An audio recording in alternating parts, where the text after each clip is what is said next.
Everyone faces bizarre struggles, sometimes even paying with their own lives.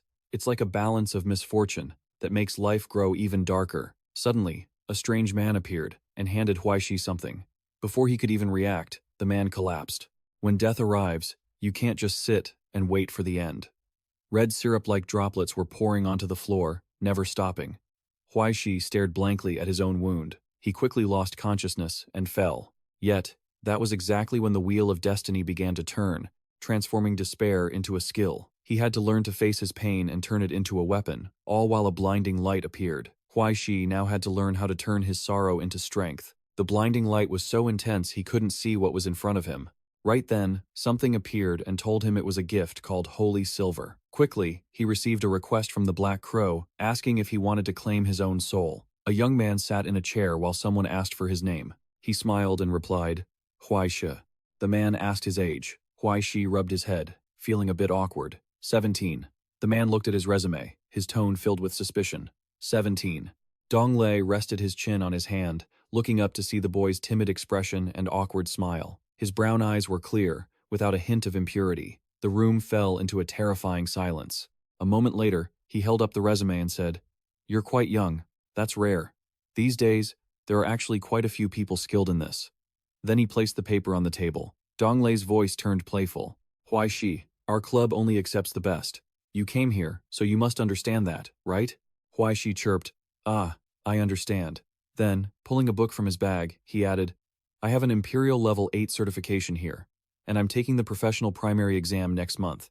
As he spoke, he reached for his instrument case. How about I play a piece for you? But the man refused him. No, no. Being good at music is only a small part of the job. He leaned over, rummaging through something under the table. Huai Shi, you need a bit of real skill to work here. He placed a large box on the table and demanded, Take a look and see which one you like. For some reason, Huai Shi felt a bit anxious as he peered inside. The moment he saw the contents, his face went pale. He hesitated and asked, This is only to hear Dong Lei calmly reply, Those are the tools of the trade. And besides, he added, These are all things wealthy women like. Do you know how to use any of them?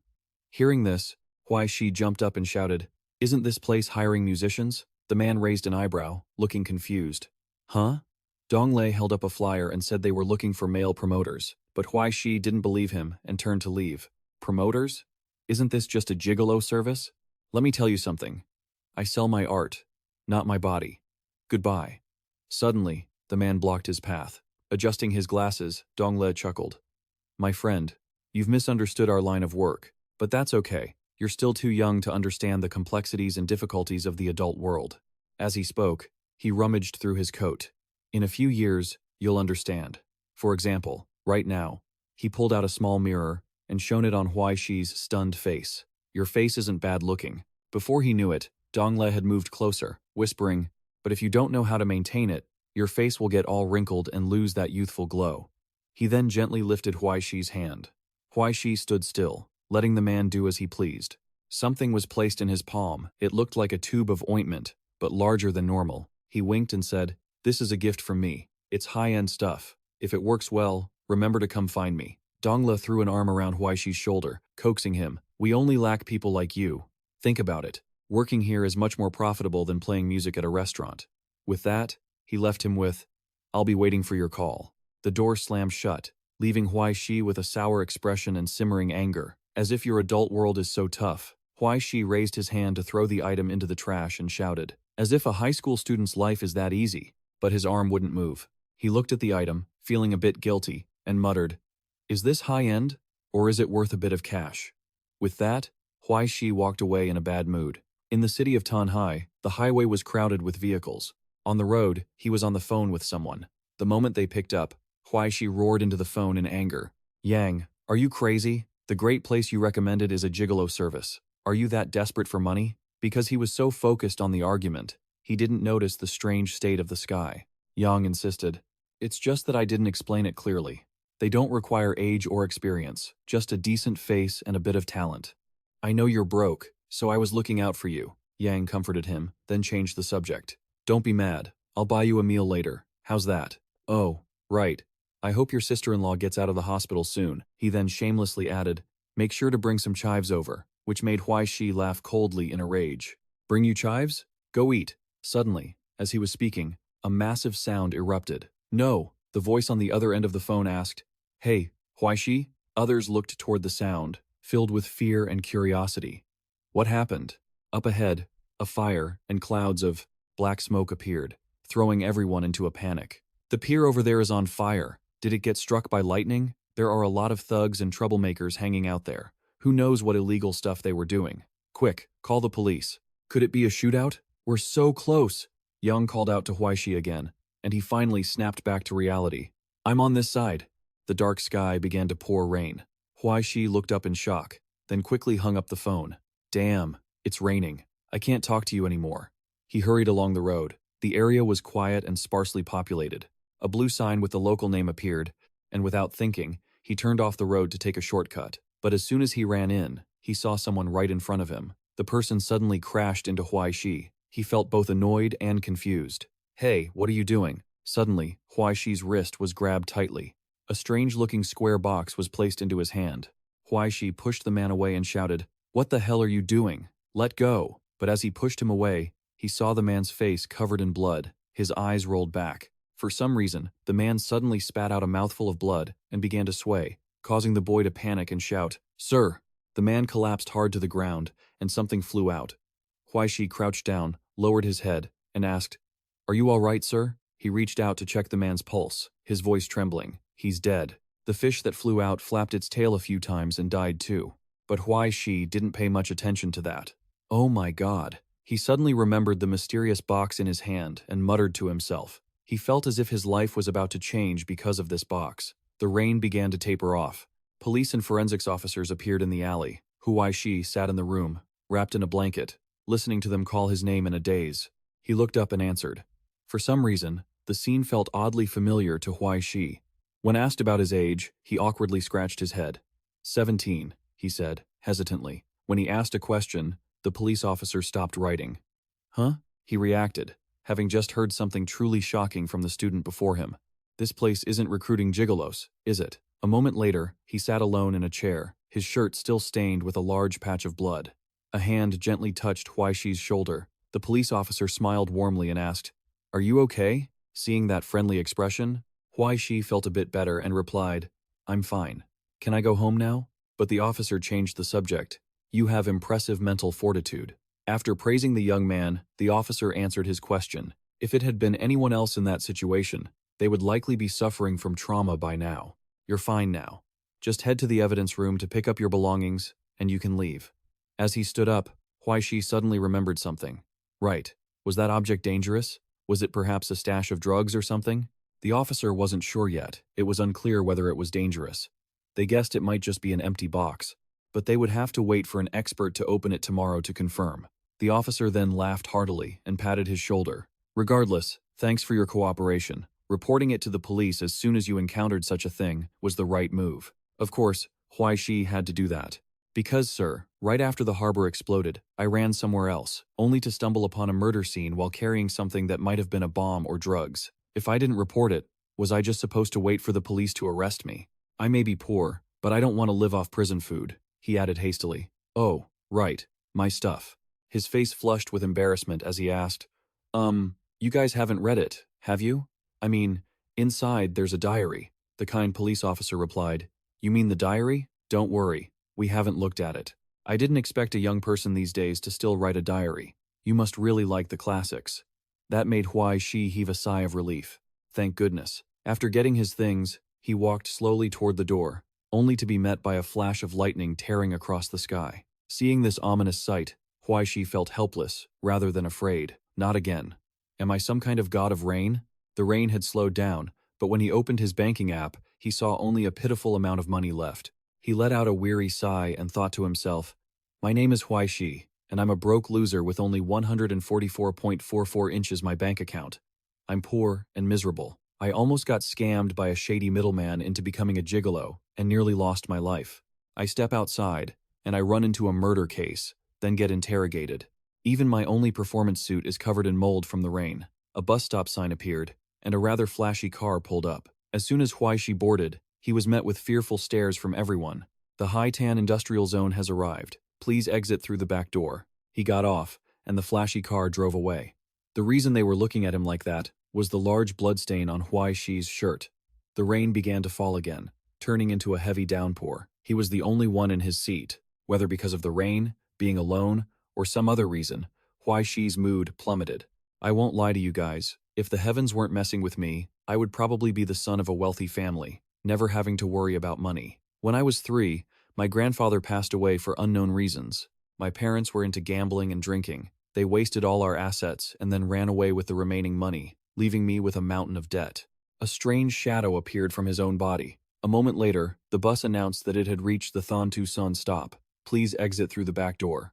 As he stepped off, Huai Shi thought to himself, if it weren't for his grandfather wisely leaving a will that the house belonged to him and that there wasn't another house in this area, he would have been a stray dog on the streets the moment he came of age. After walking for a while, he was soaked to the bone. Ahead stood a massive but dilapidated mansion, looking as if it were haunted. This place was called the Thak Tu Mansion. The door creaked open. Even though there was no one inside, Huai Shi shouted, "I'm home." When he really thought about it, it was a miracle he was still alive. As he walked upstairs, he thought that not only was he still alive, but he had also managed to win a university scholarship through his own hard work. If I can just find another job, everything will get better. Back on track. Huai Shi collapsed onto his hard bed. His voice echoed in the room. A wave of sadness welled up in Huai Shi's chest. Yeah, right. That's just a possibility. Nothing more. Life is so tough, and this is only the beginning. Just as he was lost in his feelings, his phone buzzed. At first, he ignored the notifications, but they wouldn't stop. Huai Shi irritably picked it up to look. Can't they just be quiet? 99 plus messages. He opened the messaging app and saw the content. It was Beast, congratulating Huai Shi on his success in becoming a gigolo. Do you need me to find a few wealthy ladies to sugar daddy you? Reading that, he sat up in a rage, his fingers flying as he typed, "Screw off. I don't like being kept. I prefer a life free of worries, unlike you two." After sending it with his thumb, just as he hit send, a stone from somewhere smashed through the old window. Immediately, a gust of wind and rain poured into the room, soaking him. Encountering such bad luck, Huai Shi was furious and yelled at the sky. A lightning bolt flashed across his window, revealing the silhouette of a bird standing on the balcony railing. What do you get out of messing with me like this? If you're so tough, come down here and fight me.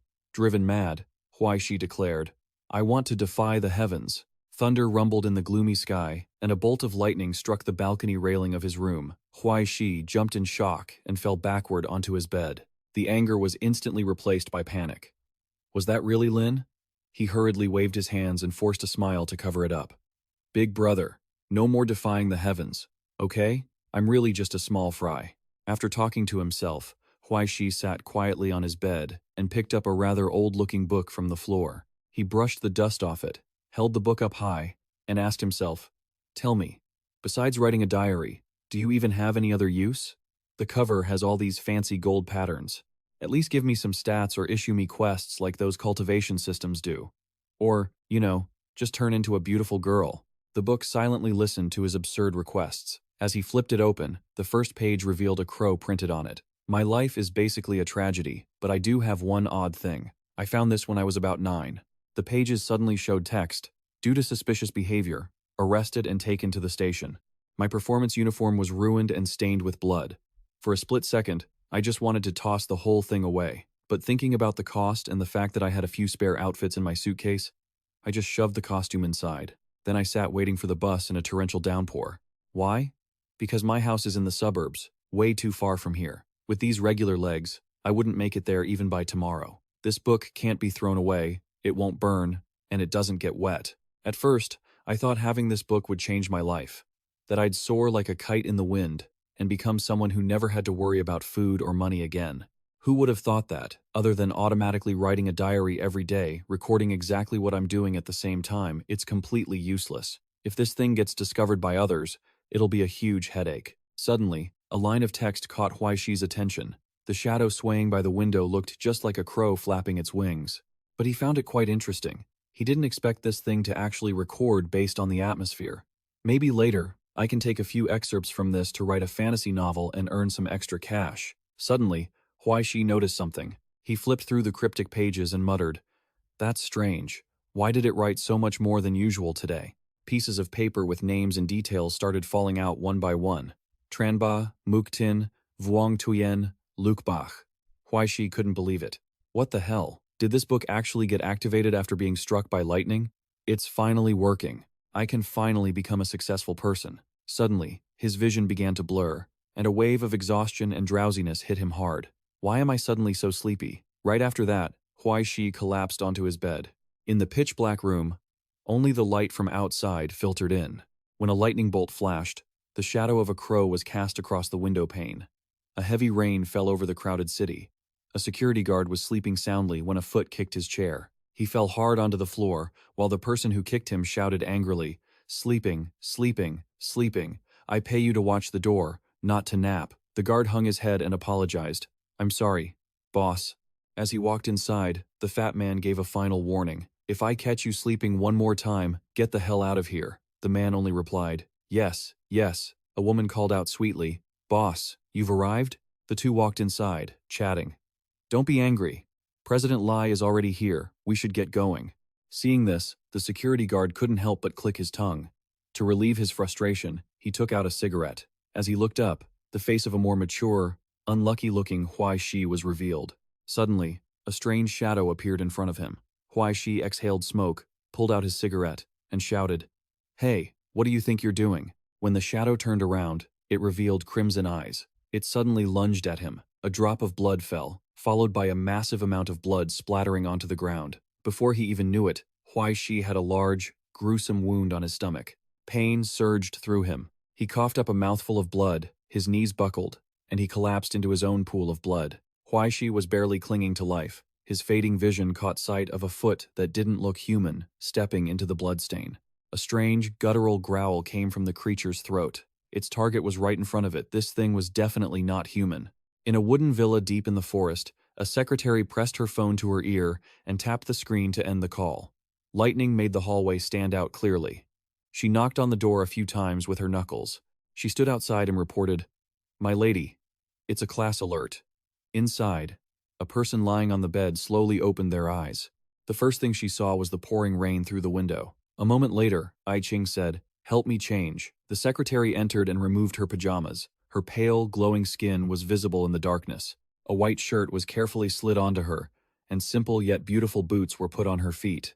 A cane was placed in Ai Ching's hand. The wooden tip tapped the floor, completing her outfit. The secretary asked softly, "The humidity is quite low outside. Will you still wear the uniform, my lady?" She looked straight ahead and replied, "Bring an extra blanket." The car rolled across the ground and stopped at the crime scene. The secretary held an umbrella to shield Ai Ching from the rain. As soon as she turned around, the deputy saw her and hurriedly covered his head while running over. She stood up, nodded slightly, and asked, "What's the situation?" His words were filled with respect. "It's a special situation. According to regulations, we should have notified the controller of the Heaven Observatory first to handle it. Inside, there are many cloths covering the victims." The director glanced around. Ai Ching asked if anyone survived, and received a negative answer. The secretary pulled a chair over and called, "My lady." She sat down gently on the comfortable chair and covered herself with the blanket. She said, "Let me walk around this place a bit. It's my first time here." The three of them entered the lobby. The scene inside was even more horrifying than outside. Bloodstains were almost everywhere. The deputy said, "This place is the Jin House Sauna, a newly opened large club. Employees, customers, and security guards, everyone from inside to outside, was slaughtered. The incident was only reported when a delivery driver arrived. By the time we got here, an hour had already passed." The three of them stepped into the elevator, and the deputy continued, "After that, we received rumors that the police station in the city district was also attacked, but there were no casualties. When they reached the third floor, they saw several people taking photos and making notes." Ai Ching's expression remained as cold as ever. "Is there any surveillance footage?" The deputy didn't answer but called for Vuong Ni. The person named Vuong Ni turned around, replied yes, and presented her iPad to report. "All surveillance cameras are broken. However, we just discovered that the traffic camera on Chuvi Road managed to record something." Her fingertips touched a file. "This is a recording of the perpetrator. The quality of the footage is extremely poor. You can only see someone standing below, suddenly leap up, and do something that causes the security guard to collapse. The perpetrator just walked inside. After watching it, she scoffed. saying that was supposed to be a recording. Then she switched to another topic. What about the situation at the police station? No common routine. The deputy furrowed his brows and replied gravely, "It's because he raided the evidence room. At night, that place was locked, and there was no one on duty." Another video was shown, in which a massive explosion occurred. After the thick dust settled, a figure was revealed standing at the spot where the blast had just taken place. But there was still a camera recording. That person seemed to be searching for something, rummaging here, then over there, to the point of knocking over a shelf. The video screen was incredibly blurry. It wasn't clear what that person was trying to do. Watching this, she pressed her fingertip against the screen, pausing it. Ai Ching just stared thoughtfully down at the iPad. With a blank expression, the perpetrator's face was finally revealed. Ai Ching passed the iPad over and asked, "What is this?" The deputy's voice carried a sense of hesitation. "For now, we don't know.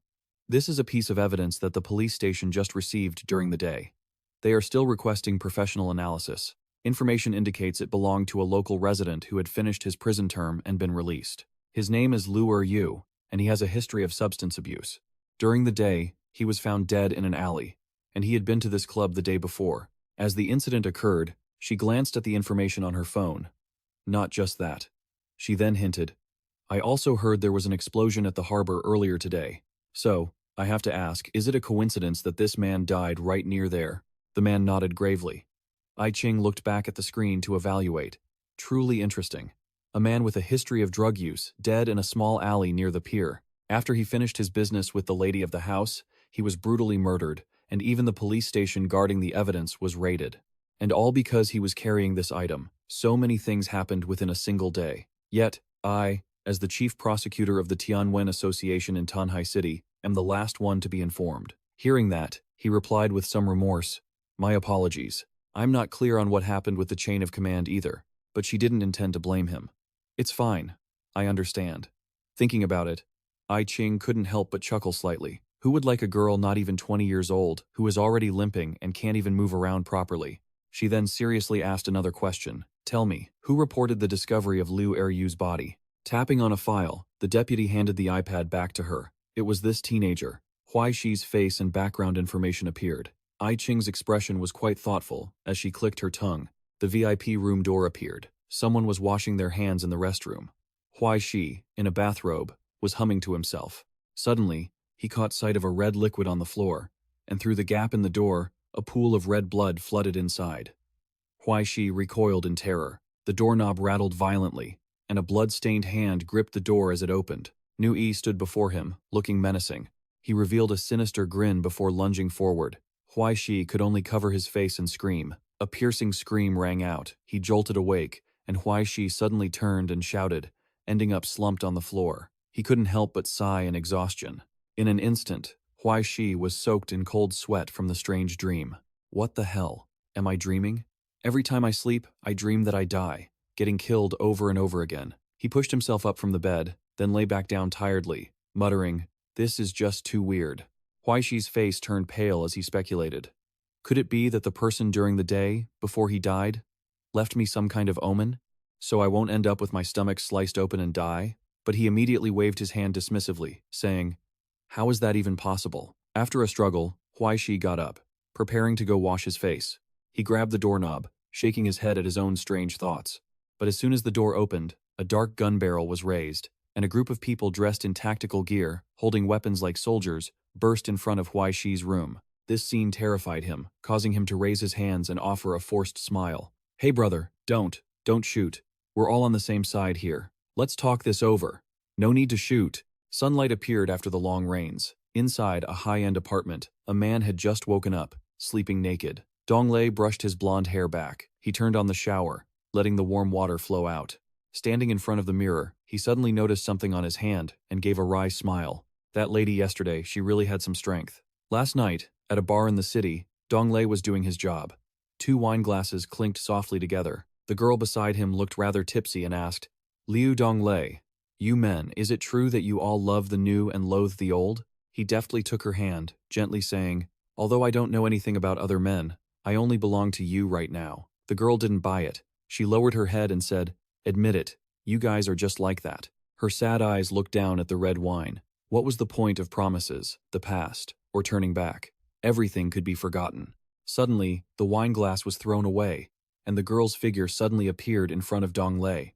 She pinned him down and threatened him. "Should I tell you today that we women are all just playthings for you men?" Dong Lei gently touched the girl's cheek and countered. "No." Sweet nothings poured from his lips. "My love, my soul and body are all yours." He took off his red-tinted glasses, his warm, affectionate blue eyes looking even clearer. "Perhaps you deserve a better choice." The other woman couldn't help but be stunned for a moment, tears gradually streaming down her face. Dong Lei then hugged her, whispering words of comfort into her ear. "My dear, there's no need to hurt yourself just because of a scum of a man." The girl gradually calmed down. Hearing his whisper in her ear, she thought, "Just get some sleep." As she closed her eyes, a tear fell, sliding down her cheek. He picked up his cup of tea, comfortably inhaling the scent of hot coffee in the cup, and introduced himself. "My name is Liu Donglei, and I'm a socialite. After all these years of ups and downs in nightclubs, I suppose I've seen through all the colors of human nature." His fingertip tapped on his phone, and the screen displayed a pile of notifications. However, his business had been very stressful lately, causing Dong Lei to sigh with exhaustion. "This fragile body of mine can't take much more hardship. I interviewed a fresh meat guy last time with a not-so-bad background. I wonder how he's considering it. There's a photo of him trending, and he's getting a lot of attention. Being too famous can be a real pain." He tapped away at his phone. Dong Lei let out a weary sigh, acting like some rare, delicate flower in Huai City. "If only I could use my ability for work, that would be great. It's just a shame the side effects are way too much." Suddenly, his phone screen lit up with a call from Lady I Ching, making him jump a little. He thought, "Great. Speak of the devil. Can't you show a guy some respect? The phone is still ringing. Why is the chief calling me?" Of all people. After a moment to compose himself, Dong Lei answered with a bright smile. "Lady I Ching, long time no see. How come you haven't stopped by my place in so long?" The person on the other end was blunt. "Special Bureau. 15 minutes. Understood." His expression turned serious again. At the Xinhai City Special Bureau, the call ended. I Ching and the others stared into the observation room. The questions were exactly the same as the last two times, which made Huai Shi hesitate to answer. Next came the question about his age. Whenever age was brought up, he made a complicated face. R17. The two people in front of him looked incredibly serious and quite intimidating. "You'd better start cooperating honestly." Hearing this, Huai Shi started rambling. "Bro, you've asked me that over 20 times already. I've already made it clear. I went out for an interview yesterday, saw a murder case on the way back, and reported it to the police immediately. After giving my statement, I went straight home, and when I woke up, you guys had already dragged me here." He slumped against the table, sighing and pleading. "What do you people even want from me? Please, just let me go home. That's all I know. I'm a good citizen." As he said this, Huai Shi suddenly realized something. Based on his theory, he bolted upright and shouted, "Wait a minute. You aren't trying to recruit me this way, are you?" Deputy Chu, listening from outside, felt annoyed. He slammed his hand on the table, breaking his pen. I Ching remained calm and requested, "Let him go. You won't get any answers by questioning him like this." He, the deputy, didn't agree with the request, but this is the only lead we have. He's the only person who touched that thing and is still alive. Suddenly, she turned to the front and said, "They're here." As she spoke, the door creaked open slowly. A familiar voice and figure appeared. "So, which little lamb is it this time?" Huai Shi looked toward the door and saw Dong Lei's face. Both of them were stunned and exclaimed at the same time, "Why is it you?" Seeing him here made Huai Shi even more convinced of his theory. "You guys claim you're not recruiting? Even Liu Dong Lei is here? I told you, I sell my art, not my body. Let me go home already.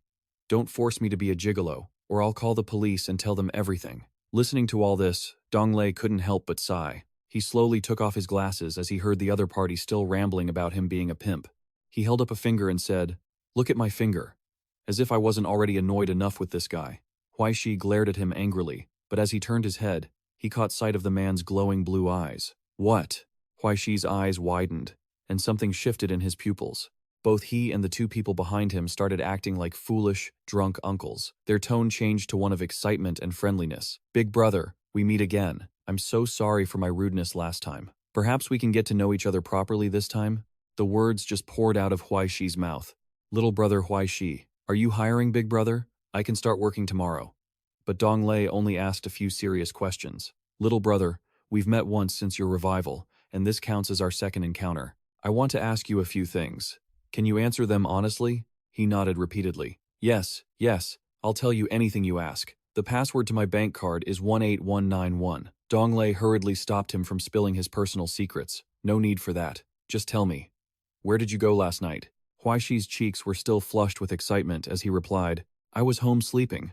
I even had nightmares a few times. It was really scary. Donglei asked suspiciously. Just sleeping? He received a clearer answer from him. That's right. The rain was so heavy yesterday, even a crazy person would have run outside. My house isn't very big, but it keeps the rain out. Does Big Brother want to come over and sit for a while? Donglei rested his chin on his hand and asked something else. Then, what was actually inside the box you delivered to the police station yesterday? Huai Shi's appearance was being recorded at that moment. I don't know. Who would have the free time to open a box of unknown origin? Let me tell you, Big Brother, that person suddenly jumped up and sprayed blood all over me. It scared me to death, Ai Ching calmly said. See? I told you. You won't get any results. Let him go back. Deputy Chu was still skeptical and questioned this thoroughly.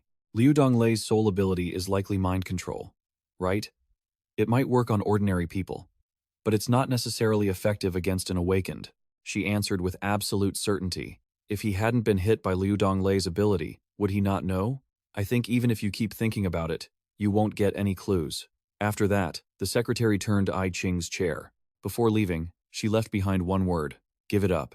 The deputy still wasn't satisfied and wanted to speak, but hesitated, looking back at Huai Shi through the glass. A while later, at the Shin City building, he was finally released from the strange interrogation. Suddenly, his face went blank. The memories of what happened after meeting Donglei hit him, and he couldn't handle it. Huai Shi leaned against a pillar and retched. A moment later, he panted and wiped his mouth.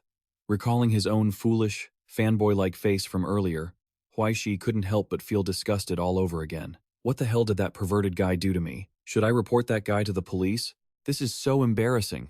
A while later, he calmed down a little and remembered the strange box from yesterday, thinking to himself, but that item yesterday really looked extraordinary.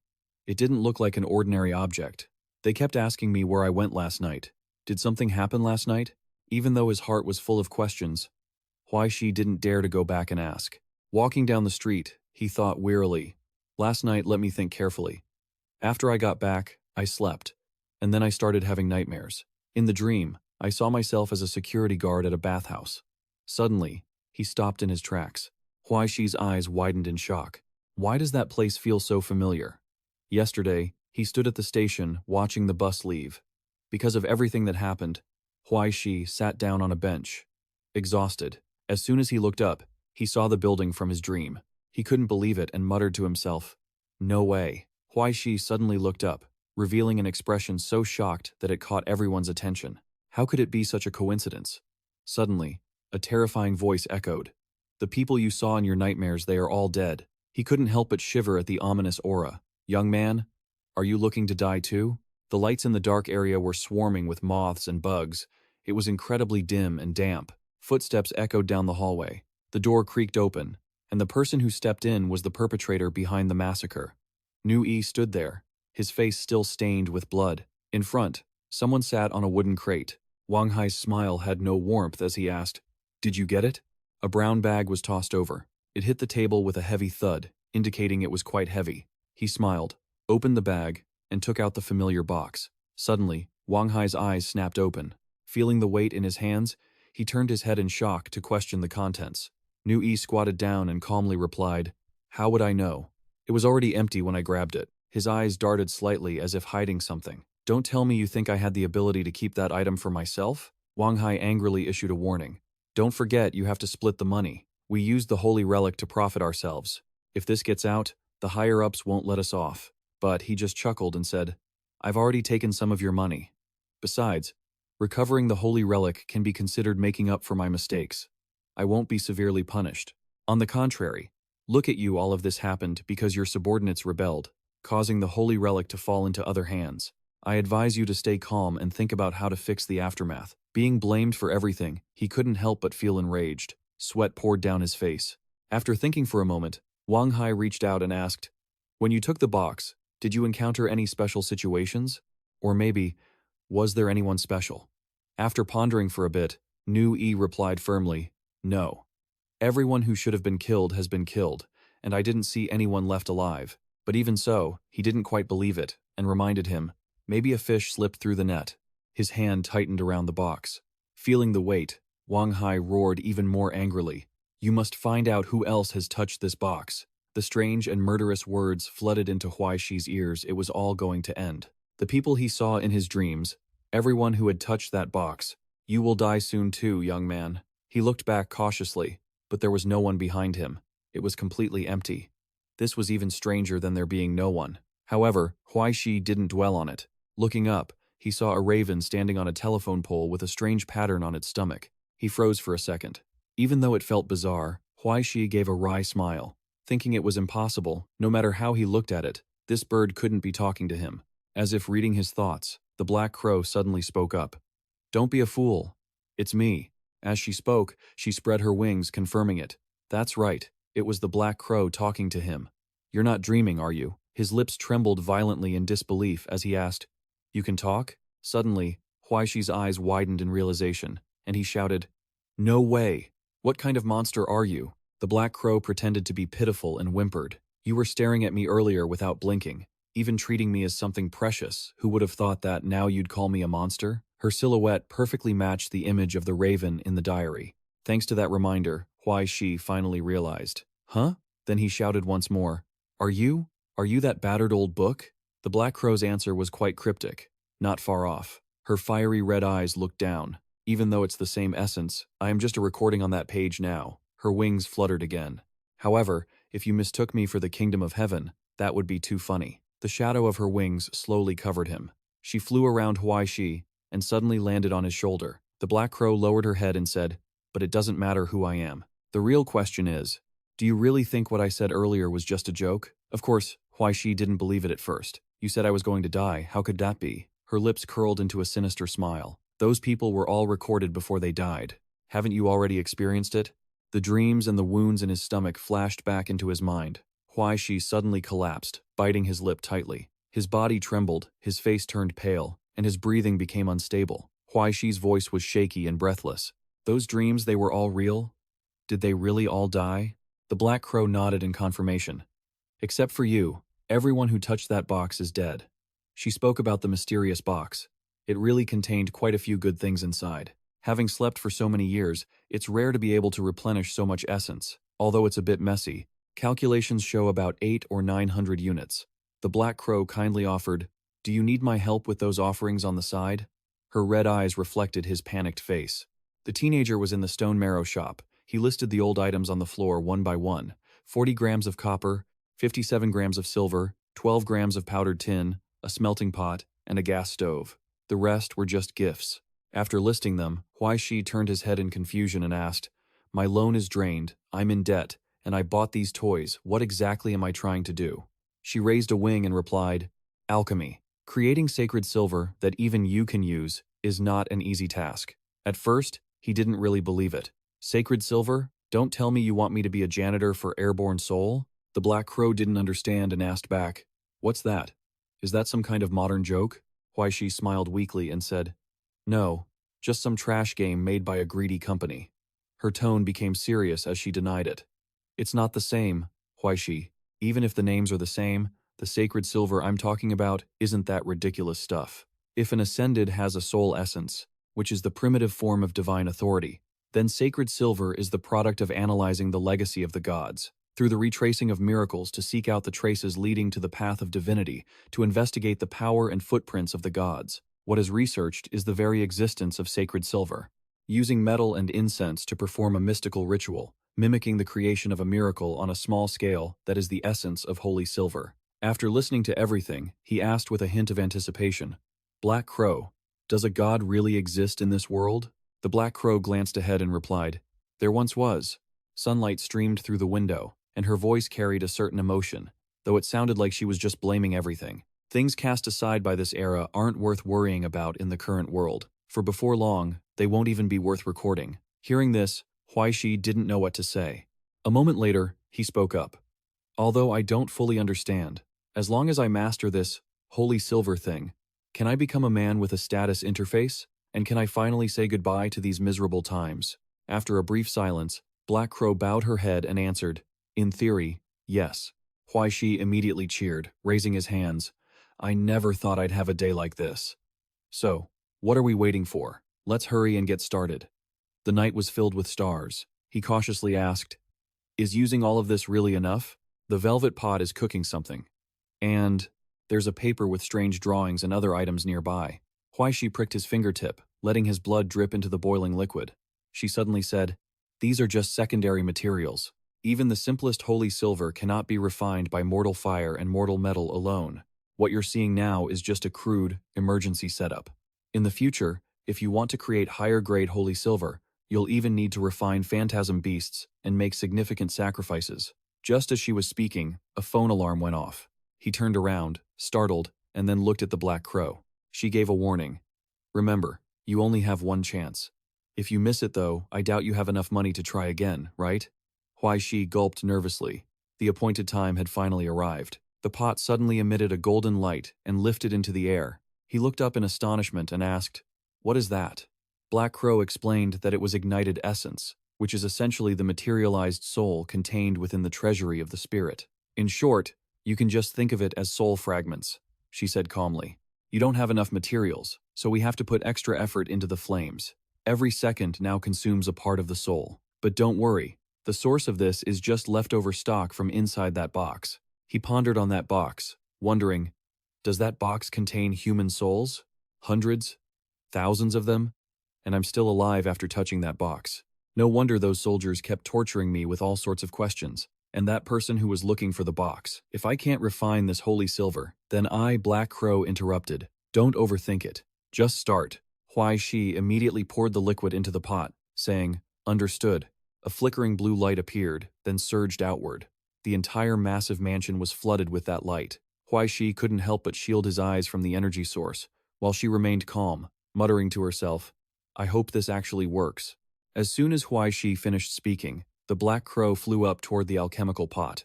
As she dove into the liquid, a blindingly massive light erupted. A moment later, the light gradually faded. Huai Shi blinked, and when he finally opened his eyes, everything had returned to normal, except for the smoke swirling around and the pot of water boiling intensely. Suddenly, something rose to the surface. The water lifted, twisting into a ring, and a white feather fell as Black Crow's voice echoed. This is my current form, though it's not a special holy silver manifestation. As for the stats, he suddenly noticed his diary glowing. It opened on its own without him touching it. It recorded, Huai Shi, response period, title, none, holy silver, none, God's miracle, none, imprint, none, skills, general knowledge, level 3, Great Emperor Harp, performance level 6, death premonition level 0. Huai Shi hesitantly asked.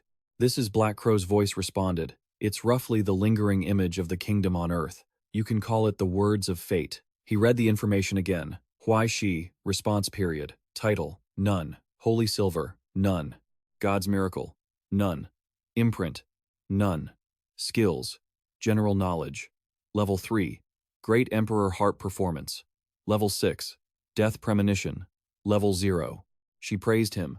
I didn't expect you to have level 6 performance skills. Maybe you really are a genius. You'll have to figure out how to use it yourself.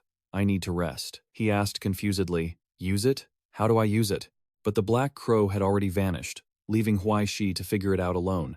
He looked at the white feather in his hand, then reached out to touch the book with it. Immediately, a change occurred, and a dazzling beam of light shone down on Huai Shi. At the Xinhai docks, police were holding back the public and reporters. A wheelchair rolled closer as Donglei and I Ching appeared, with their familiar seats. Their target was the wreckage ahead. With a fingertip pressed to her phone, she said calmly, Found more bodies. They were all talented individuals who abused illegal substances. Before they died, they must have been interrogated for a long time. It was tragic. He leaned over, looking somewhat annoyed. This is getting pretty big, huh? Looking ahead, Donglei assumed that the entire scene had been turned into this by that group, and that there probably weren't many clues left. I Ching closed her eyes and replied, Coming here is just a process. All we need is a quick look at the scene and the forensic report. His eyes fixed on the dents on the container's surface, and she began to relay the information she received. The cargo inside the container was declared as electronic products bound for Europe. The consignor was a shell company, and as for tracking it down, we won't find anything other than a scapegoat. Donglei touched his chin, muttering, The stuff in that box was a border relic, right? And people are actually using it for profit? He then inferred that this must have been an internal conflict over the division of spoils. Marking the footprints and bullet holes below, he could imagine the battle scene and the bullets flying toward them. Donglei gave his assessment. The sole survivor took the loot and ran. That's when he ran into that kid, the man in the cloak, met Huai Shi in the rain, and finally couldn't hold on any longer. He died shortly after. He could only remember that handsome face. What was his name again? She replied instantly, without a second thought. Seeing this, Donglei wore an intrigued smile. He leaned in, asking suggestively, "You know why?" She remained silent for a moment before answering, "Let's just say, we're not familiar." Then, changing the subject, she said, "Compared to those things, this is what I'm more interested in." Between two fingers, she held a small bag containing some kind of white powder. Donglei tilted his head, asking curiously, "What is this?" I Ching explained, satisfying his curiosity. "It's a hallucinogenic drug found at the scene. This is a new type of narcotic. The tech department has already analyzed it, and the results are in. It contains concentrated impurities.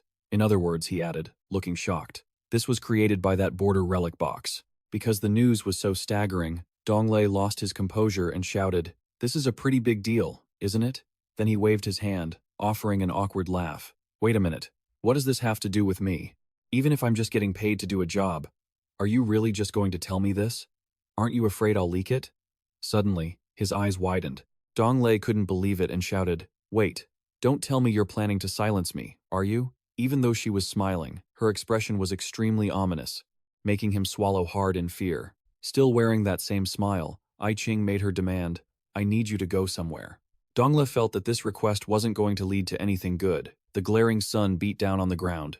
Huai Shi's golden eyes suddenly snapped open. He didn't know why, but he was standing perfectly still in a line of soldiers while wearing a uniform. While the others were jogging, two people were standing face to face. Everyone else was running with serious expressions. Looking around, he realized he was in a military camp. The officer in front shouted, "All right, halt." Suddenly, he turned his head, his gaze locking onto Huai Shi's frail body. Sure enough, the officer pointed at him and said, "Come here, let's spar a little." Before he could even say anything, his own hand suddenly clenched into a fist, and then, without any control from Huai Shi, his punch lunged forward. But before the strike could land on his opponent, he was punched in the face, and his entire body was knocked to the ground. The officer calmly beckoned him over. Huai Shi gasped in pain, then slowly sat up. Suddenly, something shifted. His soul seemed to detach from his body and cling to it. Yet, his senses remained tied to the other person. When the officer pinned him down, Huai Shi felt the agony as well. "It hurts," he shouted loudly. "Tron-ba, haven't you eaten?" He was startled, silently repeating that name. Tron-ba. A silence hung in the air for a while. When Tran-ba was thrown, Huai Shi was thrown along with him. He opened his eyes and looked at the man beside him. Information about this man appeared in his mind. Tran-ba, 37 years old, resides in Dongha Tanhai City. He works as a security guard at a foot massage parlor. Because his family is poor and he has many siblings, he dropped out of school early and worked as a shoe shiner on the streets of Tanhai. At 18, he enlisted in the army, but because he couldn't stand being targeted in the military camp, he became a deserter. After leaving, he relied on the military combat skills he had learned to become a security guard, and at 25, he was sent to prison. After his release, with no job, a friend from prison introduced him to Vuong Tuyen. This is that security guard, and these are his memories. But before he could even process his thoughts, the officer raised his hand again. Just like that, he was hit several times. Nearly every part of him was beaten. In reality, Huai Shi was clutching his chest in pain, gasping for air as the white feather flickered with light. It was pointing to information in the book. The memories and images from the dream flooded into him. He jolted awake, screaming, his body drenched in cold sweat as he struggled to breathe. His gaze suddenly focused on his hands. Huai Shi slowly lifted his head and saw an IV drip. Suddenly, someone spoke from behind him. "You're awake." A black crow perched on a wooden beam, looking down as it spoke. "I've already healed you." Her posture looked both arrogant and haughty. He gave a wry, grateful smile. "I really owe you one." The black crow flew down to the other person's shoulder and asked curiously, "So, did you gain anything?" Huai Shi's voice still carried exhaustion. "Does being able to wake up alive count?" Looking at the information on the book page, Huai Shi, Echo, Yang Hao.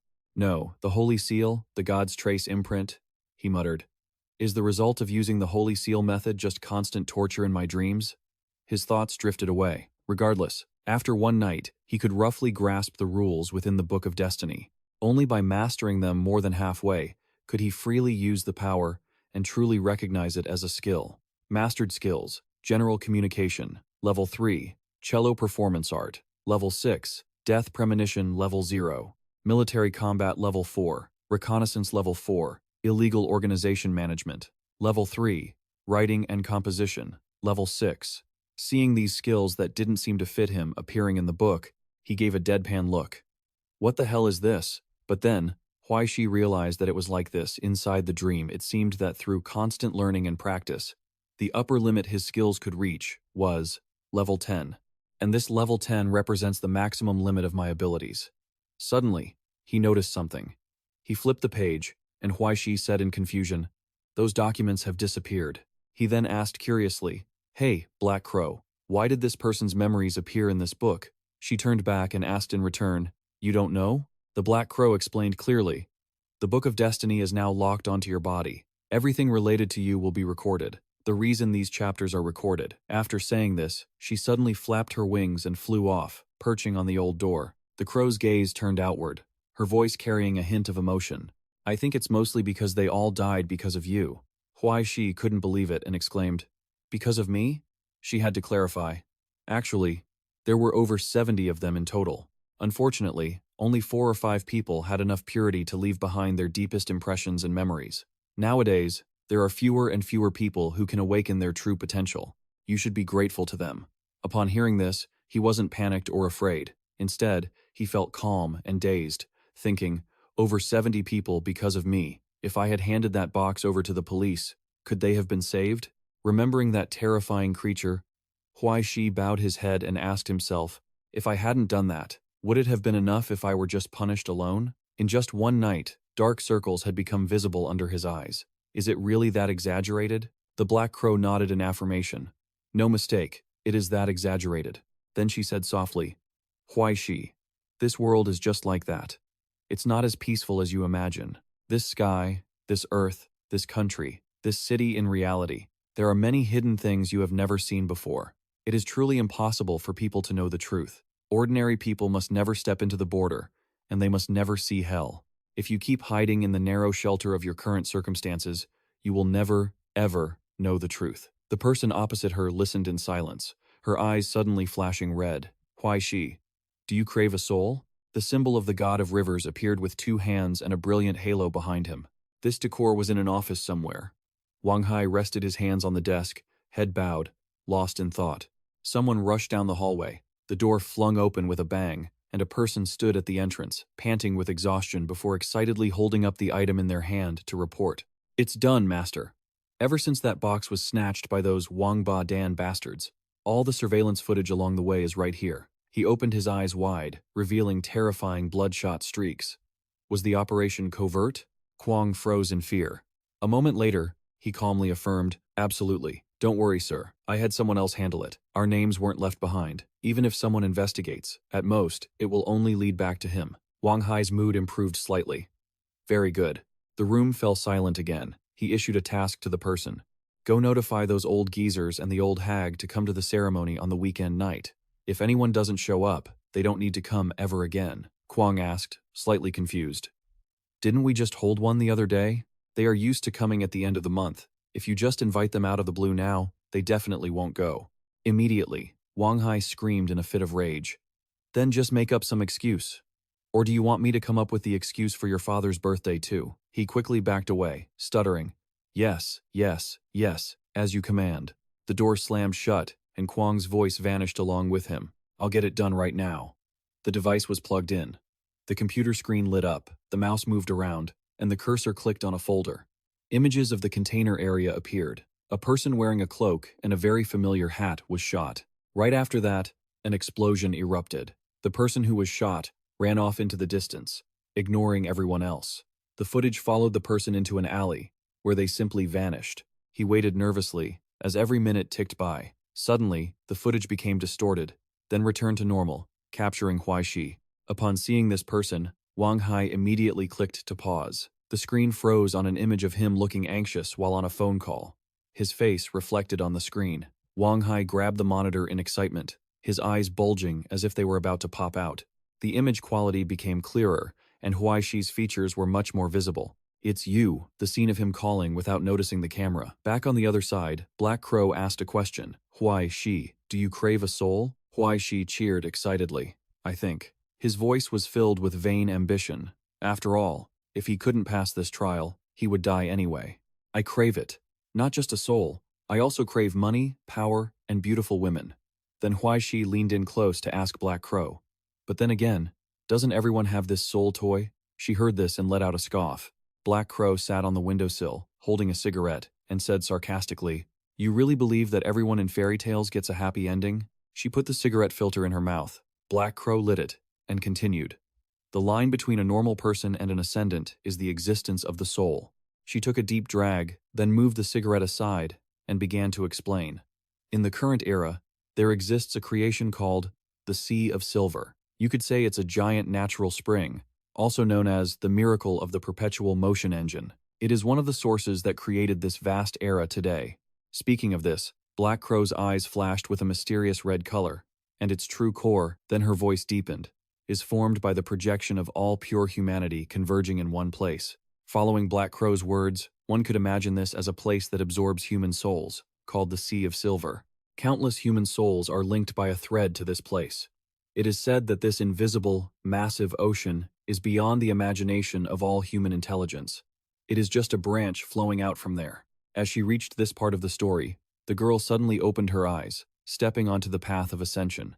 This person awakened on their own, trying to swim upward, breaking free from control, letting their own iron-willed nature pierce through the Sea of Silver. After surfacing, the girl's body gradually turned into gold, the golden soul of ascension. This is the primal goal of alchemy. The person's entire body was wrapped in a brilliant golden light. Only in this way can one truly obtain a soul. This is known as the title of ascension. Her voice was filled with mystery. Otherwise, one's self-awareness and consciousness can only rely on the brain's nerves to touch those scattered, flickering sparks and bear the burden. Black Crow watched the smoke from the cigarette drift into the air and continued. "They cannot cope with the darkness and storms of the outside world." Hearing this, Huai Shi seemed to have guessed something. "You keep talking about the current reality and the borderlands. Does that mean another world exists?" She smiled, her tone sounding profound. "To a certain extent, there isn't just one, but thousands and tens of thousands." Then Black Crow turned to remind him, "But that is not what you should be concerned about right now. First, think about how you are going to awaken your soul." After being called out, Huai Shi said nothing more. She crossed her arms and continued, "The Heaven Astronomy Association is currently responsible for protecting the Sea of Silver." Black Crow's words mentioned a mysterious association. Based on the accumulation rate of pure humanity, there are roughly 300 to 400 spots each year. Before he could ask, she answered, "But it's not your turn." Before they even come out, they get snatched up by the various branches of the Management Bureau. A notice board appeared that seemed to stretch infinitely, with lists planned out for the next 10 years. In the galaxy of the heavens, countless ascendants gathered. In reality, most ascendants don't rely on special permission from the Heaven Astronomy Association, but sneakily awaken on their own. The person in blue secretly jumped into the lake. This person swam a circle, wanting to surface on the other side. "This is the path you must walk," Huai Shi asked curiously. "And then?" Hearing this, Black Crow provided a simpler example. For others, this process is naturally fraught with countless difficulties, much like setting out with hardly any supplies. Riding a rocket into the atmosphere, imagine how ridiculous it would be to just sit there hugging a rocket. Beyond the gravitational pull trying to break free from the Silver Sea, you're also facing all kinds of unpredictable challenges. She gestured toward the fiery rocket exhaust as proof for those who successfully made it through. Though no one ever truly knows what's waiting for them, the rocket would then roar powerfully into the infinite galaxy. To succeed, you need both talent and luck, but even having both rarely guarantees perfection. You don't just need an abundance of raw energy and perfect timing, you also need a bit of fortune. It's usually like winning the lottery, nearly impossible to replicate. Fortunately, with such a large population, there are always one or two who succeed. He tilted his head, imagining the rocket running out of fuel. What if it fails? The Black Crow didn't answer right away, just chuckled and took a drag of her cigarette before stubbing it out on the windowsill. The raven's eyes narrowed meaningfully, and as she exhaled a thin wisp of smoke, A vision flashed in Huai Shi's mind, the rocket slamming into the ground and exploding. She launched herself off the windowsill, flew over his head, and said in a reassuring tone, "Don't worry, you won't have to deal with that." She perched on Huai Shi's shoulder. "You are a boy favored by the heavens," she whispered. He gripped the book in his hands tightly. With the book of destiny in his possession, it was like having a direct path to the heavens at his feet. Suddenly remembering something, Huai Shi asked, "So, how exactly do I do it?" Hearing that, the black crow leaned in and whispered wickedly, "It's very simple, you just have to kill someone." Her next words sent a chill down Huai Shi's spine. If you do it yourself, the records in the Book of Destiny will be even more specific, wouldn't they? The black crow planted a twisted, evil vision in Huai Shi's mind. Not only that, but by killing someone, you can gain one of their skills. The image of himself standing on a pile of corpses felt bone-chilling. Kill 10 people, and you can become a true, undisputed genius. The eye on the book glowed with a strange light. As magical energy began to coil around Huai Shi, she continued to tempt him from the side. With this, the more people you kill, Huai Shi, the more powerful you will become. He widened his eyes in shock as she egged him on further.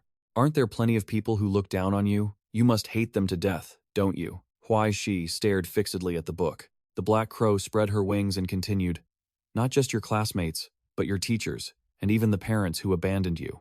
If this world is so unfair to you, why treat it with kindness?" She looked down at him and snickered, seeing he was clearly spooked. Only then did Huai Shi ask, "Really?" He turned abruptly to look at the crow. "All I have to do is kill someone?" Huai Shi rubbed his nose, his tone becoming excited. "Then let's start with Li Yuyang." He recalled Yu Yang's arrogant face and tone. Who was he to always brag about his father and uncle being so powerful? And that woman he was flirting with, they were probably already sleeping together. Then there was that teacher, He Di. The English teacher is number 3, always making sarcastic remarks in class. And that guy who keeps framing me, right?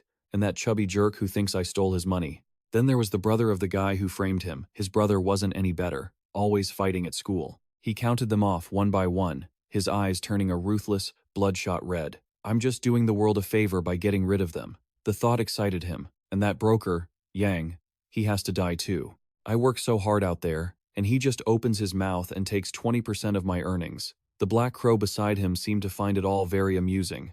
Huai Shi raised his hand and declared, "They will all die because they offended me, right?" Sunlight filtered through the window into the room, but then he lowered his head, his voice turning gloomy. "I shouldn't do that, should I?" Huai Shi collapsed onto the bed, his voice filled with despair and resignation. "I know not everyone is supposed to like me. Maybe I'm just not great at socializing, and I'm not very popular." Huai Shi looked up at the ceiling, his compassion surfacing. Sure, sometimes people's actions deserve a little punishment, but none of them deserve to die. His mood had calmed down by now. They are living, breathing people, just like me. They shouldn't die. Huai Shi remembered the image of the policeman with his stomach punched through innocent officers like that shouldn't die. Then came the scene of bodies lying scattered in the room. Even if they were guilty of something, they didn't deserve to die. His face was obscured by his hair, his expression unreadable. "That's why I don't like you saying those things." Huai Shi sat up abruptly, his voice firm. "I really, really, really don't like it." Seeing him like this, the black crow used her wing to cover herself and whined coquettishly. "Why are you yelling at me? Black crow is only doing this for your own good." She used her wing to wipe away her crocodile tears. "Besides, sister, all these birds belong to you now."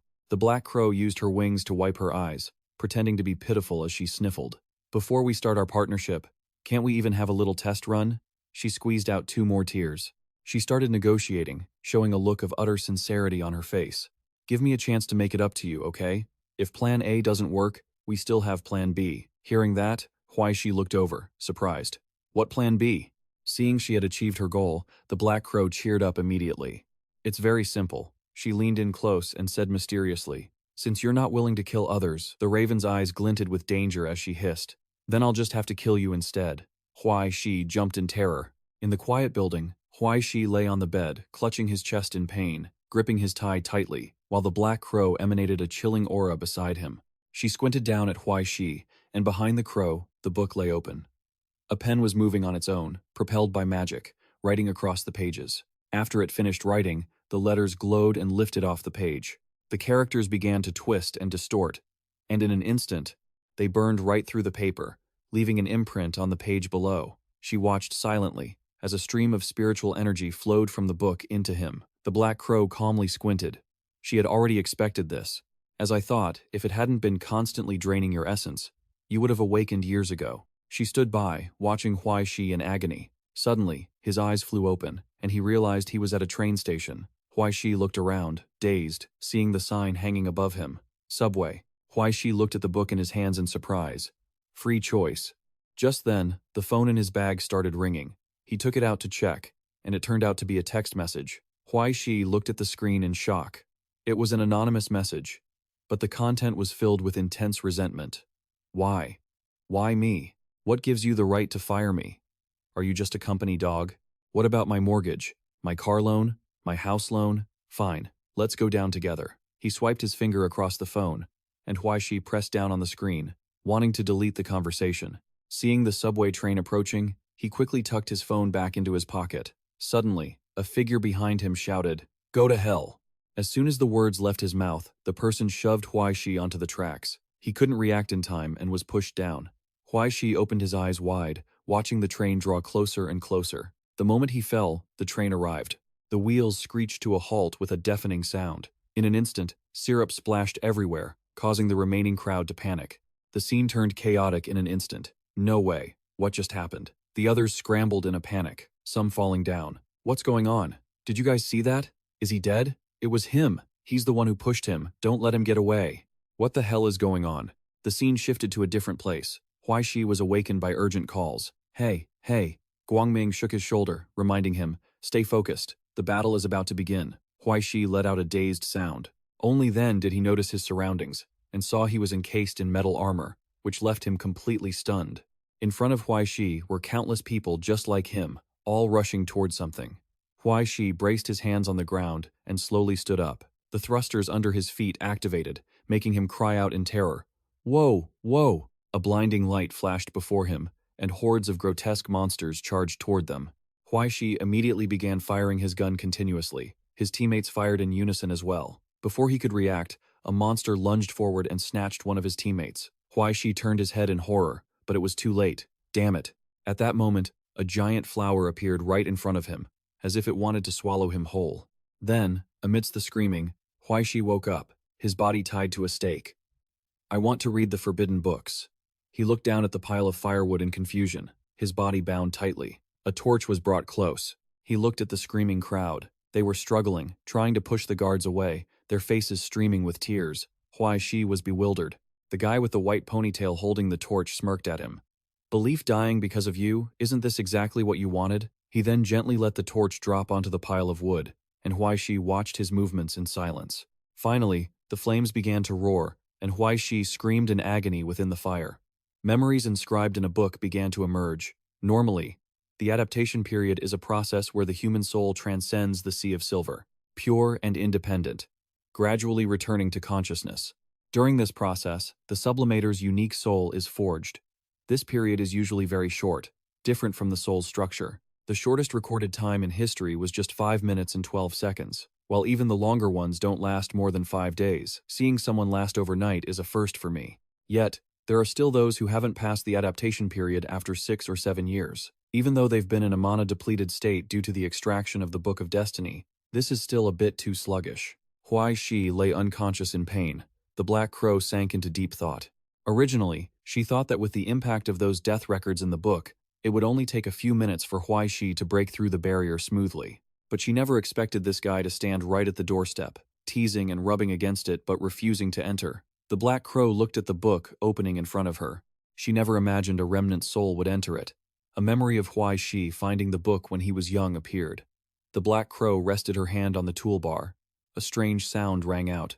She narrowed her eyes, confused. She could only read the content after he turned 20. Huai Shi, what exactly are you hiding? Inside the book, an endless darkness was slowly disappearing. The person with the white ponytail looked at the symbol and exclaimed, "It's actually a moon-class sign. How rare." Then she looked down. "It's a pity. The scope is too small." Beside her, Huai Shi was lying there panting. Then he slowly opened his eyes. The white ponytail Black Crow noted, "His breathing has stabilized. Is he waking up?" She sighed helplessly and used a feather pen to draw a crescent moon on the book. A beam of moonlight flashed, then it enveloped his body. The Black Crow whispered, "This is your chance, Huai Shi." Her body began to fade, but her voice echoed, "Whether you can build the bridge from the virtual to the real depends entirely on you." After that, she left, leaving Huai Shi unconscious on the bed. Elsewhere, moonlight shone down on a statue of a goddess holding a water jug. This was the backyard of the Stone Marrow Institute.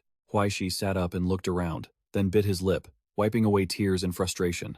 "My life is miserable." Suddenly, a voice behind him caught his attention. Instead of complaining, "You'd better try practicing again." The Black Crow emerged from the ground. She reminded him, "This type of meditation can at least train your essence. Who knows? Maybe you'll break through the 99% progress bar very soon and become a sublimator." Huai Shi rolled his eyes and replied, "I'd have to be crazy to believe you." Then he leaned back and looked up at the moon, complaining, "To live, I have to die first. Isn't this backward? If I have to die, can't I just die once?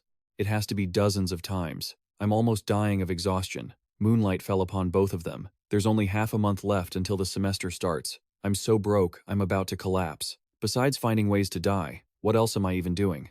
The Black Crow smiled and reminded him, "At least you've learned some new skills, haven't you?" Hearing this, he laughed bitterly and retorted, "What kind of damn skills? Aside from being able to perform a complete set of military exercises, what use are the others?" He thought of Nu and felt uneasy. If he happened to run into that pervert, even if he could perform the military exercises like flowing water, he couldn't guarantee he'd survive. A noise behind him made him turn his head in alarm. Both of them went silent, trying to observe the area. Suddenly, he swallowed hard, feeling a bit anxious. What kind of situation is this? It can't be that weird, right? "Speak of the devil." The Black Crow replied calmly. "Hard to say." As if remembering something, he glanced at her. She confessed, "Could it be that you found out I was stealing electricity by plugging into your house's wires?" Hearing that, Huai Shi shouted in frustration, "Damn it! Since when have you been pulling this kind of stunt behind my back?" The Black Crow just casually unlocked her phone. "Actually, I even snuck in an Ethernet cable. The Wi-Fi signal is pretty good. Want the password?" Huai Shi gripped his bat, feeling helpless. He figured they were just being thieves again. After all, this wasn't the first or second time. Then, she curled the corner of her lips and said nonchalantly, "Let's hope so." The two of them cautiously peeked inside before rushing in. A long staircase lay before them. Huai Shi held his bat tightly, leaning against the side to observe. Loud noises were coming from above, and light from the windows cast long shadows on the floor. He felt frustrated, thinking about the people making such a racket upstairs. "For God's sake, can't you thieves be a bit quieter? There's barely anything left in this house anyway." He gripped the bat until his hands trembled with rage. "I'm almost bankrupt. This is killing me. I'll fight you to the death." With that, he charged up the stairs. Upstairs, documents were strewn everywhere. The thieves were ransacking the room, shouting that they couldn't find a thing. One of them spotted a bag tossed in a corner, examined it, and then unzipped it. Huai Shi watched from the doorway, seething with anger, and cursed under his breath. "Damn it, don't you dare mess with my violin." They grabbed the violin inside and checked the case, but it wasn't there. The other guy pointed at the violin and asked if there was a secret compartment. "Smash it and see." They all looked at it suspiciously. Outside, Huai Shi frowned and roared, "Smash it? Damn you. You lay a finger on my violin, and this grudge will never be settled." He kicked the door open and charged in, swinging his bat. He knocked one down immediately, while the others were busy, one holding a flashlight, the other raising a hammer toward the violin. Huai Shi landed a hit straight on the head of the guy with the hammer. He went down instantly, knocked cold. The other guy turned around and shouted at him. "Huh?" Huai Shi glanced at him and swung his bat again. Taking advantage of the guy's hesitation, he aimed for another strike. The thief saw the bat coming and quickly blocked it with his hands. Huai Shi's bat snapped in two. The broken piece clattered to the silent floor. The thief glared at him and charged. The Black Crow reminded him, "Quick, use your military combat skills." Huai Shi blocked the guy's punch and then struck him directly in the torso. The thief winced, and both their bodies froze in place. Huai Shi looked at him, stunned, then clumsily pulled his hand back. He kicked the guy repeatedly until he backed away. The thief raised his arms to defend himself, dropping his flashlight. He grabbed Huai Shi's ankle and lunged, pinning him by the throat. The thief stared at him, pinned him to the ground, and tightened his grip while gloating. "Military combat. Huh. I can still beat you. Come on, let's keep playing." The guy who had been knocked out earlier stood up, clutching his head and stumbling around while cursing. "Damn it, that was close." He ripped off his face mask. His face was covered in blood. He grabbed a hammer and shouted in a rage, "You dare ambush me!" Huai Shi's eyes widened as the hammer came down. He struggled against the guy choking him, let go of his arm, and quickly grabbed the thief's mask and pulled it down. The guy grinned wickedly. Lu slowly walked over and whispered, "He's seen our faces. Forget about this dog." Meanwhile, Huai Shi was being choked to the point of losing his mind, letting out gasping cries for help. In his mind, the black crow kept urging him to think about something painful. Huai Shi clenched his fists, trying to listen to her words. Think about it. Think about how you died in your dreams, how many times you died, and how miserable it was. He muttered in confusion, wondering what good that would do. But then he braced himself mentally, thinking that if he wasn't afraid, wouldn't that be okay? Maybe I can stay calm. What a great idea. The two thieves looked down at him with glee. One was guarding the loot, while the other raised his hammer high, ready to strike. Huai Shi squeezed his eyes shut. Memories of his dream deaths began to surface, breaking into fragments that fell into his palms. Then, they converged into a ball of light. He bit his lip, clenched his fists, and thrust his palm into the face of the guy choking him. The black crow watched, and couldn't help but smile. Lu raised his hammer in midair, while Huai Shi pressed his hand against the thief's face. Then, he screamed at the top of his lungs, "My life is so miserable." The other two thieves burst into tears, snot and tears streaming down their faces. The guy dropped his hammer and collapsed to his knees, sobbing into his hands. "Schwener, Daddy is so sorry." Zhao Baozu also cried uncontrollably, choking out, "Mom, your son is unfilial. I couldn't be there to see you off." The three of them stared at each other in silence. Their voices joined in a chorus of agony. "Our lives are so miserable." Suddenly, Zhao Baozu reached out to Huai Shi's face, sniffing and questioning him. "Damn it, you, what did you do?" Huai Shi tried to pry the guy's hands off his throat, his own tears still flowing. He shoved his hand into the guy's mouth, biting down until the thief threw his head back and howled. Taking advantage of his distraction, Huai Shi lunged, pinning him down and punching his face repeatedly. Then, Zhao Baozu regained his composure, looked at him, and swung a fist back at his face. Huai Shi didn't back down, shoving his face into the ground. Zhao Baozu took the opportunity to grab his collar, while Huai Shi leaned in, digging his arm into the guy's throat, choking him from behind while sobbing. Helpless, the thief looked up and shouted to his partner, "Lu, forget about him." Hearing this, Lu picked up his hammer. He walked slowly toward the two rolling on the floor, wiping his tears while trying to see clearly, then raised his hammer to strike. Huai Shi watched, eyes wide, until finally, blood splattered. The guy stumbled, and the hammer dropped to the floor, leaving Zhao Baozu and Huai Shi stunned. It was the sound of a gunshot. Ai Qing walked in with a calm expression, with someone else rushing in beside her. Her eyes were sharp as she warned, "Leave him alive, Donglei." He smiled as he rushed over, adjusting his glasses. Then, he took them off and smiled.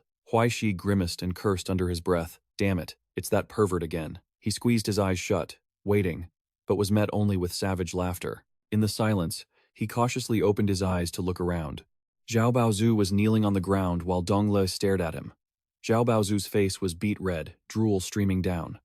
Huai Shi blinked, curious.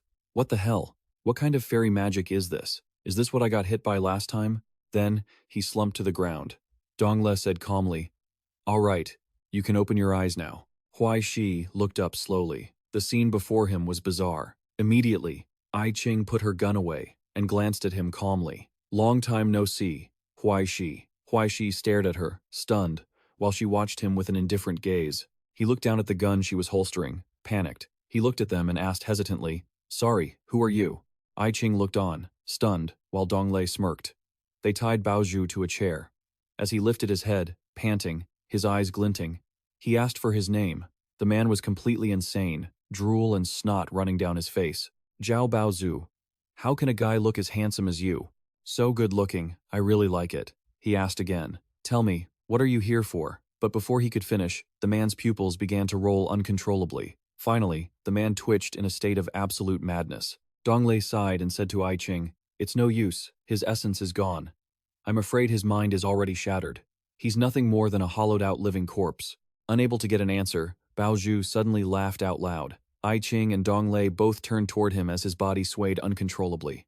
Huai Shi watched, dumbfounded. The man shrieked, "I want to ascend to heaven." Suddenly, his body began to glow. Baozu lifted his head and screamed, "I'm ascending to heaven now. The Heavenly Father is coming for me, and he's brought 72 angels to welcome me." With that, his body burst into flames amidst his grotesque laughter, and then he vanished into thin air, as if he had dissolved. Witnessing the scene, Huai Shi's eyes widened in panic. He disappeared.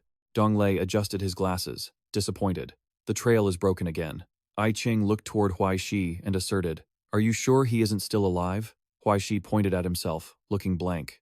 She stared straight at him and concluded, "Even though I don't know why those people wanted to kill him, as long as I use him as bait, I can always force them to leave a trace." Standing behind her, Donglei felt a chill at that expression. "Oh my God, this crazy woman is terrifying." He winced, remembering what happened in the past when everyone thought the culprit had gotten the box and stopped. However, this woman had deduced from a few newly appeared corpses that the culprit still hadn't found what he wanted.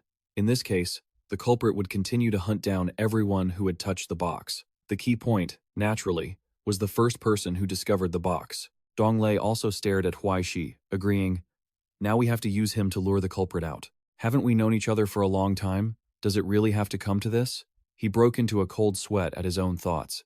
"Is this kid just like me? What on earth did you do to offend this woman?" After a moment of discussion, Huai Shi shouted in frustration, "Are you guys trying to get me killed?" He pointed at them, his logic full of anger.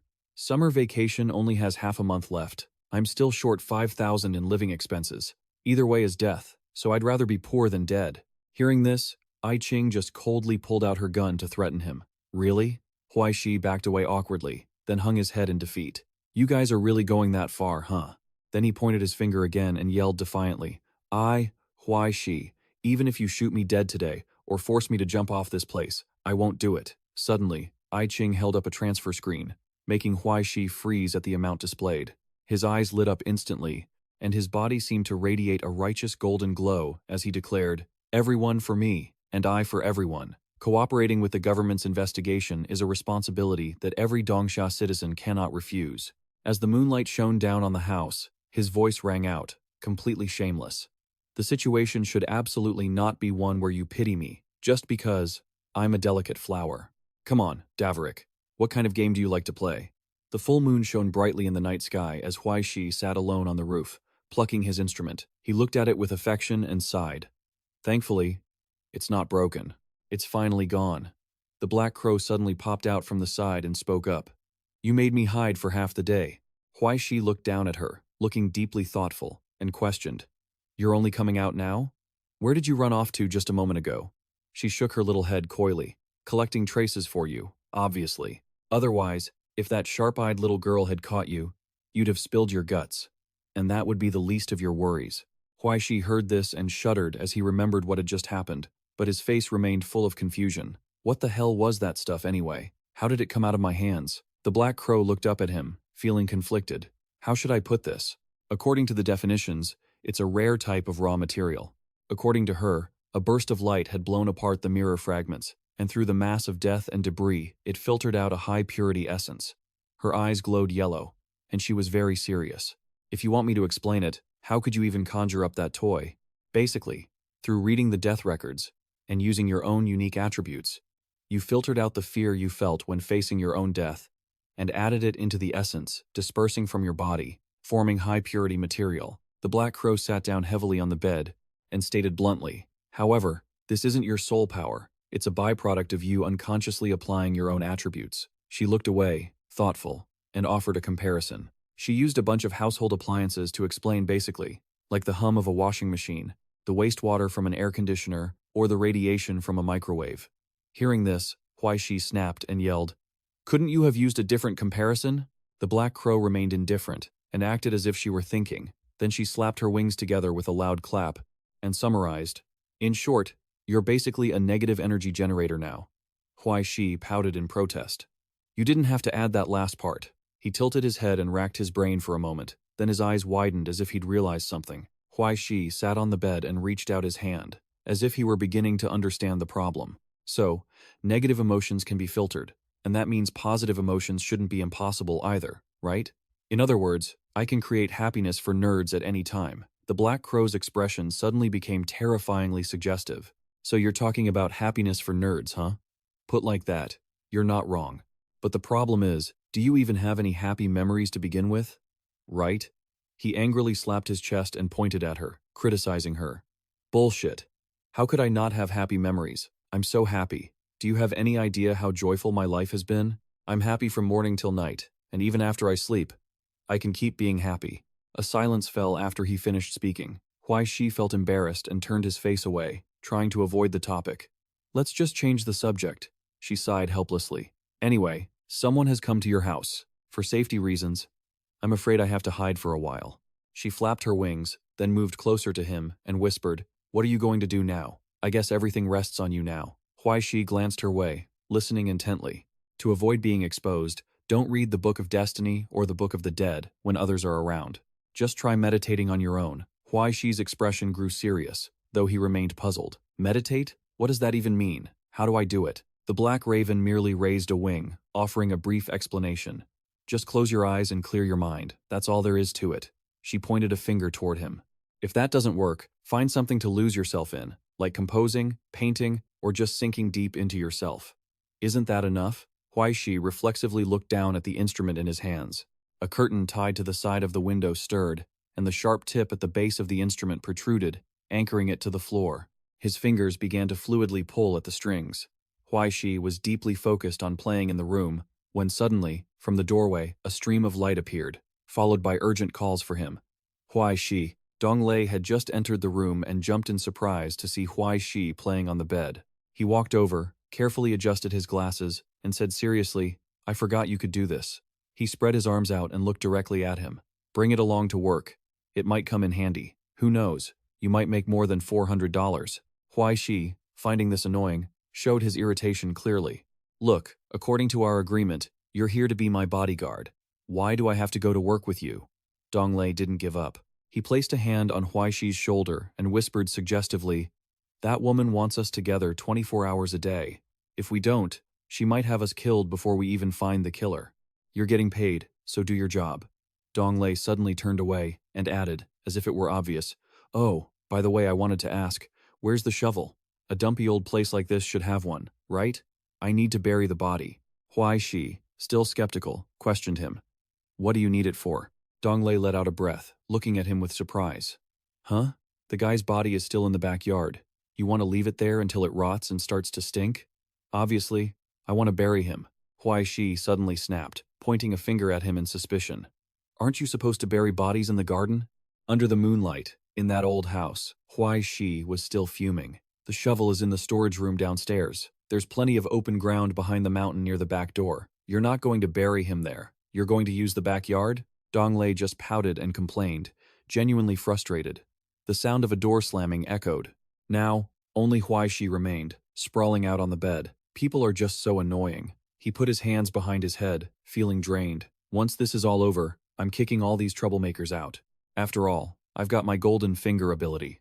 His eyes drifted toward the instrument beside him. Golden finger? Huai Shi sat up again, positioned the instrument, and played. Immerse. Immerse. The sounds filled the room as he pulled the strings. Immerse. A scene unfolded where he was the only one playing amidst a flock of white birds. His turquoise-colored pupils slowly widened, as if his soul were sinking into a vortex of sound within the old room. Huai Shi's expression showed panic as he found himself hovering in midair. He looked down at his pale, translucent hands. He waved them gently, feeling the musical notes. The ceiling light shone down on him. His fingers began to rise from the ground. Huai Shi realized his head had emerged into a different space, passing through into the room upstairs. A smile tugged at the corner of his mouth. His body felt light as a feather. He drifted out of the room with the many windows. His next destination was a dilapidated room. Dong Lei was there alone, searching through cardboard boxes for weapons.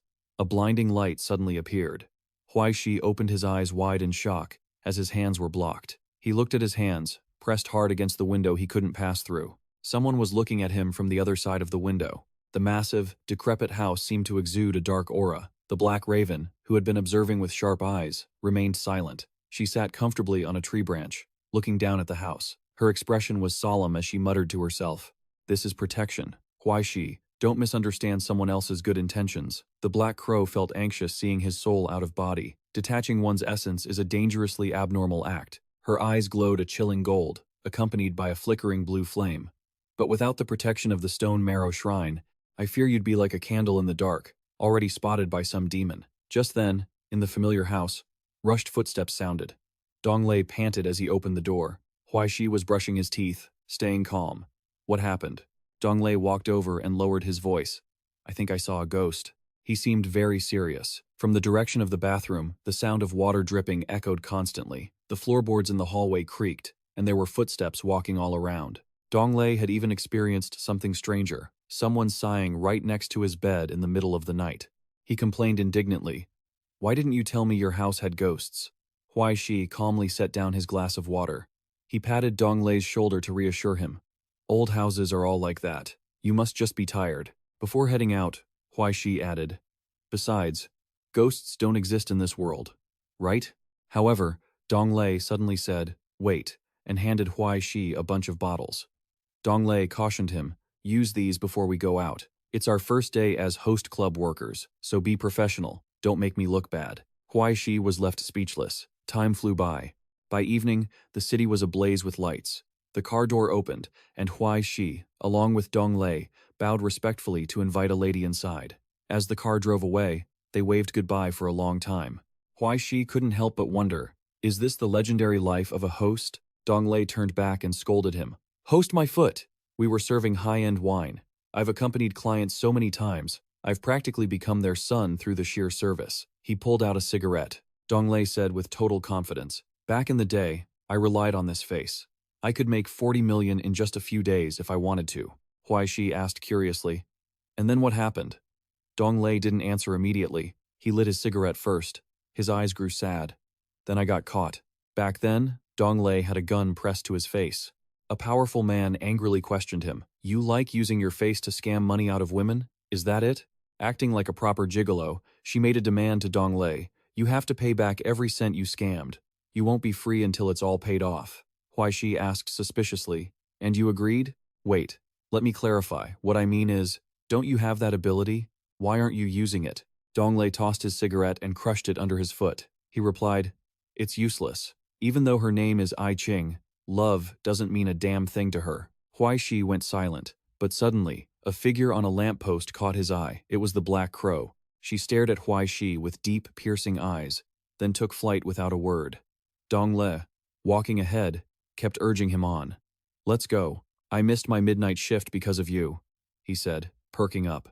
To make it up to me, you're buying me a late-night snack. Suddenly, his expression did a total 180. Turns out, a wave of black smoke was covering Huai Shi from behind.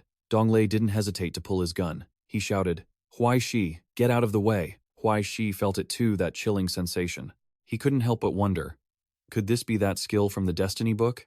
A sense of impending death washed over him, a death premonition. He broke into a cold sweat, frowning as he thought, what is that? Lu Donglei was rushing toward him, looking panicked and desperate. Lu Donglei gripped his gun as he reached his side. I have to move. Nui was wearing a wicked smile. Huai Shi was in a panic. Move! Body! Move! He tried to channel his energy into his arms. Just then, a sharp claw lunged at him. Nui attacked Huai Shi. He didn't hesitate to counterattack, forcing Nui to shriek in pain before he swiped Huai Shi away. Liu Donglei rushed over to check on him. Are you okay? His arm was wounded, and things didn't look good. Donglei looked at Huai Shi with concern. Then, without a word, he aimed his gun at Nui, who was still acting arrogant, showing no fear at all. Gunshots rang out repeatedly, but Nui dodged them all. He lunged forward with inhuman agility, completely unfazed by Donglei's constant barrage of fire. The distance between them and Nui was closing. Seeing this, Donglei calmly took off his glasses and activated a skill. Nui was immediately blown away. He lay on the floor, coughing. Donglei walked up, gun pointed straight at Nui, and fired repeatedly. Nui's hands started shaking uncontrollably. Huai Shi walked over and picked up his bag from the road. He remained optimistic. Good thing this guy launched an ambush here. There's a bit of street light. Lu Donglei, use your ability. Suddenly, a strange sound erupted. Can he do it? Huai Shi looked back. It turned out Donglei's stray shots had accidentally burst a nearby water main. Loud noises echoed continuously, and the whole area plunged into darkness. Donglei cursed angrily. Damn it, what kind of garbage is this city infrastructure? You really have a jinxed mouth. At the same time, Nui made a sound. Huai Shi looked back, thinking to himself, no way, even after all that damage. But when he saw the empty space in front of him, Huai Shi couldn't help but panic. He ran? He actually ran? Water sprayed from the broken pipe. Huai Shi felt something zip over his head, and his face turned pale. Donglei kept yelling, "Damn it! The light! The light! The light!" Annoyed, Huai Shi snapped, "Are you an Intel processor or something? Stop yelling. I'm looking." He quickly pulled out his phone, turned on the flashlight, and tossed it to Dongle. Suddenly, a sound echoed, and Nu Yi's terrifying gaze appeared again. Huai Shi's face turned grim, but he quickly calmed down and handed the phone to Dongle. Another loud noise rang out, followed by Donglei's swearing. "Damn it! Can't you be a bit faster? Can't you move your hands any quicker?"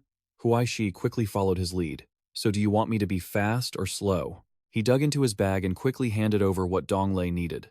"Here." Next came a barrage of gunfire in the dark. Huai Shi quickly reminded him, "Try to aim better." Dongle stayed stubborn and kept his mouth shut. Huai Shi didn't hold a grudge and kept digging. "Do you still need this?" He pulled out a tube of cream. "Eye cream. Catch." A thud echoed in the night, followed by Donglei's gunfire. Nu Yi laughed triumphantly. In this life-or-death moment, Dongle didn't dare drop his guard. Elsewhere, Huai Shi was frantically rummaging through all sorts of items, trying his best. "Let's see what's in this bag." He didn't have time to think, just throwing things out. Sunglasses, keys, fairy water catch. The sound of things crashing echoed repeatedly. Huai Shi didn't give up. He kept tossing things to Dongle.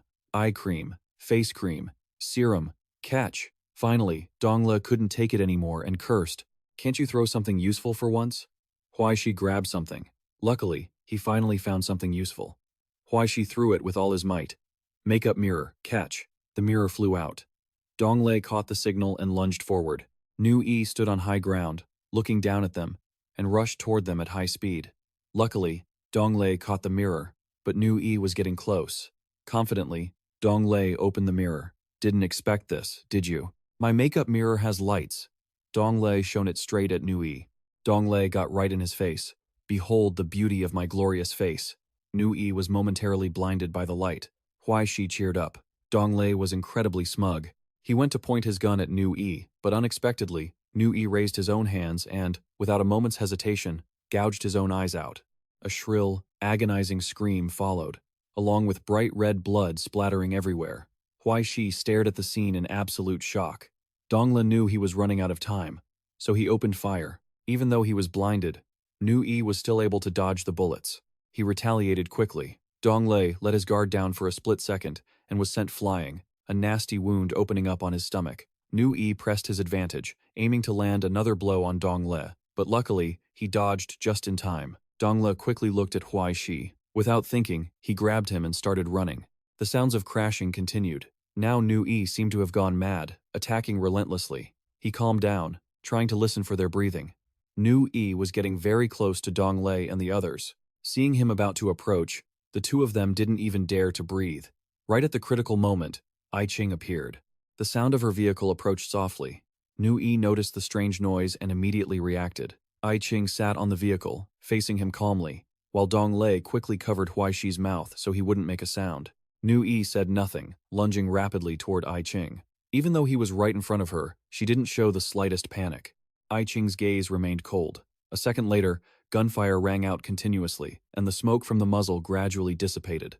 Dongle and Huai Shi stared in utter shock at the scene. Ai Ching still sat on her vehicle with a cool, composed look. After being hit by continuous gunfire, Nu Yi collapsed. His breathing gradually grew weak. But Nu Yi didn't give up, intending to dash forward again. However, it was as if his movements had been anticipated, and a few more shots were fired in his direction. He tried his best to dodge. Dongle and Huai Shi could only huddle in the corner, terrified. The sound of reloading followed. It turned out Ai Ching hadn't come alone. The soldiers behind her signaled that they had hit the target, with all guns aimed at the same spot. Nu Yi still refused to lose, and lunged again. Gunfire erupted repeatedly, and Nu Yi moved swiftly. Seeing this for the first time, Huai Shi was confused. What was going on here? Once they saw the situation was successfully resolved, Dongle and his group let out a sigh of relief. Then, a soft sound echoed. It turned out Ai Ching had come to find them.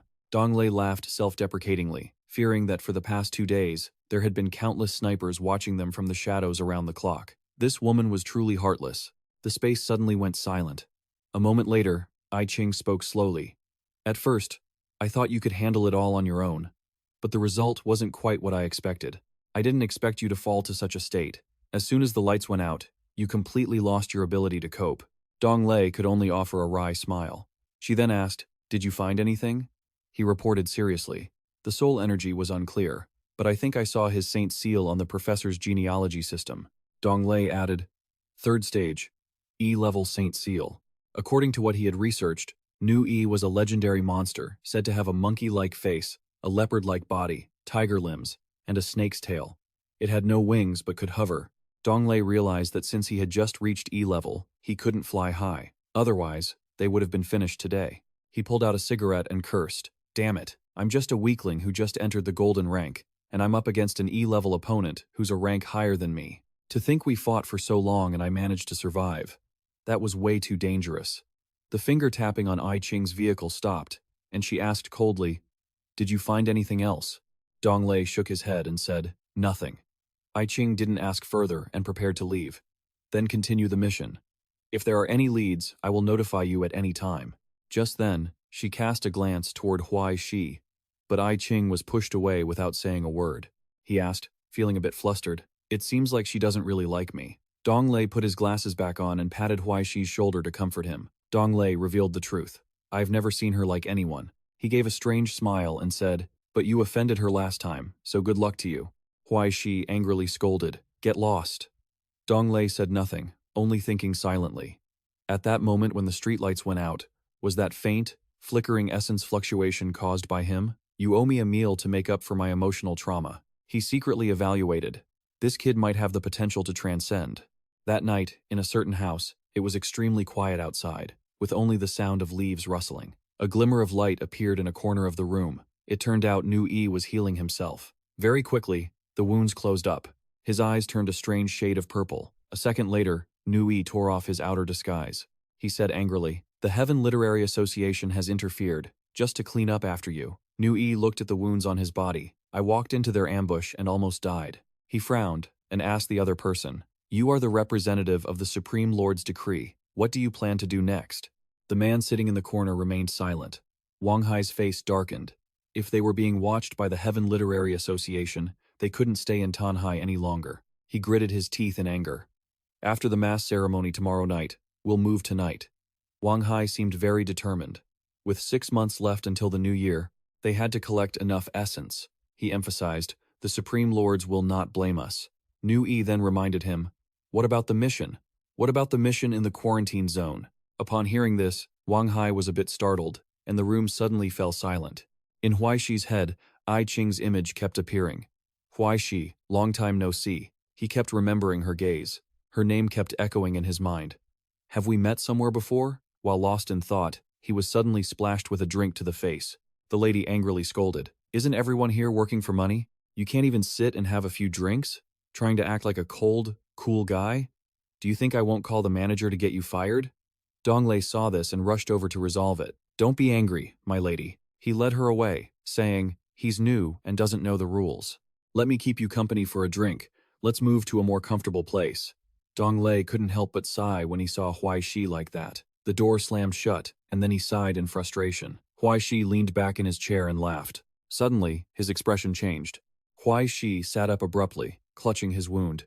He gasped in pain. The wound was already oozing blood. Thinking back to yesterday's scene, Huai Shi instinctively felt a chill down his spine. Last night was just too dangerous. A moment of carelessness could have cost him his life.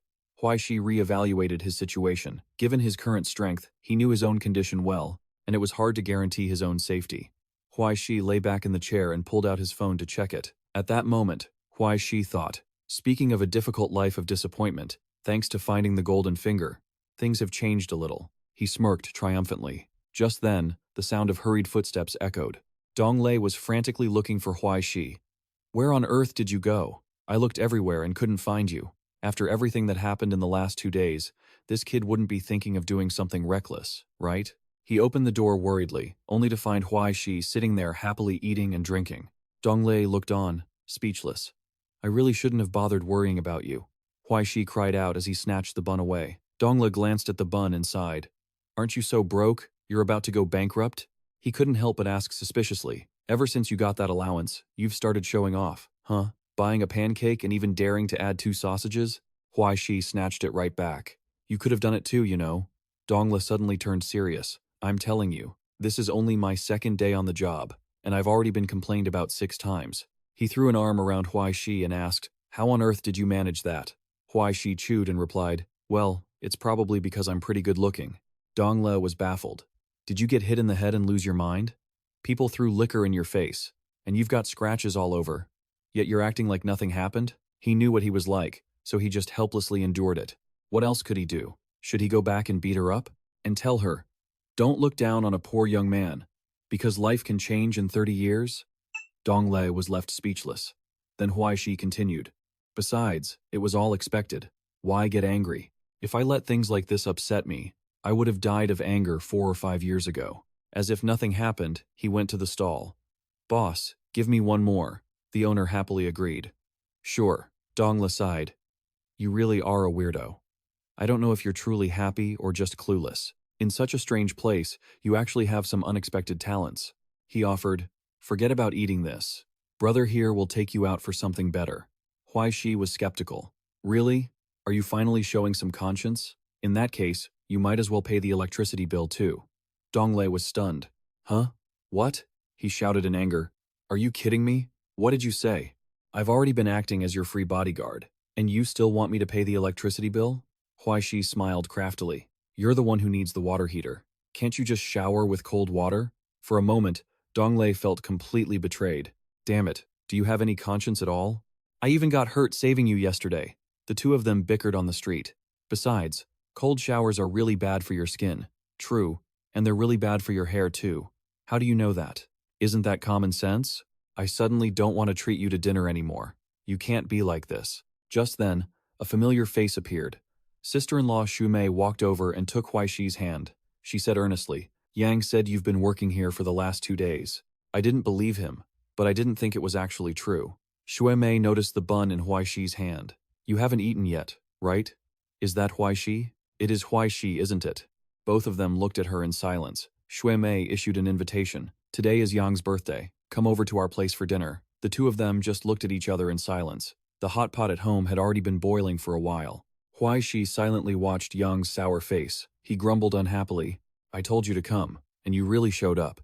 But Huai Shi was thick-skinned. Why not? Didn't you say you wanted to treat me to dinner? Yang blocked his chopsticks. I was just being polite. Don't take it seriously. Huai Shi replied calmly. Then what about the fact that you stuffed me into that host club? Yang frowned, confused. Didn't you enjoy that job? He felt even more annoyed seeing Dongle getting close to his wife. You even brought a colleague along? Couldn't you come alone? Xue Mei happily brought the food over. It's here. It's here. Everything is ready. But the two at the table were so angry, they didn't even want to look at each other. Xue Mei said softly, It's not easy for Huai Shi to visit. Who are you putting on that face for? Yang remained stubborn. Who told him not to give me a commission this time? His wife scolded him. You lured him into a trap and you're still worried about a commission? Aren't you embarrassed? Huai Shi couldn't help but laugh when he heard that. Yang flew into a rage. What are you laughing at? Just eat your food. A lighter clicked. Huai Shi kindly advised, Sister-in-law, you really shouldn't smoke anymore. Xue Mei took a puff anyway, her face turning sad. I've got one less day to live with each passing day. Might as well make it count, she added. Isn't it enough that this sickness tortures me? Having Yang suffer along with me makes me feel terrible too. Yang, who was doing the dishes, immediately put them down. He walked out and shouted, Li Xue Mei, what are you doing? What did the doctor say? Put that cigarette out right now. Immediately. Xue Mei hardened her expression. What did you say? Yang immediately softened his tone. Please, put the cigarette away. She nodded, satisfied. That's better. Xue Mei winked at Huai Shi. See, if he ever tries to scam you again, just tell me. I'll handle him. Huai Shi gave her a thumbs up, praising her, as expected of my sister-in-law. The phone screen showed a ride-hailing map. They were all waiting by the roadside for the car. Yang was furious. Damn it, why isn't the car here yet? Hurry up and get these two out of here. Huai Shi tried to cover his mouth to hide his laughter. Suddenly, Yang asked in a cold tone, Kid, haven't you offended anyone lately? Huai Shi looked confused. Huh? Yang continued. Someone came to me last night to dig for information about you, and they offered a lot of money. Huai Shi was startled. You didn't tell them anything, did you? He smiled brightly. Don't be ridiculous. If I didn't tell them, would I still be human? They offered 50,000 yuan to buy info on you. Even if I didn't give it to them, Do you really think they couldn't have found out from your school? Huai Shi cried out in shock. What? Wait, what did you say? You did what for money? Yang placed some money in his hand and apologized sheepishly. This time, your brother wasn't righteous. I'm sorry, I was really desperate for money. If you're angry, you can beat me up. Yang said awkwardly, this is 20,000 yuan. Take it and go stay somewhere else for a few days. Don't come back. I'll make some inquiries, and once this blows over, I'll call you. Huai Shi looked at the stack of money in his hand. He thought to himself, this bastard actually has a conscience, doesn't he? If it weren't for his wife's illness, he probably wouldn't be like this. Huai Shi was secretly overjoyed. After being scammed so many times, he finally saw some money coming back. Heaven hasn't forsaken me. He still wanted to clarify things. By the way, who was it that asked about me? Yang couldn't be sure, as that group didn't say anything and acted all mysterious. He confidently emphasized, don't think Yang is a fool. Do you think I couldn't even track their license plate? It seems to be a charity fund or something similar, but the name is rather intimidating. It seems it's called Suddenly Hitting the Crucial Part. Yang forgets the name. After a moment, he suddenly exclaims, I remember now. It's called the Philanthropy X Foundation. At that moment, inside the Philanthropy X Foundation, the sound of keyboard clacking rings out. Someone is looking at the screen in great tension. The information there leaves him stunned. Just then, he decides to click the mouse, and the computer screen quickly displays a warning. At the same time, the sound of the door opening echoes. He panics and tries to hide the documents, but before he can do anything, he is shot in the shoulder. He falls down, reaching out for his gun, hoping to fight back. However, his opponent steps on him. A group of people wearing mysterious masks are targeting him. Seeing this, he cries out in fear, "Don't shoot! I surrender! I want to confess! I want to confess!" That day, the building was in an uproar. As the scene returns to headquarters, data appears on the screen. Director I Ching sits there intently watching. It's truly as intense as expected. So many people donated money to such a shell company. One look, and you know it's being used for money laundering. Many of them are prominent figures in the city. No wonder the special office has been investigating for so long without finding anything. The information on the ringleaders appears in full. Deputy Chu rubs his forehead, annoyed. He says wearily, "The special office is a place that deals in hard realities. Other industries are completely different." I Ching seems to realize how many people are involved. Deputy Chu nods, confirming that he has gathered the basis for the investigation. Seizing this golden opportunity, Din Kai invites several masters to talk to the donors about energy programs, sharing spiritual enlightenment and health tips. Most of the content is meditation and self-hypnosis, completely unreliable, mixed with a bit of chaotic traditional studies. I Ching also figures it out. No wonder this is the stuff the leaders like. She points to two people on the screen. So these two are the leaders behind the scenes? Deputy Chu replies immediately. The person caught is named Du Tai. He is the one in charge of the Philanthropy X Foundation. Du Tai smiles flatteringly and says, "Big brothers, don't be so tense. I'll definitely cooperate." Deputy Chu continues, saying that the person Du Tai named is his master, named Wang Hai, also known by that title. He has investigated thoroughly. This guy started using superstition to swindle money over 20 years ago, scamming pensions from elderly folks. He was arrested twice, then disappeared. When he reappeared, he had become the savior of the Heavenly Father Assembly, running a huge business as Pastor Vuong. It was unstoppable. The person caught in the office was one of his many disciples, Do Tai, who was specifically responsible for the shop's facade and swindling money. After laundering it through the Philanthropy X Foundation, they would disguise it as bearer bonds or precious items. Huai Shi and the others sat in a corner, listening intently. Du Tai originally joined the gang for money. Wang Hai didn't trust him either. They were just using each other.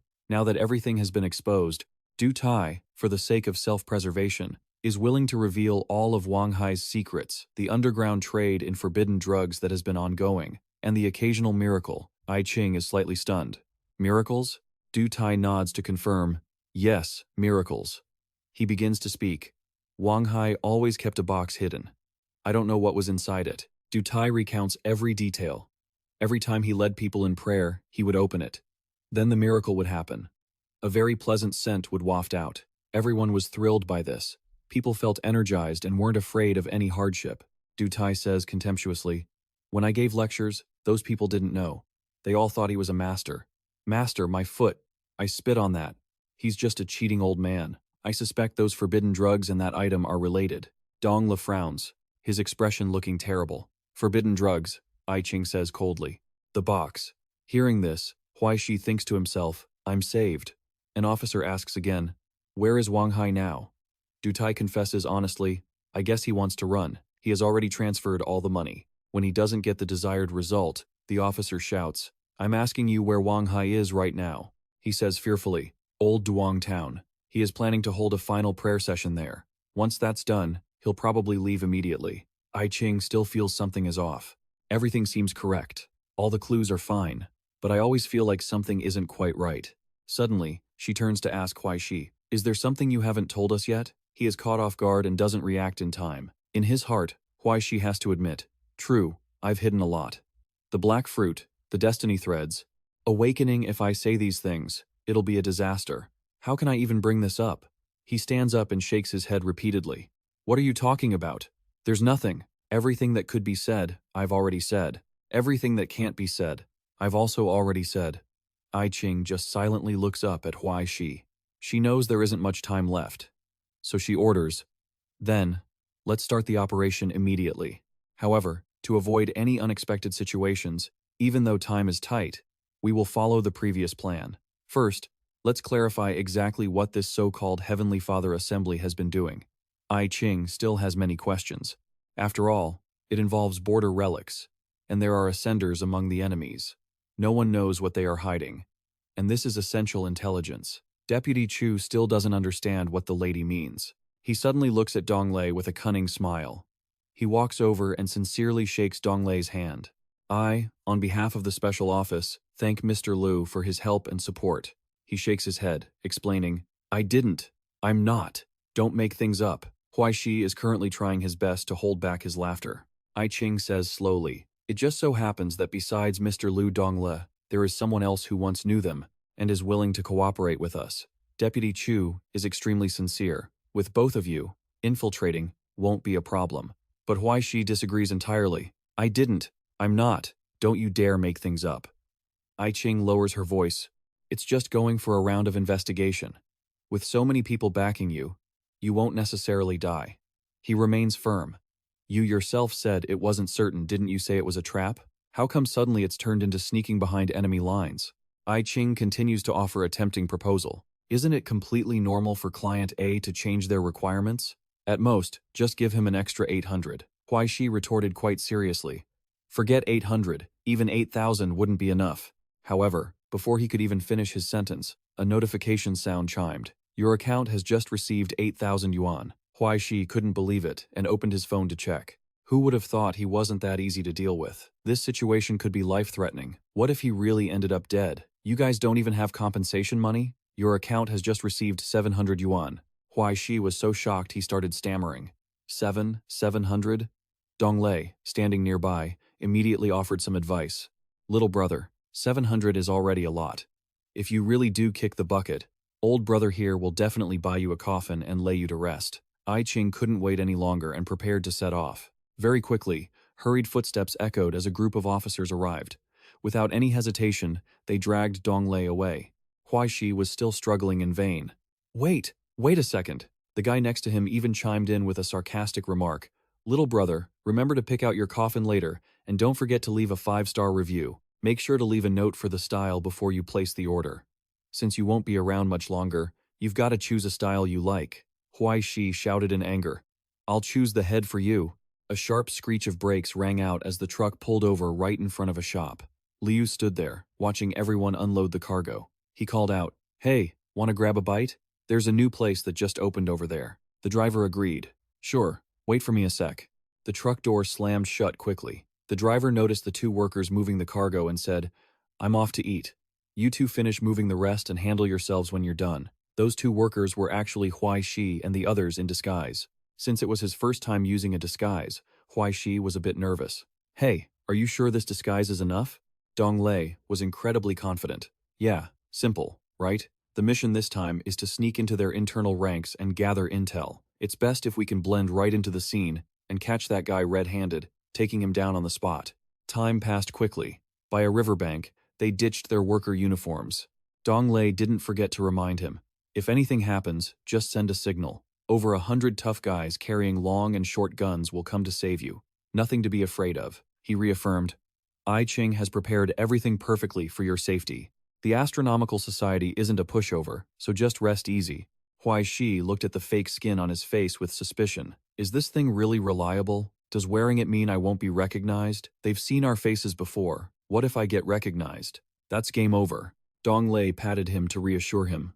Relax. This is a high-end plastic mask. Even if your own mother were here right now, she wouldn't necessarily recognize you. Huai Shi looked at himself in the mirror and asked, So, what do I do now? Dong Lei stroked his chin, deep in thought. When he caught sight of someone passing by on a phone call, Dong Lei turned back to him immediately. You stay here, don't wander off. I'm going to go buy some 6 quite and be right back. He quickly greeted the person and, appearing very intimate, threw his arm around them. Huai Shi felt completely confused. Didn't you say you wanted me to sneak into their internal ranks? If you leave, what about me? Shouldn't you have told me how to sneak in first? Just then, a familiar pair of wings appeared. Huai Shi looked up and saw the crow flying toward him. She perched on a high branch. Huai Shi was just about to speak when the crow said, Don't talk. You're wearing a wire. He couldn't help but look blank. What the hell? The crow transmitted her voice helplessly. Stupid, little brother, she revealed quickly. You're being monitored. In some room, images of Huai Shi were displayed clearly on a large screen. I can't even blame you. That young lady's intuition is just too sharp. The person the crow mentioned was I Ching. After she finished speaking, she immediately flew away, leaving Huai Shi still in a state of confusion.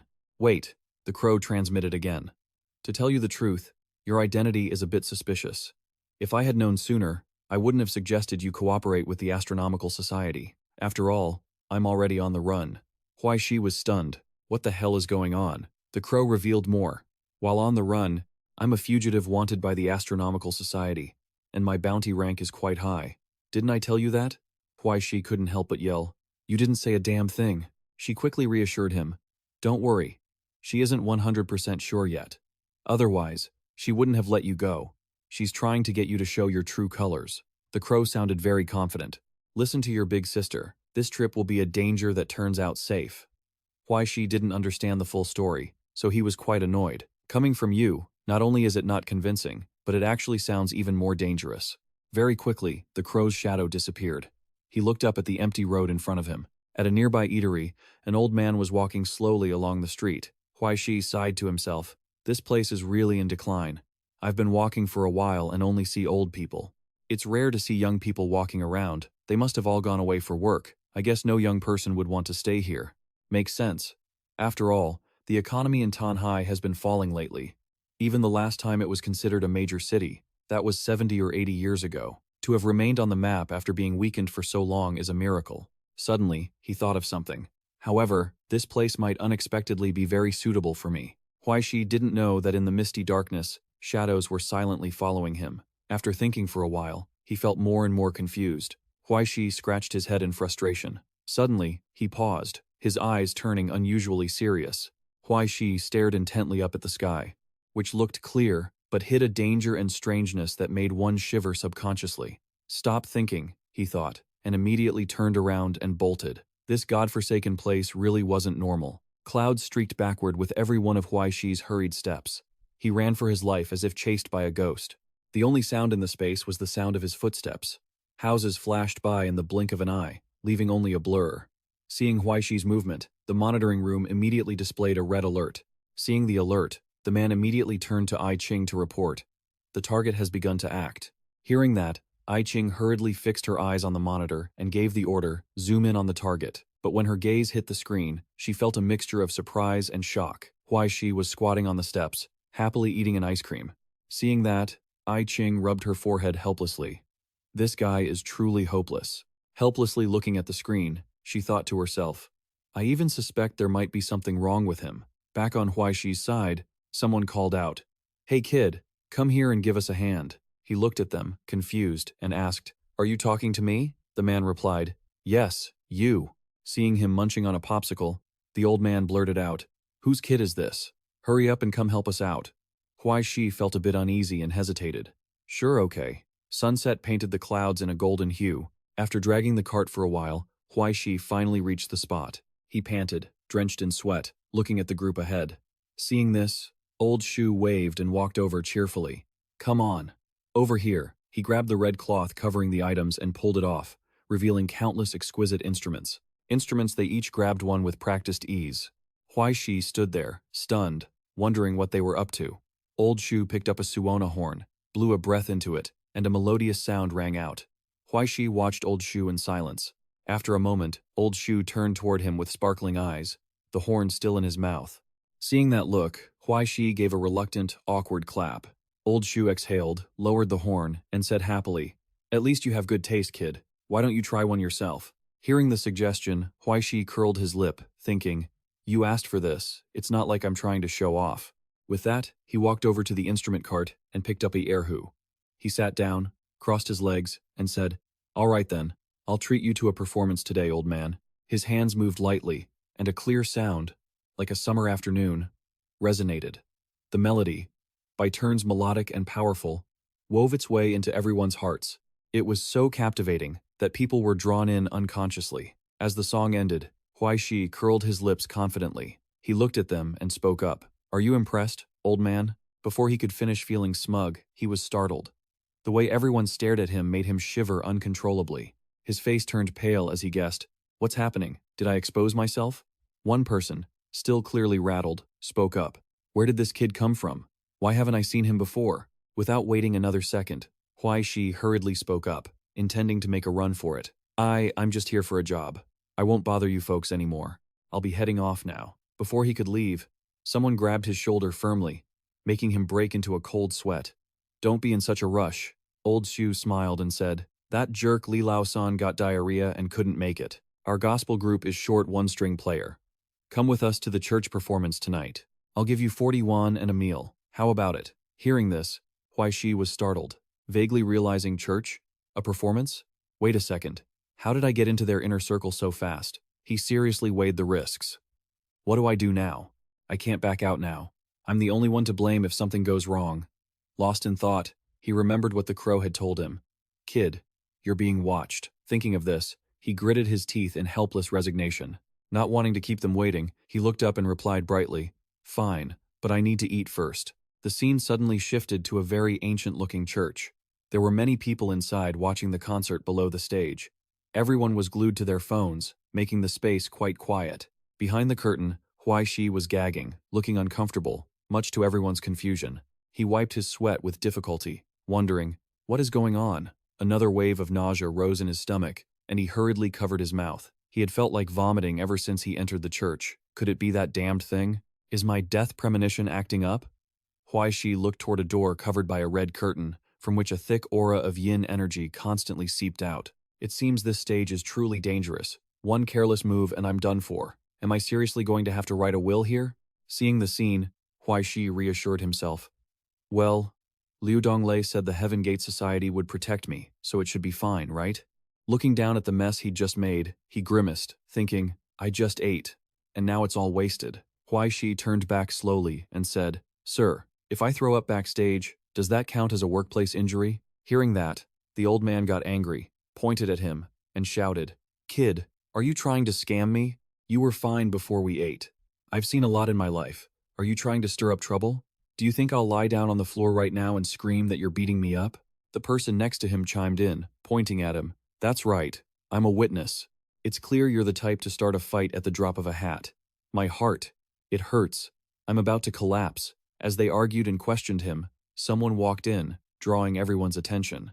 Dong Lei entered, laughing as he spoke to the two people beside him. Remember, sisters, the rhythm here isn't east just right. It's east just. Remember that. Suddenly, his eyes froze when he saw Huai Shi. Their gazes met in surprise and disbelief. The two exchanged some teasing remarks. Where's my tangerine? I haven't bought it yet. Have you eaten? No. Have you? I have. Steamed buns and braised pork? Jealous? You got it. Dong Lei threw his arm around Huai Shi's neck and asked in a low voice, Why are you here? Huai Shi replied, I was about to ask you the same thing. You didn't say a word before you took off. As the two were going back and forth, a sound echoed from the stage. Next up, please enjoy the show presented by the Old Town Gospel Troupe. Hearing the sound, someone reminded him cheerfully, It's starting. Little brother, let's go. Old Shu looked at him and said, Come on, kid. Let's move. If you don't play, you don't get paid. Hearing that, he looked at Dong Lei, speechless. The performance began, and the audience clapped, making the atmosphere lively. The curtain opened, revealing an orchestra of musicians with radiant smiles. The ensemble struck up at once. The sound of grand drums blended with the ringing strings and clear flute. Enter the temple. Sit by the deity. It tastes sweeter than my own mother's cooking. Hallelujah. Straight to heaven. On stage, he glanced over. Seeing Dong Lei's expression, Huai Shi couldn't help but burst out laughing. Old Shu glared. Focus and play your instrument for me, damn it. Trying to hold back his laughter, he tightened his grip on the instrument and thought, all right, money first. Watch me show off my talent. Suddenly, his expression changed. He looked down with a shocked gaze. The auditorium was filled with countless zombies, their bodies stiff and their eye sockets hollow, standing and clapping. Seeing the sight, his face froze in panic. He thought, oh crap, death premonition. Huai Shi's lips trembled. No. Without a moment's hesitation, Huai Shi snatched the instrument from his hands and grabbed Dong Lei, sprinting away regardless of the confused looks from everyone around them. What's happening? What's going on? As he ran, he blurted out, something is very wrong here. It's too dangerous. We need to leave now. Dong Lei asked, bewildered, huh? What's the matter? Can you explain what's going on? Huai Shi was too frantic to talk. Don't ask. Just keep moving. While trying to explain to Dong Lei, he bumped into a man, sending a crate of oranges flying everywhere. They both fell to the ground. A sharp pain shot to his brain, causing him to hiss. The man hung his head, picking up the oranges with cold, robotic movements. Huai Shi hurried to help, stammering, I'm so sorry. The man looked up with a hollow expression, and a faint image of a goldfish flickered within his pupil. Seeing this, he froze. A goldfish. The scene shifted to before the performance. Wang Hai was pacing restlessly, on edge. He was as anxious as if he were sitting on hot coals. He turned and barked, start the lecture immediately, and stop performing those boring acts. Just wipe them out completely this time. No need to warm up. Seeing his rage, the man hurriedly replied, yes, I'll arrange it right away. With that, he scurried off, leaving a tense silence in his wake. Wang Hai stood still for a moment, then turned to look into the mirror, his face twisted into a stern, grim expression. Upon seeing his own reflection, Wang Hai forced a smile and adjusted his composure. Suddenly, his phone rang, shattering the silence. He stepped forward to pick it up. Wang Hai's eyes locked onto the bold message on the screen. Dao Tai has been captured. The Astronomical Society will definitely send people. Run, Wang Hai. You have 1 minute. His eyes widened in shock and terror. Wang Hai grabbed the imperial seal from the table and scrambled out of the room in a panic. The scene switched back to Huai Shi and Dong Lei. A woman said in confusion, little brother, why are you leaving? Without you leading the team, us sisters are all a mess. She frantically grabbed Dong Lei's arm. Didn't you say you'd help us? Once the lecture is over, you'll be a treat for us to feast on. He didn't waste time and immediately refused. Big sister, I have something urgent to handle. I'll come back as soon as I'm done. Just as he finished, the phone in his sleeve vibrated. Dong Lei, feeling suspicious, pulled out his phone. His eyes hit the content on the screen, and he gasped, eyes widening. Meanwhile, Wang Hai was sprinting down the hallway, clutching something precious. Seeing the alert on his phone, Dong Lei didn't hesitate and shoved her hand away. Little brother, soon barely 2 steps into his run, he ran straight into the fleeing Wang Hai. With Wang Hai in front and the woman behind him, still trying to grab his arm, he was stuck. At that very moment, a cold bullet whistled through the air, piercing the woman's hand and making her scream in pain. Watching the bullet rip through her hand, Dong Lei turned back in shock to see Huai Shi holding a smoking gun, who quickly explained, she was trying to kill you. The chaos took quite a bit of time for Huai Shi and Dong Lei to escape. Not wanting to waste any more time, Dong Lei pulled out his phone to send an emergency alert. Retreat immediately. While the two were distracted, the man who had been carrying the orange crate silently picked them up one by one. He quietly packed them back into the crate and slipped away. No one noticed his disappearance. He walked to the door and glanced back, his eyes glinting with dangerous, calculated intent. While Dong Lei was still standing there, stunned, Huai Shi pulled him along. The man also vanished into the shadows. 10 minutes earlier, in the surveillance room, the system was displaying massive, fluctuating data. Everyone was scrambling, eyes glued to the screens, adjusting settings. Soul radiation, record complete, normal. Depth index, 0.17, normal. Contrary to the panic in the room, I Ching rubbed her chin, lost in thought, ignoring the noise around her. Boundary erosion rate, 0.03%, normal. After a moment, things seemed to stabilize. Normal. Ai Ching stared intently at the glowing lines of code on the screen. She pondered seriously. Everything seems to be under control, so why do I have such a bad feeling about this? A flood of questions raced through her mind. Logically, this was just a minor case involving a boundary relic. Illegal syndicates were using it for personal gain. The questions piled up. The mastermind behind the scenes had been found, and to prevent any mishaps, she had sent extra firepower to protect the reconnaissance team. Ai Ching's eyes remained fixed on Huai Shi's group as she thought, we could close the net right now. So smoothly, so easily. Is it perhaps too smooth? Her brows furrowed, her expression turning somber. Suddenly, as if realizing something, her eyes widened in disbelief. If Ai Ching looked back at the surveillance screen, her eyes seemed to grasp the full picture. She stared at the monitor. Without a second thought, she decisively opened the drawer next to her seat. Her hand grabbed a card, and without hesitation, she revealed a high-clearance card. Seeing this, the deputy beside her panicked and shouted, "Wait, what are you doing?" He quickly added, "This is a level 1 alert. You're insane. You want to close the net right now? If you do that, all of our previous efforts will be destroyed in an instant. Once you activate this, the signal goes directly to the United Nations Astronomical Society, and they will have direct control over this facility." After a moment of yelling, the deputy calmed down and whispered, "Do you have other important intelligence you haven't told me? Is there a threat even greater than the Tong family?" Ai Ching answered calmly. "It's hard to say. Maybe a small issue will blow up, but compared to the unknown risks, I'd rather take this gamble." Hearing this, he retorted in frustration. "Gamble? Are you just going to throw away your own career?" Without waiting for the deputy to nag further, she swiped the red card, leaving him stunned. "You?" The card reacted. A beam of red light shot out, making the deputy instinctively squint. Ha Tu appeared within the light, his expression solemn as he looked at her. Ai Ching spoke in a steady voice. "Identification number T-9631, Management Bureau, Dongxia Branch, Xinhai District, Intern Chief Surveillance Officer." Ha Tu began reciting a series of reports. No deep-level alerts detected, no signs of border corrosion, and no high-level divine silver activity has been found. Requesting the report now, and please speak mechanically, following the 12 Bronze Tower protocols as befitting an intern containment supervisor. I am invoking the 9th protocol of the containment policy, awaiting verification and orders. Proceed with the physical lockdown of the area within a 10-kilometer radius of Laotang Town, Huai City, in the Republic of Dongxia. She spoke with a stern expression, demanding immediate execution. He Da didn't waste any words and replied immediately, confirming internally. On his end, the printer began churning out a stack of papers that caught his attention. Hida walked over to pick them up for examination. After a quick read, Hida grabbed a seal and stamped his confirmation. A red mark appeared on the paper. Having finished everything, Hida turned slightly to report back to Ai Ching. "Please authorize the initiation of the satellite trajectory adjustment. Estimated time to position is 3 minutes. Lockdown of Laotong Town begins upon transmission.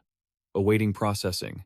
Recording logs for the 9th protocol of the containment policy have commenced." After finishing his report, he left behind a final, "Everything is for the world," and his figure gradually faded until he disappeared entirely. After he disconnected, Ai Ching's expression suddenly turned cold amidst the fearful gazes of those around her. Her eyes were locked onto the screen in front of her.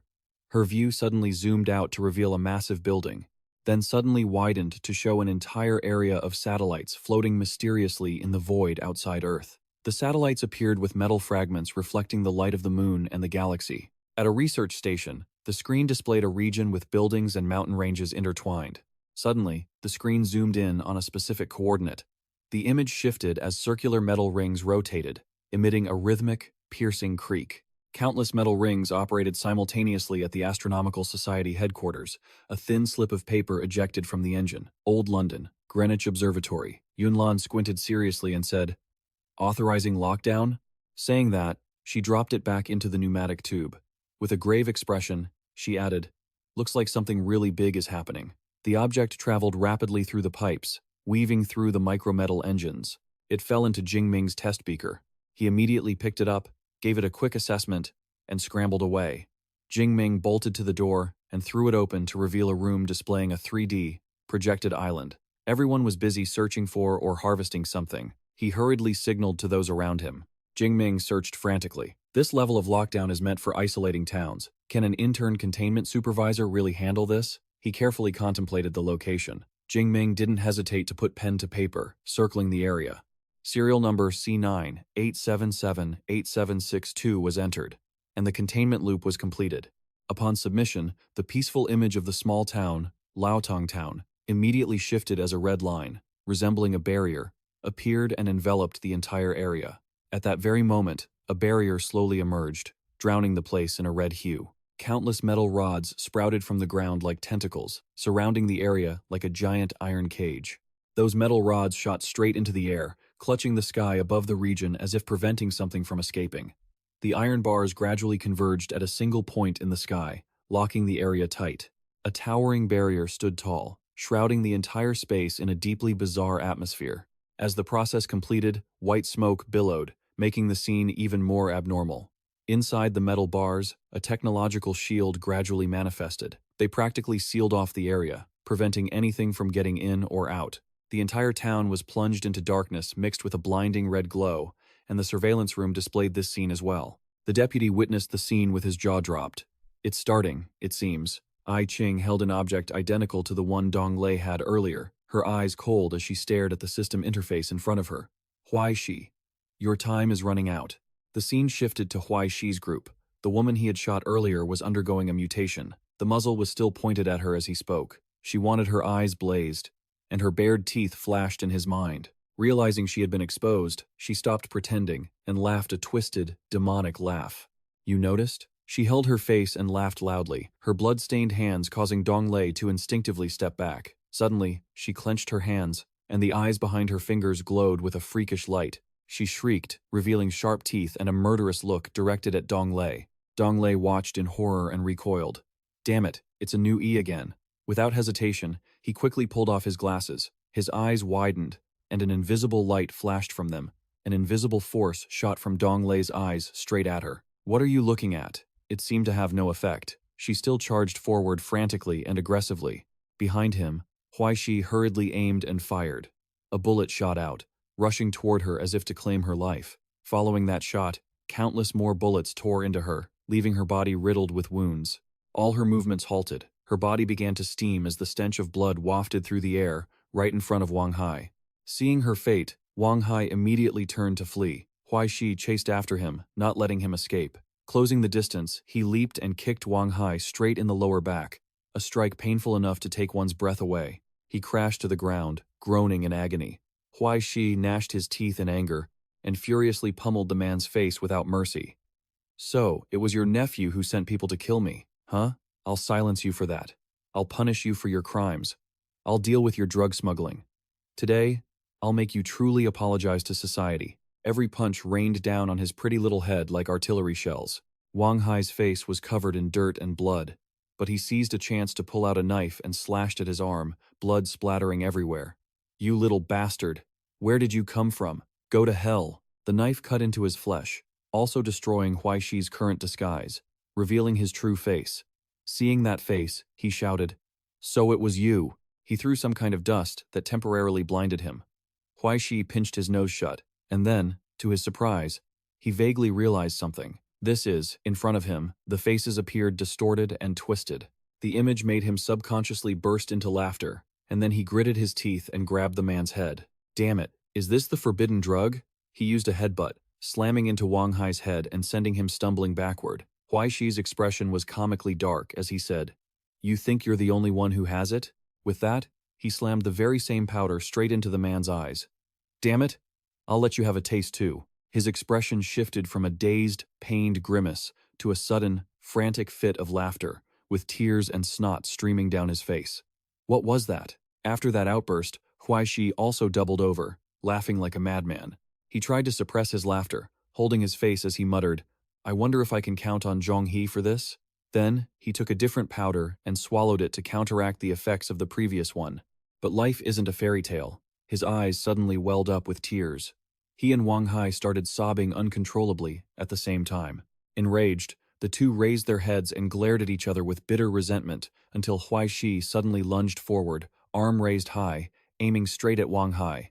Just as he was about to strike, a sudden sound caught both of their attention. They turned their heads simultaneously to look inside, full of curiosity. Inside, a splatter of blood stained the floor, looking grotesque. Dong Lei pointed his weapon forward, radiating intimidation. The mutated individual suddenly ripped off his wig and said with a menacing tone, "Are you out of tricks? Get ready to meet the Celestial Palace."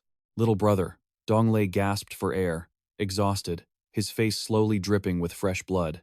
In the pool of red syrup, the figures of the two combatants were clearly reflected. Donglei gripped his weapon firmly, aiming straight ahead. Seeing him panting heavily, Nui asked suspiciously, "Are you out of dirty tricks? Can't you fight anymore? Are you wondering how to call the people from the Celestial Literature Society to bring the heavy artillery to save you? You won't get that chance." As he spoke, he charged forward with fierce momentum. Donglei's eyes widened in surprise. A second later, he leaned back to dodge the lethal blow. Because of that, Donglei was sent flying back. He hurriedly tightened his grip on his gun, then said solemnly, "The heavy artillery is right here. I only have 2 rounds left. I can't afford any mistakes." As soon as he saw Donglei preparing to fire, Nue's face displayed utter shock and astonishment. In a flash, Donglei fiercely fired his first shot. Die.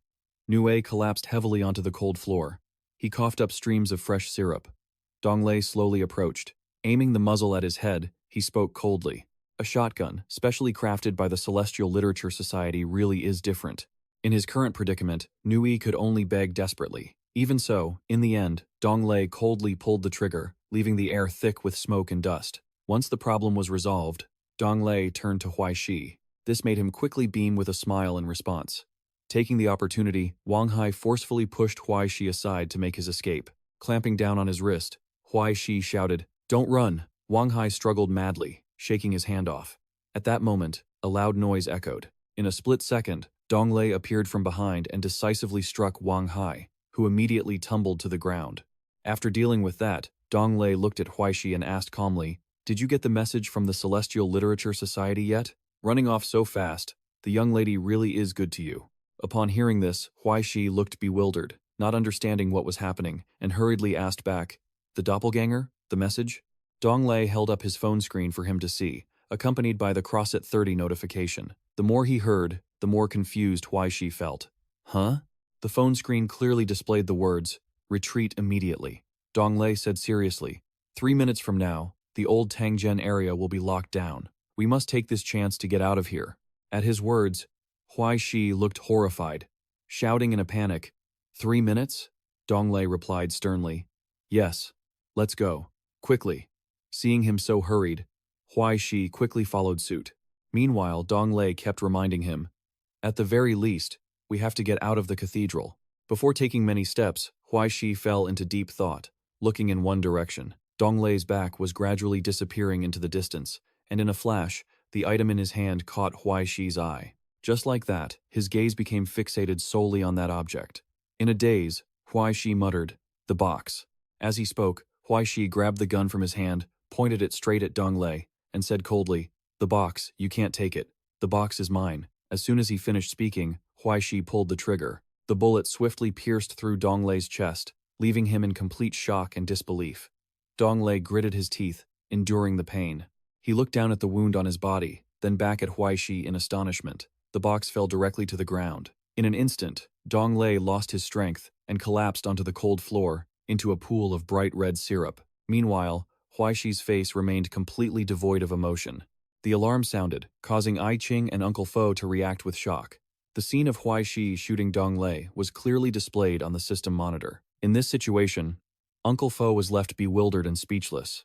What on earth is this? Meanwhile, I Ching warned sternly, "What are you standing there for? Where is the nearby fire support?"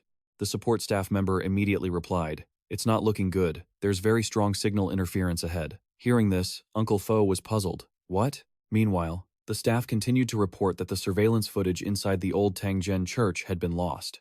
Indeed, all the screens were now covered in static. There wasn't a single signal left. Watching intently, I Ching's face showed deep contemplation. She couldn't help but call out a name softly, full of anxiety. Huai Shi? At Huai Shi's location, he was vaguely blinking his eyes awake, his gaze becoming clearer than before. Upon seeing the gun-in, his own hand and Donglei's body lying slumped on the ground, Huai Shi called out in a panic, "Liu Donglei!" In a split second, he was caught in a whirlwind of his own thoughts. What have I done? Did I shoot Liu Donglei? Why? Why would I go to steal the box? At this moment, the box suddenly emitted a strange, eerie aura. It made Huai Shi stare, unable to look away. After a few seconds, he clutched his head, ears ringing with pain. Breaking out in a cold sweat, Huai Shi worriedly whispered to himself, "This isn't right. Why am I here? Why did I come to the church? I can feel the threat of death. So why did I come here? What on earth am I doing?" As that thought finished, Huai Shi vomited violently, and a goldfish fell directly out of his mouth. Huai Shi staggered for a moment, looking at the goldfish in front of him in bewilderment. A goldfish, another goldfish. Just then, Huai Shi was attacked from behind, and in a flash, he collapsed onto the ground. In his hazy state, he tried to lift his eyes to see a figure gradually emerging into his line of sight. As soon as he saw Yang, Huai Shi quickly recognized him. Yang. Before he could say another word, the man pointed his gun at him. The gunshot rang out, and just like that, Huai Shi was hit by 2 bullets in agony. Red syrup slowly flowed out as Huai Shi helplessly coughed repeatedly. In his exhaustion, he struggled to speak. "Yang Yu!" Meanwhile, Yang coldly cut in. "How annoying. Even a second-generation goldfish could take you on." Just then, a surge of power erupted right behind Yang, followed by a hand reaching out and a chilling voice. "So, you're just a reserve transcendent." That hand gripped the fishbowl tightly. A few seconds later, feet touched the ground as Hida appeared directly. As soon as he saw him, Huai Shi's eyes widened in shock, while Hida spoke with complete composure. "Still in the period of tension? No wonder the third-generation goldfish couldn't parasitize you from the start. How unlucky. If it weren't for you, the box would have been mine long ago. There wouldn't have been any need for all this trouble today." Donglei was struggling to get up, his eyes suddenly bulging wide. He looked at the mark on Hida's hand in disbelief. Lu Ri. He gritted his teeth, forcing himself up despite coughing up blood, and as he panted, Donglei shouted a warning. "Huai Shi, run!" Hida coldly interrupted. "You can't even save yourself, so what are you screaming for?" Yang slowly approached them with a gun in his hand. Huai Shi's eyes clearly reflected the sight of Yang pointing the gun at Donglei. A few seconds later, a gunshot rang out, followed by Donglei's impending demise. The box lay right next to his body. Without a word, Yang quickly picked it up and calmly handed it to Hida. The more he saw, the more Huai Shi's eyes welled up with helpless tears. "Yang, why you guys are acquaintances, right?" Hida sneered in response. He owed a lot of money for someone else's sake, so he could only use himself to pay off the debt. Don't blame him, and don't blame me. If you have to blame someone, blame your own terrible luck. As soon as he heard that, memories flooded into Huai Shi's mind. Yang was talking happily on the phone. "Have you been so broke lately that you're going crazy?" Huai Shi quickly answered. "Yeah." Immediately, Yang suggested, "There's a great job. Do you want to try it?" Cut to the port at Tanhai. Yang smiled and said, "Just play some music and you'll get paid right away." Upon hearing that, Huai Shi on the other end agreed immediately. It wasn't what he thought, for Yang was being controlled by Hida, who was even standing right next to him watching. After recalling everything, Huai Shi was shocked to realize it all. So, it was a trap. From the very beginning, he had fallen for his scheme. A week ago, under the bright moonlight, Hida stared solemnly in one direction, intently watching the distant light in a small apartment building. He couldn't help but lose himself in his own calculations, discovering the Samsara box was purely a coincidence, and snatching it was just a fleeting whim. The initial plan was very simple. Utilize my soul power. The mocking fishbowl controls the pawns of the rescue society, sparking internal strife, then borrowing Yang's hand to arrange for a teenager to unknowingly move the box out. Once I get the box, I can retreat on my own. No one will ever know. While Hida was lost in thought, Huai Shi's voice from afar suddenly echoed, making his eyes widen. "Yang, what the hell? Are you crazy? You introduced me to a job as a bait? Something seems to have happened at the port. It's about to rain. I won't talk to you anymore. I'll take a shortcut home." Listening intently to him, Hida whispered to himself. The teenager was just supposed to fulfill his role as a tool, reporting his real-time location so I could find the handover spot. Right then, a man with a vacant gaze and a face covered in blood suddenly appeared. The man lunged directly at Huai Shi, leaving him bewildered and stunned. He thought he was just unlucky, running into a killer. Huai Shi's arm was grabbed tightly. He stared wide-eyed at the attacker before him. At this moment, a small goldfish was visible on his face. That was Hida's method, but he was wrong. He was just unlucky to have run into him. As soon as he saw the little fish, Huai Shi's eyes changed rapidly. However, he tried to steady himself. After a few seconds, Huai Shi returned to normal, supporting the man in front of him while feeling bewildered. "Hey, what are you doing?" The man didn't say a word, just vomited a pool of red blood and collapsed on the spot. Beside him, another goldfish appeared. wriggling on the ground, leaving Huai Shi confused. Hida's flashback continued. I just didn't expect the goldfish to vanish. The mocking fishbowl splits its own essence into goldfish, implants them in people, and silently issues orders. Who would have thought this teenager was a hidden transcendent during the tension period, possessing extreme resistance to third-generation Fry, leading to the failure of the parasite, and even drawing the attention of the Heavenly Eye Society back to reality, causing the whole scene to be violently slaughtered by Hida. After understanding everything, Huai Shi could only tear up helplessly to himself. So that goldfish was meant for me. So, I was already caught in a plan to die here. Just then, Hida stepped closer and said, even though you messed up the plan, as long as the outcome doesn't change, changing the process a little bit is fine. He grabbed Huai Shi by the hair, then sneered mockingly. You really are unlucky. You could have escaped one fate, but in the end, you came back to the path I laid out. The gun barrel quickly aimed straight at him, accompanied by Hida's provocation. I guess this is what you call fate playing tricks on you, right? Faced with the current situation, Huai Shi could only blankly stare, unable to answer. He felt desperate within his own emotions. Fate, right? Has it ever let me breathe easily? It's always been one chaotic mess after another. Then things just happen, getting poorer, more miserable, and losing more and more. In the end, it was always going to end like this, wasn't it? As soon as he thought of this, he screamed in fury. Why the hell is this happening? As soon as the words left his mouth, Huai Shi's eyes widened in shock.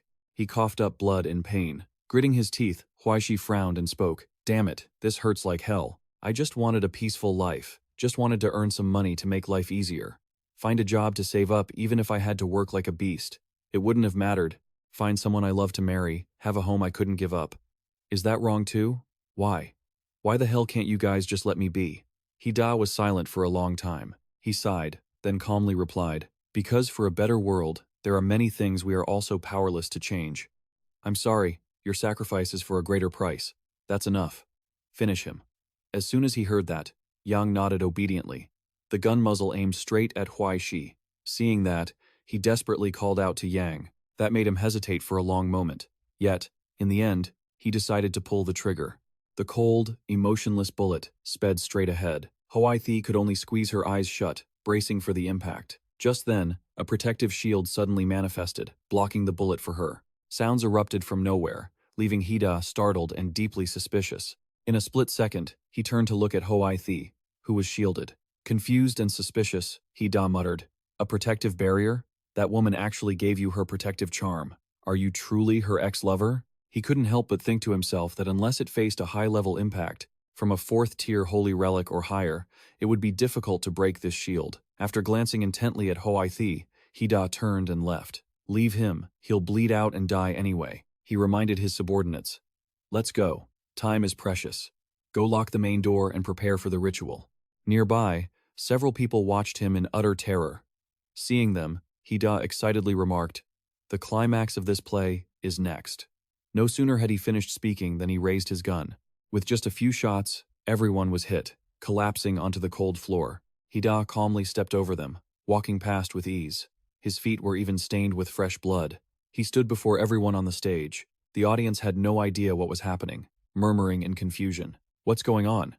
Is this part of the show? Hida didn't say a word as he opened the mysterious box.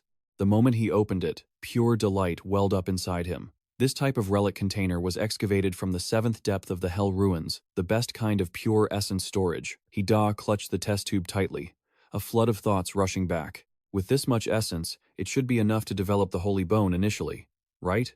In an instant, Hida coldly crushed the test tube. The object inside was revealed in his palm. A sinister, brilliant light flared across the area before shooting into the sky. Hida smiled with delight and shouted, begin! Solidify a small part of my grand ambition. Suddenly, the eerie power erupted from the box, illuminating the entire small room. Everyone was struck with profound fear. Moments later, the church was filled with endless, desperate screams. Hida still held the box tightly in his hand, his gaze darting forward in vigilance. Everyone there had been drained of their life force. Meanwhile, his weapon evolved to the 1st stage. The mercury light continued to accumulate and glow, creating such intense pressure that even Hida struggled to endure it. The weapon gradually moved into the 2nd stage. The golden power was so immense that it even made Hida's skin flake off. Breathless, he muttered to himself in confusion. Am I being affected too? Just let it flow. And so, that power spread throughout the city. In every place it touched, human life could no longer exist. The surging energy caused the water to ripple, and after a while, it finally reached the third stage. As he watched its overwhelming power, though rapidly aging, was filled with excitement and screamed, "Absorb everything! Become a miracle of this world." Waves of power surged within the church. Inside, the energy that resembled a galaxy, it continued to grow. Reaching the fourth stage, Hida cheered with even more delight. "That's it, just a little more." Just then, the entire building suddenly shook. Seeing the power vanish, he grew puzzled.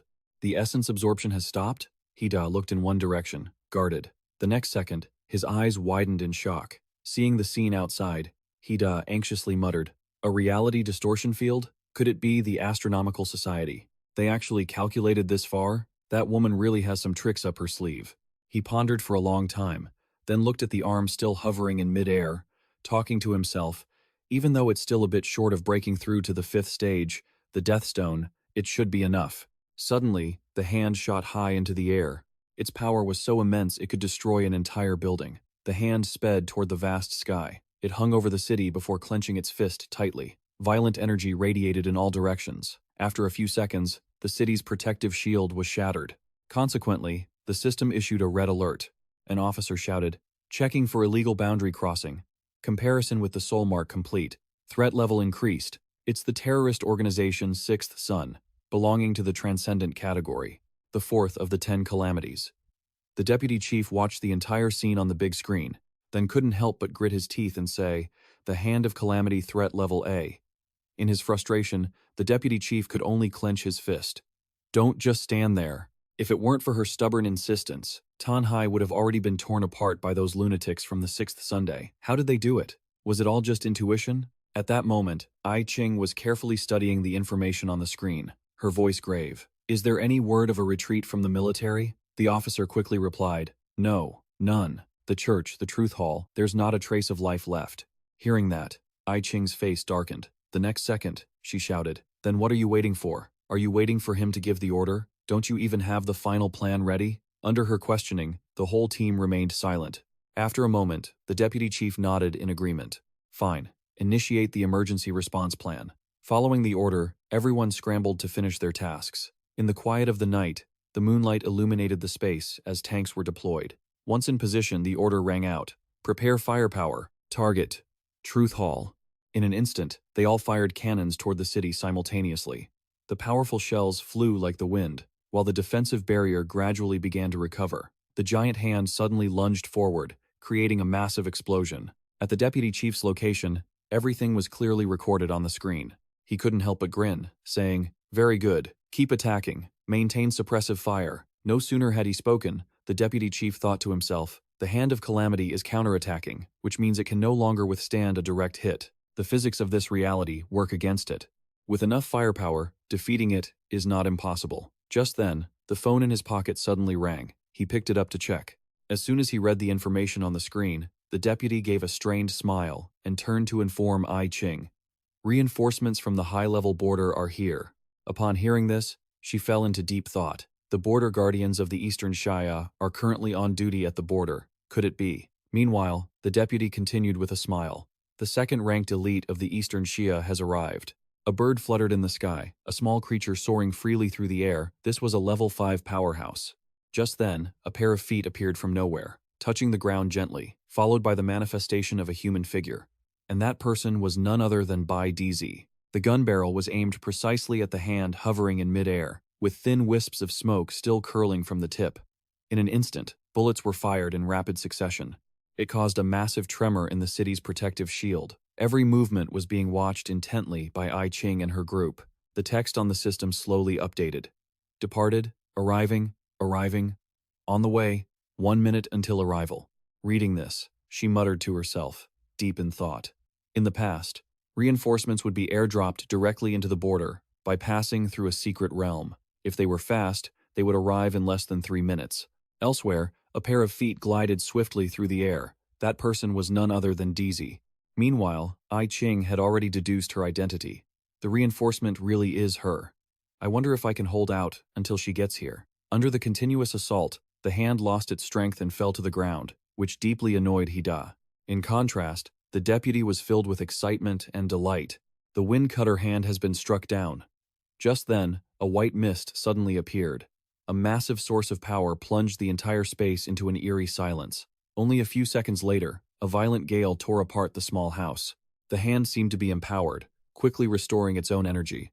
Witnessing this, the deputy couldn't hide his bewilderment and shock. It hadn't taken any damage at all.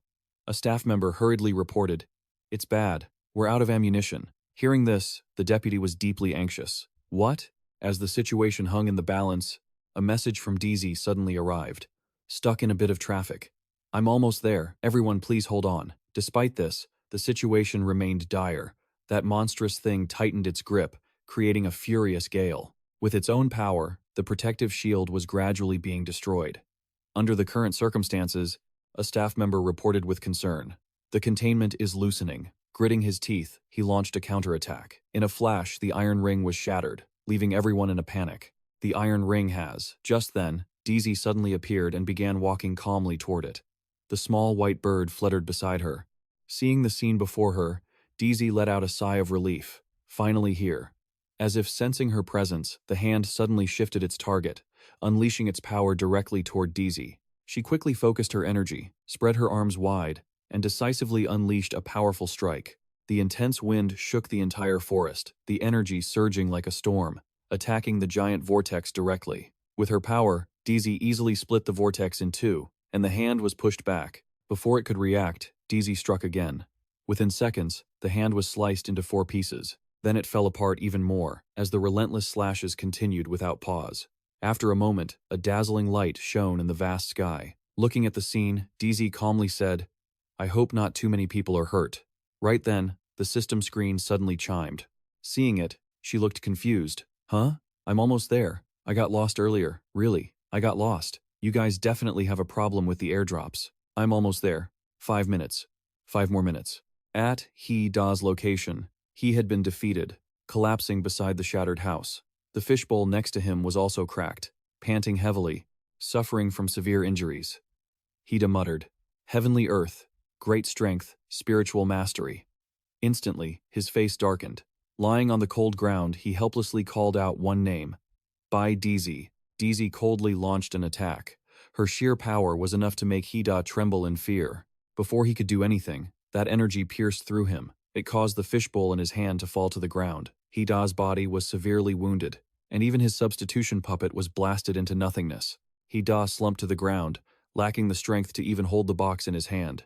Hida clutched the place where blood was oozing out, gritting his teeth in fury, cursing, "By DZ, damn it." Right then, a huge tremor echoed from outside the door. In an instant, countless people stormed in, pointing their guns at him and shouting, "Breaching! Target acquired." As soon as the words were spoken, they opened fire. This annoyed Hida immensely. Damn it. Even so, he retreated expertly to dodge the attacks. Hida coldly threw a scroll forward, and in the next second, it turned into a defensive screen, helping him block the powerful bullets. A moment later, it even transformed into a small aircraft, carrying Hida away. Just like that, his trail vanished before everyone's eyes. They were left in a panic, reporting, "The target has disappeared." No sooner had they said that than a massive explosion occurred, engulfing the entire building in gunfire. Elsewhere, with hazy eyes, he saw a silhouette standing before him. Huai Shi gritted his teeth, trying to endure the pain. Seeing Yang standing before him, he was puzzled. Yang was struggling to wrap both Donglei and Huai Shi in a large piece of fabric, then rolled them up tightly. This left Huai Shi feeling completely confused. After a while, Yang finally finished. He tried to push the two of them to one side, while saying, "Huai Shi, I don't really know what's going on either. Anyway, it seems I owe you one. When I get back, I'll have the sister-in-law make hot pot to make it up to you. Sorry." In his current state, Huai Shi could only listen, unable to respond. Even so, Yang continued, tears streaming down his cheeks. "Sorry, I have to save her. Huai Shi. Only I can save her." Having said that, he pushed them both toward one side. It was a small hallway. Yang struggled to push them down the stairs. Just then, a phone rang in his pocket. "Honey, honey." With all his might, Yang finally managed to push the two of them through a small door. As he watched them tumble down below, he just called out, "Huai Shi, you have to survive, no matter what." Huai Shi blurred his eyes, looking toward Yang, lost in his own train of thought. Meanwhile, the calls from Yang's wife still echoed throughout the empty space. Husband, just like that. The door gradually closed, and everything plunged into darkness. Meanwhile, Huai Shi lay helplessly on the ground. He tried to open his eyes, but in the end, he couldn't. All that remained was the darkness closing in as the scene shifted. Elsewhere, smoke and fire filled the sky. Soldiers kicked everything aside as they aggressively searched the area. Just then, a man's silhouette appeared before them. It was none other than Yang. He stared at them with a provocative smile. Before ending his own life, he couldn't help but mutter to himself, "Someone asked me to leave you all a message."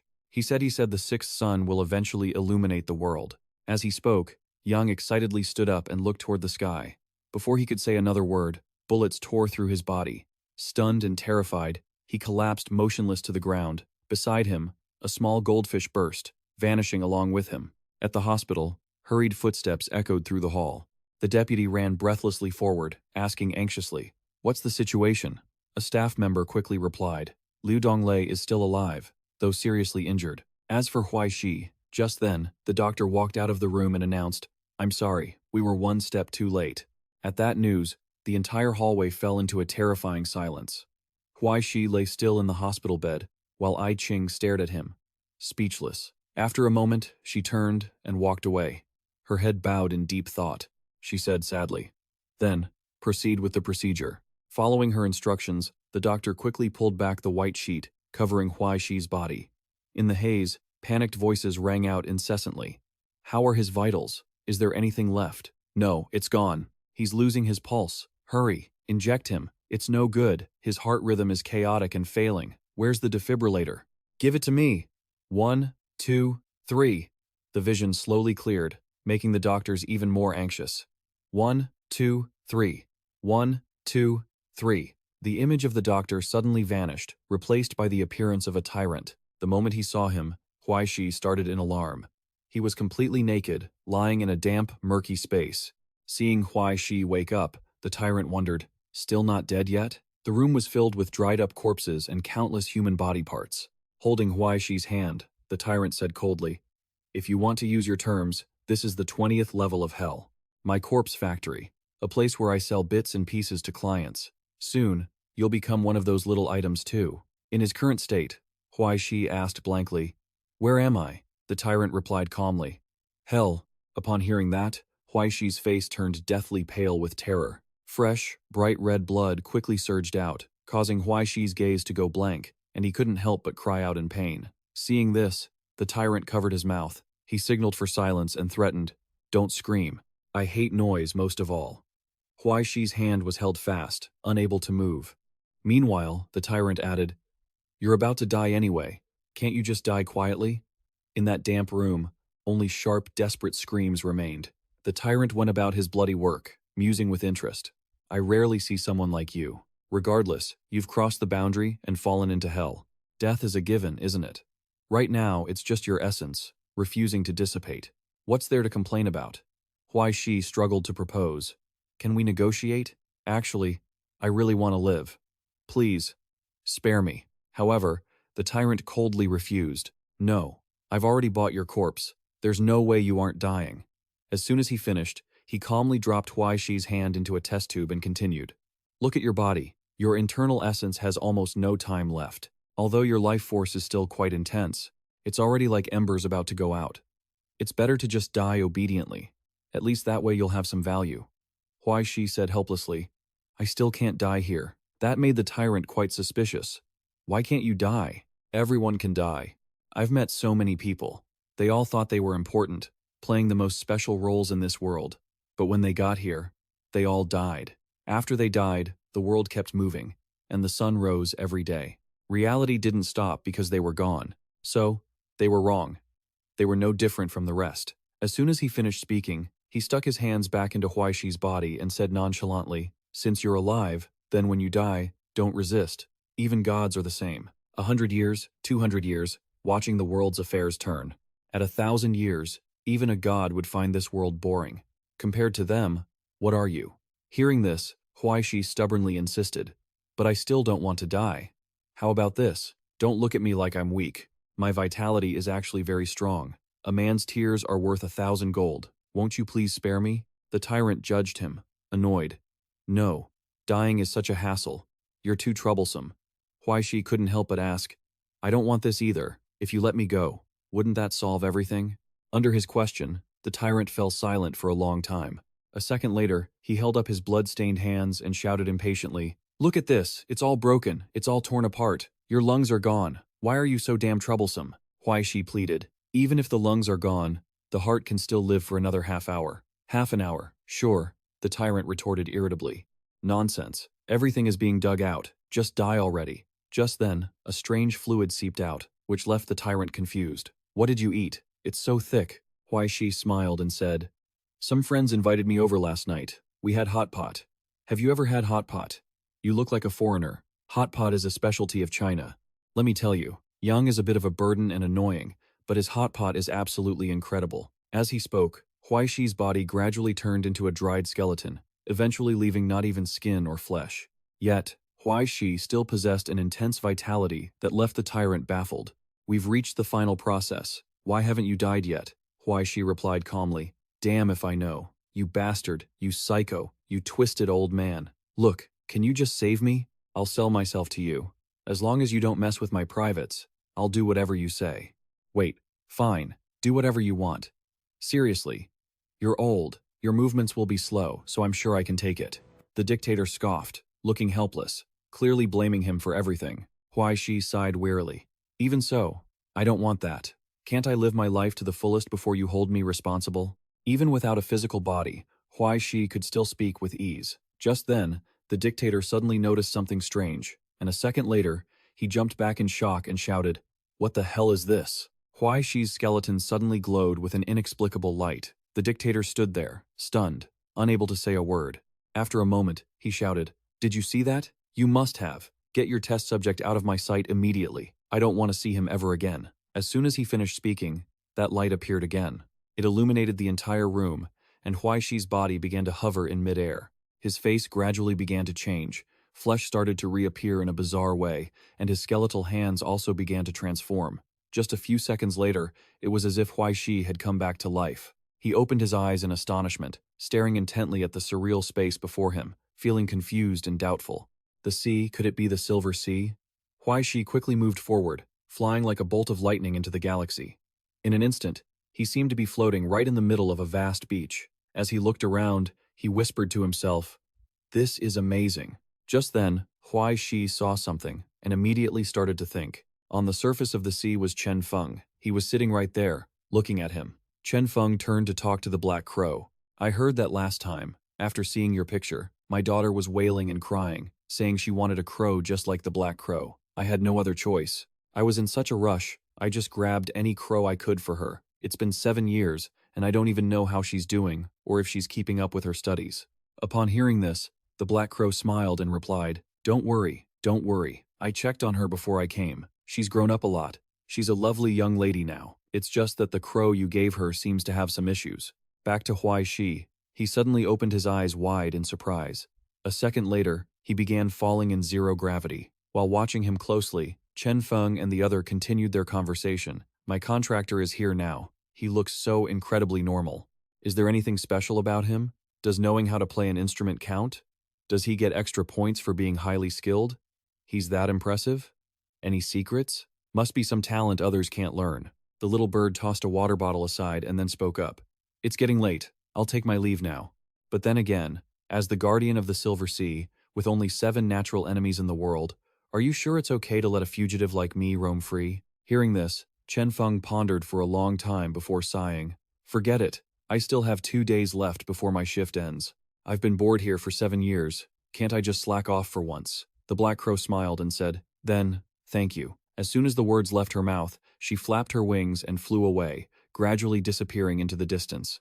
Meanwhile, Huai Shi was still drifting on the surface of the sea. He couldn't help but stare at the bird. The Black Crow then headed toward him, which caught Huai Shi completely off guard. As she approached, the Black Crow began to transform. Her legs shifted, and the silhouette of a young woman quickly appeared. Her bare, fair feet stepped forward, her hair flowed in the wind, and eerie symbols appeared on her back. In the blink of an eye, the Black Crow had turned into a beautiful young woman. The sight left Huai Shi's jaw on the floor in pure shock. She walked up to Huai Shi. then smiled and reminded him, "Let's go, my contractor. I'm taking you home." In a small house, a blinding flash of light suddenly erupted from within. A small book seemed to be controlled by an invisible force, its pages flipping rapidly. A second later, all the scraps of paper and dust flew everywhere. In the blink of an eye, everything was swallowed by a fierce sea of flames. The book was left with only a single page, on which a strange, mystical character glowed with ancient power. It slowly transformed, then swirled into a violent circle of energy, releasing massive power wildly into the surroundings.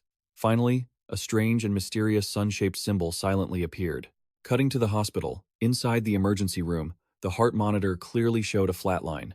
Yet, the next second, it started running normally again. Huai Shi slowly opened his eyes, staring blankly at the ceiling. He woke up feeling dazed. He looked at his own body and asked skeptically, "Am I still alive? How long have I been asleep?" I Ching, who was sitting nearby, quickly replied, "About 10 hours. You seem to be recovering quite well." Hearing this, Huai Shi looked at her intently. He asked suspiciously, "What on earth happened last night?" "Oh, right. Lu Donglei. What about him?" I Ching replied calmly. "Lu Donglei is still alive. He's in the intensive care unit. If he recovers well, he might wake up one day. But it wasn't your fault. Honestly, it's a miracle you're even alive after being targeted by the Six Suns." Having said that, she closed the book and continued, "Even though a lot happened last night and the person behind it all got away, for you, it's all over." Upon hearing this, Huai Shi was taken aback. "Over?" I Ching replied calmly. "Yes, it's over. No matter what happens next has nothing to do with you. From now on, no one will pay attention to you anymore. Congratulations. You can return to your peaceful life." After listening, Huai Shi sank into silence. The atmosphere became strangely heavy. Seeing that he didn't speak, I Ching couldn't help but wonder, "What's wrong? Is there something else you want to ask?" "If you're worried about Liu Donglei," before she could finish, Huai Shi interrupted.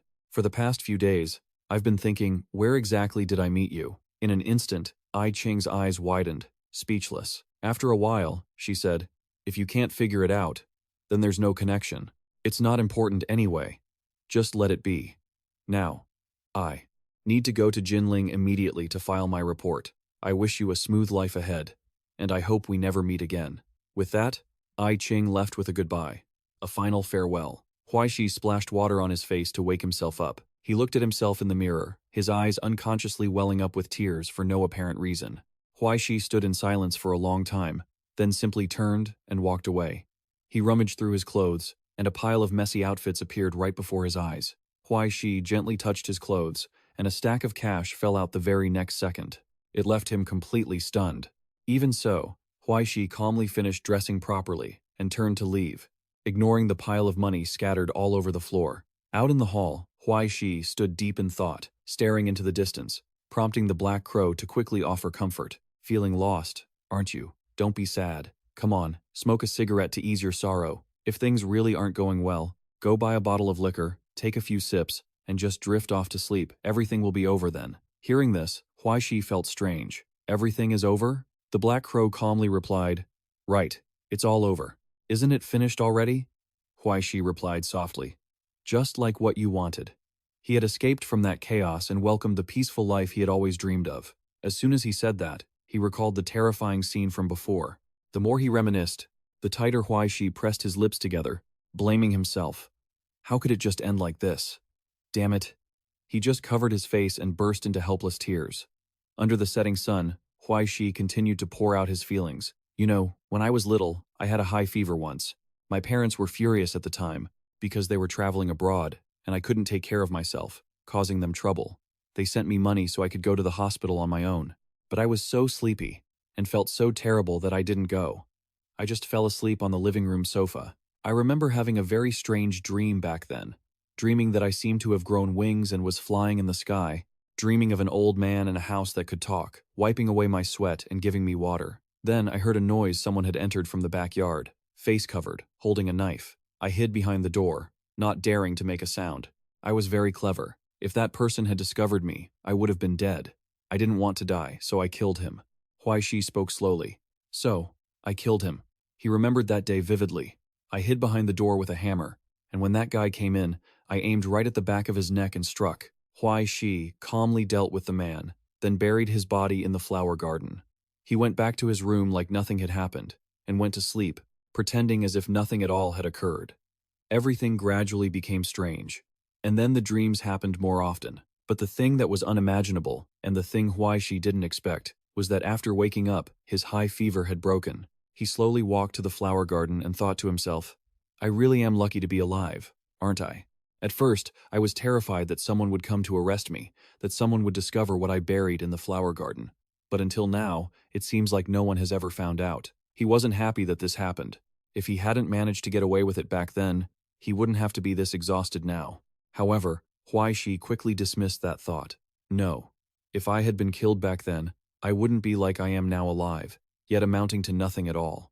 The Black Crow sighed dejectedly. Actually, you don't need to torture yourself like that. Have you ever considered this possibility? Perhaps this was just one of the nightmares you had while you had that high fever. Huai Shi heard this and felt it made sense. That's right, isn't it? Maybe that's all it was? He recalled his memories of the past. I used to buy a lot of shovels, but I lost a lot of them too. Huai Shi seemed to be facing his younger self. Every time I stood here, I would hesitate, afraid of what might finally be hidden beneath. He was unusually calm now. Actually, I'm not afraid of digging up a corpse. What I'm afraid of is the truth. Huai Shi slowly crouched down. He couldn't help but hesitate before making his decision. If I dig this place up, I won't have any way to deceive myself anymore. Once that happens, how could I ever return to my quiet life? Huai Shi sat there facing the shovel for a long time. Finally, he decided to pick it up. Huai Shi seemed to have made up his mind. I had always assumed I would just lie to myself for the rest of my life. His gaze was filled with determination. It seemed today, Huai Shi was picking up the shovel, determined to shatter his own obsession. There was nothing left to fear. He drove the shovel into the ground. Huai Shi began to shovel the dirt relentlessly, pouring out the resentment in his heart as he dug. Actually, I know very well that ever since I was born, my parents never loved me. His misery reached its peak. After my grandfather died, they didn't even bother to care about me. They didn't need me at all. Huai Shi's movements didn't stop. When they were alive, I was like a burden holding them back. After they died, I became a stray dog with nowhere to go. He gritted his teeth in anger not just for tuition, but even just to survive was difficult. Just like that, he wandered east and west, struggling through many years.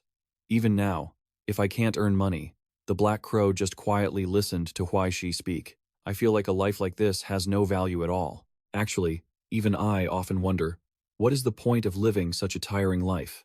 She didn't know what to say, just staying silent to let him pour out his heart. Every strike of the shovel felt like tearing away Huai Shi's past. After all, it was so miserable. No matter how he struggled, it was useless. Sometimes he was even mocked and looked down upon by others. Wouldn't giving up be so much easier? He was gradually releasing the frustration of all these years. But no matter how much I lose, no matter how much I suffer, I feel like I can still endure it. Even if I get betrayed suddenly, it doesn't matter. I'm not angry. Huai Shi understood better than anyone else. Because I know, as long as I keep moving forward, everything will be fine. No matter how much things change, it's just a small matter. He cherished those who had helped him, people like Yang, who agreed to recommend him for a job and found an excuse to give him some money. There was also Liu Donglei, who agreed to treat him to a meal and help him deal with the trouble he had caused in the guild. Even though I shot him in the back, when faced with danger, he only thought about letting me escape. Don't those things prove that my life has value? Suddenly, Huai Shi stopped his hand. But now, what he faced wasn't that corpse, but his own past. He used all his strength to lift the shovel. My value. Huai Shi struck down decisively, as if venting his anger. It had been denied. A loud sound rang out, and then the shovel simply snapped, even shattering into pieces. The Black Crow stood silently in a corner, witnessing the whole scene. She spread her wings and flew over, perching quietly on Huai Shi's shoulder. An axe hidden under the layer of soil was revealed. Huai Shi looked down with no expression. He slowly picked up the axe. Huai Shi's eyes were tainted with hatred. I want to kill him. The Black Crow understood the issue now. So, that's how it is. So that's it? Now, Huai Shi's arm was enveloped by a powerful surge of energy. The Black Crow finally understood the situation. So that's how it is. So that's it? Now, Huai Shi's arm was enveloped in a powerful surge of energy. He tilted his head to watch his arm, undergoing a transformation, shifting between metal and pure essence, breaking through the barriers between the spiritual and the physical. The energy grew stronger. It was the killing intent and death that had slumbered for 7 years, now manifesting into reality. A battle axe gradually took shape in Huai Shi's hand. Finally, you've pushed through the strain and ascended your essence. This is the last gift the abyss of the deep sea has bestowed upon you, the one and only soul's true name. And what Huai Shi received was the hand of the forbidden. Night had fallen. Outside, it was eerily silent, with only the rustling of leaves audible and a single candle flickering inside the house. Huai Shi sat in silence, then hesitantly asked the Black Crow, "Is it really okay to do this?" She spoke with great confidence. "You want to find clues about Yang through the Book of Destiny, right? It's not a bad idea, but it might not work as you think." The Black Crow analyzed slowly. "In this situation, we only have one option, even if it isn't entirely safe. Simply put, think of the Book of Destiny itself as a terminal for some important system, and everyone who has read it all this time has only been looking at the index." She offered a concrete example. "It's just like having a computer and planning to commit a cybercrime."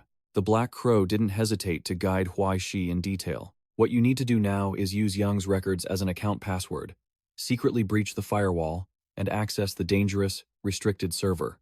Then search for Young's personal logs." She listed all the dangers to him. During this, besides the Internet Surveillance Bureau, he would also face the danger of forbidden code and viruses. "Do you understand?" Huai Shi hesitated after hearing this and asked, "Will I die?" The Black Crow shook her head. "Not necessarily. At worst, you'll just wish you were dead." He sighed in frustration. Huai Shi slumped on the sofa, feeling drained. "Isn't that just my everyday life then? Let's be quick. We need to manage our time. Just get it done fast." However, the Black Crow was quite satisfied with his words. "Seeing you so determined makes me feel relieved." She then remembered the most important task: bring out the Book of Destiny. Soon, something called a manifestation appeared. Huai Shi held out his hand, and energy surged forward.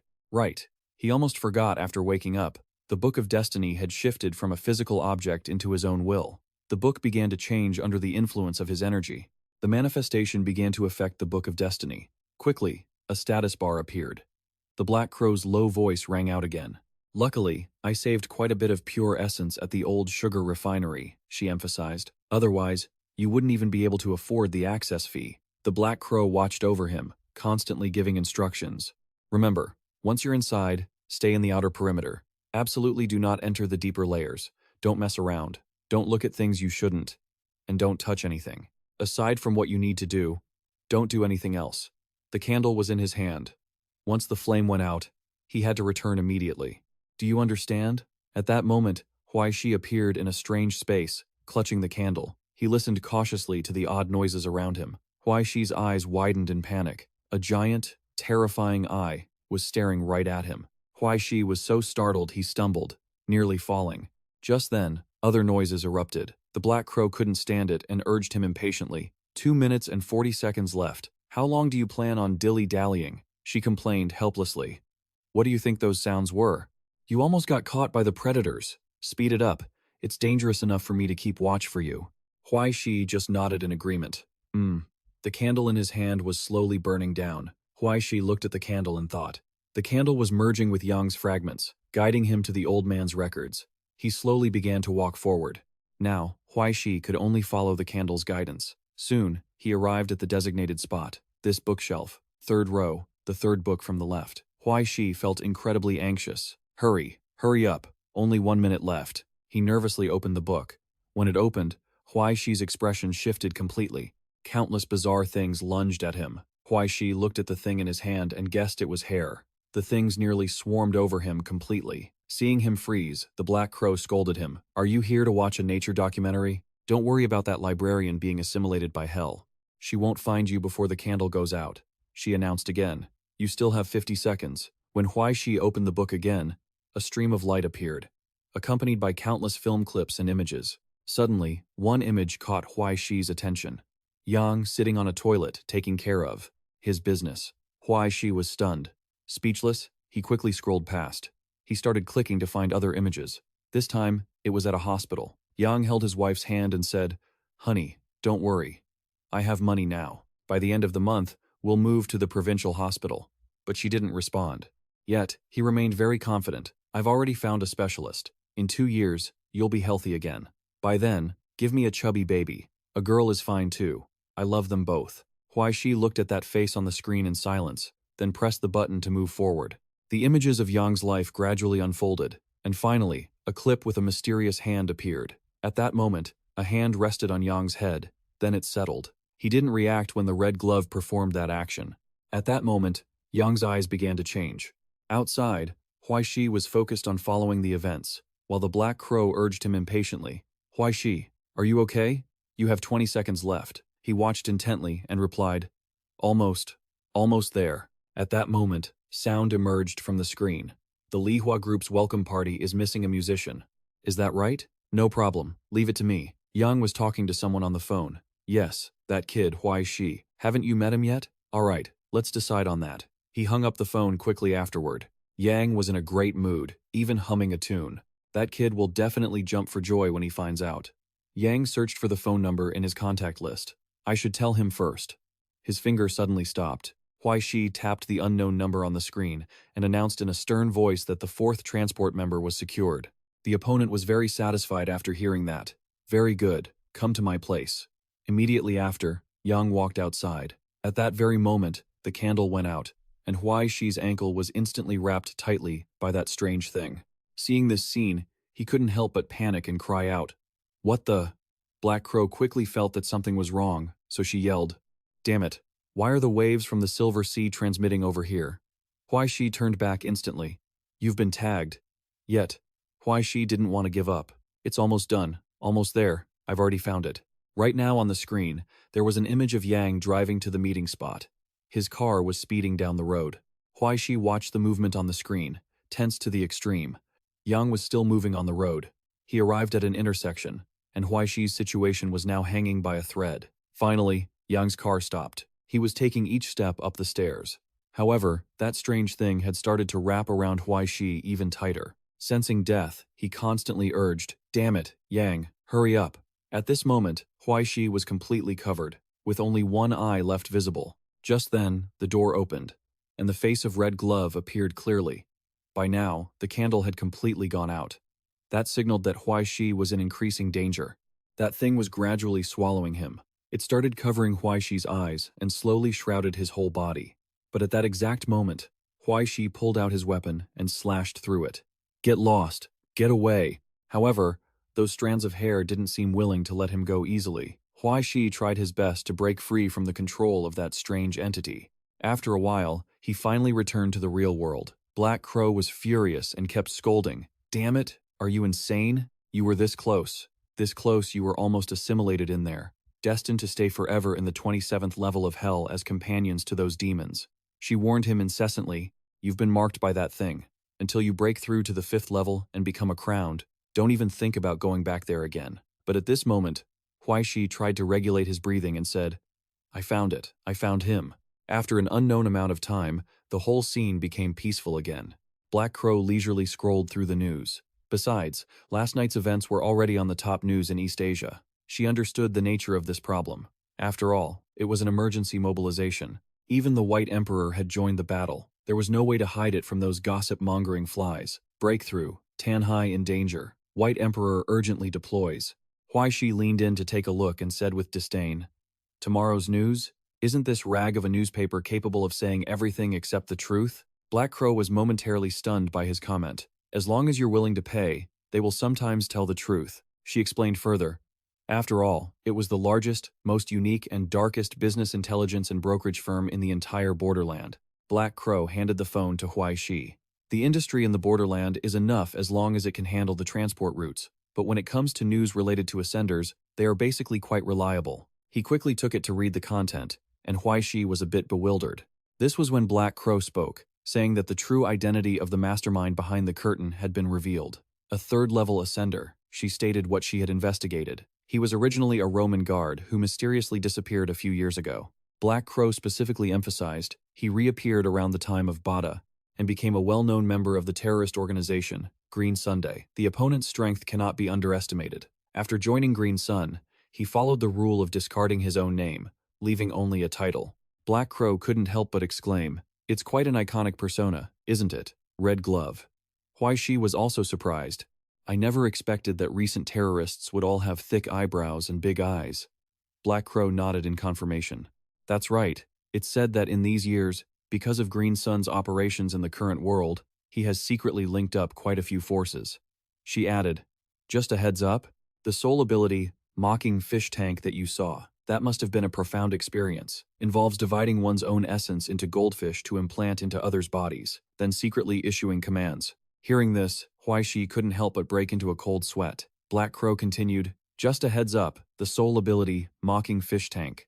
You've already encountered it. That must have been a profound experience. She analyzed it very clearly. Dividing one's own essence into goldfish to implant into others' bodies, then secretly issuing commands. Additionally, Black Crow revealed, before the goldfish eggs fully hatch, their concealment is very strong, but they can only transmit a small amount of suggestion. Once the eggs hatch, they can completely turn the parasitized person into one's own puppet. Furthermore, I've learned that there are only 7 goldfish, and if they are damaged, it takes a fairly long time to replenish them. Red Glove's body isn't simple. He has a sacred relic implanted in him, meaning a branch of the Tombstone School has entered the 3rd stage. Black Crow gave a specific example, like the legendary Revenant, with incredibly tenacious vitality. As long as the head remains, nothing can threaten his life. Red Glove's ability is not inferior to anyone's. The characteristic is being able to remove one's own sense of presence, achieving an invisibility effect. Black Crow was unusually serious. Once the sacred relic is activated, even in a crowded city, no one can discover him. This skill is very suitable for certain black market websites, right? Huai Shi listened attentively to what she said. The flaw is that the invisibility effect comes from distorting people's subjective consciousness. Because of that, it has no effect on cameras, photographs, or shadows. He couldn't help but lament in his heart. It's exactly the same. Black Crow immediately replied, that's right. Otherwise, how would he sell it for money? Huai Shi couldn't help but be puzzled. Why are you looking into this so thoroughly? The whole space suddenly became frighteningly silent. She quickly operated the screen, and a balance amount appeared afterward. As soon as Huai Shi saw it, he yelled angrily, I risked my life to earn over 20,000 yuan. He couldn't stop reproaching Black Crow. You useless creature, couldn't you have bought something cheaper? However, she didn't seem to care much. Cheap means it's counterfeit goods. Black Crow added, besides, if you're looking to die anyway, what's the point of keeping this money? Right? Huai Shi hurriedly corrected her. Who said I wanted to die? Can't I call someone else for help? Black Crow couldn't help but feel suspicious. Oh, she didn't hesitate to ask directly. So, who do you intend to call? Black Crow didn't shy away from exposing him. Liu Donglei is still lying in the intensive care unit. Before leaving, people already said that they needed to go to Jinling immediately. They're probably already on a plane by now. Do you even have a way to contact them? What are you going to tell them? From the very beginning, they already felt like this was some kind of modern fantasy story by Wen Qing, didn't they? Can you even handle a special task force officer? After hearing this, Black Crow could only lament his misfortune. Damn it, this won't work, that won't work. You suddenly got all negative, thinking about giving up. But Black Crow rejected him without hesitation. No way. From now on, you take your high road, and I'll take my log bridge, she said firmly. The Red Glove guy is running wild outside the law, and then continues to cause chaos, while you climb to the top of your life through hard work and cheating. Still, looking at Huai Shi's state, Black Crow felt helpless. If you can accept that, there's nothing I can do. She sighed in frustration, and Black Crow suddenly asked directly, that guy, do you really think I would harm you? He didn't hesitate to answer. Yes, you've been messing with me from the very beginning, haven't you? Black Crow was left speechless. After a long while, she cleared her throat and said, let's put the wanted criminal business aside for now. She said, very seriously, as the owner of the Book of Destiny, Huai Shi, if you have already become an ascendant, you cannot let those weak dogmas chain you down anymore. Black Crow emphasized. Before the Council of 10 of the 6 governors issued the 12 laws, there was only one rule suitable for ascendants. She specifically noted, an eye for an eye, a tooth for a tooth. Huai Shi listened in silence. If there is anything I can teach you in this process, then this is the first lesson. Black Crow kept reminding him that this world has no compassion or tenderness for the weak, nor is there any room for cowards to hide, just like everything else you've encountered. Her gaze suddenly turned steel hard, and the next second, she spread her wings. If you don't control destiny, destiny will control you. Huai Shi was stunned by these words, and she turned her face, smirking triumphantly. What's the matter? Does it feel like we just met? I stayed up all night thinking of these cool lines. Come on, say something nice to flatter me. Huai Shi said nothing, just rubbed his chin thoughtfully. He couldn't help but wonder, are you hiding some kind of combat power? Huai Shi started daydreaming. Will you transform at the critical moment? Is this a bird-human fusion? You turn into armor, and I become a Saint Seiya? Black Crow was truly speechless. Spare me. I'm just a bird right now. Huai Shi glanced at her with disdain and said, Then why talk so much? Do you want me to go alone with that axe and chop him to death? Black Crow knew him too well, so she reassured him. Relax. No guns, no cannons, you can always rely on your teammate. At this moment, they had arrived, with Huai Shi looking suspicious. The next second, he smashed the car window without hesitation. Huai Shi reached inside excitedly. Liu Dongli, I'll take revenge for you, so don't hold a grudge against me for this little thing. He rummaged through the box and said, It's definitely here. I've been watching closely for the last 2 days. All the treasures Liu Donglei had were dug out from here. Suddenly, Black Crow spoke up. I have a question, she said helplessly. His car keys were right on the table. Why did you smash the window? Huai Shi just remembered. I forgot. His eyes suddenly lit up. Huai Shi excitedly picked up the toolkit, happily showing it off. It really was here. It's a full set of weapons. Huai Shi snatched the key from Black Crow's wing. She stared at him blankly. Suddenly, Huai Shi grinned slyly and hopped into the car. Perfect. I saved money on a taxi this time. Black Crow sat in the passenger seat, looking cautious. Right. Do you even know how to drive? Huai Shi was still very confident. Does driving a car in a mobile game count? My skills are top tier. But as soon as he finished speaking, she got a glimpse of his pro driving. I want to get out, Black Crow screamed repeatedly. Where are you going? It's my car. You think you can just leave? Didn't you egg me on to take revenge? Sit tight. No, stop. I'm not ready to die on the road to your revenge. Seeing that yelling didn't work, she lowered her voice and begged. Huai Shi, I get motion sickness. Seriously, I do. But Huai Shi was still focused on studying the controls. Must be this button. Black Crow tried her best to negotiate. I'll lend you money. Please just call me a cab. No way. How about you call someone? I have the contact number for the special task force. Huai Shi grinned slyly. We don't have time to wait for them. Very quickly, the car started. He shouted excitedly. Time is tight. Let's go. Go. It was already evening at a deserted construction site. Drops of water were falling slowly. Then it started to pour, and soon it was a torrential downpour. Somewhere, lit only by the flickering glow of an oil lamp, the Red Glove was currently severely injured. He lay there in agony, wailing incessantly, his whole body emitting a strange blue hue. The Red Glove gritted his teeth. Damn it. That Dongxia middle school monster. By now, his condition didn't look promising at all. Suddenly, the Red Glove's eyes widened as another wave of pain hit him, causing him to collapse in agony, even vomiting blood. The Red Glove looked absolutely miserable. Suddenly, he noticed something. The Red Glove reached out to grab it, muttering to himself, Damn it. This is the only temporary blood silver potion I have to treat myself. But another surge of pain struck, so intense that veins popped out on his forehead. Screams echoed as the Red Glove clutched his head in agony. Just then, his phone rang. He struggled to answer it. It's me. I'm still in Tanhai. The Red Glove quickly confirmed his status to the other party. Injured, still losing blood, he panted in pain to catch his breath. Luckily, I had the space 4 you gave me, otherwise I would have been caught. All of Tanhai is rigged with explosives by the Astronomical Society. The backup safe house was also discovered. Suddenly, the Red Glove's expression relaxed, and his wounds began to heal rapidly. He reassured the other person. Don't worry, I'll leave at midnight. I'm preparing my exit route. I won't leave any traces.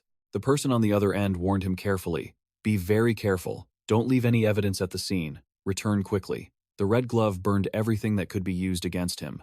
The person on the other end continued. Even though the matter in Tanhai hasn't been eliminated yet, it doesn't hinder the big picture. Your mission is complete. Soon we will be able to open the path to the demon map. If the situation gets critical, make your own call and prioritize your safety, Red Glove said, falling silent afterward.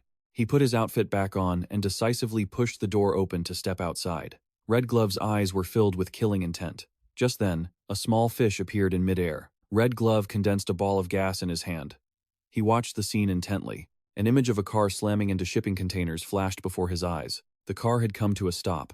Huai Shi sat inside, feeling suspicious. We're here, Black Crow nodded, confirming their arrival. Huai Shi struggled to get out. Huai Shi stumbled out, and Black Crow quickly flew out after him. She shouted angrily, Do you even know how to find a parking lot?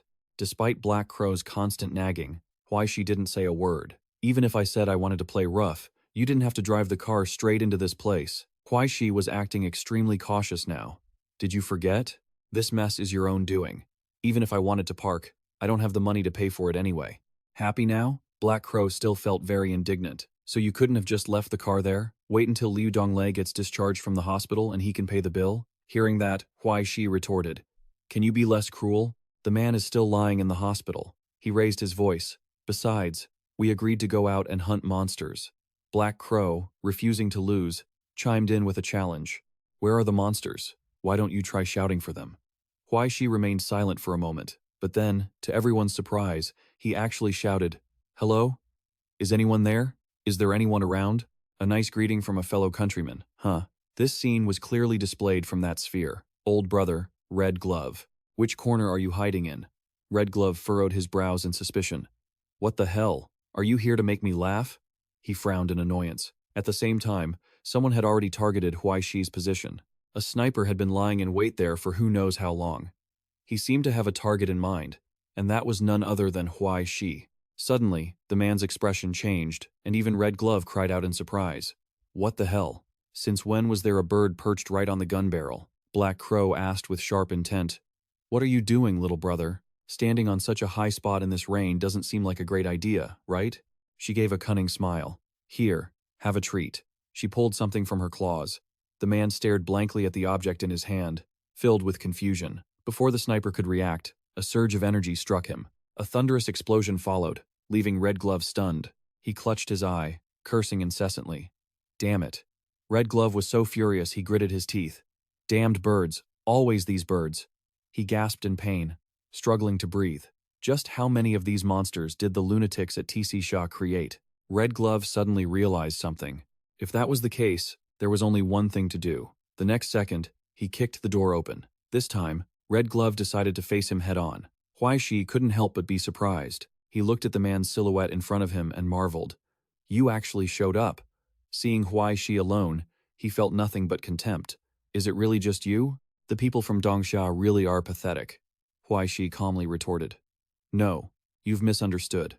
Huai Shi clarified from the start. Even though this isn't our first time meeting, I'll introduce myself again, though I don't really like polite talk. Red Glove remained silent, waiting to see what Huai Shi was up to.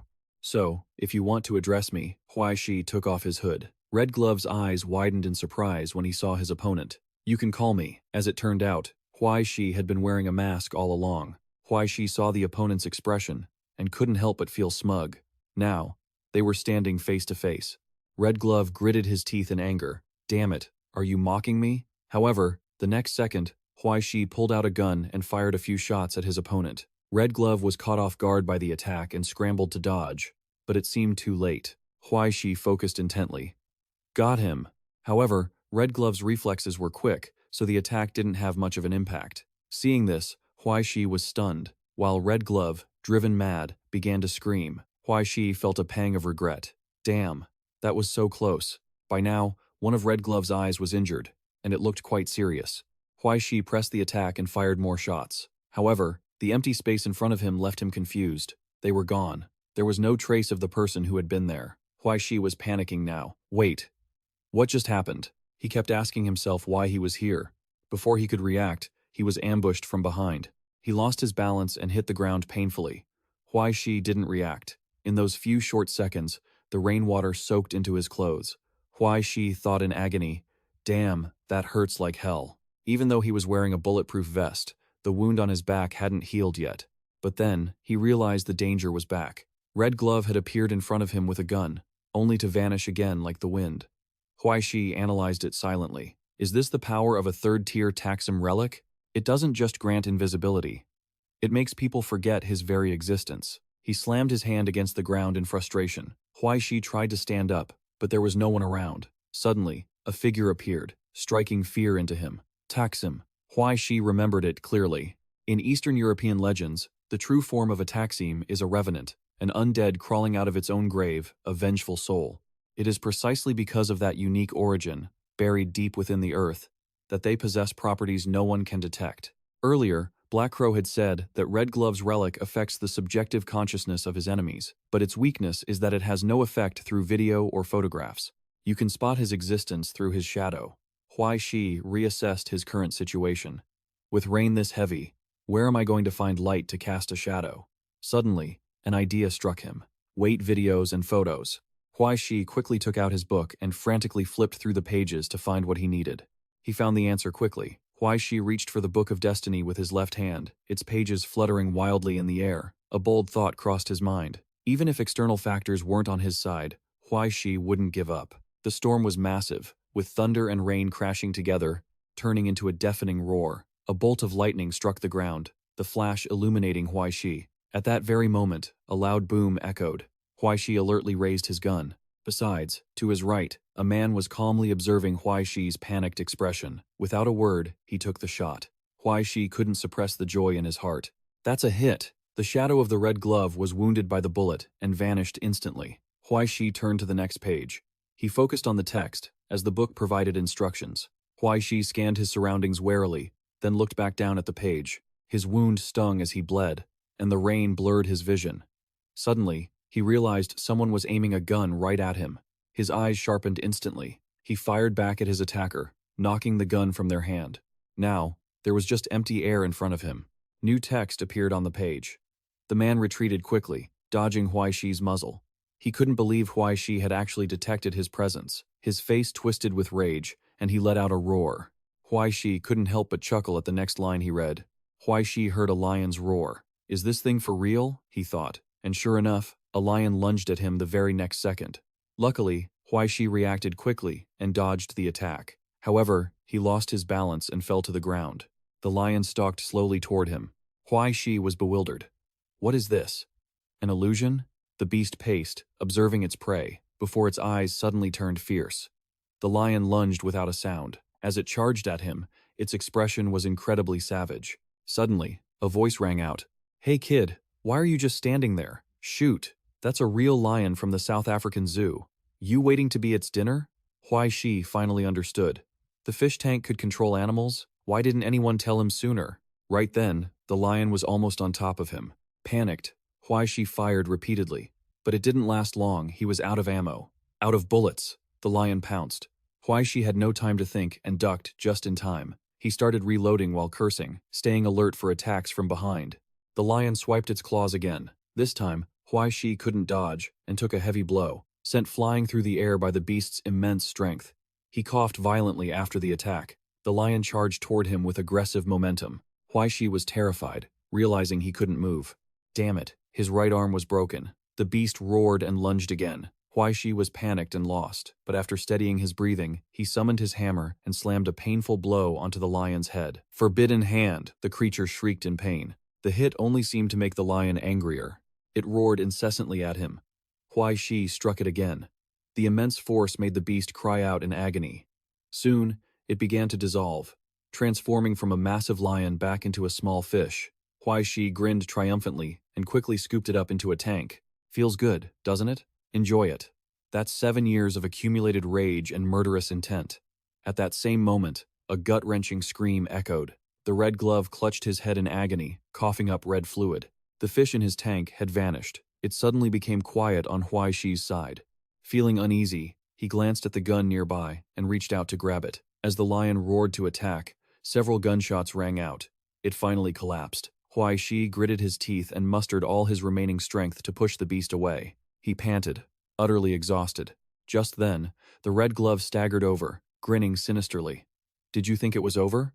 As he finished speaking, something massive emerged. Beads of sweat rolled down Huai Shi's face as the creature coiled around him. It was a giant snake. Huai Shi couldn't believe his eyes. A snake too? The red glove approached, looking smug. I admit, I almost lost to you. Just barely. The red glove frowned, then placed a hand on Huai Shi's head. He grabbed Huai Shi by the hair, coldly sneering. But these weird, crooked tricks of yours, you'll just have to endure them in silence. That's all you can do. The red glove picked up the fish tank again. Don't be afraid. I'm not going to kill you. He leaned the tank close to Huai Shi's face. It's not often I get the chance to turn an ascender into fish bait. A cruel smile spread across the red glove's face. You should be glad. Then, he slammed his fist into Huai Shi's face. After today, you'll just be a living corpse serving me. Huai Shi's mask shattered. The red glove froze, stunned as he looked at Huai Shi. It's you! The red glove shouted in shock. It's you, he lowered his voice. Not killing you back then was a fatal mistake. Fortunately, as he moved closer, he squeezed Huai Shi's head tightly. It's not too late to redo that. Huai Shi said nothing, just gritting his teeth in pain. Huai Shi refused to give in, roaring. In 18 years, no, 17 years I'll be a hero again. The man laughed. 17 years? You don't have 17 years left. The next second, the red glove released the goldfish. After your soul is consumed by the fish, the creature opened its maw and lunged. You'll just be an empty, living husk. In a flash, it dove into Huai Shi's head. He screamed in agony, and the red glove only seemed more thrilled. Scream! Scream louder! Soon, your 5 senses will be devoured entirely. Huai Shi's panic only fueled the man's smugness. By then, you won't feel any pain at all. Finally, Huai Shi could see the shadow of the goldfish. He stopped struggling, with only shallow, ragged breaths escaping him. The red glove watched silently, and seeing Huai Shi completely defeated, he let out a gleeful laugh. He looked up at the sky, whispering, "It's over." Yet, he couldn't help but mock himself. To think that I, a member of the Six Sons, a third-tier ascender, would end up like this, nearly killed by a high school student from Xiaotong. The red glove shed a tear. When will I ever be able to go back? My home, that dense forest, and those little mice. He was filled with sorrow. The red glove recalled his past betraying Rome, joining the Six Sons, sneaking into the scenario. I've been wandering for so long. Suddenly, his eyes widened in shock.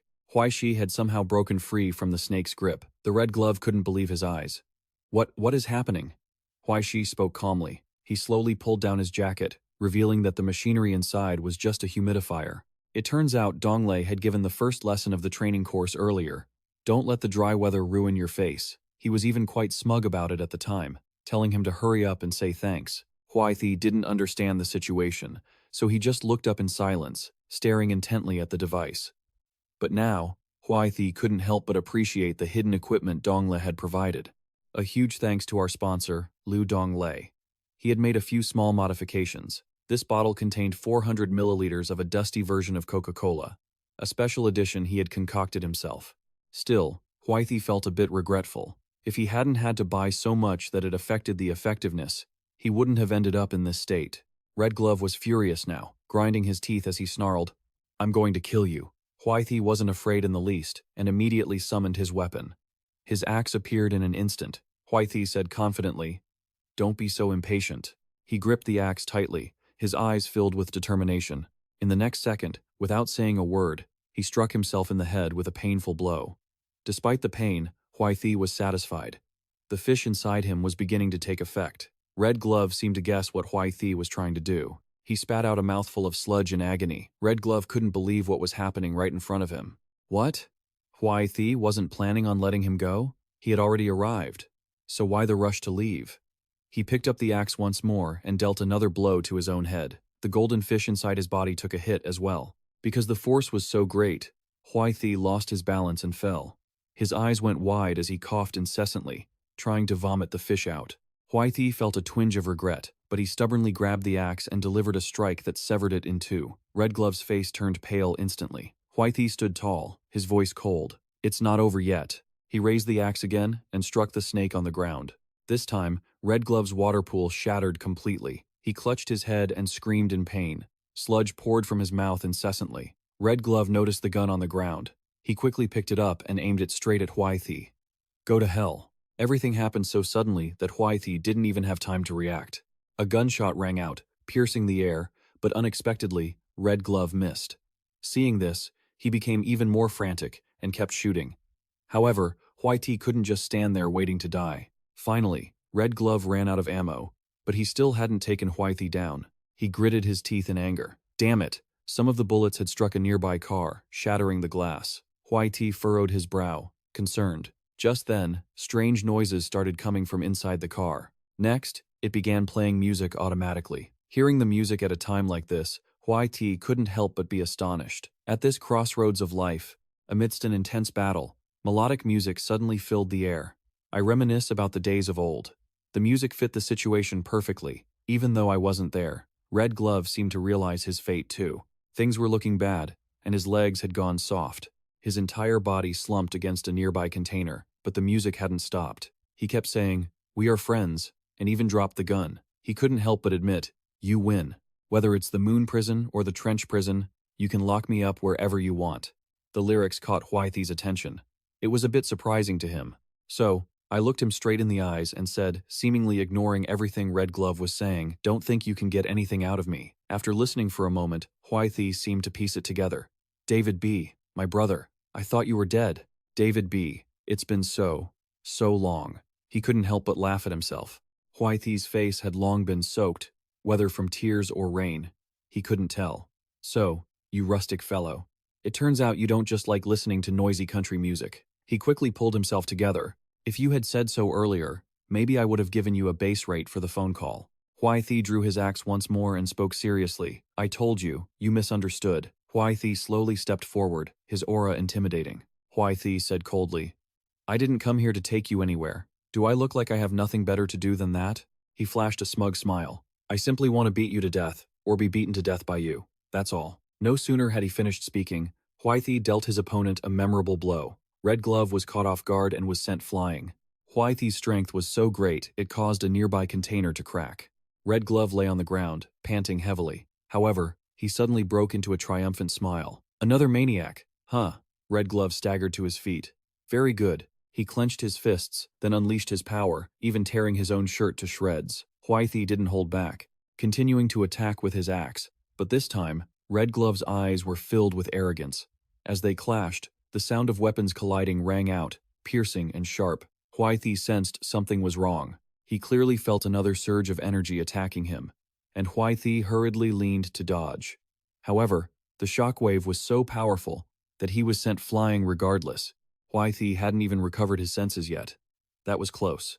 A second slower, and I would have lost my left arm. At the same time, a bolt of lightning appeared in the sky, striking exactly where they were standing. Red Glove watched in silence. He noticed the axe in Huai Thi's hand. That eerie axe didn't just deal physical damage. Red Glove realized it also created a shockwave that attacked the soul. Seeing this, he hurriedly switched his weapon-holding hand, then dashed off like a gust of wind. As long as he could cripple his left arm, Huai Thi struggled to dodge Red Glove's barrage of attacks. He frowned, worried. "I can't keep up with his movements anymore." Just then, a blade flashed past Huai Thi's face. He stepped back and, through a mishap, slipped. Huai Thi ended up flat on the ground. Red Glove realized this was his chance and decided to strike. He turned his blade directly toward Huai Thi, but Huai Thi quickly raised his axe just in time to block, then rolled to dodge. Red Glove refused to give up. He lunged, determined to hunt Huai Thi down to the end. Huai Thi was under extreme pressure now, not daring to let his guard down for a second. The sound of their weapons clashing rang out continuously. Red Glove couldn't help but be suspicious. Damn it, this bastard clearly looked like a pushover. He was completely baffled. But why did he dodge in time every single time? Could he really be that lucky? The two of them stood face to face, neither falling behind the other. Huai Thi couldn't help but retreat a few steps. He was determined to calculate his next move. The attacks were all coming from the blind spot on his left side. His desperate fighting technique was fundamentally no match for his opponents. If he wanted to win, Red Glove was pressing the advantage. Now, Huai Thi had thought of a countermeasure. Suddenly, he put away his axe. Red Glove looked confused. Huai Shi leaned down and slipped past him. He missed his attack again. Huai Shi clenched his fist. The raindrops seemed to freeze in place, and the sound of the water became distinct. Huai Shi focused all his strength. He threw a straight punch at Red Glove's chest, the first form of the military fist, the lunging punch. However, the punch didn't seem to hurt him much. Red Glove scoffed. "Just as I thought, you're a weakling." That didn't hurt at all, but he soon regretted it. Agonizing pain surged through his body. Huai Shi put everything he had into one final lunging punch. The punch landed straight in Red Glove's chest, but once again, it didn't seem to have much effect, just a weakling indeed. Red Glove hadn't finished bragging when the consequences hit. That didn't hurt at all. Red syrup began to ooze out, leaving him confused. "What?" Red Glove hunched over, coughing violently. He was bewildered. "What did you do?" Huai Shi reached out, revealing a bottle of pepper spray. "How does that feel?" Huai Shi had modified it. His forbidden hand could turn his pure essence into metal. Iron dust so fine it was invisible to the naked eye. He understood the nature of it better than anyone. Once that iron dust enters the bloodstream through a wound, it reverts to its original form, spreading pure agony and torment throughout the body until it erupts. Huai Shi seized the chance to press the attack. He rushed forward to land another blow. "Take this, my special pepper spray punch." Huai Shi vented his anger. This punch is for Yang. He added another blow. This is for Lu Donglei. Finally, he threw everything into the last strike. And this one is for me. A powerful punch landed squarely on Red Glove's face. Red Glove clutched his face in pain, but took advantage of Huai Shi's distraction to slash his shoulder and kick him away. Get lost. Both were wounded now. Red Glove shouted, "Damn it, what the hell are you?" They staggered to their feet. Huai Shi wiped the water from his face. "Why are you asking so many questions? Do you guys hire escorts too?" He smirked and flipped his hair to look cool. Huai Shi introduced himself confidently. Huai Shi, 17 years old, a high school student, something like that. Red Glove was panting heavily, clearly exhausted. Huai Shi summoned his axe again, stepping forward with renewed intensity.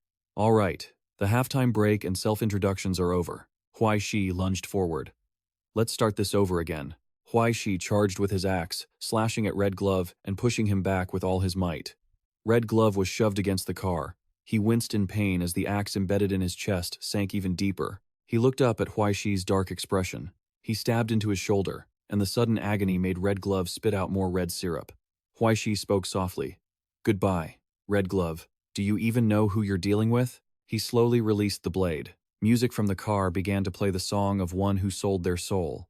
Huai Shi's face was right in front of Red Glove's. At that moment, he realized this was just a high schooler from Dongsha. Red Glove narrowed his eyes, finally realizing they were all monsters. Hearing the explosion, Huai Shi sat down, exhausted. Red Glove was burning inside the car. The flames were intense, but he didn't react. Black Crow had seen everything. It was finally over.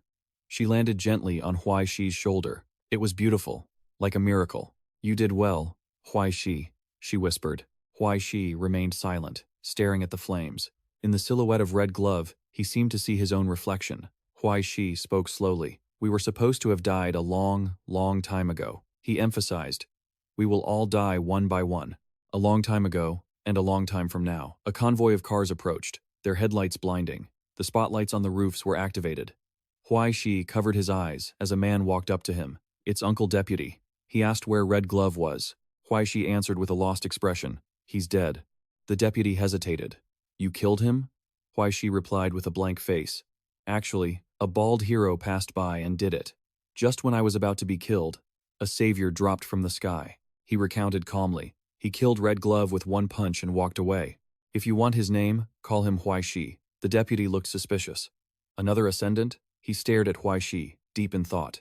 To kill an elite third-tier operative of the Six Sons alone and act so nonchalant, who is this kid? A harsh sound of iron shackles clinking rang out.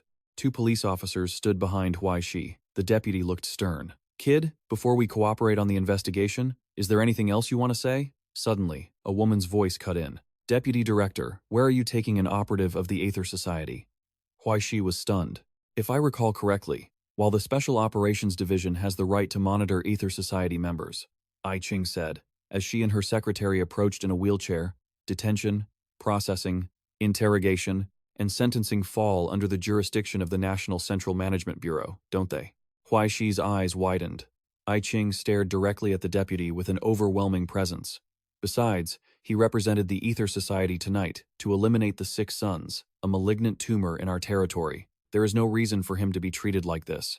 The deputy froze. He pointed at Huai Shi. "He's an Aether Society member?" Ai Ching pulled out a stack of documents. 5 days ago, when Huai Shi volunteered, he signed an agreement to assist the Aether Society as a civilian volunteer. She looked perfectly calm. "It's a 1-month term, which means he is still a temporary operative of the Aether Society. If you have any questions about this battle, I will bring him to the Special Operations Division tomorrow to explain everything in detail. But for now, can you please take off his handcuffs?" Angel's gaze was firm. The deputy chief sighed after hearing that. He gestured to the police officers as he spoke. "It's the first time I've heard you use the word sir. It's quite a surprise." The police behind him immediately removed the handcuffs. The deputy chief warned Huai Shi, "Remember not to make a scene, kid. I hope I won't have to see you in the Special Operations Unit's detention center in the future." A moment later, only he and Ai Ching were left facing each other in the pouring rain. Ai Ching calmly tossed the documents away. The paper quickly dissolved in the water. Huai Shi asked, "Wait, aren't you supposed to be in Jinling?" Ai Ching propped her chin on her hand and replied, "Ah, that was just to trick you. If I said I felt like you were hiding something from me, well, I noticed. So I put a tracker in your pocket. And I've been standing here watching the whole thing. Are you angry? Huai Shi put his hands in his pockets, pulled out the tracker, looked at it, and replied, a little bit, yeah. He thought to himself, when did she put that in there? Just then, I Ching tossed him a small note. She said, then be angry. It's not like you're lacking one of those. He looked at it, confused. She replied, your protective amulet. Huai Shi frowned as he looked at the badge, and I Ching's calm voice echoed. From today on, you are the personal secretary to the chief prosecutor of the Astronomy Council's East Asia branch. Huai Shi gave a crooked, bewildered smile. I Ching said, with a sneer. To be honest, I don't care what you're hiding from me, but if you don't want to go to prison for murder, then get ready to work yourself to the bone for me. Huai Shi pointed at himself, dumbfounded, and asked, me? A secretary? Are you recruiting me? I Ching replied slowly. Not recruiting, penalizing. She calmly explained, it's simple. The work you do, the reports you write, the grievances you suffer, they'll all lead you to your death. It's that simple. Huai Shi's jaw dropped. He thought, wait, isn't that just like Liu Donglei, version 2? With that, I Ching left him in the rain and turned away. I hope you'll be prepared. Before your summer vacation ends, there is still a lot of work waiting for you. The sound of wheels rolling through the water echoed. Suddenly, she stopped and turned her head slightly to look at him. A faint smirk curled on her lips. She greeted him gently. Long time no see, Huai Shi. At the Xinhai Library, I Ching moved slowly in her wheelchair. She whispered, it's still as quiet as ever here, Professor. The professor took a sip of tea and smiled at her. Welcome, newly promoted chief prosecutor. Coffee or tea? I Ching chose coffee, no sugar. The professor handed her a file and said this was what she wanted to investigate. All the files and information related to the Salvation Church as of now. He slowly opened a coffee container to brew it for her. The professor said softly, per your request, I have only compiled the basics, without adding any subjective analysis. I trust these documents won't be too difficult for you. After making the coffee, he handed it to I Ching. She thought, although the Salvation Church and the public authorities have been sentenced, there's always a feeling that other forces are involved behind the scenes, regardless of whether those eerie relics on the scene, or the fact that ascenders secretly appeared alongside them. It all clearly shows that things are not as simple as they appear. She wondered, which reactionary power is targeting Xinhai? I Ching's gaze fixed on a badge. She stared at it intently. She hadn't expected this Salvation Church to be even more mysterious than she had imagined. I Ching pondered, surprised by the many secrets of the Salvation Church. Looking at the paper in her hand, she wondered, Wang Hai, who was exposed, was just a temporary leader. Before him, the Salvation Church didn't even go by that name, and there are traces of other leaders' existence. I Ching fell silent. They had disguised themselves as a fraudulent group, hiding in the countryside and remote areas rarely known to people in the city, putting on a facade to communicate with many other local companies. Her mind began to analyze. Xinhai wasn't the only place involved. If it hadn't been for the red glove incident, she feared it would have taken much longer to discover the trickery growing here in the shadows. It now looks more like a production line and a cover for some large organization. But who is behind it? Her eyes became sharp. Furthermore, what are these lunatics looking for with the old man's core? Have they made something? Or are they still working on it? What do they intend to do? Thinking for a moment, she closed the book. I Ching was still suspicious. How many more people are working with them? She turned to the professor and said, that's all for the preliminary report. I'll transfer the rest of the payment to you. But please continue the investigation. If there's any new situation, notify me. The professor's plate was just empty, and he slowly wiped his mouth. He laughed generously. Don't worry, I will. You're welcome to come back anytime. In the lobby of the Xinhai Astronomy Council, the person opposite asked for his name. Huai Shi replied, Huai Shi. The person in front of him asked for his age, and he answered, 17. Suddenly, he felt confused and shouted, wait, do you guys at the Astronomy Council also recruit gigolos? D asked if he could describe the battle with the red glove in detail. Huai Shi leaned back in his chair lazily and said, forgot it. Can't remember clearly. Roughly speaking, there was a hero with a Peppa Pig cape and a bald head who walked by and punched him once, killing him instantly. Right? Seriously, I just walked in and saw him fighting the red glove. His eyes were full of disgust. D typed while talking. Oh, a bald hero with a Peppa Pig cape? Didn't you say last time it was a bald hero with a Totoro cape? Huai Shi was speechless. He yelled, I don't remember clearly. Look, mister, you've been asking me back and forth for days. I'm at least a victimized employee of the Astronomy Council here. Why are you treating me like a traitor? He slammed the table aggressively. Day didn't care. He continued his interrogation. Just follow the standard investigation procedure. Please comply. Next question. 2 hours later, De pulled out the paper he had been typing on. He stapled the stack of papers and said politely, "Well, thank you for your cooperation, and thank you for your contribution to this world." Huai Shi looked bewildered and asked vaguely, "Huh? Is it finally over? Can I leave now?" Day stood up and turned to say, "Right, now that I mention it." He asked a question that broke Huai Shi's heart. "Do you really live at the Qingtushan Shui Hall? Aren't there a lot of fierce ghosts and haunted houses there?" Huai Shi froze upon hearing that. A moment later, he arrived in front of an abandoned house. The sky shone with sunlight, and birds landed, chirping. Huai Shi had an incredulous expression. "You're telling me, how could such a nice house be at the top of the list of the 10 most haunted houses? Look at it, the scenery is lovely, and it's bathed in bright light." Huai Shi threw the door wide open and said loudly, "I'm home." No one answered. He stepped inside slowly. The door suddenly slammed shut. Huai Shi tried to stay calm and set his things down. He took out the books one by one, humming a tune as he did. Black Crow lay stretched out beside him, and she asked, "So, are those certificates really that meaningful to you right now?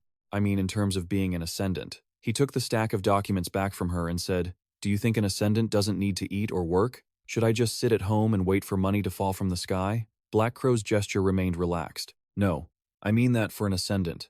Most people don't have to worry about money. Even if they aren't filthy rich. Having enough to eat is never a problem." Huai Shi frowned and replied, "Where does an ascendant's money even come from? Isn't it just robbery, murder, and arson? Can't I just live a normal, peaceful life?" "The job the Astronomers Bureau gave me actually pays quite well," he said. 4,000 yuan a month, without even having to do anything." Black Crow and Huai Shi walked out of the room, discussing it as they went, but common sense told them it must be dangerous. He recounted the run-in with Old Willow, nearly kicking the bucket in a moment of carelessness. His tone was furious. "That lame guy with the red gloves nearly killed me several times already. I should really be financially independent." Huai Shi rubbed his chin, looking calculating. He then quit his job at the Astronomers Bureau, feeling like they were stabbing him in the back, leading him toward his death, so he might as well focus on pursuing his long-held dream. He opened the kitchen door, walked in, and told Black Crow, "Maybe I'll become a music teacher." She nodded. "You have a point."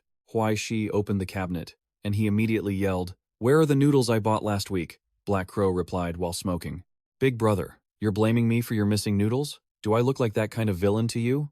Check your own conscience. You eat 5 meals a day, half a pot each time. It's no wonder you ate through a mountain of rice and flour." Her eyes were lazy. "Besides, are you hungry again?" As soon as she asked, Huai Shi's stomach growled loudly. Black Crow chimed in, "Congratulations. Happy growing pains. An ordinary person goes through a second puberty after becoming an ascendant. Your body at this stage will gradually grow to the limit of a normal human again. And you, at 17, are already in puberty, so it's like a happy puberty double feature waiting for you. Of course, that includes an insane amount of hunger and 8 times the usual needs." She puffed on her cigarette and said, "So if you don't want your muscles to wither away during this puberty, you'd better stop eating those nutritionless noodles. A high-fat, happy meal from a restaurant should be your top priority. Just eat like crazy and be done with it." Black Crow chuckled to herself.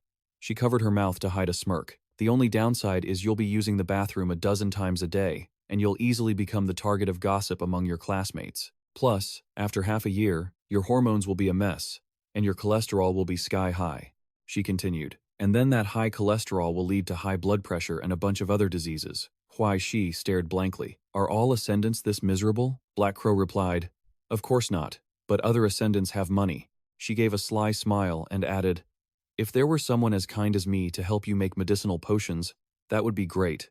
But if you don't have money, I can't buy the ingredients." Huai Shi heard this and shouted indignantly, "There it is!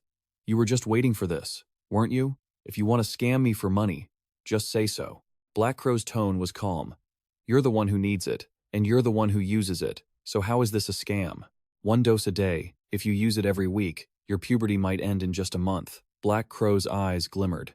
"With our close relationship," she took out a bottle of blue liquid. "I'm not even charging you for the labor. The cost per bottle is 2,600 East Xia Yuan. 10,000 a month should be enough." Huai Shi shouted. 10,000? He said angrily. "Keep dreaming." He ranted that even if he starved to death, but before he could finish, His expression shifted, his eyes hungrily fixed on the bottle as he jumped down. Black Crow looked at him with a seductive gaze, saying, "Don't you understand the difference between being a paying user and a free one? This is my bottom line price. I can even let you try it first and pay later." Black Crow opened the bottle cap, and the blue liquid inside evaporated into a mist that filled the room. The blue energy transformed into a hand that gently lifted Huai Shi's chin. He swallowed hard. Black Crow leaned close to his ear and whispered, "Put in some effort, kid. 10,000 yuan, can't you earn that with a little bit of work?" Huai Shi's mind was filled with voices urging him on. "Just drink it. Don't overthink it." He lunged forward, grabbed the bottle, and downed it in one go. Huai Shi clenched his pants nervously. Until the last drop was gone, he looked at Black Crow with a dazed grin and said, "That's so good." Suddenly, she smirked. "Finished drinking?" Huai Shi's expression was guilty. "Are you going to start hounding me for money again?" Black Crow laughed slyly while smoking and snapped her fingers. "No, I mean, a book appeared, and her eyes turned sharp. Since you finished your meal, the suction from the book pulled Huai Shi's soul right in. Let's have a little exercise to help with digestion." Huai Shi's face paled as he was instantly sucked inside. In that dimension, a torrential downpour began to fall. Huai Shi woke up in a daze, looking at his body and the surrounding space. Suddenly, the car behind Huai Shi burst into flames, the fire rising rapidly and burning his bare back. He looked incredibly satisfied, his arms wide open, his body slowly leaning back as if he were enjoying the blaze. In just a moment, Huai Shi's body vanished into the sea of fire. He was abruptly thrown back to reality, his body falling and hitting the ground hard. His eyes widened. Huai Shi hurriedly covered his mouth to suppress the nausea, telling himself, 2,600 can't throw it up. Right then, Black Crow flew over, mocking him. "Looks like you gained some pretty good insights, huh?" She landed on his shoulder and said, "A release like that death is truly rare. Experiencing it more will be good for you." Black Crow's sly eyes watched Huai Shi. "I didn't expect that even when that red-gloved guy died, he could still provide such high-level essence. You really got a bargain. Well, how do you feel now?" Huai Shi wiped the sweat from his face and said with difficulty, "I just feel very hungry. I especially want to eat grilled meat. Boiled is fine too." He sat back and let out a sigh of relief, thinking that such a quiet and peaceful death was truly chilling. As Huai Shi recalled the space inside the book, he thought to himself, it was calm, flat, without a single trace of attachment or hesitation. Before he died, even the slightest hint of hatred was nowhere to be found, as if his life held no meaning whatsoever. After thinking for a moment, Huai Shi buried his head in his hands and let out a sigh. What on earth is so valuable about this thing? The Black Crow sat with his legs crossed and conjured a book. "See for yourself." The information in the book appeared. Huai Shi, nickname, none. Saint Relic, none. Abnormalities, none. Current skills, music theory level 3. Performance art, Guqin level 6. Death premonition level 1. Huai Shi looked puzzled. The death premonition skill was only at level 1. The Black Crow explained that since it was a rare type of death, it was likely related to his life experiences. He perched on him and continued, "Put that aside for now. I think the night is still young." She gave a mischievous smile, looked at Huai Shi, and asked, "Do you want to experience the new functions of the Destiny book after its sublimation?" Huai Shi didn't say a word. He immediately placed the Black Crow on the table and scurried away. Darn bird. The Black Crow stood there alone, dumbfounded, watching him leave. At a restaurant, steaming hot dishes were laid out on the table. Dong Lei picked up a dumpling and asked, "Also, where is my car? Didn't you say someone would drive it over?" Huai Shi replied, "I don't have a driver's license, so I couldn't drive it here. Maybe another day I'll find someone to take your car for maintenance. Then I'll drive it over." Dong Lei popped the dumpling into his mouth and replied, "Oh, all right." Suddenly, Huai Shi leaned forward and asked, "What on earth kind of drugs are you on? Weren't you still in the intensive care unit a week ago? How are you recovering so well?" Dong Le adjusted his glasses and smirked. "Didn't I Ching tell you?" He then turned his face for him to see. Huai Shi was secretly horrified. "Double pupils." Dong Le explained, "We're all close like this, so it's fine to tell you. My saint relic is called Double Brilliance, which is a rather marginal relic in the Dongxia system." His tone was calm. "It only enhances visual perception a bit. It can't change your physical constitution, nor does it have any other functions. But when it fuses, it creates a record with my body, like a data backup. If I get injured, as long as I don't die and get emergency treatment in time, I can slowly recover to my original state." Huai Shi listened intently, then suddenly jumped up and shouted, So that means being in the intensive care unit was also a lie, right? Donglei smiled awkwardly. Although he didn't know exactly what Ai Ching had told him, it seemed he had been scammed pretty badly by her. Huai Shi's eyes darted away. He gave a silly laugh. Not only that, she even made me pay for your car. Brother, Donglei suddenly spoke in a serious tone. Now that you're taking the heat for me, you've pretty much jumped into a pit of fire. Ai Ching is not a good person. His tone became heavy. Although she provides the necessary protection, she will also bleed you dry, and she tries very hard to find the limits of your ability. As long as you don't die from it, she'll push you to the brink of death. In short, be careful and find an opportunity to secure an exit strategy for yourself. The Astronomy Association is a big organization, but we, as cannon fodder, aren't the first in line to enjoy the massive benefits. Huai Shi scratched his face, his tone disbelieving. Although Ai Ching was difficult to get along with, it couldn't be that exaggerated, right? Donglei let out a sigh and replied, although I don't know what happened between you and her before, he said, while using his finger to draw on the table with water. But the last person who thought that way was her original superior, the predecessor of the previous supervisor of Xinhai. He recounted that, at the time, Huai Shi's current secretarial position was hers, and after a few months, she became a permanent employee. That poor former superior is said to be in Africa now. On the table, there was now a drawing of a crying person. Donglei sighed. I can only say, she's worthy of being from the Yin family. Once you're targeted by her, it's game over. Huai Shi looked confused. The Yin family? Realizing he had said too much, Donglei quickly waved his hand.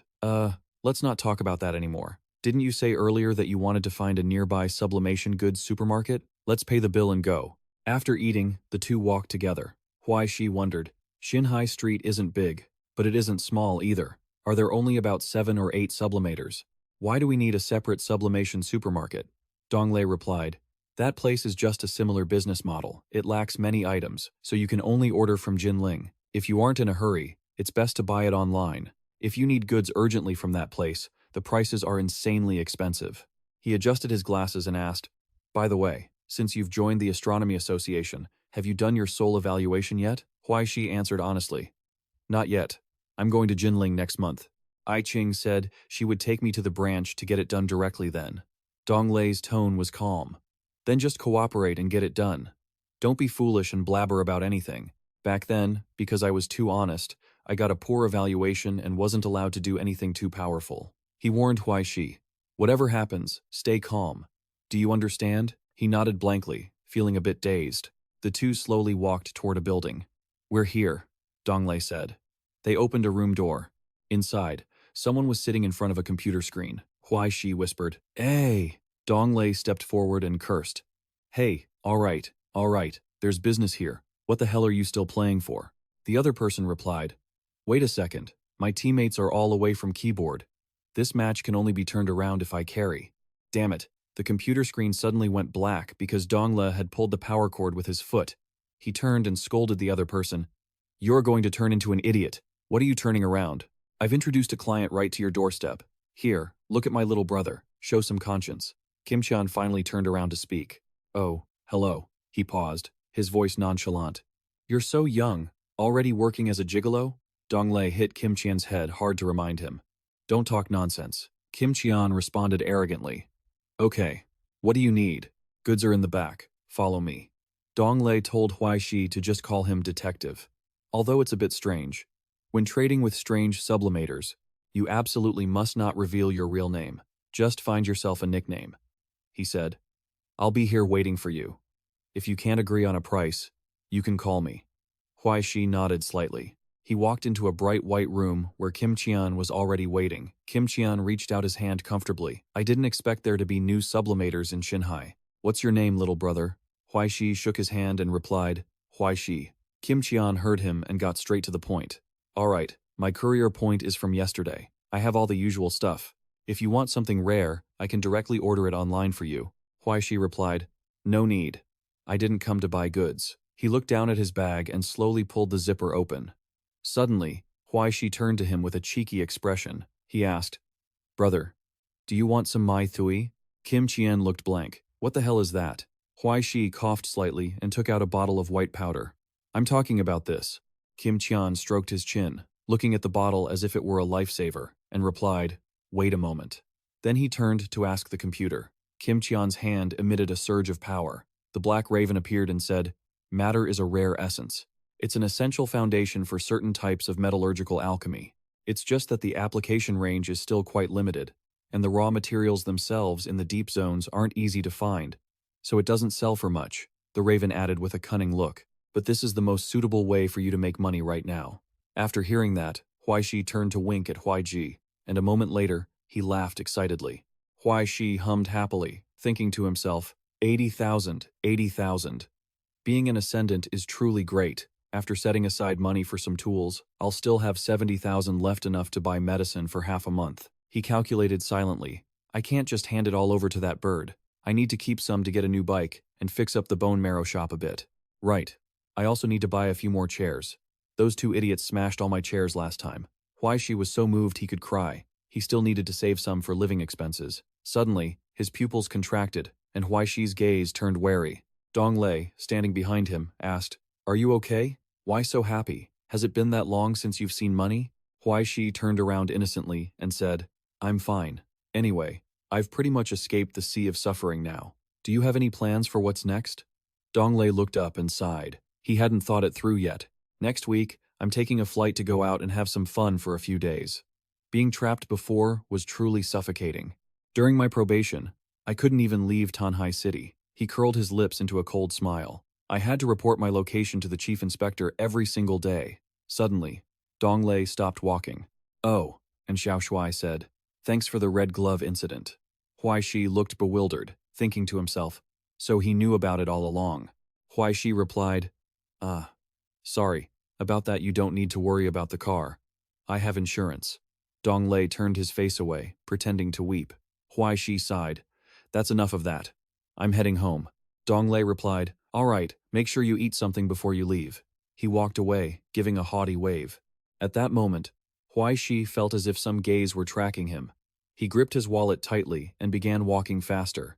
He felt as though many hands were trying to hold him back. Huai Shi thought, "There is killing intent directed at me. Liu Donglei finally got out of the hospital today. I can't drag him into this. Who is it? Which bastard wants to kill me?" Huai Shi arrived home and wailed, "I feel like I'm being targeted." "Hey, Black Crow, do you have any ideas?" Just as he opened the door, he saw the raven acting hopeless. "Waiting to die? How pathetic." Huai Shi shouted at it. "Hey," the raven asked, "what do you mean by asking me this? If someone wants to kill you, then just kill them. Isn't that how it works?" she said while organizing things, questioning him. Huai Shi answered lazily, "Kill them how? I'm just a newbie who only knows how to land a finishing blow. At any second, I don't know when I'll be killed by someone else." The raven glanced at him. She grinned slyly. "So, do you want to try the new features of the Book of Destiny?" The raven manifested the book. Huai Shi lay on the chair, thinking, whatever happens, happens. He was transported to another dimension. His eyes opened, and at that very moment, an enemy lunged at him with lightning speed. Huai Shi couldn't react in time, and the guy punched straight through his chest. Huai Shi immediately vomited blood. The enemy pulled his hand back and instantly punched his head off. Huai Shi woke up with a start in reality. He grabbed his head and screamed, "What the hell was that? Just a chicken-level challenge? It's no different than before." The raven tilted its head and asked, "Hey, didn't you notice anything different?" Hearing that, he rubbed his chin in thought. Huai Shi quickly realized, "I stepped back just now. I wasn't being passive anymore." He turned to ask her, "Is this the new feature?" The Black Crow replied, "That's right," she explained. "If you were watching a pre-recorded video in Cloud Player mode before, now you've installed some software into the icon slot. You can play the game yourself now." The raven's tone was playful. If that's the case, not being able to grind for money is a bit of a loss, isn't it?" Huai Shi grumbled. "That's enough, okay?" She pointed at the book and said, "But it seems that, for the first time, it's best not to let you jump into high difficulty yet. How about I find you a beginner's tutorial first?" She recounted that in the current records of the Book of Destiny, the most complete part is the red glove segment. The raven told him, "Come on, raise your left hand." Huai Shi looked confused. "Huh?" The raven ordered him to raise one finger while keeping the others folded, and Huai Shi complied. "What is this supposed to do?" he wondered. She just replied nonchalantly, "You'll know soon enough." The phone screen lit up, and Huai Shi turned pale, almost fainting. The raven said, "Have a fun trip." It looked at the phone with satisfaction, its expression indescribable. In another dimension, A powerful, large foot lunged forward. Huai Shi was kicked hard in the stomach by a prisoner. He fell, writhing in pain, and the prisoner lunged at him like a beast. The man's foot stomped hard on his hand. Huai Shi gritted his teeth against the pain. Another foot was already lunging toward his face. It was the prisoner, using his other leg to kick his body hard. Huai Shi clutched his aching body. Just then, a scolding voice came from behind him. "What are you just standing there for? Number 794, the man yelled. "Did everything you learned go into a dog's stomach? Grab the dagger and kill him, or are you afraid of a criminal?" He heard this and rushed forward with the dagger, screaming, but before he could do anything, his vision flashed. The prisoner knocked him to the ground in a single move. Huai Shi vomited blood, and the guy laughed cunningly. Suddenly, a cut appeared across his neck, causing blood to flow out and splatter everywhere.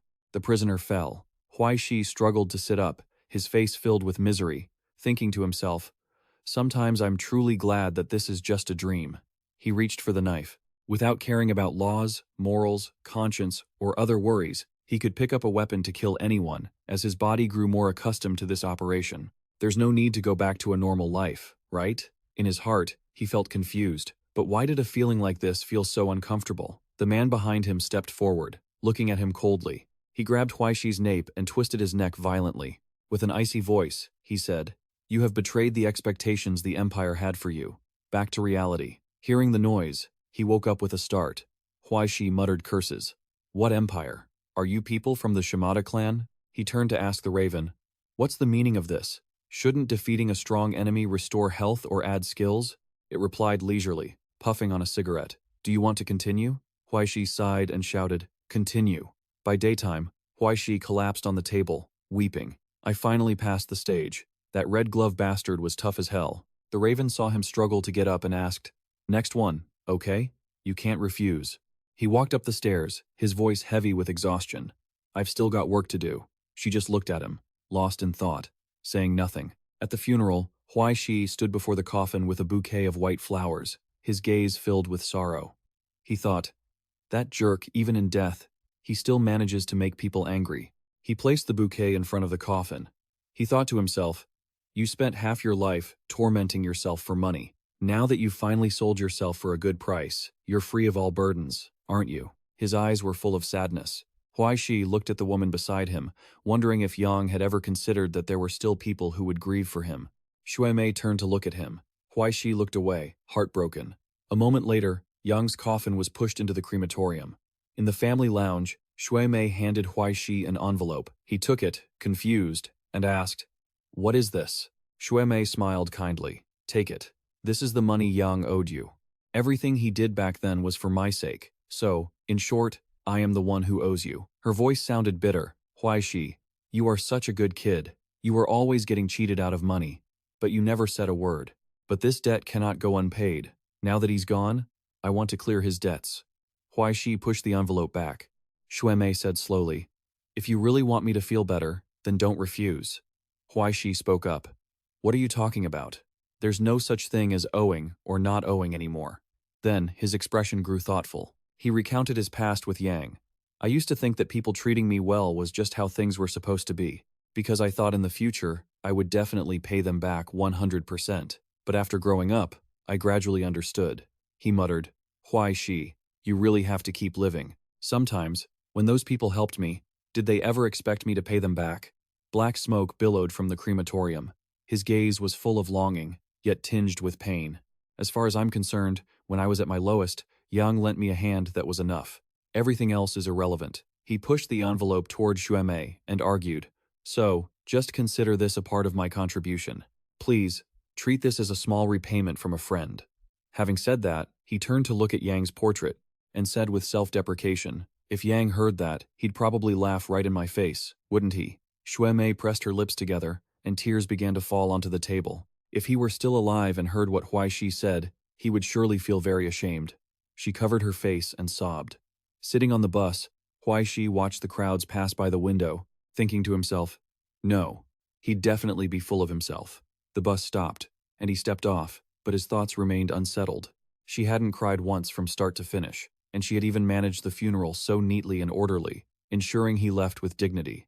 Huai Shi gave a bitter smile, silently blaming that jerk for managing to marry such a good wife. Suddenly, Huai Shi's whole body jolted. He glanced at the people behind him, a premonition rising within him. His steps grew faster. He bolted forward like a dart, his pace quickening as if he were fleeing. Huai Shi glanced back. He realized they had caught up to him. It really was them.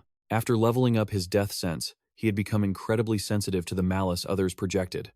Do they want to kill me that badly? Remembering Yang's body in the coffin, Huai Shi's expression hardened. Just then, a car swerved in front of him with a screech of tires. It blocked his path perfectly. Huai Shi quickly spotted another route and dashed away, but that group had already set up an ambush at the other end of the street. The leader sneered. Someone paid a high price to buy your life. Huai Shi looked confused. Are you guys even sane? He clutched his chest, breathing heavily, and threw his bag aside. His voice turned strangely calm. Fine, I'll give it to you. The deputy crushed his cigarette butt into the ashtray. He seemed lost in deep thought. At that moment, a noise came from outside. Ngai Ting was pushed in by her secretary and asked, "Where is Huai Shi?" He didn't answer, just pointed toward the glass inside. Ngai Ting followed his gesture with her eyes. Huai Shi was sitting in the room eating, and he accidentally started choking. Seeing this, the corner of her mouth quirked up. She turned to the deputy and asked coldly, "Who was it that ambushed him?" The deputy threw a pile of papers onto the table. He answered coldly, "A bunch of scumbags with no records." The deputy looked at the papers on the table and continued. "Illegal group members, kidnappers, fugitives, social parasites, but that's not the important part." He held his phone toward Ngai Ting and said in a low voice, "This is the main point." Ngai Ting looked at the skull icon and said, "The 10,000 Calamity app on the dark web." The deputy tapped the icon. "Yeah, it exists in the current dark web marketplace." Immediately after, he handed the phone to her. Even the Heaven's Gate Society hasn't been able to root it out completely. She took the phone and looked at the contents. Ngai Ting saw the bounty notice on the app and asked if someone had posted a reward for Huai Shi. Her voice grew cold. The 10,000 Calamity group exists in the dark side of the world. It's a brokerage platform that satisfies every dark desire of humanity, whether it's murder, child abduction, kidnapping, organ trafficking, human slavery, or even high-level ascender relics, border artifacts, origin crystals, or sacrificial offerings. They have everything. She asked skeptically. Who has the time to pick a fight with a guy who has no ambition and no dreams? The deputy didn't answer immediately. He pulled out a pack of cigarettes, took one out, and quietly mentioned a name. Lu Ri. Ngai Ting immediately dismissed it. No way. Even if Lu Ri knew Huai Shi killed Red Gloves, he wouldn't go to the extent of taking revenge for a disposable pawn. She continued. Those lunatics don't ever track what the Heaven's Gate Society is doing. They aren't that sophisticated. The deputy stood by the window and lit his cigarette. The cult leader? She shook her head. Even less likely. Ngai Ting watched Huai Shi in the other room, frowning as she said, "He's just a victim. Even if it were revenge, they shouldn't be coming after me. Besides, Huai Shi's case is being kept secret.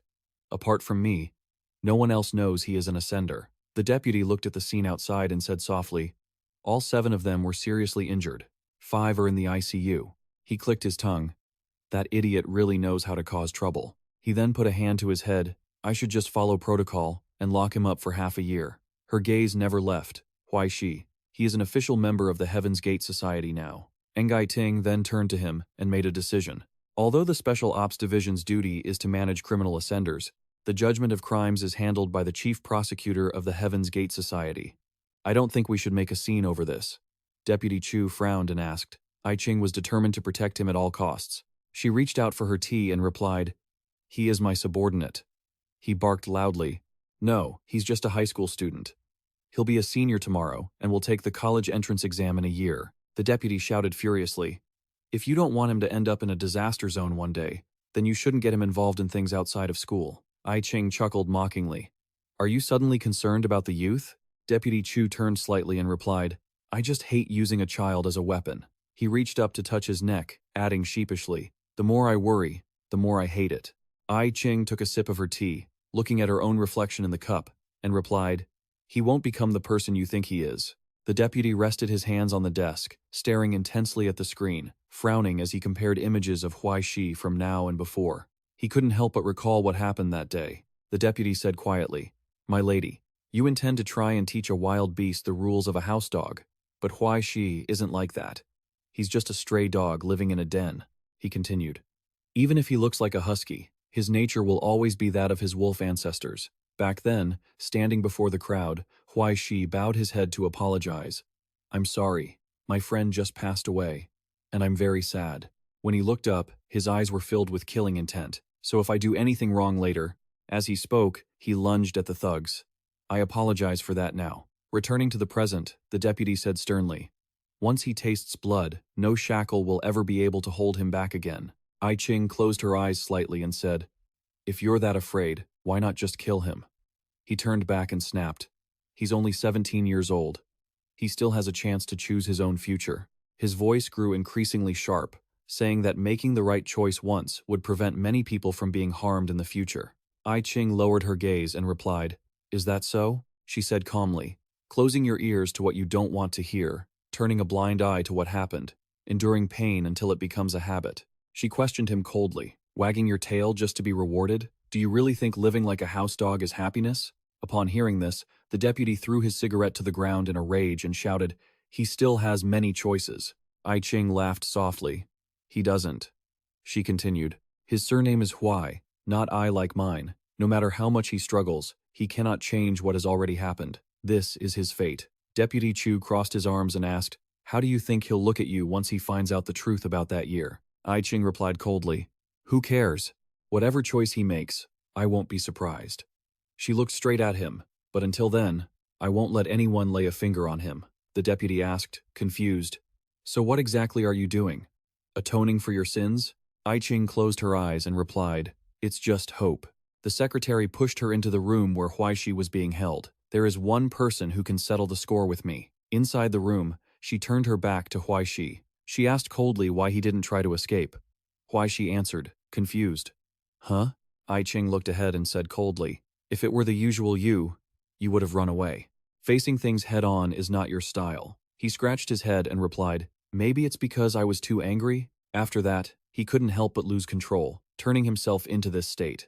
Ai Ching asked softly, does it have to do with Yang's funeral? Huai Shi laughed and replied, how could it? His laugh sounded incredibly forced. A moment later, he hung his head sadly, interlacing his fingers, and said in a low voice, all right, maybe it has a little to do with it. I always thought I was tough, that I wasn't even afraid of death, but when I saw my friend's coffin pushed into the furnace with my own eyes, I realized not only was I afraid, I was terrified of dying. Huai Shi looked at his bandaged hands. With so many people holding knives, demanding my life, how am I supposed to react? He looked at her sadly and asked, I was just out for a walk. Even if people hate me, isn't that a bit too much? I can't even continue wood carving anymore. Saying that, he shoved his hands into the iron slot. He gritted his teeth in pain. Huai Shi stood up abruptly and shouted, what am I supposed to do? Even living my own life isn't easy. Suddenly, Ai Ching turned and kicked him backward. Huai Shi took the kick and stared at her, stunned. She looked at Huai Shi coldly and said, if you don't have the desire to live your daily life, you have no reason to become an ascendant. Saying that, she reached out her hand toward him and asked, do you need me to pull you up? Huai Shi gritted his teeth and replied, no need, I can do it myself. He held his arm and walked past her. Ai Ching asked softly, in short, life is something you have to experience for yourself, right? As he stepped outside, he called back, just give me some time to adjust. Please give me a little more time. Thanks to puberty and the crow's medicine, his wounds had healed quite a bit overnight. He didn't even have an excuse to take a leave of absence anymore. Oh well, forget it. I'll go wash my face, then head to the music room to stall for time. But the class monitor probably won't let me off that easily. He was walking when he suddenly froze, seeing Deputy Chu standing not far away. Dad, just dropping me here is fine. If other classmates see, I'll be made fun of. Deputy Chu handed her the bag and asked gently, do you still have enough pocket money? I have to work overtime for the next 2 days. Do you want some more? She took the bag from the deputy and replied, Mom already gave me some, and I don't spend anything at school. He stuffed money into his daughter's hand and said, whatever your mom gives is hers. Whatever I give is mine. Just take it. Huai Shi, standing behind them, couldn't help but be surprised. Suddenly, the daughter turned around and saw him, calling out, hey, Huai Shi, you're here too. She waved at him and asked, I tried calling you a few times but couldn't get through. Where were you? Huai Shi smiled and replied, long time no see, the class monitor. And, as soon as he saw the deputy's face, he froze. Deputy Chu, oh my god, so you two are family? The deputy department head and the class monitor, they both have the surname Fu. The deputy grabbed his shoulder, turned to his daughter, and asked with a smile, Fu Yi, is this a student from your class? She smiled and replied, Yes, Dad. This is the good friend who taught me how to play that piece.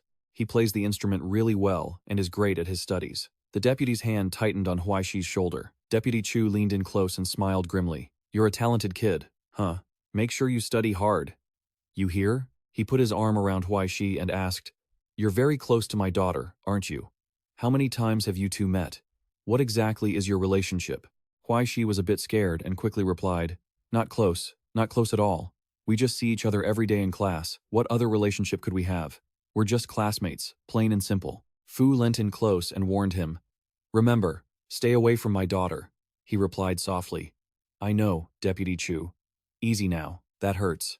A moment later, the game screen appeared. Time was running out. The White Emperor's calamity event was limited. Set in a dark world, Fu Yi lay on the couch and said, Hey brother, hurry and carry me. I'm about to drop from the bronze rank. The skin for otaku goddesses is almost gone. Huai Shi lay with his back to her and replied, Miss Fu, I've turned over a new leaf. From today on, I have to study hard. She suggested, Students are getting busted left and right lately. Help me get to diamond rank. What about the roll call in 2 weeks? How are you going to handle that for me? Huai Shi scoffed at the request. Give it a rest. You skip class yourself, yet you want to abuse your authority. He glanced at Fu Yi and said, I'm telling you, let's not meet up like this anymore. She turned and asked, Afraid of what? Afraid he's going to break your legs? He raised an eyebrow and asked, Are you kidding? Does he actually hit people? Fu Yi sat up and replied, Yeah, he does. Last time he found a love letter in my bag, he broke the legs of the guy who confessed to me. Huai Shi sat bolt upright, startled, and asked, And then what happened? She replied nonchalantly, Then my mother divorced him and moved out. I went with Mom. As soon as she finished speaking, the game match ended. Defeat. Huai Shi looked at the screen and whispered an apology. Sorry. Fu Yi stretched lazily and replied, It's nothing. I only say that because it's you. He leaned back into the chair, letting the sunlight wash over him. He stared up at the ceiling and sighed. Guess I'm just unlucky. Curiosity killed the cat. How could I not be a busybody? All the students. Fu Yi is our class president, an elite student in the eyes of our classmates, a top-tier student in the eyes of the teachers, a good daughter in the eyes of her family. But in this corner, where no outsiders exist, she's just a Fu Yi with no makeup on. During the school anniversary rehearsal, she suddenly said to me, Huai Shi recalled Fu Yi's words from back then. I've noticed you're nice to everyone. You can talk to anyone, but I don't feel like you care much about your own love life.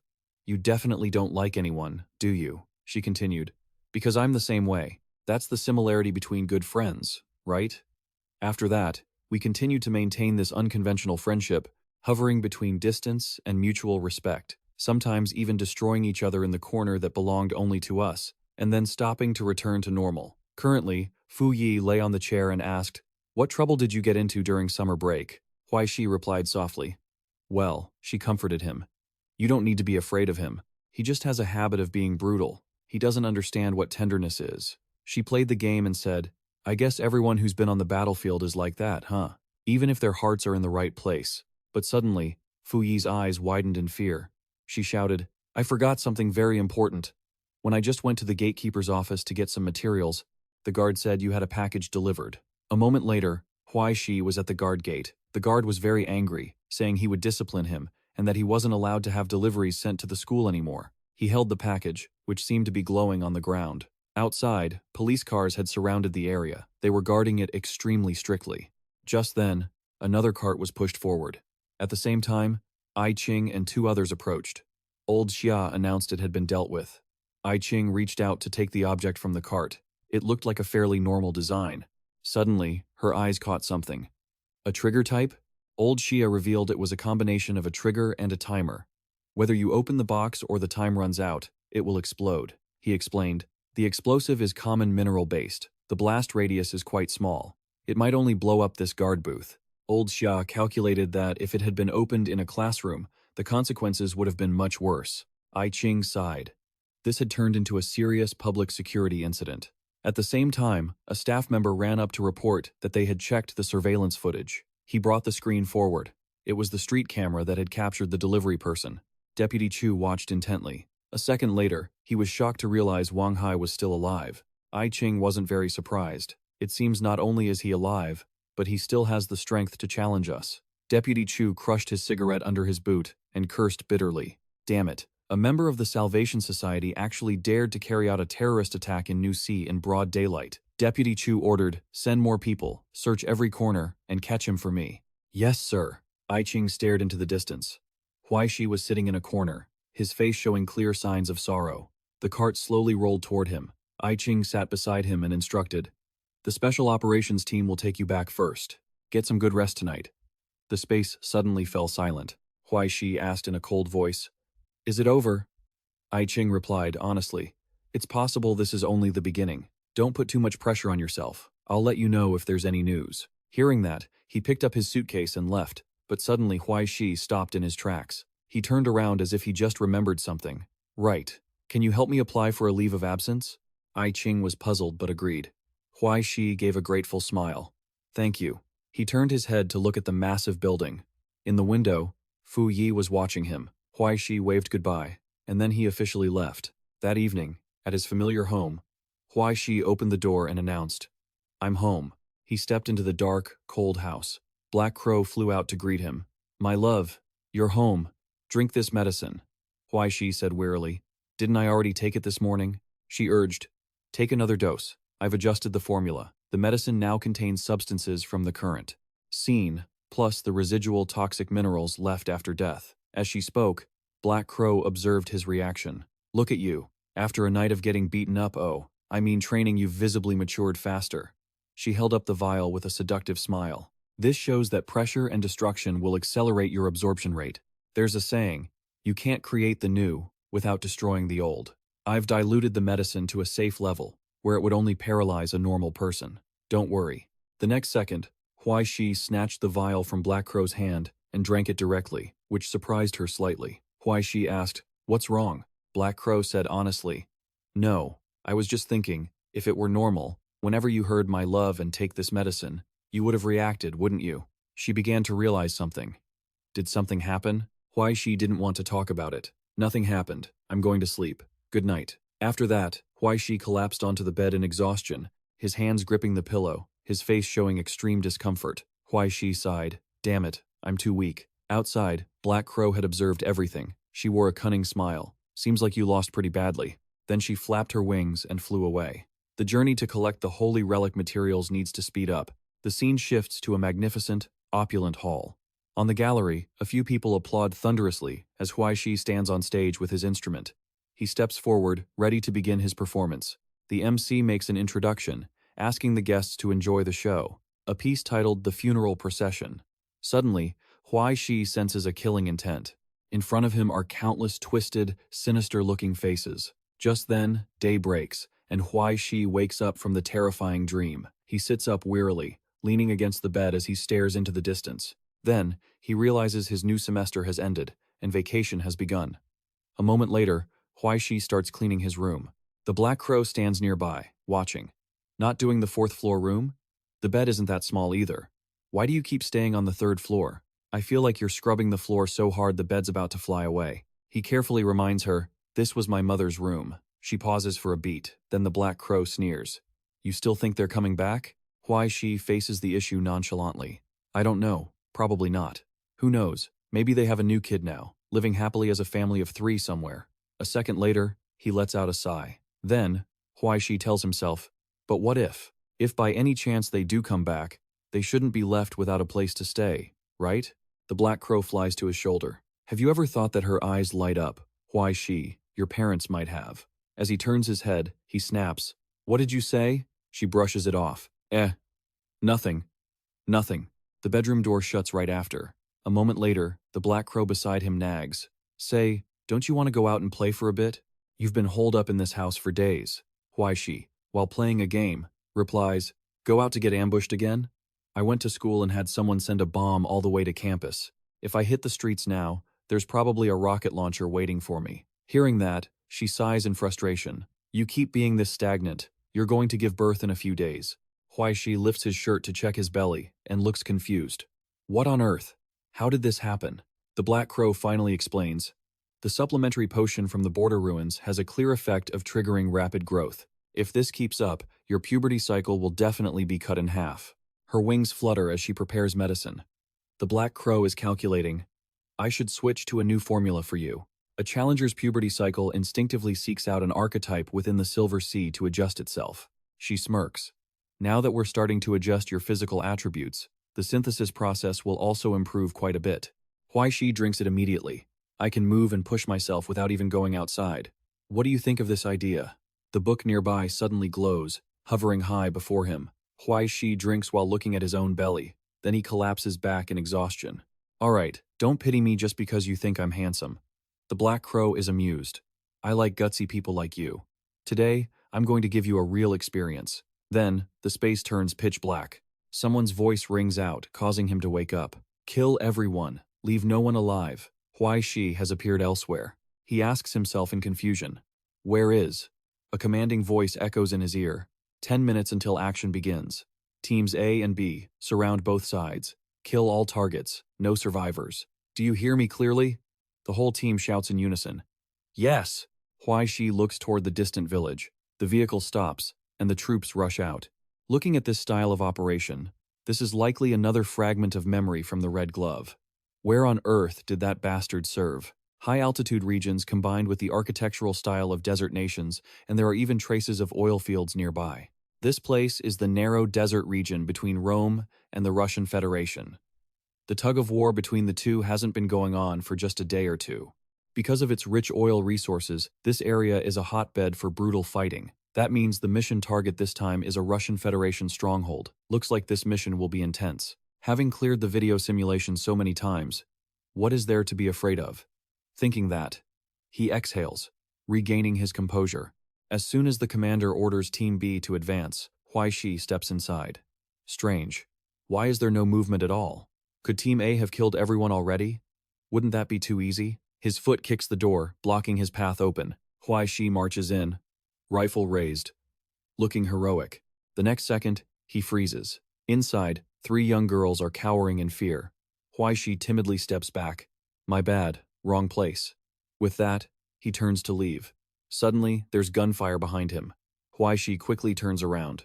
He realizes a grenade has been tossed his way. A second later, an explosion occurs. Huai Shi is blown away, critically wounded. 2 teammates quickly drag him out. Huai Shi is still in shock, when suddenly he sees something in the midst of the flames. A hand is desperately clinging to life. The scene shifts to the military district. Huai Shi is thrown heavily to the ground, his breathing ragged from the pain.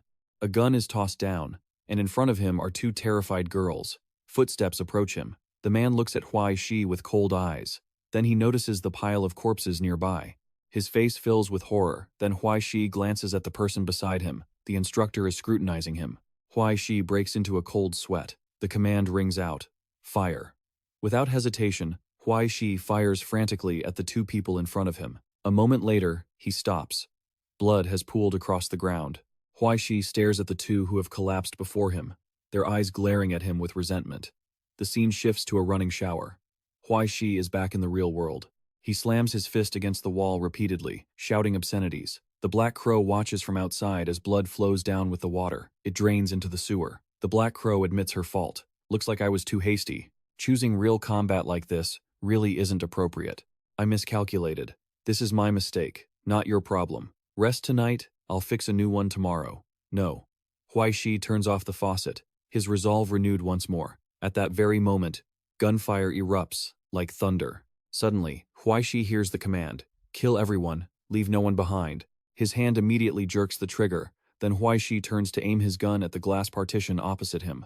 Bullets fire in succession, and the sound of shattering glass echoes outside. The military vehicle suddenly speeds up, then flips over, ending up motionless on the ground. At the same time, the soldiers frantically subdue the man opposite them. The instructor walks over slowly, pointing his gun at him. Immediately after, a massive explosion occurs, and blood splatters everywhere. Returning to Huai Shi's perspective, commands are issued repeatedly. Unsatisfactory. Kill everyone again. Before his eyes, blood suddenly spurts toward him. Huai Shi jumps in fright, his body swaying involuntarily as his eyes scan the chaotic battlefield. Then, Huai Shi turned around to look behind him, freezing for a brief moment, as someone's voice suddenly rang out. You need to study the combat strategy more thoroughly. Theoretically speaking, You have the ability to take them all out without a single scratch. But let me remind you of one thing. What you are reading right now are the memories of the red glove. That means whatever happens, whatever each person does, is all based on their own subjective judgment. Do you get it? He couldn't care less. Huai Shi threw the grenade in his hand and replied leisurely, I'd die before I understood that. Hearing this, the other side said coldly, No worries, you'll understand soon enough. Amidst a thick sea of fire, a foot suddenly kicked out, and a figure was seen walking calmly through the flames. The newcomer was the instructor. He turned toward Huai Shi. I must say, I'm impressed. 7,794. Upon seeing the instructor, he gave a strained smile. So that's how it is. Before Huai Shi could react, the instructor began to stride toward him. Huai Shi stared at the instructor, unable to hide his astonishment.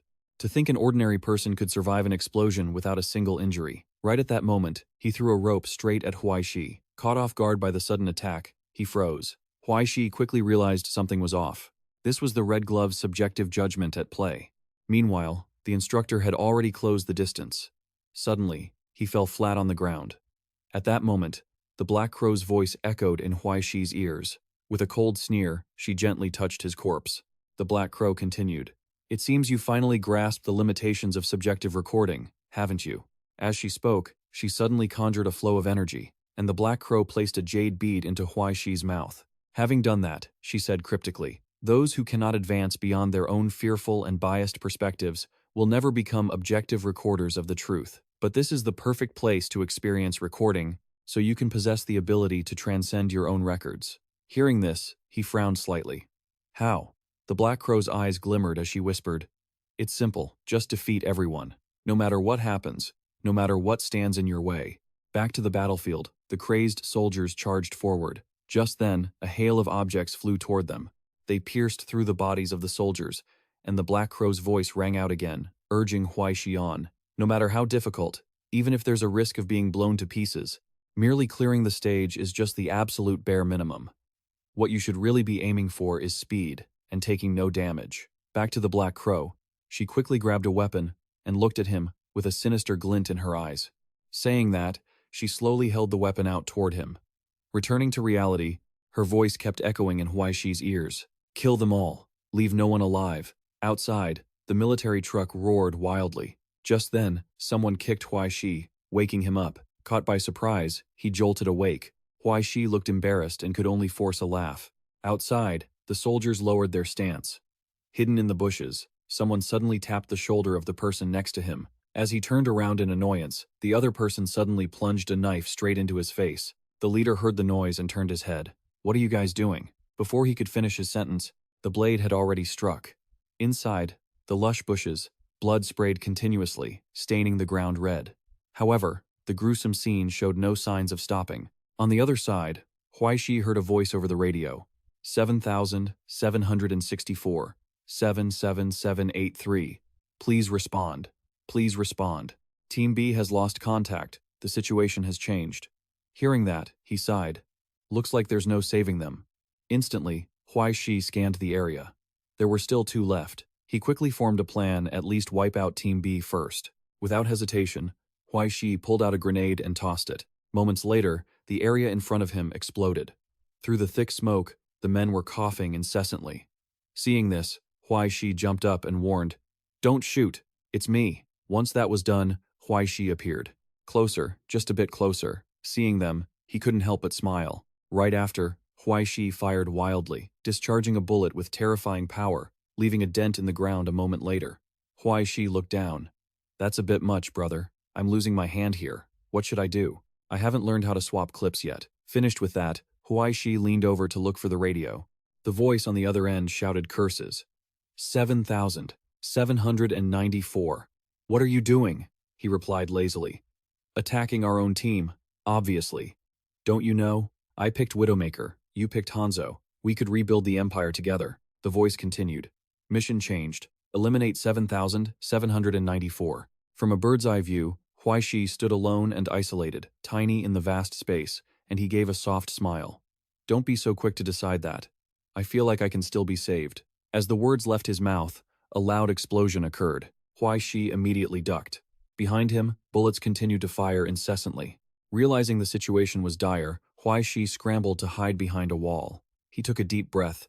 Damn it, I'm being targeted. At this moment, Huai Shi couldn't help but feel a bit anxious. He looked around. He had to think of something. Outside, footsteps approached rapidly. Hearing the noise, Huai Shi peeked out. He quickly assessed the situation. In the truck earlier, there were 6 people in Team A and 7 in Team B. Excluding himself, he had already killed all 6 of Team B. Thinking of this, Huai Shi quickly took out his gun and tossed the ammo out. As soon as he saw it, he smirked. Just 6 bullets left, and 6 people in Team A, just enough for 1 each. Without a second thought, Huai Shi charged out. He panted while running. Huai Shi suddenly felt regret. He wasn't exactly a sharpshooter. He should have saved these bullets to take himself out instead. Having died and come back several times, he started to understand a few patterns. A moment later, he clung tightly to a high wall. Huai Shi scrambled over the wall, thinking to himself, gotta get there. Soon, Huai Shi leaped down to the ground. He froze, stuttering. Sorry, why is it you guys? At this moment, Huai Shi's eyes were glued to one spot. Right there, the mother was looking terrified. Even so, she still held her 2 children tightly. Witnessing that, he turned his head. Sorry, I'll get out of your way. Huai Shi walked slowly toward the opposite door, and at that very moment, his fury rose even higher. Huai Shi didn't hesitate to kick the door open, immediately aiming his muzzle at the enemy. Upon seeing Huai Shi, they were caught completely off guard, unable to react. Without a moment's hesitation, he fired wildly, sparks flashing continuously from the gun. Once finished, Huai Shi turned back in a rush. He scrambled away frantically. He thought to himself that this wasn't some activated infinite game. These were records of the real history that had once occurred in some corner of this world. Huai Shi couldn't help but recall the scene of a mother clutching her 2 children, and his heart ached. They were all dead, slaughtered, buried, and forgotten in the end. They didn't even have the right to be remembered. Just then, Huai Shi suddenly dived into a house, his body tumbling and sliding across the floor. As he lifted his head, Huai Shi suddenly froze. Across from him, the old man was clutching the cannon tightly. Seeing this, he hurriedly proposed, "Let go. Give that to me." Hearing this, the man slowly turned his head to look behind him. After a moment of silence, the old man placed the gun at Huai Shi's feet. He quickly grabbed the gun and turned to leave. Huai Shi's footsteps suddenly slowed down. He turned back and swore, "Don't worry. I will save you all." As soon as he said it, Huai Shi cursed himself.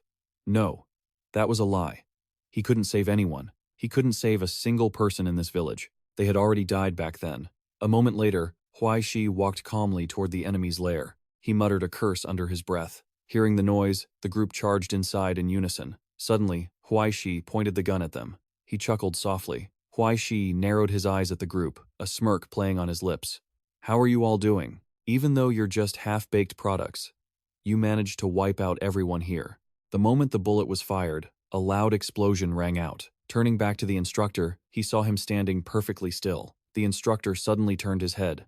"I never expected you to be this impressive." The man's eyes narrowed slightly the moment he saw Huai Shi, designated Huai Shi. Across from him, he approached without a hint of fear. Seeing this, the instructor leisurely cracked his knuckles. "Looks like I have to teach you a lesson." Hearing this, Huai Shi slowly reached for the armor on his body, and without hesitation, threw it straight onto the ground, staring intensely at the instructor. I was thinking the same thing. Having said that, Huai Shi slowly drew a hidden knife, his hand gripping the hilt tightly. Huai Shi clearly declared, "Watch me defeat you using the military arts." Hearing this, the man was momentarily shocked. Then the instructor burst into laughter. Very good, Huai Shi. I guarantee, before you die, you will get to experience it." Saying that, he suddenly leaped into the air. The instructor lunged straight at Huai Shi, roaring, "What is it you call hell?" The moment the instructor arrived, the ground beneath them suddenly exploded, and his body was knocked backward.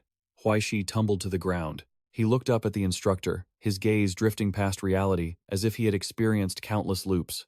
No matter how many times it happened, the feeling was still just as absurd. If the instructor in the red glove's consciousness wasn't an ordinary person, who knew just how heaven-defying his abilities might be. Thinking of this, Huai Shi slowly crawled up, his hands gripping the ground tightly. He felt his fingertips tapping lightly on the surface, and a thought echoed in his head. But I still have a chance to turn the tide. Suddenly, a violent aura erupted from Huai Shi's fingertips. He lowered his center of gravity as if unleashing a forbidden art from deep within his soul. The hand of the forbidden. In an instant, the ground was engulfed by the aura. Before long, The ground under the instructor exploded, and the corpses beneath his feet began to burn. Witnessing this scene, Huai Shi became even more certain, sure enough. In the records, he could use the hand of the forbidden, hidden in some past lives, allowing him to feel the sensations of those who had already died. Returning to the instructor, the aura slowly seeped into his body. The instructor clutched his face in agony. Even so, he still charged madly toward Huai Shi. He stood up abruptly. Now, I'll return all the justice owed. Just as the instructor swung his fist, Huai Shi pivoted quickly, seizing the moment to stab straight at his arm. Huai Shi sliced a long gash along the instructor's massive arm, the tip of the blade coming inches from his face. Instantly, the instructor grabbed the blade in Huai Shi's hand and gathered his strength to swing his fist at him. Huai Shi's body was immediately sent flying. He spun a few times in the air before landing, and then suddenly, Huai Shi darted toward the instructor. He threw out a fist that felt just like a flame. Huai Shi looked up, his eyes cold to the bone, his smile carrying a hint of cruelty. How is it? How does it feel to experience the despair you created with your own hands? I'm used to it, but are you? Hearing this, the man winced. At that moment, his voice trembled slightly, not out of fear, but because of the long-suppressed rage finally erupting. So much pain, so many casualties, so much despair from being slaughtered. You all burn within my body, coiling around me. I feel the fury, the resentment. I can't wait to kill you all. Reaching this point, Huai Shi declared clearly, now, I will be the one to punish you. Forged and sublimated from death and despair, a deadly poison, more refined than any past life. On the other side, the Black Crow offered a satisfied smile. The hand of the forbidden has validated your new soul application. At that moment, Huai Shi soared into the air, his hand gripping the dagger tight. Fine, that's it. Blood for blood, a tooth for a tooth in the name of death. I take revenge for the wild beasts in the dark valley. As the blade plunged downward, the instructor's face instantly shifted. Refusing to be outdone, he turned to counterattack. Is this your destiny? Huai Shi, the last practitioner of the heavenly kingdom, the instructor's fist nearly pierced Huai Shi's body. His frame forced backward without mercy. That punch seemed to have severely wounded Huai Shi, blood spewing out relentlessly. However, Huai Shi did not give up.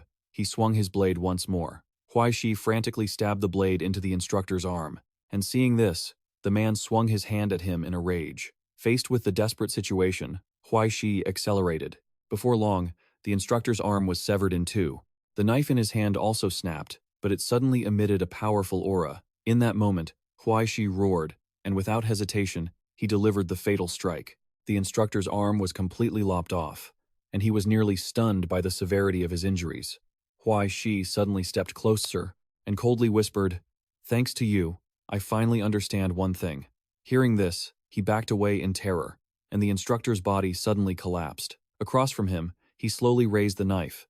The reason I chose to become a sublimator. Suddenly, the sound of a blade cutting through the air rang out, and Huai Shi looked at him coldly. It's all because I'm here to chop off the heads of bastards like you. Just then, cracks suddenly appeared in the sky. Hearing the noise, he turned his head back in confusion. Before long, Huai Shi returned to real life. Black Crow clapped her hands together. Congratulations on clearing the trial, she asked curiously. Did you get anything? Huai Shi looked dejected. What is there to get? At most, I just tore up the original script and rewrote the story. That's all. Having said that, he gripped the knife beneath him. Huai Shi muttered softly, I can't change anything at all. His melancholy face was reflected on the blade. Huai Shi said coldly, let's just consider it a dream. At least it had a beginning and an end. After saying that, he turned to Black Crow. Get some sleep. Good night. She stared silently at the hunting knife. After a brief silence, Black Crow replied softly, Good night, Huai Shi. Scene transition to a new day. The scene opens on a magnificent concert hall bathed in warm yellow light. In the center, Huai Shi cradled a cello in his hands, his eyes closed as if completely immersed in the melody. The moment each note rang out, the audience couldn't help but marvel. At the final moment, he stepped away from his seat and bowed low in gratitude. Before long, that scene vanished. Huai Shi woke up in a daze. He slowly sat up and muttered, Did I have a beautiful dream? Right then, the phone rang. Huai Shi quickly picked it up, and a command came from the other end. Someone is coming to pick you up now. And that's not all. The person just announced that we found Wang Hai. At that moment, at the foot of the mountain, a large crowd gathered, while the deputy chief carefully observed the data on his tablet. Beside him, A subordinate quickly reported that the satellite had finished scanning, showing signs of human activity in the manor, and apart from Wang Hai, they couldn't rule out the presence of other ascendants. Hearing this, he speculated that the final core of the Salvation Church was likely hiding there, and there might even be reinforcements sent by the organization, so they should be prepared. Suddenly, Huai Shi appeared, shouting loudly, "I'm a victim too. Why are you dragging me into this attack? If you want to find ascendants, go find Liu Donglei. I'm just a cellist. I can only conjure a hammer, which is humiliating enough. Please let me go. I've already served New Ocean City. I even bled for the Astronomical Bureau. I want to see I Ching. I want to see I Ching." Witnessing that scene, I Ching couldn't hide her helpless expression. She turned her gaze to the deputy chief. "So, are we ready to move out?" After saying that, I Ching hurriedly picked up the phone. "Please wait a moment. I need to make a call." In the manor, the scene opened with a ruined building in a small corner. Someone was carefully using binoculars to observe the hills. He stared intently, his eyes flashing with murderous intent. Immediately after, he quickly reported, "We've been waiting here for 2 days. Are you sure that O-rank guy from the Astronomical Bureau will take the bait?" On the other end, Wang Hai was listening to the situation, and he gritted his teeth in anger. "I already went into the city to cause trouble on purpose. If they still don't pay attention, the special task force should just go to hell and disband." The person on the other end warned him, "This is the final chance the master has given you. You had better capture that brat to earn merit and atone for your crimes." Wang Hai's eyes were now fixed on Huai Shi's back. He let out a cold huff. "What the hell do you know? You need a hostage to have leverage for negotiation. If we're lucky, we might even be able to wipe out the Astronomical Bureau of New Ocean City entirely, as long as you guys don't do anything stupid." In a dark corner, a group of people appeared one after another with eyes burning with murderous intent. Someone's voice rose in the silence. 4 ascendants, 10 phantom beasts, and over 90 retribution demons. Even if the Special Task Force's army comes, they won't be easy to swallow. Saying that, he suddenly stabbed his knife into thin air, his voice light yet heavy with implication. "I want to see if that gigolo and that crazy woman are as hard to handle as you say." Just then, a loud explosion rang out, drawing his attention. He observed cautiously, did they finally arrive? At the same time, the deputy chief was having his men activate the cannon, and loud explosions echoed through the dense forest. A while later, the subordinate turned in worry. "Chief, should we keep firing? Aren't we going to advance?" The deputy chief didn't answer. He silently observed I Ching. Seeing that, she calmly remarked, "Wait a little longer." The deputy chief couldn't help but feel skeptical about what kind of plan she had. Just then, an engine roared violently, and a strange object flew across the sky. It unexpectedly opened its lower bay to reveal a giant missile. Immediately, the missile launched. Before the startled eyes of the deputy chief's group, it continued to soar, then crashed straight into the mountaintop, creating a violent explosion. Witnessing that scene, Huai Shi, the deputy chief, and Wang Hai couldn't hide their shock. In contrast to the others, I Ching remained calm. Her eyes leisurely watched the aircraft. Not stopping there, it continued to drop missiles. This time, a series of missiles rained down like a storm. Soon, the entire mountain shook, and a sea of fire quickly engulfed the dense forest. By now, a giant fire had formed right on the mountaintop. Faced with the terrifying sight, the deputy chief's jaw dropped, and he angrily turned to question her. "Do you have a death wish? Aren't white phosphorus bombs banned?" I Ching calmly replied, "Only those who survive can continue living. People who talk about human rights with terrorists must have something wrong with their heads." Having said that, she gave a firm order. "All right, we can move in now." The group answered in unison. I Ching suddenly turned to Huai Shi. "You're coming, right?" Without hesitation, he nodded quickly. Going. I'm just a brick for the Astronomical Bureau. Move me wherever I'm needed." As soon as Huai Shi got into the vehicle, he pretended to urge them on. "What are you waiting for? Let's drive and kill all the enemies." A while later, the group moved to an area thick with smoke and dust. Everyone walked slowly. Behind them, Huai Shi looked around, acting extremely cautiously. He couldn't help but exclaim, "What kind of hellish thing did those bastards ambush us with here?" Right then, the person across from him collapsed to the ground. Huai Shi was worried. "Are you okay?" He couldn't help but feel confused. "What's going on?" Just as Huai Shi was still bewildered, I Ching suddenly spoke up. "Deep layer abyss residue. This place has been converted into a feeding ground, and the concentration of this abyss residue is even higher than at the border. To normal people, these residues are deadly poison, the favorite trick of cultists. When a large army attacks and uses divine seals to raise the depth of this place, After that, you'll be like food in a stomach, slowly digested by black energy that acts just like stomach acid. Hearing this, he swallowed hard, cursing under his breath. Damn it. That means if that female devil hadn't fired those white phosphorus grenades, we'd all be dead by now. Suddenly, a flash of light appeared, catching Huai Shi's attention. He slowly approached the strange object. Huai Shi froze in place, his voice trembling. Soon after, he quickly drew a sword. Huai Shi tilted his head to observe it and blurted out, "A short sword." Just then, the black crow appeared right beside him. She suddenly announced that this was an artifact from the borderlands. Huai Shi's eyes widened as he looked at the sword in his hand. The black crow confirmed again that it was a borderland relic, likely dug up from the 7th or 8th depth of hell. Judging by the style, it's a sacrificial blade used by the Tenochtitlan Empire to sacrifice living people. Good stuff. That, she said, staring at him with a mischievous look. Can you think of a way to lower it? Seeing the black crow, Huai Shi couldn't help but feel a bit annoyed. Why did you come out again? And what are you thinking? With so many eyes on me, how am I supposed to take it? Hearing this, the black crow sighed, casually retorting, "Isn't scavenging gear from the team a common thing?" Finished, the black crow suddenly turned, her eyes fixed on the empty space behind him. Right, watch your back. Upon hearing this, Huai Shi immediately went on alert. His eyes sharpened in an instant, and then he spun around, swinging his blade behind him. The enemy didn't stop, but continued to rush at Huai Shi like a starving tiger. Faced with the lethal strikes, he retreated wildly. Then Huai Shi quickly regained his balance. That was when he realized the person before him was Dejia. He stared at Huai Shi with unconcealed hatred. He glanced down at the short sword in his hand. Then Huai Shi looked up at Dejia. From that moment on, the enemy had already sneaked a few glances at this short sword. After a brief silence, he made an offer. "Brother, do you need me to call an ambulance for you?" As soon as he finished, Huai Shi threw the sword behind him, and Dejia chased after it. Seizing the moment, he quickly grabbed a gun. Huai Shi spun around immediately and fired continuously, his body moving instinctively. At that moment, Huai Shi yelled, "Eat lead." You could see bullets firing non-stop, heading straight for Dejia. The group quickly rushed to support, with some attacking. Huai Shi ducked low and gave the command to focus fire. Huai Shi continued, yelling again, pushing forward.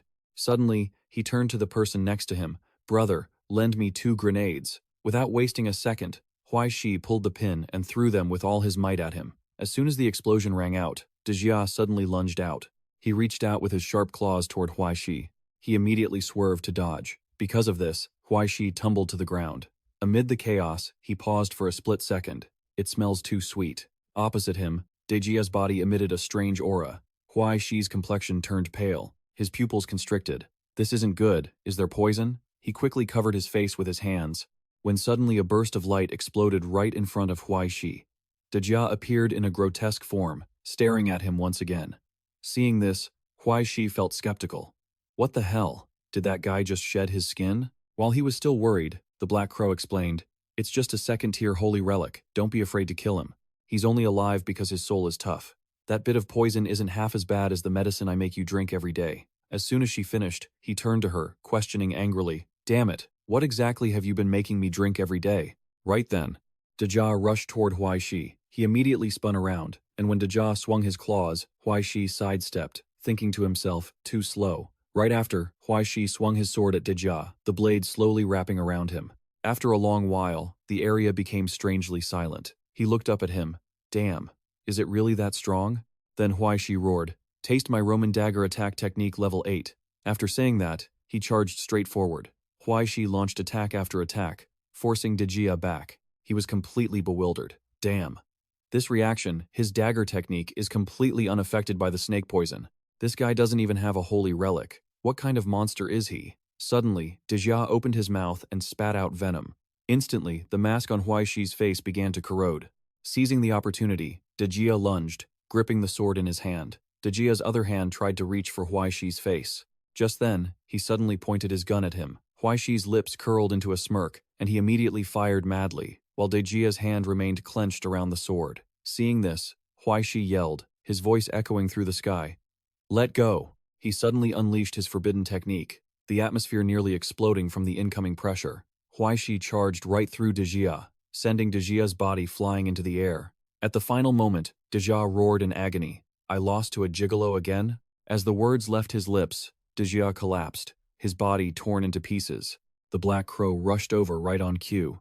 Hurry, cut off his horns, they're worth a fortune.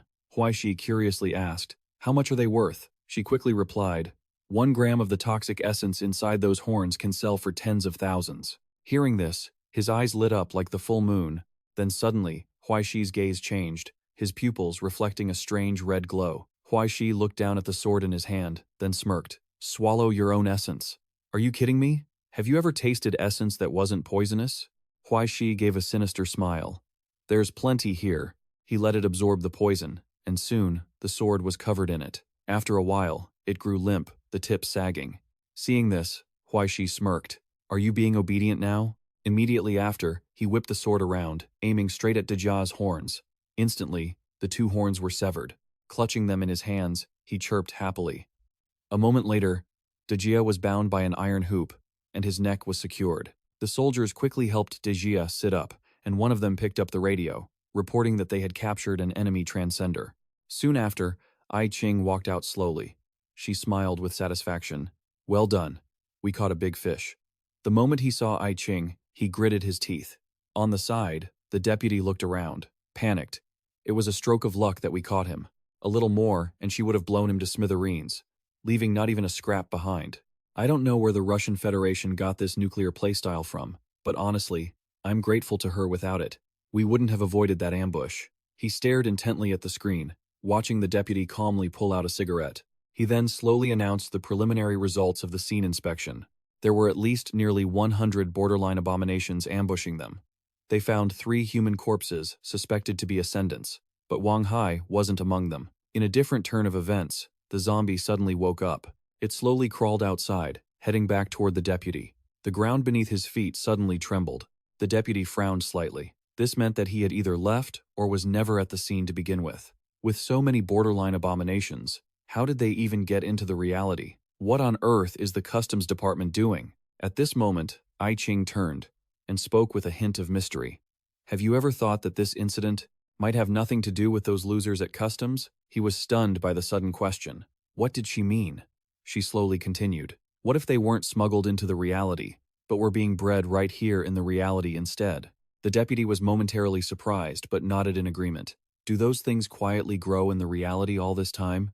If that's the case, it makes sense. The Salvation Society has been siphoning assets in Tanhai for years, using their high-ranking connections to fund this very thing. Not only did they provide the funds, but they also desperately covered up its existence. However, the conditions for breeding borderline abominations are incredibly harsh.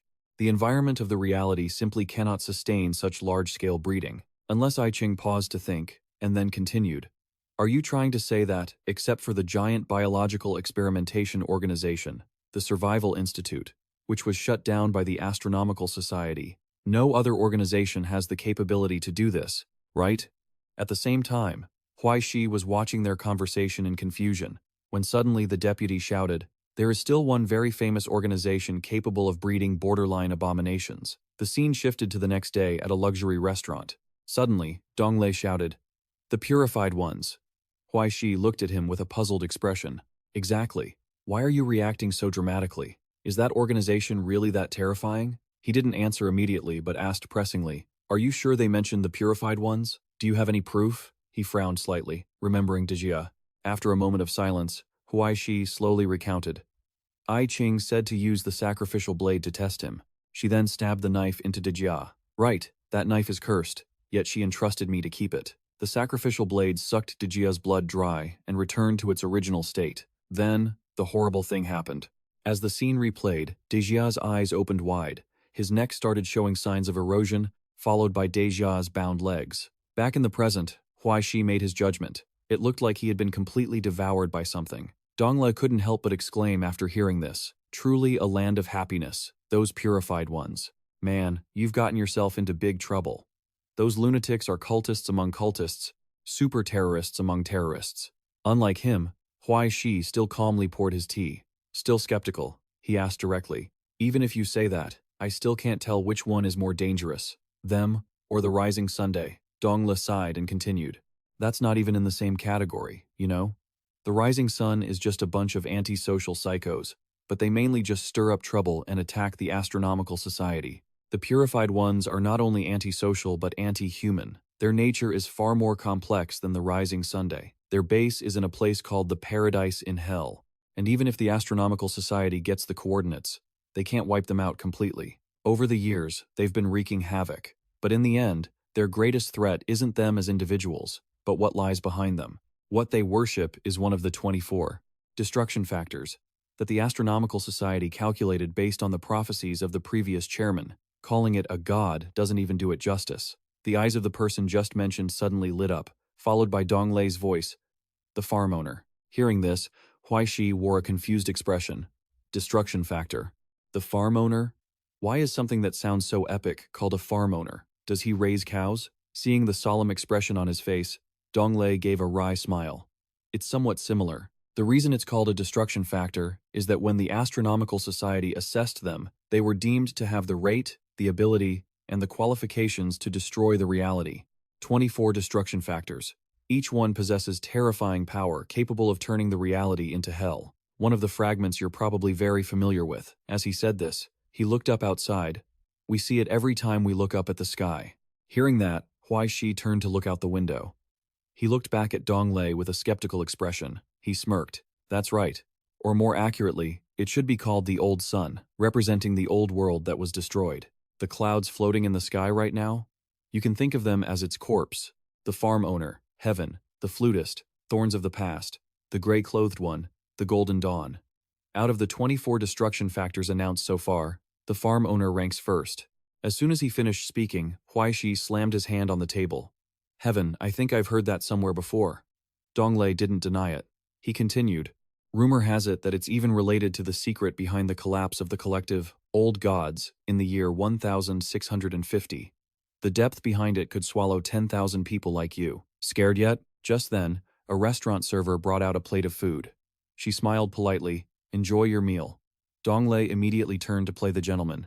Thank you. Meanwhile, he still couldn't help but feel a bit curious. You still haven't said why the farm owner has such a strange name. Donglei's expression changed immediately. He slowly explained. Because to the purified ones, this world is one giant food chain. If the priests view their believers as a flock of sheep and consider themselves the shepherds, then doesn't the one at the top of the food chain, the one who rules over the shepherds, have to be the farm owner? But this farm owner is definitely an evil god. Every living thing in the world is considered food on the farm. The land of happiness is nothing more than a large dinner plate. The purified ones are just the tools used to clean the plate for the farm owner. As long as the farm owner wants, those tools can be eaten too. Huai Shi frowned slightly, his gaze drifting into the distance as if remembering something. No wonder I Ching said that Dejia was marked by their master. Once he loses his value, he just becomes food. At this moment, Donglei looked confident. That is the sinister nature of the purified ones. What they are pursuing is the final contraction and circulation of this food chain, merging with their gods to become avatars of the farm owner. At this, he picked up his chopsticks to touch the food in front of him. Donglei suddenly tilted his head to look at him. Do you understand now? Huai Shi froze for a second, then frowned in confusion. Does this mean that because I kicked that guy Wang Hai twice, he called his boss behind his back to deal with me? On what grounds? He immediately listed the offenses. If he remembered correctly, he hadn't just broken the guy's fingers, pulled his hair, and snatched his box, but had also kicked him in the crotch twice. Hearing this, he retorted, You hit him with a club too. So why didn't he call the bombers for you? Donglei gave a soft huff, his gaze flashing with self-mockery. After all, I'm just a gigolo. Except for this handsome face, I pose no threat to him. Hearing this, Huai Shi suddenly fell silent, offering no response. Seeing this, he softened his tone to reassure him. You don't need to fear the threat of the farm owner rank. Of course, the Astronomical Society will handle it. It won't be your turn to face them head-on. At most, you'll only be dealing with some small fries. After a brief silence, he decisively denied it. No, actually I'm not afraid, just a little angry.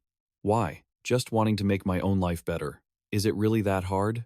He fell silent for a moment before speaking, his eyes softening, his voice carrying the weight of experience. When you became a sublimator, you had to say goodbye to your past life. Huai Shi, if you want to live a peaceful life, you can retreat, pick any random name and identity, and start a new life in the city. As the words faded, Huai Shi instinctively tilted his head to look outside. He declared clearly, But my home is here, so I'm not going anywhere. With it here, No matter how miserable my life outside might be, it's at least like a dog that still has a home. If I didn't have it, then I would just be a stray dog. Hearing this, Donglei couldn't help but freeze. Then he chuckled softly. All right, after finishing this meal, we really will be parting ways. Take good care of yourself. Seeing this, Huai Shi nodded in agreement. Yeah, fair winds and following seas. Soon, night fell. Inside the room, I Ching sat opposite Wei Shan. He spoke in a low voice. Your request for reinforcements has been approved. Following the country's regulations on sublimators, we have forwarded the message to the Dongxia Social Security Bureau and will receive a response within 1 business day. To handle matters related to destruction factors so conservatively, does the Astronomical Society and the Sovereign Power no longer have a say? At this, she raised her head, her gaze icy as she looked at Wei Shan. What about my other request? He froze for a moment at those words. Wei Shan asked suspiciously. The request letter for the relic you sent has been approved. As he spoke, the sound of an engine hummed. These were the interconnected pipes. Wei Shan immediately turned toward the pipe and retrieved a letter from inside. Wei Shan frowned slightly, then slowly read it. All requests regarding the relic designated number 1752, an invasion object of SOS threat level, are granted.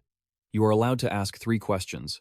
Please confirm you have read and understood the relevant rules. Then, read the following text while ensuring compliance. Hearing this, I Ching fell silent for a long time. After a while, she spoke clearly. I guarantee to remain vigilant and suspicious of all border relics. I guarantee that investigations into the force will remain within the scope of the case. I guarantee to follow the criminal law. I guarantee to always remain rational, and when necessary, I will give up my personal freedom and accept the control and supervision of the technical department. As stated, the moment the words were finished, the letter in Wei Shan's hand immediately lit up. He did not forget to remind her. 3 questions. Please use them very carefully. Only to see Wei Shan's hand tighten around the paper, then he decisively pressed the icon and turned back toward I Ching. Strange ripples appeared under her feet. Instantly, a letter appeared before I Ching. Frost, one of the 3 great blockades, wrapped tightly around the scene, is also one of the 3 checkpoints, with the most widely spread intelligence built by the Astronomical Society to prevent the world from being destroyed. One of its most direct uses is that, based on hundreds of thousands of passages and countless transfer stations leading to the scene, it can transport anyone, at any time, to any place within the scene. At this moment, I Ching unexpectedly stepped down with her own feet and walked quickly toward the caretaker, her heart filled with contemplation. Although countless restrictions were set up to prevent abuse, it was still unavoidable that it had become the most common method of movement in emergencies. At this, I Ching stared at him, her eyes sweeping over the caretaker's face. Her gaze paused, failing to find anything on his face. Then I Ching narrowed her eyes to look at the caretaker's ears. She quickly made a preliminary assessment. Don't listen. Don't believe he is the caretaker of the force. I Ching's gaze suddenly shifted to the book in his hand.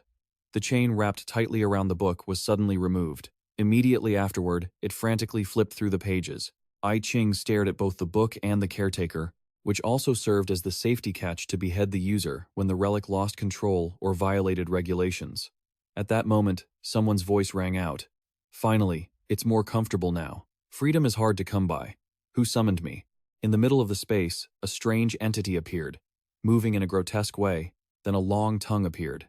The one who arrived was the Force. He growled in his throat, an interesting semi-finished product, a broken soul, and then the Force suddenly disappeared right in front of I Ching. He suddenly appeared right behind her. The Force casually played with a lock of I Ching's hair, then wore a wicked smile.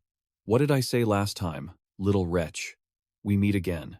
Right then, the Force relaxed and tasted the scent on I Ching, unable to help but exclaim, the life force is so fresh. What a pity.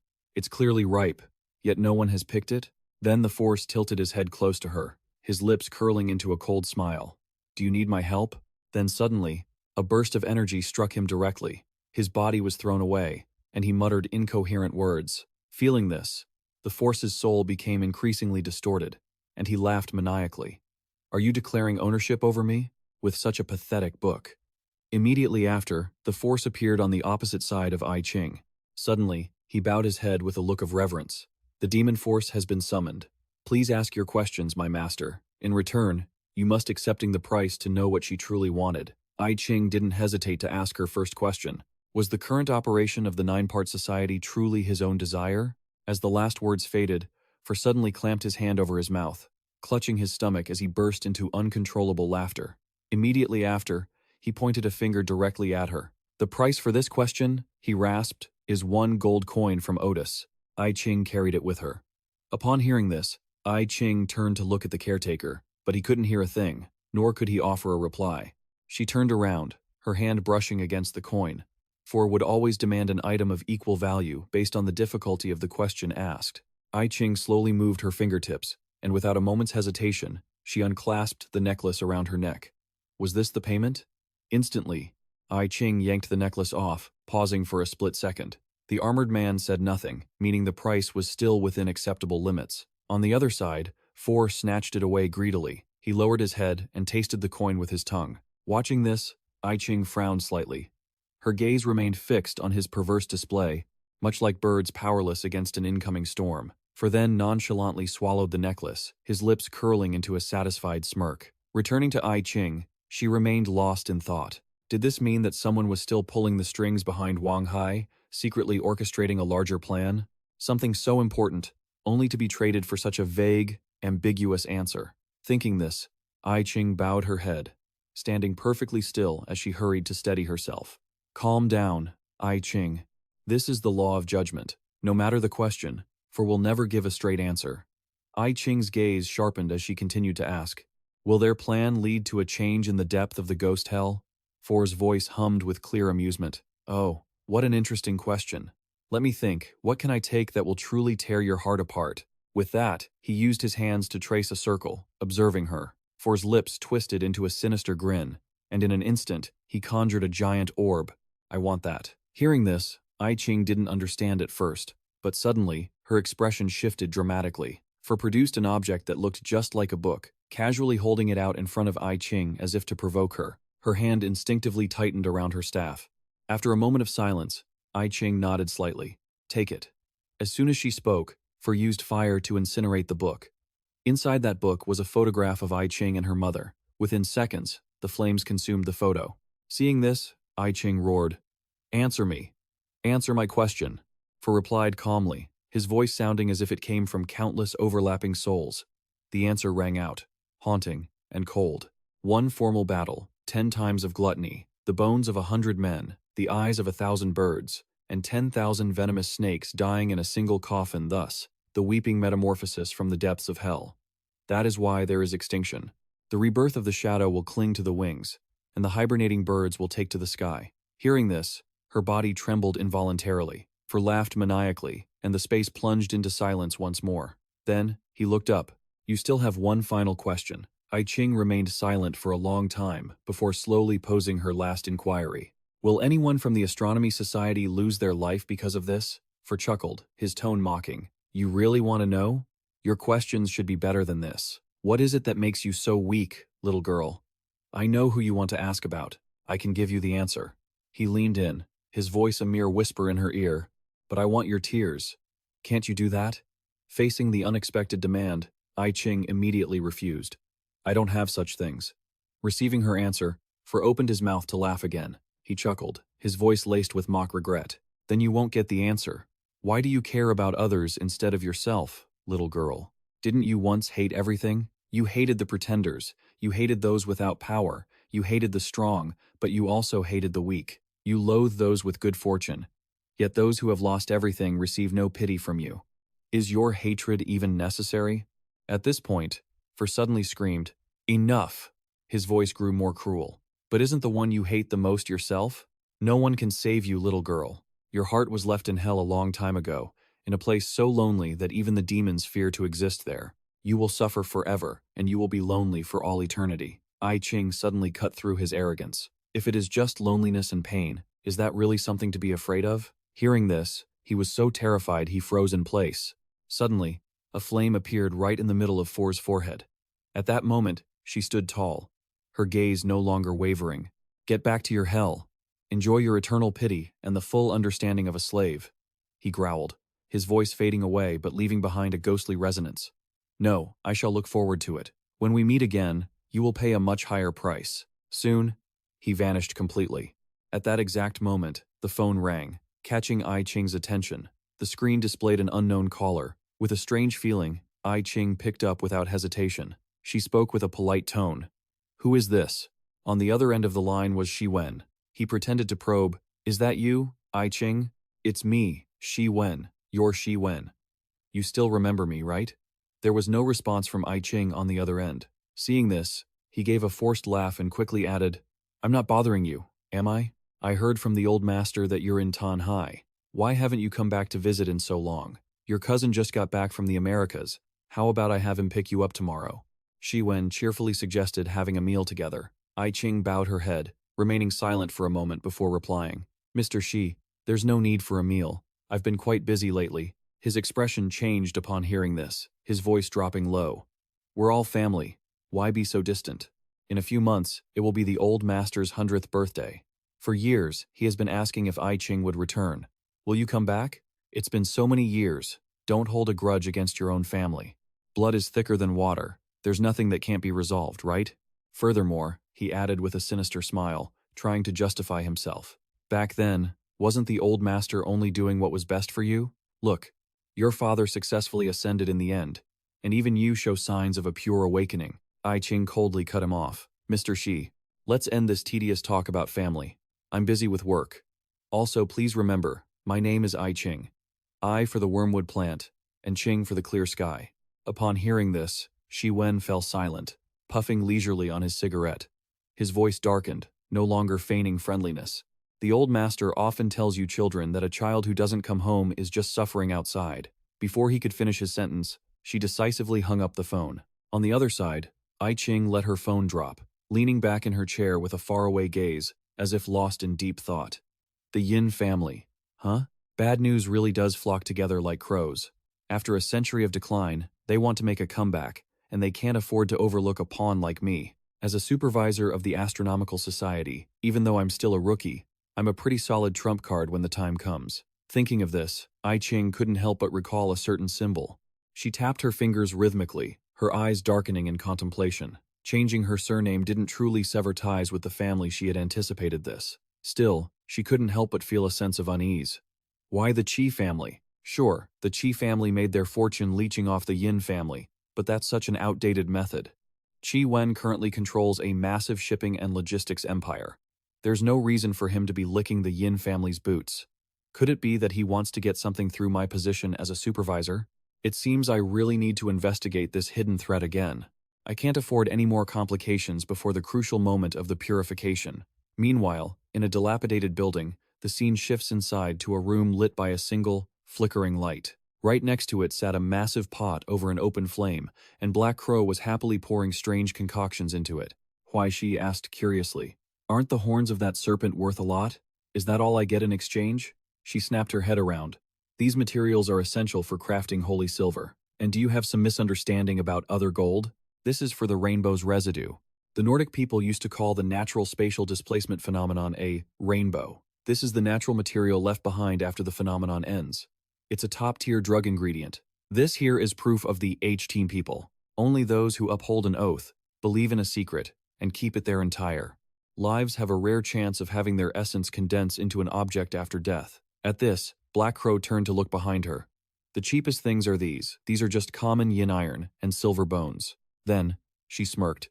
"But the most important material is actually this." Hearing that, he turned, staring blankly at the short sword. It had a uniquely twisted shape. Suddenly, Black Crow asked, "Huai Shi, do you remember what holy silver is?" He nodded quickly, though with some hesitation. "I remember you said, it's a miracle of condensation." She nodded in confirmation. "That's right. Holy silver is basically the term for what remains after an entity has been imbued with an invisible miracle. All border artifacts are special, not just because of their utility, but because they are products of deep-sea miracles. It's no exaggeration to call it holy silver." As she finished, Huai Shi's jaw dropped in shock.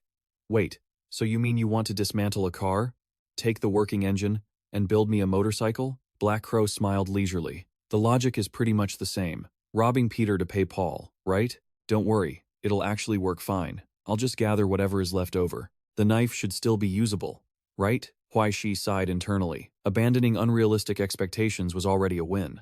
Suddenly, he looked at the pot next to them. Huai Shi walked over, feeling a bit confused. "A map of Xinhai? What is this? Unlike Huai Shi, Black Crow replied nonchalantly. Oh that? It's Wang Hai's current hiding spot. He froze for a moment, his eyes immediately turning cold, and he blurted out reflexively. What the hell? Huai Shi stared fixedly at the pot again. He muttered. The industrial zone in the suburbs, is that where Wang Hai is? She confirmed. That's right. I just used the ink water phenomenon to mark and track him. Is that really so hard to believe? Hearing this, Huai Shi turned, furious. You're clearly a traitor who knew that guy wanted to kill me. And yet you went behind my back. She didn't even think, responding immediately in a crisp, decisive tone. Oh? If I had told you beforehand, what would you have done? He shouted back indignantly. No, duh. I would have called people to take him out, obviously. Black Crow couldn't help but laugh. She turned to question him. Little I or little Fu, think carefully now. Can you explain why Wang Hai knows to hide there? I mean, how do you explain the fact that your family's former property has turned into a den for the purification sect? As she spoke, Huai Shi's face filled with utter confusion. You just mentioned my family? The sky suddenly turned pitch black, and lightning struck violently. The scene shifts to Qi Wen's office. Qi Yuan asked curiously, Dad, what did she say? He spoke in a low voice. She's young, and doesn't understand things yet. In the future, she'll realize that family is what matters most. Hearing this, Qi Yuan leisurely peeled an orange. He said coldly, Doesn't that just mean she's ungrateful? The old man is a loser, and she's a cripple. Does she really think she can rely on herself to be a supervisor? At this, Qi Yuan spat on the floor. Then he yelled, In my opinion, Dad, you don't need to waste any more sentiment on a money-sucking brat who'll be married off sooner or later. Trash like that if it weren't for the old master's wishes. Before he could finish, Qi Wen suddenly threw his cup at Qi Yuan. He roared like thunder. Shut your mouth, you useless idiot. Is the old master's intent something you can guess? Are you trying to kill me with anger, Qi Yuan? Is the mess with the Salvation Society something you can handle? Ziyang went and colluded with those lunatics and left us with a mountain of trouble. Qi Yuan was startled and stammered. I was just trying to help the family. Qi Wen didn't let him finish, cutting him off without hesitation. Shut it. Then he turned and gave a cold, decisive order. He Luo, take this wastrel home. Before this all blows over, if he takes even one step out of the house, break his legs. Soon after, men surrounded Qi Yuan, who kept shouting, Dad, Dad, this is going too far. How can you say that when we've made some money? It's like pouring money into a bottomless pit. Weren't you the first one to cooperate with them? Before leaving, Qi Yuan complained again. What are you afraid of, Dad? That lowly wretch will be serving us tea sooner or later. Do you really think she'd dare to offend us? A long while later, the room sank into silence. Qi Wen frowned slightly and asked, How are things going with the Salvation Society? He turned his head toward Heluo. He quickly reported, For the past 2 days, Wang Hai has been hiding in the suburbs. The Astronomy Society and the Special Task Force are already on his trail. It's only a matter of time before they find out who he's working so hard for. Heluo paused for a moment before continuing. The young master was deceived by him, and it seems there was some kind of bounty posted. Although I've wiped the tracks, the trouble the Salvation Society has caused will likely implicate us. As soon as he finished speaking, Qi Wen slammed his hand onto the table. He pressed further. And what about that rat who's been sniffing around everywhere? He replied immediately, his voice devoid of emotion. It was taken care of yesterday. The body was dumped into the sea. There won't be any issues, sir. Upon hearing the response, Qi Wen let out a soft sigh. He slowly leaned back in his chair and said, Tan Hai is so barren and desolate. Why does it have so many problems? After waiting for so many years, the Huai family has finally collapsed. Then came the Am family, and just when it was finally time to see them decline, this Salvation Society had to start causing trouble in the shadows. Just then, a phone started ringing. Seeing this, Qi Wen frowned. Is everyone just trying to turn someone else into their own servant? Enough. Cut them off. Working with them all those years ago was a mistake. His voice dropped low, dripping with clear killing intent. Forget tomorrow. Tonight, go and finish off everyone connected to the Salvation Society. Don't leave a single one alive. With those words, He Luo vanished, returning to Qi Wen's side. He muttered to himself. Tan Hai Qi Wen suddenly added with a cryptic tone. It's about to grow into something massive. On the other side, Huai Shi couldn't help but feel a bit bewildered. You said that place was my home? Faced with the question, Black Crow smirked. You've really forgotten everything, haven't you? Immediately after, she snapped her fingers, and files of paper appeared, hovering in midair. Black Crow slowly explained, that the place where Wang Hai is currently hiding is one of the transit warehouses belonging to the Hai Van Ho Corporation. To put it briefly, a dozen years ago, this place belonged to your family, but now it has been turned into a border containment zone for Kwai Tin Chi Dan to nurture exotic creatures. Huai Shi shook his head, his voice fading with a rare sense of confusion and helplessness. But I don't remember any of it. After going through that high fever, so many things feel like shattered fragments impossible to piece back together. His eyes locked onto the raised text on the papers. Suddenly, Huai Shi slammed his fist into the ground and shouted, "Damn it!" His body nearly buckled in that moment. Watching the scene, Black Crow smiled with amusement, then suddenly drove her sword deep into the ground. She then offered a piece of advice.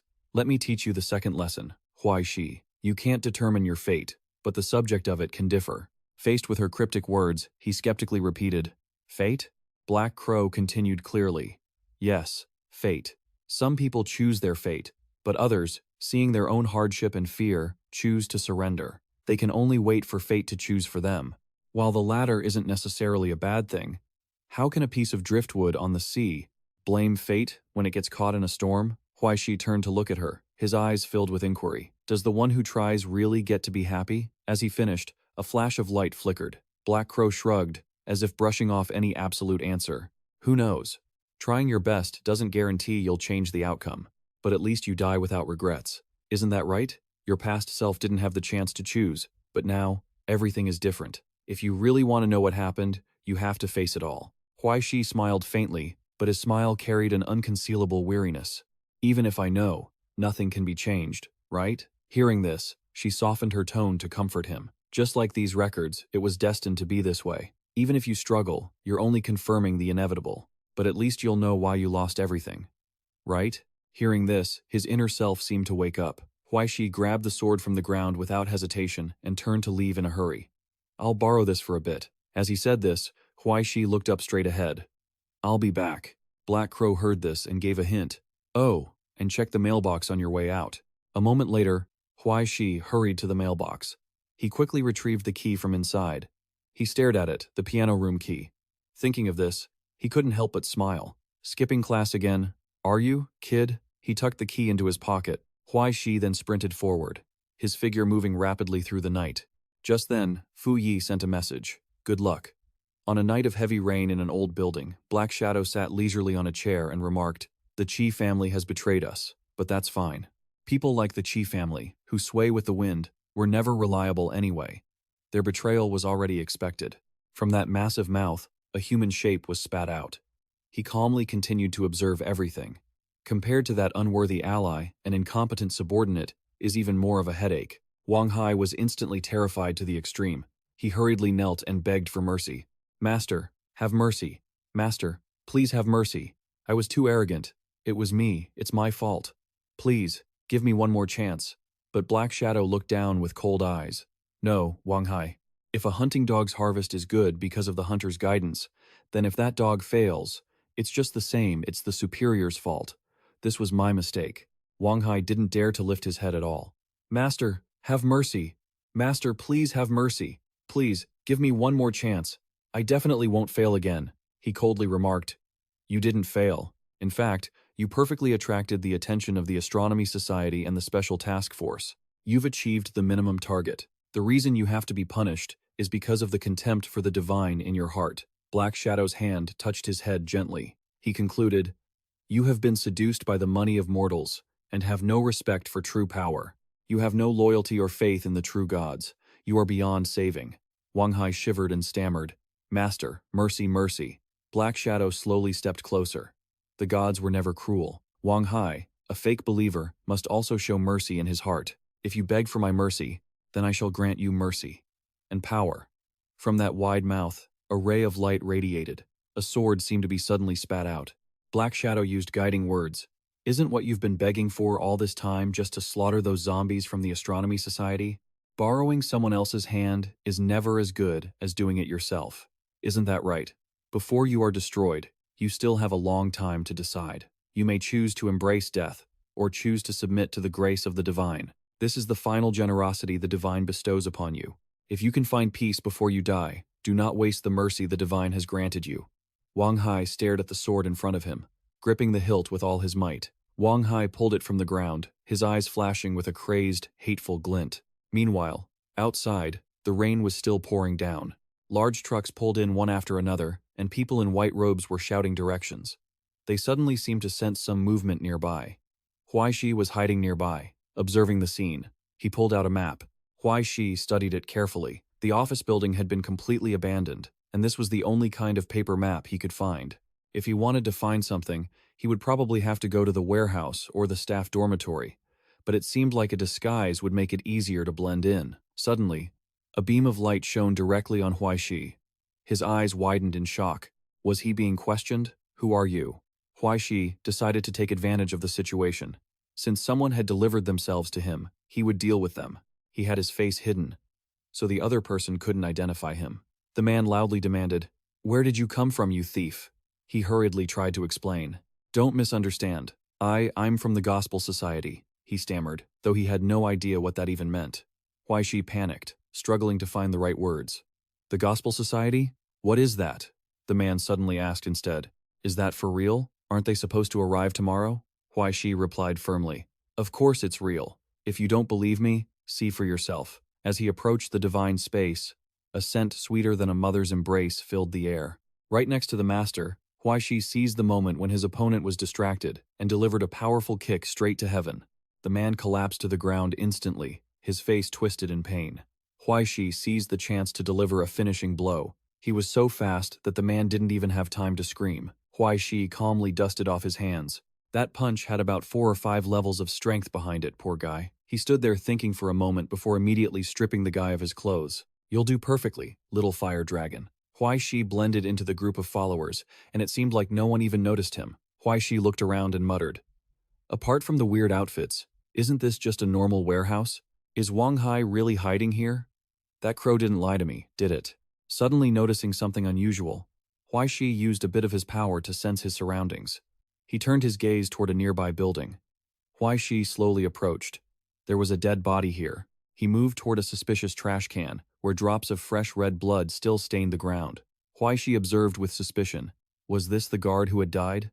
He looked up at an open window on the second floor. With a few simple movements, Huai Shi broke inside. He immediately realized, it's freezing. This is a cold storage unit. Huai Shi cautiously ventured deeper, gathering a surge of energy. Huai Shi created a small, blindingly bright point of light. He headed toward the direction indicated behind the door. Using his strength, Huai Shi pushed the door open and entered deeper into the building. Huai Shi cautiously walked down the stairs. The dead people were all guards. He drew his sword, ready to defend himself. Huai Shi couldn't help but wonder, are they all together? Suddenly, he saw someone standing in front of him. Huai Shi quickly lunged forward, but the opponent fell heavily to the ground. He checked, and the man was no longer breathing. Huai Shi took a closer look. It was just like the others, all killed by a single fatal strike. The culprit was an expert. He was caught in a surprise attack, but Huai Shi managed to block it in the nick of time. He leaned to the side to dodge the slash. Huai Shi shined his light and shouted, "Who's there?" Both of them knocked their opponent's light away at the same time. They spun around in midair, and they clearly saw each other's masks. Both flashlights fell to the ground with a heavy thud. Donglei coughed awkwardly. "What a coincidence." "Huh?"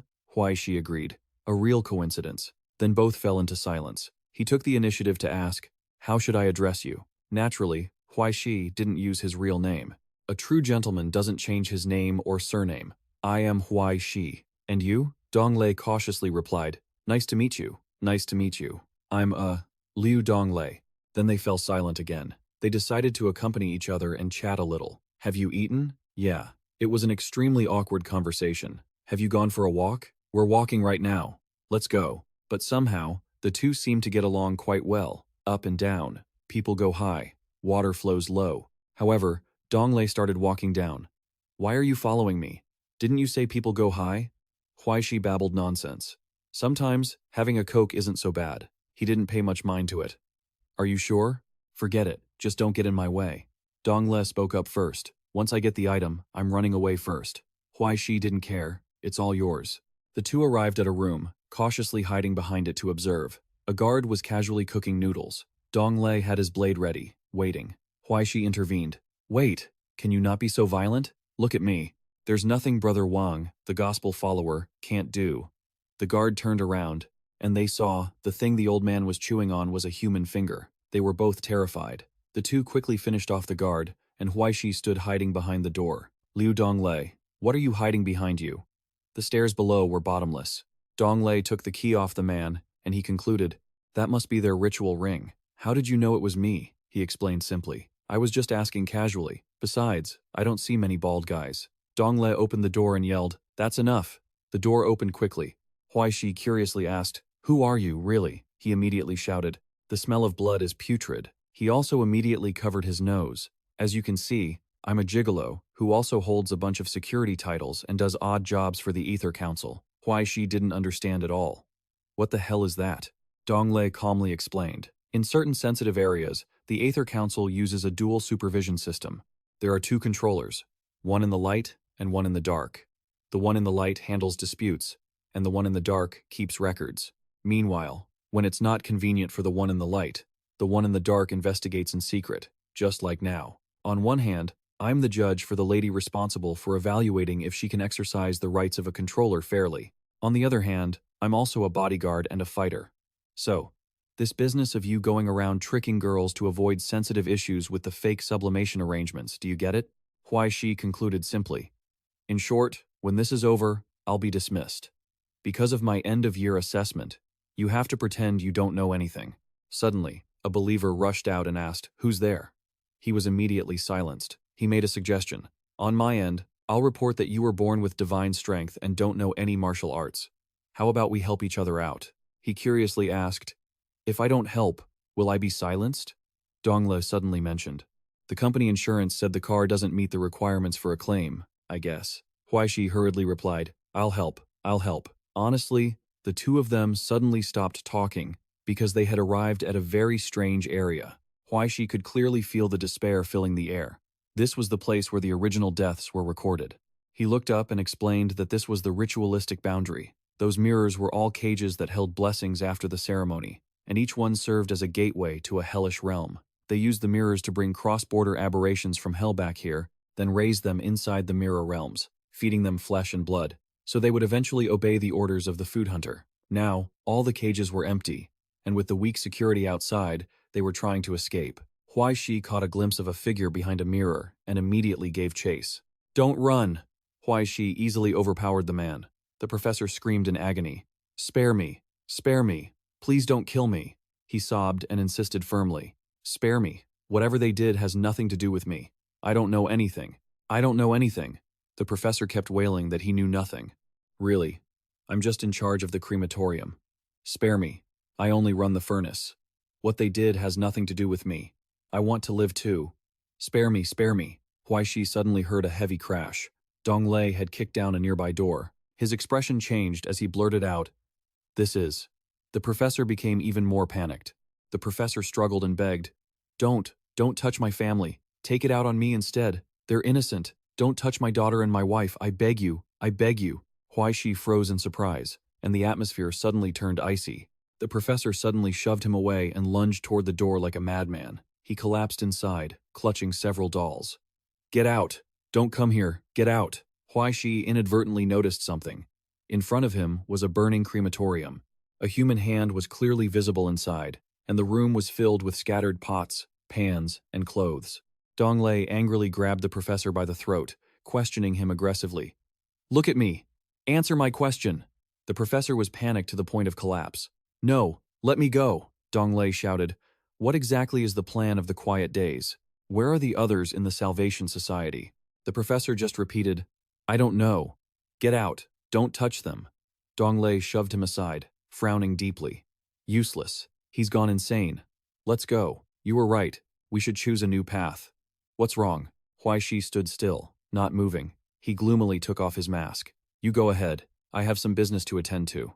I'll catch up with you later. Donglei didn't ask any questions and walked outside.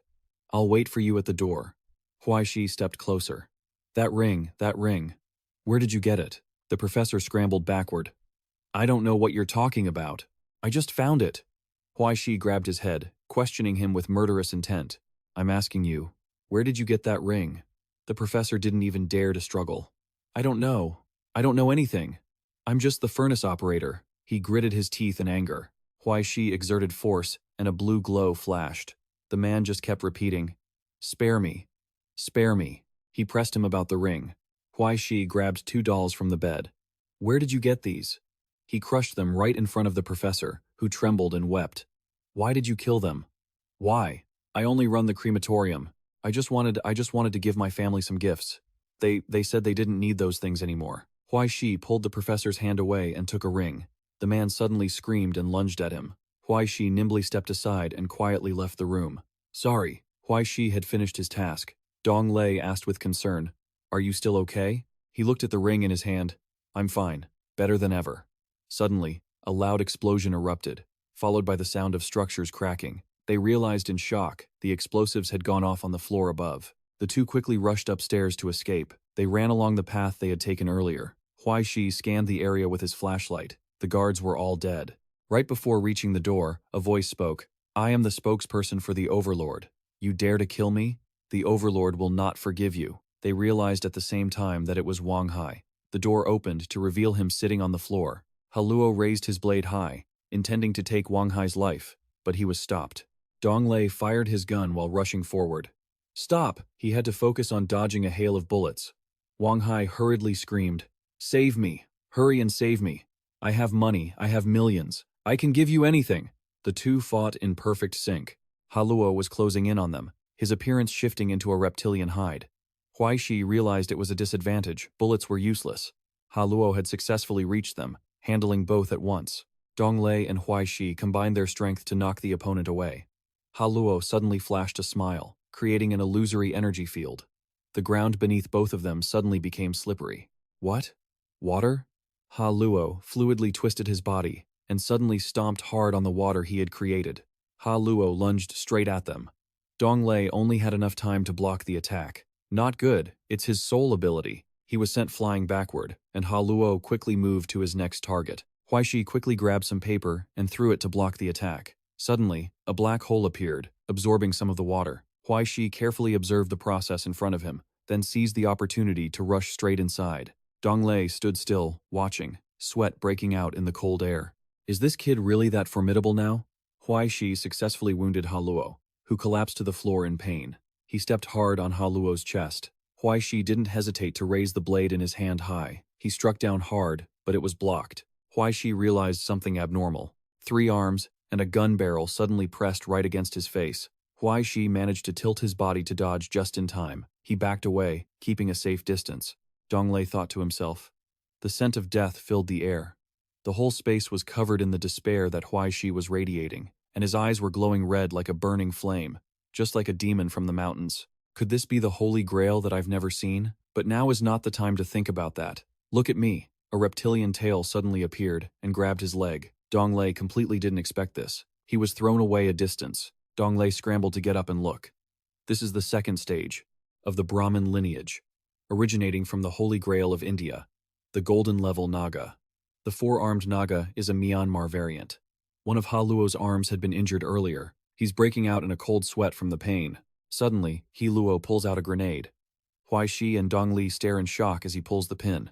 A blinding light quickly consumes the space. A flashbang. Wang Hai lets out a miserable scream. He hurriedly squeezes his eyes shut. Damn it.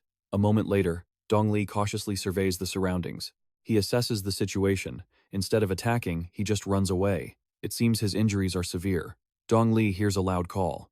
Huai Shi is trying to pry some information out of him. Wake up. You still have time. Who killed you? Who killed them? Who told you to hide here? Huh. Dong Li remains calm, as if nothing happened. The green-stained wound is Naga venom. He's beyond saving. He removes his mask and demands, "Answer me, Wang Hai." The man's breathing grows heavier. "It was you. It was all of you. This is your fault. Very soon you will all." Wang Hai ends his own life, dead. The two of them stand in silence as another explosion erupts right above them. Haluo reports wearily, "No, everyone who knew anything is dead." But during the cleanup, they ran into 2 ascenders, though it's unclear whose side they're on. Chi Wen sighs in frustration. He grimly concludes that they'll have to resort to their backup plan. In the dark at the mansion where Huai Shi lives, light shines through an empty cup. A faint black fruit indicates this is a spirit essence sleeping draught made from the horn of a serpent. It can temporarily suppress all emotions, helping one become calmer. So, did you find anything? Digging through his pockets, Huai Shi pulls out a ring. Nothing at all. Except for this. She takes it, and the black fruit observes it carefully. He mutters grimly. My mother is likely dead. She tries to speculate. Maybe she pawned it. Huai Shi doesn't react much. You think so? The black fruit tries to comfort him. It's also possible she just lost it. He just grunts non-committally. Maybe. Huai Shi stands up to leave. Thanks for the medicine. I feel much better now. I'm going to get some sleep. She gives him some parting advice. You really should get some rest. Huai Shi, get some sleep. Everything that happened is in the past. Suddenly, he stops in his tracks. Huai Shi frowns slightly. I really miss them. The black fruit replies, I know. With that, he closes the door and leaves the room. The scene shifts to the basement. The mark on her chest begins to glow intensely.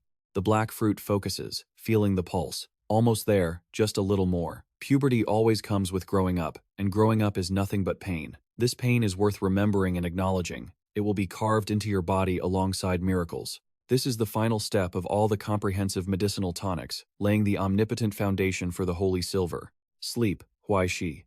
Your puberty phase is almost over. I promise this is the last cruel lesson. From now on, you will have a brilliant future. As for that uninvited guest, let the master of this place handle it. At the same time, Wang Hai's body shows signs of movement. The sword embedded. It's all because of you. You killed us. We all have to die. I hate you. I hate you. Found you. Finally found you. His eyes widened in sudden shock. Wang Hai sprinted through the night, acting as if possessed by a demon. Found you. Found you. Wang Hai quickly landed on a patch of soft grass. He had reached the front of the mansion. He lunged forward with all his might, but immediately hit a barrier. Wang Hai was pushed back, his eyes filled with seething hatred. He changed direction, to approach from another angle, rushing through the tree canopy. Wang Hai successfully smashed through a window and landed inside, his speed not slowing down at all. He wore a smug smile. Found you. Suddenly, his eyes constricted in terror. Wang Hai was shoved back by a powerful force, rolling painfully on the ground several times. He stood there, bewildered, unable to grasp what had just happened. A figure emerged from the mirror, the host's body appearing eerily transparent, a dark, mysterious smile on his face. The host reached out his hand, and Wang Hai's body suddenly stopped obeying him. He could only watch as the host's lips moved. The host spoke, but the words were garbled, completely impossible to hear. The host gently closed his fist. Wang Hai suddenly exploded for no apparent reason, glowing red shards falling like shattered glass before vanishing without a trace. The host went back inside and picked up a doll. His body reflected only in the glass shards. He tidied up the old toys. In the photograph, Huai Shi's smile looked incredibly radiant, and the box closed gently. The host's body gradually became blurred, and he wore a gentle, satisfied smile before vanishing completely. Night in the mansion returned to peace. Early the next morning, at the city library, a hot cup of coffee was giving off an aromatic scent. The professor started a cheerful conversation. You're here so early. I guess you didn't sleep at all last night, right? Ai Ching didn't even look up. A lot of trivial matters. The sooner they're resolved, the better. He pushed the cup of coffee toward her, and she focused on examining the documents. The professor confirmed her suspicion. The investigation results you needed are all here. Although I don't know why you wanted to investigate leads that seem completely unrelated. It looks like your hypothesis was heading in the right direction. There really is a connection between Shi Wen and the Nine-Part Society. The professor leisurely brought a pastry to his mouth, nibbling on it as he spoke slowly. The cooperation between Shi Wen and the Nine-Part Society began 12 years ago, but unfortunately, there isn't any concrete evidence to prove that Shi Wen had a hand in the activities of the cleaners in Xinhai. Ai Ching responded pensively. Being a dog for the Yin family for so many years, they've already mastered the skill of erasing traces. The professor casually opened another box of pastries, continuing to provide information while eating. However, we did manage to use information from Ming Ri to investigate projects that Shi Wen has been running secretly over the past 2 years. Suddenly, Ai Ching froze. She stared fixedly at the map in the file and muttered, The Bonghu border. He wants to monopolize the routes and supply lines along the coastal border. She couldn't help but be suspicious. What kind of talent does he have? A moment later, the professor picked up another pastry and explained calmly. With Shi Wen's current strength, it would probably be impossible. But during that period, he visited Jinling many times, and afterward, he gained the eligibility for the bidding. Finishing his thought, he concluded concisely, someone is supporting him from behind. Ai Ching rested her chin on her hand in deep thought. Jinling, so that's how it is. After a few seconds of silence, she spoke slowly. For instance, in the border of a desolate overseas region, all sublimated ones must go through the Shi family to visit and explore. As she stopped speaking, she quietly pondered. With such massive profits behind the scenes, why had the Yin family turned a blind eye? In just a few short years, the Jiwen group had transformed from a mere pawn of the Yin family into a power capable of standing on equal footing with them. Should one say the Yin family's decline was too thorough, or that Jiwen's rise was just too rapid? Thinking of this, she turned to the professor and asked, "Can you confirm this?" He shook his head and replied, "Of course I can't. To get solid proof, one would have to dig it out of the ground, but that possibility should answer the questions in your heart, shouldn't it?" Hearing this, I Ching's gaze fell back onto the map, continuing to link the clues together. In recent years, frequent disappearances in neighboring countries have overlapped with Jiwen's domestic smuggling activities. This means it's highly likely that Jiwen is helping people cross the border into Tanhai. As that thought took shape, she immediately noticed another anomaly. If that's true, then with tens of thousands of people living in Tanhai, how could they not have been discovered? Her eyes widened. They were being taken to the exclusion zone. It seems this is the very foundation of the cooperation between the Nine Subject Association and Jiwen. Images of Jiwen flashed through her mind, and deductions followed accordingly. Jiwen constantly provided human sacrifices for the Purification people, and in return, the Purification people used the face of the Nine Subject Association to provide financial support to Jiwen, even acting as a white glove for him. A white glove refers to acting as an intermediary to launder dirty money or provide a veneer of legality, while actively participating in illegal affairs. Jiwen is essentially a mirror image of the Yin family. Truly, they practice what they preach. Jiwen, colluding with the Purification people, is indeed a very logical way for the organization to grow stronger, but her thoughts suddenly halted. I Ching looked up at the professor. "You definitely still have something else you're holding back, don't you?" Hearing that, he was momentarily taken aback. I Ching reached out a hand and said, "There's definitely something you haven't brought out yet." The professor let out a long sigh and then chuckled. "I really can't get anything past you, can I?" He pulled out another file folder and spoke up. "The importance of this intelligence isn't high, but it's certainly the thing you care about most. I guarantee it will be worth it." Even as he said that, he gripped the folder tightly. He stood still for a long while, seemingly still hesitant. It took him a moment to resolve himself to hand it over to I Ching. "You win, but this will cost 3 times the normal price." As she took it, she opened it immediately. "I'll only pay you double," the professor said, somewhat helpless. "All right, fine." Flipping through the first few pages, I Ching couldn't help but be surprised. "A list of cases?" The professor answered, "Yes. 8 years ago, a small-scale epidemic was discovered in Tanhai. It wasn't clear what virus caused it, but nearly 100 people were hospitalized with high fevers of unknown origin. The patients either ended up in a vegetative state or suffered from severe neurological sequelae, and doctors were powerless. At the time, there were many rumors surrounding the pandemic. Memories of that year unconsciously flooded his mind. A news report echoed in his head. The mysterious virus had receded, and the government declared the outbreak over. Suddenly, I Ching uttered 3 words in shock. "The soul-stealing guide." The professor calmly explained that this was a dangerous event caused by a virus mutated by hell. There were many victims, but the Tanhai chief prosecutor at the time didn't report it. Hearing this, she muttered, "It seems sending that piece of trash to the border was letting him off too easily." Immediately after, the timeline of past events became clear in her mind. 8 years ago, the exact year the Huai family officially announced bankruptcy, all the victims were employees or individuals with ties to the Huai family and the Ji family. So, Ji Wen was also involved in the tragedy of the Huai family's collapse. Everything was connected. The friendship between the Huai family and the Yin family dated back 80 years. The head of the Huai family, Huai Guang, was a rare 4th-tier ascendant, who had acquired a massive fortune at the frontier, building the Huai family's empire. But good times rarely last for over a decade. The Huai family hadn't produced a single new ascendant. After Huai Guang's death, the Huai family began to decline. 8 years ago, when the Huai family's capital chain snapped, the Yin family, who had been favored by the Huai family, saw them in peril and seized the opportunity to stab them in the back, accelerating their collapse. From the investigation results, it can be seen that Ji Wen carried out a self-execution against the Huai family. Under the schemes of the Yin family, Ji Wen swallowed the Huai family's shipping industry, while disposing of all those who knew the truth through the malignant virus, completing the blood-stained accumulation of capital.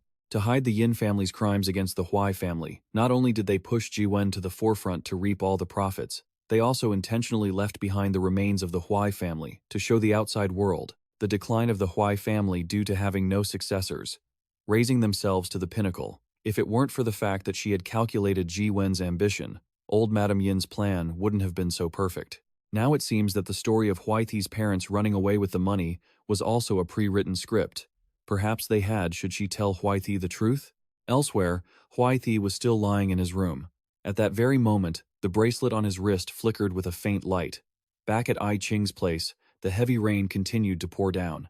Huai Thi poked his head out, then stepped along the wooden path in the courtyard, while muttering, "A garden, a villa, why does my place look so poor?" After walking a few steps, he stopped under the rain, suddenly remembering Ai Qing saying she was the only official employee in Tanhai, which is why she worked from home. Thinking of this, he couldn't help but sigh.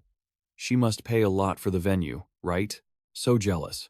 Just then, the secretary's voice suddenly rang out behind him. "The lady is waiting for you on the second floor."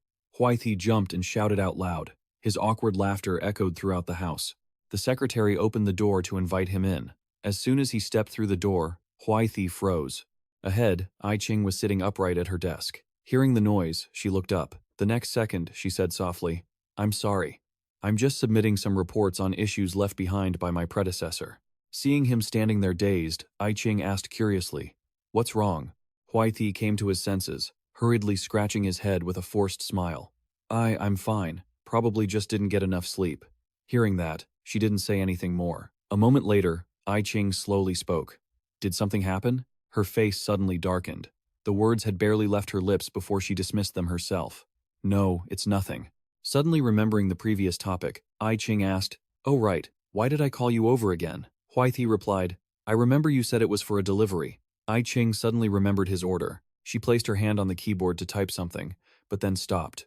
Her hand suddenly clenched into a fist, and then she said in a low voice, "I remembered wrong. I actually wanted to say that the reward for the red glove has already been sent." Huai Shi was stunned, confused by this. Facing his blank expression, Ai Qing explained, "People from the 6 days are usually wanted by the Astronomical Society and across various countries, totaling $3,470,000.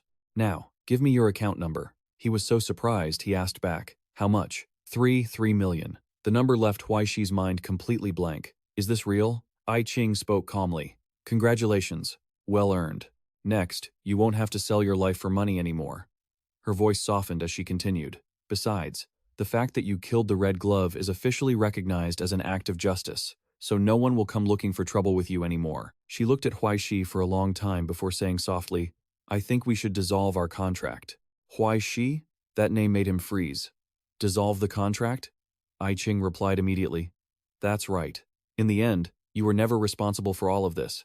There's no reason for you to risk your life for me. You should return to your own peaceful life. I will review everything myself and speak to the weekly newspaper. You'll be back to your original freedom soon." Huai Shi interrupted immediately, his voice sounding a bit anxious. "If I leave, what will you do?" The room suddenly fell silent. Ai Qing bowed her head, sighed quietly, and whispered 2 words, "I'm sorry." Before Huai Shi could understand what she meant, she changed her tone. "No, it's nothing." With that, Ai Qing planted her cane on the ground, stood up slowly, walked in front of Huai Shi, and said, "You should go now. I hope that in the future, you will be able to fulfill your dreams in a world of freedom." Her words left Huai Shi at a loss for how to respond. He just quietly turned, opened the door, and stepped out. Before the door could even close, a voice suddenly echoed from inside the room. "Shi Wen is bringing people in to surrender." Hearing this, he immediately peeked back in, only to see Ai Qing holding a phone, her voice sounding icy. "He says he's surrendering, so he's surrendering?" At the police station, in one room, the deputy chief sat opposite Shi Wen. Through the large glass in front, another interrogation room revealed 2 officers sitting across from a man. Just then, footsteps echoed in the hallway. Ai Qing walked in. As soon as he saw her, Shi Wen spoke up. "Long time no see, Ai Qing." Ai Qing ignored the greeting completely, getting straight to the point. "What is this really about?" He sighed wearily. "Family misfortune. It's been so long. I didn't expect our reunion would make your uncle a laughingstock." Ai Qing's gaze immediately shifted to the man in the interrogation room. "Who is that?" Shi Wen replied immediately. "That's my nephew." I raised Shi Pei from a young age. I trusted him so much, but I never expected him to be worse than an animal. In the interrogation room, an officer spoke up. Tell us one more time. What happened to Huai Jun and his wife when they disappeared 7 years ago? Shi Pei lowered his head and calmly confessed. 7 years ago, I lured Huai Jun and his wife away by promising them money if they ran away, and then I killed them both on the road. I even planted the soul-severing curse, killing everyone who knew the truth about the Huai family. I did it all. As the confession ended, 3 people watched him through the glass, each with a different state of mind. Shi Pei saw this as nothing out of the ordinary. The collapse of the Huai family wasn't really caused by anyone in particular, was it? Such a juicy piece of meat, even if it wasn't me. Someone else definitely would have taken it. So, it's better that it was me. After killing everyone from the Huai Corporation, I acted as a third party to drive down the price of the Huai assets and repackaged them into different holdings. Vice Uncle and I Ching didn't know what to say. He truthfully recounted how the events were broken down and sold to various people, including my own Shi Corporation. I made a fortune. That parasite, Shi Wen, had no idea that his money was all flowing into my pockets. But it wasn't enough. I wanted more. When I was looking for someone to take over the Tunhai transfer hub, I met Wang Hai from the Salvation Society. Through our frequent dealings, I learned about the plans of the quiet people in Tunhai. I Ching stared at her phone screen, disgusted by how Shi Pei would do anything for profit. I used my position at the Shi Corporation to help a large number of people smuggle across the sea and sold them to the Salvation Society. After rambling on, he let out a sigh. Shi Pei only wanted to prosper alongside Shi Wen. Out of good intentions, I hinted that Shi Wen could use this card well to make more money. But the old man didn't understand business at all and even handed me over. He's truly beyond saving.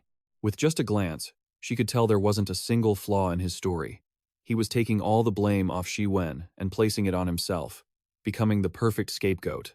The light in the interrogation room turned off. I Ching went straight to questioning him.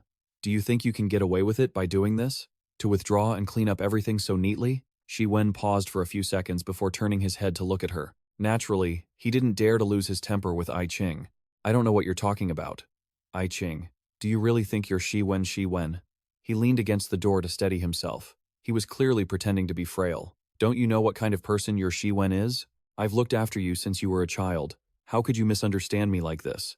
Shi Wen had to puff on his cigar to find his strength. It seemed he was determined not to confess. It makes me so sad. But it doesn't matter. Tomorrow afternoon, the Jinling Social Security Bureau will announce that I have won the bid for the Bongho route. Whether the An family is involved or not, the result will be the same. I Ching wouldn't let Shi Wen off so easily. Do you think you can even make it to Jinling tomorrow? He didn't show a hint of anxiety, intending to use the Heavens Bureau's privileges to hold her off. I Ching, face reality. Even the Special Forces Division would whitewash things for me now. What can the Heavens Bureau even do? I'm just an unfortunate old man who was deceived by my subordinates. I Ching, you're still too young. Shi Wen stepped closer to her, flashing a wicked smile. I've been following your great-grandfather since I was 29, and I only learned one thing. The winners write history, and the losers are the villains. I Ching showed no emotion on her face. Shi Wen liked to define life through pessimism. This is the truth of this world, child. Do you remember what your Shi Wen told you? Children who leave home will only suffer. Ha Luo held an umbrella to escort him away. Shi Wen took a step down the stairs.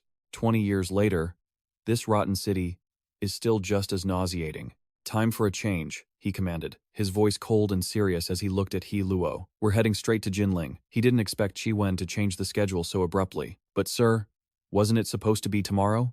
Chi Wen couldn't afford to lower his guard against I Ching. That sharp-witted girl was just like her ancestor, enduring in silence, yet never lacking the resolve to strike. She definitely wouldn't be swayed by a few of his words. She was already having her people investigate. If she forced him to come in for questioning, even a short delay would be enough to ruin all the effort he had put in so far. Are the arrangements from last night finished? He Luo always got the job done. Yes, sir. Chi Wen commended him for his speed. Very good. We'll head to the southern part of the city first, then take the Tangent Jin Expressway. Make sure you organize the maritime transport, and keep that item safe. After all these years of preparation, it's finally time for a change. From now on, no one will ever tell me to be a servant again. Rain poured down relentlessly that night. His motorcade formed a long line across the overpass. Huai Shi stood waiting, clad in a raincoat. As Chi Wen reviewed data on his laptop, Huai Shi pulled out a small box. The moment Huai Shi pressed the red button, A car exploded instantly. A man ran as fast as he could, clutching a stack of files. The deputy chief just opened the door and ran into his subordinate. The man stumbled, panicked, and begged for the deputy chief's forgiveness for his rudeness. "Director, I'm sorry." The deputy chief didn't blame him at all. The deputy chief even shook his hand warmly. He watched his subordinate rush past. The deputy chief sighed to himself. Even if he accelerated the approval process to the max, they probably wouldn't catch him in time, would they? "Do you need to calm down and rethink the strategy?" I Ching pulled out an important document. It was the latest internal bulletin. The deputy chief glanced through the papers, unable to believe his eyes. You think this is the worst-case scenario? Including those in Tanhai, there have been over 8 abnormal activities detected along the eastern coastline from the residents of Guijing. No one knows what those lunatics are planning. If this leads to a border war, the scale of the impact will be unimaginable. And as for all the clues we've managed to find so far, except for those nonsensical prophetic poems, almost everything else has been destroyed by Qi Wen, who thinks himself so clever. With the time left before Qi Wen reached Jinling, even a trace as thin as a spider's silk must be found. I Ching clenched her fists. Her damn intuition kicked in at the worst possible moment, that familiar sense of unease, like a massive rock hanging over her head, ready to drop at any second. Something is definitely going to happen. What did I miss? She furrowed her brows. I Ching suddenly remembered something. Just before Qi Wen left, he had put out his cigar. The ash was still in the tray. I Ching picked up a test tube to examine it. Border potions. She couldn't help but worry. Who else had been here? Brown Eyes didn't know how to respond at first. Then his eyes went wide. He suddenly remembered. Wait, you mean Huai Shi? Aren't you two together? The deputy chief panicked. What's going on? I Ching stood frozen. She couldn't stay calm anymore. Check the personnel. Focus on the armed guards and the weapons they're carrying. The deputy chief finally understood the gravity of the situation. Huai Shi weapons. The deputy chief's eyebrows nearly met his eyes. He scrambled away. Armory. Hurry. I Ching's hands trembled uncontrollably. She gritted her teeth. You idiot. Do you have any idea what you're doing? Lightning struck near the apartment complex. Despite the torrential rain, cars raced along the road. Huai Shi stood in the middle of the highway in his raincoat. He casually shoved his hands into his pockets, listening to music through his earphones, his weapons strapped to his body. Huai Shi intentionally blocked the lead car. He opened fire the moment he spotted his target. The bullets flew while the car was still at a distance. The driver didn't even understand what was happening. He had already been logged off the earth. The car swerved on the road, flipping several times as it lost control. Huai Shi aimed his weapon at the next vehicle. The burning car blocked those behind it. He stopped firing and opened the box. Rainwater pelted Huai Shi's face. He decisively pressed the trigger button. A massive explosion rocked the bridge. Qi Wen ducked to stay safe. He couldn't hide his panic. What's happening? He Luo reported the situation. We're under attack. Sir, stay down. 01, vehicle, 2, 3, and 4. Are you there? He heard nothing but gunfire over the radio. Huai Shi snatched the radio from one of Qi Wen's men.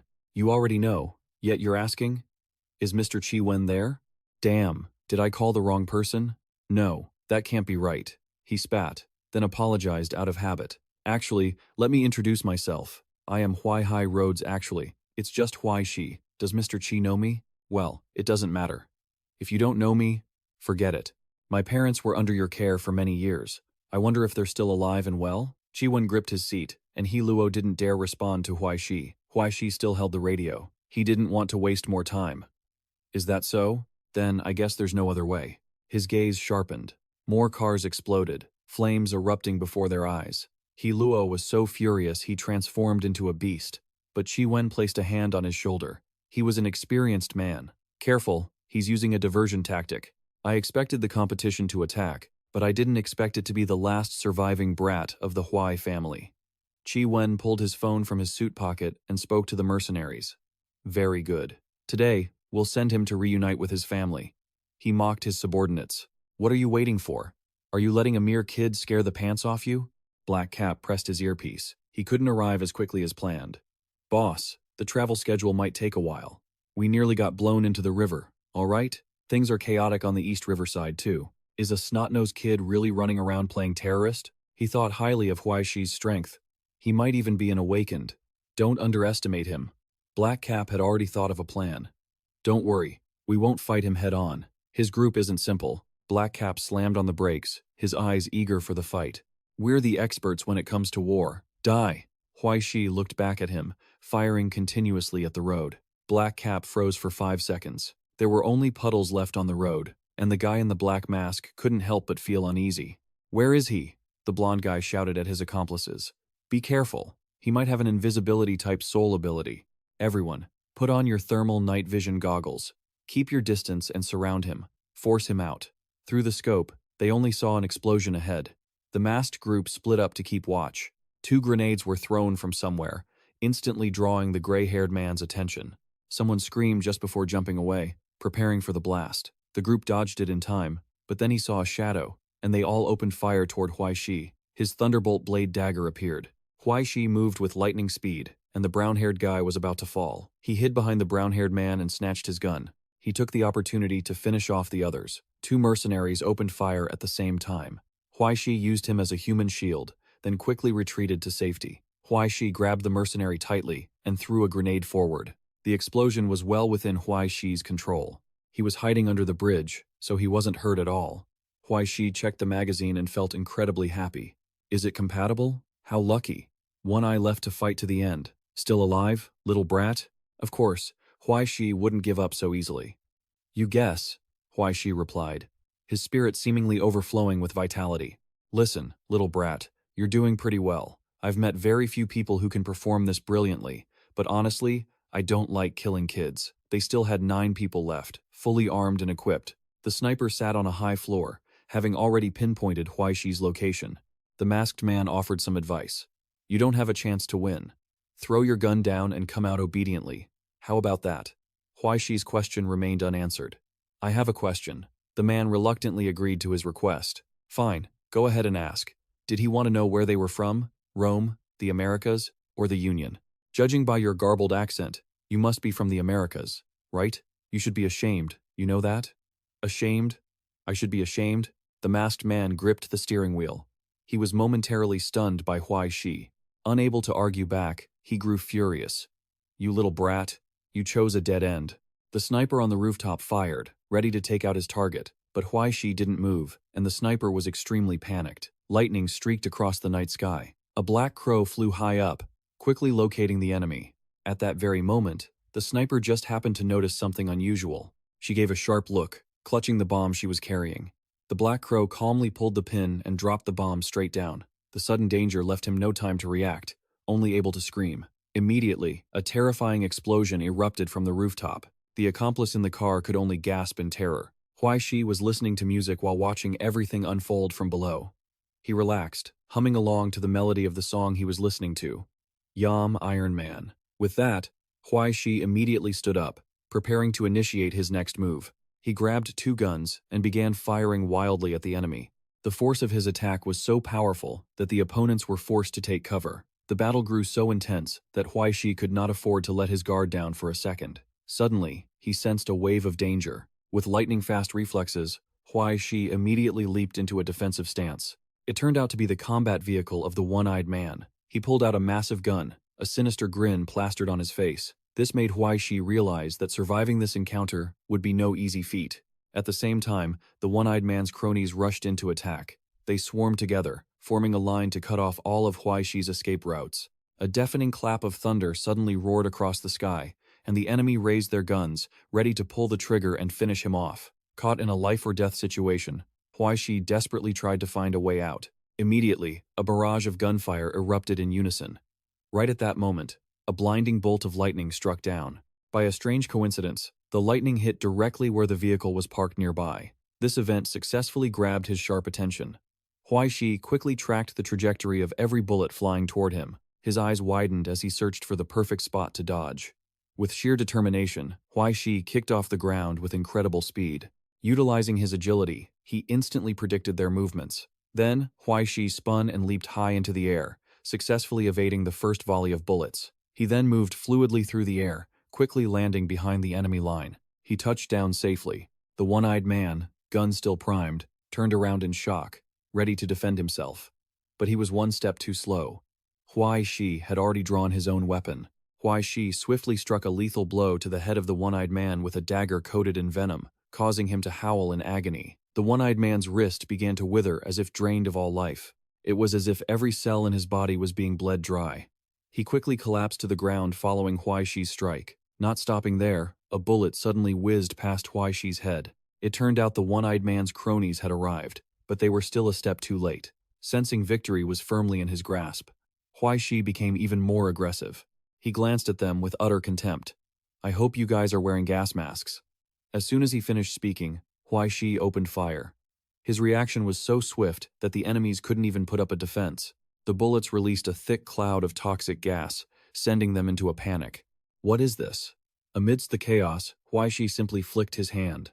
A mysterious light began to emanate from his palm. Instantly, that power radiated outward, creating a violent wind, a forbidden heart poison technique. The enemies inhaled the toxin and shrieked in pain in unison.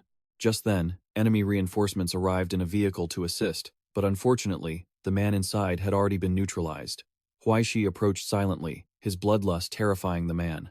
His face remained cold as he cocked his gun, his voice dripping with danger. "To be honest, you lot don't have any real skill, let alone being warlords." Without a second thought, Huai Shi pointed his gun at the enemy. Despite his decisive actions, hatred burned in his eyes. "You're nothing more than a pack of stray war dogs." A gunshot rang out, piercing the silent night like a final period at the end of a sentence. The thunder continued to rumble in the sky, making the scene feel like the apocalypse.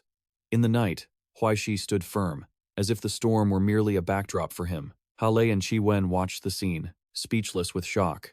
Huai Shi walked slowly toward them, as if taunting the anxiety growing within them. He stood defiantly in front of their vehicle, as if issuing a challenge.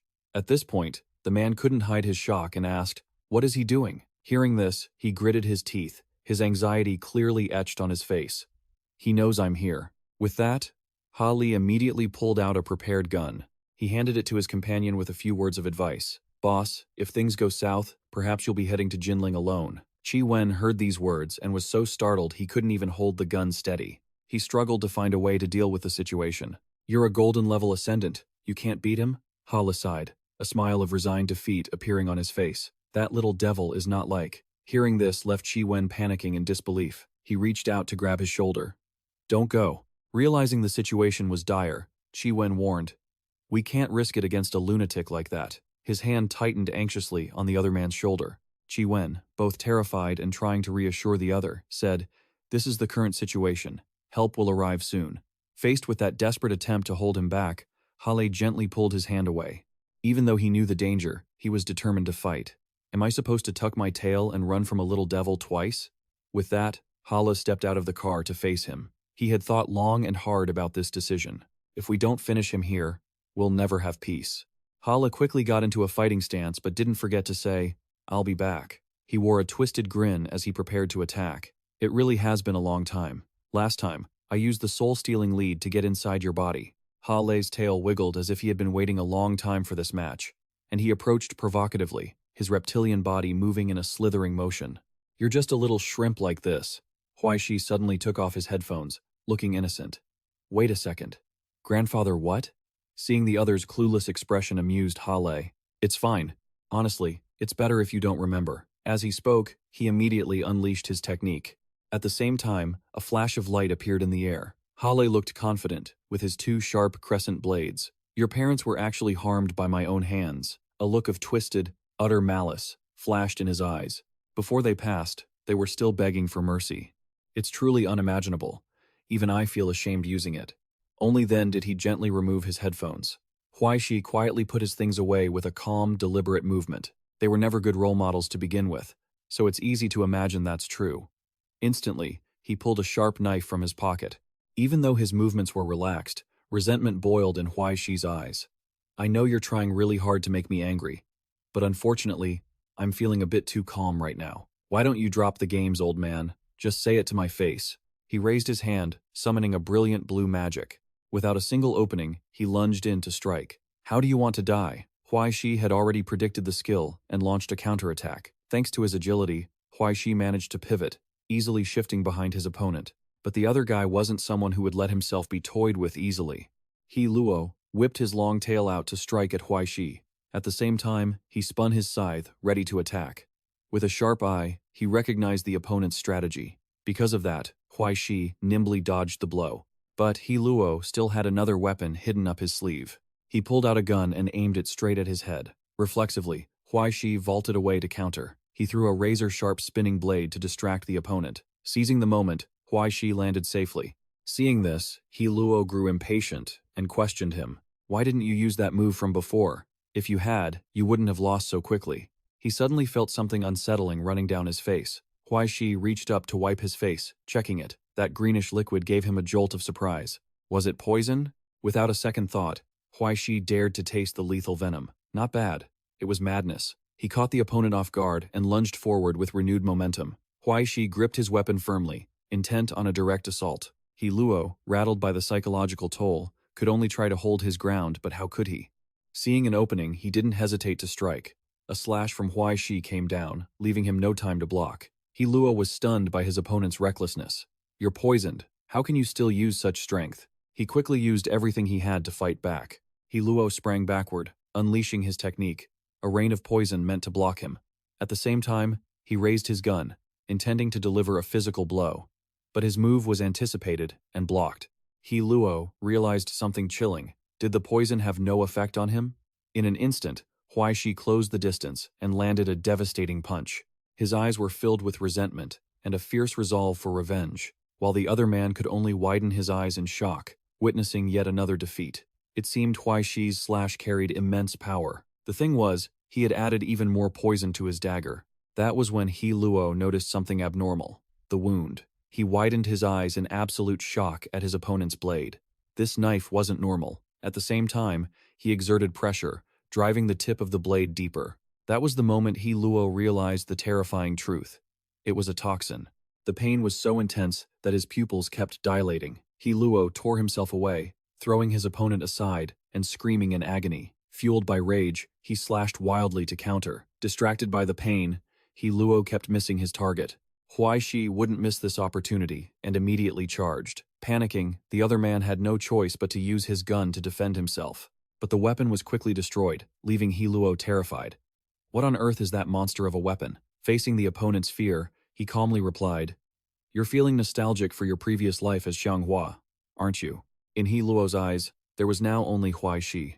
The battle neared its end as he found himself in a tight spot. He tried to use his reptilian eyes to find a weakness in his opponent, but every move he made had been read through. It was a pity there was nothing left for him. He Luo could only gasp for air, knowing the game was over. Suddenly, a flash of light streaked by. It turned out he still wouldn't admit defeat, wanting to struggle until the very end. The moment he lunged, Huai Shi realized something important. So that's how it is.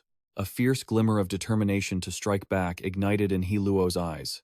As he poured his heart into every blow, Huai Shi realized that not everyone who approaches death becomes weak. He quietly observed every move his opponent made while being cornered. Some people only grow stronger the closer they get to death. As He Luo fought with such wild intensity, Huai Shi grew more curious if his poison could still act so freely. It meant his toxin wasn't useless at all. Huai Shi leaped backward to gain momentum and dodge, his gaze fixed keenly on every move of his opponent, testing the reach of his poison. Huai Shi reached out to sense his surroundings, channeling his energy to unleash a technique. Suddenly, a new weapon materialized out of thin air, becoming entirely infused with his power. Seeing it consumed, Huai Shi didn't waste a second and vaulted high into the air. Using his agility, he gathered his strength for a fatal blow, an infusion of shockwaves that surpassed the limits of an ordinary ascendant. With a single strike, the enemy's weapon shattered into 100 pieces. He Luo's eyes widened in disbelief that his weapon had been destroyed. What? Seizing the moment, Huai Shi ambushed him from behind, and in the blink of an eye, one of his arms was severed clean off. He Luo stood frozen, unable to believe his own eyes that he had been defeated. The Black Crow watched everything quietly from above. She narrowed her eyes with amusement and spoke in an enigmatic tone. "The furnace is ready." With that, the Black Crow spread her wings and flew off. She landed silently near his fallen body, having endured enough damage to no longer fear the pain. She knew that death could control despair, using it to forge a deep abyss of miracles. The crow turned her gaze toward him, her eyes filled with killing intent. "Your holy silver wasn't forged in a furnace or by fire, but created from your own soul and flesh. You only lack one final key." Huai Shi. Huai Shi immediately stomped his foot onto He Luo's reptilian tail. He remained unmoved by his opponent's struggle. At that same moment, He Luo sensed the killing intent radiating from Huai Shi. He Luo narrowed his eyes, determined to fight to the death. He used his magic power to temporarily paralyze Huai Shi's body. Following that, He Luo successfully submerged Huai Shi. Water was his sole element. Seizing the opportunity, He Luo surged forward, standing right in front of him, squeezing him tightly to choke the life out of Huai Shi. He Luo gloated over his strategy, raising his voice, "Can't move anymore, right? I will slowly crush your body into dust." He wore a proud smile at the result, yet Huai Shi smirked, creating a dangerous aura. It turned out Huai Shi had calculated everything and had a countermeasure ready. He wore a smug, mocking smile, unleashing his poison that he had been nursing just for this moment. Immediately, He Luo let out a wail of despair. Huai Shi seized the chance to kick him away, and He Luo clutched his face in absolute disbelief. Out of options, He Luo was forced to draw his final weapon. Seeing his panic, Huai Shi gestured provocatively. The look in his eyes was now filled with unspeakable humiliation. Yet, He Luo was now hanging by a thread because Huai Shi had planted a bomb on him. An explosive shockwave erupted instantly. Huai Shi was also caught in the blast and fell to the ground, stumbling as he tried to find his footing amid the chaos. Finally, a heavy rain began to fall, as if to wash away the traces of the battle. The rain kept pouring, as if the heavens themselves had something to say. A thick mist shrouded the area, making the atmosphere gloomy. He Luo slowly opened his eyes after the brutal fight. It turned out his body had been battered beyond recognition. Huai Shi was also trembling miserably after the battle, struggling to pull himself up with his remaining strength. Finally, Huai Shi managed to get his wounded body back up. He realized that tiny raindrops were falling all around him. Huai Shi struggled to stand firmly on the ground. His gaze became clouded, clearly showing his exhaustion. Every step Huai Shi took was heavy as he moved through the rain. He tried to inch closer to He Luo to check on him. Huai Shi saw that his opponent was so tattered he was barely recognizable. At this point, his gaze softened slightly, finding some peace of mind, while the other could only struggle to get a clear look at his face. Huai Shi immediately let out a mocking laugh, looked up at the sky, and began to tell a story. Once upon a time, there was a woodcutter who went into the forest to chop wood. Huai Shi looked at the rising sun, feeling something indescribable in his heart. When he crossed the bridge, his axe accidentally fell into the lake. He continued telling the unfinished story. That was his only axe. He was so sad he burst into tears. "Just like you, old man." Saying that, Huai Shi took out a knife handle but kept up his storytelling tone. At that moment, the god of the lake rose from the water and asked him kindly, while Huai Shi instantly pulled out a brand new blade from his magic. Huai Shi didn't hesitate. He immediately swung it down, asking, "Tell me, is the axe you dropped a gold one or a silver one?" Now, fear for his opponent was evident in He Luo's eyes. His lips trembled as if he wanted to say something, but seeing the glowing blade made He Luo freeze. He continued to smile dangerously as he finished the story. "That's right," the woodcutter said. "Just like you." "And so," the god said, "you are truly a good and honest child." Huai Shi's words were so full of killing intent that the man worried he would be gifted both axes. No sooner had he finished than he delivered a final blow to finish him off. Huai Shi watched his enemy finally perish, shattered into 100 pieces. Afterward, he turned on his heel to find the rest of them. Even though the primary enemy had been eliminated, Huai Shi didn't feel very happy. What a long, nonsensical fairy tale. He cautiously walked step by step toward the vehicle ahead. Today, Huai Shi poked his head in to greet Qi Wen inside. "Mr. Qi, I've kept you waiting." He didn't hesitate and immediately sat down next to him. "So, you've grown this big already? Truly an outstanding person." However, the old man maintained a stern expression and asked, "Where is He Luo?" Huai Shi's next words made Qi Wen angry. "He's dead. That pile of scraps in front of the broken vehicle is him." Suddenly, he reached into his pocket and pulled out a vial. Huai Shi offered it to the other with a tone so gentle it was chilling. "Care for a drink?" Then, he raised the vial and finished it in one gulp right in front of him. Only then did Huai Shi express the thoughts in his heart. "Honestly, I thought you had already run off." He gave his opponent a scornful smile, as if this were a game of hide and seek. "You play the human, I play the devil. You run ahead, I chase behind." With that, Huai Shi casually tossed the bottle of medicine out. To top it off, it was raining hard. "Look at this, isn't it romantic?" he mocked.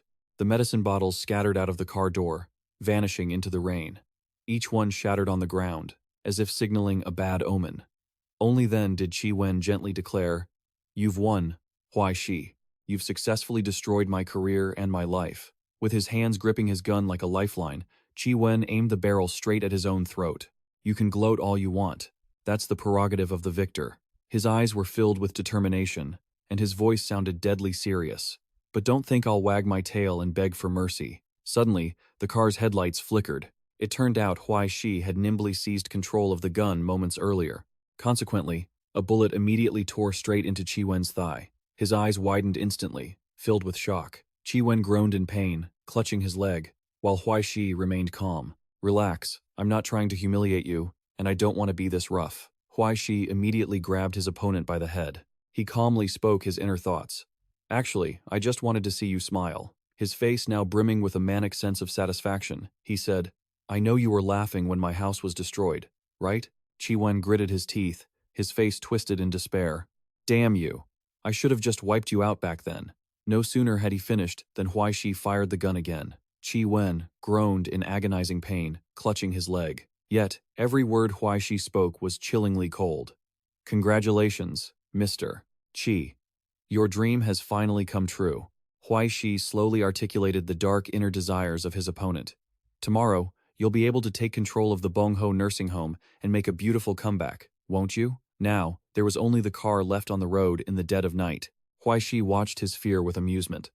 Why aren't you laughing, Mr. Qi? He raised the gun, preparing to finish his opponent off. Isn't it worth celebrating that your dream came true? Qi Wen, unable to bear it any longer, began spewing vile curses. You're just like your parents, useless losers who couldn't get anything done. I should have buried you right alongside them, so your whole family could be reunited. These words struck a nerve, making Huai Shi lower his guard. His eyes darkened, becoming unreadable. Do you know? I had a dream I wanted to see come true, too. Huai Shi looked into the rearview mirror with regret. Even though it's all a blur now, I once thought about living a perfect life. He spoke of his deepest dreams for a bright future. I wanted to study hard, pass my university exams, become a musician, take care of the parents who treated me so poorly, meet a girl who loved me, get married, and raise our kids with care, to be respected and loved my whole life, and then die peacefully in the hands of someone I love. The rain poured down heavier, as if reading Huai Shi's soul. He gritted his teeth, unable to believe his dreams were shattered. You see? A cheap guitar, 2 relatives who don't love me, a rotting house, that's all I have.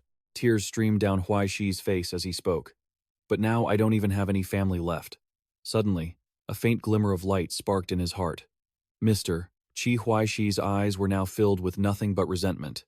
You took my dream away. The pain became clear through his murderous gaze.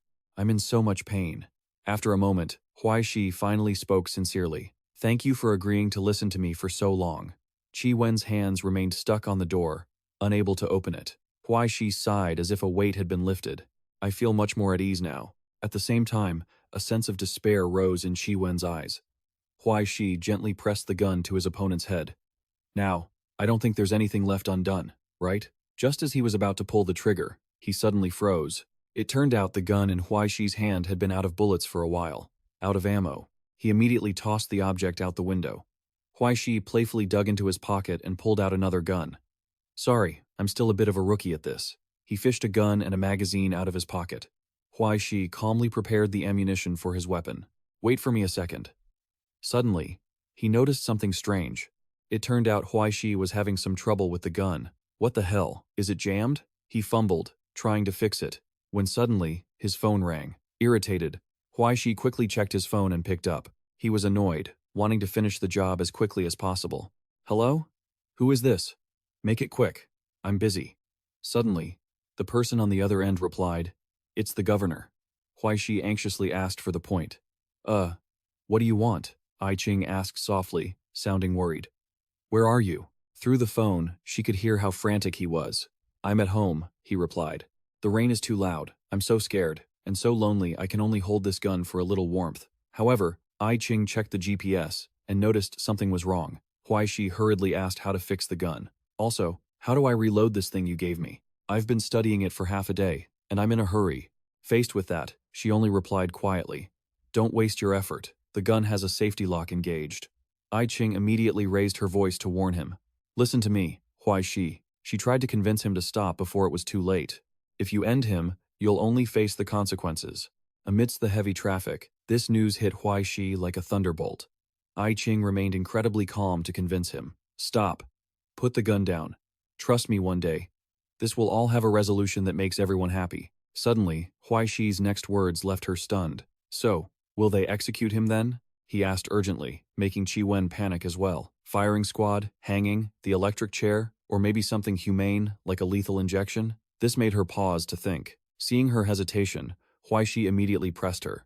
I'm only 17 years old. Sister, don't tell me things I don't understand. The heavy rain outside grew more intense. Even if I'm punished, it's fine. Even if I'm locked up, that's fine too. The scene around them turned dark along with Huai Shi. But some things have to be done. Even if the thunder strikes right by my ear. Isn't that right? The atmosphere became strangely silent. I Ching finally asked, is it really necessary? Huai Shi confirmed it immediately. It's absolutely necessary. And for Huai Shi, the last, most vital thing was that the man had to die. Suddenly, the gun in his hand let out a sound. At that moment, Huai Shi realized the opportunity had arrived. Coldly, he replied, don't go getting yourself involved as an accomplice. But by then, Shi Wen had already taken the chance to try and escape. He seized the moment and cut the connection, ending the call. The opponent had disconnected. Huai Shi dropped the gun to the floor decisively. He wore a sinister smile. Congrats, old man. You stepped in a pile of dog crap. Huai Shi conjured a technique in the palm of his hand. There's a new way to die that you haven't played with yet, and it's waiting for you. The black energy from him began to cling to the man. This made Shi Wen realize the horror of the situation. He used his last bit of strength to push the door open. Then, Shi Wen scrambled outside to escape, but luck was not on his side. He immediately tripped and fell miserably onto the ground. He tried to crawl away, moaning in pain. Suddenly, a dark mist rose into the air, forming vines that choked Shi Wen, causing him to writhe in extreme agony. Shi Wen was quickly subdued, collapsing onto the cold ground. Huai Shi gripped the vines even tighter than ever. He immediately felt the pain from that. He didn't forget to lean close to his ear for one last warning. So, before you pass on, why don't you feel the pain I've endured? Immediately, the sound of approaching vehicles filled the air. Rugged cars arrived one after another. They quickly surrounded the scene. Everyone who stepped out seemed to be trying their best. But in front of them lay a despair beyond words. The deputy chief puffed on a cigarette and roared in shame. Damn it! He was helpless, only able to cast his questions into the void. Fu Yi, where on earth did you meet a classmate who fights like this? Suddenly, a police officer noticed something unusual and shouted to warn everyone. Chief, over there! The deputy's eyes widened in shock. It turned out Huai Shi was sitting on the edge of the massive cliff. Under the rain, he was crying like a child. It turned out Shi Wen had been taken care of by Huai Shi and was now hanging there. His shirt was covered in scribbled confessions. Huai Shi pulled on the line, swaying the body to get everyone's attention. The words on Shi Wen's shirt were a confession. I was wrong. An IV drip bag had been there for a long time. Every drop of liquid fell with a ticking sound, as if fighting for Huai Shi's life. By the time one drop fell below, the accumulated water had formed a significant puddle. He slowly opened his eyes after a long stupor. Huai Shi asked softly and innocently, How long have I been asleep? I Ching immediately replied, 2 days. Hearing this, he apologized regretfully. I'm sorry. She didn't change her expression at all, but replied quietly, This is the most sincere apology you can offer, isn't it? I Ching immediately closed the book she was reading. Her voice dropped. If you're willing to pay any price for revenge, what will you even gain in the end? Huai Shi tried to sit up, only to find his hands locked in iron shackles. I really want to say that revenge gets you nothing, he said, offering a bright, innocent smile. Honestly, I actually feel happy. I Ching was suddenly struck by doubt. Is something wrong with you? Huai Shi replied in a detached, emotionless voice. Won't you feel empty after the revenge is done? Why do I still feel so happy? He couldn't believe it himself, staring down at his hands. Only then did she gently explain it in detail. It's natural to feel satisfied by revenge. I Ching placed her heavy hands on the book cover. There seemed to be something more she wanted to say in her eyes. If it were me, I'd probably be laughing until I shed tears. You wouldn't even be able to imagine it. Saying that, I Ching turned to warn him. But maybe you're celebrating too early. Her voice was cold but held a hint of concern. An inquisition is nothing more than a disposable glove. A dog that can't even decide for itself who it bites. I Ching patiently explained every detail. The mastermind who pushed Huai into the fiery pit back then must be the current head of the Yin family. She then confessed a terrifying truth. My great-grandfather, Yin Liang. I Ching finally gathered the courage to admit. In other words, I am also one of the enemies who harmed your family. Huai Shi felt hollow as he heard these words. So that was it? Was it really like that? He rubbed his head as if seeking some comfort, then asked about his suspicions. Wait, You aren't actually surnamed I by blood, are you? Hearing this, she sighed at his naivety. Do you have any regrets about not finishing me off? He replied listlessly, completely exhausted. So, you won't regret not cutting weeds at the roots now? Saying that, Huai Shi leaned his back against the wall, dazed. He sighed with weariness. Although I don't quite understand the specifics, the current you and your great-grandfather are definitely not on the same side, right? Huai Shi's eyes were filled with confusion. Besides, I just took down a boss, and now you're telling me there's an even stronger monster out there? I honestly don't feel anything anymore. He spoke seriously. How about we talk a bit? Having accepted the situation, I Ching replied, there's no point in that anymore. Huai Shi looked at her with a tinge of sadness. I Ching touched the control panel. Originally, the Astronomical Society would have provided you with advantages. You could have become stronger, strong enough to settle everything. She bitterly admitted her mistakes. Now it seems I made a terrible decision. I Ching sourly recounted everything that had happened. I thought I could grasp your destiny, but in reality, I couldn't even control my own. Finally, she said firmly, you know it as well as I do, even without me, nothing would have changed. Actually, you have no reason to stay in the Astronomical Society. Huai Shi finally realized something odd. If you put it that way, I guess you're not wrong. He then curiously asked, but, is there a reason, if you had to say? Huai Shi's next words took I Ching by surprise. Maybe because of you. I Ching widened her eyes, as if she couldn't believe her ears. He then confessed his true feelings from the bottom of his heart. Because you look so strong. Huai Shi clearly expressed his thoughts. I just really admire you. However, she refused to accept it, denying everything. No, Huai Shi, I have never had such a luxury. Outside, the deputy was quietly taking a puff of his cigarette. He bumped into I Ching in the hallway. They both stopped, as if there was something to discuss. The deputy immediately pressed her with his concerns. The higher-ups said to keep an eye on him for now, and probably interrogate and process everything once this is over. What is the Astronomical Society's stance? She replied seriously in a cold tone. In Tanhai, I represent the Astronomical Society. I Ching declared with determination, he is my employee. What about that stance? The deputy immediately scolded her. Are you crazy? Do you want to take the fall with him? But this still did not shake I Ching's resolve. Why not? Am I not already seen as a crazy woman by you people? Suddenly, the sound of a crow came from the room.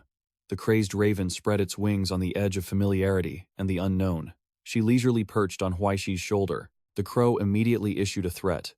That guy, in the future, might just end up getting killed for toying with a maiden's heart. He replied with an indifferent expression. Damn it, did you come all the way here just to spew garbage like that? Only then did Huai Shi honestly ask about her new plan. I came to inform you, even though the prison drama is interesting, it's a pity your jail time won't last long. Knowing his rebellious nature, she knew something bad was coming. The people of Quietude are about to cause trouble, big trouble. The crow gave a major warning. Before long, I'm afraid even if you're in prison, you'll be dragged into it. Somewhere else, eyes were gleaming with hidden conspiracies.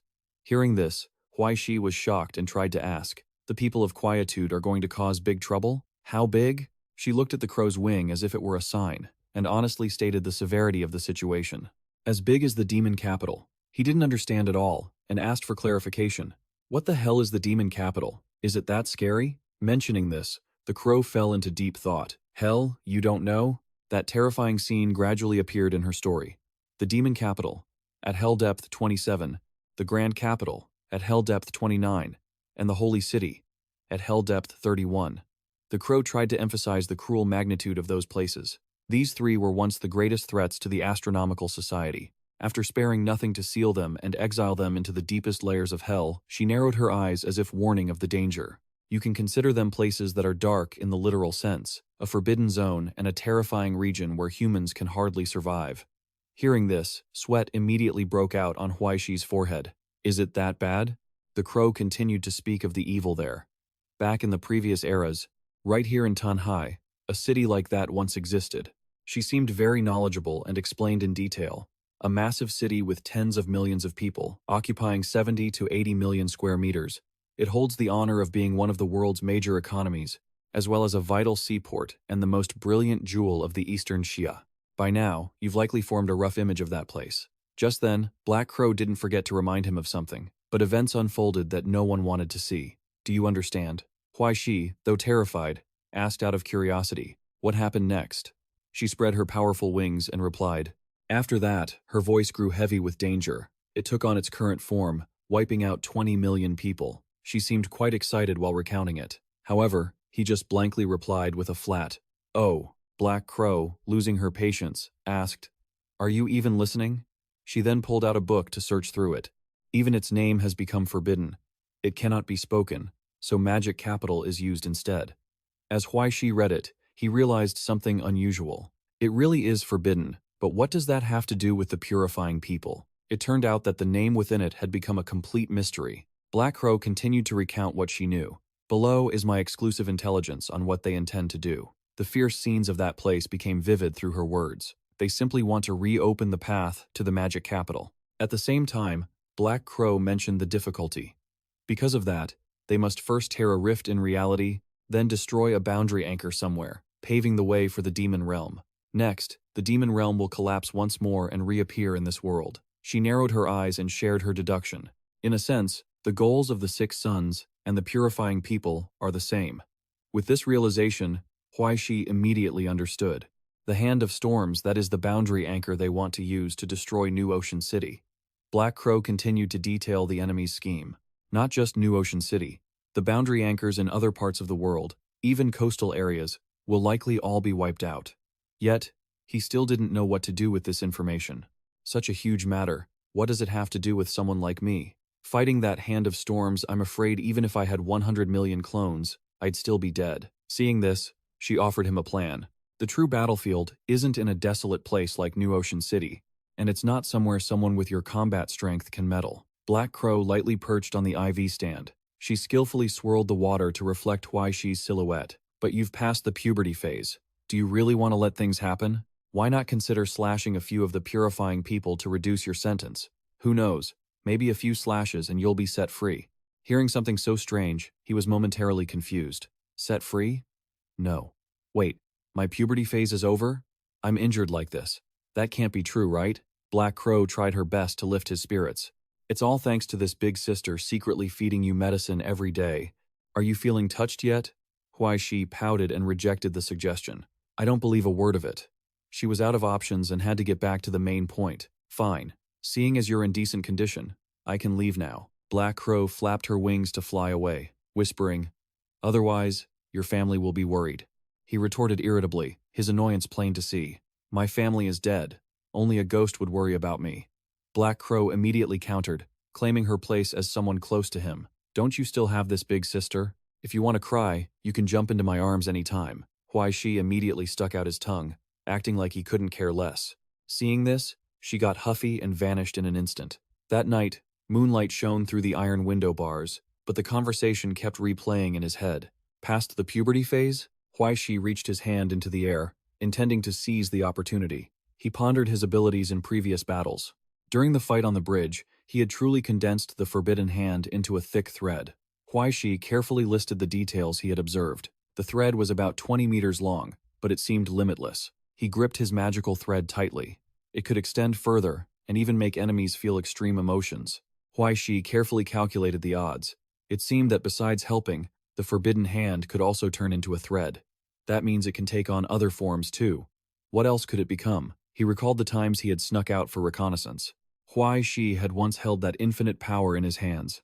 Purifying people, reduced sentences, cultists fighting within cults, terrorists among terrorists. He seriously observed his surroundings. Could he afford to let his guard down? Huai Shi's footsteps stopped in front of Ha Tuo. He prepared his momentum, ready to attack. Immediately, the old man's expression shifted. Huai Shi unleashed his technique to reassure him. "Old brother, don't be afraid. We aren't practicing martial arts today." It turned out the person he called out was someone familiar. Huai Shi and Ha Luo would team up to attack. "Let's test out this new blade technique I learned." Just then, a small issue arose at headquarters.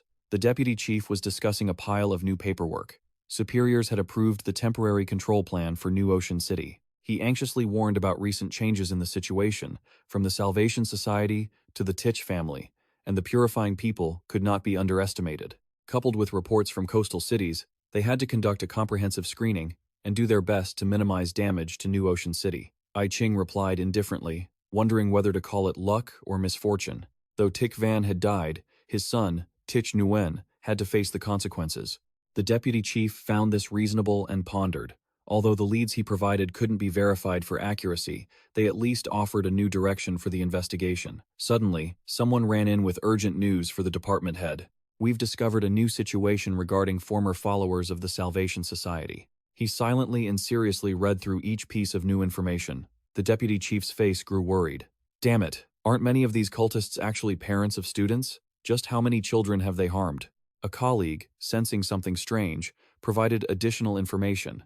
Not only that, the children are all from the same school. Hearing this made him panic. The East District's second middle school. The scene shifted to a certain school. Fu Yi was working when suddenly there was a call from behind. Cross-referencing with the investigation papers, she immediately recognized that the person seeking her out was Teach Nguyen.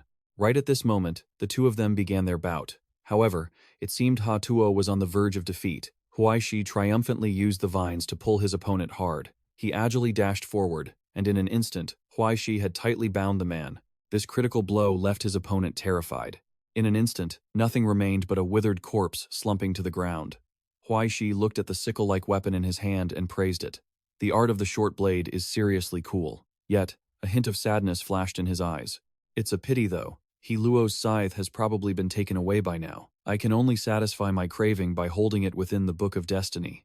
Huai Shi flipped through the pages to check his enchantments. Currently, his basic training for the Roman dagger attack was fast. It had already reached level 4. Alright, that's enough for today. He excitedly tucked the magic book into thin air. Huai Shi opened his eyes to welcome the new day, but he was caught off guard to find it was already the middle of the night. It's this late already? Time to rest. Huai Shi immediately laid down and drifted into sleep. However, his expression gradually turned grim. Instantly, Huai Shi's eyes snapped open as if he were struggling with something indescribable. He anxiously flipped through a few pages looking for more information, but slashing the examiner had truly felt amazing. Huai Shi continued to immerse himself in every word, over and over again. Then, time slipped away until late at night. In a secluded house far away in the forest, the teacup containing the green liquid was finally ready. The black crow curled her lips into a satisfied smile. It's time. She lightly tapped the knife beside her with her foot. The black crow commanded with an authoritative voice, "Will you go in yourself, or do I have to help you?" Suddenly, the knife moved as if it had a soul, immediately flying straight toward the black crow. She realized it immediately, narrowed her eyes to control it, and finally, the knife was knocked far away. The black crow pinned the object down with her foot. A malicious gaze appeared, lurking on the blade's surface. She growled loudly as if warning it, "You've got some nerve, don't you? Even She-Toch didn't dare to act out in front of me back then. A pathetic, weak creature like you, how dare you? Who gave you the courage?" The knife seemed to understand, and shook violently. The black crow immediately shouted at it. "It's too late to agree now," she gloated, spitting out words of contempt. "You, a piece of trash with such schemes, still want to become the blade for my Huai Shi?" The black crow immediately pressed down hard on the object underneath. "Keep dreaming. If I don't smash you to pieces today, my name isn't O." She patiently used her beak to tap on the blade. Immediately, the black crow caught a red glimmer. She used her wings to try and suppress it. Black mist radiated from the black crow's wings, full of aura, when suddenly one of her feathers burst into intense flames. With her experience, she knew at a glance. The black crow immediately grabbed the red trail and dropped it into the water. The knife sank instantly. It was slowly corroded and melted. Finally, it sank to the very bottom. Immediately, a jet-black puff of smoke billowed out. Lurking behind the smoke was a glowing knife. It turned out it had been refined to become even more powerful. Yet, she still wasn't satisfied, and ordered it to shine. Hearing this, the knife immediately burst into flames. It was the brightest light in the middle of the forest. 3 days later, it was time to reach the prison. Huai Shi was inside the room, enjoying playing the violin. He relaxed as the piece ended, when suddenly a voice spoke up, grabbing Huai Shi's attention. It turned out to be Qi Yuan. "Hey brother, do you know how to play Bach?" Huai Shi happily replied without a hint of suspicion. "You know Bach too?" He replied indifferently, his voice cold. "Is it that rare?" Qi Yuan spoke as if venting his own frustrations.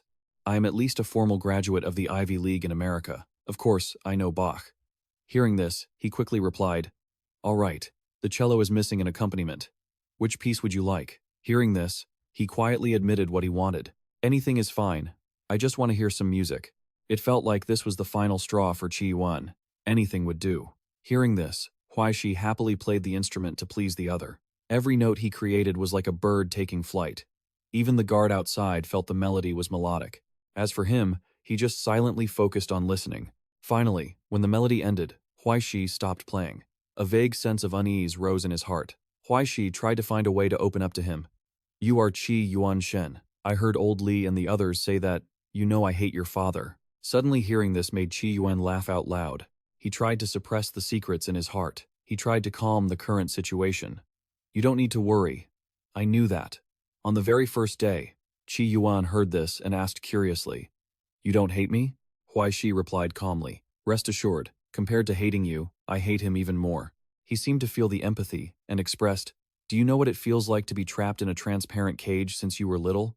Treated by people like an exemplary exhibition item?" The secrets that had been hidden in his heart for so long were poured out by Qi Yuan food and clothing, wanting for nothing except that you could never find a place to hide under the flashing lights. It was truly terrifyingly perfect.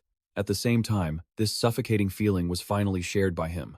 But from the time I was young until now, whenever I made even the smallest mistake, he would look at me with eyes that said, "I knew I should have thrown you out on the street, like a stray dog." Qi Yuan's eyes still held a hint of emotion when mentioning that. He felt aggrieved as he bared his heart to the other. He basically didn't consider me his son. In his eyes, my coming into this world was a mistake. Huai Shi was astonished because it was so complicated. It couldn't be that bad, right? At this moment, Qi Yuan told the reason behind that story. "Because I am an abomination that my mother gave birth to in secret." These were the words of Qi Yuan. Luckily, I previously tried hard to prove my worth to him. Afterwards, he turned and bluntly asked, "You must have met someone named He Luo, right? That is his illegitimate child, the true heir. Surely he must have been finished off by you, right?" Saying this made Qi Yuan pause. Suddenly, he curled his lips in gloating satisfaction. Qi Yuan laughed manically. What was that old man's expression like at that time? Was it spectacular? Seeing that, he stammered as he tried to reply. Your family situation is really a mess." He held his head and replied thoughtfully, "Who's to say it isn't? Everyone's family is like that. There will always be things that happen to make people unhappy." Suddenly, the air in the prison cell became silent. Afterward, Qi Yuan spoke truthfully. "Actually, I should thank you. If it weren't for you, I might have gone insane." He took all his courage to pour out the thoughts from the bottom of his heart. "I tried many ways to destroy him, but I didn't even know how to hold a knife. In the end, I completely became a joke." Hearing this, Huai Shi suddenly hesitated. He also truthfully confessed his thoughts. "I'm sorry. I don't know what to say." Qi Yuan quickly explained his intention. "It's all right.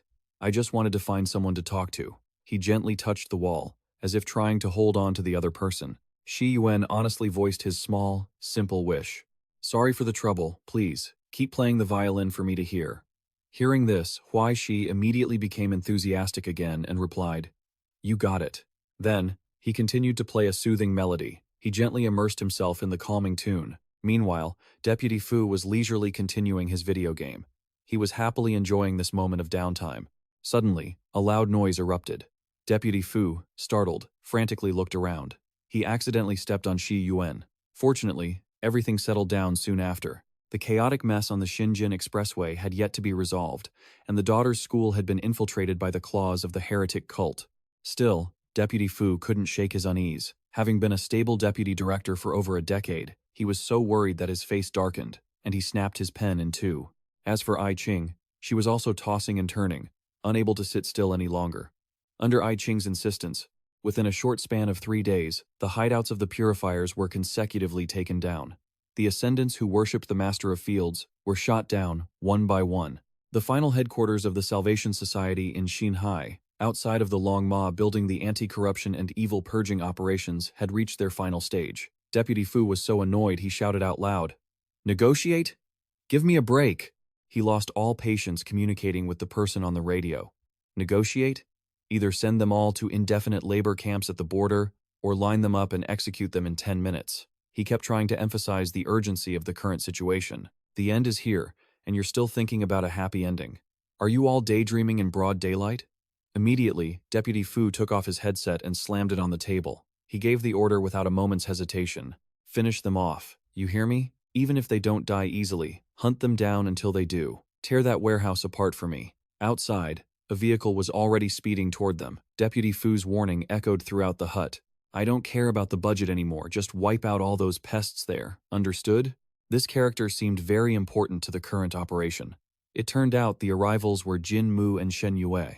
He honestly reported all the information. Deputy Director, Miss Ai Ching, hello. Following orders from our superiors, we have arrived to provide support. Then Shen Yue introduced himself. I am a level 3 ascendant, Shen Yue. He then seriously introduced the person beside him. This is a level 3 ascendant, Jin Mu.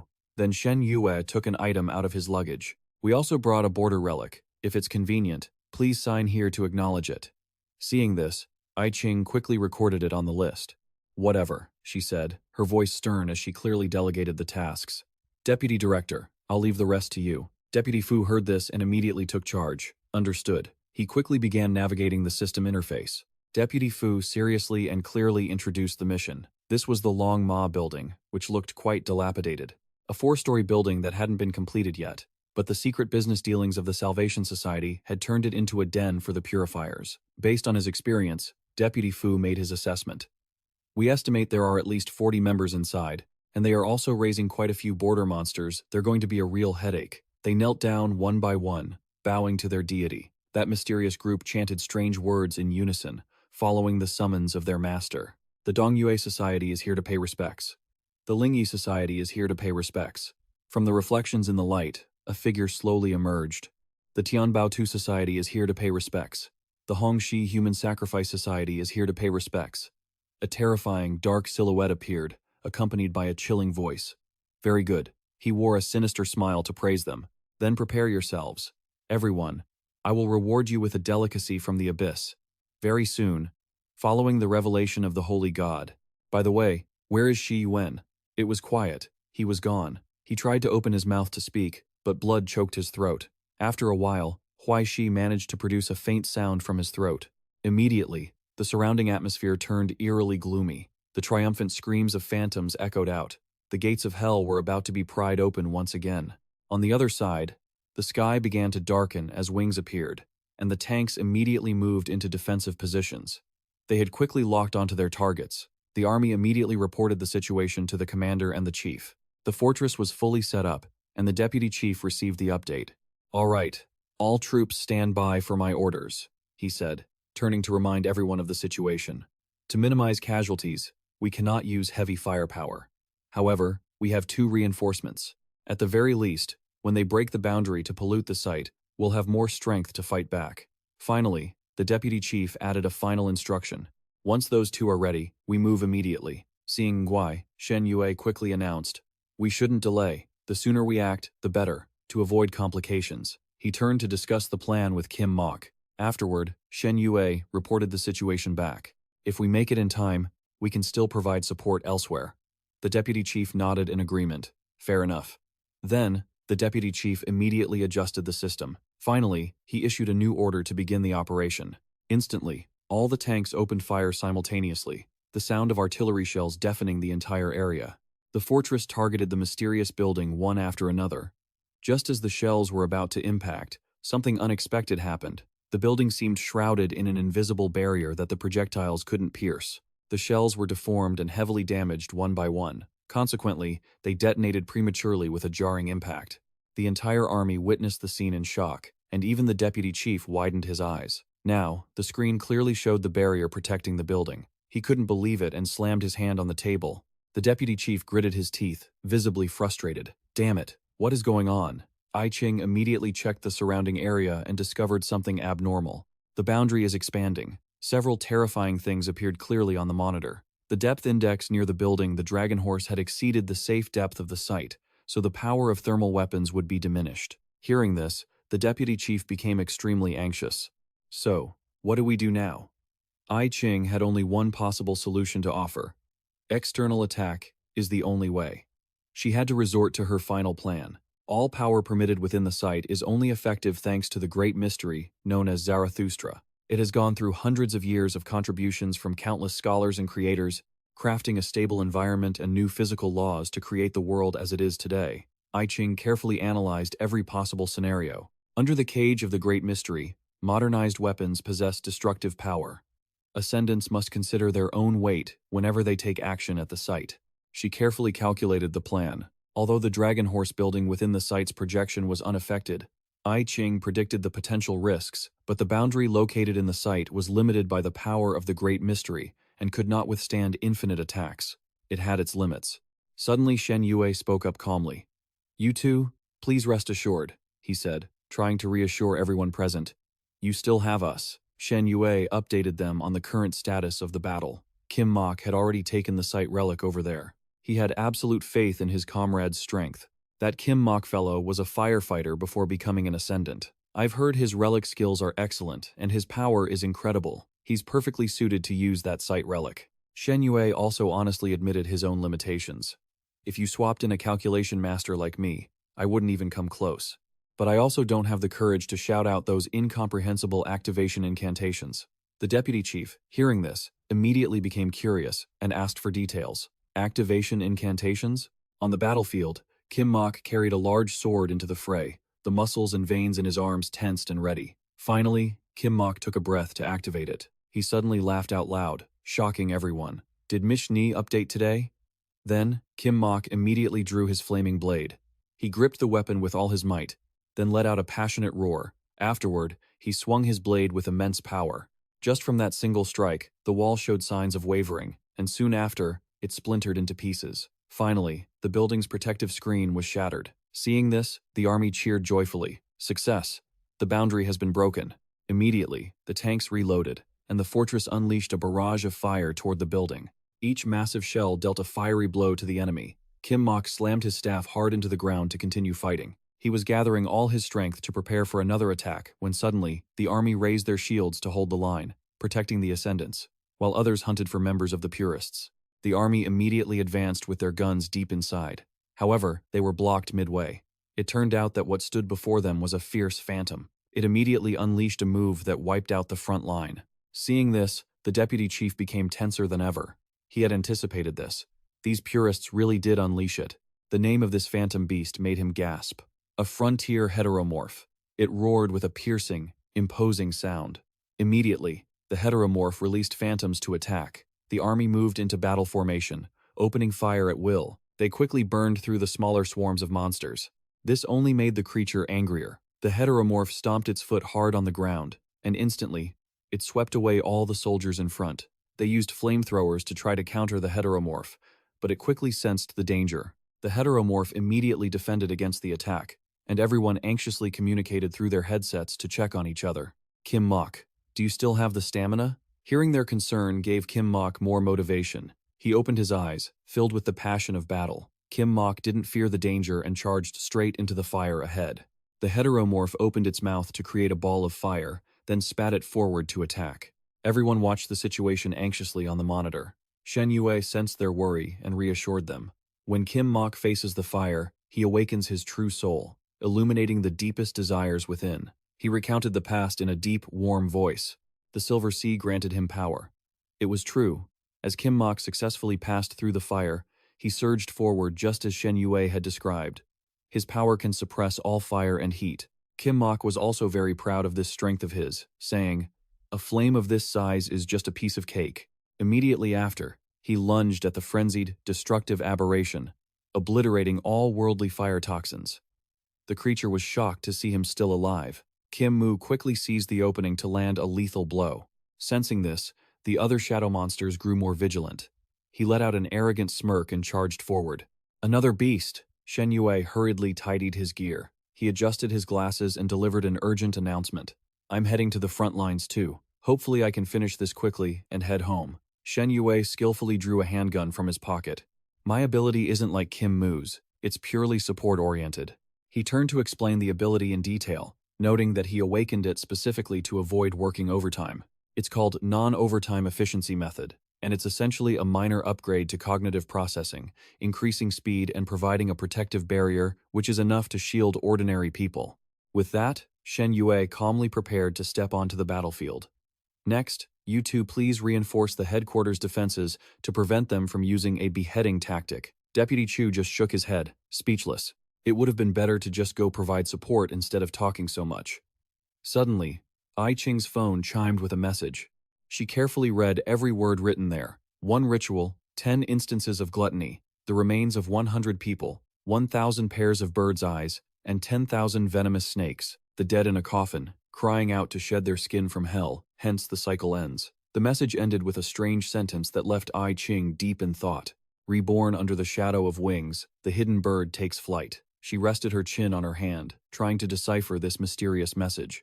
A ritual this clearly points to the purification cult. Those pseudo-religious fanatics love their rituals. But what kind of ritual is this? This suddenly gave Ai Ching a clue. The meaning of 10 instances of gluttony was clear. It referred to the large-scale sacrificial hunts by the purification cult. The lucky ones will eventually receive a blessing from the farm owner. And the remains of 100 people likely refer to the recent grave robberies in Tanhai. She had deduced the story behind it, which meant they had collected 100 skeletons. Ai Ching, still confused, couldn't figure out their motive. The significance of the birds and venomous snakes was even less clear, and she sank deeper into her analysis. The meaning of the coffin, however, was simple. It was a precious artifact capable of allowing a transcendent to resurrect. Did that mean someone was planning a resurrection ritual? At this thought, Ai Ching felt a headache coming on. The shadow reborn and the hidden bird meant there was a high-level avian-type transcendent among the enemy. These prophetic verses were so cryptic. Now, the most likely scenario is that the purification cult is conspiring to gather power through sacrifices and rituals. She still couldn't understand the true meaning behind it. Performing a resurrection could achieve a specific goal. Ai Ching placed a chess piece, as if calculating. Would this cause a change in the demon map? Elsewhere, in what seemed to be a peaceful place, Black Crow was enjoying the view of the battle with a cup of tea, gently flapping her wings to relax. Black Crow enjoyed her day off with the news on her screen. Tanhai. A place no bigger than a pinhole. And they've deployed a rank 3 transcendent? Looks like the Bureau of Social Security is planning an all-out offensive. Everything seemed to be in the palm of her hand, but a small-scale deployment wasn't enough to satisfy her. The borderlines would probably be better, wouldn't they? At this point, Black Crow suddenly remembered something interesting and immediately switched to another channel to watch. The next location was the East Sea. Yan Qinghua was talking to someone on the phone. That's right, the purification cult has obtained the farm owner's power, and the hunters have already moved. He also noticed something unusual there. Yan Qinghua immediately came clean about everything. The Hadong Bureau of Social Security has endless war reserves and transcendence. If the purification cult faces the Bureau of Social Security, they will undoubtedly fail. I just don't know how long they'll last, or if they'll achieve their goals. It turned out his full name was Yan Qinghua. Qinghua let out a sinister smile and softened his voice. But rest assured, I'm not the only one here. Not a single one of them will make it past the border. Suddenly, something loomed in the distance of the sea. It turned out to be the lights from a submarine. Seeing this, Qinghua triumphantly exclaimed, "It's here!" But behind it, a massive shadow is waiting. The monster's massive form tore through the sea surface, closing in frantically, opening its gaping mouth to reveal eerie eyes deep within its throat. Qinghua just smiled, mocking the creature's hubris. In the gloomy sky, a bolt of lightning suddenly tore through the dark clouds. The lightning, carrying immense power, struck straight into the creature's gaping maw. Seeing the scene, he couldn't help but laugh.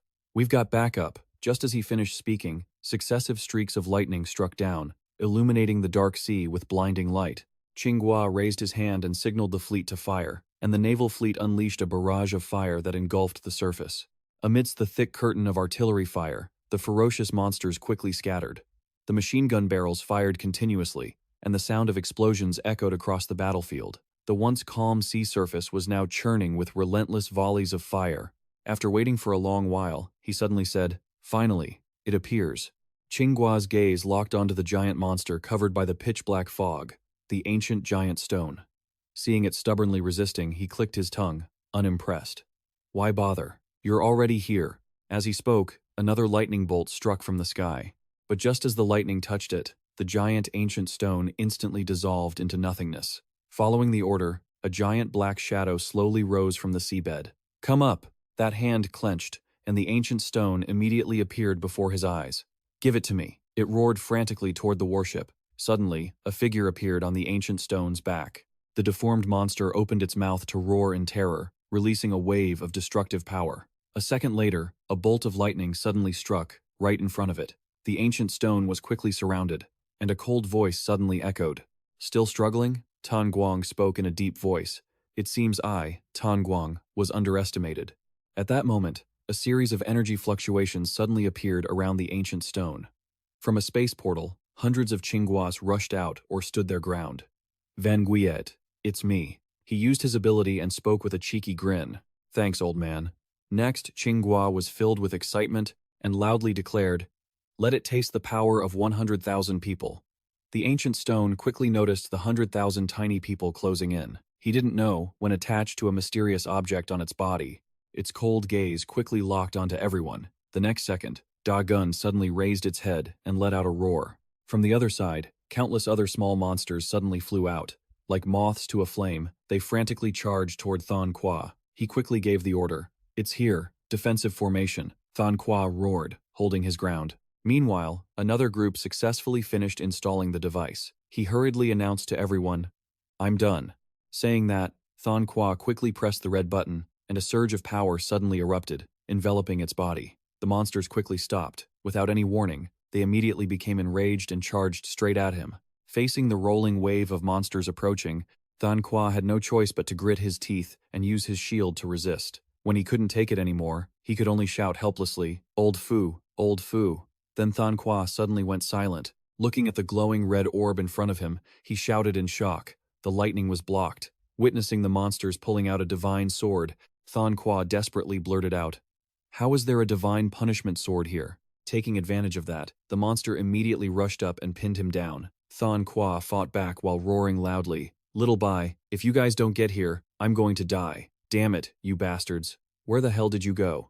Suddenly, a pair of snow-white wings appeared in the sky. The voice of the Emperor's child echoed throughout the space. Here, I'm here, he angrily yelled. Are you really trying to get me killed?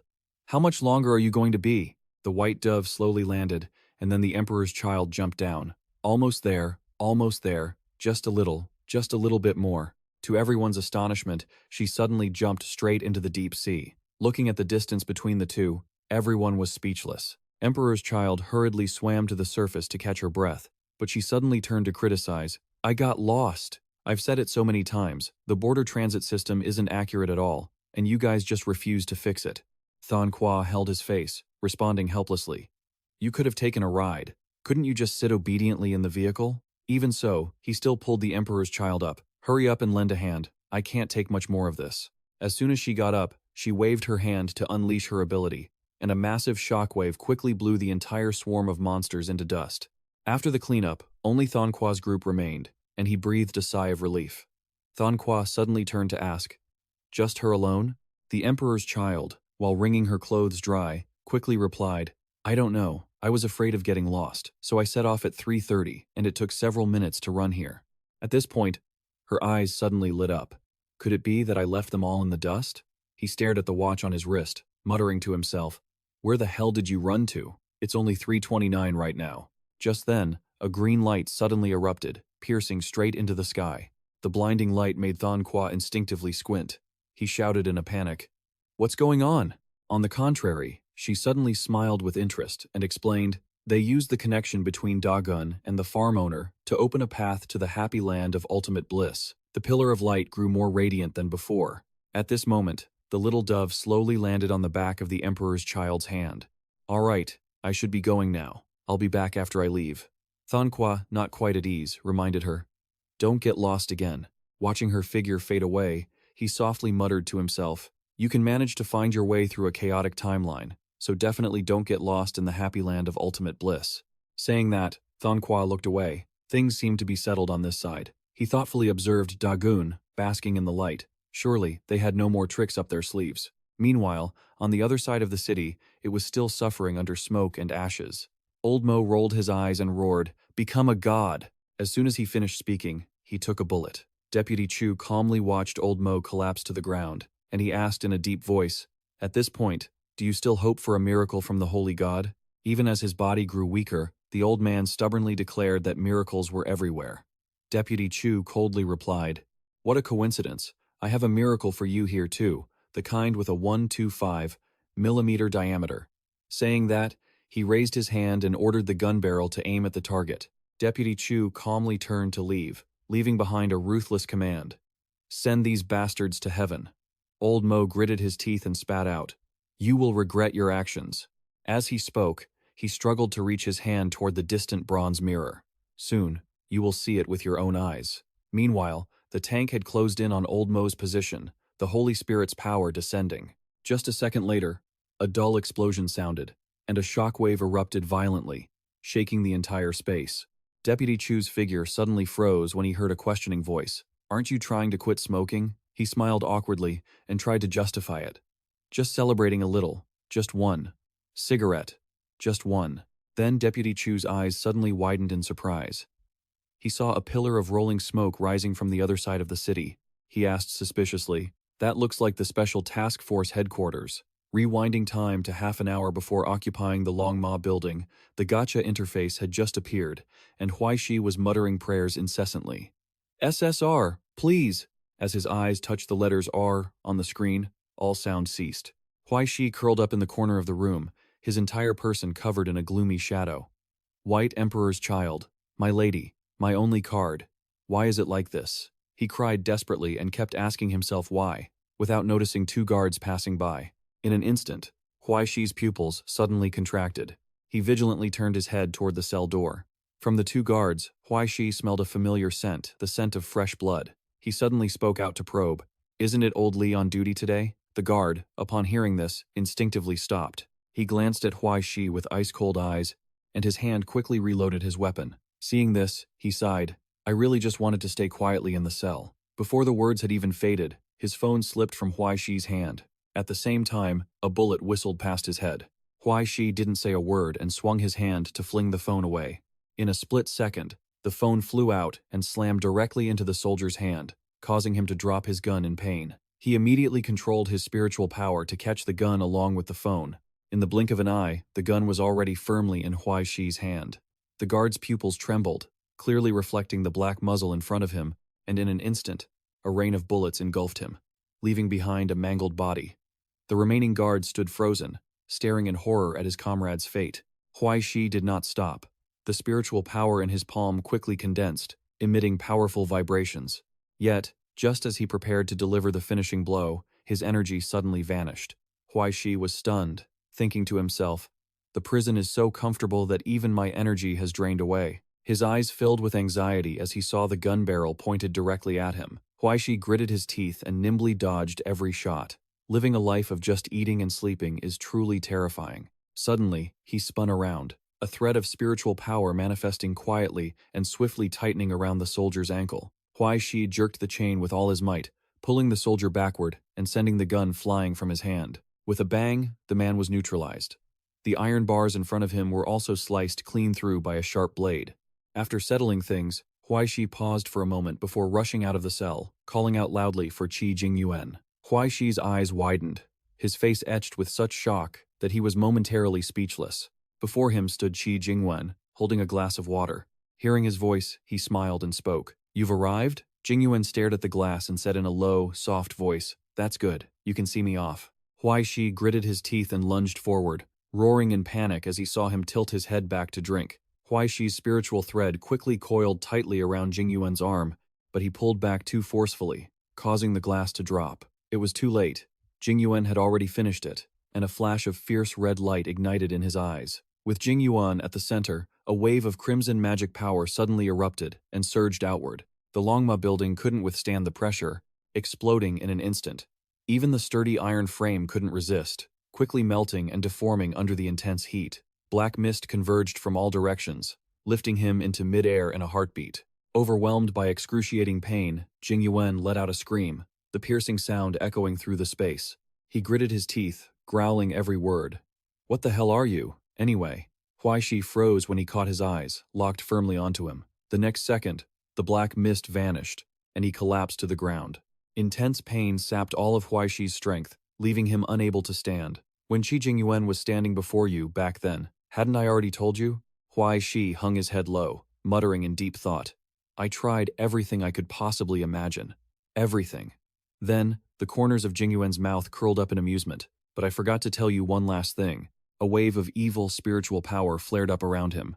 "After that, I received the power. From within the abyssal music land, from the hands of the Savior Society now, I possess the power." With that, Jingyuan threw his head back and laughed loudly.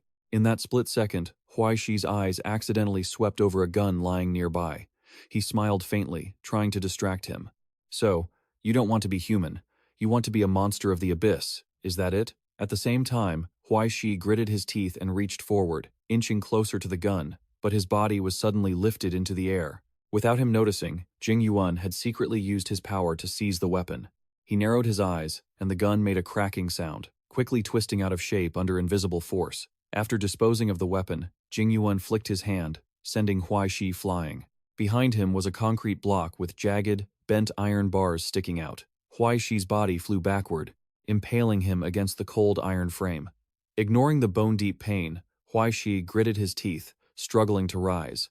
But Jing Yuan's large hand was already pressing in close. He was horrified to see him mercilessly plunge his hand into his chest. A cruel smile played on Jing Yuan's lips. "You need to understand," he sneered, squeezing Huai Shi's heart tightly. "This isn't a personal vendetta." With that, Jing Yuan calmly withdrew his hand. He turned and walked away coldly, leaving Huai Shi kneeling behind him. In the evening glow, his silhouette cast a long shadow on the ground, red blood still flowing from the wound in his chest. By this moment, the entire city had turned into a sea of fire, thick smoke choking the sky. Simultaneously, on the city map, countless light points began to blink rapidly. The group stood in silence, no one speaking. I Ching frowned, wondering, a ritual, so that's what it meant?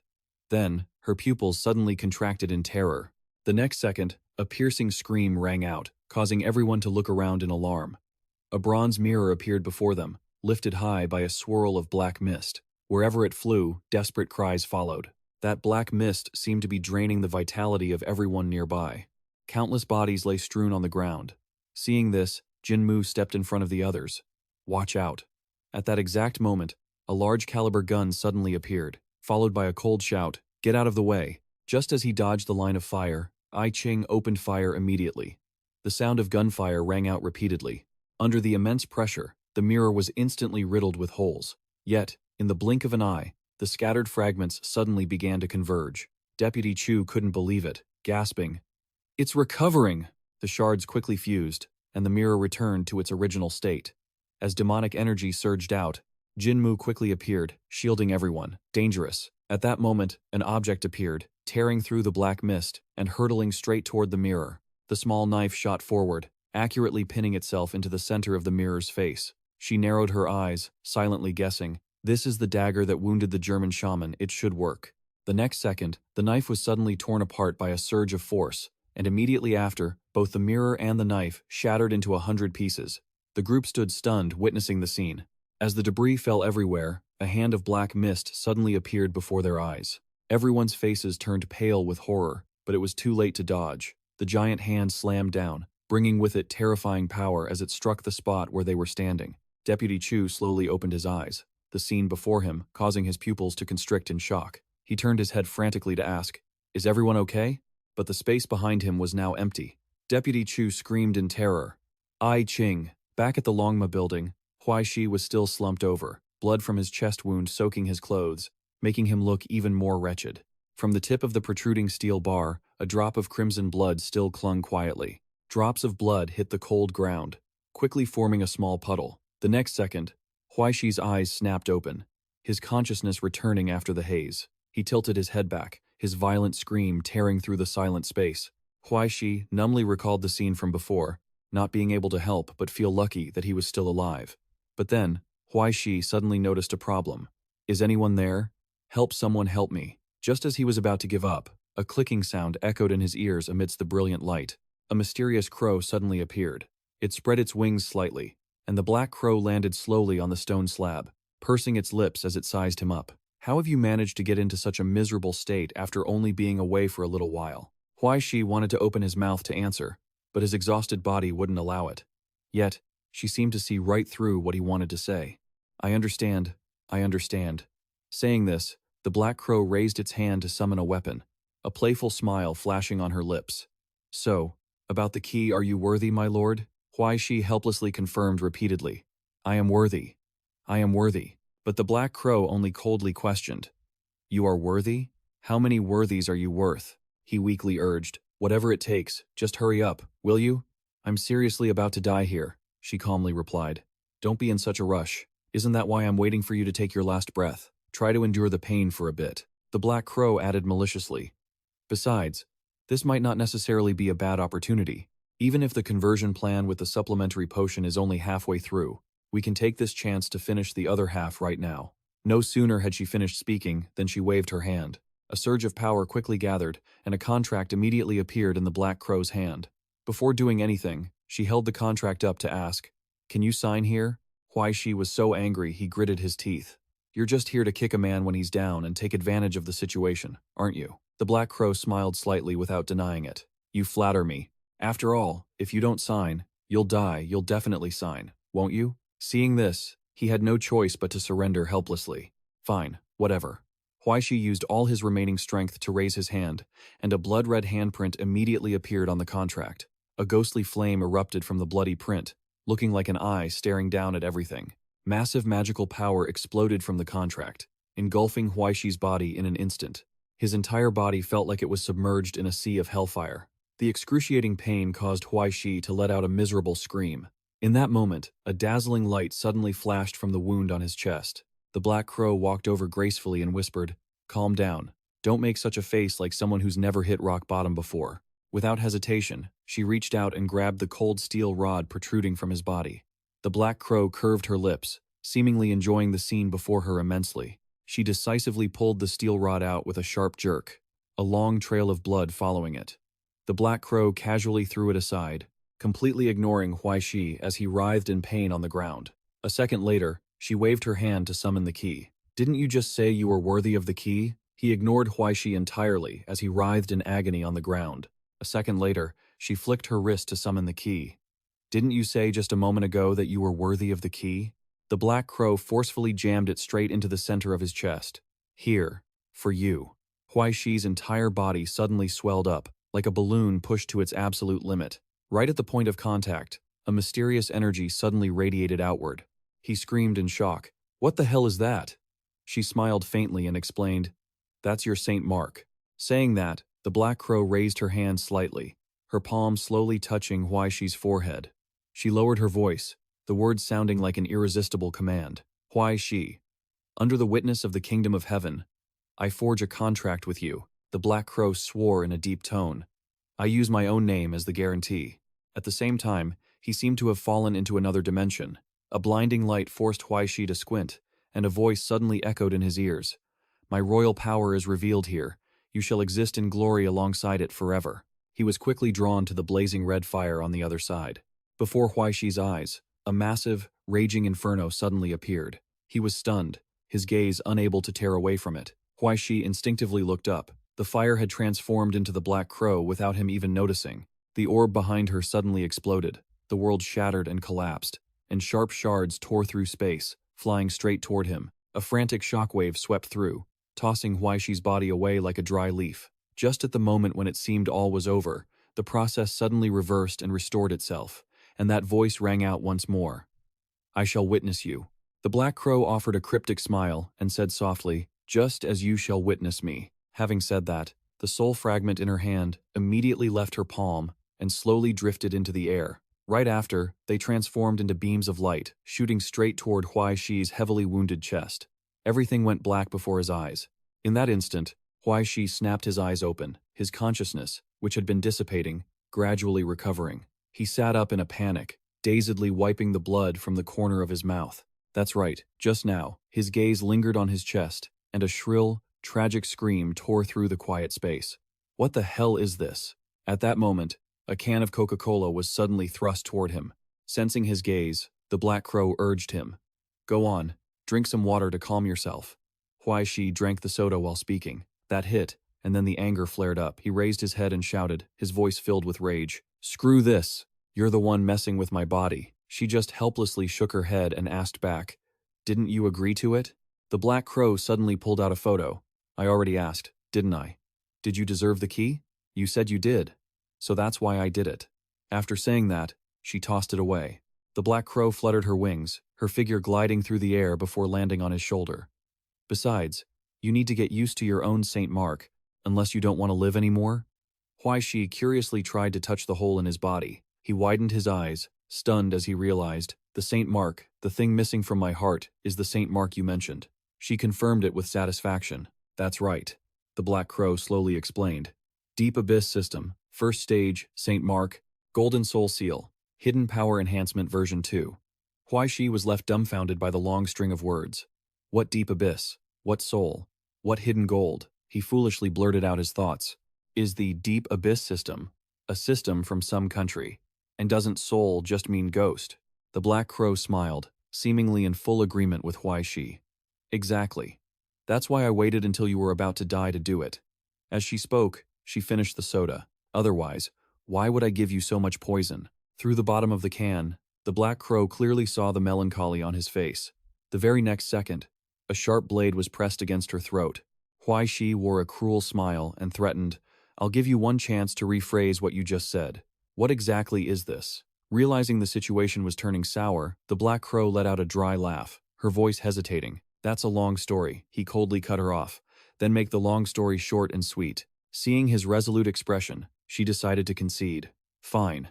The Black Crow thought for a moment before explaining. A simple way to put it is that it's a special Saint Mark designed for surviving in the present reality and scouting the abyss. It applies the most classic ghost spirit legends found across various layers and structures. This Saint Mark was custom-tailored for you by the enemy. It's truly a match made in heaven. Upon hearing this, Huai Shi's face darkened instantly. A match made in heaven, you say? She explained with a mysterious air. Look, weren't you a negative energy generator before? Saying this, the Black Crow introduced the new upgrades with great pride. Now, you've got 2 of these. Hearing that, Huai Shi immediately bristled. It didn't sound anything like the past. She glanced at him with a look of disdain. But it outputs high power, do you understand? The Black Crow kept rambling under his speechless gaze. Is a slingshot really the same thing as a cannon? You've stepped from a black and white screen straight to a smartphone. What more do you want? Want to fly to the heavens? She added, sounding aggrieved while criticizing him. I stayed up for countless nights working on this Saint Mark for you, and it wasn't easy to hand it over. Not to mention the effort I spent saving your pathetic life.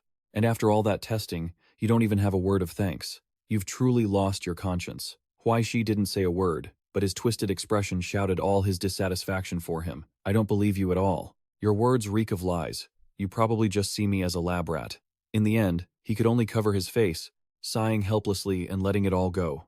Forget it. I forgive you. After all, things aren't easy for anyone. However, the Black Crow felt no guilt, instead demanding with an arrogant air, you should apologize. Let's just put this behind us. Huai Shi was speechless and screamed internally, apologize my foot. He quickly shoved all his thoughts aside, his tense gaze fixed on his injured chest.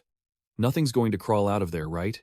Hearing that, she focused on the gaping black hole. The Black Crow put on a profound, calm expression, flicked away a cigarette, and said with a firm, reassuring tone, rest assured, that won't happen.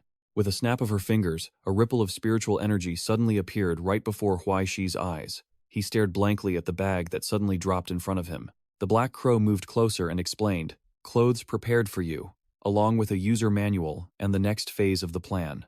She stroked her chin, deep in thought. Even though the lineage isn't publicly known, this, Spirit of Sound, is my life's work. The Black Crow analyzed each point with a mysterious air, adding, if nothing else, its versatility is absolutely guaranteed. Unlike some Saint Marks that only have one specific upgrade path, or are limited to high-ranking ones, beginners often have only one path to follow.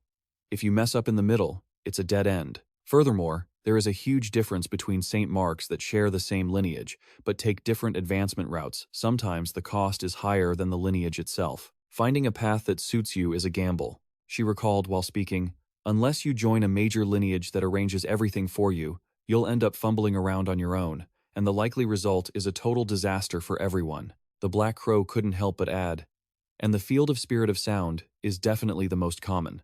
Whether domestic or international, Saint Mark accessories in any lineage can emphasize it. You can develop it in any direction you want. As Huai Shi changed his clothes, he asked, so, isn't that just a universal adapter? She snapped back angrily. You can't hear anything good coming out of my mouth, can you? The Black Crow held her head high with arrogance, beginning to paint a glorious vision. Right now, you should be thanking me for my great kindness. It would be best if you knelt down and kowtowed a few times, then cry, and say that you'll lick my boots for the rest of your life. She stopped mid-sentence as she saw him walking forward in a daze. Huai Shi's eyes were glued to the mirror shards scattered on the ground. He was lost in thought. He more or less understood what she was saying. This spirit of sound could be called a priceless treasure to a certain extent. The black crow slowly flew closer and offered a suggestion. If there is a chance, I still hope you can continue to upgrade within the Abyss lineage. After all, picking a random advancement path would just waste your potential. Huai Shi narrowed his eyes in suspicion, silently speculating to himself. Abyss lineage already sounds like something from a deviant cult. If I go around talking about it, I might get hunted down for 9 lifetimes. I should wait until I adapt, and then choose a more mature, reliable path. However, he suddenly stared at his hands. Huai Shi tried moving his body a few times, and the feeling was actually not bad. A burst of power seemed to have just erupted from his body. He quickly realized something this sound.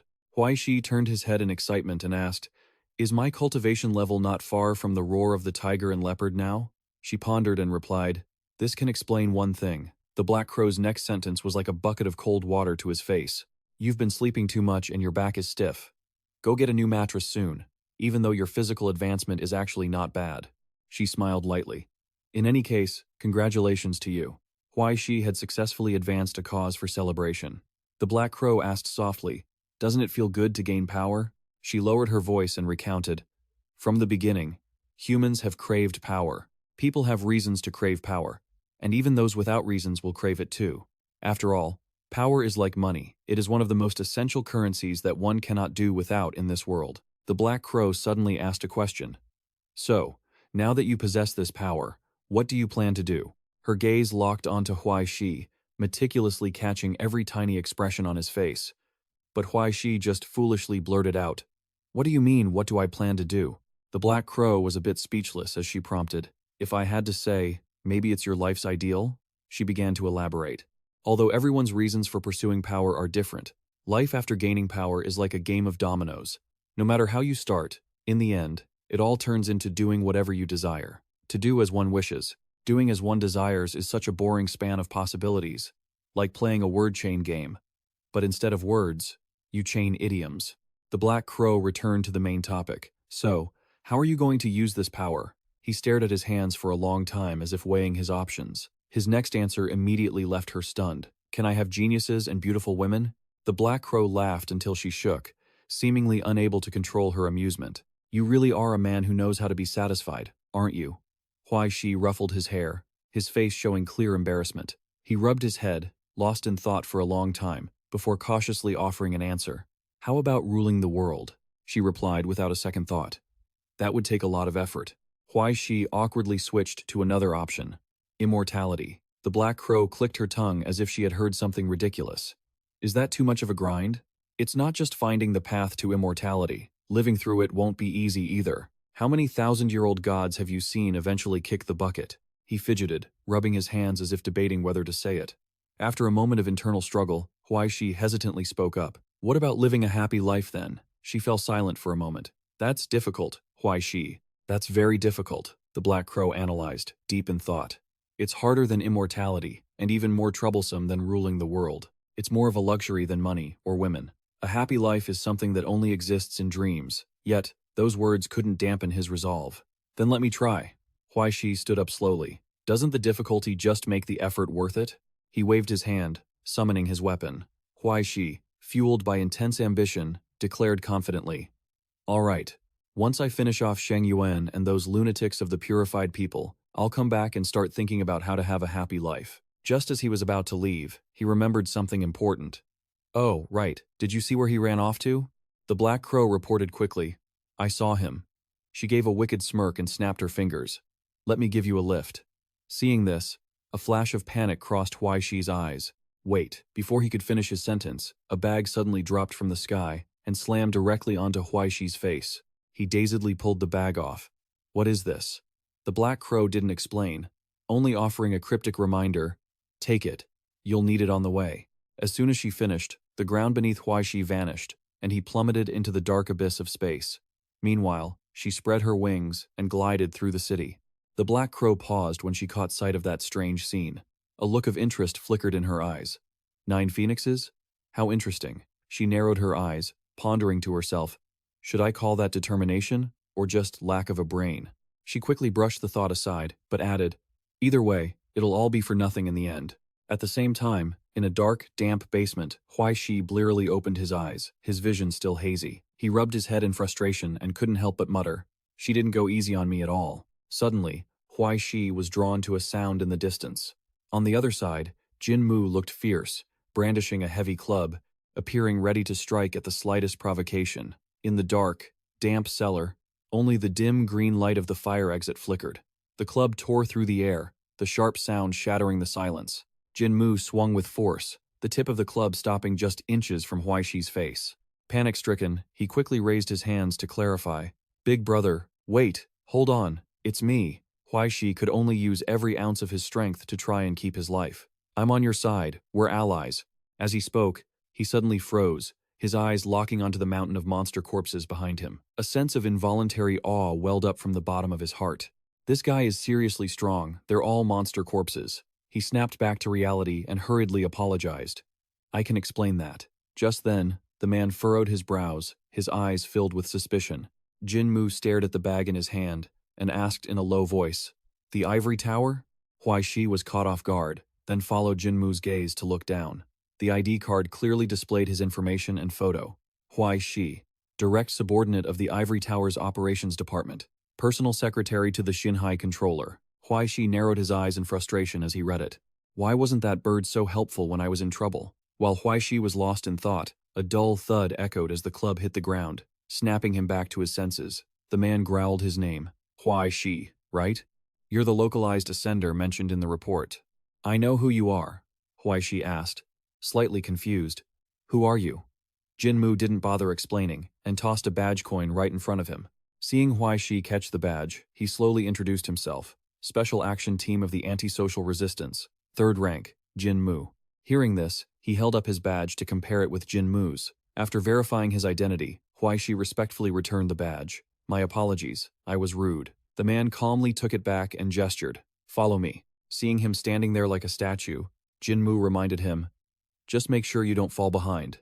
Huai Shi hurriedly grabbed his bag and started walking, following right behind him. As they walked, he scanned the surroundings. "These traces, I bet this guy made them, right?" After walking a bit, a different path suddenly appeared under Huai Shi's feet. Looking at the deep tunnel ahead, he asked unexpectedly, "Railway tracks? Is this a subway?" Huai Shi quickly recalled that this was the rail line in Xinhai that had been under construction for years. He carefully observed the scene around him and couldn't help but sigh inwardly. The purified people really picked the most convenient place to do whatever they're planning. Lost in thought, Huai Shi pulled out a book filled with tiny text. He asked curiously, "Where are we going?" Jin Mu replied thoughtfully, "To find my teammates, Shen Yue, and your supervisor." Huai Shi stopped in his tracks, surprised. Seeing this, the man paused and slowly recounted everything. "Before I fell down here, I saw my teammate grab the controller. They must have fallen into the same spot." Upon hearing that, the worry in his heart was eased significantly. Huai Shi breathed a sigh of relief, the tension on his face fading away. "In that case, she's safe for now." The flashlight beam swept over, startling a lizard. Jin Mu carried his club and walked calmly in the lead, while Huai Shi concentrated on reading the book in his hand. As he read, the expression on Huai Shi's face shifted constantly with the content. A sudden noise made the man stop in his tracks. Jin Mu, full of curiosity, turned his head to ask, "What are you reading?" He gave an awkward smile, holding up the book to explain. "An instruction manual. I've been looking at it for ages and only just started to get it." Huai Shi sighed, "There's just too much text. Next time, I'll have her prepare an idiot-proof version for me. Wait here a second, let me try it out." He suddenly widened his stance to lower his center of gravity, crossed his arms in front of his chest, and then focused all his strength into his core, letting out a thunderous roar. Unfortunately, the scene Huai Shi expected didn't happen. He cleared his throat in embarrassment. Huai Shi struggled to make excuses, ignoring the way Kim Mu was looking at him like he was a complete idiot. "That the situation doesn't look too good. We should keep moving."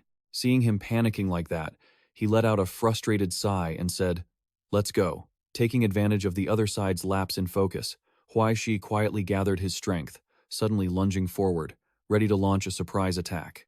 A sharp sound of rushing wind echoed instantly. Sensing the incoming strike, he quickly raised his staff to block in front of him. Kim Mu couldn't believe his eyes and roared in fury, "You're insane!" Seeing that savage expression, the smile on Huai Shi's face vanished instinctively. Huai Shi quickly retreated, putting some distance between them as he hurriedly explained, "You have to believe me, this is all a misunderstanding." He rubbed his head in frustration. "Ideally, I would have made your death painless, but since I've already been found out, I don't have much of a choice."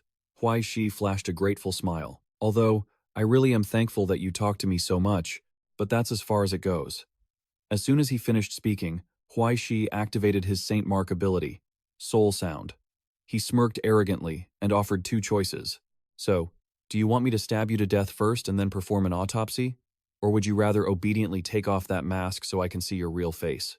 With his true identity exposed, the smug smile on his face froze instantly, as if locked in ice. The very next moment, his mouth stretched wide, revealing a set of eerily gleaming teeth. He revealed a dark, ferocious expression and demanded, "What exactly is wrong with me?"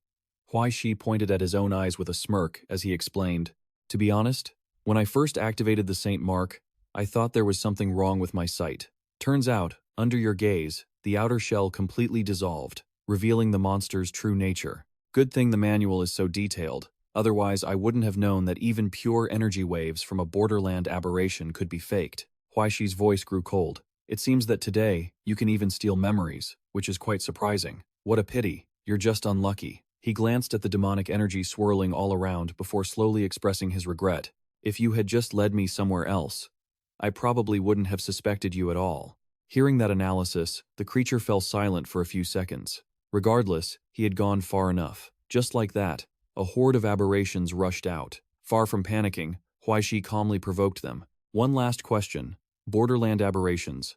Do you guys have a habit of seeing a therapist?" That remark immediately sent the creature into a furious roar. Watching the crowd charging at him like crazy, he chuckled and muttered to himself, "I guess not, then." As soon as the borderland aberrations closed in, a blinding light erupted the aura of fear. They hadn't even realized what was happening before they were completely wiped out by Huai Shi's spiritual power. Amidst them, one aberration was still clutching its head, screaming in agony. He stomped hard on its head, a malicious smile appearing on Huai Shi's lips. "You look like you've got heat stroke." Saying that, he swung his axe to finish off the monster. However, Huai Shi quickly noticed the monsters in front of him. One was still desperately gripping the wall, but a second later, its arm exploded into 100 pieces. Debris rained down everywhere. In an instant, those fragments began to glow. Feeling the surge of energy flowing through his body, Huai Shi couldn't help but remember what the black fruit said. This hidden power, Golden Enhancement version 2, is truly not bad. Even though the soul sound in the book is a Saint Mark that selflessly supports and contributes pure energy to others, combining it with my own sub-energy production machine turns it into a lethal light.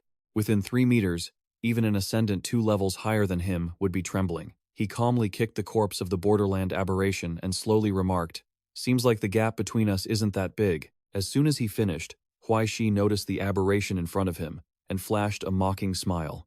"So, are you going to use that?"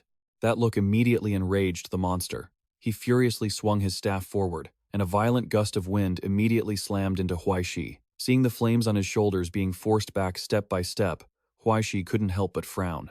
The pressure of the wind shattered the lethal light. Seemingly having made up his mind, he let out a sharp breath. Huai Shi quietly channeled all his spiritual power into his right hand, locking his eyes onto his opponent, and slowly issued a challenge. With that, a long saber quickly appeared in his hand. Huai Shi tightened his grip on his weapons, declaring war with soaring momentum. "Let's officially begin." Huai Shi then lunged straight at the aberrations. A flicker of murderous intent flashed in his eyes. Just as he closed the distance, the monster violently slammed his staff down. Huai Shi twisted his wrist, swinging his long saber to parry. However, the force from the staff was so terrifying it forced him to crouch down to the ground. Huai Shi pushed himself up, simultaneously channeling all his force into his heels. He borrowed the momentum to spring into midair, fully charged and ready to strike. The two forces collided, erupting into a violent shockwave. The creature struggled to hold onto his long saber, unable to stop himself from thinking, "So tough. Is this the effect of his Saint Mark?" The monster suddenly opened his blood-red jaws, lunging to bite him. Unfortunately, before he could land the bite, Huai Shi had already retreated out of reach. He cautiously stepped back. Huai Shi didn't give his opponent a chance to breathe, continuously launching attacks that forced the monster to struggle backward, performing a series of saber techniques. In a flash, the aberration was pushed to a dead end. He suddenly let out an angry roar, lowered his head, and charged straight at him like a maddened beast. The aberration screeched in fury and, without hesitation, swung his staff at Huai Shi. The recoil from the staff erupted violently, forcing him backward, but Huai Shi quickly steadied himself. His pupils contracted sharply, revealing clear shock as he witnessed the massive crater. What kind of crazy power is this? Just relying on raw strength is already this terrifying. Huai Shi narrowed his eyes, silently gauging the strength. Even though my physique has upgraded, if I took a hit from that, I'd probably be shattered to pieces. Yet, he suddenly flashed a mischievous smile. But I still have a way. Huai Shi didn't hesitate and lunged back into the fray. The two kept trading blows. As he dodged, he frowned in assessment. The effect of the soul power has increased my speed significantly. Just as he saw the panicked expression on the aberration's face, the corners of Huai Shi's mouth curled up confidently. Here it comes. In his eyes, the creature's entire body suddenly glowed bright red. The aberration inside him was boiling over. The aura of fear was finally taking effect. Huai Shi nimbly sprang up, dodging the creature's surprise attack. He landed lightly on the staff, his toes tapping gently to borrow momentum. Immediately after, Huai Shi dashed forward like an arrow released from a bow, aiming straight for him. Forced into a defensive position, the anomaly could only grit his teeth and brace for Huai Shi's fierce assault. Under the force of the strike, one of his fingers was instantly severed from his hand. Seeing the panic on his face, Huai Shi smiled to himself. It worked. Suddenly, the staff in front of him began to tremble violently, as if something within were awakening. A tremendous force surged back, sending Huai Shi flying instantly. Under that terrifying impact, he was pushed back dozens of meters. Despite being overwhelmed, Huai Shi gritted his teeth and pushed himself to keep fighting. Then, a hollow voice echoed in his ears. What kind of strange sound was that? Huai Shi's gaze locked onto the staff in his enemy's hand. A single slash had already destroyed the furious axe. What level was that thing? In that moment, Huai Shi's eyes turned lifeless and disturbingly calm. Thanks to that, he easily dodged the enemy's lethal strike, a secret joy stirring in his heart. Great! His speed has slowed down. Huai Shi turned his wrist and summoned the Qing Tuan blade. Taking advantage of the anomaly before he could steady himself, he lunged forward. Losing an arm had cost him his upper hand. Huai Shi swung his arm hard, and the Qing Tuan blade sliced through the wind. The Qing Tuan blade only managed to pierce his body before being knocked away. That provocative move quickly ignited the anomaly's rage. A thread of spiritual power suddenly appeared on his fingertips. The string stretched out horizontally, forcing the anomaly to freeze for a split second. At that exact moment, the thread wrapped around him, as if it had a life of its own, blocking all his paths of retreat. Huai Shi gave it a sharp tug, and his body was instantly bound, leaving him unable to escape. Huai Shi didn't hesitate. He leaped up and swung the axe in his hand high. A second later, a harsh clashing sound rang out as the axe came down, severing another finger.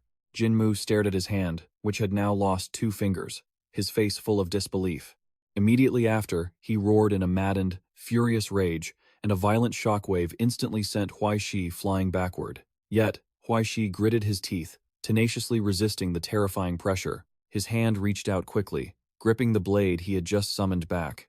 Huai Shi dashed forward, and their weapons collided violently, sending out a blinding flash of light. Jinmu was instantly pained by the intense glare, roared, and instinctively squeezed his eyes shut. Seizing the opportunity, he didn't hesitate to swing the axe down hard into his chest.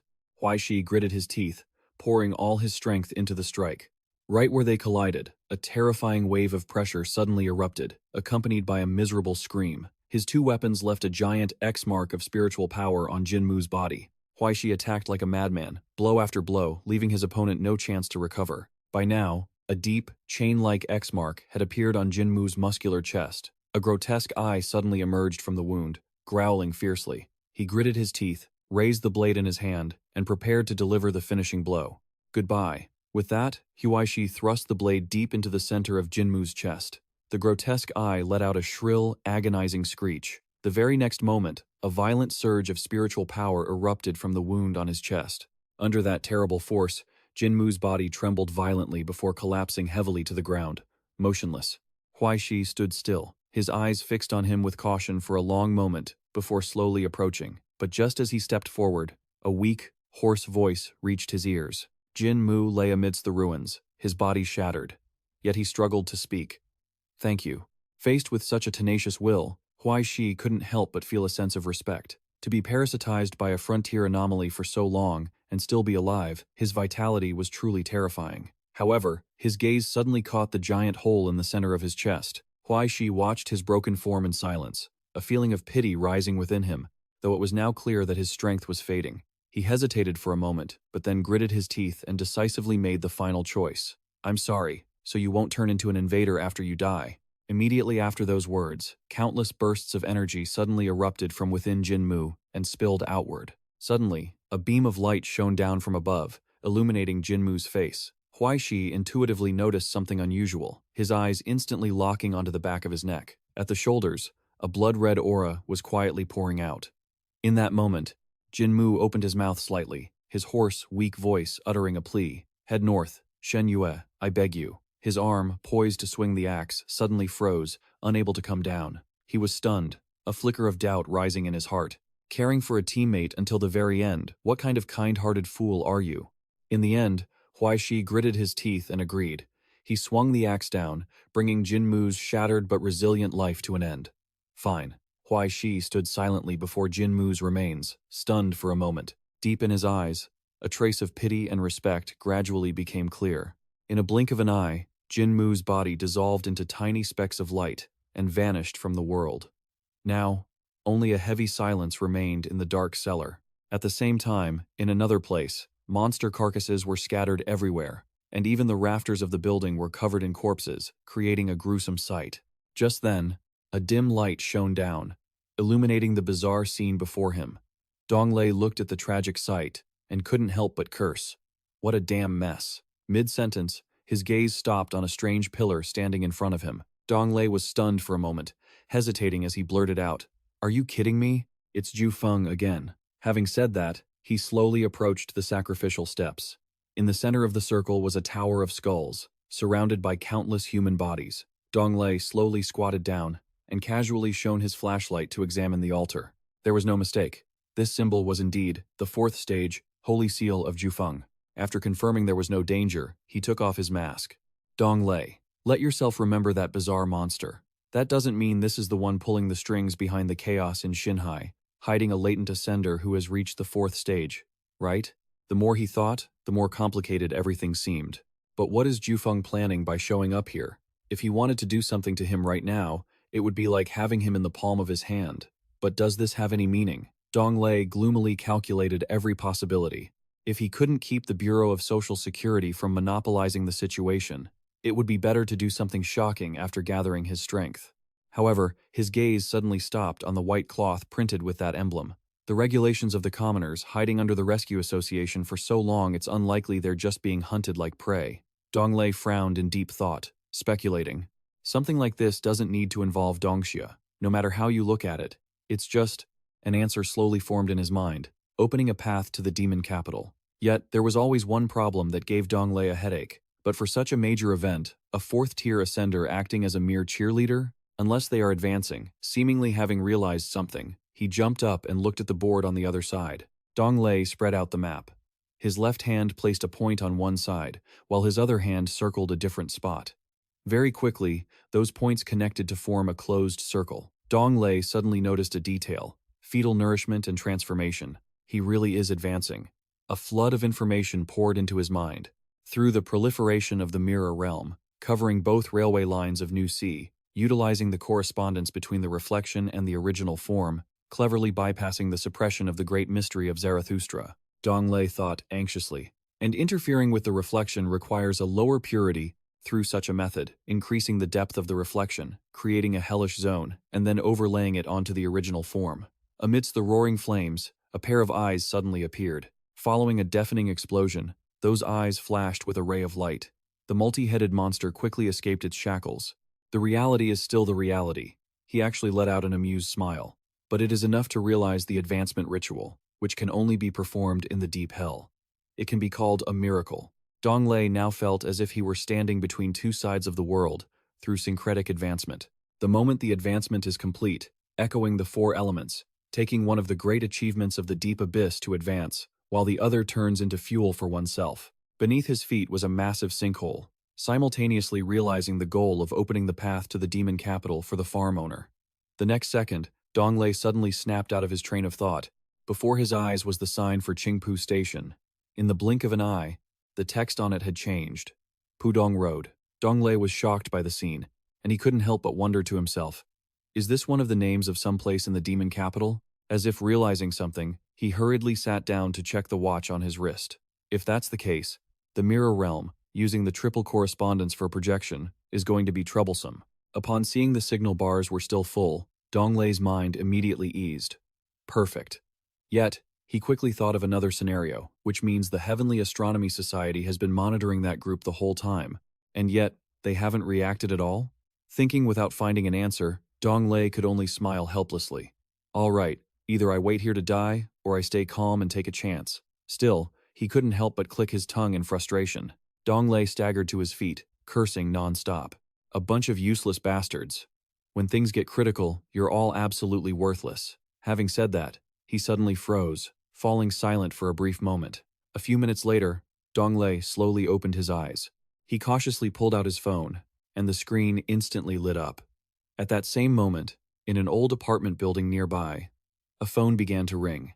Kim TM slowly pulled his phone from a pile of clothes, answering it while he cleaned up. Who is this? The Heaven's Gate Society? Have the people come to pick me up yet? Before he could even finish his sentence, a roar came from the other end. In your dreams, I haven't even run away yet, and you're planning to bolt on your own? The voice on the other end was Dong Le, filled with boundless rage. Kim TM, however, still managed to ask with a mocking tone, so, you're still alive? I really thought you were going to make a heroic sacrifice. Dong Lei's blood boiled the moment he heard that, and he immediately barked. Shut your filthy mouth. Right, quit the small talk. Donglei suddenly changed the subject. You're a Tachiri courier operating locally, right? I heard the delivery service at Tachiri is top tier. Is it true that you can even have the items I bought previously delivered right to me? Hearing this, Kim Team sighed helplessly and explained, 5 minutes ago, I received a notification from the Jinling headquarters. A package that a customer ordered was delivered near the local point. Kim TM suddenly remembered the scene from earlier, when he was busy tidying up and a notification popped up on his computer screen. He spoke in a low voice. They told me to remind the customer to check their delivery carefully. The service fee this time is double the highest standard, and it will be fully covered by the Jinling Social Security Bureau. Donglei slowly pulled the phone away from his ear. He furrowed his brows, scanning the area. The delivery is here, but where is it? His eyes suddenly locked onto the sacrificial altar. A dry, booming crack echoed through the air, shattering the silence of the room. Without anyone noticing, Dongle had pried up the stone tablet on the altar, revealing a metal box marked with the courier company's logo. Dust billowed up, forcing him to frown and cover his nose and mouth with his hand. As a flicker of light swept over the box, Dongle couldn't help but wonder. This item from Tachiri had been placed here since the altar was built. He tilted his head, pinning the flashlight between his shoulder and chin, his hands moving rapidly as he rummaged, muttering under his breath, "Those damn superiors are actually useful for something. At least they know how to pay the bill." With that, Dongle carefully pried open the box, which was covered in spiderwebs. His pupils dilated in shock. A hint of an intrigued smirk curled the corner of his lips. Looking at the crate of green test tubes before him, he couldn't help but exclaim, "Looks like this mission is going to be just fine." Rapid footsteps drew closer. A swarm of hideous monsters was charging at them like madmen. Shen Yue fired his gun while screaming in terror, "Help! Save me!" But the creatures dodged every single bullet with eerie agility. The monsters quickly closed in on him. Just as they were about to pounce, another volley of gunfire swept across the area, instantly blowing the heads off all 7 of them. Shen Yue frantically turned to look at the source of the noise. "You useless fool," I Ching muttered as she stepped forward, looking annoyed. "How annoying. Aren't you a level 3 transcender? Why are you letting someone with a handicap like me do the fighting? Get up already." While talking, she casually fired shots to push back the monsters creeping closer. He clutched his head in panic, screaming, "I'm just here to provide support and watch Kim Mok fight. Healing is all I'm supposed to do." Looking at his cowardly display, I Ching spat out a disdainful pathetic. She then reached out and snatched a grenade hanging from Shen Yue's belt. I Ching's cold gaze flicked behind her. A massive explosion erupted, and the powerful shockwave sent both of them flying backward. The ground had vanished, replaced by a giant crater, with dirt and rock scattered everywhere. He cautiously shone his flashlight into the darkness ahead. The weak light revealed a stream of fiery red dark energy hovering in front of them, making Shen Yue shriek, "It's a void abyss. The level of the threat is escalating. Miss I Ching, we have to get out of here." But as he glanced over, Shen Yue froze in his tracks at the sight of a swarm of massive monsters gathering. There are this many? Just then, the flashlight in his hand suddenly flickered out, and Shen Yue's face turned deathly pale. Amidst the dead silence of the night, a sharp pop rang out. The monsters roared as they charged, their glowing red eyes flashing in the darkness. Meanwhile, on the other side, a massive staff was being dragged slowly along the ground. Huai Shi gritted his teeth, lugging it behind him. This thing is damn heavy. Suddenly, a rapid series of gunshots erupted in front of him. Huai Shi's eyes lit up. He couldn't stop guessing that sounded like a submachine gun. It had to be the special operations team. I Ching must be there too. His eyes quickly locked onto the faint light seeping through a gap. The next second, Huai Shi lunged forward, smashing through the wall with a violent crash. He arrived and shouted, "I Ching, don't be afraid. I'm here to save you." Before he could even finish, Huai Shi saw I Ching firing madly at the swarm of monsters. But right then, a click echoed, the magazine was empty, and a monster took the chance to lunge straight at her. I Ching didn't panic. She pivoted and swung the butt of her gun, directly sending the beast flying. She flicked her wrist, summoning her sword, and then poured all her strength into driving the blade deep into the creature's head. Watching this, Huai Shi covered his eyes tightly, muttering to himself, "It's an illusion, just an illusion." He felt a bit frustrated that things didn't go according to his plan. He was supposed to be the hero, saving the damsel in distress. Where did things go wrong? He thought. Huai Shi suddenly poked his head back in, convinced his entrance was just wrong. A second later, he stuck his head back out, pretending he had just arrived. "I Ching, I'm here to save you." But as soon as he met her murderous gaze, Huai Shi froze, wondering, since when did our controller have such insane combat power? Or is I Ching actually some hidden master? While pondering this, he suddenly stopped. Huai Shi's eyes landed on her legs, and a wave of doubt rose in his heart. Wait, why doesn't she need that heavy staff? Yet she's still standing. They just look a bit stiff, like machine parts. I Ching suddenly spoke up. "You're right, they are machine parts." He was momentarily speechless, not knowing what to say. Does she actually know how to read minds? Seeming to sense his incredulous look, she lifted the hem of her cloak to reveal the mechanical contraption beneath. I Ching explained coldly, "It's just an emergency response support tool, that's all. The experimental gear from the tech department isn't even in production yet, so I guess I'll have to use you as a test subject." With that, she pulled out her phone and tapped the screen a few times. Suddenly, the mechanical device lit up, and the indicator light shifted from red to green. Only then did I Ching exhale in relief. She wearily turned to look at his bewildered face, and said with a sarcastic tone, "They said someone was locked in a cupboard. In a critical moment like this, I didn't even have a reliable guard, so I just had to submit a temporary request." Huai Shi defended himself cautiously. "Look, didn't I break out of prison just to save you?" I Ching didn't answer. She just calmly announced, "The Special Operations Unit is in trouble." Facing her attitude, he immediately became flustered. "What should I say?" Before Huai Shi could continue, I Ching answered for him. "Qi Yuan, right? I honestly didn't expect it." Thinking of that cowardly appearance, she let out a mocking laugh.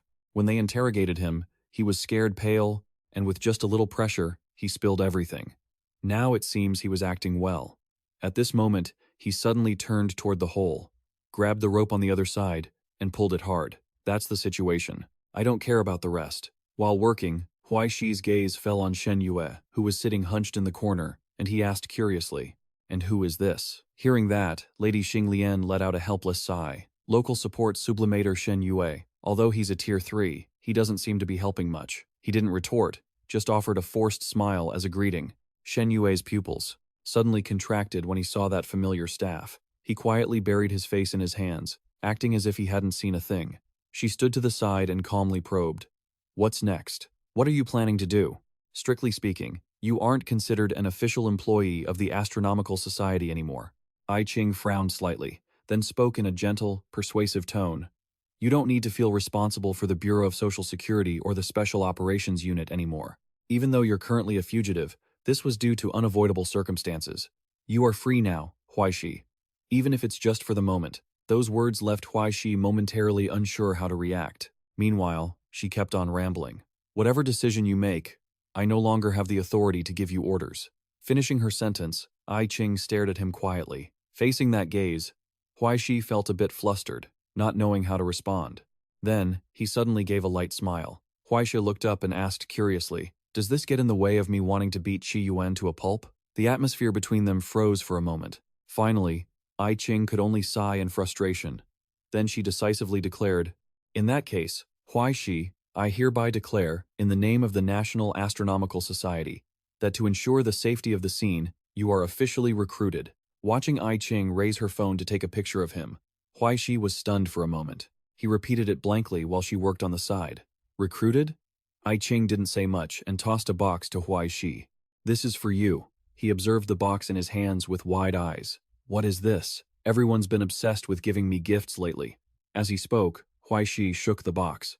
Suddenly, she interjected to explain. "It's the 10th anniversary commemorative bracelet from Tutu." Seeing his blank expression, Ai Ching smiled and retorted, "Don't you like Tutu? Bring it home, light 2 incense sticks, and pray for her to bless you with smooth sailing." His hand trembled slightly as he slowly opened the lid, still in disbelief. Looking at the silver-gray bracelet, Huai Shi asked skeptically, "What is this thing?" Despite asking, he quickly put it on his wrist.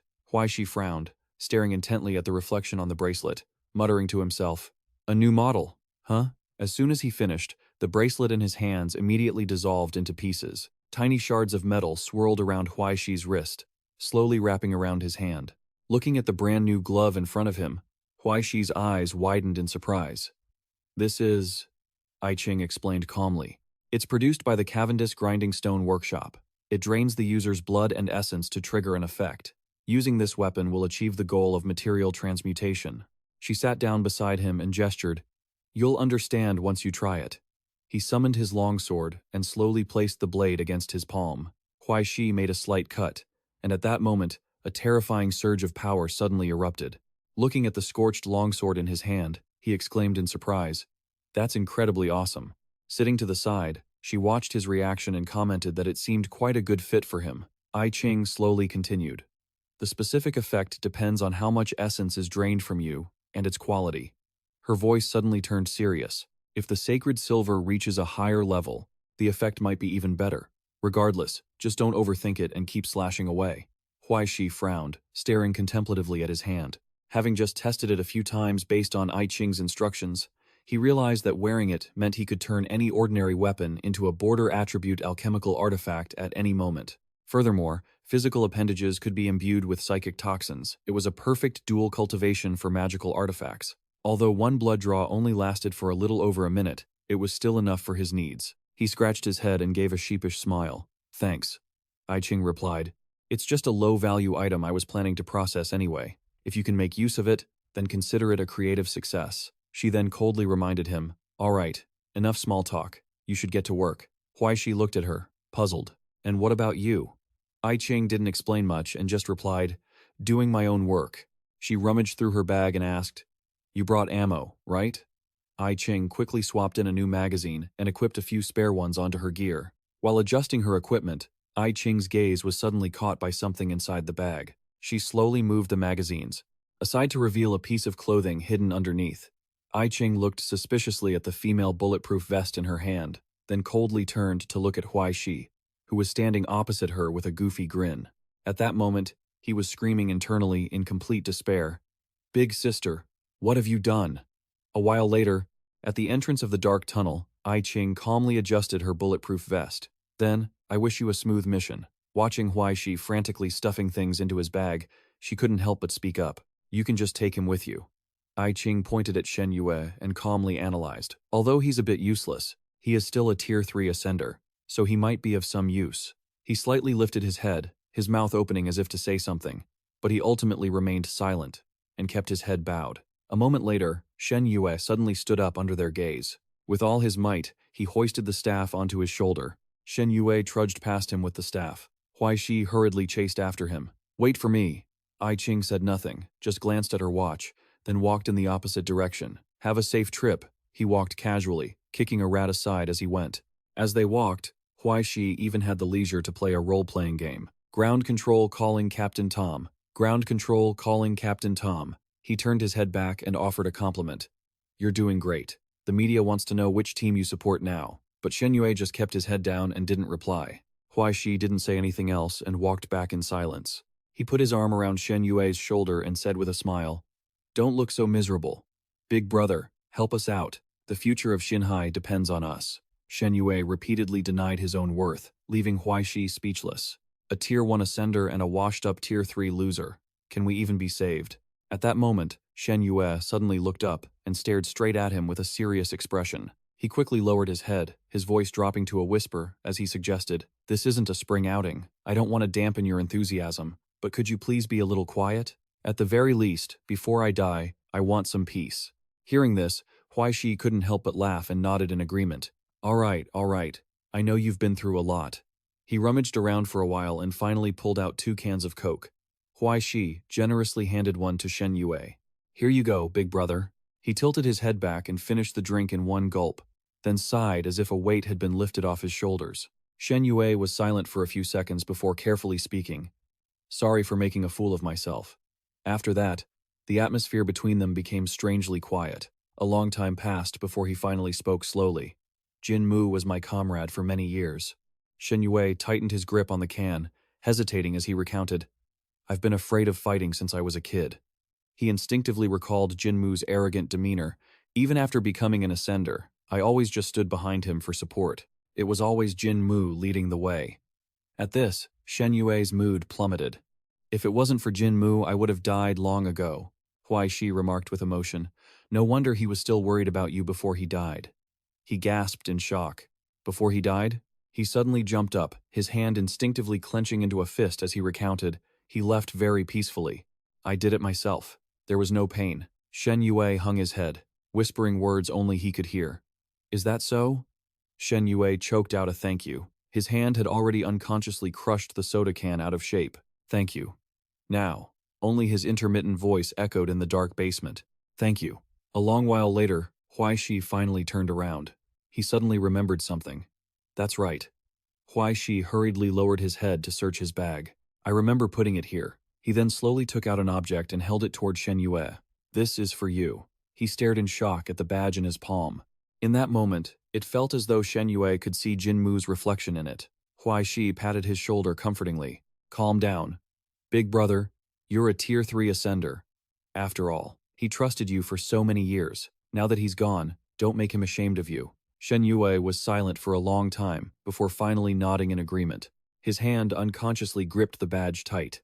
Shen Yue spoke softly, his tone sounding as if he were telling these words to someone else. "I'll try." Bullets rained down, and the giant monster was quickly torn apart under the intense firepower. He stood there, holding his gun high with vigilance. Huai Shi instinctively turned his head to look back, unable to help but feel a sense of deep emotion. Not bad for a Tier 3 sublimator. The physical attributes are much stronger than mine. The stuff feels weightless. However, he suddenly noticed his gloomy face. "But do you have to wear such a funereal face?" Seeming to sense that resentful gaze, Shen Yue suddenly jerked his head up. Caught red-handed, Huai Shi paused for a second, then quickly pretended to look around. "Come to think of it, we've been walking for so long, I don't know how much longer this will go on." But what he didn't expect was that this time, he actually saw something brand new. The beam from his flashlight shone directly onto a golden tarp in the warehouse. Huai Shi tilted his head, seemingly trying to identify what was underneath. A few seconds later, he turned back, unable to hide his excitement. "We don't have to walk anymore," Shen Yue yelled out in panic from behind. Huai Shi couldn't hide his joy and rushed over to pull the tarp away. The moment he saw what was underneath, his eyes lit up. A railcar equipped with a heavy machine gun appeared before them. Huai Shi lowered his head and couldn't help but laugh with excitement. He gently pulled the lever. The railcar immediately roared to life and slowly started to roll. At that very moment, a drop of slimy green liquid dripped onto Shen Yue's shoulder. He stiffened and slowly looked up. On the warehouse ceiling, a sea of monsters was clustered tightly together. Shen Yue called his name with a trembling voice. "Huai Shi. Huai Shi." Seeing countless monsters charging wildly, he could only scream instinctively. At this moment, the vehicle was no longer moving slowly, but was speeding away at high velocity. The monsters that had just lunged were knocked aside by the rail car. Right in the middle of the dense swarm, a blinding light suddenly erupted. Huai Shi smirked with excitement, swinging his massive axe horizontally, blasting the monsters away. The vehicle continued to accelerate and leave, leaving behind a mess. Shen Yue grabbed the railing in a panic and yelled, "Huai Shi, what do we do?" Hearing him, he turned back to reassure him. "Don't be afraid. Just keep doing it." Looking at the sea of monsters clinging on behind them, Huai Shi shouted, "Running means death, staying means death. What the hell are we afraid of? You just focus on driving, leave the rest to me." But before he could finish his sentence, another group of monsters appeared in front of him. There's too many of them. Before Huai Shi could react, a monster had already latched onto his arm. Huai Shi frowned in annoyance, hacking at the monster clinging to him while using his teeth to pull the pin on a grenade. He casually threw the grenade forward and said with a grin, "Gentlemen, ladies, everyone." A violent explosion tore through the space, mixed with a cheerful birthday wish from Huai Shi. Happy New Year. His sharp blade tore through the sea of fire covering the path ahead. With a swoosh, the flames were instantly split in two. Huai Shi couldn't help but laugh in excitement at the scene. Come on, let's go." Meanwhile, Shen Yue was curled up in a corner, clutching his head, feeling helpless at the scene before him. "What the hell are you so happy about?" He looked back, amused. He asked in a loud voice, "Does this feel like playing a video game to you?" Huai Shi compared it with excitement. "Like those $3 arcade machines at the fun center? I've never played one of those before, but I didn't expect it to be this addictive." His calm attitude instantly caused the other man to break down and scream. "Can you stop it? Will you please stop playing around?" A piercing siren suddenly echoed out, causing both of them to freeze in unison. A siren! Immediately afterward, the sound of rapid footsteps, as if shaking the very earth, kept closing in from the distance. Seeing a sea of aberrations rushing toward them like madmen, he immediately shouted a warning. "They're here." Huai Shi reached for his machine gun and declared, "Doesn't this just mean we've found the right path?" With that, he gripped the machine gun tightly. The gun roared, and the hail of bullets crushed the swarm of aberrations into paste in the blink of an eye. But the very next moment, the piles of shredded flesh shivered and all flew back toward a single point. They fused together frantically, piling onto each other until they finally transformed into a colossal monster with countless heads. The other man shrieked in terror. "What is that?" While Huai Shi narrowed his eyes to observe it, he suddenly remembered the drink that Qi Yuan had consumed. "So, that's how it is?" Huai Shi curled his lips into a smile, and the spiritual energy around him flared violently. A surge of energy converged in his palm, while another poured madly into the hilt of his blade. The next second, he stomped hard on the ground and charged straight at the monster. Once again, his sword aura acted like a grim reaper's scythe, tearing a massive chunk of the monster's body apart in an instant. Huai Shi crouched down on the vehicle and began to sing. "Crossing through the blizzard, we ride on our sleds." He hummed while swinging his sword to fight. "Crossing the wilderness, we sing as we bury them." Shen Yue sat in the corner, clutching his head, secretly wailing in despair. "He's crazy. He's actually lost it. Kim Mu is dead too. Why am I out here risking my life with a lunatic like this?" In stark contrast to the tense atmosphere, Huai Shi was still lost in his sword dance. The vehicle screeched as it tore through the night, followed by the echoes of his Luotian-style singing. "Tonight, sledding is fun. Let's sing the sledding song." Only then did the other man cautiously open his eyes. Shen Yue looked back with great vigilance, seeing that they weren't being followed anymore. Is this guy actually a genius? He couldn't help but heave a sigh of relief. But that joy lasted only for a fleeting moment, because as soon as he turned his head, he went numb with shock to see that the road ahead was a dead end. Following the violent collision, a miserable scream rang out. Both of them were thrown from the vehicle and sprawled onto the ground. The space suddenly fell silent, leaving only their ragged breathing. But just then, the signpost above suddenly emitted a eerie sound that made one's skin crawl. Shen Yue and Huai Shi lay collapsed on the ground, weakened. Shen Yue was unconscious and unmoving, but he suddenly jolted awake. He tried to pull himself up, coughing up a stream of bright red blood. Meanwhile, Huai Shi remained unconscious with no sign of waking up.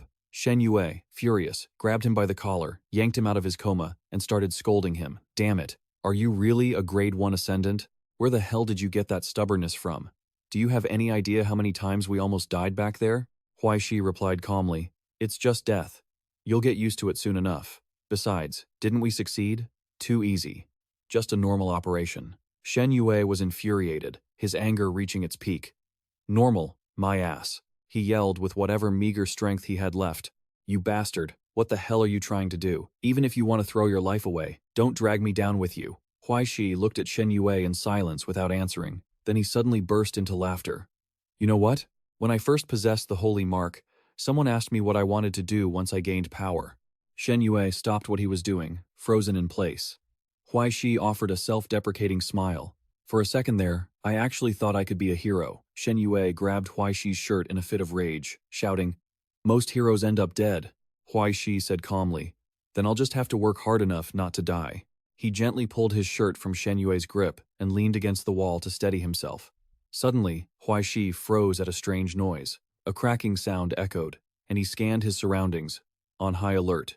Shen Yue checked the watch on his wrist. The Bureau of Social Welfare's strike team had arrived. The screen scanned the area and displayed several red dots. He smiled at Huai Shi and said, 7, 8, 12, the Ascended. I knew they wouldn't abandon us. Huai Shi asked with detached indifference. Where are they? Shen Yue replied with excitement. Almost here. They're splitting up to disrupt the enemy's formation. They should reach us in about half an hour. Huai Shi's voice suddenly dropped, and he said seriously, Old Shen, in half an hour, looking at this massive monster in front of us, we'll probably be torn to shreds. The beast stomped its foot hard against the ground. Huai Shi looked up with a bitter laugh. But at least now I know why Jin Mu fell into the hands of those flesh-corrupting freaks. Shen Yue felt a surge of panic, his face turning pale as a sheet. That was Jin Mu's arm. The giant monster let out a roar, forcing the two to back away. They moved into defensive stances, while the monster narrowed its eyes, staring at them with arrogance. Huai Shi said helplessly, Man, if I'd known, I wouldn't have wasted so much energy hacking those small fries. Now we've got to face the final boss. He turned to urge Shen Yue. Old Shen, aren't you a healer? Buff me, come on. Shen Yue hid behind a wall and shouted, You're so stubborn. What's the point of buffing you? Besides, it won't work. My ability is meant for normal people. It can't replenish much soul power. If there were more people here, it would be different. Huai Shi turned to look at him. Then just scale the buff for 3,000 people. He sounded frustrated and irritated. Can't you tone it down a bit? Shen Yue stuttered, fumbling for words. I can't calculate it. Shen Yue looked at himself and felt a wave of self-reproach. He felt too weak. The inefficiency of his no-overtime working method was a fatal mistake. There were only two settings, single-person or 3,000-person capacity. The single-person buff was too weak, but the 3,000-person buff was something no Ascended could withstand. Shen Yue was drowned in self-blame and doubt. Misery and despair consumed him, making him recoil from the dangers ahead. This was the very reason he had been ostracized at the Special Support Branch of the Bureau of Social Welfare. A hand reached out to pull him from the agony of his endless torment. Among the Ascended of his rank, only one person could withstand the 3,000-person buff. The sunny smile of Jin Mu flashed in his mind. It was Jin Mu. Ever since I teamed up with him, I realized how important my own strength was. He reached out, intending to grab Jin Mu's hand. He tried to chase that one last, tiny fragment of happiness.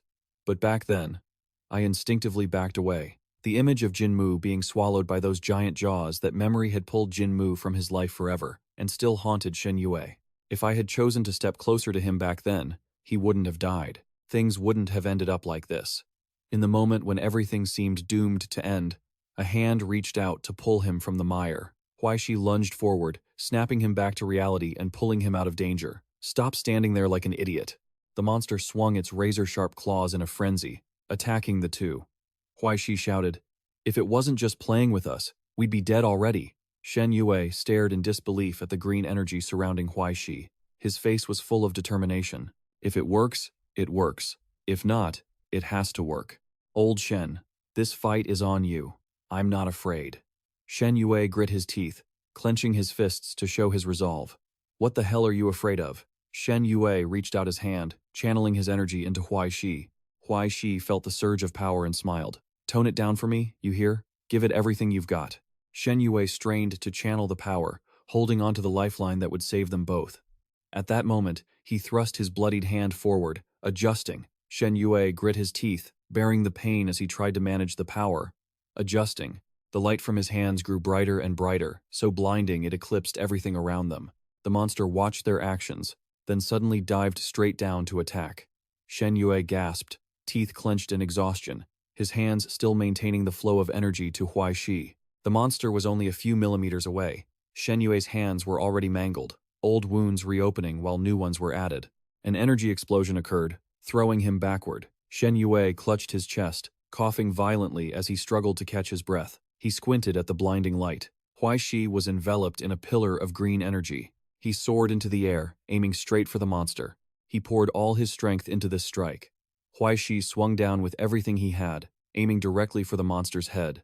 The blade of his axe missed the head by an inch. The monster roared in mad fury. Huai Shi was knocked into the rubble. He used his dagger as an anchor to regain his balance. He felt strange, abnormal changes happening in his body. A wave of pain crashed over him, and Huai Shi grit his teeth to keep himself conscious. He looked at the monster in pain. Old Shen's buff is way too strong. The monster wasn't even fazed by the attack, and it lunged forward. Huai Shi dodged with agility. He gripped his axe tighter. No. He lunged at it again, trying to find an opening. I have to end this fast or burn through it quickly. The monster swiped its claws wildly at him, closing in fast.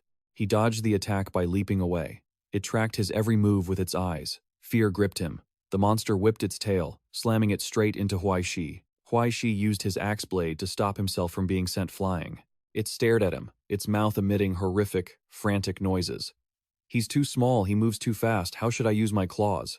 It hurts, I'm hungry, so hungry.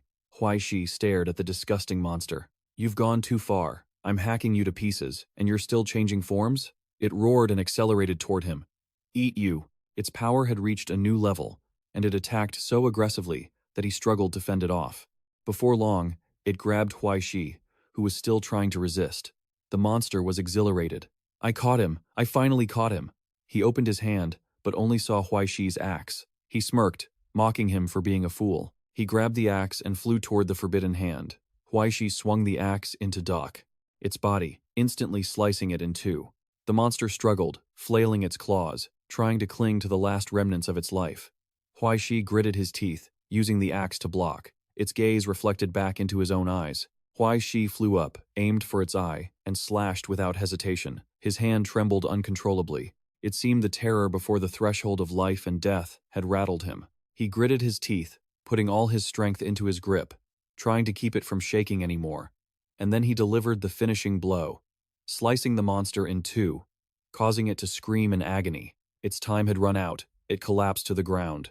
Huai Shi covered his mouth, coughing violently, secretly relieved that he had defeated the monster. Suddenly, its eyes snapped open. Its body was regenerating.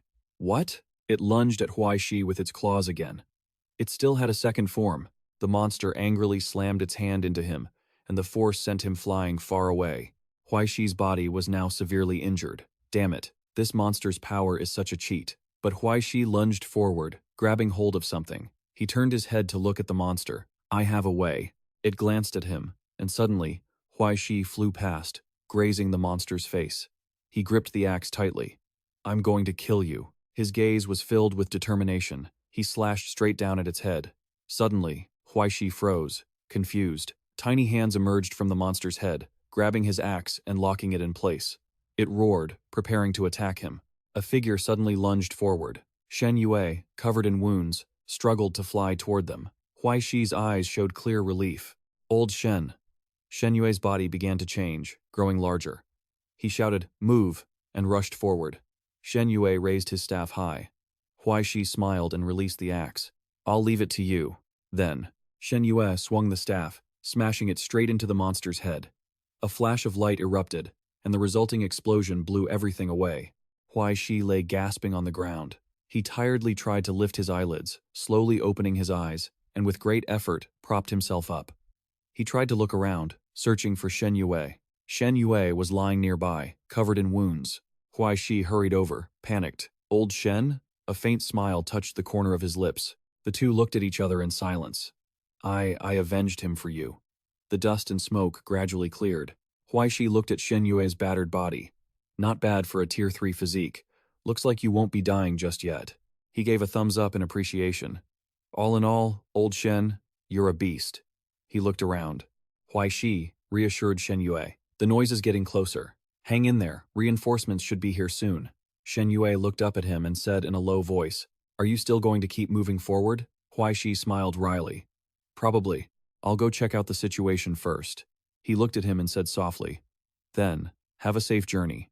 Take care. Huai Shi noticed his hand was glowing and smiled. Thanks a lot. Huai Shi stood up and put on his backpack, slowly adjusting his gloves. Huai Shi drew energy from his hand, absorbing it. Once done, he turned his head and spoke in a calm voice. See you next time, then. We'll play games together when we meet again. Shen Yue let out a hearty laugh. You bet. Huai Shi walked forward with confidence. He took each step onto the stairs, his gaze steady, not backing down as he looked straight ahead. Huai Shi stopped in front of a gate. He walked in calmly, and the gate emitted a source of light that swallowed him whole. At the Century Avenue, he stepped inside and shone his flashlight around. Huai Shi stepped into a strange pool of blood and looked surprised it was black. A voice rang out, catching his attention.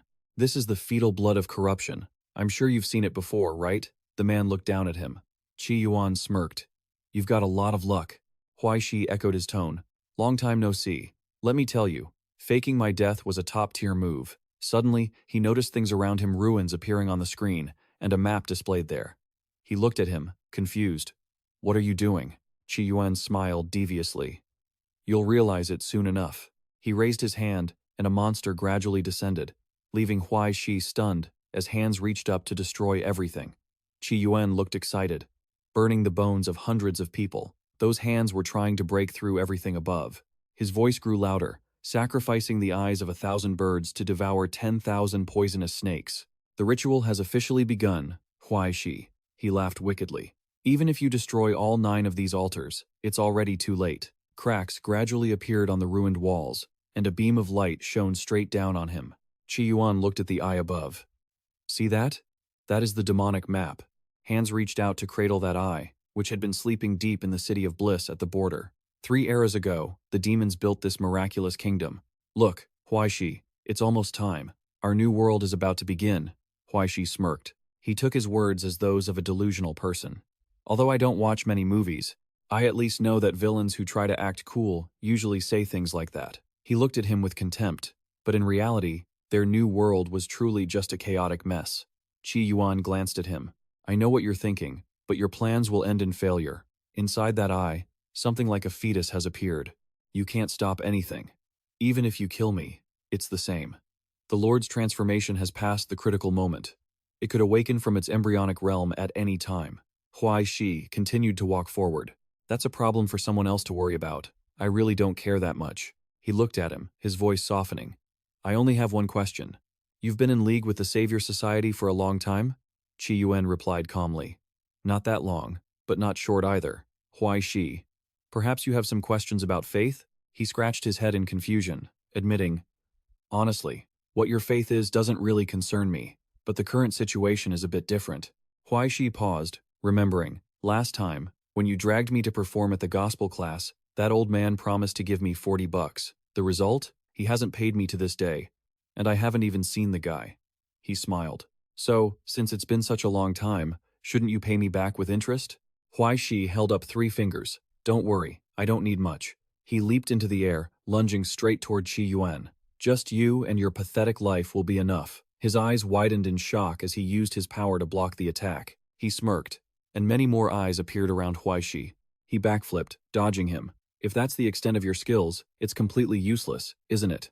He scoffed. Just like you said, this isn't a personal grudge. Huai Shi drew his axe, a surge of power enveloping him. It's just a job.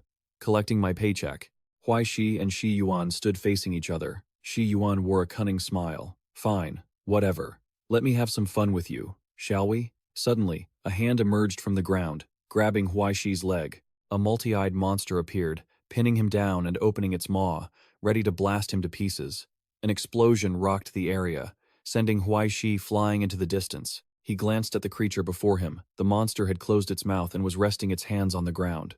Huai Shi. The head of Shi Wen sprouted from its body. Huai Shi. Huai Shi was stunned. Shi Wen. The man kept repeating his name. Huai Shi. Suddenly, Shi Wen lunged toward him, agitated.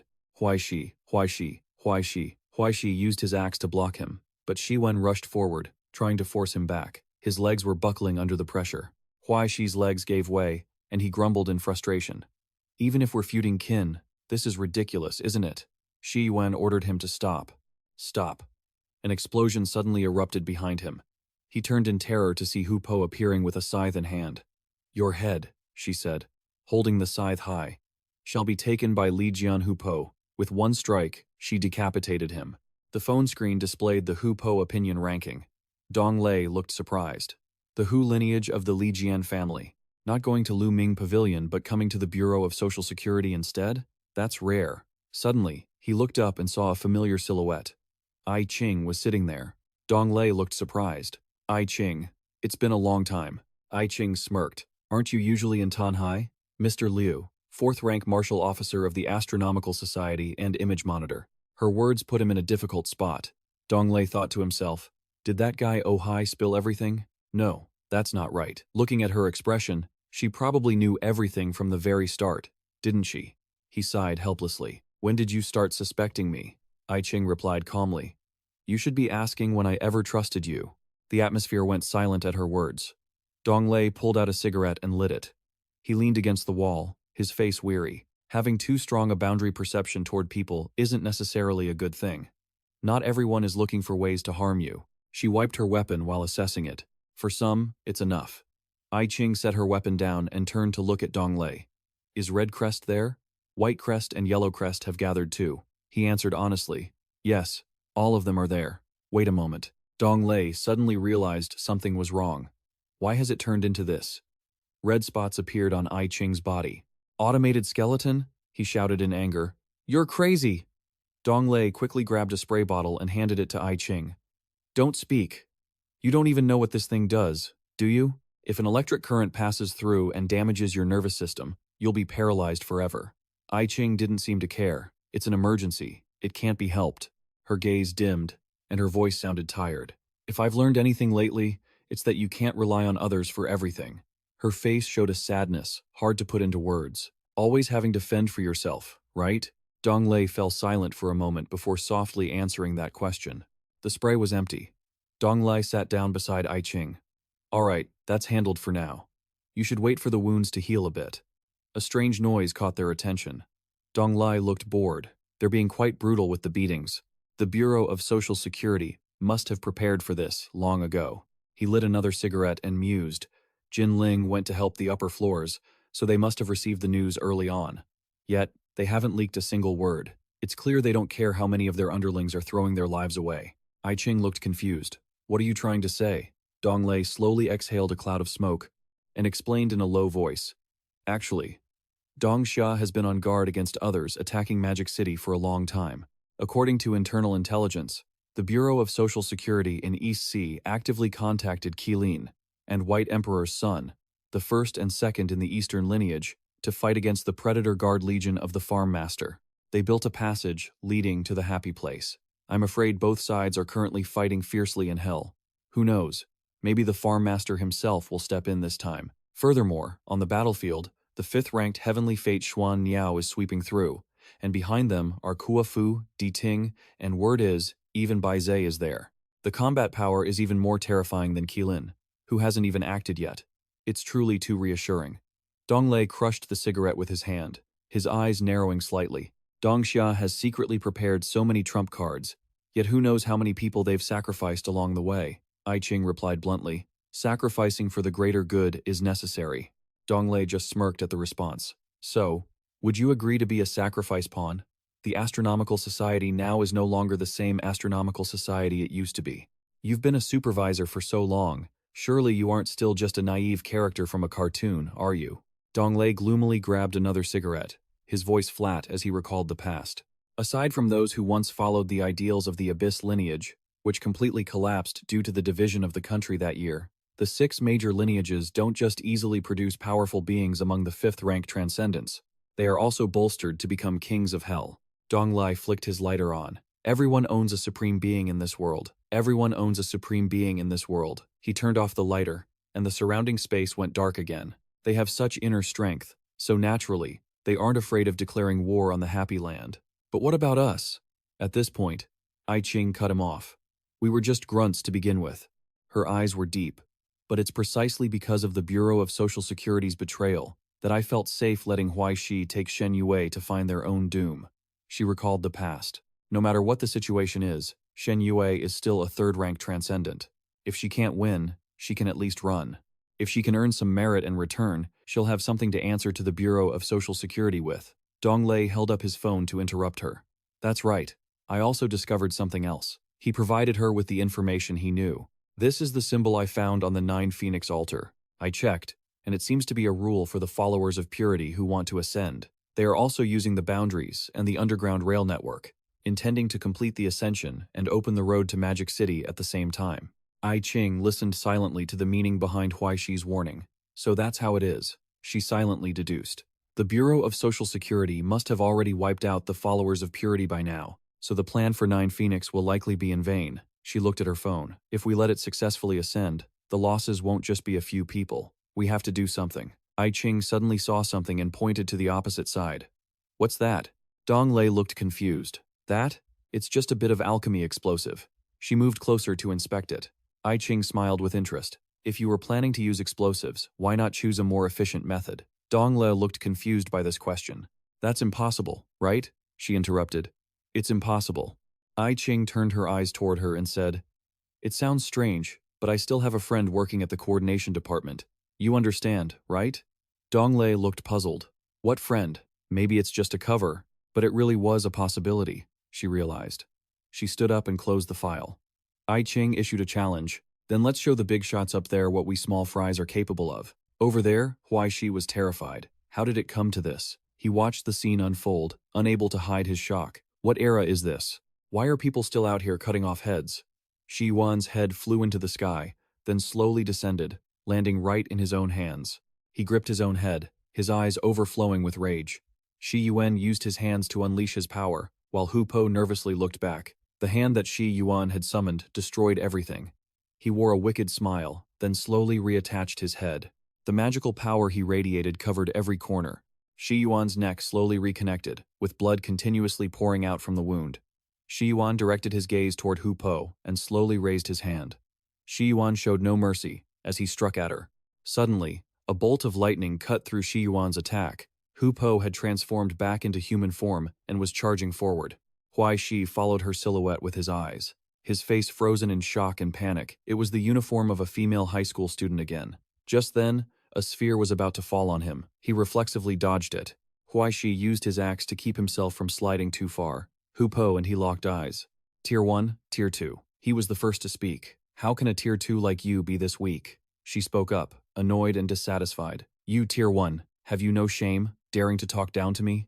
Dongsha has its own national affairs. Are you trying to brag? Shi Wen was charging toward them, yelling, Huai Shi. He curled up and rolled toward him. Huai Shi.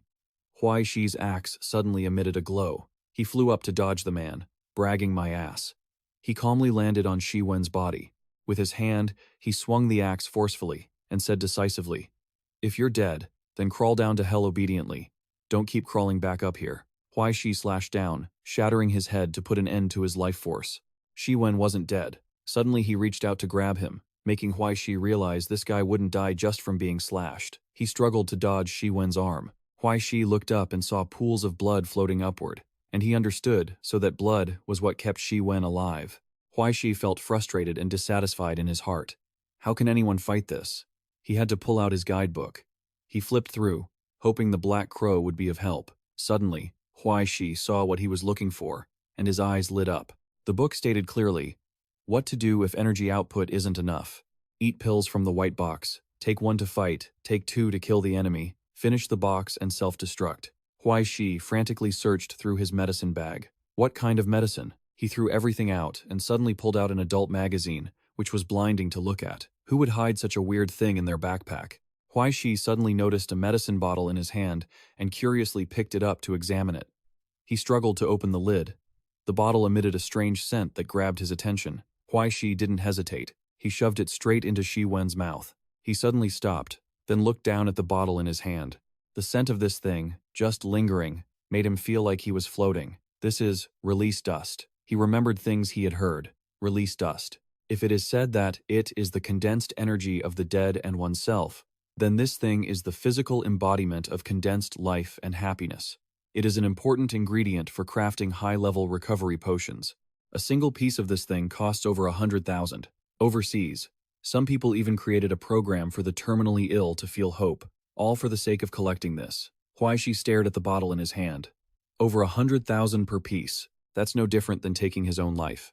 He ran fast, trying to find an exit. Hu Po was still fighting Shi Yuan. He looked over worriedly, his lips pressed tightly together, trembling in fear, but he seemed to have made up his mind.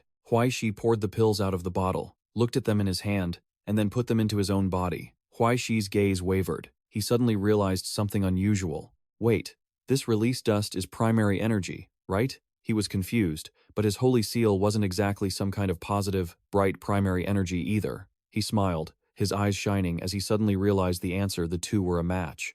Could it be? Suddenly, Huai Shi's body underwent an abnormal change. His pupils were gradually covered by darkness, his body enveloped by an unprecedented power. Huai Shi coughed repeatedly, while his eyes widened in surprise. His firm, dark hands smashed the ground. Huai Shi resolutely used his hand to wipe the dust off his face. He stood up amidst the burning blue flames. Huai Shi's gaze was still fixed on the patch of blue spiritual energy. But then, overhead the monster opened its mouth, growling his name, Huai Shi. Huai Shi reacted quickly, using his hand to block its attack. Following that, the monster's body slid away. Up to this moment, he still hadn't managed to adapt to his new abilities. Huai Shi's power had punched a large hole in its body. He laughed with amusement mixed with joy. That's strong as hell. Huai Shi used his spiritual energy like a sword and rushed forward. Take this. He decisively unleashed a strike, creating a dense line of primordial spiritual energy that seemed to split the heavens and earth. The monster couldn't dodge, and could only shriek in pain. Huai Shi landed easily after showing off his overwhelming power. It was almost wiped out but still stubbornly muttered his name, Huai Shi. The monster's tentacles reached toward Huai Shi. Huai Shi, feeling extremely confident, curled his lips and drew his sword, ready to respond. The magical energy fields around them began to resonate with each other. Huai Shi deployed a technique with peak destructive power, upper seat dual blade technique. This time, it didn't even have the strength left to say his name. Huai. A massive explosion occurred in the sky at another battlefront. Sharp sword slashes were being launched. Hupo gritted her teeth, trying to destroy the enemy in front of her. However, Shi Yuan used a spiritual image to block her attack. Then his pupils dilated with a savage look. Shi Yuan proudly used his massive hand to declare, "You're finished." But suddenly, a line of spiritual energy slashed through his spiritual image. Shi Yuan slowly turned his head, looking disbelieving. What the hell? Huai Shi was already behind him and smiled confidently. A surge of anger erupted in Shi Yuan's heart. He used his power to blast Huai Shi away. He was pushed back, but quickly regained his footing. Then, Huai Shi let out a soft breath and seriously introduced himself. Hi, I'm the Weeping Doghead. Today, we're not here to talk about sorrow or play the violin. Then, Huai Shi launched himself toward Qi Yuan, adding, We're just here to discuss your paycheck. However, Hupo used her weapon to block his path. She was determined to claim the opponent for herself. Back off, his head is mine. Refusing to give in, he retorted with logic. Hey, don't just talk nonsense and steal someone else's kill. Where's the reason in that? However, Hupo bluntly brushed aside all logic. Keep dreaming. Huai Shi wouldn't be outdone in the argument. He said, You know his head belongs to me. Qi Yuan, seeing he was being ignored, became annoyed. Looks like I'm really being looked down upon, huh? His eyes flashed again with a violent, magical red light, and a shockwave of spiritual power erupted in the space around them. The force of the push forced both him and her to brace themselves to avoid being blown away. This time, Qi Yuan created a much larger spectral image. He arrogantly declared he would send them both on their way. Become food for the realm of no hands. The spectral hand reached out like sharp fangs, and the power surrounding Huai Shi began to be drained away. Consequently, Huai Shi's spiritual energy was being completely sucked into it. However, something happened that made Qi Yuan's eyes widen in shock. His hand suddenly transformed into a different shape. Qi Yuan scowled, unable to understand the sudden phenomenon. What is this? Veins bulged on his forehead as he couldn't believe what he was seeing. Absorbing my essence and my hand gets burned? Huai Shi calmly chimed in with a taunt. Qi Yuan, this essence of mine is very expensive. You know. Huai Shi, clearly enjoying himself, continued his assault. You're going to have to pay extra for that. But due to his distraction, he let Hu Po dash forward to seize Qi Yuan. Her sword collided directly with the protective barrier. Seeing this, Huai Shi was confused. Since the barrier was still intact, how was she completely unharmed? The talisman on her body emitted a soft glow. The protective charm was working.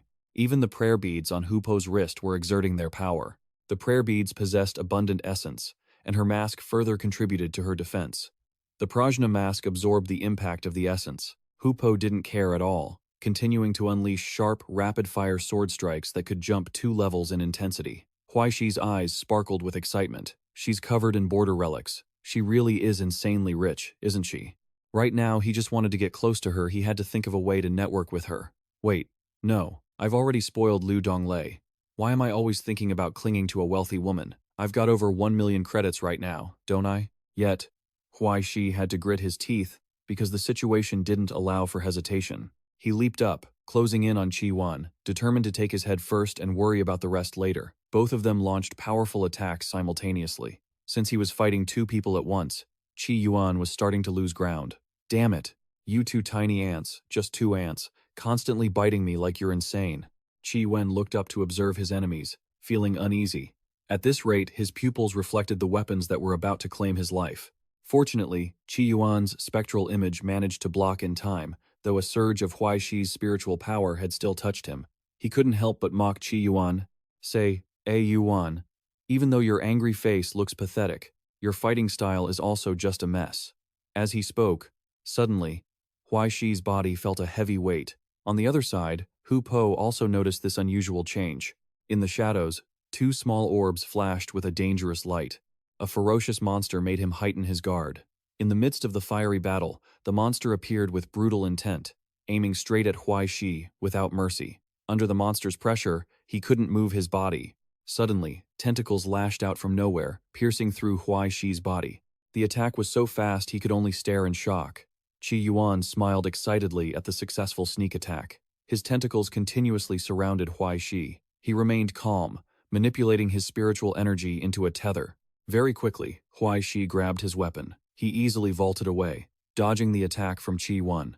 Huai Shi remained highly alert while being curious about Hu Po's actions. Where is that girl? Up above, she had taken out her protective prayer beads. He was stunned as they transformed into armor for Hu Po. The prayer beads turned into armor. Seeing her continue the pursuit, Huai Shi anxiously pushed forward. Does she think she's Iron Man? He used the magical tether to wrap around a solid anchor point. Huai Shi gritted his teeth, his eyes fixed on the rear, his legs pushed off to gain momentum and change direction. Using the anchor, Huai Shi created a circle in the center. Thanks to that, he had a launch pad to rush straight at the enemy. I have to rely on this niece to reduce my punishment. How can I let someone else take his head away? The windows in the air suddenly showed signs of shattering. Qi Yuan looked at the scene, unable to believe it. This shock, he realized what was happening. The other altars had been destroyed already. The more he looked, the more Qi Yuan's pupils constricted. He looked at the monster in front of him and called out in shock. Superior Master? The form was becoming more and more familiar, just like in the past. Qi Yuan of the unconscious froze, so surprised that he lost his balance and fell to the ground.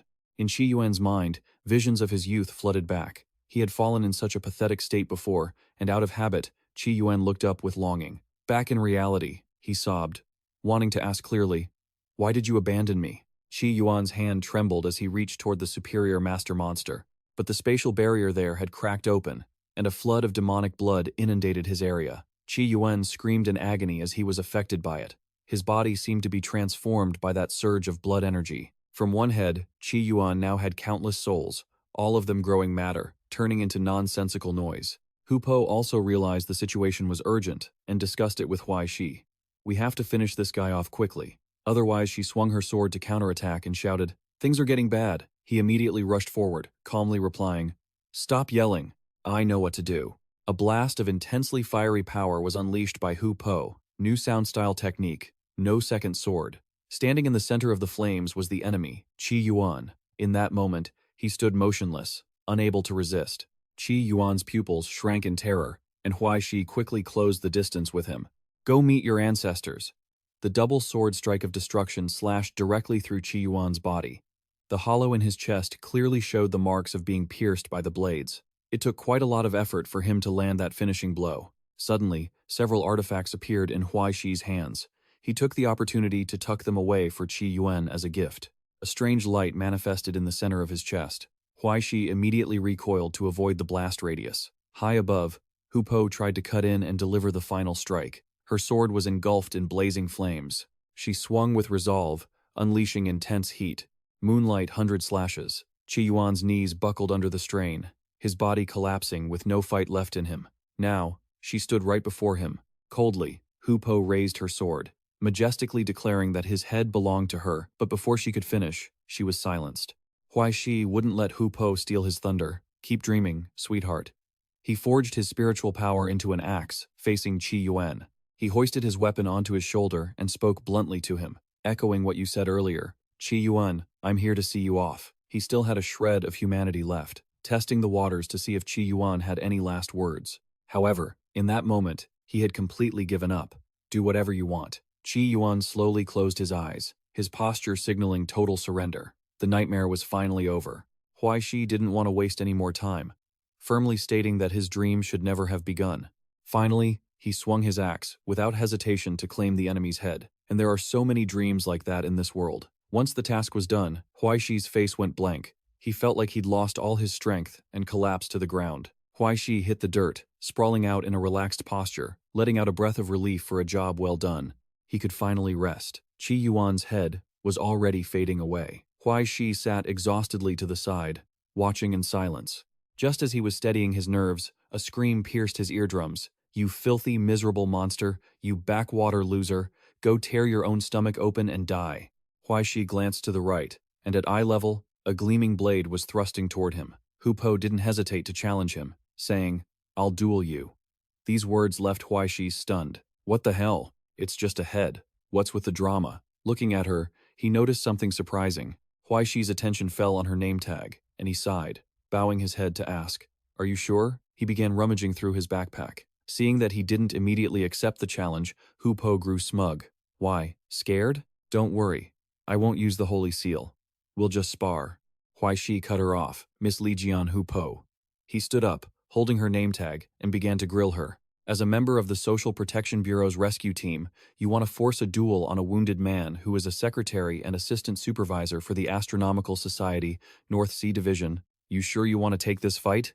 Huai Shi flashed a bright, sunny smile and asked again, "Are you sure?"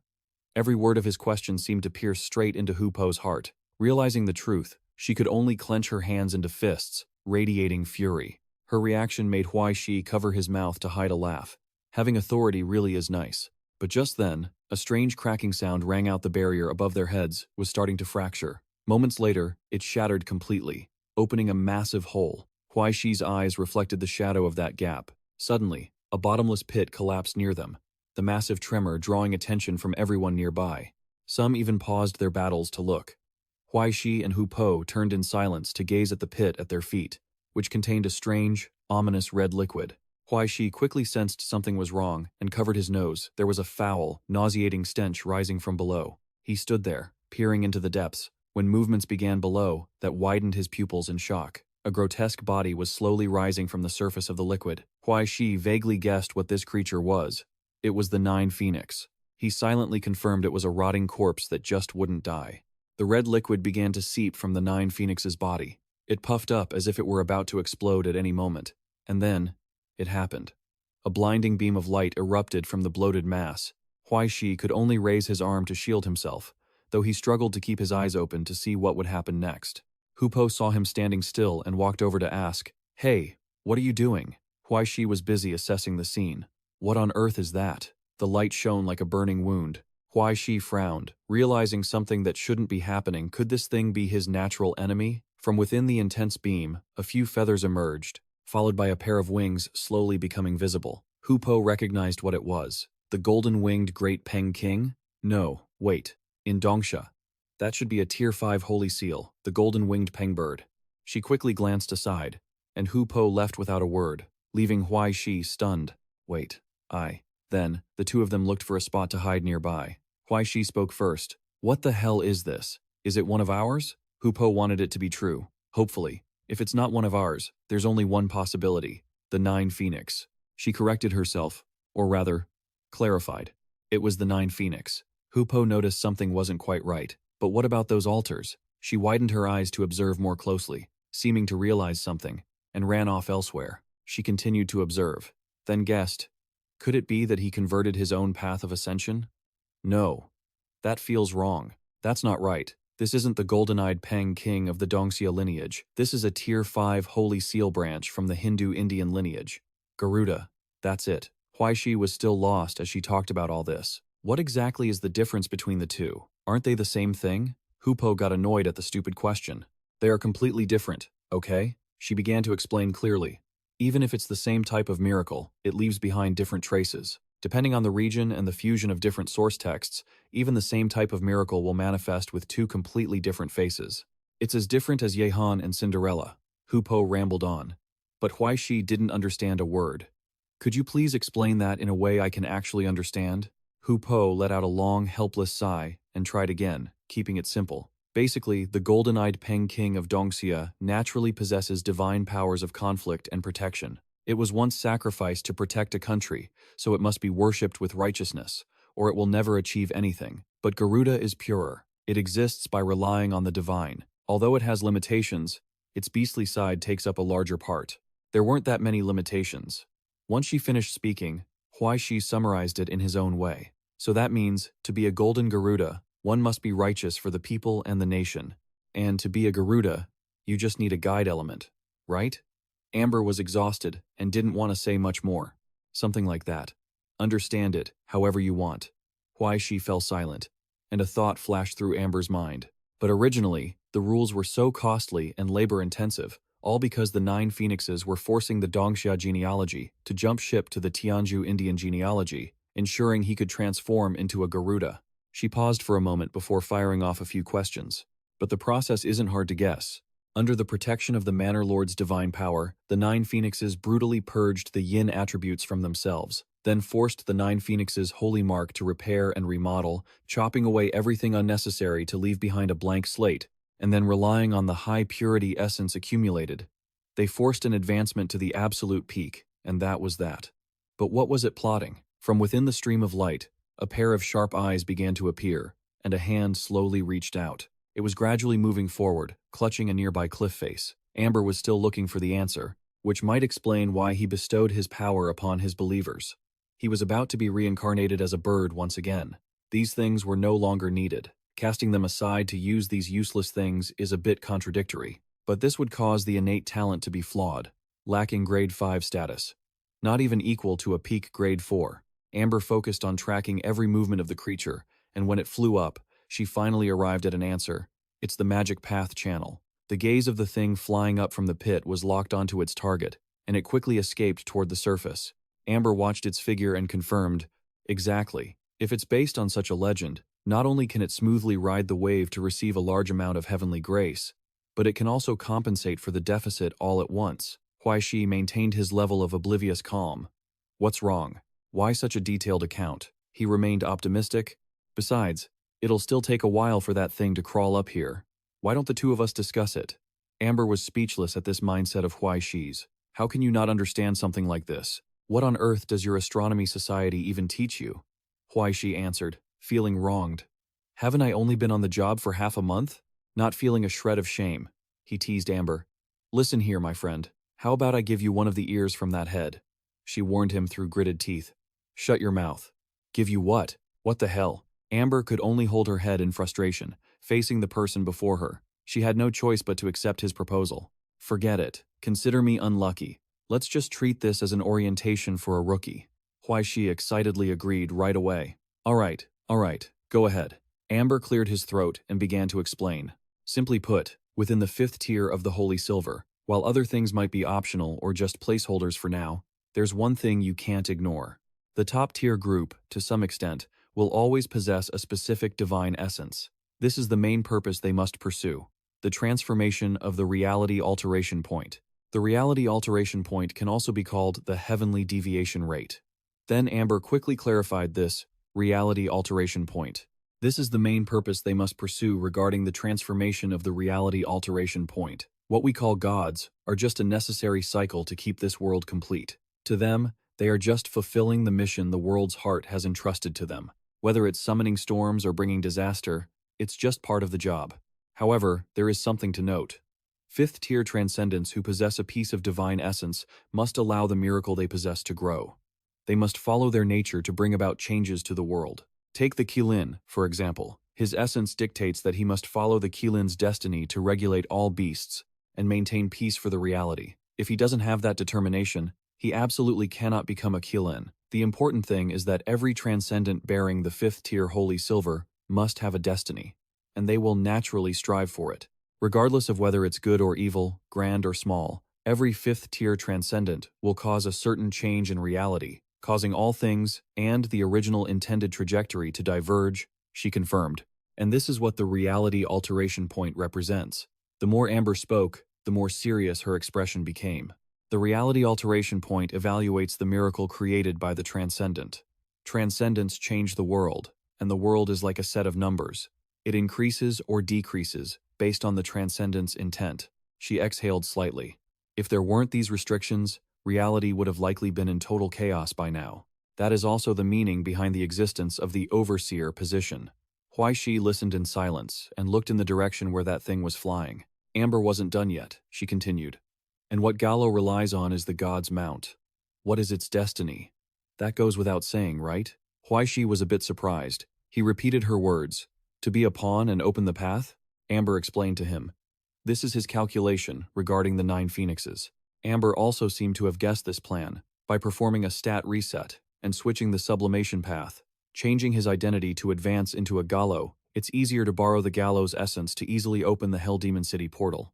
The plan is perfect, and by going through a great legendary event, he gains a massive amount of the reality's heavenly deviation rate, eliminating his innate flaws and becoming a genius among the 5th tier, truly, a carp leaping over the dragon's gate. The timing is also helping him.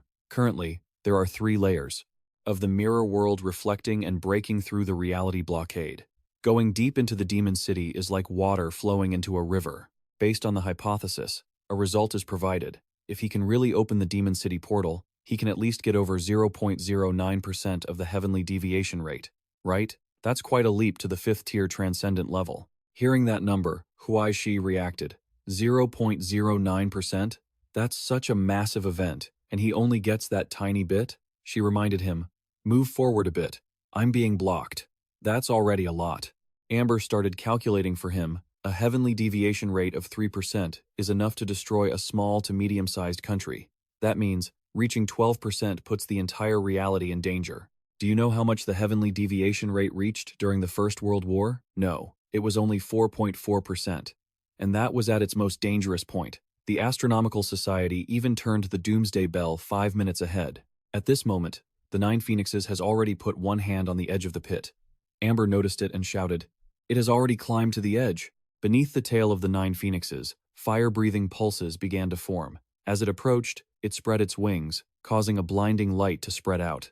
Huai Shi and Amber were stunned by it. Even though they were hiding behind a rock, they were not unaffected. As he was shielding his eyes, he gasped, then quickly opened his eyes wide again.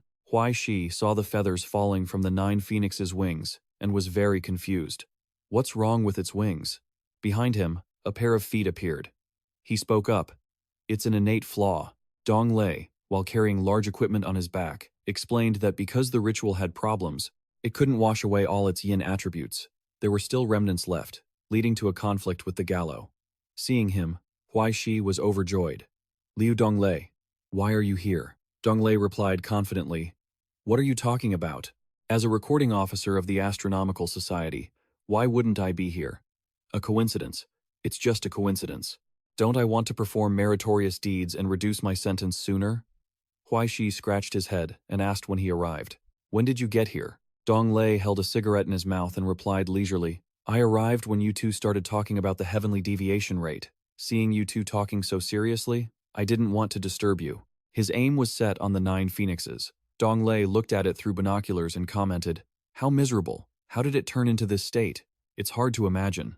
Huai Shi guessed it, hesitating as he wanted to confirm if its wings were due to his meddling. But Dong Lei answered off-topic, saying it was a bit embarrassing to say. A few days ago, even though I investigated that the entire Fuck Yen restaurant was opened by the quiet citizens, he recalled the scene there and continued to describe. And I even secretly stole their bird. But I had no idea what they wanted to do, so I thought, no matter what they want to do, let's just sabotage it first, and then figure it out. So I simply took the opportunity while eating with you to sneak into the kitchen and mix in a bunch of duck eyes, and Dong Lei honestly revealed his actions that day. Then I secretly shoved some eels into their poisonous snake pit. I didn't expect it would actually. Hearing that, Huai Shi could only scold. You jerk, you invited me to dinner and were messing around in secret. Do you even have a conscience? Dong Lei didn't feel at fault yet. Didn't you eat it very happily? Besides, I treated you that day you ate 800 worth, he added. Who invites a guest to dinner without telling them they're in the middle of a puberty phase? While chatting, Dong Lei had already unzipped the backpack he was carrying. He took a large gun out of it. Seeing Dong Lei's aiming action, Huai Shi asked, What are you doing? He was a bit suspicious. Was he planning to kill it with that? Dong Lei brought the scope to his eye level and started to focus. Shooting it right now isn't a sure thing. This caused his pupils to double, and red veins started appearing in the whites of his eyes. Hopefully, I can cripple it. Dong Lei didn't say anything more and pulled the trigger directly. The shot from his gun carried an immense destructive force. The bullet surged forward, rapidly closing in on the phantom shadow, but its fur was so dense that the bullet caused absolutely no damage. Huai Shi and Amber stood frozen behind a rock, staring in disbelief. They looked at the phantom shadow's sleek, unblemished coat. Huai Shi broke into a cold sweat and muttered, "That did absolutely nothing. Big brother?" He turned to look at Dong Li, who was bleeding, and asked with panicked eyes. "Your eyes." Dong Li lit a cigarette, took a drag, and said, "Ever heard of thorn lasers?" Suddenly, a wave of pressure descended upon the basement, making everything shake. The birdman nearby looked up at the sky in confusion. The sky suddenly tore open, revealing two glowing lights from within the void.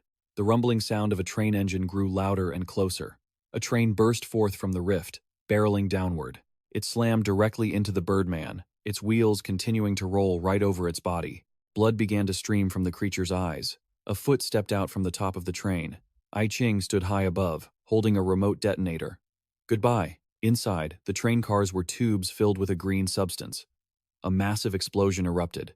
The shockwave of the blast spread across a wide area. Huai Shi hid behind the rocks, struggling to hold his ground. Dong Li lowered his glasses, staring intently at the explosion. A voice in his earpiece asked about the effectiveness of the strike. Dong Li quickly stepped closer to get a better look.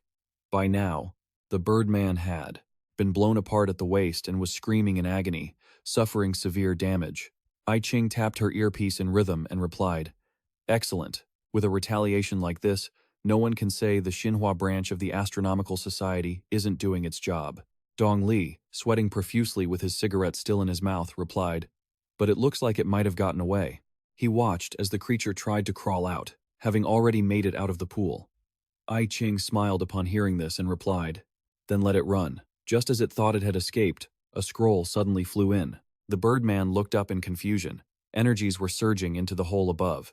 To its absolute horror, the floating energy sources began to converge into a single orb. An immense amount of power descended from the heavens, and a faint silhouette appeared within it. The creature broke into a cold sweat as a foot wearing a flip-flop stepped out. It jumped in terror upon seeing this person. Xuan Yao walked out, casually carrying a cup of instant noodles. "Good work, kids. Once you're done, head home and have a meal." Dong Li smiled excitedly when he saw him. A fifth-rank heavenly fate blackbird. We're saved. He lifted the noodles and slurped them down. Xuan Yao sighed in annoyance. Having to work overtime and eat instant noodles is going to give me an ulcer. His gaze flicked to the side. To the birdman's shock, he strolled forward. Not a bad concept. It's something that can be created. He held out his spoon, and the creature, now trembling with fear, widened its eyes. It ignored its battered body and tried to fly into the sky. Huai Shi shouted urgently, "It's using a clone to escape." It streaked away, trying to flee. The birdman poured every ounce of strength into its flight, but suddenly, a streak of fire chased after it, leaving it terrified. The flames quickly incinerated the surrounding clones. A hand holding a spoon reached down from the sky. The spoon pressed right against its eyes, and a surge of power erupted from it. It was quickly engulfed by scorching flames. Inside, a block of thick ice was a monster poised to strike, but in the next instant, it was shattered into pieces by a fork. Xuan Yao, still holding the fork, frowned and muttered, "Escaping through the mirror world? What a pain." At that moment, the mirror world exploded, throwing the monster out. It tumbled onto a thick sphere of ice. It staggered to its feet and, upon looking up, was stunned to see the pure bliss land. She was overjoyed and reached out, the door in front of her slowly opening as a blinding light flooded through. Just then, a massive explosion startled the monster. Its eyes widened, and before it could process what happened, a figure appeared, shouting for help. The person flying out of the gate was the Emperor's heir. Seeing an obstacle in her way, she screamed, "Get out of the way! Move!" But before the monster could dodge, she flew straight through it, severing its neck. The Emperor's heir slowed her momentum and landed on the icy sphere, thinking she could steady herself, but the ice underneath suddenly shattered, sending her plummeting downward. She slammed into the ground, creating a massive crater. Dongla watched in confusion, and Huai Shi asked, "What's going on?" Suddenly, a hand reached out from the rubble, accompanied by coughing. The Emperor's heir climbed out of the debris, looking around in bewilderment. "Where am I?" She looked up, startled to see a group of people standing on the cliff, and upon recognizing the familiar faces looking on in speechlessness, she cheered. "You're all here?" Just then, a bird gently landed on her shoulder. She immediately recognized the reality of the situation. Seeing the bird was unharmed, she patted her chest in relief. Earlier, the further she ran, the more wrong it felt, and she couldn't find anyone. She thought she'd gotten lost, but luckily, she hadn't wandered too far. Suddenly, an ear-piercing shout made her jump. The Emperor's heir turned around to see Huai Shi staring at her, muttering, I can't believe it." He glanced down at his phone again, then looked up, stammering, You. Huai Shi, overjoyed, rushed forward to grab her hand and cheered. "You're the only card I wanted." He was so happy he was practically crying as he asked, "Did you come all the way from the second dimension just to see me?" Huai Shi was incredibly excited, extending an invitation. "Are you free tonight? Can we go get dinner?" The Emperor's heir turned bright red at these words and asked, "Wait, am I that popular?" Then she paused, as if realizing something. Wait a minute, had she misunderstood his feelings? Dear father in the distant underworld, I think I've just been confessed to. She waved her hands and shook her head, explaining, I'm really sorry, I'm only 15. I'm still just a kid, and besides, I don't even know your name." She rejected him with her words, but deep down, she was already imagining what a date with him would be like. We should probably get to know each other first, right? No. Wait. These racing thoughts made her feel like she might explode. Her face flushed red as she blurted out, "Anyway, let's wait until I'm 18 to talk about this." This answer left Huai Shi bewildered. Suddenly, he keenly noticed the atmosphere shift. Killing intent? What did I just say? Don't panic, Huai Shi. Don't panic. Feeling that death-like gaze, Huai Shi got goosebumps but told himself to find a way out of this desperate situation. He coughed and changed his tune. "Actually, I'm your fan. Could you sign something for me?" The Emperor's heir reached out, took the pen from his hand, and stammered, "Okay." Seeing her keep searching for paper, Huai Shi pointed to his shirt. "How about you just sign my shirt?" She quickly ran in another direction to decline. No way. Wait a second." Right after that, she jumped into a golden spatial gate. Huai Shi was left behind, giving a dry laugh. A moment later, she returned and handed him a green object. "For you," she said. Huai Shi glanced at the text on it. "Chu Ching Yu." He replied politely, "Thank you." He reached out to take it, but their hands brushed, causing her to jump and pull back, covering her bright red face. She scrambled away, shouting, "Don't mention it. Goodbye." Huai Shi lifted his hand, feeling the lingering sensation, and thought, her hand was so soft. He clenched his fist, feeling thrilled. It felt amazing. Just then, a large hand reached out. Xuan Niao had appeared behind him out of nowhere, patting his shoulder and coldly reminding him, "Hey kid, do you know the consequences of harassing a minor?" Sensing his murderous gaze, Huai Shi broke into a cold sweat, then suddenly snapped to his senses, turning around to protest. "Wait, I'm a minor too." Just then, Dongle appeared to explain, "He's only 17, my lord, please be lenient." Hearing this, Xuan Niao's forehead vein pulsed. He shouted, 17? Still a little brat and already acting like a hooligan? Instead of studying, you're out there flirting." Huai Shi grumbled internally. Flirting? What the hell? Why is he acting just like the vice director? Despite his annoyance, he softened his voice. "It's a side job, just a side job to earn some money for food. Besides, I'm really good at Senlo. It gives me extra points for high school entrance exams." Xuan Niao didn't let up, his eyes flashing red as he used his Guanming eyes. He was silent for a moment as he scanned him, then gave a satisfied smile. Such a rare talent. Xuan Niao directly extended an invitation. "Working at the Astronomy Association has no future, kid. Why don't you come work for the Social Welfare Bureau?" Xuan Niao was very pleased with Huai Shi and immediately acted friendly, draping an arm around his shoulder. "Come to the Social Welfare Bureau. I'll make sure you and Little Bai are on the same team." His words made Huai Shi blush, imagining the Emperor's heir's face. The two of us could see each other every day. Seeing him waver, Xuan Niao continued to sweet-talk him. "Once you finish your entrance exams, you won't need to worry about college. I'll write you a recommendation letter." He offered a sweet deal with generous rewards. "Come directly under me, study extensively, and after 4 years, you'll be a civil servant, a stable life, and a great salary." How about it? Huai Shi remembered his original goal. Is it that hard to just live a normal life? A stable job? Suddenly, everything he had been through flashed through his mind. Huai Shi sighed, bowed his head, and refused. "Thank you for your kindness, sir, but there's no need.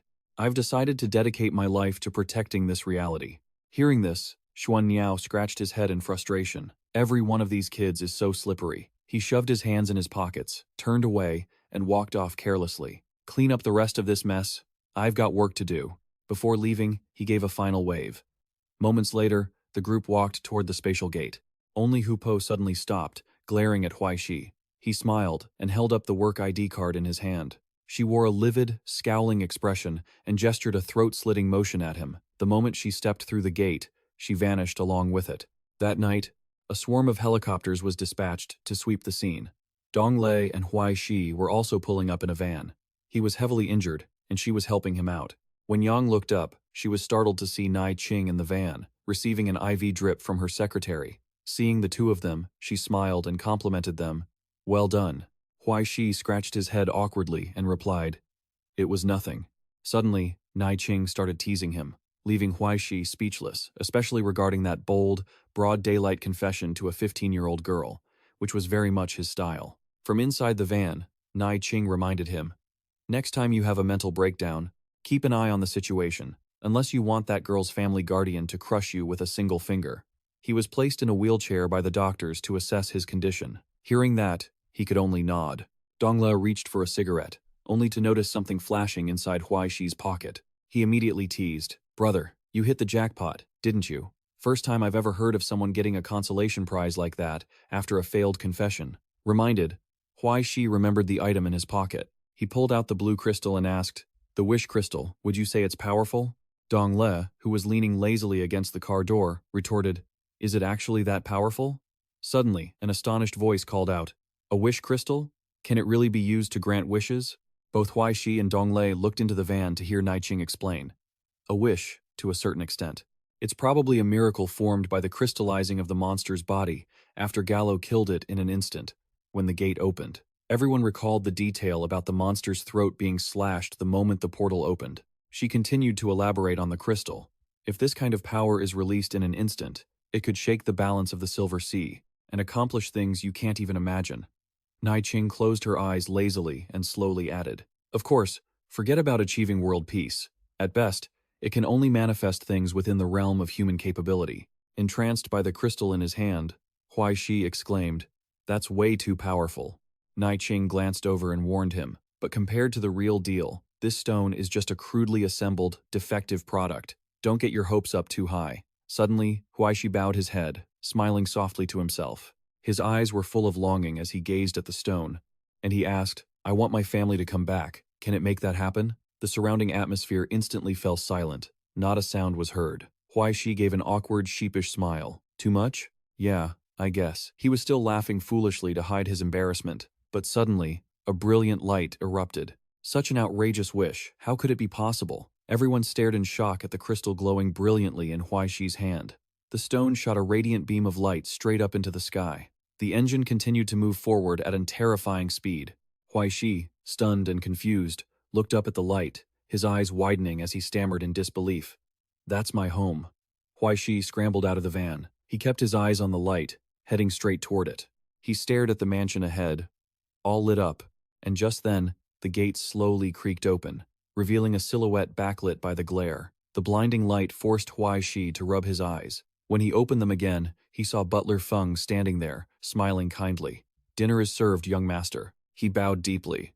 Welcome home. Huai Shi sat at the table, looking at the steaming meal. He stared at it in disbelief and asked, Is this for me? The butler standing beside him immediately replied, Of course, sir. It has been many years since I last cooked, and the kitchen equipment isn't what it used to be, so this is all I could manage. I hope you don't mind. Huai Shi shook his head quickly. No, it's fine. He picked up his chopsticks and took a bite, bowing his head to savor the food slowly. Seeing Huai Shi set his chopsticks down, the butler leaned in to ask, Is it to your liking? Tears welled up in his eyes, followed by a choked sob. It's delicious. He covered his mouth to keep from breaking down, repeating, It's really, really good. Outside the mansion, Dong Lei was leaning against the car waiting.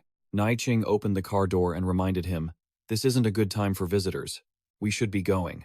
He nodded in agreement, but started when he noticed something. Seeing Nai Qing with a cigarette in her mouth, Dong Lei's eyes went wide. You smoke? Nai Qing slowly opened her eyes and lazily replied, Only when I'm in a good mood. On the table, a spread of eye-catching, aromatic dishes was laid out. Black Crow looked at the meal in front of her and hummed a tune. She raised her gleaming knife and fork, and a moment later, the entire spread was cleared. Black Crow sat back, letting out a satisfied burp. Just then, the butler walked in and asked politely, "Miss Crow, was the meal to your satisfaction?" She wiped her beak with a napkin and nodded approvingly. "Excellent technique." Black Crow closed her eyes and nodded contentedly. "That was quite a wish. You've worked hard protecting this house for all these years." Butler Feng smiled gently. "That I can exist to this day is entirely due to the master's compassion and protection." Black Crow lazily held the cigarette in her mouth, exhaled a cloud of smoke, and said, "The spirit essence stone is not something you can just build on a whim." Even though Huai Guang was a fourth-tier ascendant, for him, it was still far too extravagant and unrealistic. Hearing this, the butler frowned and spoke up. "The master originally intended for his descendants to inherit the power of ascension, but unexpectedly, he gifted the essence to me instead. It is a pity that in the end, I still failed to fulfill the master's true wish. I am truly nothing but a failed creation." He bowed his head, his face clouded with sorrow. Black Crow smoked lazily and reminded him, "Well, look at it this way. Caring for Huai Shi is as good as done. Since you are the manifestation of the stone, you're going to be busy from here on out." Butler Feng placed a hand over his heart and said respectfully, "The young master's many wishes have replenished my essence. Although I cannot leave the stone, I am deeply honored to serve the young master and you, ma'am." Crow, as if remembering something, exclaimed, "Right, that reminds me." She flapped her wings and flew over to the butler to negotiate. "Let's discuss Huai Shi's food budget. Here is what I think." Meanwhile, inside the Special Affairs Bureau building, Huai Shi was sitting in an interrogation room, listening to someone asking for his name. He muttered Huai Shi with a grumpy look. When the next question came, his mouth twitched, but Huai Shi had to sigh and answer, 17. Then, unable to hold back anymore, he raised his hand to speak his mind. "Listen, don't you think there's been a bit too much of this questioning lately? I keep feeling like you guys are trying to recruit a gigolo or something." Across from him, Deputy Chief was so furious he snapped his pen in half. He gritted his teeth and said, "I think you're asking to spend another 2 years in prison, aren't you?" Huai Shi quickly shook his head. No, not at all. Please continue." The Deputy Chief coughed to regain his composure. "Listen carefully," he reminded. Huai Shi nodded repeatedly, whispering to himself, "It's coming. It's finally coming." With his hands behind his back, the Deputy Chief stared at Huai Shi. "Considering your good behavior in the detention center, along with your contributions to Tanhai." On the surface, Huai Shi nodded obediently, but in his head, he was screaming, "Contributions? What the hell kind of life and death struggle was that?" The Deputy Chief continued the announcement. "The Social Security Bureau will reduce your charges." Inside, Huai Shi was urging him on. "Isn't this what it's all about? Hurry up and announce the verdict." The Deputy Chief continued slowly, reduced to just then. Ai Ching tossed the pile of papers in her hand onto the table, interrupting him. "Acquitted. Charges dropped." Huai Shi just blankly stared, confused, and asked, "Acquitted? What do you mean?" "Acquitted." Ai Ching looked him straight in the eye and explained. "Simply put, Huyen Dieu personally gave you the green light. This case is being closed as an emergency arrest authorized by the Social Security Bureau." Huai Shi was even more confused, a massive question mark hovering over his head. "Huyen Dieu green light?" Seeing his blank expression, Ai Ching explained it more simply. The interrogation was entered into records as a case regarding ties to transborder criminal forces and foreign terrorist organizations. And you, during the arrest, accidentally killed the suspect. You only need to face a few minor penalties for that. Huai Shi was stunned and asked, "So, that's it? It's over?" Ai Ching raised an eyebrow, a teasing smile playing on her lips. "Unless you'd rather have the Deputy Chief take you back inside for a few more days." Huai Shi panicked and hurriedly waved his hands. No, I'm good." He agreed with both hands, but then asked, "But what about the business with the Kui Tin Chi Dan? Is that just how it's going to end?" Ai Ching rubbed her chin, frowning, murmuring that they hadn't clearly identified where the Kui Tin Chi Dan planned to open the Ma Do gate. She informed him that apart from Tanhai, there were still 16 other locations in the real world. Ai Ching gave a brief summary of the current situation. In one of those places, a passage was successfully opened. Although it was shut almost immediately, satellite checks confirmed that something had already been sent into Ma Do. Huai Shi lowered his head, falling silent. Ai Ching crossed her arms and sighed. "That problem isn't for us to worry about. For the foreseeable future, Tanhai definitely won't be on the radar of the top brass." Huai Shi nodded vigorously. I get it. He scratched his head. then asked awkwardly, "So, can I go now?" The deputy chief, who had been silent the whole time, suddenly spoke up. In such a hurry to leave, he strode forward and pointed directly at Huai Shi, warning, "I'm warning you. Don't you go causing trouble for me as soon as you step out of here." He replied with a forced smile. "What kind of trouble?" Huai Shi beamed with excitement. "I'm just going home." Of course. However, as soon as he returned home, he was faced with nothing but a plate of chicken breast salad and a glass of plain water. Huai Shi couldn't believe it, staring fixedly at the meal. Immediately, he couldn't help but shout, "Butler, where's my joy?" The butler walked in, lowered his head, and gently explained, "Miss, Onya reported to me that your fat intake has been a bit high lately, so you can't eat high-calorie foods. Thinking of your health, young master, all 3 meals from now on will be simplified." Hearing this, Huai Shi screamed, "Nonsense. She's the one who eats like a pig. Where is she? Where is she?" The butler gestured in a direction. "In her usual spot. Also, Miss, Onya said to come see her once you got back." Huai Shi gritted his teeth, cursing. "She was waiting for me, wasn't she? You've gone too far, old man. My joy has only been back for a few days, and you're already cutting my food budget?" Huai Shi looked at the weight scale and wept silently, muttering, "No more eating. I'm really not eating anymore." Kwa Den, who was sitting nearby with a cigarette in her mouth, raised a wing and started listing off.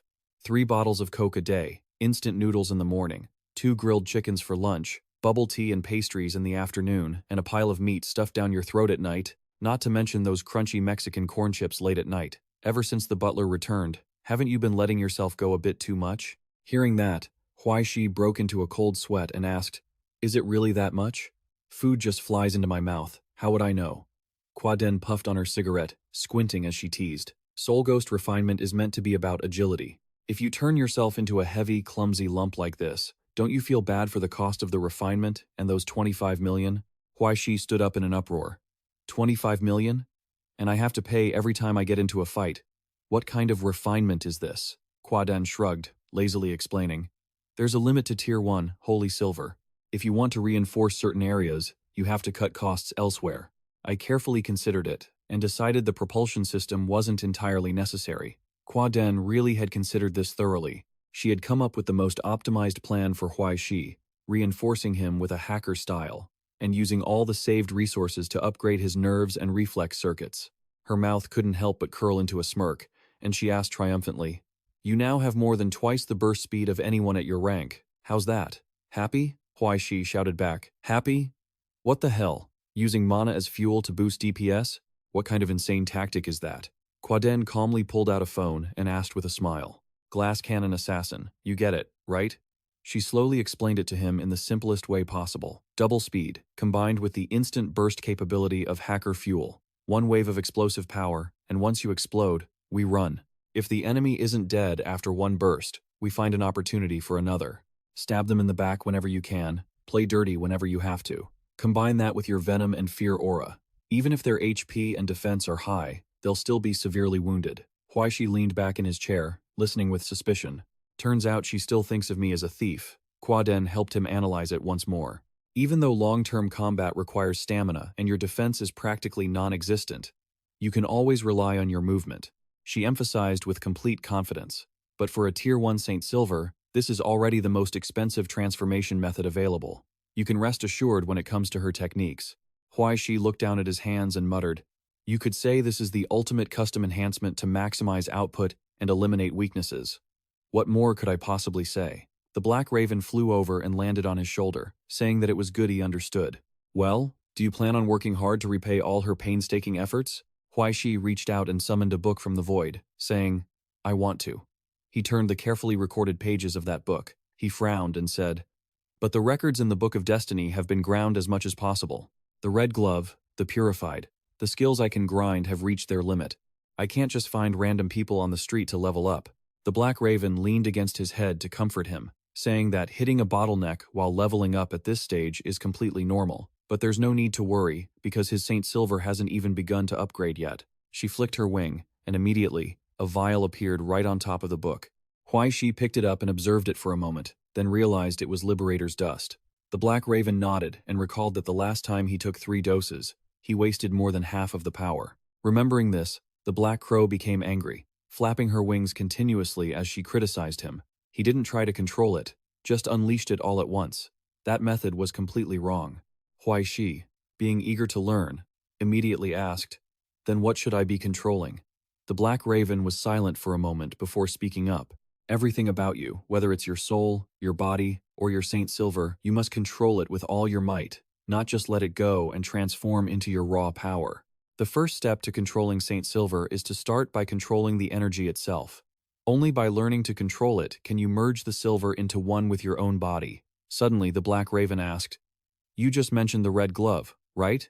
She curled her lips into a smile and set a condition. "If you can last more than 15 minutes today while consuming the Liberator's dust, I'll give you a special tutoring session. How about it?" Just as Huai Shi was still confused, the Black Raven suddenly swung her wings, and the surrounding space instantly turned a deep crimson. She gave a creepy laugh, saying she would take him to explore hell. The environment changed instantly. Huai Shi stood floating amidst swirls created by scraps of paper. He looked at the surrounding space and couldn't help but ask, didn't the Red Glove use surgery to dismantle and destroy all his own records to avoid leaking intelligence? So, how can there still be such a complete record of him? The Black Raven flying beside him explained. It was, after all, a hell he witnessed with his own eyes. That shock would never fade. She acted mysterious and asked, "You'll understand once you experience it. Are you ready?" Huai Shi raised his hand to signal, "Okay." Immediately after, the giant piece of paper he was standing on suddenly wrinkled. That paper tore apart, causing Huai Shi to fall straight down. He kept falling faster and faster, while the gate above slowly closed shut, making the atmosphere even darker. Shortly after, an embryo appeared. It slowly opened its eyes, looking incredibly terrifying. During the Cold War, in the Roman Divine Selection Program and the embryo stage Red Glove Genetic Modification Project, the Red Glove was born. When the Red Glove was 3 months old, the Red Glove was born smoothly in the neonatal period, cared for by nurses, fed with breast milk, and subjected to genetic modification experiments. Time passed until the Red Glove was 3 years old. The young Red Glove received inspection instructions after genetic modification. The data for all items were consistent, so he was not sent for disposal. By age 7, the Red Glove already had his own consciousness. He always had to undergo strict physical and combat skill training from his instructors. Then, when the Red Glove was 10, he underwent brainwashing to imprint loyalty to the Empire into his mind. He declared that he would dedicate his entire life to the fatherland. At age 15, the Red Glove once again destroyed his comrades during an evaluation, earning the right to continue living and participate in the final examination. When the Red Glove was 17, he was a product that could be called incredibly perfect, selected by the Empire, and was about to complete the final hellish trial. The Red Glove, having sublimated, was locked inside a spherical iron cage. All around, many black-robed priests stood surrounding him. A man standing at the top gave the announcement, "From now on, you will become a citizen that Rome is proud of. Good luck." As soon as he finished speaking, the needle on the machine pointed to the lock symbol, emitting a red warning. The machine's screen displayed the text, "Current situation, depth 0. The timer on the machine began to count. The space around the iron sphere holding the Red Glove suddenly transformed. The timer on the machine ticked up to 8. He had reached the borderland. At this moment, the space in the laboratory had vanished. Before the Red Glove lay a majestic desert. Huai Shi, now transformed into the Red Glove, realized with just one glance that this was the borderland. Suddenly, the sky seemed to be torn apart, revealing fantastical lights and cracks. Right at this moment, from those tears, a black shadow appeared, making Huai Shi widen his eyes in shock. It was the black shadow that had enveloped the crack, revealing the glowing red eyes of a monster from within. Huai Shi glanced behind him and saw fingerprints appearing on the glass. Immediately after, the entire glass room was covered by demons. Huai Shi gritted his teeth and clenched his fists, feeling the demons surrounding him. Hell, depth 1. Huai Shi was still bound to that cross. His face had turned pale, panting heavily. Suddenly, a light appeared, making him lift his head. In the sky, a pair of giant, glowing red eyes appeared, those red eyes slowly looking around. As soon as they saw him, they widened, accompanied by a swarm of demons closing in. Those reddish-yellow eyes looked like hellfire, slowly closing in. Seeing them, Huai Shi's entire body felt intense pain. He squeezed his eyes shut and screamed silently in his heart. "No, I don't want to see this anymore. Let me go, let me go." But no one responded, and the numbers on the machine continued to increase. At this time, hell, depth 3. Huai Shi tremblingly opened his eyes. Before him was a dark dimension. with mountain ranges on both sides filled with chains and thorns. Someone nearby was being pierced by iron hooks and dragged up. He clutched the iron hook, screaming continuously, begging, "Save me, save me." He was dragged to a large machine, then thrown straight into it, blood splattering everywhere. Huai Shi stared wide-eyed at the spraying blood. The machine continued to churn, and then a series of objects like chairs and lamps, made from human bodies, appeared. They were moved onto a machine heading toward the scorching fire. Huai Shi screamed in horror. "No!" Then you shifted again into the seventh depth of hell, where hordes of iron-armored monsters were tormenting the souls trapped there. These souls were bound in chains, their hair burned away. Those spirits were being hacked at by the monsters' swords. A severed head flew toward Huai Shi's cage, its eyes still wide open in terror. You continued to shift into the ninth depth.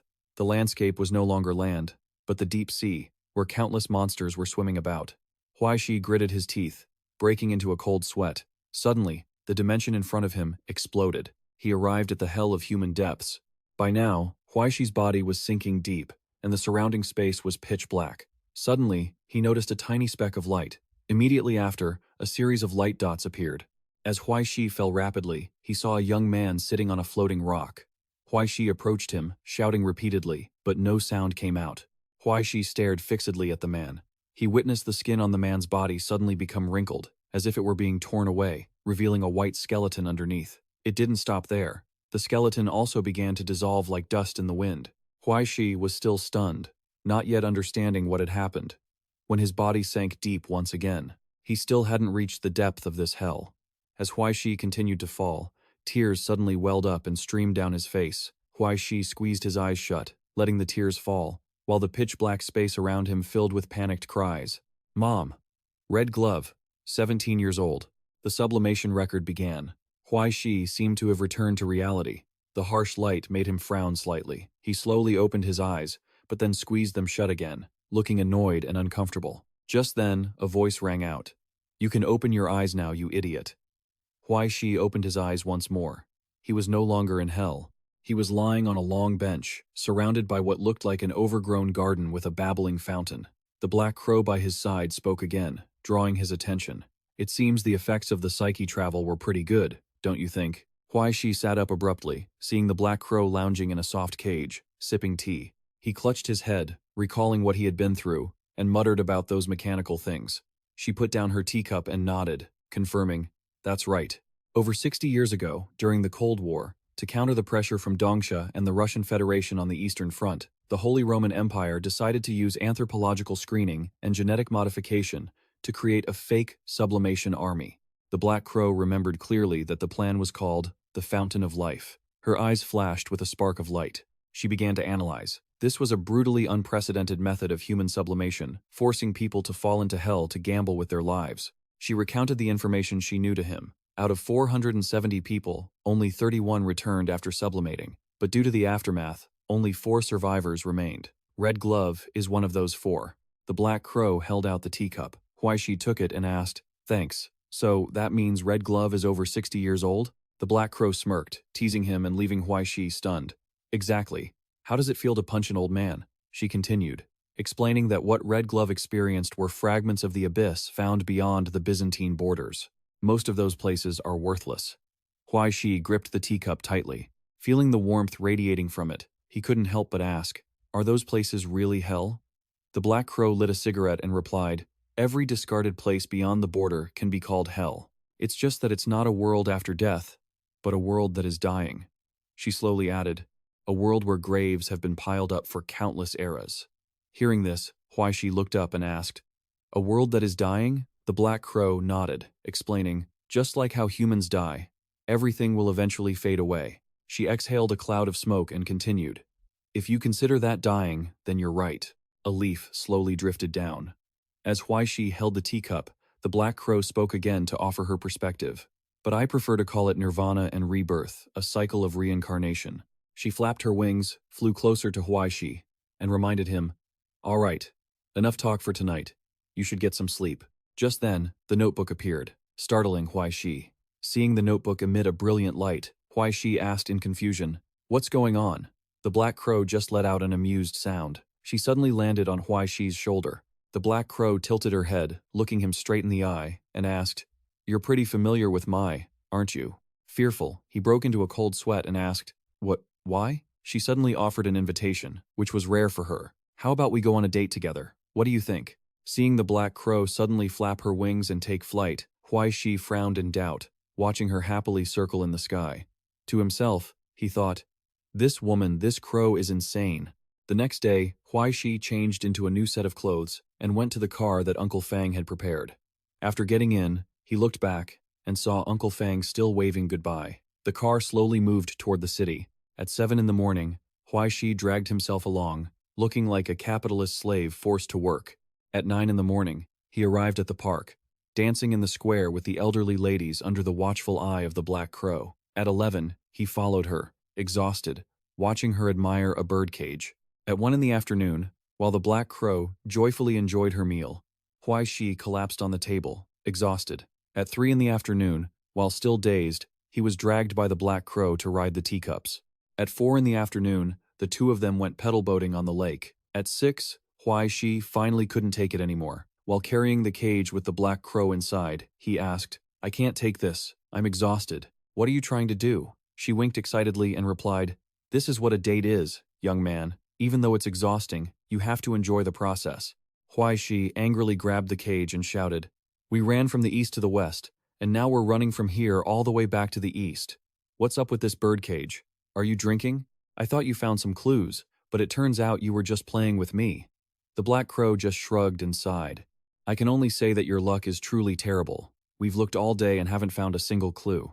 Huai Shi, by now breathless with exhaustion, muttered, I feel like one of us two is definitely an idiot. Suddenly, he noticed something and pointed in one direction, asking, Over there? The black crow looked over, also confused about what was happening. Nearby, a girl was running for her life. The girl accidentally tripped into a pile of cardboard boxes. Immediately, a man stepped forward to block her path. It wasn't just one. There were 2 men approaching with lecherous smiles. She screamed until her voice cracked. What do you want? Get away! If you keep doing this, I'm calling the police. The bald man lunged forward with a lewd grin. Don't be afraid, little lady. Come have some fun with us. But before he could even touch her, the deputy doctor was kicked straight in the face by Huai Shi. The kick was so powerful it sent the bald man flying. The deputy doctor screamed in shock. Huai Shi turned back, asking with concern, Are you all right? Just then, the bald man stood up, holding his swollen face and yelling, What the hell? We agreed that for 80 yuan, there would be no hitting and no body doubles. Little girl, why are you so heartless? Huai Shi asked in confusion. What the hell is going on? He turned to see a group of people equipped with camera gear, and the atmosphere went silent. The deputy doctor stepped forward and asked, Is your day off over already? Huai Shi sat down to look through the script and asked, School starts next week. What is this Toto hero thing? The deputy doctor smiled, holding a water bottle. Next Wednesday is the school anniversary. The students have to film a short movie, and they want me in charge. But honestly, I'm the one who had to go find the screenwriter to write the lead role. Huai Shi continued reading the next chapter, and thunder suddenly rumbled. Toto emerges. Toto hero bravely faces Optimus Primo. He couldn't help but ask, Are there many more episodes like this? Aren't you afraid of getting sued by QQ Corp for copyright infringement? The deputy doctor handed him the water bottle and grimaced. It's called paying homage. Do you understand? Homage. Besides, it wasn't easy to get a guest actor, only for him to get kicked away. Realizing he was at fault, Huai Shi quickly explained. It was a misunderstanding, just a misunderstanding. The deputy doctor sighed again. If I don't write more episodes, how am I supposed to get the school to approve the budget? Huai Shi nodded while drinking water. I see how it is.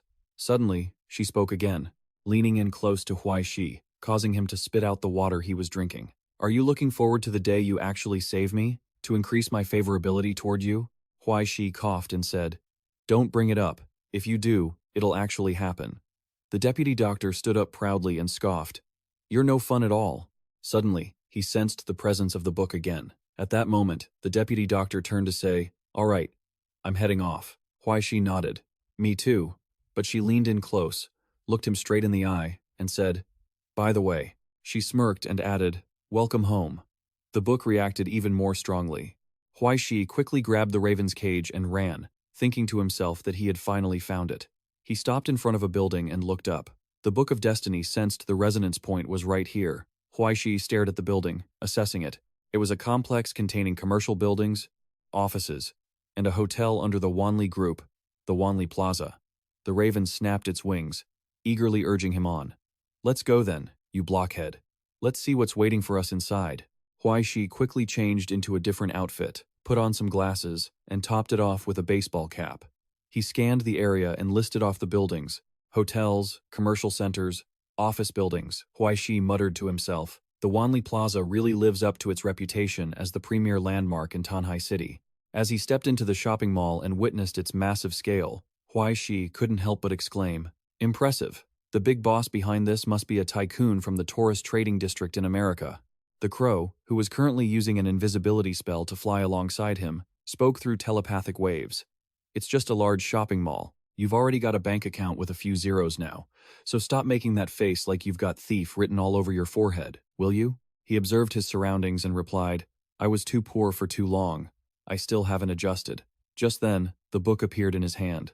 Huai Shi whispered, "It feels like we're getting closer," but she immediately warned him, "Put the book away."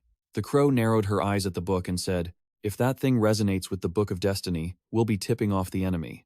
After heading upstairs, the two stopped in front of a shop. Huai Shi looked up and asked, "Are you sure it's here?" But the crow pointed in a different direction with her wing. Huai Shi turned his head and saw an antique shop. He stepped into the shop, which was filled with rows of shelves. As he looked around, he thought to himself, "There's no one here. These items look so valuable. Aren't they afraid of being robbed?" Just as he reached out to touch an item, the crow warned him, "You idiot, look up." She watched the camera tracking his every move and began to analyze the situation. Usually, not many people come here. The antique shop is likely just a front. I suspect there's something else going on inside. Just then, someone appeared, startling Huai Shi so much he nearly dropped the vase in his hands. Seeing a group of burly men surrounding him, Huai Shi was taken aback and wondered where on earth they had come from. A burly man stepped forward and asked, "Sir, we only do business with regular customers here. Is there something you're looking to buy?" He scanned the room and noticed they were carrying guns. Huai Shi quickly placed the vase back on the table and explained, No, I was just looking around." He was panicking inside, thinking, "What the hell? Is it this serious? I'm not touching anything else." The crow fluttered her wings and flew off, leaving behind a final reminder. "Don't be scared. Go ahead and touch things. I'm going to scout ahead." She caught sight of a group of men fully equipped with firearms and smirked. It seemed there were quite a few good things hidden here. Huai Shi curiously asked, "What kind of good things?" The crow observed the area and replied, "This place is the vault of Wanli Plaza." Huai Shi stepped out of the shop and asked suspiciously, "Wanli Plaza has its own vault?" She explained, "With so many VIP companies and hotels here, they must centralize their most precious items for safekeeping." The crow took advantage of her invisibility to fly everywhere, observing and reporting back that every entrance was guarded. They're being very careful. She discovered some confidential information inside and said, "Wanli Group is a massive corporation on the border, with a monopoly on several major border regions and resources from the hellish front line. Rumor has it they're preparing to tap into the current market." Recalling the places they had just visited, she analyzed further. This antique shop and the auction house next door are likely places secretly providing services to ascendants. It's no surprise that this vault contains something related to the Book of Destiny. Huai Shi had already bought a box of popcorn and a Coke. Hearing this, he asked, "Could this thing actually be synchronized?" The crow replied, "There really is a heavenly kingdom in this world. At the very least, it's a place where countless wills perish, collecting all the value of life." Huai Shi walked into the cinema and asked doubtfully, "Can good people go to heaven after they die?" The crow slowly replied, "It's just like the hell you've already seen." She explained that the heavenly kingdom wasn't a gentle place either, but a place humans yearn to return to after death. Humanity chases illusions of similar miracles with everything they have.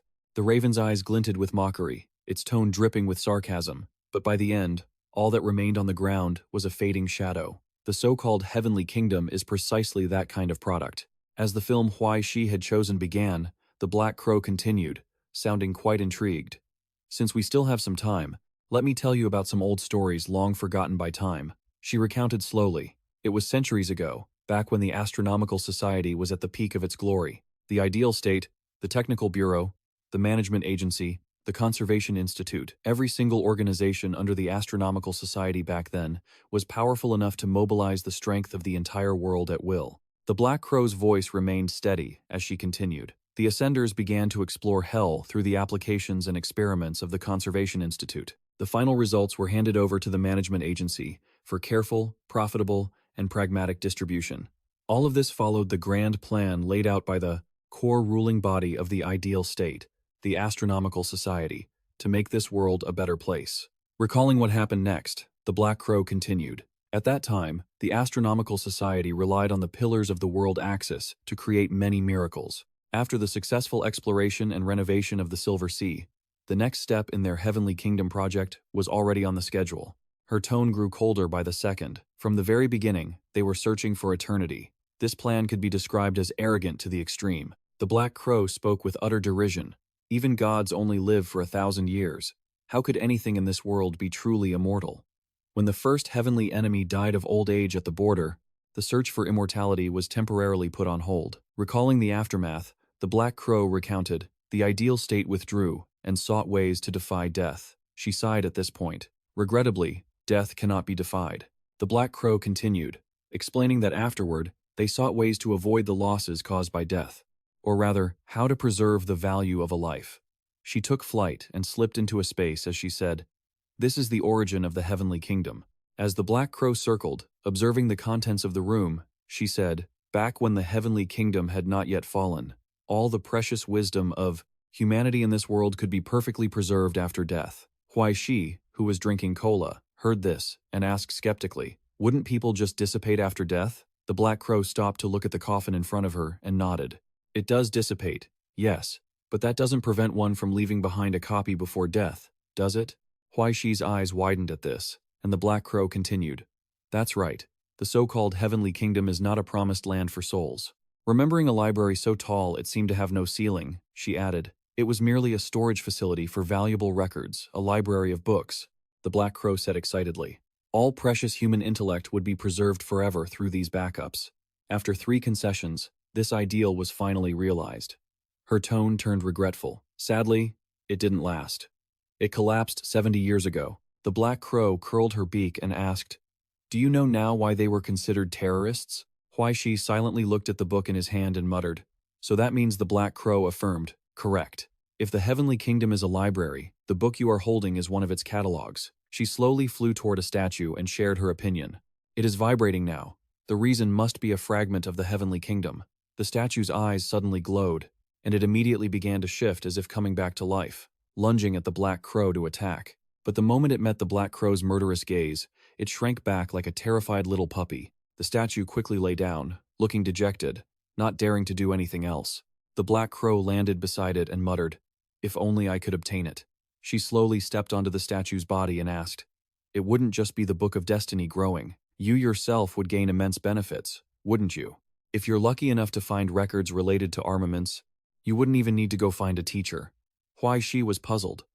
"But wouldn't such good things be hidden away by the Astronomical Society?" The Black Crow explained, "Part of it is hidden, yes, but many of the records were lost in the explosions within the deeper layers of Hell." She added in a lower voice, "However, a significant number of these file collections are active in the present world, the borderlands, or in Hell." Remembering the books that had vanished, the Black Crow recounted, "As far as I know, the one called Force has already been seized. The 3 pure poetry collections, Byron, Sacrificial Words, and Shuelai, also seem to have been taken earlier. As for Repentance, Tragic World, and Dream of the Red Chamber, they don't seem to have run off. They're sitting there, being used. I suppose they're living quite happily right now. That white whale fellow is definitely hiding so no one can find him. The 2, Rashomon and Mahama, seem to have had some news lately as well," she analyzed while continuing to fly and search. "None of them are anything but a headache. I suspect there is 1 or 2 fragments in here, though it has a bit of a supernatural effect. It wouldn't make people associate it with the Heavenly Kingdom of old." She landed, noticed a suitcase on the table, and tried to comfort Huai Shi. "Compared to those fusion entities, this is well within your capabilities. You can rest easy." Unable to help his curiosity, he asked, "Are you also?" The Black Crow used her beak to pick the lock and replied, "No, I am not like them." A puff of smoke emerged, and the Black Crow continued, "They are prisoners of fate." She stared at the suitcase as it slowly opened and added, "But I am merely a transient guest." The Black Crow's tone was full of excitement. "Well then, let me see what exactly you are." Instantly, A brilliant light radiated from the suitcase. Suddenly, the suitcase snapped shut, accompanied by plumes of black smoke. The Black Crow smirked. "So that's how it is?" Huai Shi asked blankly. "What? What happened?" She narrowed her eyes, recalling what she had just seen. A recipe for alchemy from several hundred years ago. "I can't tell what the origin of it is, but looking at the style of the angel illustration, it's likely a manuscript by the Green Count, Yakmang. If we dig deeper, we might find some of the essence of the Emerald Tablet." The Black Crow immediately flew back, landed on Huai Shi's shoulder, and said, "You've struck gold. This record is perfectly suited for you." Seeing the Black Crow suddenly return, he asked in surprise, "Why are you out here?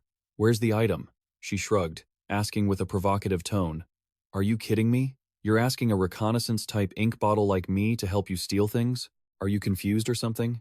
The Black Crow was lounging lazily on Huai Shi's head, but before she could finish, he grabbed her. "I've already scouted the path for you. You should walk it yourself."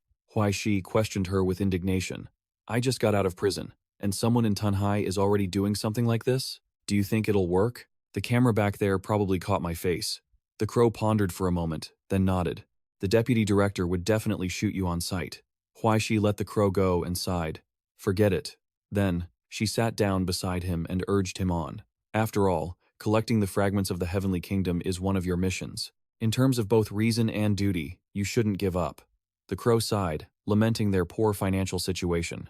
"Besides, our household isn't wealthy enough to spend over 1,000-something to get one alchemical formula photographed." Huai Shi couldn't believe it, and asked, "How much did you say? Over 1,000? Tens of thousands?" Hearing the amount, Huai Shi fell into deep thought, while the Crow smirked as if she had successfully pulled off a prank.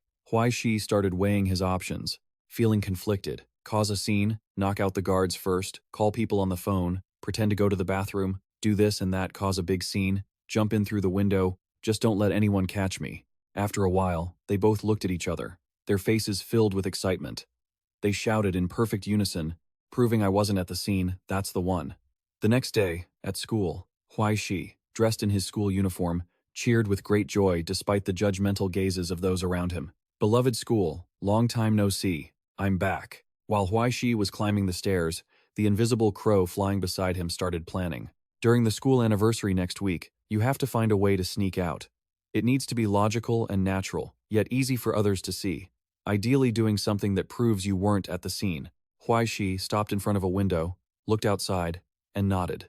"In this day and age, there's danger lurking even among thieves, so it's good to have a few escape routes as a precaution." He continued walking. Huai Shi stopped before a door and told himself, "Let's do this." Huai Shi. This is a crucial step to getting off the suspect list. After psyching himself up, he put on a bright smile and pushed the door open, saying, "Mr. Cao," about the school anniversary, but the sight before him left him stunned. Mr. Cao was in the private room with another woman, and neither of them was wearing any clothes. Seeing this, Huai Shi's mouth twitched. The two people in the room were also shocked and confused by Huai Shi's sudden appearance. He quickly slammed the door shut, thinking anxiously, "Damn it, it's a failure. Huai Shi, the first step in the plan to clear your name has gone up in smoke." Just then, Fu Yi appeared behind him and asked, making him jump, "Huai Shi, what are you doing here?" Huai Shi scratched his head, acted like nothing was wrong, and smiled. "Just greeting you. Taking a stroll? I'm just out for a walk." "What a coincidence, huh? Are you out for a stroll too?" Fu Yi looked down at the book in his hand and replied, "I'm here to submit the guest list and the documents for the school anniversary celebration." She glanced at Huai Shi and asked with concern, "You look pale. Didn't you get enough sleep?" He answered sheepishly, I guess so." Fu Yi started to head toward the room, nodding as she said, "Wait a moment. I'll buy you a Red Bull once I've submitted this." But Huai Shi blocked her, using his whole body to guard the door as he shouted, "Wait! You can't go in there." Inside, he was secretly breaking into a cold sweat. There were spirits fighting behind that door. Just then, the door opened, and Director Cao walked out, fully dressed. Seeing a young woman to the door, he said tenderly, "I'll be back for lunch from now on. It's too much trouble for you to keep bringing it to me." Seeing the girl wave, Huai Shi quickly waved back. Suddenly, the director spoke up, "My wife." Huai Shi nodded as if he understood, feeling Fu Yi's probing gaze.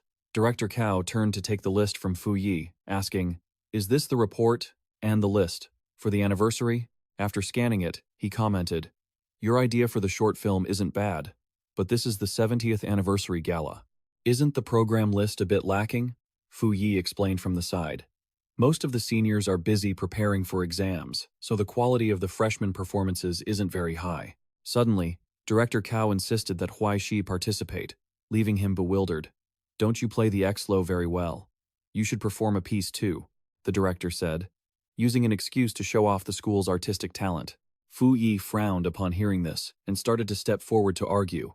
But Director Cao, Huai Shi has been busy preparing for his professional exams recently, and the auditions are already over. Director Cao stared straight at Huai Shi and said in a cold tone, "It's fine. I see him running around all day, so he's clearly got plenty of free time. It wouldn't be too hard to put in a little effort for the school, right?" He stood up and patted the boy's shoulder, feigning advice. "You're in your final year and will be graduating soon. Whether you're heading into society or university, you need to learn to be steady." Director Cao was still holding a grudge against Huai Shi for barging in earlier and seeing him being intimate with his wife, so he warned him to mind his manners and stop charging in like a hothead. Huai Shi looked over, confused, to see Fu Yi sighing, then looked at Director Cao's stern, threatening face. Putting on an act, Huai Shi helplessly accepted. "All right, since you've put it that way, I'll do a solo performance." But inside, he covered his mouth to hide a smirk, thinking, that went perfectly. Then he noticed Fu Yi's intense gaze fixed on him. After they left Director Cao's office, Fu Yi warned him, "Don't cause any trouble at tonight's rehearsal." Huai Shi nodded. Got it, got it." He breathed a sigh of relief inside, thinking the first step of the plan was done. Probably. That evening at Huai Shi's school, the auditorium was packed with students sitting in the stands. The lights were dimmed, leaving only the spotlight shining on the stage. At that moment, a crowd of female students was huddled together, all surrounding Huai Shi and showering him with compliments. "Huai Shi, your skin is looking so beautiful." He smiled and introduced his product. "Really? I suggest you try the new night cream from Pepman. It's incredibly effective. Look at yourself. Do you just wash your face casually every time? You can't do that. It'll damage your skin," the girl exclaimed in surprise. "Really? I hadn't noticed." Another girl came over to chat. "Huai Shi. Huai Shi.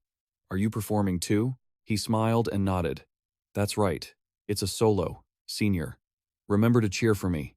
Oh, your blue jade bracelet is lovely. Pairing it with a few agate beads can help with sleep." Huai Shi blended in perfectly with the girls, discussing beauty tips with them. "It looks like you have some dark circles under your eyes. That's because you haven't been sleeping well," the senior exclaimed. "Is that why?" "Well, I've been staying up late preparing for my math exam," he happily suggested. "I recommend using these steam eye masks. Wear them for 5 minutes before bed. They're amazing at reducing dark circles." She was stunned. "Really?" Just then, the shrunken black crow on his shoulder signaled him.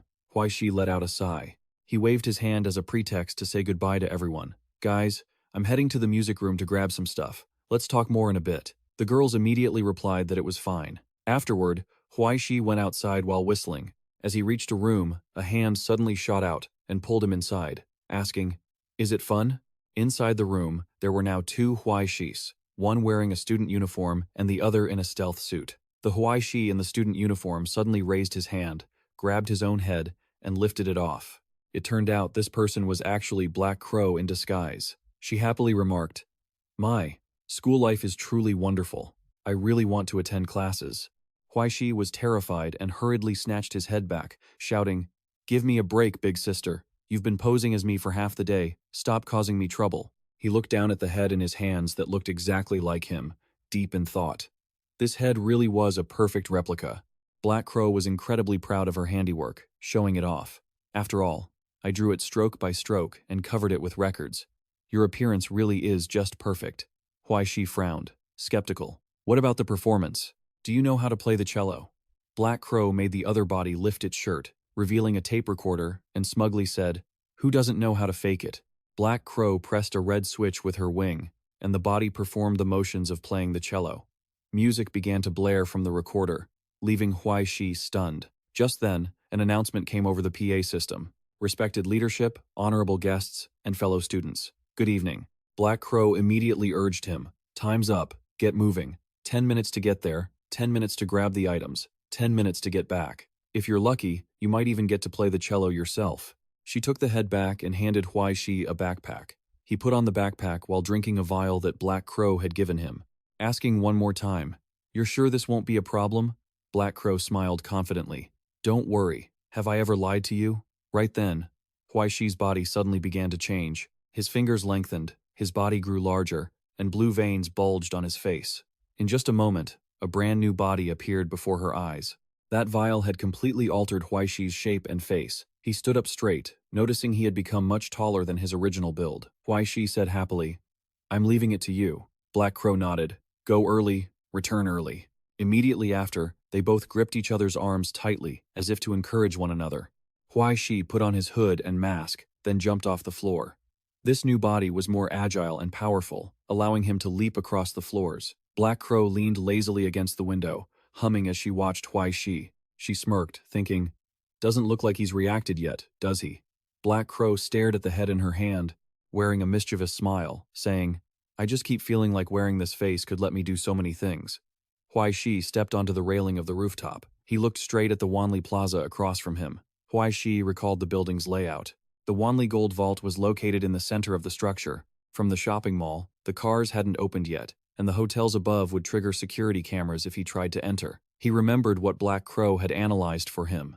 The Gold Vault was surrounded by guards. To sneak in and out at top speed, the only way was to break in from the middle. Huai Shi silently stared at the building ahead. Looking at the distance between the two buildings and the height he was standing at, he thought to himself, "No matter how you look at it, this is just like jumping to my death." Huai Shi doubted. "Is she really not tricking me?" He took a deep breath, stepped back, and took a running start, telling himself he had no choice but to trust her. Thinking it through, Huai Shi dashed forward and stomped hard on the railing, causing it to crack. Huai Shi launched himself toward the building opposite, his face full of excitement, thinking, "I'm flying." Feeling the wind blow past him, he thought happily, "Under the influence of the phantom energy, my body weight seems to have vanished. This feels amazing." Just then, Huai Shi came face to face with a bird flying beside him, which startled it. A thought crossed his mind. With such a convenient ability, won't I be able to do even more when I go thieving later? Then, Huai Shi snapped out of it and began scolding himself.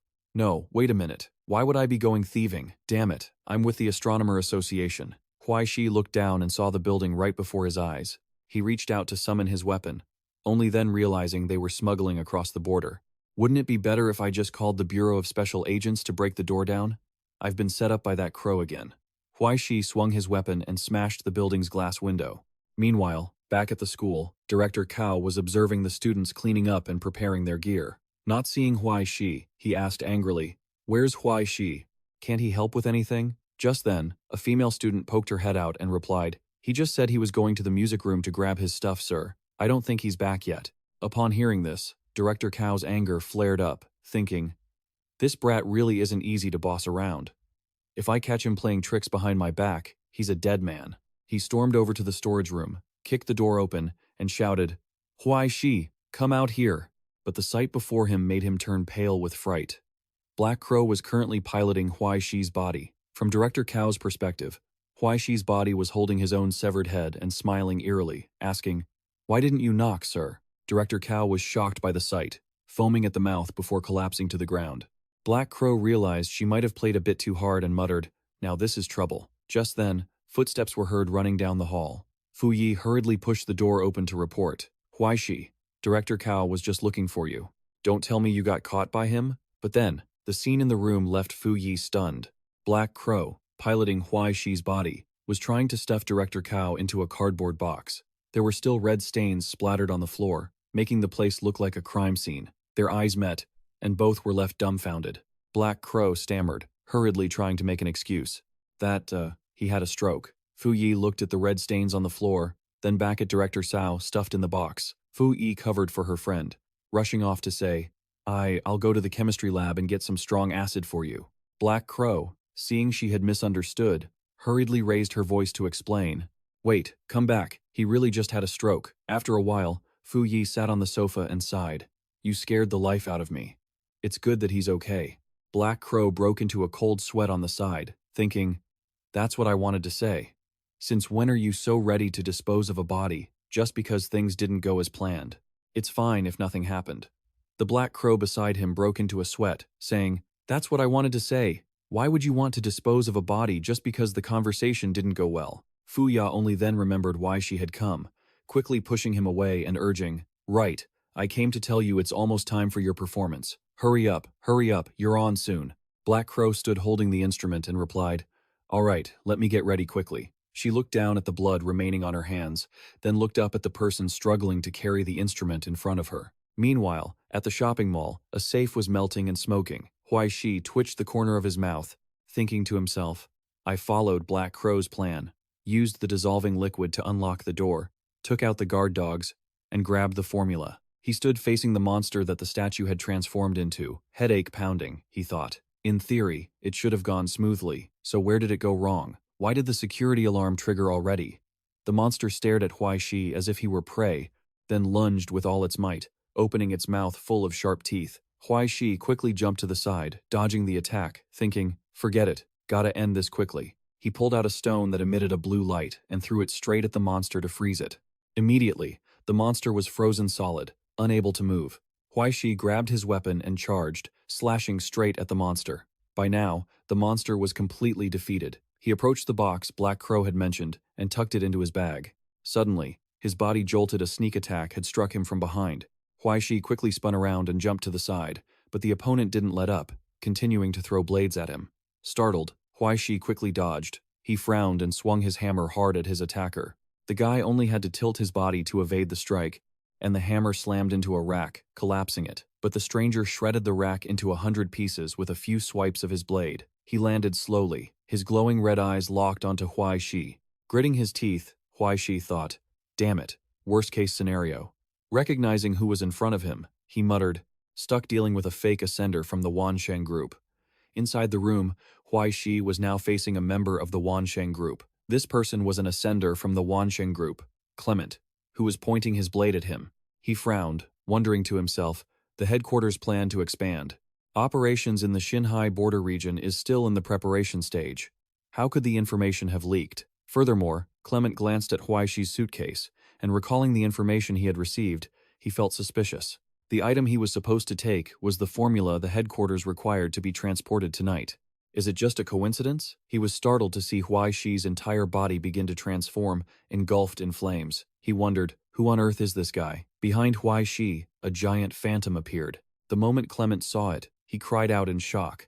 Second-tier holy silver genealogy from the Drit system. The Willow Birdman.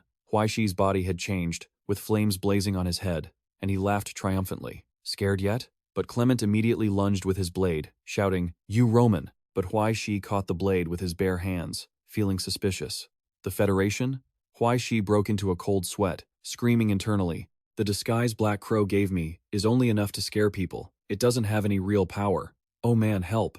Clement applied more force, driving his sword downward. He gritted his teeth to hold it back, but the force was so great, he had to jump aside, thinking, not only did it fail to scare them, it made them go crazy. Those eyes never left him. He rushed to attack again, making Huai Shi curse under his breath. What the hell is with the Federation and their grudge against the Romans? Huai Shi quickly leaped onto a bookshelf to avoid Gray's attack. He noticed some cardboard boxes nearby and threw them hard, but the guy went berserk, slicing through the boxes and roaring, "Coward, face me!" Huai Shi threw a jar down and shouted, "No way!" but he slashed it to pieces. Huai Shi picked up another box, using a provocative tone that made the guy's eyes bulge with rage. A Federation ascender selling his life for the Americans. Huai Shi threw the wooden box at his head and criticized, "You have no shame, and yet you dare look down on others?" He stood there, unbothered by the box, simply reaching up to wipe away the blood trickling down. Clement moved forward, closing in on Huai Shi. He then smiled coldly and asked, "This is what you're after, isn't it?" In front of Huai Shi was the A-rank border relic, the Banshee's head. Clement raised his blade, aimed it straight at Huai Shi, and shouted, "If you don't release the linguistic seal, just try touching it and you will be burned to death by the alchemy curse on it." But he was startled to see Huai Shi pull out a vial.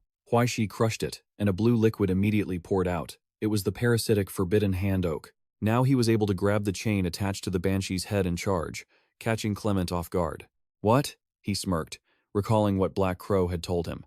The parasitic leaf was a rare fusion material, capable of fusing two incompatible alloys. She had kindly explained in detail that after he used the forbidden hand to transform the essence into metal, he could fuse any metallic border relic with it. This way, he would be recognized as part of the border relic, successfully binding one more thing to his body. Huai Shi readied the weapon, prepared to swing it toward Clement. Black Crow had even named this thing the Combined Mace. Just then, The banshee's head suddenly let out a moan, causing both him and the guy to turn bright red. Huai Shi quickly slammed it down, but Clement was quick enough to dodge to the side. He stared at the weapon he had just acquired, thinking to himself, this is, even though it was a bit scary at first. His twisted smile and the thoughts running through his head terrified Clement. But once he accepted the setup, he wanted to hear more. So he smirked and teased, stop, stay there so I can hit you 800 times with this mace and really enjoy it. Immediately after, Huai Shi swung it to attack Clement. He raised his blade to block, but noticed it starting to crack. This time, he was completely enraged. Screaming in anger, his body suddenly transformed, and his glowing red eyes locked onto him. Huai Shi froze, suspicious. What's going on? What did he do to himself? It turned out, Clement had transformed into the American system, second tier, holy silver, the stone gargoyle. Stunned, he watched as the second tier gargoyle Clement lunged again, trying to grab Huai Shi. At that moment, Huai Shi was surrounded by a strange light. He realized with dread, we're done for. The stone gargoyle's malice spear can summon enemies an opponent has killed to exact revenge. It just stared at him, and he felt a shiver run down his spine. Who was he planning to summon? Ha Luo of the red gloves? 2 against 1, he's a goner for sure. He doesn't want that. The lights at Huai Shi's school are still on. Inside the auditorium, the students have taken their seats, and all eyes are on the stage. The principal of Dongcheng No, 2 middle school, sits in the front row, smiling as he introduces the esteemed guests and the soloist. On stage, Black Crow is controlling the puppet Huai Shi to play the violin.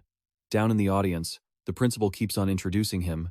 This is our senior, an 8th level Abram, about to head to Jinling for his professional certification exam. Some people nod in approval. Not bad talent. While others butter him up, he looks sharp too. The principal has really trained him well. The principal turns to smile at the person peeling an orange next to him. Old Master Zhao, you're a violin expert. What do you think of this boy's playing? If you have a chance, please offer some advice. This man is Professor Zhao Yu, of the Dongxia Conservatory of Music. He drops the orange peel onto the table and remarks, it's not good. The atmosphere freezes instantly. Awkward smiles appear on everyone's faces. Zhao Yu picks up a handkerchief and adds, I mean, his foundation is very solid, he's a good seed. But the playing itself, it's not good. He emphasizes, tell him not to join an orchestra anymore, he'll just ruin his own technique. The principal wipes away cold sweat, trying to salvage the situation. This boy would have a bright future if he could have your guidance. But Zhao Yu waves a hand, saying that more talk is useless. He rests his chin on his hand, stares at Huai Shi, and says, let's hear him finish. Every spotlight in the hall is fixed on Huai Shi. He slowly draws the bow, and the moment the sound rings out, Zhao Yu is stunned. Clang. He closes his eyes, slowly imagining Vivaldi's Four Seasons. It's a violin classic, yes, but the more classic it is, the harder it is to play something new. The boy is still so young. As the crisp notes soar, Zhao Yu opens his eyes and feels the falling snowflakes, followed immediately by a massive blizzard rushing in. The hand moving the bow speeds up, the music becoming increasingly urgent. Zhao Yu feels like he is truly facing a great storm, raising his arm to block it, thinking, a storm of wind and snow. In Zhao Yu's eyes, Huai Shi is standing alone, playing amidst a giant blizzard. Even as his body begins to freeze, the professor is utterly bewildered. How can he pull off such overwhelming emotion? How is this kid doing it? When the music slows down, he is dazed. The snow has stopped, but as he turns his head, Zhao Yu sees the ice cracking. And right then, the ice walls below begin to shatter. Zhao Yu feels as if he's just fallen straight into a frozen lake, leaving him stunned. The ice breaks, and all things awaken. The music makes Zhao Yu imagine schools of fish swimming around him. His eyes light up, its joy and hope in the bitter winter. Suddenly, Huai Shi stops and lowers the violin, startling him. Zhao Yu looks at the young man in front of him, seeing a vision of himself when he was young beside him. He and his younger self face each other, and suddenly, the boy points upward. He looks in that direction and discovers light streaming down into the lake through the broken ice. He feels as if he is immersed in a source of brilliant light. As soon as the music ends, all the guests at the front table immediately stand up to applaud. Only Zhao Yu remains dazed. Moments later, the entire auditorium rises to cheer. Zhao Yu sheds tears of emotion. When the principal leads him over, Black Crow is bewildered, unable to believe he is actually being sent to the Dongxia Conservatory of Music. The principal, incredibly excited, gestures to Zhao Yu and says, isn't this the professional path you've always wanted? Old Master Zhao never takes on students easily. Such a great opportunity, what are you waiting for? At that moment, Black Crow, who is inside that body, watches the outside world through the screen and thinks, I only added a little bit of medicine, 20 milligrams of love potion, plus 1 milligram of clear dreams, and 100 milliliters of alcohol to create an alchemical concoction. Look at all of you looking so drunk. She controls Huai Shi to bow deeply and decline. I'm sorry, but on the path ahead, I still want to rely on my own efforts to see how far I can go. Thank you for your kindness, Professor Zhao. Zhao Yu is disappointed, but nods. Very well. He hands him a business card and says, if you change your mind, you can call me any time. I'll be in Jinling for these next few months. Black Crow controls the body to take it and replies, yes, sir. Black Crow stands on stage, watching the backs of Zhao Yu and the principal as they leave. Immediately, she arrogantly throws the card away and walks off the stage to where many people are waiting. As soon as they see him, all the female students rush over, excitedly asking, Senior Huai Shi, can you teach us how to play? Black Crow sighs, thinking, looks like I used a bit too much medicine. Meanwhile, at the shopping center, Huai Shi faces the stone gargoyle in front of him, thinking to himself.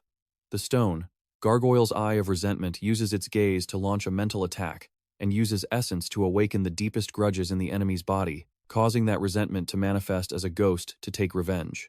Huai Shi's mouth twitches. But why is it you? A figure lunges out of the gargoyle's blue flames.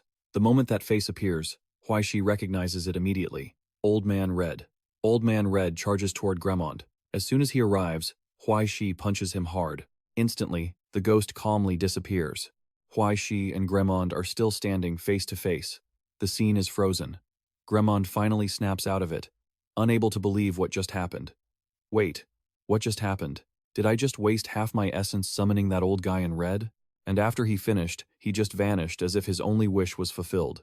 Gremond stares at the person in front of him, doubting internally if this is truly the greatest sin this guy has ever committed in his entire life. He just rushed over to spit on the old man's shoes. Where did this saint come from? Seeing that bewildered expression, Huai Shi sighs and lazily slings his mace over his shoulder. Didn't expect that, did you? I am an ally of justice. Finishing his sentence, he lunges forward, swings the mace, and shouts, Eat my mace of justice. Gremond grinds his teeth and uses his blade to block the heavy weapon. They trade blows back and forth. Gremond worries internally. My essence is depleted, and given the difference in the quality of our weapons, I won't be able to hold out. Right then, the blade in his hand shatters, and Huai Shi seizes the opportunity to charge. Seeing the sailor getting closer, only one thought crossed his mind. He was doomed. He gripped the handle tightly with both hands. Suddenly, Huai Shi stopped, curled his lips, and said, If you're supposed to be security, then you should protect the items here properly. He let go, stepped back, and said, It's all you. Only then did Clem realize what he had just done. The female spirit's head shrieked, staring straight at him. He was terrified, breaking into a cold sweat, thinking he'd been tricked by an alchemist. Immediately after, his hand was burned by the flames radiating from the female spirit's head, and he let out a cry of pain. Outside the door, Fu Yi was heading out to pick up a delivery. The delivery person handed over the package and politely said, Here is your food, enjoy. She happily accepted it. Thank you. Just then, her phone rang. She quickly answered, Hello? The person on the other end urged her frantically, Fu Yi, where are you? 202 Xia, it's been all afternoon. Hurry back. We're about to film the final dance sequence. Fu Yi agreed. Oh, okay, I'm coming. I'll be there right away. After speaking, she hung up. Fu Yi paused as she looked at her phone background, silently gazing at it for a moment. Meanwhile, 2 cars were speeding through the night like the wind. One car was even launched into the air by the force of an impact, but it quickly regained balance upon landing. Uncle Fo was sitting deep in thought in the back seat. Soon after, he arrived at the company entrance. Uncle Fo stormed inside, burning with rage. As soon as he entered, he confronted them directly. Now, tell me, not only is there smuggling in Tanhai, but people are also double-crossing each other? The other man just clasped his hands and explained nervously, It wouldn't go as far as calling it smuggling, it's just that the customs declaration papers were incomplete. Uncle Fo didn't want to hear any more. I don't care what kind of shady deals you have with customs. Within 3 days, you need to pay a fine 3 times the amount, or I'm revoking your license. The man quickly agreed. Yes, of course. Uncle Fo stepped forward. When the monster went to bite his leg, Uncle Fo stopped. He turned his head and asked the person behind him, Where is the fake ascender in charge of security? The chief has already pulled the security footage. The man reported the situation. His hand was scorched by fire, and he was lightly injured. Uncle Fo took the tablet from his assistant and scolded, "The statement. What about the statement? And the guy who ran away? What's his deal? Gender, age, appearance, powers. Do we have any clues?" The man began to relay what he knew. "They say he's an alchemist from the Rom faction. Second stage Drit element. About 1.9 meters tall. He had his face covered and left no other evidence." Uncle Fo listened. Skeptical, a veteran, and he kept it that clean? His finger tapped a data file, and the camera footage showed a figure wearing a blue shirt. He swiftly took down the guards, masterfully cracked the safe, and crawled through the hole he had just created. Moments later, he stepped back outside. Seeing this, the deputy caught a glimpse of something. This familiar technique seemed like he had seen it somewhere before. He hurriedly urged his assistant, "Hurry it up." The assistant was doing his best. "I'm already past the speed limit, sir." The car sped down the empty road, and before long, the deputy arrived at the apartment complex. His footsteps were urgent as he approached. The deputy kicked the door wide open. "Huai Shi, you're in trouble. You're coming with us." Inside, Huai Shi was being coerced. "Didn't we say you were just teaching me how to play the instrument?" The person above him licked her lips seductively. "Doing a little something else is fine, too." The two heard the commotion and looked toward the door. The deputy didn't expect this situation and froze for a moment.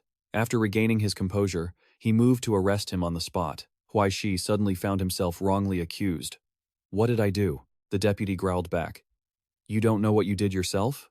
Huai Shi explained, feeling wronged. "I swear, I was just playing the instrument. I was the one who was almost coerced by the junior student. I'm innocent." The deputy looked down at him from above. "Just playing the instrument? Nothing else?" But he was far from believing that. "You've only been out for a few days and you're already caught up in messy affairs? Come with me to the Special Operations Office. We'll talk later." Huai Shi shouted, "She's someone else's girlfriend. How can you say I'm in a messy affair? Help! Someone help me!" He was dragged away by the deputy. Huai Shi struggled helplessly. "You can't do this!" "I've performed meritorious service for the Special Operations Office. I've shed blood for the Astronomical Society. Let me go. I want to see I Ching." "I want to see I Ching." The deputy looked at him and warned him sternly, "Save your breath until we reach the interrogation room, then you can shout."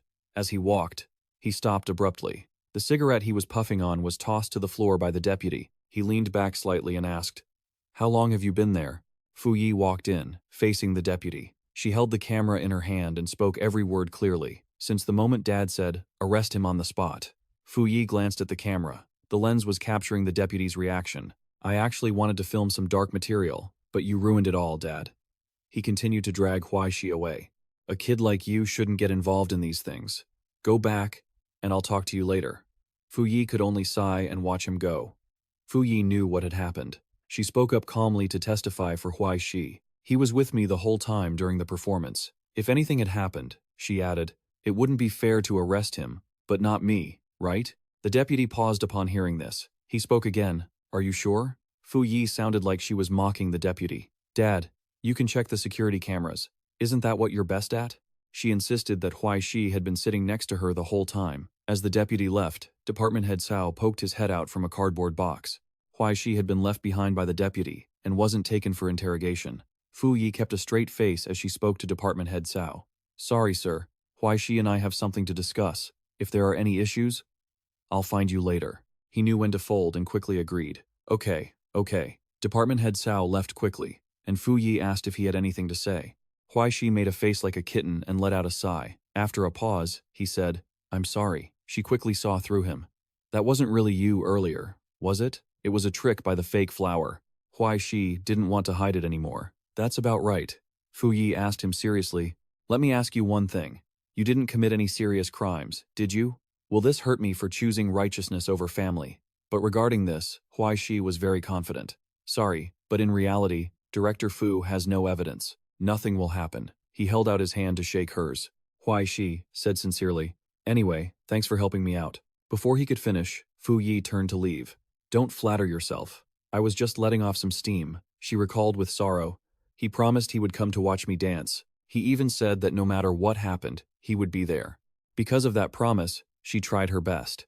I had prepared so long for this result, training for such a long time. Yet the truth was cruel to Fu Yi. He didn't show up. She shed tears onto the framed family photo. He had clearly made her a promise. Recounting this, Fu Yi struggled to hold back a sob. In the end, no one came. The house returned to its usual silence. Huai Shi was still deep in thought, unable to sleep. He recalled Fu Yi's fragile appearance back then, and how the result not only implicated her but also made the black crow beside him offer a suggestion. "You have to look at the bright side," she said, trying to find a silver lining in the misery. "You weren't the only one who lied to her, right?" Huai Shi's eyes widened at this. He sat up abruptly, finding it unfair. Just because there are many liars in the world, it doesn't mean that trust is cheap. Huai Shi hung his head. "Besides, if I, the black crow, cut him off, if you hadn't done that, maybe the deputy director would have come." Then the black crow added, "But her mother still didn't come."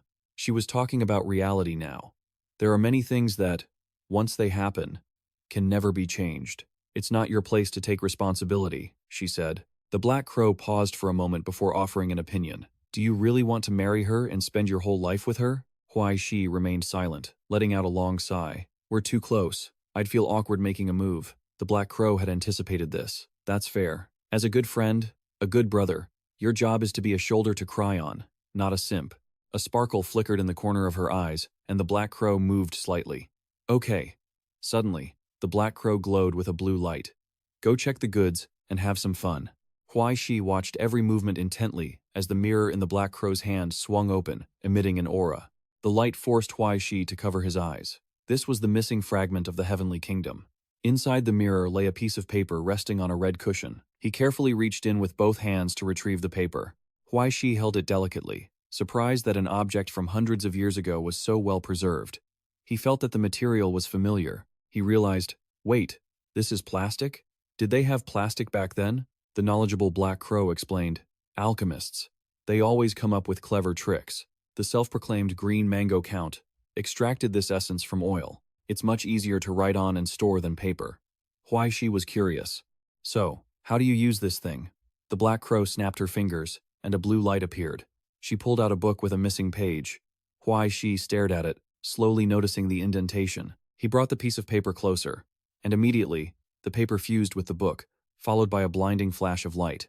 The book quickly emitted a powerful aura. Huai Shi dropped it and stepped back. "What's happening? My source material is about to be drained." Huai Shi only had time to cry out before his vision began to blur and lose focus. His body couldn't resist, and he slowly collapsed. He fell backward into a stream of water. Huai Shi sank deeper. At that moment, the entire basement of the house suddenly lit up, and Huai Shi's body began to absorb the energy. The massive amount of source material the Black Crow collected during the Purified People event had fulfilled the requirements of the Book of Destiny. Meanwhile, under the influence of the fragment's power, Huai Shi caught the cinders left behind by the miracle. His body became as light as a feather. He no longer needed the escapee's dust. Huai Shi was now able to enter a wraith-like state. By obtaining the Fire of Souls, he gained a new talent, Dark Cloak. Huai Shi raised his arm to observe. His heartbeat and breath had stopped. He couldn't seem to feel his limbs anymore either. The Black Crow provided more information. "Wait until you can completely dissolve into the darkness. The Saint's seal of the Wraith will fully become a part of your soul." She continued, "Don't underestimate this talent. Once you reach the 5th level, the darkness will become your sanctuary, like a fortress, blocking all attacks for you." Huai Shi was now slowly feeling the growth brought by the recorded note, allowing him to freely control the speed of the escapee's dust for about half an hour. Huai Shi observed the small object on his fingertip, dropped his hand, and began to channel his energy. He created a flow of aura in front of him. More importantly, a forbidden beast, a somewhat prickly weapon, was quickly created by Huai Shi. He excitedly brandished the weapon. No need to nurture or separate his emotions. "My source material can be directly converted into weapons. And what's more, matter converted entirely from source material won't disappear." As it quickly shattered, Huai Shi could only look on helplessly. He complained, "Is it that weak? It seems useless." The Black Crow rebutted, "Not necessarily, Huai Shi." Golden letters appeared in the book. The Black Crow landed on his shoulder to explain, "This is the most essential part of these records. The miracle of transformation that the Green Mango Count pursued and longed for his whole life. Alchemy."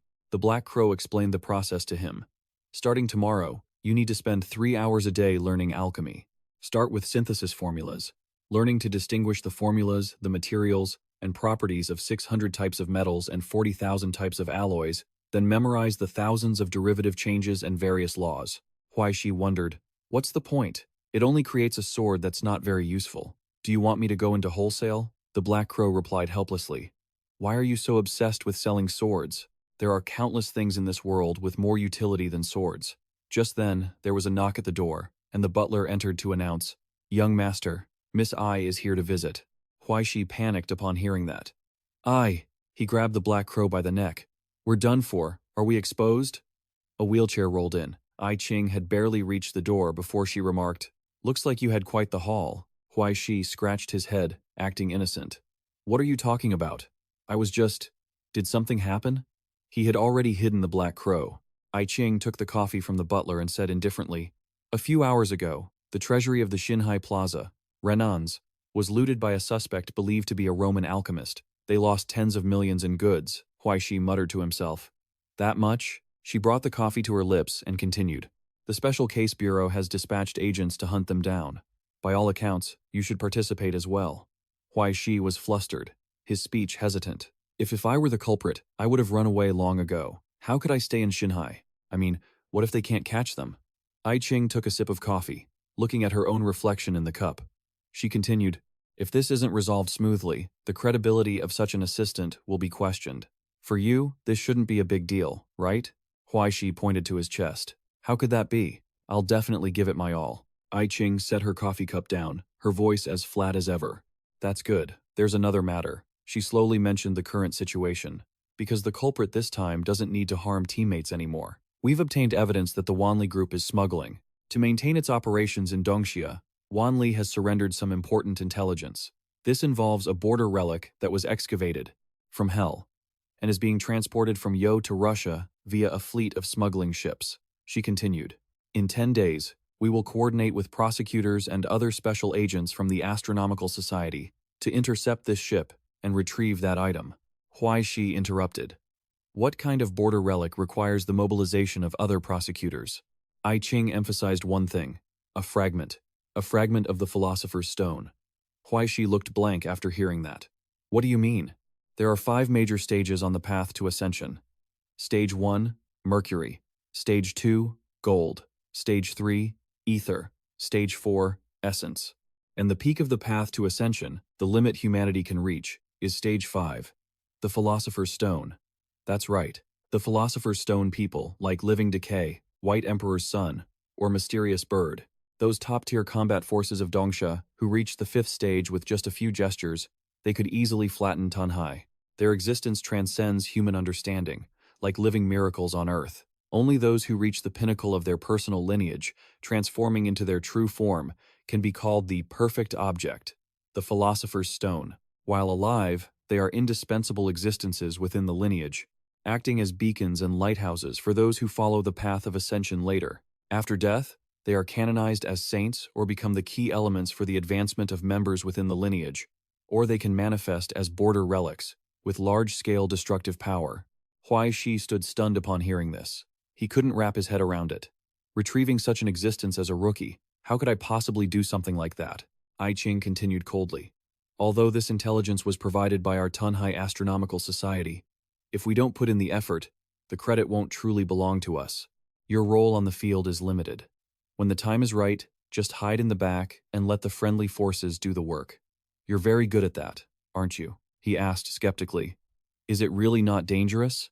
If I perform this service to atone for my mistakes, will it be easier to resolve the issue of you not catching the Romans? She left, leaving only a question behind. Besides, we still have a long way to go before we can truly trust each other. Let's start with this. What do you think? During the 10 days spent waiting for the mission, Huai Shi was forced by Wudan to study and practice alchemy. Wudan skipped over a lot of the basic introductory alchemy to focus Huai Shi entirely on metallurgy. One of his primary goals was the creation of blood-silver potions. These are the most essential vials used by ascenders in combat.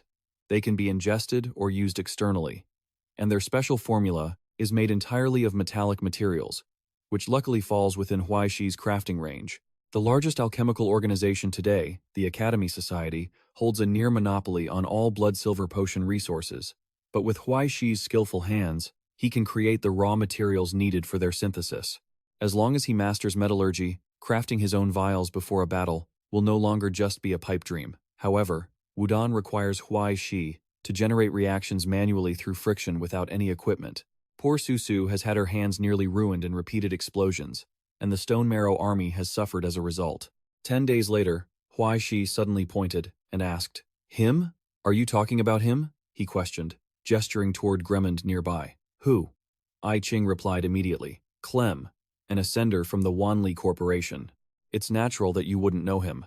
Turning her back to gaze at the distant sea, I Ching continued to explain. "To show our sincerity, since Wanli provided valuable manpower for this operation, Huai Shi, you should show the senior a little respect." "What senior? Isn't he just cannon fodder?" Note: refers to a side character meant to die, to pave the way for the protagonist. Hey there. What kind of bad karma did he have to suffer such a fate? Was it just my imagination? Why does I Ching seem to be in a bad mood? Someone on the ship shouted, "We've arrived!" A large ship appeared right beside them. Yin Yan and Ni Heng were looking down from above. A rope was thrown down. The rope landed in front of I Ching and Huai Shi. The man holding the rope demanded, "Come on up. We've been waiting for you for a long time." Huai Shi and Gremon stood silently watching him. I Ching looked up coldly, and Yin Yan also looked down at them. The man smiled lightly, and a door swung open. A staircase was lowered in front of everyone.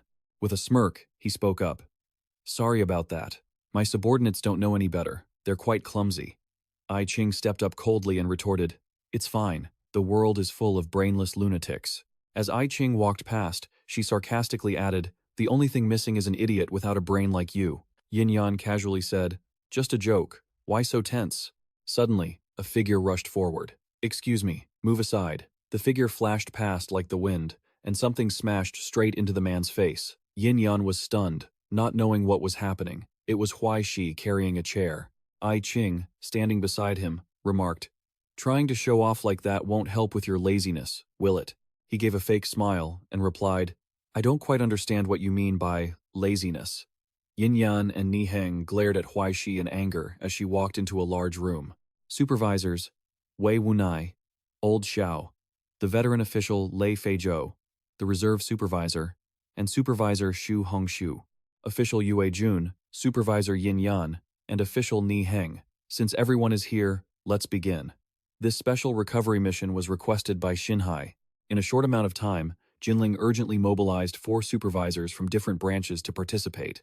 There are about 16 armed personnel on the target smuggling ship, 2 ascenders, and rumors of a fragment of the Philosopher's Stone. Our intel might not be entirely accurate, but generally speaking, it shouldn't be too far off. I have sent the containment plan for the hazardous materials to you all. Old Xiao will lead this operation. Everyone else follow his command. Does anyone have any other questions? Someone asked. Isn't there a tier 4? I Ching immediately explained. There are only 2 third rankers here. Isn't it a bit of a stretch to talk about the Philosopher's Stone?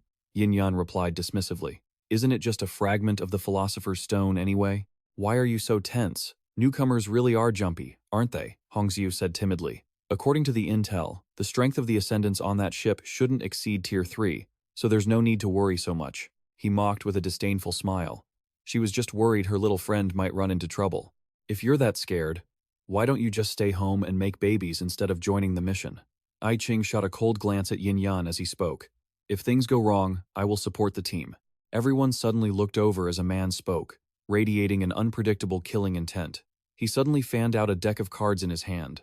KP held Huai Shi's card and promised with a smile, "I guarantee this operation will go smoothly. Please, proceed as you wish." KP flicked Huai Shi's card in his hand, and he leaned in to get a better look. "What the hell? That's my card." But the card quickly transformed into Jer. Huai Shi couldn't believe it, and rubbed his eyes. Was he seeing things? The Arbiter spoke up, introducing him to everyone. "This is an ascendant from the border, the Umbral Web." He introduced himself. He teased, "You can all call me KP." Everyone's eyes shifted to KP. Just as he said, he would also be joining them on this mission. I Ching calculated things slightly.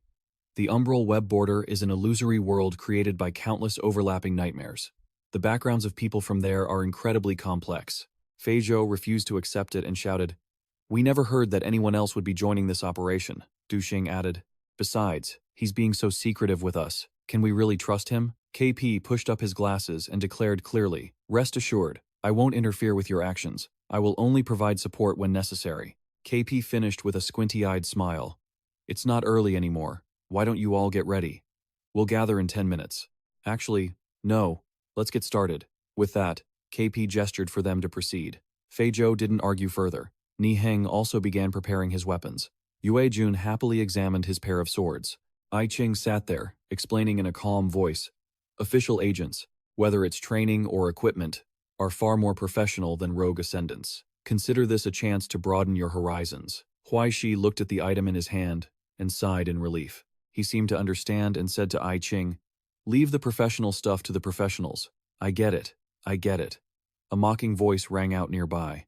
"That little puppy is certainly well-behaved, obedient, and loyal, not to mention good-looking. No wonder Black Crow Tang killed her own family for a loser like him." The sarcasm was suddenly interrupted by the sound of a gunshot. A wound appeared on Yin Yan's face, followed by an innocent voice. "Oh, so sorry. I slipped." I Ching issued a warning. "Are you all right? If that big mouth of yours isn't enough to breathe through, I can help you add another hole." Ni Heng rushed over to Yin Yan in a panic. "Boss, are you okay?" Huai Shi was still dazed. What just happened? I Ching held the pistol out toward him. She instructed him, "It's nothing. Keep the gun just in case someone tries to stab you in the back." Her mocking words infuriated Yin Yan. He ordered Ni Heng next to him to take care of it cleanly. "Don't let anyone get the upper hand on us." He immediately understood. Yes. The small boat bobbed on the sea along with the sounds of Huai Shi retching. Ugh. Clem supported Huai Shi and asked, "Are you doing okay? You started throwing up the moment we got on the boat." Huai Shi looked up at the sky, wishing he could just leave. "I can't do this. I'm dying." This scene drew a jab from Ni Heng. An ascendant who gets seasick? Are you even capable of anything? Yue Jun added more gently. Is the little brother too nervous because it's his first mission? Old Xiao observed his condition and calculated in silence. He called everyone over to discuss a change in plans. The duties were reassigned. Lei Fei Zhou, come with me to carry out the mission directly. Yue Jun, Ni Heng, and Clem will be responsible for tactical coordination. Then he looked at Huai Shi, who was lying there limp. Huai Shi, if you can, find an opportunity to sneak among the passengers in case things go south. Any problems with that? He spoke softly. Aye. Before Huai Shi could answer, something else arrived. The target ship appeared. A vessel 100 times larger than theirs was right before their eyes. Ni Heng was stunned. What is this? Isn't this a passenger ship? Where's the smuggling ship? Yue Jun remained a bit calmer, using a luxury passenger ship to smuggle border relics. These smugglers sure are bold. Fei Zhou was also confused. Is there some mistake? That person spoke with certainty. There's only one ship on this shipping lane. It can't be wrong. Fei Zhou asked for his opinion. Old Xiao? What now? Old Xiao lowered his binoculars after taking a look. He gave the order. Stick to the original plan. We act in 5 minutes. Huai Shi weakly raised his arm. Old Xiao, he forced out the words. I don't feel so good, and everyone seems to be having trouble staying focused. Old Xiao changed the lineup. Yuan Long, you replace Huai Shi and board the ship as backup support. The man asked in surprise. Huh? I just came here to steer the boat. The small boat came to a stop, and they all stared at the massive vessel ahead before quickly putting their plan into action. They successfully latched onto the large ship. Huai Shi remained motionless, lying there. He looked up at the full moon in the sky and began to brood over his pain. Every time he went out to sea, his premonition of death flared up again. He had never felt this uncomfortable before. It was even more intense than previous times. Suddenly, a pain tore through his heart and lungs. Huai Shi curled up and rolled around. He imagined the battle the others were about to engage in. The moonlight suddenly radiated a killing intent. A scream rang out from somewhere, and something fell into the sea with a splash. Huai Shi dazedly looked toward where the person had fallen. Realizing what happened, he shouted, Old Xiao, something's wrong. It's over. He quickly scrambled toward the boat's helm. Huai Shi grabbed the key. He wrestled with the steering wheel. This ship was definitely dangerous. He absolutely could not go up there. Waves crashed down, and only one thought filled his mind. Survive and return to report to them. Dying would mean it's all over. Huai Shi quickly took control of the boat, and he breathed a sigh of relief. As he turned, a strange sensation washed over him. Huai Shi fell backward into the open space on the boat. His premonition of death was too strong. He felt like something was about to happen. He slowly lost control, his eyes drooping. It's so uncomfortable. My body is so exhausted. The large ship continued moving through the violent waves. Everything that happened was observed in detail by KP. He wore an insidious smile. It seemed as if everything was under his control. Crossing the river of time, the scene before their eyes slowly came into focus. The year was 1620, and the setting was the vast open sea, where a ship named the Mayflower sailed. Huai Shi walked along the quiet path. By now, he possessed a completely different appearance and identity. Your name is Huai Shi, a penniless musician. After losing your patron, that noble lady, you wandered all over Rome, living a drab and impoverished life. Huai Shi's other hand gripped a piece of paper so tightly it crumpled. No one expected his destiny to be changed by a letter. One day, you received a mysterious letter. A merchant from the New World had heard of your superb performance skills and urgently invited you to become their lead performer. Although a bit suspicious, the reward completely dismantled Huai Shi's defenses, offering a salary and profit sharing that was truly incredible. Along with the letter, there were 500 lyre and a ship ticket. He had no other choice. You decided to seize this opportunity. He went to a tavern and pushed the door open. The scene inside slowly appeared before Huai Shi. On the day of the meeting, you arrived at the pier and met several people you had encountered a few times in the tavern. At that same moment, the system's mechanical voice rang out, starting the application. Huai Shi didn't expect someone to greet him the moment he stepped into the tavern. He was startled for a moment before quickly regaining his composure. In the tavern, a burly man who looked like a boiler worker seemed to be greeting you. You heard him and looked in his direction. There were a total of 5 men already sitting around a round table. With these familiar figures seated at the table, you began to deduce their identities. First was the burly white-bearded man who had greeted Huai Shi. Old Xiao, a boiler worker who had just lost his job, was the oldest of the 5. Sitting closest to him was a man with a fierce appearance. Lei Feizhou was a bodyguard with a reputation in the industry. Opposite him was a guy coughing as if his lungs were going to pop out. Clem, a knight suffering from severe tuberculosis, had a sickly complexion. There was also a man with an artistic look, a musician, and a bankrupt merchant carrying a massive debt from failed business ventures. Finally, there was the one lazily leaning back in his chair, Ni Heng, who was wandering without a job. Even though each had a different background, they seemed to have a strange connection. After exchanging their recent situations, everyone empathized with each other's circumstances and gradually grew closer. Just then, an old voice drifted in from behind. "Mr." Huai Shi stopped talking to look at the person approaching. While they were chatting, a voice suddenly rang out. It was an old beggar with white hair and a beard. "Please, spare some change." Feizhou glanced over with a look of disgust. He rudely slammed the table to shoo the old man away. "Get lost. Old man, do you want to get beaten up?" The old beggar was momentarily stunned. At the same time, the clatter of dice falling echoed from another table. Huai Shi couldn't bear to see this. He looked so pathetic. He took a few coins from his pocket and dropped them into the beggar's bowl. Then Huai Shi waved his hand, signaling for him to go. "Take it and leave now." But to everyone's surprise, the old man excitedly grabbed his hand. "Thank you, kind sir. Thank you. May God bless you. May God grant you favor." Just then, that strange person rolled the dice again.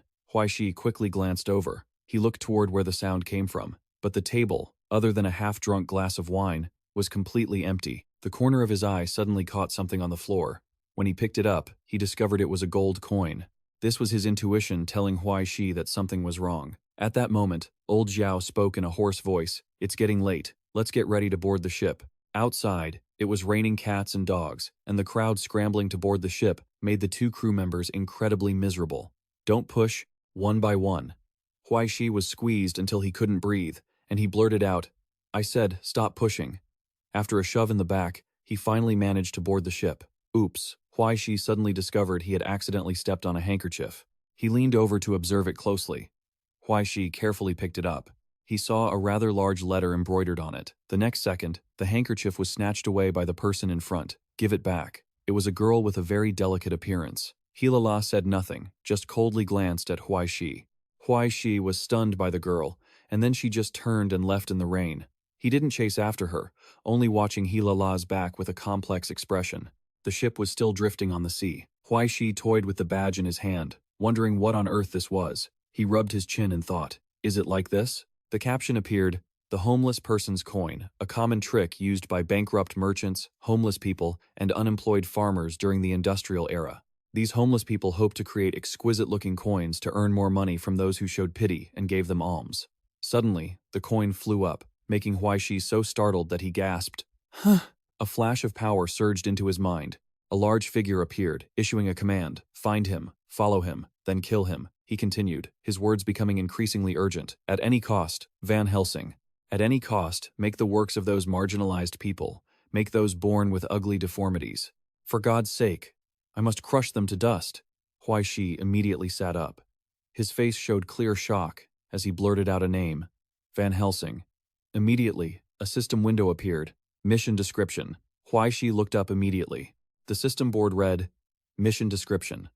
For over a year, you have been carrying out a mission issued by the bishop. Hunt down the heretical alchemist Paracelsus to find clues. You have traveled across almost all of the Roman territory, following the trail, and have finally reached the ship, the Mayflower. And the identity of Huai Shi is just a disguise. You chose to board the ship. That unlucky artist, Cello, was discarded in the wilderness long ago.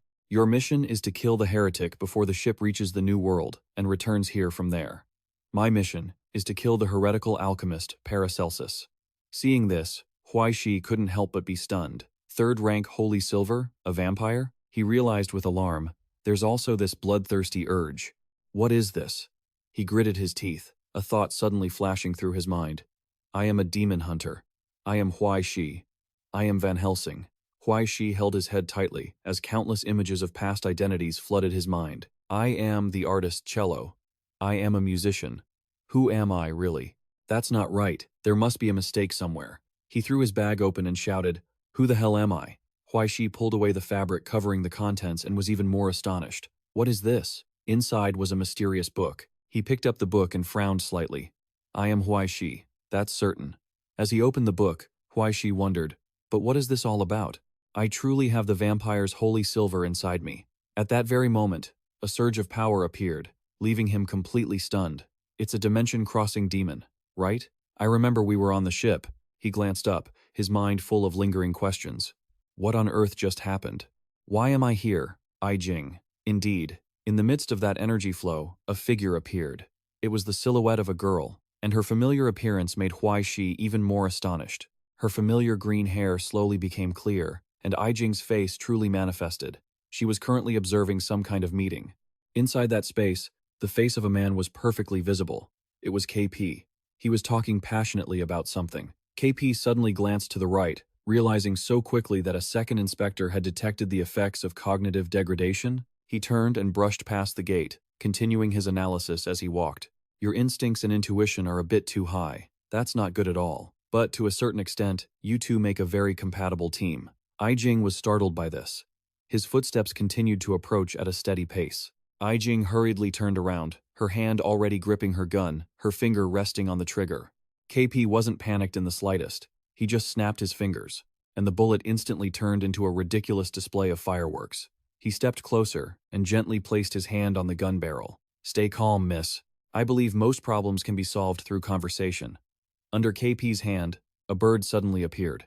You must have many questions you want to ask, don't you? As soon as he finished speaking, a complete dove appeared. It turned out he had performed a magic trick, turning the gun into a harmless bird. I Jing let the bird fly away, then skeptically asked back, Do you really expect me to believe you'll answer? KP replied nonchalantly, Believe me, knowing more will only make things harder for yourself. I Jing firmly insisted, I will judge the situation myself, provided you aren't lying. KP narrowed his eyes with a cheeky smile and asked, Oh, by all means, go ahead. I Jing frowned slightly, starting to analyze.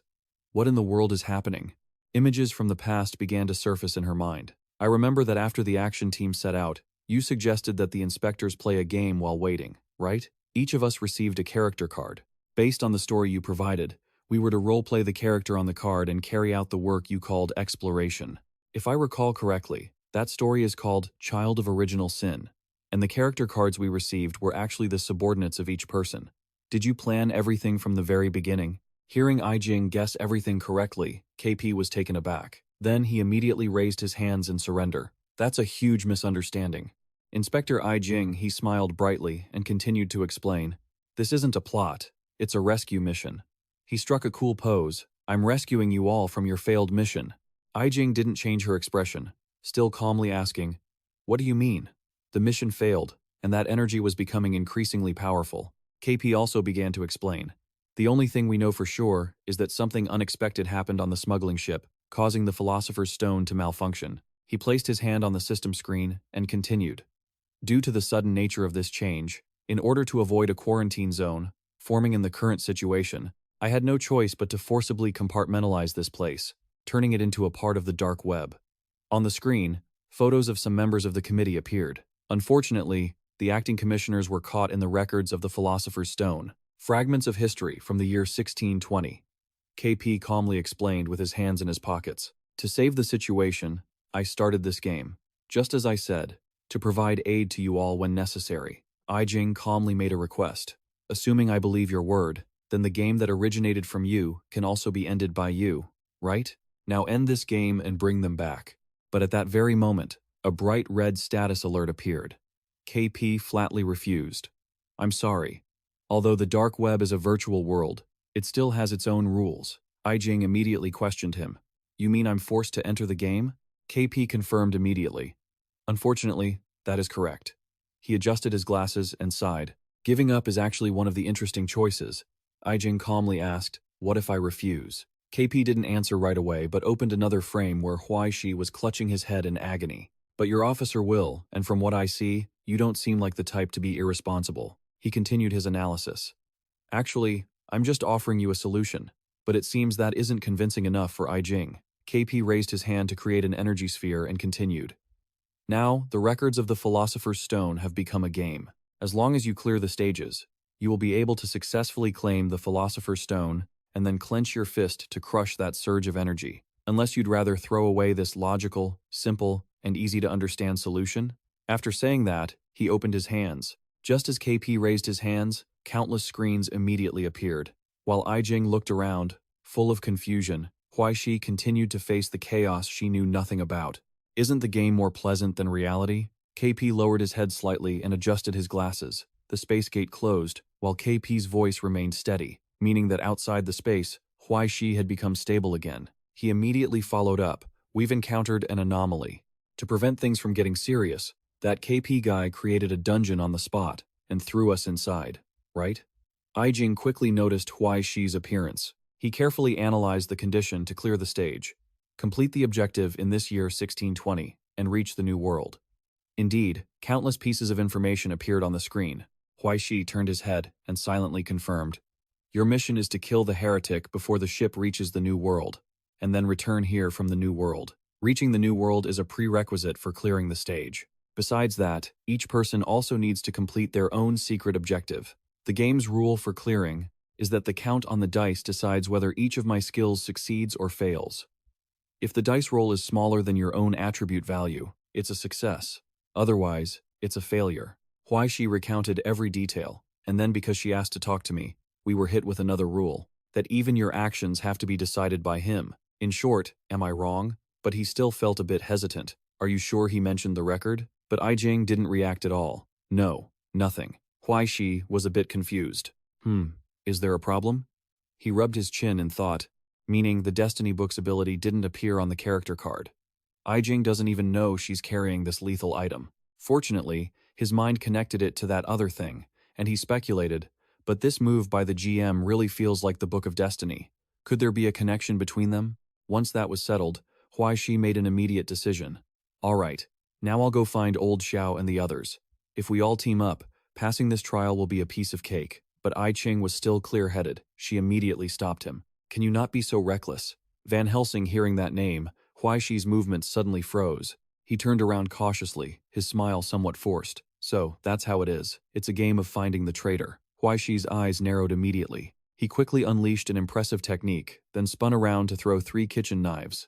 As expected, all 3 hit their marks perfectly. Seeing this, Huai Shi couldn't help but exclaim, "Whoa, is this the power of a Tier 3 vampire? Incredible." A mark had appeared on his hand. He couldn't help but speculate. In this instance, my soul abilities have disappeared, but I've gained the holy silver powers of a vampire hunter. Van Helsing's combat experience, and all the luggage he brought with him. For example, 16 sword tips, Van Helsing's outfit, 2 daggers, 1 hand crossbow, 14 bolts, 1 throwing knife, 16 vials of concentrated alchemical blood plasma, and 1 hand axe. What should I say? He truly is a professional assassin. Huai Shi continued to recall, based on Van Helsing's memories, he had been raised by the Holy Spirit Order since childhood, as a tool to eradicate dark creatures. He was a devout believer, viewing the slaughter of heretics as his mission, simply because Van Helsing believed it could change the world, and also to atone for the original sins he had committed. Within the Holy Spirit Order's genealogy, Van Helsing represented darkness. Even though a Tier 1 Holy Silver user is just a believer, After swallowing the golden apple granted by heaven and mutating into an unclean one, he was specially trained to become a vampire executioner. It wasn't until the Order decided that Van Helsing had atoned for his sins that they bestowed upon him a holy artifact of high rank, representing salvation. Huai Shi leaned down, picked up the staff, and muttered, "A high-tier vampire holy silver is actually a power angel?" He looked at the staff in his hand and thought, as expected of the Holy Spirit genealogy, unfathomably deep. The speed of a vampire and a wraith are both extremely fast, and adding this weapon that feels quite like the axe of wrath. I have to say, my luck isn't too bad, is it? In this instance, everyone has their own secret mission. My mission as Van Helsing is to kill Paracelsus. Huai Shi walked up to a door and muttered, "Since we can't join forces, I just hope the killing doesn't start too soon." As he looked inside, he couldn't hide his surprise. The scene inside was far from formal. On the contrary, it was incredibly chaotic. He looked at the sight in confusion and spoke up. "I Ching, the atmosphere here seems a bit off." I Ching just replied indifferently, "Didn't you notice the character backgrounds of everyone here?" Hearing this, Huai Shi became even more bewildered. A penniless artist, a boiler worker who just lost his job, a bodyguard with a bad reputation, a knight suffering from severe tuberculosis, a bankrupt merchant. So tragic. Are all the people here in such miserable situations? I Ching remained calm as she answered, "It's very likely that everyone on this ship received the same mysterious letter and invitation." Hearing this, Huai Shi immediately looked over to the side. Just who is this big shot who sent the letters? And what is his background? He looked at them and continued to ask, "Why are there only 3 people here? Where are Clement and Ni Heng?" Fei Zhou immediately explained to him, "Clement isn't affiliated with the investigators, and since no one is controlling him, he has become an NPC. Yue Jun then gave a bitter smile, gestured to the side, and said awkwardly, "And what about Ni Heng?" Huai Shi was truly speechless when he saw him. This guy has potential as a gigolo. Should I introduce him to old Liu Shuxia? I Ching's expression suddenly darkened, and she turned seriously toward a screen. After all, his commanding officer is Yin Yan. She began to describe him in detail. This cousin of hers is quite something, isn't he? Knowing how to please others, especially sweet-talking old ladies, is his specialty. Just then, a piercing microphone screech rang out, capturing everyone's attention. An old man was standing up there, chugging wine, holding a piece of paper. It was Captain Wu Yueha.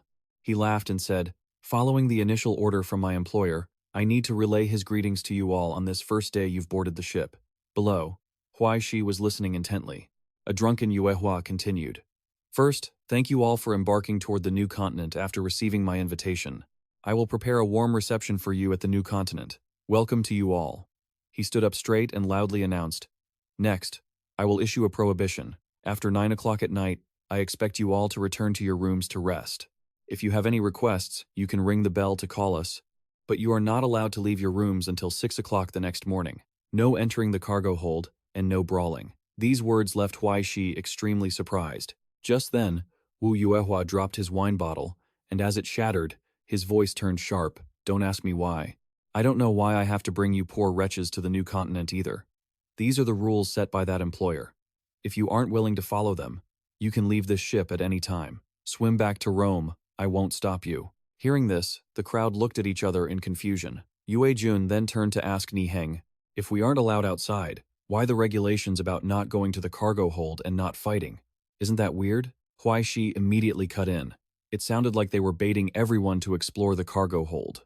Then he turned to ask Ni Heng, "Wait, why are you here? Is that witch over there not paying you enough?"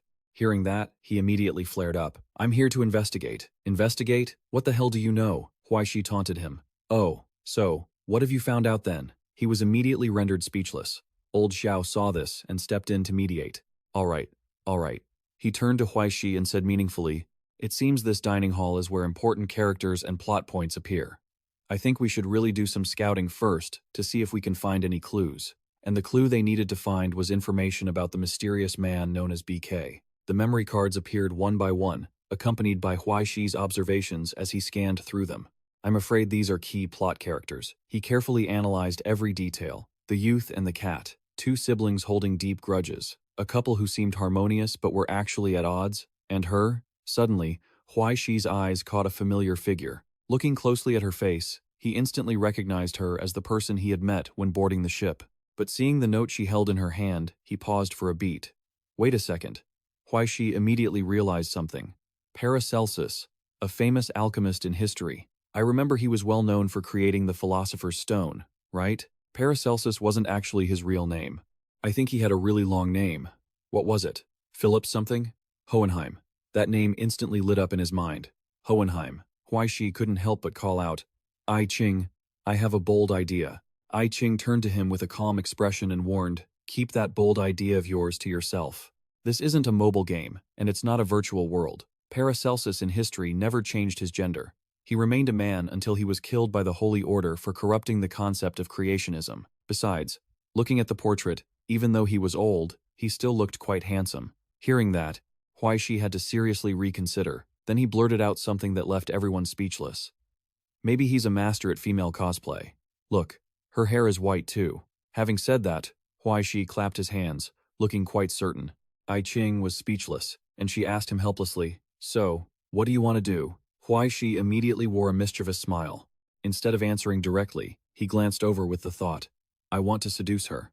Without another word, Huai Shi immediately walked toward her table. As he walked, he flipped his hair in a way that looked incredibly ridiculous. Getting closer, Huai Shi tried to act charming and said, "Hi, hello there." He looked like a puppy, his eyes sparkling, glued to her face. In his mind, Huai Shi was imagining himself rolling the dice with finesse. "KP, I want to use a skill to seduce her." On this side, Huai Shi seemed to turn into the keeper, laughing. "No problem." But I Ching stopped him. "Wait, the result has already been decided." The keeper laughed brightly. "It's because during the decision process, the first die stopped rolling, representing the tens digit. The second die represents the ones digit. If the value is lower than the character's ability value, then the skill is successful." Seeing that, Huai Shi grinned with confidence. "It's fine." The dice were thrown onto the table. They rolled and tumbled. The numbers were still undecided. Both I Ching and Huai Shi were watching intently, and the result appeared. 0, 0. Huai Shi could only force a smile. "What does this mean? 0, 0. How is this supposed to be decided?"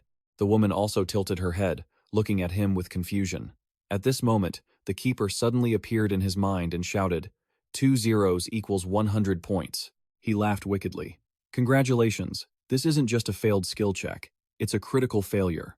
In a critical failure, the player who rolls 100 not only fails the skill, but also faces an unpredictable negative penalty." As Huai Shi tried to chat with the stranger, his eyes accidentally glanced at her food plate. Indeed, the noodles on the plate were turning into something slimy, and it was slowly sprouting hideous tentacles. The tentacles appeared more and more, accompanied by a terrifying roar. "Ramen, ramen, ramen." The people around them also seemed to distort, constantly growling. "Ramen, ramen, ramen." These sounds made Huai Shi's mind feel like it was going insane. The keeper continued to remark, "Witnessing this horrific scene, Huai Shi's sanity has decreased by 1.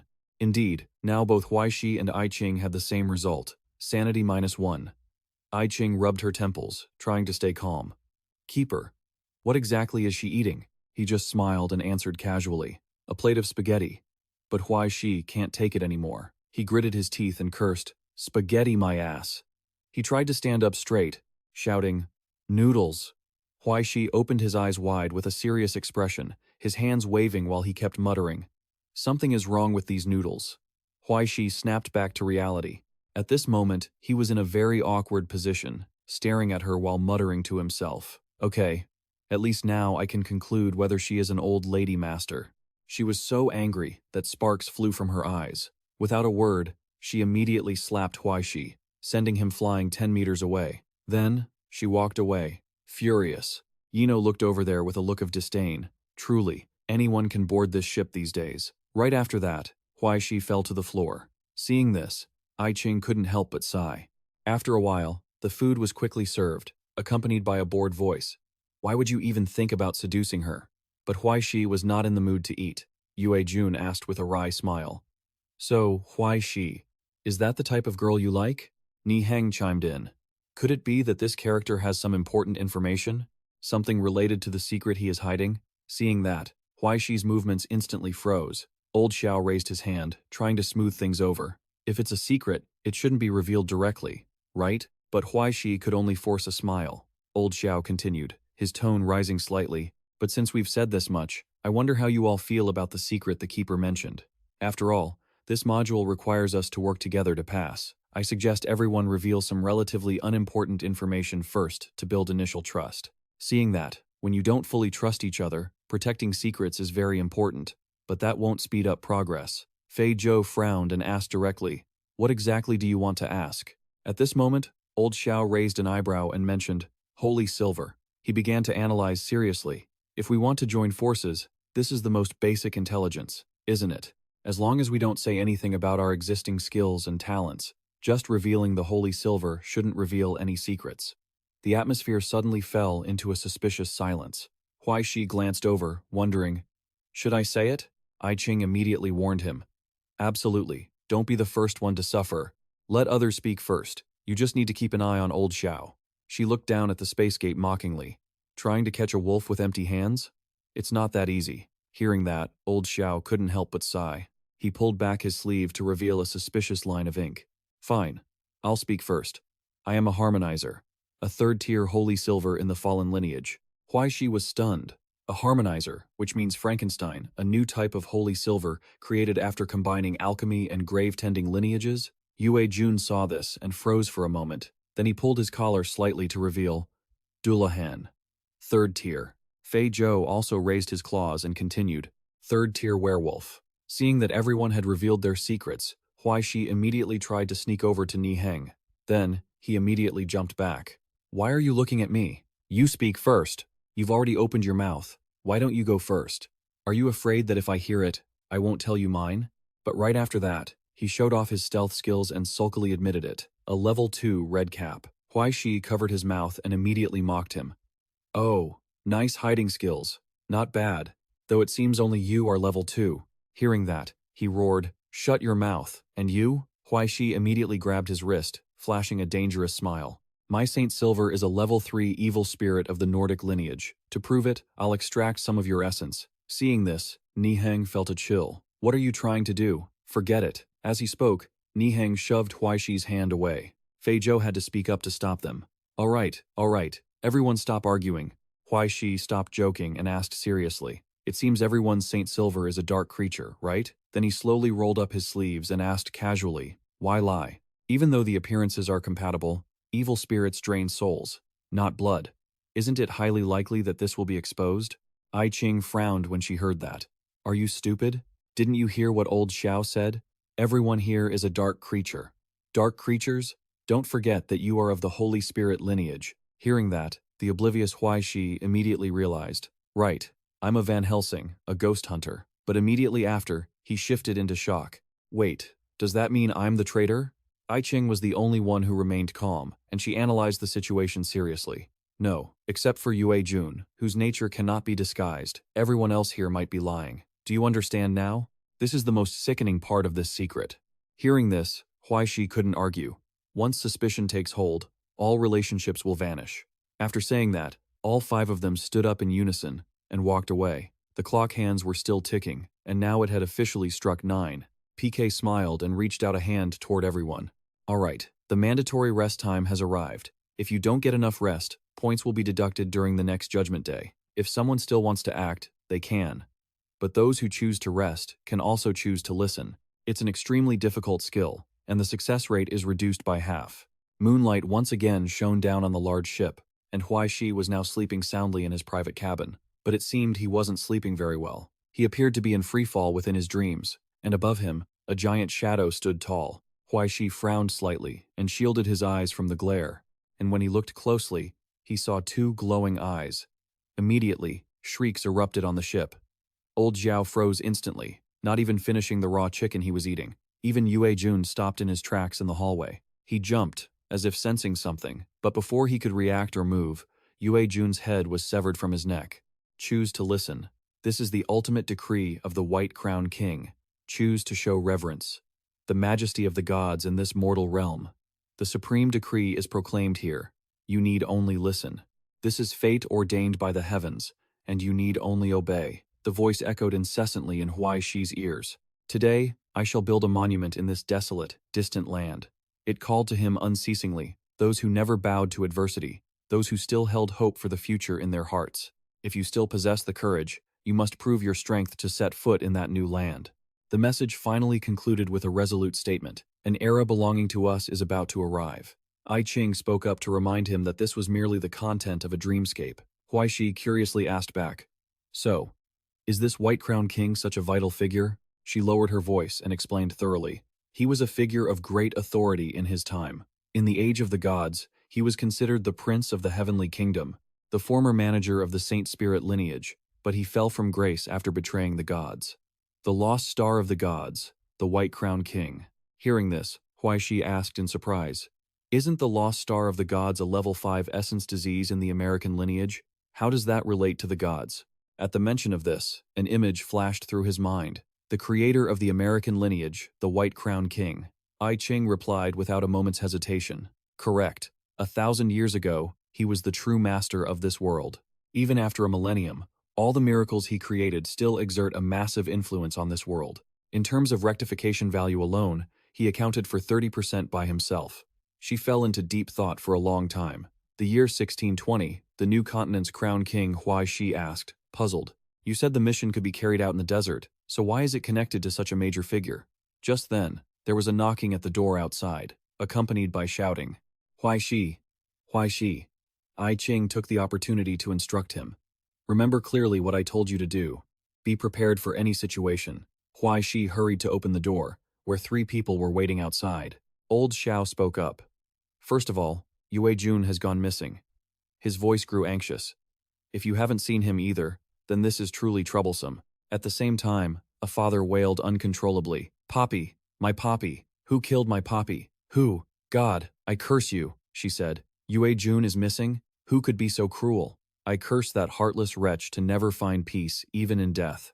Huai Shi stood there, recalling what happened earlier. She said Yue Jun is missing? He walked while lost in thought. Could it be that he and the commander are both dead? I Ching replied, "From a biological standpoint, they are still alive." She explained further to Huai Shi. "However, they have lost all consciousness. Do you need me to describe in detail how they kneel on the ground, spitting and licking it up themselves?" He grimaced and hurriedly replied, "No, no need." The 2 of them listened to the situation. After everyone discussed it, the conclusion was that the most urgent task was to find Yue Jun and then explore the entire ship. "But this ship is so big, we surely won't be able to find him, right?" I Ching continued. "Vampires have an innate sensitivity to the scent of blood, even better than a dog's nose. Yue Jun carries that rare variant plasma. If you try a little, there might still be a chance." Saying this, she suddenly stopped and asked, "Also, do you remember the zero-tolerance curfew?" Huai Shi hesitated and answered, "You mean he might have violated one of the 3 forbidden rules and died suddenly?" I Ching nodded and continued. "The rules did mention that apart from resting, other actions might have consequences, right?" I Ching's eyes dimmed as if she were thinking about something. She pondered for a moment before speaking. Furthermore, her voice became heavy and muffled. "That place is truly a fitting spot to hide a body, isn't it?" Huai Shi went to the place she mentioned to take a look, the basement storage. He stood frozen in horror at the scene before him. There really is a headless corpse lying there, dead. Huai Shi covered his nose and said, "It's only been 1 night. Why is the body already decomposing like this?" He stepped closer to inspect it, but other than the fact that the person was dead, he couldn't tell anything else. What to do? But when he lifted the hem of the corpse's clothing, Huai Shi paused, struck by a thought. Wait a minute. I Ching was still there, observing his every move. At this moment, the system was still running steadily, minute by minute. Huai Shi listened silently to the unfolding situation. His image was displayed clearly. I Ching, sitting next to the keeper, had realized the scene was becoming clearer. This was the process of a successful investigation. She discovered the truth. Yue Jun had been attacked twice by 2 different people. Huai Shi glanced at her and said, "I know just by looking at his back." He observed for a moment and added, "The headless knight isn't actually headless. It's a transcendent who evolved through the system." I Ching explained the process to him, transferring cognitive functions to the soul, maintaining the physical body. The necessity for a brain and skull has decreased. Even losing a head won't lead to death. They can even regenerate. When Yue Jun reached the middle of the hallway, someone hidden in the corner lunged at him, decapitating him quickly and cleanly. The next part of the plan was that Yue Jun, terrified, wanted to run forward. That was when he would have realized, unexpectedly, that someone else was in front of him. She concluded the matter. This person was the one who truly killed Yue Jun. I Ching bowed her head. Lost in thought for a while, she considered another possibility. Or perhaps she imagined aloud. After being attacked, he ran forward, where an acquaintance of his was waiting. At that moment, Yue Jun would have happily said, "Thank goodness!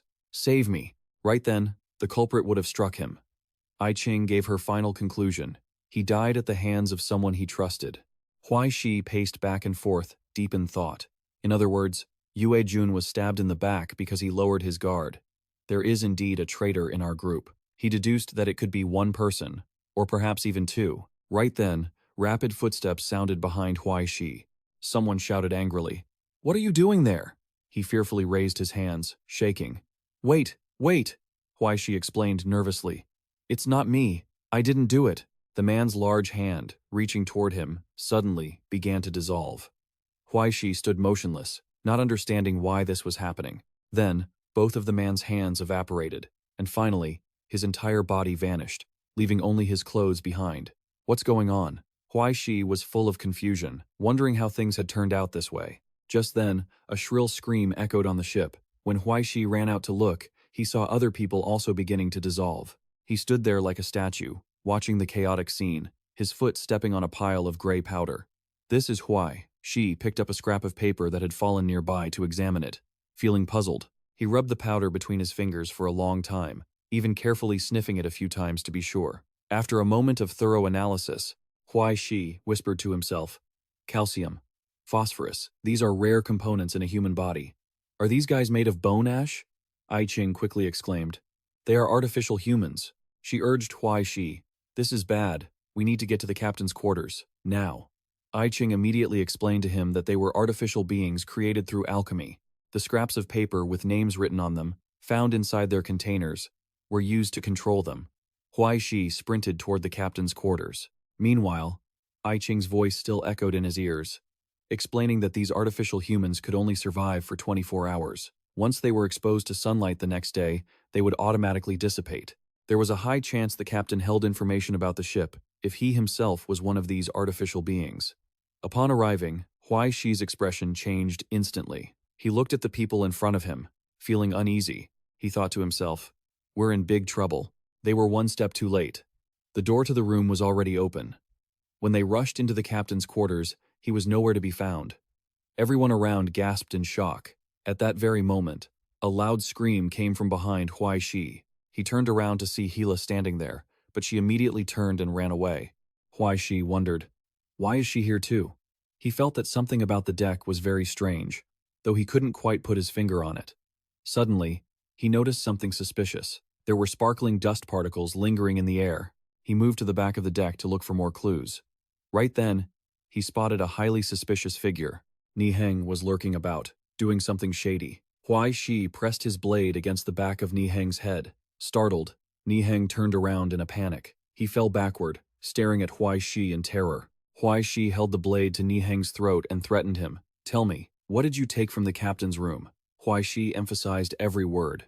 "Don't lie to me. You only get one chance." Huai Shi had already figured this guy out. He had reached the captain's room faster than everyone else. According to his plan, he wouldn't have used an invisibility spell to escape if he hadn't found something. Just then, another voice rang out.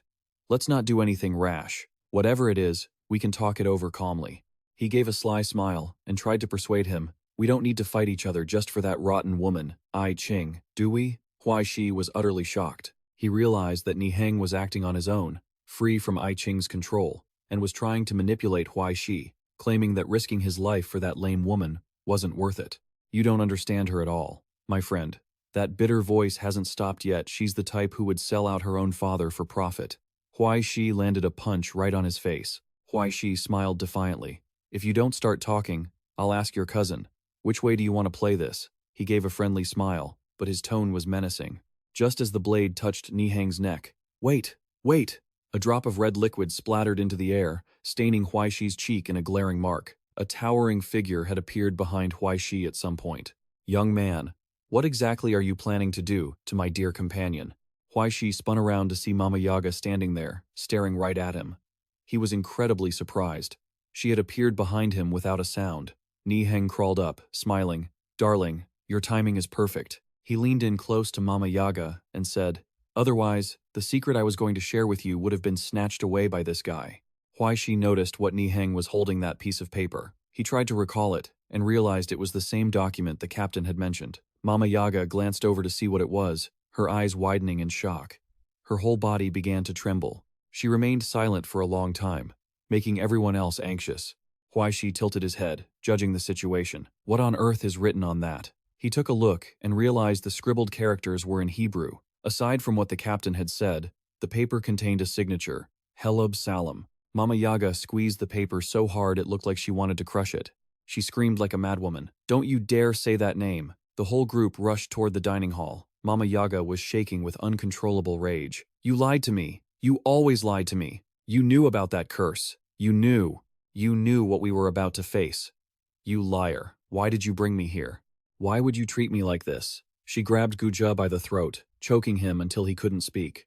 Huai Shi watched from the corner, feeling deeply curious. What exactly was that name? I Ching quickly answered him. That is the name of the White Crown King, Huai Shi. Huai Shi was stunned, and an image suddenly flashed through his mind. What? I Ching didn't pay it much mind, and urged him, take that item out. It's time for the final verification. Huai Shi hesitated for a moment, but eventually pulled out a glass tube filled with a blue liquid. Without much thought, he smashed it onto the floor. The glass shattered, releasing a murky blue mist. The smoke began to spread throughout the room. Huai Shi said in a low voice, this amount of silver nitrate is enough to kill a vampire. Covering his nose, he asked, you wanted me to use this chemical reagent to diffuse the air, but what are you trying to prove? Amidst the hazy, dark smoke, Huai Shi saw a shadow with two glowing red eyes. The monster tore through the smoke and threw a punch at him. The event happened so suddenly that he stared in terror. Then, Huai Shi quickly caught its fist. A second later, he threw the monster back 3 meters. Through the smoke, he could still feel the lingering threat. He gripped his scarf tightly, trying to stay alert. More shadowy figures with glowing red eyes appeared. Finally, they were clearly revealed they were all dark creatures. I Ching said in a knowing tone, I was right. During the time before the American lineage was established, these dark creatures were running rampant everywhere. She continued her explanation. The White Crown King of the gods was exiled, betraying the gods. He crossed the ocean.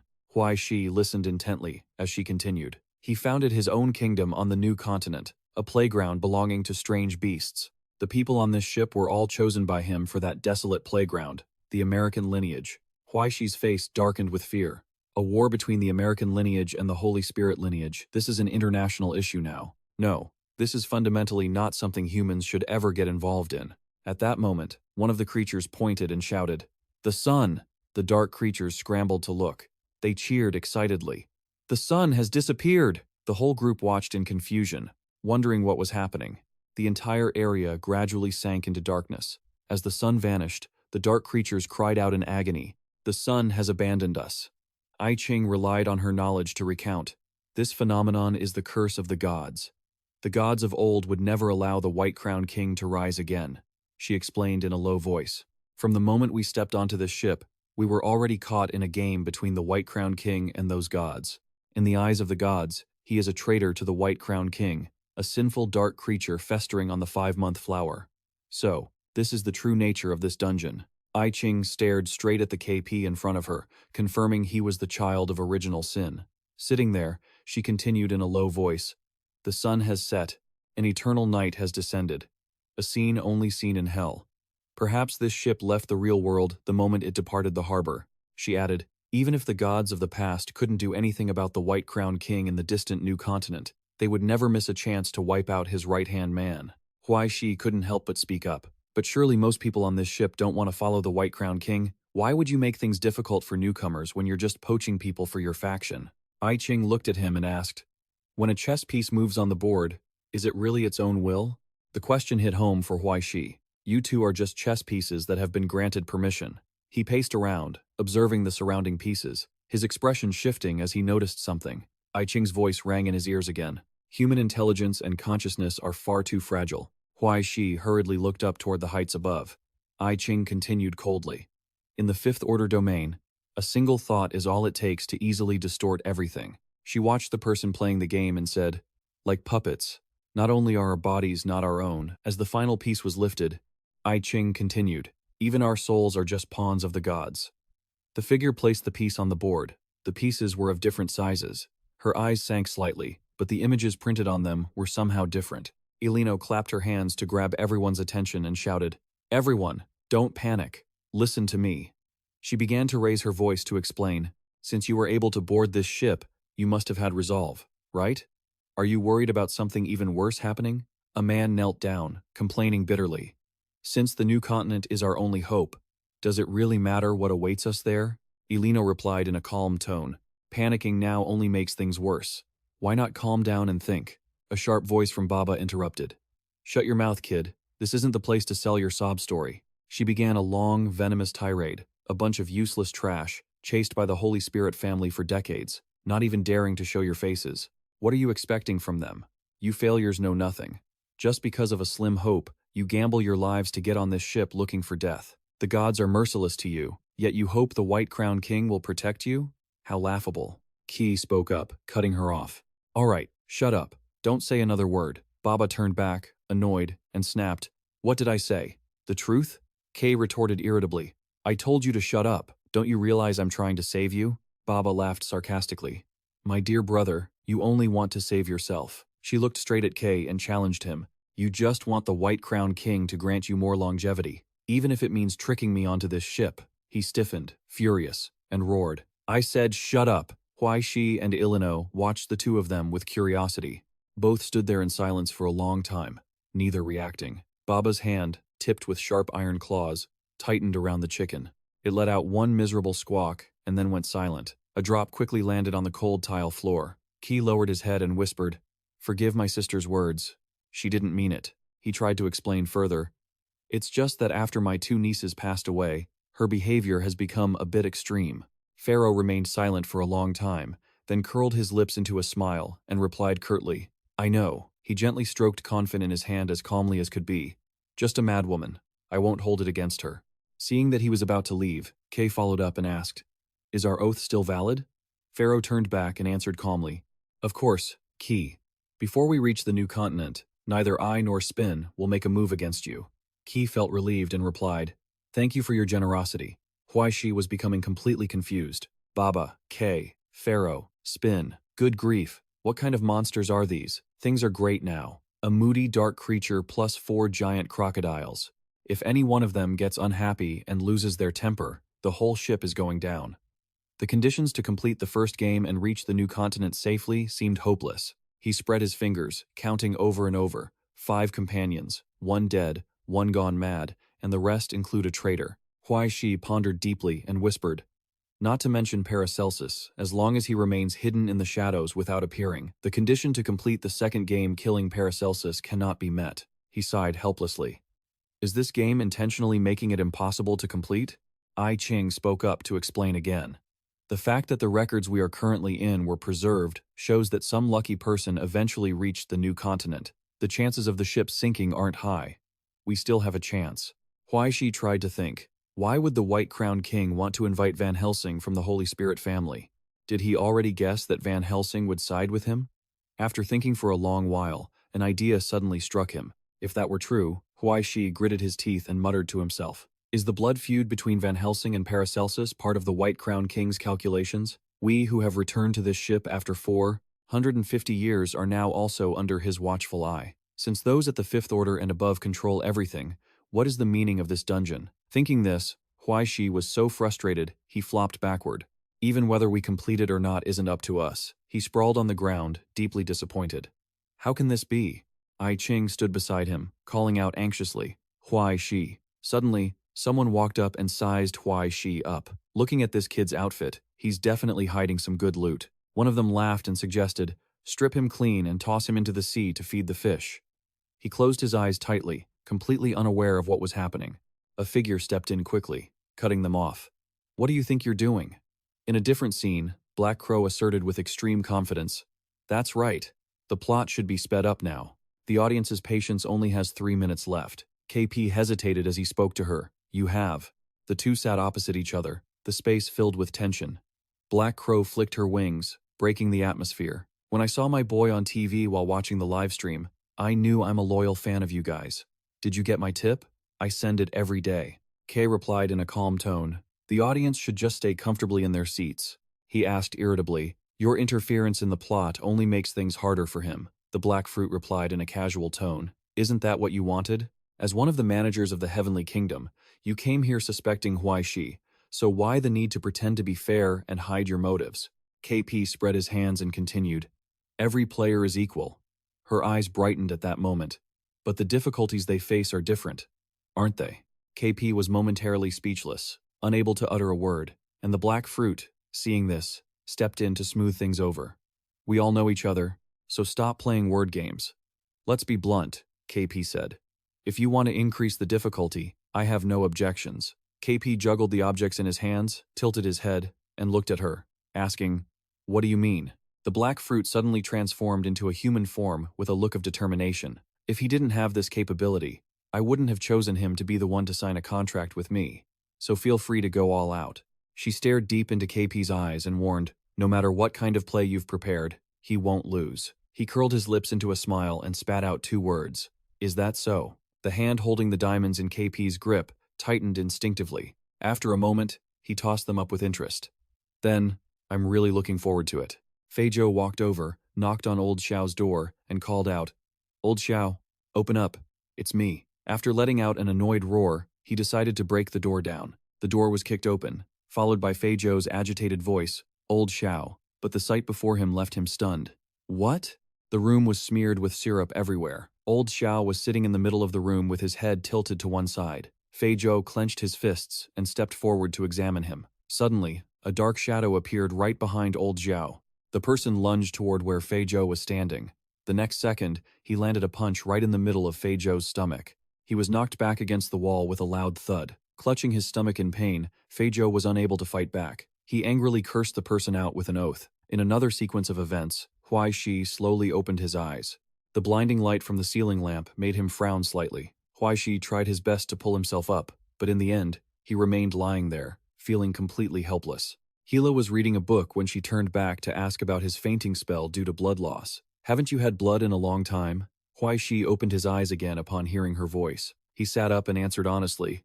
It's been a while. She laughed, finding it hard to believe. A vegetarian vampire?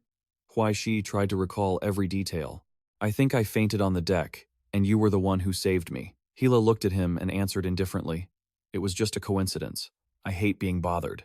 Huai Shi blushed and stammered to the person in front of him. Thank you. After that, she didn't say another word. Huai Shi tried to strike up a conversation first. Your name is Hila, right? I saw your name at the reception desk. Hila turned back to look at Huai Shi with a strange expression. He scratched his chin and quickly explained. About what happened last night. I'm sorry. She looked down and asked bluntly, Are you talking about the fact that you attacked my gender? Huai Shi put his hands together and said apologetically, I was just speaking generally. I'm sorry. Please forgive me. She mechanically repeated the word, forgive. Hila looked at a line in her book and let out a sigh. All right, I forgive you. Huai Shi's eyes widened in surprise, and he asked back, What was that? Deciding by flipping a book? Immediately after, her expression changed. No, misgendering me is unforgivable.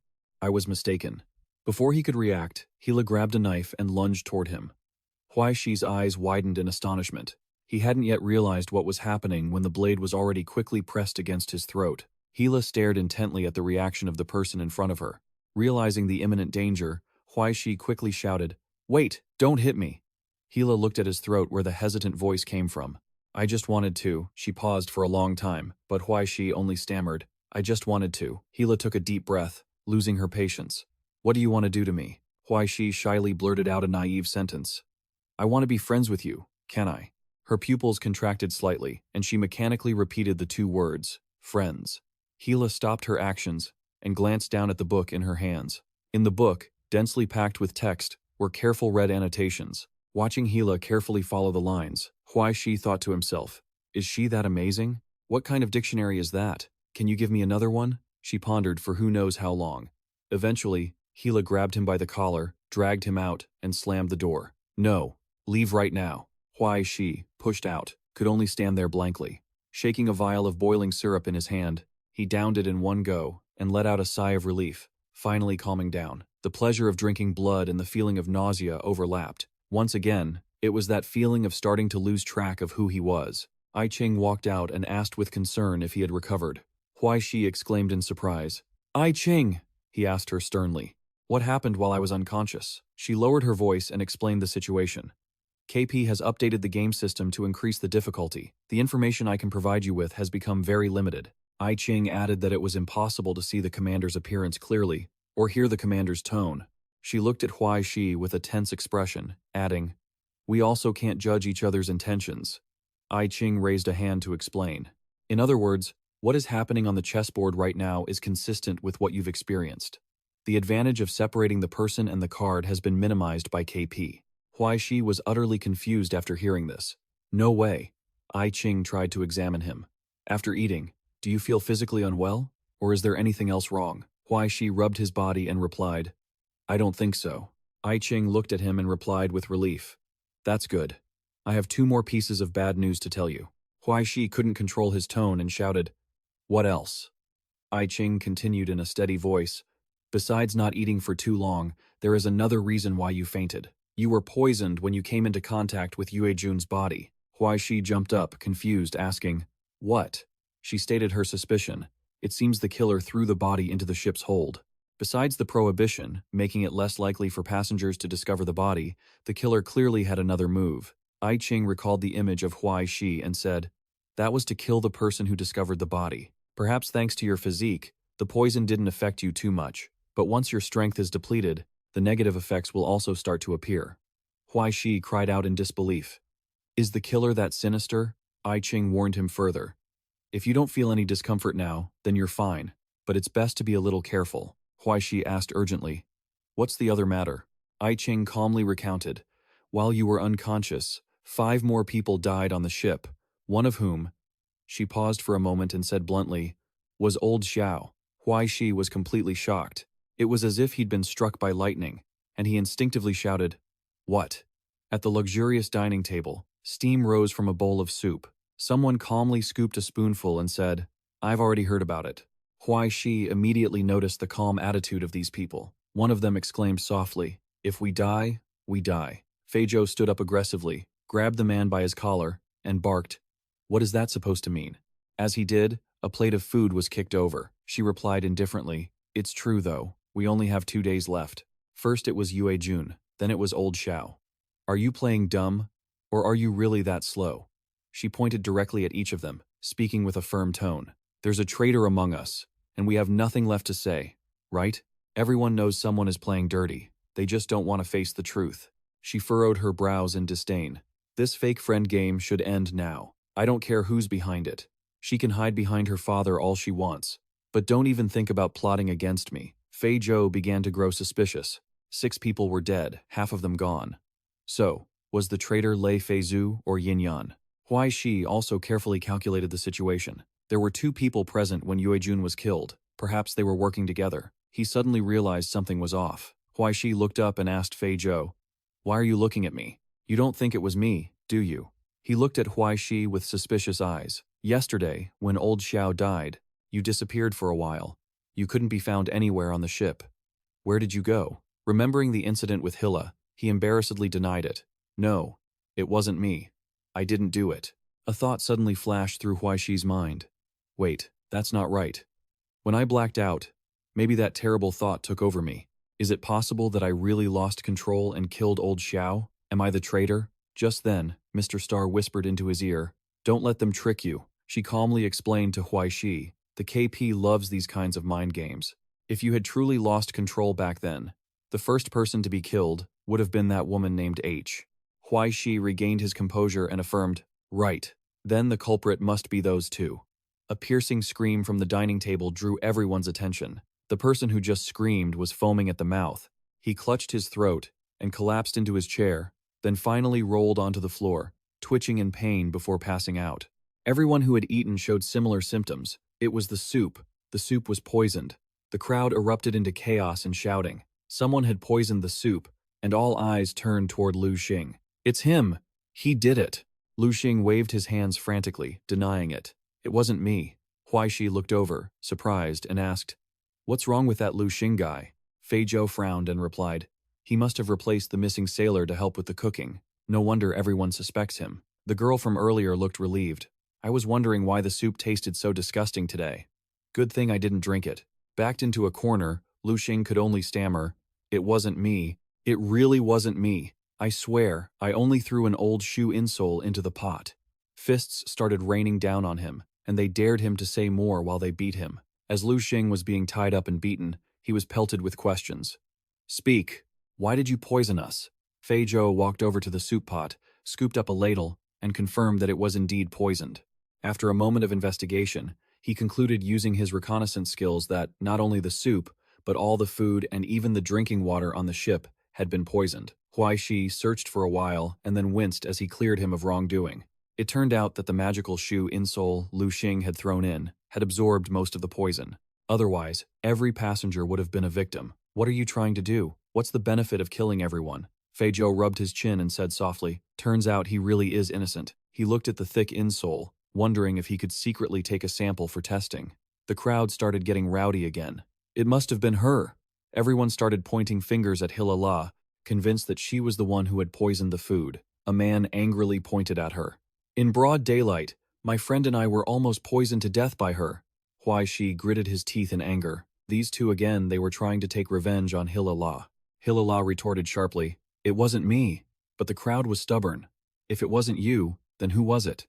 Did the wounds on my face just grow there by themselves? You tried to kill us to silence the witnesses. That's why you did it."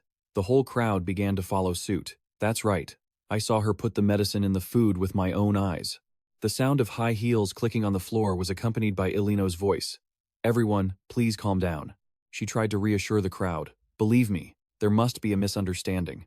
They barked back immediately. "Misunderstanding my foot. She just wants to kill us. Those two vixens are in cahoots." Ilino went silent, then pursed her lips in disgust. Her eyes turned a pale blue. The two people staring at her were stunned and confused. Ilino let out a breath full of irritation. She walked over to put an arm around Hilla, reassuring her.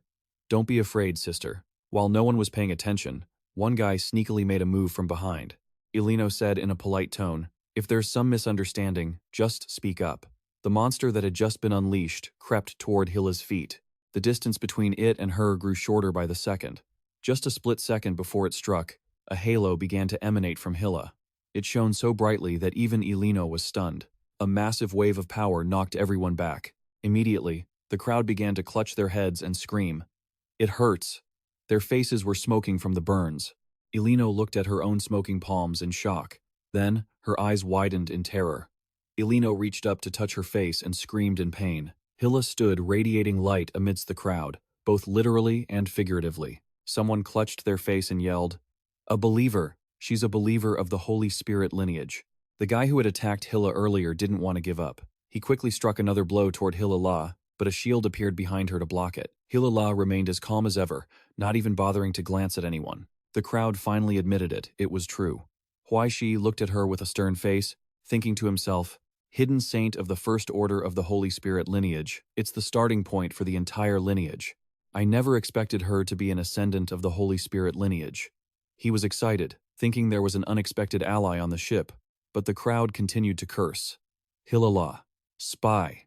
Traitor. Fury boiled in their blood. We've been slaughtered by the Holy Spirit. Lineage to this extent. We cannot forgive her. Hilala glanced at them with her large, round eyes. In the next second, she gripped the handle of her knife. The crowd cheered. "Kill her! Cut her into pieces!" Everyone was screaming at the top of their lungs, "Kill her!" Hilala stepped forward, holding out her knife to defend herself.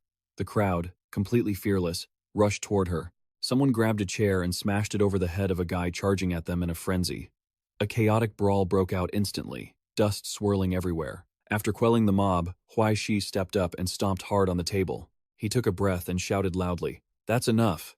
Huai Shi roared, "Are you people done yet?" Everyone went silent, caught off guard, with no one reacting. Everyone looked tense, their eyes locked on him as the two pieces of wood in Huai Shi's hands clattered to the ground. I mean, he flashed a friendly grin. Wasn't this getting too easy for her? Hilla looked at Huai Shi with suspicion. A burly, muscular man stepped forward and said, "What the hell does this kid think he's doing?" Huai Shi leaped onto the table, standing eye level with him, and shot back, "I'm asking you, what do you think you're doing?" He wore a challenging expression. "How exactly are you planning to deal with her?" The big guy clenched his fists, tired of the talk. "Obviously, we're just gonna finish her off." Huai Shi cut in. "Finish her how?" The man froze for a long moment, standing in silence, pondering and rubbing his chin as he kept mumbling. Finally, he looked incredibly awkward and scratched his head as he answered Huai Shi. One sword strike. Death. The crowd erupted in protest. No, we should skin her first. Tear that wretch into pieces. They screamed in a frenzy. Blood. We want blood. No, feed her to the ants. Let the ants have her. How about hanging? Hanging. Definitely hanging. Huai Shi slammed the table to command their attention. All right, he said, his voice ringing with solemnity. Listen to me, everyone. Huai Shi sternly asked the crowd if they had finally figured out what she really was. He pointed directly at Hilla and shouted, She is a spy. Huai Shi didn't hesitate to expose her. A traitor. That piece of trash dared to infiltrate our pure ranks. The crowd stood there stunned, unable to digest the situation. He kept on shouting, delivering his speech. This is a conspiracy by the saintly lineage, targeting the persecuted people like us. And now, Huai Shi slammed his hand onto the table, firmly declaring, That conspiracy has been exposed by us. He trembled with conviction. We have achieved victory in this struggle, in this great moment of glory. What are you people thinking about? Can't you come up with anything more grand than that? Huai Shi's voice dripped with sarcasm. Eating, slashing, hanging, tearing her apart, his words stopped the crowd in their tracks. Do you really think monsters from the saintly lineage only know how to eat meat? Lu Xing, who had been silent, finally chimed in. Amazing. It jumped up, clapping excitedly, and even bowed down to Huai Shi in sheer admiration. The big guy from earlier stepped forward and asked, Then tell us, what should we do? Do you have a better idea? Standing on the platform, Huai Shi replied excitedly. Of course. He shrugged with complete certainty. Of course we do. Huai Shi raised a hand high, ready for the final judgment, and finally shouted, Of course, we must put her on trial, a trial from the dark world itself. Huai Shi prayed for help in his heart. I Ching, help me judge this. She hugged her face in annoyance, at a loss for words. At the same time, the KP rolled the dice and finalized it. Performance check, 15 points, passed.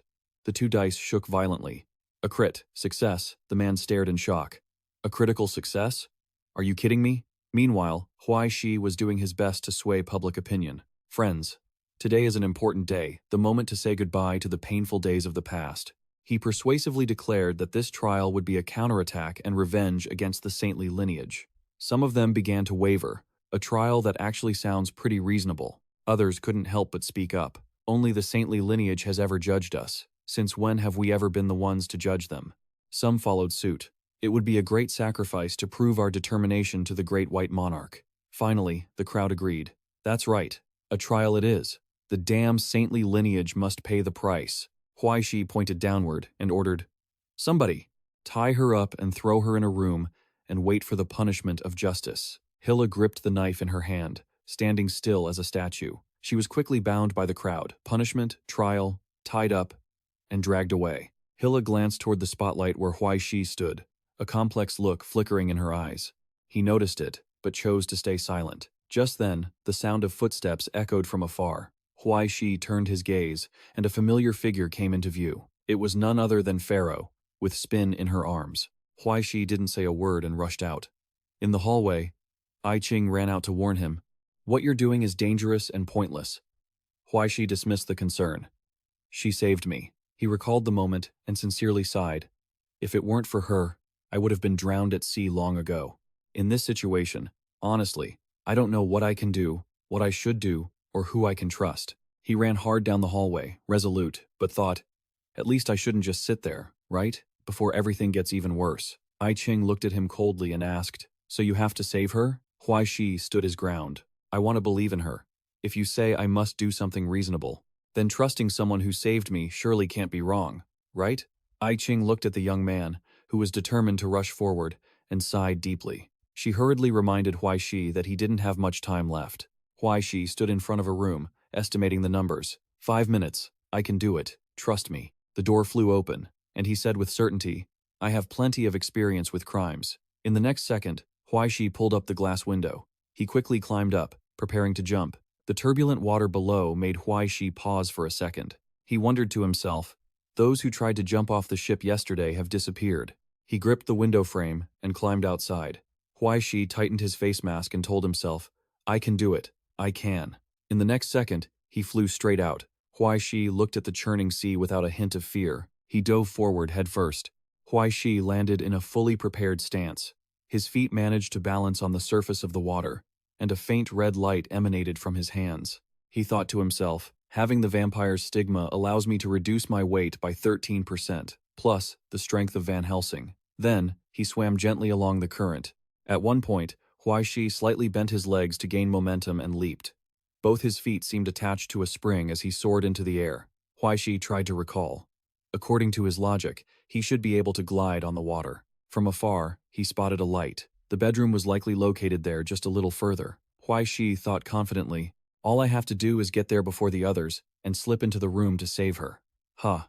A silhouette appeared in the room, and as he drew closer, he could see it clearly. Inside the room, the beastman gripped the paper tightly, his voice ringing out clearly. I hereby sentence you to death in the name of the dark race. The beastman rubbed his chin, critiquing himself. The tone wasn't quite right, so he cleared his throat and decided to try again. As the beastman opened his mouth to practice again, he suddenly froze, having spotted something. Outside the window, a strange black shadow was reflected. The beastman's eyes widened, and he asked in shock, "What is that?" Huai Shi kicked the window open, cutting him off, but there was no need for him to try anymore. Before the beastman could react, he was snatched up. Huai Shi lifted him high into the air and said, "Goodbye." With that, the beastman fell straight into the sea, while Huai Shi kept his eyes on the creature's condition. As soon as the beastman hit the water, a disturbance occurred. A moment later, the water surface boiled red, and the beastman's entire body seemed to evaporate without a trace. Huai Shi finally understood. As expected, anything that touches that water gets digested. If he had just brushed against the water earlier, he would have been done for. He walked around to observe the area, recalling the floor plan he had studied. Huai Shi thought to himself, this must be the bedroom. The entrance was being set up as a courtroom, and he wanted to get inside. Suddenly, he stopped in a certain spot in the room. A flicker of confusion appeared in Huai Shi's eyes. He boldly ventured deeper to see what was going on. Behind the bars was Hila, bound in chains. Huai Shi wondered to himself, they're just keeping her tied up like this? He'd assumed she would be locked away in some secret location. He smiled inwardly. That made things much easier. Glancing at the tree nearby, Huai Shi guessed, is the guard some kind of plant spirit? And there was more. Looking at the creature next to it, Huai Shi suspected its holy mark meant it was some sort of monster. Suddenly, the beast spat something out, and Huai Shi narrowed his eyes, trying to get a good look at the object on the floor. He realized immediately. Is that poison? It's got such a huge head, and it's wearing sunglasses. Could it be a snake monster? Is that a third-tier Catobloppus? Huai Shi muttered internally. That was close. If it had seen me, I would have been poisoned in an instant. He took a deep breath, trying to calm himself. With that, Huai Shi submerged himself into the shadows, preparing to execute his plan. Immediately, he dropped a blue vial, then two, then 3 or 4 vials fell simultaneously. They shattered, creating a thick cloud of black smoke. The plant spirit calmly puffed on its cigarette. Huai Shi showed no mercy, slicing its body in two. Its shrill scream echoed through the prison. The snake monster gnashed its teeth, letting out a savage sound in his direction. It opened its mouth wide, aiming for Huai Shi as he stood there. He quickly reached up to grab the snake monster's chin. The blade in his hand was already at the ready. Huai Shi slashed, hitting the snake monster squarely. It rolled its eyes back as a stream of green liquid poured out. The snake monster let out a cry of shock and pain. Huai Shi lunged forward and delivered another strike to its midsection. The snake monster collapsed to the ground in agony. The plant spirit stumbled toward Huai Shi, blocking his path, unsure of what to do. Looking at the blade in Huai Shi's hand, it choked out. No, you've finally finished them all off. Hila, sitting securely on her chair, spoke up then. Did you come to save me? Huai Shi shook his head and replied, no, you should run for it yourself. She stared at Huai Shi, completely confused. He began to give enthusiastic instructions. Go up there and take a left to reach the hallway. Then you'll have a chance to slip back into the living room. I'll go this way and make as much noise as possible to lure them over to the other side. So whether or not you escape depends on you. Hila listened to Huai Shi's explanation, looking as confused as a deer in headlights. Then he grabbed her hand abruptly, saying there was no more time. Huai Shi dragged her along. When you get there, hide in room 2011. My friend is in that room. He won't be there right now, so it'll be very safe. Hila's lips curled into a cold smirk as she said, thanks for being so thoughtful. Huai Shi turned around, surprised, and asked, what? The next second, a sharp stinging pain shot through his back. Too bad. You picked the wrong person to save. the voice sneered. Huai Shi shivered from the agony. He glanced back to see the knife plunged deeper into his flesh, and then the imposter's true face gradually revealed itself. An ether-type Huai Shi finally remembered. It was a water-dwelling witch from Northern European folklore. Elino's lips curled into a smirk, her voice shrill as she declared, "I knew I'd catch you." Huai Shi struggled to sit up, gritting out each word through the pain. "You, who are you?" Infuriated, she kicked him repeatedly, shouting, "Elino, remember that name, you bastard." Huai Shi lay on the floor, seething with anger as he retorted. Meanwhile, Elino introduced herself with chilling composure. "I am a noble countess. How could I ever be on the same boat as fools like you?" As she spoke, she ground her heel into him. Elino looked smug. "I know you're up to no good, you scum," she snarled. "You're sleeping with that bitch, aren't you?" Elino stepped toward Hila, who was tightly bound. "Look who's here, little darling." Huai Shi gathered every ounce of his strength to crawl toward Hila. He managed a twisted smile. "We meet again." Elino grabbed Hila by the neck and spat. "Was I wrong? There are always idiots obsessed with your pretty face, just like moths buzzing around a flame." She yanked Hila's head up. "Does that feel good?" Elino raged as she dragged Hila out. "My patience has reached its limit." She shoved Hila to the ground and barked, "If you don't want to talk nicely, don't blame us for getting rough." Hila lay there, calmly letting out each word. "It's useless. You're too old. Even if you use my blood, you won't get your youth back." Elino slapped her across the cheek. "Shut up." Huai Shi had witnessed the entire horrific scene. Elino screamed maniacally, "Volunteer your blood now. Don't play games, or I'll grant your wish." Just like in a fairy tale, Huai Shi thought bitterly. "Fairy tale my ass. Whoever gets a happy ending from a deal with a witch?" Hila asked coldly. "What can you give me? Freedom?" Huai Shi froze, listening intently. Elino's expression darkened, her eyes wide with rage. She gripped the knife again and pressed it against Hila's throat. "Oh, I might let you go if you give it to me." Then, she threatened Huai Shi. Or, should I just kill him instead? What would she choose? Hila was silent for a long moment, her eyes cold as she looked at him. She turned to Elino and said, "Swear it." Elino laughed like a madwoman. "Of course, I swear it. I swear on all the water I possess. Give me the blood now, all of it."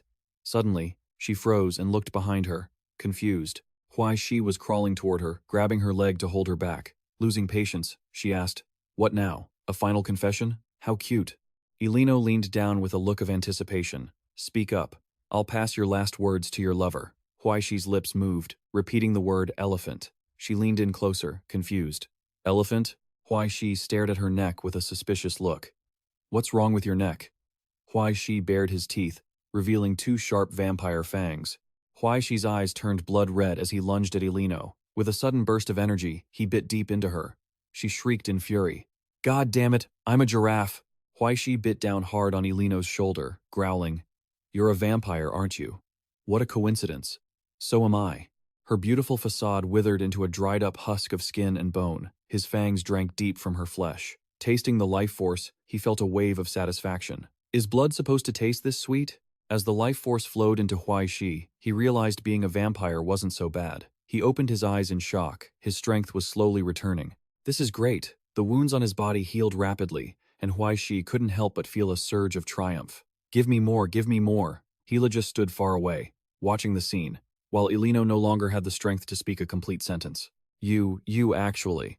Suddenly, the door burst open, and a man with a bizarre appearance stepped in. Huai Shi jerked his head up, startled, as the stranger charged toward them without a word. Huai Shi dodged the man's punch. Crouching in the corner, he tried to figure out who this guy was. Watching his movements, he wondered, is this her husband? Elino's body shook violently. The man was beyond enraged. The muscles on his body suddenly bulged, tearing through his clothes. A cold, murderous aura radiated from him. His eyes merged into one, and his thin frame transformed into a hulking, muscular beast. A cyclops. Huai Shi gasped. The giant raised his fist, ready to strike. The punch moved at blinding speed, but suddenly, the giant's eyes widened in shock. Huai Shi was equally stunned. The fist stopped right in front of his face. The cyclops' eye was bloodshot and bulging. The giant trembled as he looked down at his own chest, where a massive hole had been punched through. Blood and gore poured out in a horrific mess. His knees hit the floor with a thud. Finally, unable to hold on, the cyclops collapsed. Huai Shi quickly rolled out of the way of the falling body. His gaze locked onto something in the distance. A heart. The cyclops' heart. Floating in midair, held by an invisible hand that was slowly becoming visible. The owner of that hand was Ni Heng. It was him. He crushed the heart without a moment's hesitation. Huai Shi couldn't help but narrow his eyes. A small arrow shot from his collar, flying toward Elino as she tried to flee. She didn't stand a chance. The arrow finished her off. Hila calmly watched the figure collapse before her. Once it was over, he landed on the ground. The room was still filled with smoke. Huai Shi caught her, feeling annoyed, and asked, "Are you high or something? Why did you suddenly help me?" Ni Heng stood his ground, responding arrogantly, "I've been hiding here the whole time, waiting to see what kind of scheme you were cooking up." His eyes held a mocking glint as he looked at Huai Shi, who had just saved someone. "I didn't think you had a conscience." Ignoring the jab, Huai Shi asked, "What is it you want?" Ni Heng made a serious proposal. "How about we team up?" Huai Shi let out a scornful laugh. "You want to form an alliance with me? Huh, doing it out of the goodness of your heart? Why don't you talk about what's actually feasible? Don't you realize that if you just hold on to that big shot, you can safely leave this ship?" He lowered his voice. "You already know, don't you?" Then, he shifted the subject. "Last night, you killed the guards in the cargo hold." The bloody scene from that night flashed in his mind. There was only one person involved, Lei Feizhou. Hearing this news, Huai Shi couldn't help but be shocked as he remembered someone. Ni Heng closed his eyes and continued, "Get it now?" So I acted like nothing was wrong in front of him, then warned him that if he didn't want to die, teaming up with me was his best bet. He added more to make Huai Shi trust him. "Don't worry, my secrets have nothing to do with you guys. Even what your Holy Order clan is doing infiltrated here is none of my business." Nge Heng even suggested, "You can consult with your magical shell before giving me an answer. I'll come find you again." Just like that, he left, leaving behind a bit of smoke. Huai Shi turned to the person next to him and said, "We don't know how to hide our presence, so the cover on the ventilation duct is still open." Hila slowly reached behind her, her hand gently touching her dress. "She warned you, don't you dare peek." Huai Shi just obediently replied, Yeah. The boat continued moving slowly on the water. He poked his head out to look around, and then sighed in frustration. Thinking it over, it would be safer to take her back. A test tube poured into others. Seeing this, Huai Shi panicked and shouted, "Hey, what are you doing?" She stared intently at the liquid in the test tube and explained, "I was curious about the lonely things in the containment room, so I wanted to collect some to study. It just so happens there's alchemical equipment here. I want to know what this actually is." Hearing that, he calmed down a bit, thinking, no wonder it became an entity, not a master expert, but clearly quite inexperienced before. The thick liquid poured into a stream of water and created a strange phenomenon. "What is this?" Hila picked up the cup and asked, "Have you ever eaten the food in the cafeteria?" Huai Shi's face turned pale as he replied, "Of course not. How could anyone drink those disgusting soups?" Hila seemed quite satisfied with that. "Good. This is a highly stimulating virus." The liquid suddenly split into strands sensitive to light and heat, with incredible vitality and an extremely abnormal rate of cell division. Her eyes narrowed to look closer. It can infect any living body. The substance became increasingly distorted. Hila explained more clearly. Once this toxin enters the circulatory system, it spreads at a dizzying speed. Her voice grew serious. It paralyzes the host's immune system within 4 hours, then spreads to the brain, breaking down the body's hormonal balance. A massive amount of adrenaline and dopamine is released, forcing the host into a state of excitement, while simultaneously inducing uncontrollable hunger. The user's body will change. Eventually, even the host's body will be completely poisoned. She explained this phenomenon as the body being stimulated, leading to muscle transformation and organ proliferation. Hearing all that, he hesitated and asked, "Are you sure this isn't the T-virus? Describing it like that sounds just like zombies." "I don't know what T-virus you're talking about, but calling it a zombie wouldn't be wrong." Her words seemed to hold a hidden meaning. After all, they are the origin of undead legends in the world. The red water poured into the cup the so-called T-virus. Immediately, the mutation changed. Hila spoke up. "I prefer to use a technical term to call it." The most appropriate name she could think of was wolf toxin.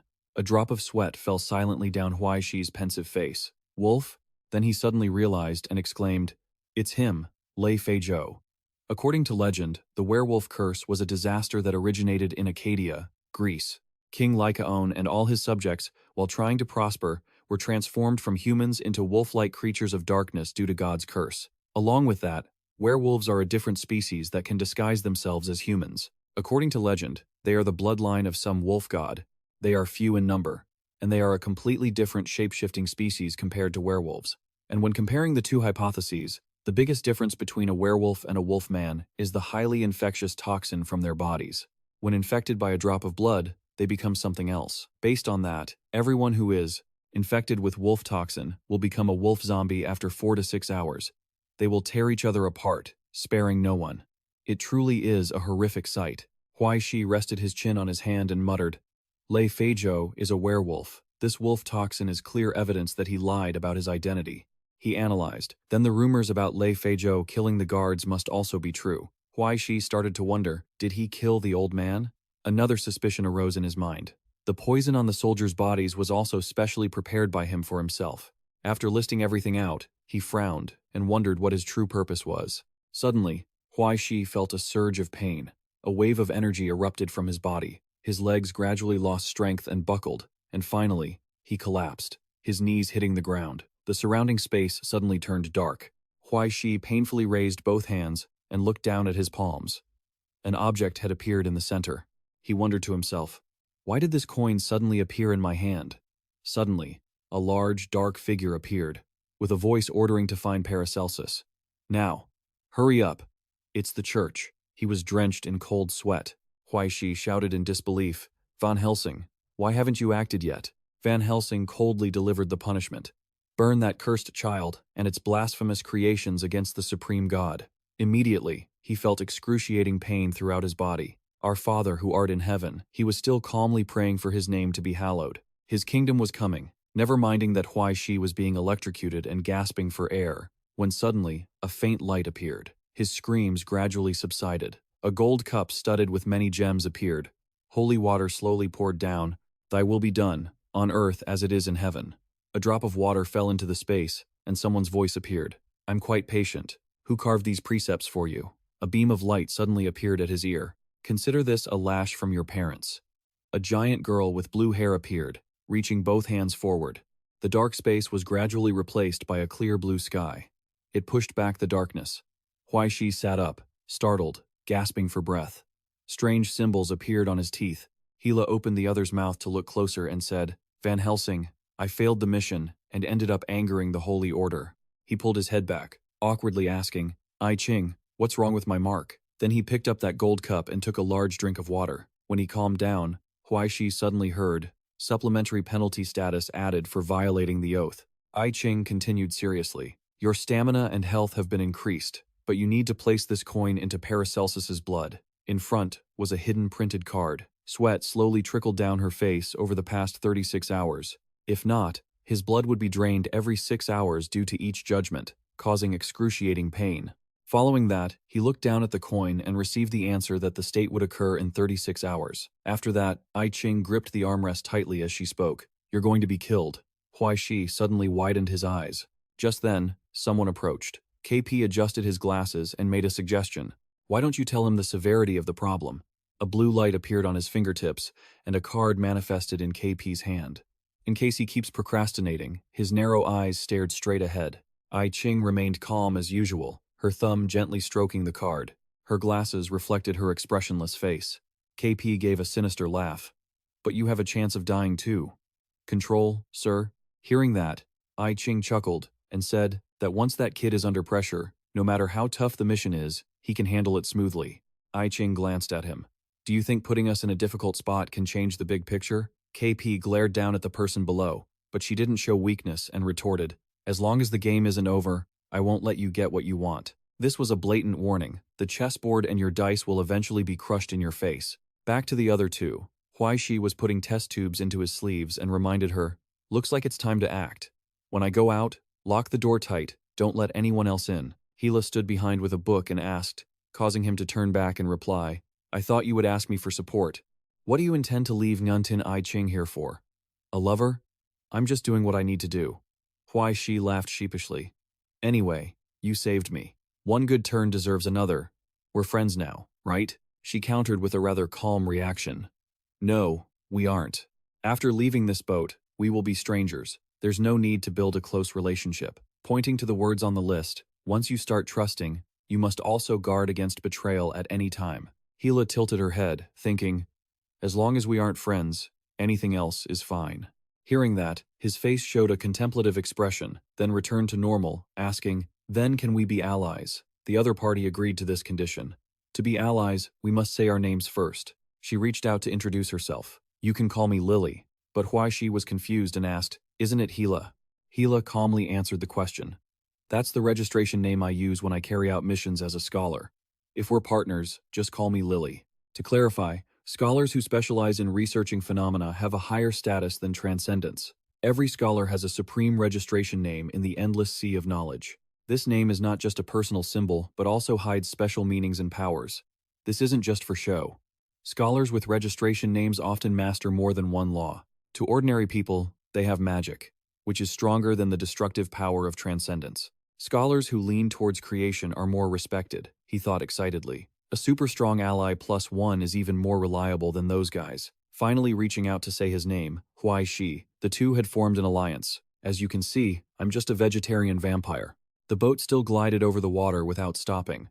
The hallway was full of hideous monsters. I Ching appeared and coldly warned, "Wolf venom outbreak, chaos on the boat. The enemy will definitely hide in there and strike." Holding a hat in his hand, Huai Shi put it on his head and looked up. Instead of waiting for someone to break the door down, it's better to strike first. Now he was standing in front of the monsters. To complete the mission, he had to survive first. Without a hint of fear, Huai Shi charged forward. "That Lei Fei Dan. Let me see what tricks you're up to." A battle was about to erupt. Just then, the scene shifted to a deck, and someone was standing before the door. It was Pharaoh, with bright golden lipstick, a person and a cat standing outside the room. He slowly placed his hand on the door. Inside, Ela was researching, unaware that there was someone outside. Monsters surrounded them, with one particularly large creature. The out-of-control werewolf was a monster transformed into a living body after being infected with werewolf fluid. They tore flesh with sharp teeth, not eating, but instead throwing it away. Pieces of flesh were tossed straight onto the dirty ground. On that carpet, there were monsters everywhere. They growled at each other, banding together to attack the target easily. A sharp weapon slashed straight down. The ones attacking first fell, and were then shredded into pieces. Suddenly, a strange movement sounded, making the monsters look up in confusion. 2 slashes fell below, and just like that, many heads were taken. Huai Shi landed on the ground with a cool pose, his sharp, glowing eyes peeking out from under his hat. Suddenly, he heard a strange language. Huai Shi quickly raised his guard. Then he turned around while simultaneously moving his weapon. As he swung his weapon, he realized there was no one behind him. He couldn't help but be stunned for a moment. Those strange voices continued to appear, making Huai Shi shout angrily, "Who is talking? Who is it?" But as soon as he finished, he was shoved hard from behind, and Huai Shi flew forward. But luckily, he managed to kick the wall to brace his body. As he turned his head, he saw a few more monsters approaching. Those strange voices seemed to come from them, which ignited Huai Shi's madness. "I have to kill them." He immediately lunged at them. A sinister vampire grin appeared on his face. The bodies of the monsters were sliced to pieces. His cold, golden eyes glanced down. In just a moment, Huai Shi had finished them all off. Right at that moment, I Ching appeared and whispered in Huai Shi's ear, "Calm down." He seemed to have just regained his senses, looking at the scene before him. "What happened?" She calmly continued, "Look out the window." In the distance, there was a red streak, and red auras appeared outside. Standing by the window, Huai Shi muttered in amazement. In a world drowned in darkness, there is a blood-soaked moon reflecting on the sea. The red moon shining down on the water looked incredibly horrific. His voice trembled. "Is it the pig god's curse again?" I Ching narrowed her eyes and denied it. "No." Instead of calling it a curse, she gave the correct answer. It should be called the final mercy. Right now, under the influence of this blood moon, all living creatures will lose their sanity. This will be the final decision for the passengers on the ship. He intends to explain another way to escape. If one can keep their mind stable, there is still a glimmer of hope. If they cannot keep their composure, they will be beyond saving. But if they continue to follow their instincts and desires, every dark aspect of human nature will be magnified to the point of self-destruction, creating an extremely chaotic phenomenon. Upon hearing this, Huai Shi growled a few times, then reached up to wipe his chin and gave a faint smile. At this moment, the wolf toxin was spreading everywhere. Fear and bloodlust filled the air. It was truly miraculous. Right in front of him was a door. He felt the infection time had also sped up. Could all of this just be a coincidence? The empty vial fell to the ground and shattered into pieces. Immediately, Huai Shi kicked the door open and shouted, How can there be so many coincidences? Get out here, thunder missile. Suddenly, he opened his eyes wide in shock. Huai Shi couldn't believe what he was saying. Inside the room was the thunder missile. Papers were plastered tightly against the walls, and there was a rather strange symbol in the corner. The scene shifted to another location. As his fingertips lightly touched the door, Pharaoh seemed to realize something. Was he using an illusion spell just to satisfy himself? How interesting. That low-born lineage of holy spirits. After a moment of cursing, he let out a cold laugh and said, "Vanish." Suddenly, a scream rang out from behind. As he turned his head, he saw a tall, thin figure. Baba Yaga growled, "So it was you, you bastard." In her hands was the lifeless chicken covered in purple syrup. "How dare you kill my poor child, my remaining child?" Pharaoh's gaze drifted downward amidst the cursing. I curse you, you damned monster." Spin smugly licked the corner of his mouth, which was still stained with the chicken's syrup. Suddenly, Baba Yaga plunged her hand into the chicken, ripped out its organs, held them up, and unleashed a terrifying curse. "I curse you, and may your master sink to the bottom of the deep, sinful sea." She seemed to have lost her mind, screaming, "I swear it!" Immediately, the palms of Baba Yaga fired a massive beam of power, and those three organs lunged toward him. Pharaoh dodged to the side, but they immediately changed direction. This left Pharaoh incredibly astonished. What? Due to this slight lapse in concentration, he was struck. His body slid across the hallway floor. Pharaoh tried to sit up, intending to run away. She raised her hand and gestured. Immediately, those three organs moved as well, converging toward Baba Yaga's hand. A monster's growl echoed right behind him. The door opened, revealing a pile of monsters. They lunged at their target. Pharaoh clearly sensed it, turned his head, and glared.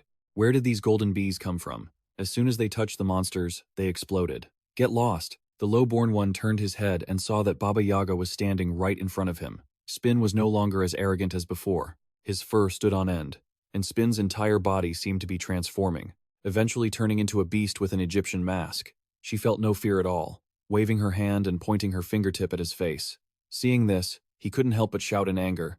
"Damn it!" A wooden wheelchair slowly approached. When someone came closer, they could hear Pharaoh's shouting. "Do you want to break the pact? Just because my guardian ate your damned chicken?" Say coughed incessantly while listening to the person yell. "If that's the case, then I will grant you the destruction you have always craved." The older man coughed harder and harder. Finally, his voice resonated inside Baba Yaga's head. "That's enough. Dinner time is over. How much longer do you intend to cause trouble?" Immediately, her body stiffened, and she gritted her teeth in frustration. She threw the three power organs straight into the adjacent wall. Dust and debris from the bricks filled the surrounding space. Baba Yaga's eyes burned red with resentment. The older man was not afraid at all, glaring back with his own red eyes. "End it here. Forget about that damned chicken, and forget about that house which has nothing but bones." He then tilted his head back and shouted, "You have been in that hell long enough, my dear sister." She angrily tilted her head and asked, "So that's why you brought me to another hell?" Say put his hand on his chest, coughing as he replied, I only wanted you to be free."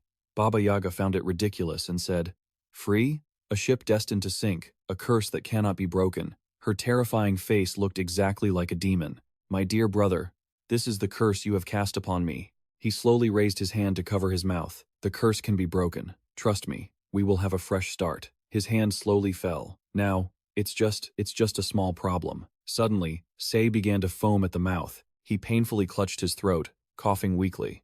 Then his whole body seemed to lose strength, collapsing into the chair. C stared straight ahead, his red pupils reflecting the image. In his pupils, one could see Baba Yaga quietly raising her hand with a sinister smile. In her hand was something a vessel resembling a water bottle, but it was known as a witch's potion. A single drop of water spilled out. In that moment, it felt as though it were falling in slow motion, landing right in Say's mouth. The drop fell deep into his throat, and finally into his stomach. Traces of syrup appeared in his eyes, and a surge of power erupted from C's mouth. He gripped the armrest, tilting his head back to cough. A moment later, Say calmed down and gasped for air. Baba Yaga just watched quietly for a while before speaking in a low voice. "Brother, you really have seen through my heart." With those words, she simply walked away. Seeing her turn to leave, Pharaoh let out a cold snort. He approached the older man and asked with extreme arrogance, "How do you intend to make up for her insolence?" Say didn't answer immediately. He reached into his robe, took out a leather handkerchief to wipe his mouth, and replied, "If you hadn't refused to sacrifice yourself to the snake, you could have died in glory before being deposed." Spin had turned back into a cat and was growling. The man's face darkened. You don't need to talk to me like a stray dog anymore. I respect you. Because of that title of Pharaoh you've only held for 2 days. Suddenly, Pharaoh jumped in shock, his eyes filled with fear. Because of the bloodlust radiating from Say, a sacrificial servant who has lost favor, is he even worth me showing mercy? He could only tremble and curse. You are truly arrogant. The other replied calmly, we are one and the same. Finally, he gave a warning. Stop insulting my family, if only to save face for yourself. The monsters were illuminated by the light, along with the words Say left behind. This is the final warning a brother can give you. The monsters were immediately destroyed by the pharaoh. Annoying. He roared in anger. Damn it. His whole body was flailing everywhere in a fit of rage. An old man on the verge of death, and you have the nerve to lecture me about grace and dignity? Suddenly, Pharaoh turned to look at Spin, who was busy gnawing on some monster meat. Spin tore off an arm and trotted closer. He gradually calmed down and stroked the cat's head. The frantic look in his eyes had faded. Under the sunlight, the pyramids began to appear. Back then, Pharaoh sat upon his throne, deeply respected. His subjects pledged their loyalty, even as dangers loomed over him. And the one who committed such a cruel act was the very person he had always trusted. How terrified and heartbroken he must have been back then. Pharaoh picked up the fat cat, looked at Spin, and warned him, stop eating that stuff. He then made a promise. I swear to you, my little companion, we will rise again. Suddenly, a cloaked figure appeared behind Pharaoh, and I believe you won't live to see that day. He quickly stepped back and spun around. How bold. Who goes there? Spin let out a menacing growl, broke free from his master's grip, and transformed into a monster with an Egyptian-like face. With razor-sharp teeth bared, Spin did not hesitate to tear into the mysterious figure. A severed arm fell to the ground. There were strange things on the bitten end of the arm. Ignoring them, he swallowed the figure whole, devouring him from head to toe. But as soon as he finished, Spin's entire body convulsed. He let out a low, guttural growl, seemingly losing control, and slammed into the walls. He shrieked repeatedly. His eyes lost focus completely. A moment later, Spin collapsed to the ground, and his belly began to ripple. Instantly, several monsters tore through Spin's stomach, devouring the flesh around him. Pharaoh was both terrified and utterly bewildered. A white-haired head emerged from Spin's stomach. It was Yue Jun, his face half human, half skeletal. The old man slowly held up 2 monster heads and remarked, this head is useless now too. Yue Jun glanced around. Pharaoh's whole body trembled, for on that horrific face, the man was wearing a savage grin. Pharaoh screamed in terror. What? What kind of monster are you? Meanwhile, in Lei Feilan's room, Huai Shi stood before a wall covered in sticky notes. Traces of the Holy Spirit lineage? How can that be? He asked, unable to believe it. A theory immediately popped into my head, a small-scale wind path. A mobile Holy Land? How could a person possess a mobile Holy Land? I Ching calmly explained. The outbreak of the venomous wolves and the appearance of the blood moon were no coincidence. Lei Feidan has clearly colluded with the gods. I fear this is his secret mission in coordination with the gods, trying their best to extinguish the White Monarch's power along this path. Huai Shi picked up a bookmark and remarked, you're kidding, right? Everyone here is of the Holy Spirit lineage. Why hide their identities? He frowned, confused. Shouldn't they be working together? She explained further that Paracelsus was undoubtedly linked to vital secrets that could not be exposed and must be eliminated by someone with expertise. She emphasized that the outcome would likely be that even the one who exposed the secret would be wiped out after completing the mission. I Ching clarified. It could also be said that the gods intended for Lei Feidan to strike after you killed Paracelsus. The goal was to sink the White Monarch's ambitions, Paracelsus's secrets, and all the passengers, including Van Helsing, into the depths of this ocean. The scenes of you and Hilla chatting while fighting off monsters in reality. Van Helsing was just being used as bait. Paracelsus never appeared. On the ship, there was a believer capable of suppressing Van Helsing's curse. Then, in the dark space, Huai Shi summarized. So, the ancestors lost patience and caused the situation to spiral out of control? He furrowed his brows, remembering an image from his memory. So, this was actually Van Helsing's final mission. I Ching continued. To avoid the backlash from the sharp instruments, one must exhaust their remaining strength and then destroy them completely. That is just the standard outcome. The bookmark fell to the floor. In other words, Lei Feidan will come for me eventually. That is a choice I am forced to make, she affirmed. Yes, if we don't strike first, he will become our biggest headache. Suddenly, another voice sounded from outside the door. Do you believe me now? Ni Heng appeared. catching Huai Shi completely off guard. Secret language? Why is he here? The man crossed his arms and continued. Lei Feidan is killing everyone. Under the guidance of the Holy Spirit lineage, he absolutely will not spare any passengers, not even you. Suddenly, he uttered a name, Abraham Van Helsing, which left him confused, whispering to himself, What? Seeing the look on his face, Niheng laughed. Don't be so surprised. I don't just know your name.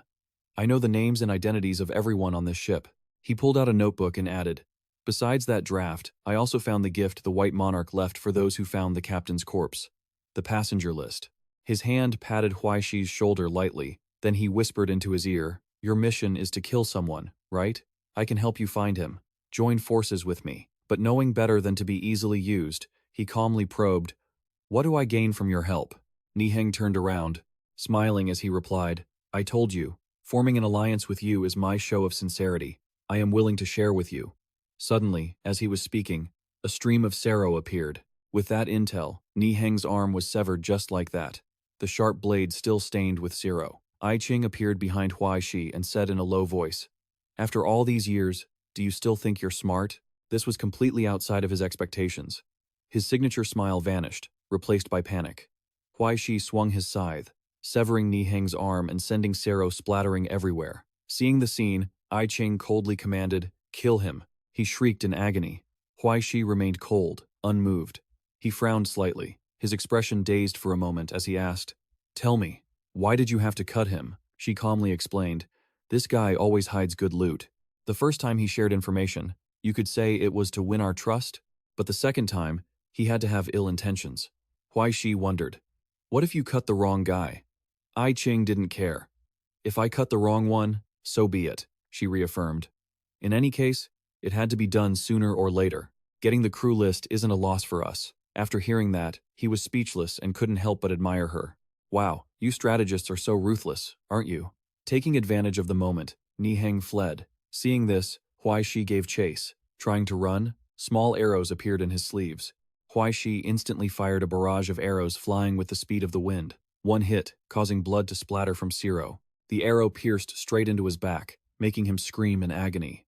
In his pain, Ngeheng roared furiously, How long do you intend to just stand there and watch? Following that command, a swarm of monsters charged out aggressively. Huai Shi was momentarily startled, slowly realizing the werewolf had lost control. A werewolf lunged forward fiercely, taking Huai Shi by surprise. Are you protecting me? He swung his scythe powerfully to defend himself. Get lost. Huai Shi stood silently amidst the shadows surrounding him. He turned around to see countless giant monsters surrounding him on all sides. Huai Shi remained cold, his hands gripping his weapon tightly as he declared clearly, Go to hell. Yet, the next second, he turned around and bolted away. Goodbye. There are too many of them. No one can fight that many. He sprinted forward for his life. Huai Shi ran away, leaving the pack of monsters behind, still too slow to react. Huai Shi aimed for the window in front of him and lunged through, shattering it into pieces. Huai Shi landed amidst the falling glass shards, leaving the monsters above to watch him. He raced along the side of a ship. Flying over the vast water, Huai Shi questioned aloud. So, Fei Zhou and he have formed an alliance. I Ching Nahan replied indifferently. Without looking into the reason, just looking at the result, it's simpler. The truth is, they are both enemies. She urged him urgently. Hurry back, he will come looking for you. His eyes widened in shock, suddenly realizing this proved they had already been to his room. Deep in the middle of the ocean, Huai Shi was still moving as fast as the wind. I Ching's voice echoed his prediction. I'm afraid the scene has shifted to a corner of the room with bloodstains. Inside the room, an upper torso appeared, lying in a pool of fresh blood. He froze, his pupils dilating at the sight of Hela, lying motionless in the pool of blood. He could only utter, bad omens everywhere. Huai Shi stepped heavily forward, the pages of the book under his feet stained at the corners, the paper crumpled. He recalled the image of Hela when she heard the word friend, how she gently placed a finger to her lips and replied, As long as we aren't friends, anything is fine. Hila had suggested they shake hands in the past to become allies, saying, You can call me Lily. Huai Shi picked up the book, when suddenly a voice rang out. What an unexpected turn of events. I thought I wouldn't be able to find her. A foot kicked the corpse mercilessly, and the voice said with contempt, Those scholars really are full of tricks. Fei Zhou sat on the bed and spoke casually. It took quite some effort to confirm she was truly dead.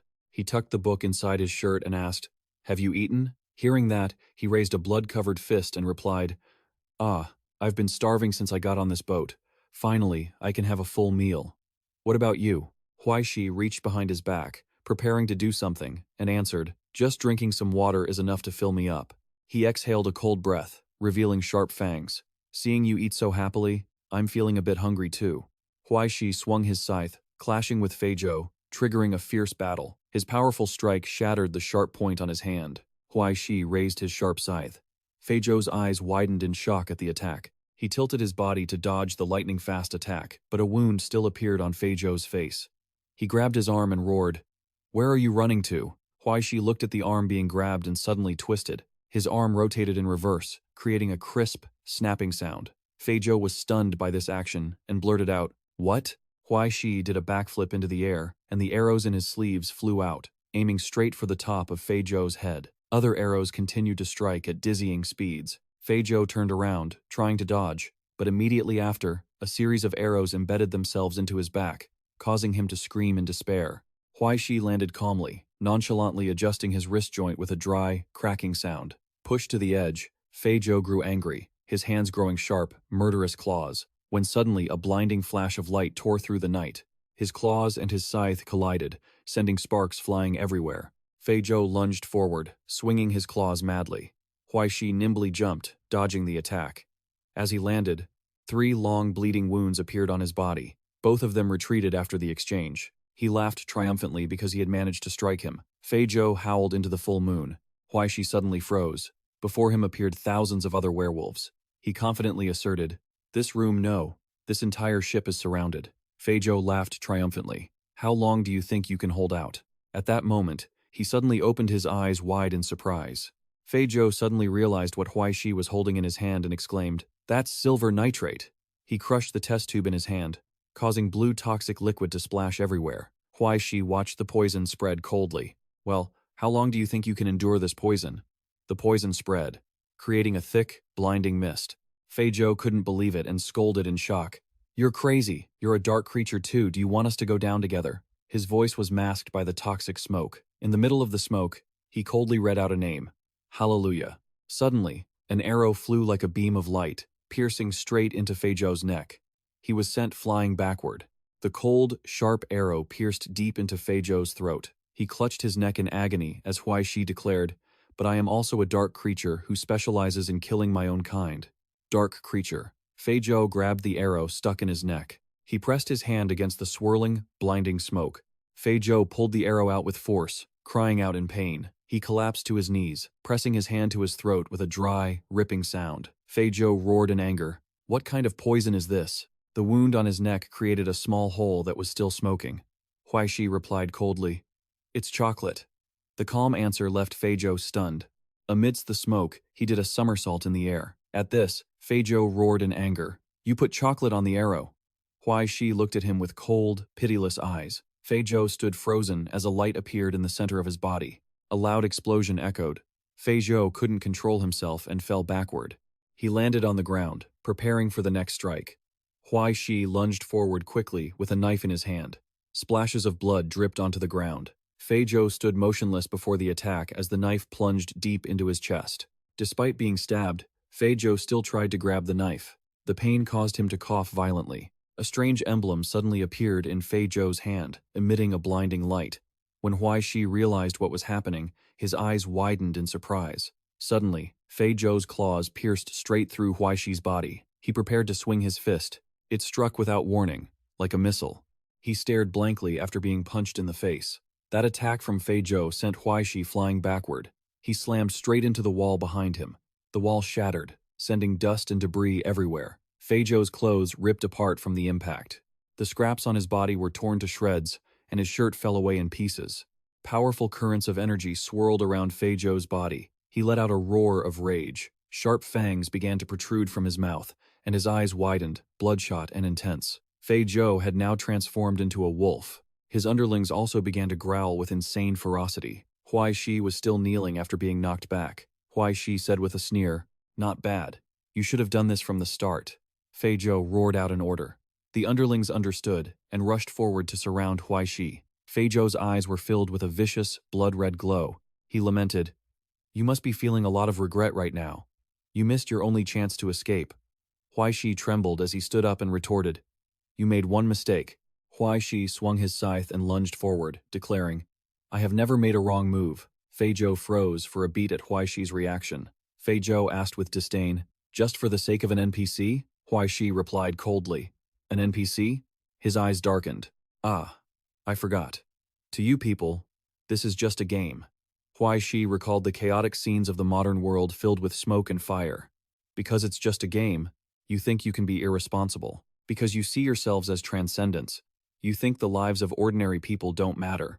But those innocent civilians dragged into this, they have to endure so much suffering." Images of people running in panic, even dying, flashed through his mind. Can all of this really be taken so lightly and ignored? Countless corpses appeared in Huai Shi's mind. Whether it's in a game or in reality, death is real. It is cruel and painful, and it leaves people in despair. No matter how many times it happens, that doesn't change. He looked down coldly at a woman in the distance. Her face was gaunt, and she was fearfully clutching the cold, lifeless body of a young boy to her chest. Huai Shi looked at the scene before him, where corpses were piled up like mountains. Did they deserve to die like that? Images of H flashed through his mind, and Huai Shi grew colder. His voice devoid of emotion, he whispered, "Dying in silence, with no one to know, no one to remember." He repeated the phrase again. "That's right, just for the sake of an NPC." Fei Zhou suddenly spoke up with certainty. "Now I believe what Yin Yan said. You are clearly not I Ching." The figure of I Ching appeared beside Huai Shi. Fei Zhou chuckled with contempt. "At least she wouldn't be as stupid as you." Huai Shi slashed a monster in two and countered, "Oh really? Then why did your monster get cut in half by me? Maybe you haven't seen what you look like when you're angry, have you?" Huai Shi's eyes shone with confidence. "But regardless, I still have to thank you." He swung his scythe and continued, "Thank you for reminding me once again that Huai Shi never stops, even when surrounded, even when an NPC cannot protect themselves." A set of claws grabbed his arm, and Huai Shi's feet were also pinned down. He opened his mouth, lunging at the monster, and bit down hard on its shoulder without hesitation. Energy surged through his body, and Huai Shi began to glow amidst the pack of monsters. How helpless it all was. Beams of light cut through the dark night as he severed every limb of the monsters one by one. Fei Zhou pointed directly at him and ordered the swarm to dive at Huai Shi. With a scythe in one hand and a dagger in the other, he prepared to strike. Huai Shi lunged, hacking a monster to pieces. He threw the scythe toward Fei Zhou. Fei Zhou swatted it away. While Fei Zhou was watching the scythe fly off, he didn't notice Huai Shi had closed the distance. He drove the dagger straight into Fei Zhou's nose, his other hand gripping the scythe, forcing the blade forward. He swung the scythe, but suddenly Fei Zhou grabbed Huai Shi's face. Fei Zhou slammed him into the wall, shattering it completely. He angrily pushed Huai Shi deeper into the wall. Fei Zhou roared in fury, putting all his strength into both hands. He shoved him hard, causing the wall to crumble. He sent Huai Shi flying. The doors nearby exploded in an instant. He cried out in pain. Huge holes were left in every wall he hit. Fei Zhou dragged him toward another spot. As he stood there in the thick dust with Huai Shi in his grasp, Huai Shi spat out a large mouthful of energy, and something poked out from Huai Shi's sleeve. It was a small crossbow he had hidden. A bolt fired, piercing Fei Zhou's eye. Before he could react, blood-like energy began to stream from the wound. Having achieved his goal, Huai Shi began to laugh, his laughter growing louder and louder. Huai Shi seemed to have no strength left, but even with his body covered in wounds, Fei Zhou wore a grin. A triumphant, savage laugh erupted from his sharp teeth. Both he and Yu Hang laughed with glee. "I won!" Fei Zhou raised his sharp claws, thinking to himself that killing him was a simple task. Suddenly, a figure appeared behind them. When the person got close, he finally realized it and immediately turned his head to shout, "Who's there?" But there was no one behind him, and Huai Shi still hadn't moved. A moment later, Huai Shi peeled away from the wall and slowly fell to the ground. Suddenly, he latched tightly onto Fei Zhou's back. He buried his face into the fur. Suddenly, Fei Zhou's whole body trembled, because Huai Shi was biting down hard on the flesh of his shoulder. He drove his sword straight into him. A shrill, tragic scream rang out immediately. Feeling his energy being drained, Fei Zhou roared in anger, "Damn it, get off me." But Huai Shi refused to let go. As his energy was drained away, Fei Zhou could no longer maintain his beast form. Unable to take it anymore, Fei Zhou widened his eyes and yelled, "Get lost." Ignoring the pain, he was determined to pull him off.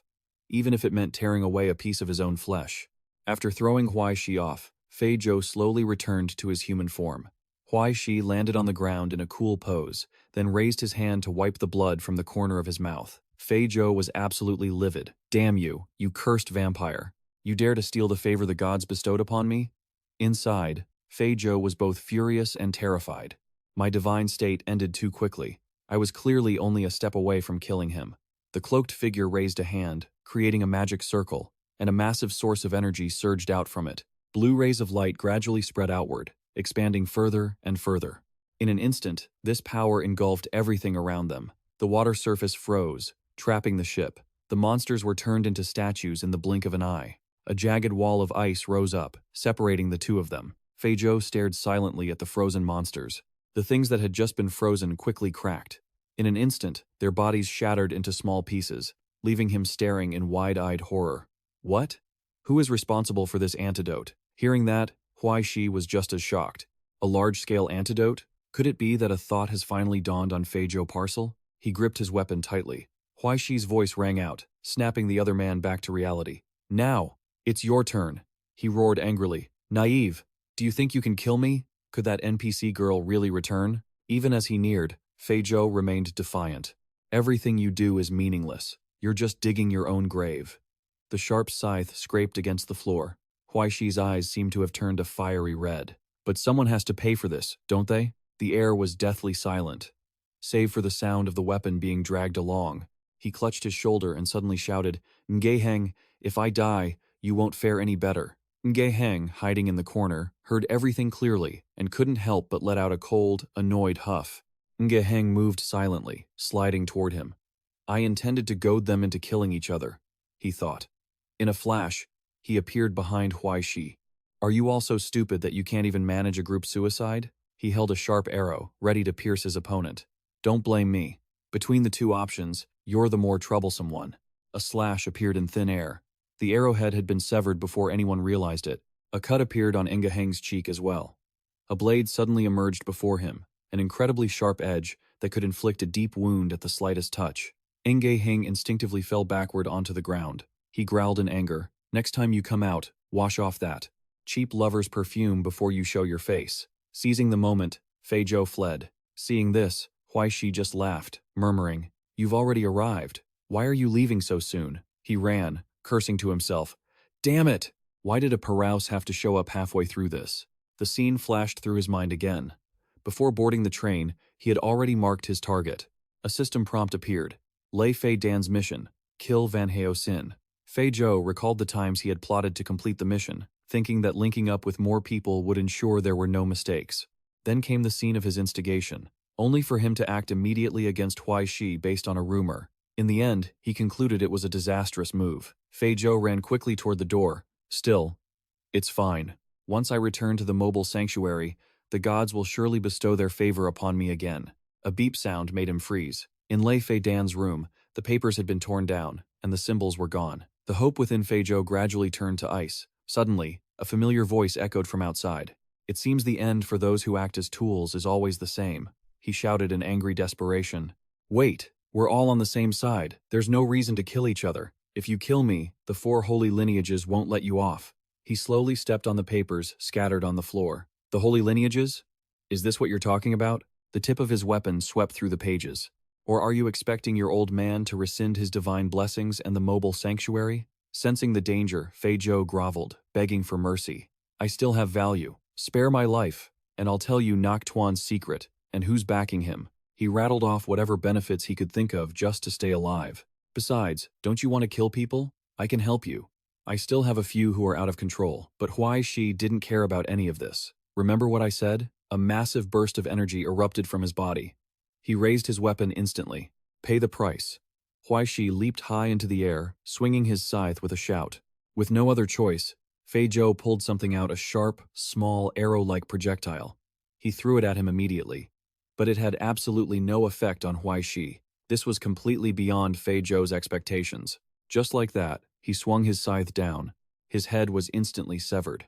Huai Shi stared at the scene, collapsing onto the ground, thinking to himself, it was because that arrow had pinned itself deep into the book, avenging him. He smiled, glancing at the arrow embedded in the book. Finally, he had finished off Fei Zhou. Fei Zhou's room was a total mess. Huai Shi lay in a corner, gasping for air. In a nearby hallway, someone walked through the pile of filth. He stumbled along, his body twisting as he moaned, "Essence, give me the essence." His gaunt feet suddenly halted as he passed the room. His eyes widened, glowing with a crimson murderous aura, his mouth gaping with craving. Then, Pharaoh lunged into the room, grabbing Fei Zhou's head. "Essence!" He grabbed the blood-soaked head and began to gnaw on it relentlessly. Huai Shi watched from the side, horrified, his eyes widening. "What the hell is this?" Pharaoh, still unsatisfied, opened his mouth, stained with syrup-like fluid, and muttered, "Not enough," he groaned as he moved erratically. "Too little." The small man wanted to stand up. How did he become like this? Pharaoh stumbled toward Huai Shi. "Not enough. Give it to me." He tried to reach for his weapon nearby, cursing under his breath. "Damn it, I'm out of strength." Pharaoh roared, his mouth wide open. "Give me the essence, you peasant." Suddenly, Pharaoh's head exploded. His blood splattered across Huai Shi's shocked face. The gun that had just fired was still smoking. Pharaoh's body slumped down, causing him to recoil in disgust. A woman stepped firmly onto the body and said, "The living know they must die. The dead know nothing at all." A golden goblet appeared out of thin air. Following her words, "They will receive no reward. Their names will no longer be remembered." The goblet in Hilalah's hand tilted slightly, letting a stream of water pour out. Their love, their hatred, let it all dissolve. Under the sun, everything they have done will be no more. The shimmering golden drops fell onto the body. Instantly, Pharaoh's corpse began to burn. Huai Shi stared at the scene in disbelief. He looked up at the woman and whispered. As she took off her hood, Huai Shi gasped, "Li Lai." Then he broke into a satisfied smile, and his body slumped, hitting the ground hard. She didn't die? Happy tears welled up in the corners of his eyes. "I avenged you for nothing, I guess." Hilla sat down and picked up the book resting on Huai Shi's chest. She smiled down at him. "I've been looking for you all day."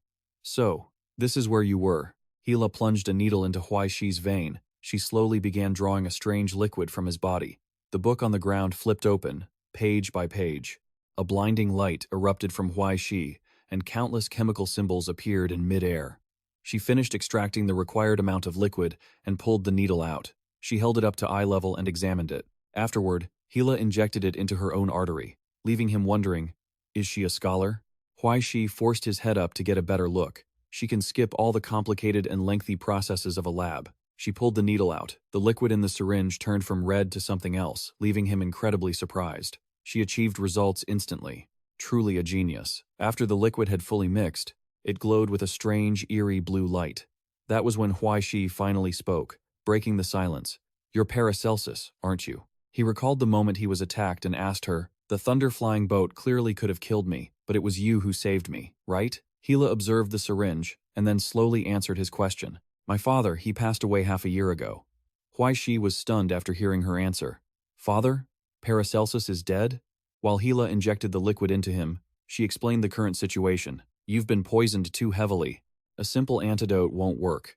This recombinant protein can help you, but the side effect," she continued, "is that you will sleep for a very long time." As soon as she finished speaking, Huai Shi fell into a deep sleep. The nearby book flipped through its pages with a purpose, stopping at a page about friendship. "Trusted friends will not betray you."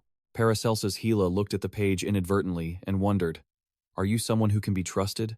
He lay beside her, sleeping like the dead. She looked at Huai Shi and whispered from the bottom of her heart, "Then sleep, my friend." But just then, in his dream, Huai Shi's body was enveloped by a force, and a vague voice echoed in his ears, "At all costs." The power snaked deep into his body, creating jagged, stamped patterns. That voice rang out again, urging him at all costs. Huai Shi's eyes suddenly snapped open. His body felt like it had been electrocuted, making him cry out in pain. From high, high above, someone looked down and told Huai Shi, "Kill Paracelsus. Let that defiler's work, that monster who only knows how to taint the greatness of the gods, be shattered into dust." His body had reached its limit, causing him extreme agony. Special state, triggering the traitor's penalty. As he returned to reality, Huai Shi suddenly lunged up behind Hilla. He opened his eyes wide, filled with blood vessels. Only one thought remained in his head: kill. Noticing Huai Shi had awakened, she turned back and asked, "You're awake?" He did not answer. In his head, the voice kept echoing, "Kill her. You must kill her." Huai Shi lost control, lunging forward, determined to kill Paracelsus. He reached for Hilla's throat, ready to strike, but suddenly Huai Shi shouted, "Change the direction of the punch!" "In the dreamscape," he shouted, questioning Paracelsus. But that old man had died half a year ago. He had spent a whole year searching, half of it just looking for a dead man. The mission was completed long ago. A voice echoed from behind Huai Shi, but he still left something behind, didn't he? He turned his head to look at the person sitting behind him, surprised. I Ching spoke softly, urging him, "Think carefully, Huai Shi. Are you not?" Her face was expressionless, her eyes filled with gloom. Was Abraham Van Helsing's mission really to kill Paracelsus? "Think about it," his voice echoed in Huai Shi's mind. "Find that person, track that person, then kill that person." Paracelsus appeared again, pointing at him. "At any cost. Let the work of that blasphemer, that freak, who only knows how to corrupt the greatness of the gods, be shattered into ashes." Huai Shi, dazed, unconsciously repeated. "His work." I Ching leaned forward in her chair, replying, "That's right, his work." The system window appeared again. Special status triggered. Punishment of the traitor. A massive, glowing object appeared in midair. The only work left behind by the master alchemist, the one revered for creating the Philosopher's Stone. Hearing this, he asked in shock, "The Philosopher's Stone? Lily, is she a product created by Paracelsus?" Before Huai Shi's eyes, the silhouette of the girl appeared behind the object. She offered a new clue for him to understand the issue. Remember clearly, why was she able to come back to life after being killed? According to I King, there was only one possibility. The one killed was her clone. That requires binding a soul image to a puppet made from rare materials, while simultaneously controlling two bodies at once. Huai Shi recalled the moment when Hila handed him the syringe, accompanied by her words, "My body is filled with countless viruses. I only need to take a small sample of myself to easily turn it into a precious cure." She continued to explain, "Though she looks mature, her behavior is incredibly childish." I Ching posed a question to him. "Why, even knowing that Paracelsus is dead, can you still not suppress the rage that drives you to kill her?" Her words slowly crept into his mind. This was the final truth. Huai Shi Hila's image appeared. Huai Shi just stood there, silently listening to I Ching's words. Before him, the young scholar registered as H.L. Lily was the most outstanding achievement of Paracelsus. As she said, she was the perfect creation. The Philosopher's Stone, born from a test tube, a soul created from nothingness, an artificial human not bound by the cycle of day and night. Hila was born from the void, her hand gently trailing through the water. She stepped toward the light. If she were a fake life, there would be no second chance to see the dawn. Without compassion and divine will, she could not have become a believer in the sainted system, carrying the purest body. Hila walked out of her birthplace for the first time, slowly entering the mainland. Without a soul, she could not have ascended from the tributary of the Silver Sea. She tilted her head, her lifeless eyes glancing back. Hila looked toward the sun setting over the sea before her, an artificial object that had gained life, an empty shell gifted with a soul, a heretic who became a believer of many gods. She looked up at the shadow, blocking the sun. Regardless of which of these 3 points it involved, before Hila stood a strange and massive entity. It raised its large hand toward her. The sainted system will not allow her to live until the next morning. As long as she lives, it is a denial of the Genesis, snow, the order, and the gods. I Ching lowered her eyes. This is her original sin from birth. She revealed the shocking truth she possessed. The child of original sin created by Paracelsus. Suddenly, the sound of clapping echoed. Bingo! KP clapped loudly, then walked toward where I Ching was sitting. "You are an excellent investigator." He snapped his fingers. "Congratulations on solving the mystery hidden in this module." After the snap, a system window appeared, revealing the hidden mystery. Paracelsus's death unlocked. He spoke up. The death of Paracelsus. She sat opposite KP, her eyes filled with weariness. Just then, Hila stood on the opposite side. A screen appeared before Huai Shi. HL is the Philosopher's Stone created by Paracelsus. The system window summoned by KP clearly displayed it. Mission: destroy the work of Paracelsus, the Philosopher's Stone. He looked at it thinking, I am also Van Helsing. The real target was Huai. She pulled out a badge shaped like a woman suffering punishment. Electricity from the badge surged, attacking his entire body. On my body, Van Helsing has been branded with the traitor's punishment. If I don't kill HL, I will be killed by this law. Huai Shi was punished to the point where blood spilled from his mouth. He looked aside silently, whispering to himself, if Van Helsing dies on this ship, I will die in this game too. Huai Shi bowed his head and whispered to I Ching, "If I had discovered earlier that she was the target, at least I could have lied to myself that everyone on this ship was being punished. But now," she just replied with a somber face. "Now you can lie to yourself that this is just a game?" I Ching spoke seriously to Huai Shi. "Whatever choice you make, history will not change for you." On the other side, a data wall suddenly revealed an image of Hilla sitting down. "And you don't need to be responsible for the result." He stared at her exposed neck. Huai Shi's eyes flashed with killing intent, and he raised his knife to attack, kill her, and everything would end. Then he let his hand drop. "But I can't do it." Huai Shi slumped down next to I Ching. "If I kill her, I'll become the type of person I hate the most." The moment the words left his lips, the air between them fell silent. She finally offered a new choice for Huai Shi. "If you cannot decide, I can still give the order for you." I Ching remembered the times they fought side by side. "After all, our relationship has always been like this. You focus on the action. Leave the rest to me." She tilted forward. "Being a prosecutor means doing things like this. You don't need to worry." He listened silently to I Ching, offering no response. She continued.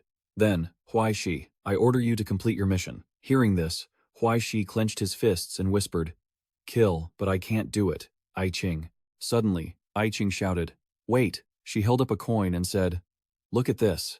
I Ching tossed the coin into the air. Only when it landed would he know which side he wanted. She gently declared, "From now on, I will not give any more orders." After those words, I Ching silently pushed her card away from him. She completely gave up on the quest and moved into another area. He had to decide for himself and face the consequences. He sat motionless, not responding. I Ching headed toward a different, gloomy, and desolate space. On her hands appeared pulses of electric shock, punishing from behind as KP spoke up.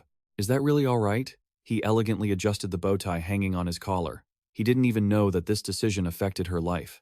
The ship was drifting smoothly somewhere in the void. In this place, I Ching began to question KP in return. Even if he doesn't complete his mission, just setting foot in the new world is enough to clear the stage, right? In other words, to win this game, killing HL isn't a mandatory choice.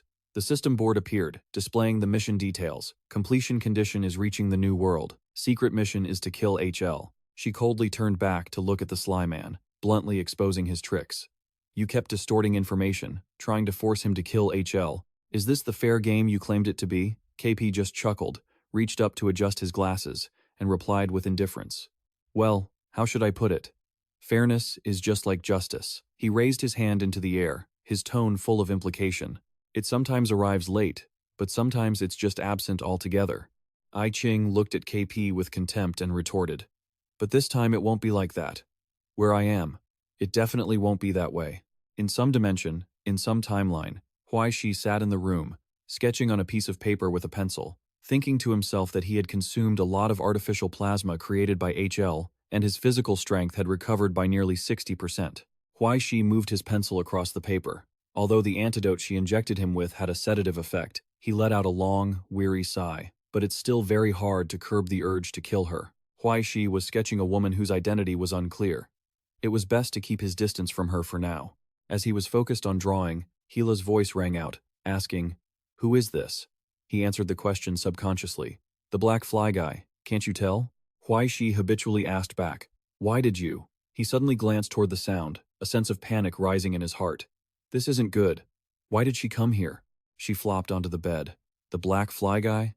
The one who likes to make others eat dung? Huai Shi wiped his sweat and replied, "Yeah, he likes making people eat filth." Hila leaned over to look closely at his drawing. She pointed at the drawing. "What about this black guy? He looks very confused. Did he run into some kind of problem?" Hila casually looked to another side and asked, "And this frog? It looks very sad." Huai Shi also answered offhandedly, "It's called Pepe. It must live a very miserable life." She innocently followed up on his answer. "Is it abandoned too? Just like the little dolls I make? When Han Hem gets angry, he throws them away." Huai Shi accidentally let slip an idle question. "Is he that hot-tempered?" And so, Hila began to ramble about the past. "Yeah, maybe as people get older they become like that. But after he gets angry, he always regrets it. Forgive me, but I never got angry at him." She took out a large, rather old-looking book, and then Hila flipped it open to a page with a ticket inside. "After he gave me this train ticket, he passed away." She reminisced about the time she ran away with Han Hem. Before he died, he was always terrified as if he were hiding from something. She spoke all of her long-held questions at once. but he never told me why. In the end, she held the ticket, admiring it, then voiced the worries in her heart. He also wouldn't let me call him father, saying that Hila fell silent, deep in thought, looking at the old keepsakes. Huai Shi sat beside her and patted her head to comfort her. I believe that, in his heart, you were more important than anything else. Hila turned to him and said, "Who knows?" She pointed toward Huai Shi's left chest. Every heart is hidden inside the chest. Until death, no one can see what's inside it. He still kept his hand on Hila's head while she was speaking. Your heart is the same. I also can't see what's hidden inside, right? Hearing that, Huai Shi retracted his hand. He turned to the other side and answered, That's true. Huai Shi raised his hand to scratch his head and said, By the way, how old are you this year? I mean your real age. Hila quickly responded, Let me think. He watched in surprise as she wrote in her notebook, Is it that hard to calculate age? Once she had the answer, Hila exclaimed excitedly, 4.5 years old. Huai Shi heard that and found it a bit awkward to comment. Then she looked down at the notebook. Hila shyly used the notebook to cover half her face and stammered, My physical condition is different from normal people. Her face flushed red as she asked him back, What about you? Huai Shi turned and replied nonchalantly, I'm 17. Hila didn't believe the answer. Don't joke around. Your bone age is already 38. He was completely stunned when he heard her estimate. Right. Now, I'm Van Helsing. Huai Shi also stammered an explanation just like Hila. My physical condition is also different from normal people. Hearing that answer, she giggled. So, we're even. Hila's voice rang out, blending with the sound of the waves. Huai Shi was lost in thought. She stood up abruptly, her eyes filled with distant ideas. How about we go on a trip after we reach the new world? Anyway, I have nowhere to go, and you have nowhere to go either, right? Hila continued sharing her plans. And I can create plasma for you. You don't need to worry about food anymore. He listened to everything she said and could only remain silent, falling into deep contemplation. Hila looked at Huai Shi innocently. Is that not okay? He bowed his head and replied, No, where do you want to go? And so, she continued to dream about what she wanted to see and experience. How about Yellowstone? I've always wanted to go to Yellowstone to see it. I heard there are many hot springs there. What about lions and elephants? Would that be okay? Huai Shi pondered for a moment and replied, I don't know. I haven't thought about it. Let's talk about it next time. Hila now also noticed his strange tone. Am I bothering you? He went quiet for a moment, then spoke. No. She leaned in, wanting to observe Huai Shi's current expression. We're friends, right? He replied. That's right. We're friends. Hearing that, Hila burst into laughter, her hair flying in the wind. Hila fell into Huai Shi's arms, happily exclaiming, That's great. This action made him gaze in surprise at the girl hugging him. Huai Shi was momentarily frozen, not knowing what to do. She also realized she had been a bit too enthusiastic, her face turning bright red. Hila jumped away, bowing deeply. You should rest a lot now to recover your body. The previous situation made her face as red as a tomato as she stammered, unable to speak. Hila was too flustered and stood up, planning to slip away. Huai Shi watched silently as she walked away. She hurried off, then gave a wink that looked incredibly cute. We'll talk again when you're free, okay? He remained completely still. After a moment, Huai Shi reached out to hug his horse. He cursed under his breath. Damn it. Huai Shi stood up and shouted, Screw this guild, screw Van Helsing, screw everything. He angrily threw up his hands. I'm done playing. Huai Shi punched at an imaginary wall and kept talking. It turned out it had all been in his head. Just as Hila was about to leave, he called out to her. Huai Shi wore a cheerful smile, holding up a pencil as he promised, I'll teach you about a crying cat. Seeing this, her eyes lit up, and she spoke in a sweet voice. Okay. Hila excitedly ran over to Huai Shi's bed. The sea waves lapped gently against the hull. Elsewhere, a sailor opened a door to announce that the ship had picked up speed. The people inside cheered, celebrating that they would reach the new world by tomorrow morning. Outside on the bow, two people were silently watching their surroundings, while in a darker, more secluded spot, someone was bandaging a wound. Nge Heng scanned the area with suspicious eyes as he bandaged himself in the shadows. The severed head of the old man lay wide-eyed on the floor. Suddenly, a figure in black entered. While the ship sailed peacefully ahead, a system interface appeared with cold, red text. The second day ended, and the screen scrolled to show the next message. Lei Fei Zhou has left the stage. Glasses clinked together, creating a cheerful, rhythmic sound. The crew was celebrating their journey to the new world and the start of their new lives. Clinking their glasses, they frolicked in the banquet hall, accompanied by the melodic tunes of the band playing on the side. Huai Shi was playing along with the music. As he played, He thought to himself, everything's back to normal in just one night, as if nothing ever happened. Strange, isn't it? Huai Shi looked around and wondered. So many people died in the wolf catastrophe, yet no one seems to care. I Ching, from another dimension, countered him, explaining that all of this was merely a fragment of memory appearing from the stone. Every event was just replaying according to the records. At the predetermined moments, she thought about the scene of the three men walking and then meeting a powerful deity. In I Ching's imagination, the battles would play out just as they did in history, never changing for anyone or any reason. As the performance ended, Huai Shi bowed, while she continued, "We've reached the new world in just a few days?" I Ching looked at the provided data and remarked, "The speed of this ship, fueled by countless deaths, has become unimaginably fast." Huai Shi, though bowing, immediately asked what she meant.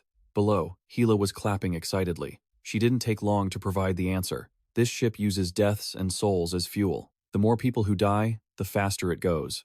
Outside, Huai Shi gave her a thumbs up. As the ship cut through the sea, leaving a trail of churning waves, an image of a deity appeared in the sky, and I Ching spoke again. "The White Throne King has no need for the weak. Only those who survive have the right to set foot in the new world." Hearing this, he cursed. Damn it, wasn't it supposed to be different? Suddenly, a loud noise echoed through the hall, startling everyone. Everyone turned to see where the sound came from. Gaheng had just been dealt a stinging slap. Baba Yaga looked at him with a face full of fury. After the slap, she turned and walked away. Gaheng lowered his head in silence, then suddenly spotted Huai Shi above. He glanced toward the stage. On stage, Huai Shi watched in silence as the one-armed man walked out of the hall. Meanwhile, in another dimension, I Ching spoke up. He's up to his old tricks, pretending to be pathetic to gain sympathy. Then, when no one suspects him, he stirs up trouble. That's his specialty. She began to tell him about his background. Even his own brother and sister have been deceived by him many times. Huai Shi raised a hand and asked, "I only have one question. Is your family some kind of den of dragons and tigers?" I Ching replied coldly, "Which great family isn't? From the moment you're born, the competition begins. Whoever wins the old man's favor gets status and money." Huai Shi gave up on the conversation. "Fine. I guess I should be grateful I'm an only child, right? Do I need to keep an eye on him?" I Ching replied, "By the time you find out, he's already calculated how to cover his tracks. You won't find a single clue." The screen before her shifted to show two people standing on the deck. Speaking of which, you should pay attention to his former lover. She and her brother are always bad news. The silhouettes of the two appeared, marked by the family crest, looking incredibly dangerous. Their names don't appear in the genealogies of the survivors in America later on. They probably died on this ship. Finally, I Ching offered a warning. There might still be some danger lurking in the shadows. "Be careful." On the deck outside, C spoke up. "That is America, our new home." He pointed ahead and said, "Look, Iga." Baba Yaga brushed past him. "Brother, that is not our home." She lowered her head and whispered, "That place only has savages, war, and those abandoned by Rome." Then, Baba Yaga looked up and accused him. "Why did you bring me here? I am not like you, brother. I don't have great ambitions. I'm just an old witch waiting to die." She looked at her pale hands and continued, "America is too far. I just want to return to my chicken-legged house, but my poppy is dead too. I have nowhere left to go." Tired of listening to her lament, the man shouted, "Then don't go back." He coughed violently and growled, "Don't cling to the past. This land has abandoned us. Yaga, hide that pathetic face." The man used all his strength to scold Baba Yaga. "If you're angry, be angry. If you're sad, show your pain. Don't let the gods who abandoned us laugh at us." She looked up and retorted, "But what good is being angry? Can it change your decision, brother?" Baba Yaga still longed for the peaceful past. "I don't want to go to America. I just want to stay in Siberia, my home, the graves of my daughter and my husband. Everything I have is there. There, I am Baba Yaga.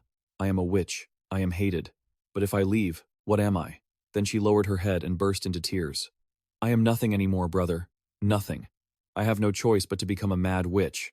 A handsome face is all it takes to melt my heart. A few sweet words, and I forget everything." "What else can I do?" Baba Yaga questioned him. "You tell me. Brother, what do I have left?" Her wailing and sobbing hardly reached the ears of CJ.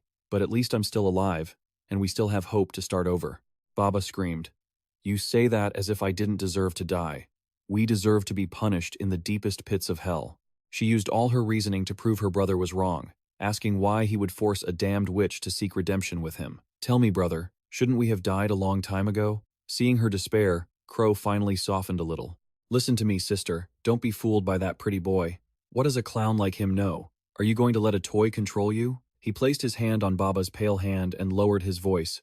Yaga, do humans need a fresh start? We will have a new beginning, she whispered. Stop dreaming.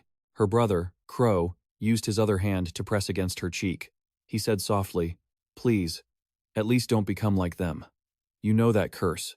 You know it. Baba's eyes looked at him desperately. He was just rambling, but even his ramblings couldn't fool her, only himself. Crow only replied to her with coughing fits. Baba Yaga sighed helplessly. There you go again, brother. You always use this to end our conversations. In his daze, Crow stared with bloodshot eyes. He slowly took out a metal flask and poured a liquid from it. Then he poured that strange liquid into his own mouth. He swallowed it, and as he waited to calm down, he complained again. How despicable, brother. You're always like this. Suddenly, he spat out a mouthful of blood. She watched this painful scene of her brother in shock, and trembling, she grabbed her chest and asked, What did you drink? Baba Yaga looked at the flask suspiciously. Your medicine. Suddenly, she panicked, smashed the flask, and screamed, This isn't your medicine. No, this isn't right. The pain tormented him to the point of losing his sanity. Crow screamed, cursing, You despicable thing. What did you make me drink? He jumped up, grabbing Baba by the collar while she tried to explain.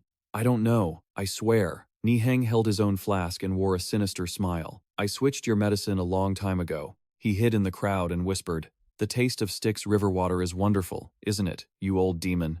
It's the condensation of a soul as it dissolves, the special weapon of yours truly. But Niheng's smugness didn't last long. As the system interface displayed his target, Crow, was still alive. He cursed under his breath. Damn it. Even though the old demon is on the brink of death, the terrifying dark power radiating from him isn't something someone like me can handle. Niheng calculated in his head if he had made a mistake. Except for Baba, who helped him maintain his life, no one else could get close enough to earn the old man's trust. Then he remembered the time he was fawning over Baba to complete his mission. He realized he could only strike through the old woman. Niheng also remembered the Styx River, where he swapped her medicine. A single drop of Styx water could age a soul by 1 year. The amount in that flask was enough to turn a level 4 ascendant into stone instantly. He laughed triumphantly. Crow, you haven't got much time left. Didn't see that coming, did you? Crow painfully questioned his sister. While far away, Niheng's triumphant laughter echoed. The one who defeated you isn't a hero, but your own mortality. Watching Crow's body swell abnormally, he plotted to himself, mission accomplished. Now I just need to hide. Wait for Crow to be on his deathbed, and take everyone on this ship with him into dust. Niheng's face revealed his malevolence. I will be the only survivor to reach the new world and become the sole winner. Suddenly, a tall, dark shadow appeared behind him. Could you give me that flask? Hearing someone speak, Niheng turned around, on guard. The person wearing the hood spoke in a raspy voice. In honor of us once being teammates, I don't want to be too rough. The person removed his hood. Regardless, there was no turning back. His skull-like face appeared. So, can you give it to me? He couldn't believe his eyes. Stuttering, how? Crow's face became swollen. He whispered, Yaga, it hurts. Crow's body didn't stop expanding. His veins stretched to the limit. He kept pleading, Save me, quickly save me. Baga looked helplessly at her brother as he transformed. I can't save you, brother. You are beyond saving. Then Crow let go of her. His body bloated to its limit, and he despairingly uttered his final words. I just wanted to protect you. We could have run to America together. As his body slowly deflated, it was time for Crow to say his goodbyes. I'm off. Baba Yaga stood there in sheer horror. He struggled to say the few words he had left. What will happen to you after I'm gone? Finally, Crow's tears fell as he said his farewell. At least let me. His body bloated and began to glow as he spoke his final word. Go. The strange light became blinding and exploded. Crow departed as many people watched. Huai Shi stood there and wondered. He blew himself up. Under the force of the blast, he quickly grabbed Gila's hand and shouted, Run! A massive explosion occurred along with a violent shockwave. Go, quickly. Everything around them was slowly being destroyed, leaving everyone in a panic. Huai Shi hurriedly grabbed Gila's hand and ran. She ran while looking back in confusion. Something was slowly rising from within the mud. They separated, and then gathered back into shape. In an instant, a massive army of monsters stood tall. In the blink of an eye, they ruthlessly slaughtered countless people there. Suddenly, a monster from afar spotted Huai Shi and the girl as they fled. It drew its bow and attacked them immediately. Huai Shi felt an unimaginable pressure launching toward his back. He hurriedly grabbed a nearby table and flipped it. 3 arrows from the monster quickly closed in. They exploded in a fierce blaze instantly. After the flames died down, the table was shredded. However, the monsters could no longer see any sign of Huai Shi. They rushed toward the door to hunt them down, but luckily, they had made a quick escape. As they ran, Huai Shi complained, "Damn it, why did that old demon blow himself up? And releasing so many strange things." Hila pondered, "I'm afraid Crow is dead." His eyes filled with confusion as he asked back, "Dead?" Huai Shi asked loudly. "Nihang, was it him? Damn, so this was his mission? No wonder he kept pestering old lady Yaga since we got on the ship." He gritted his teeth and lamented, "I shouldn't have been merciful and spared him back then. He really is a disaster." Just then, I Ching interrupted with an announcement. Nihang had left the ship. Huai Shi looked surprised. "That fast? Who did that?" She could only shake her head in response. "I don't know. In theory, you're the only player left in this game, but I think you're overthinking it. This might just be a trick KP is pulling to throw us off." She looked at KP with suspicion.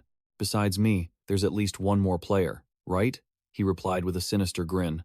"How did you figure that out?" I Ching stared at the screen, wondering, "Otherwise, wouldn't this game be too boring?" She picked up the cards in her hand. If there was a hidden puzzle, a hidden player shouldn't be that surprising. Furthermore, I Ching calmly made a judgment. "Ever since you intentionally covered up the player's decisions and hidden information, what has been going on behind the scenes?" She asked directly. "Is what we see on the board really the whole truth?" I Ching's gaze was firm. "How much of this is just an illusion you intentionally created?"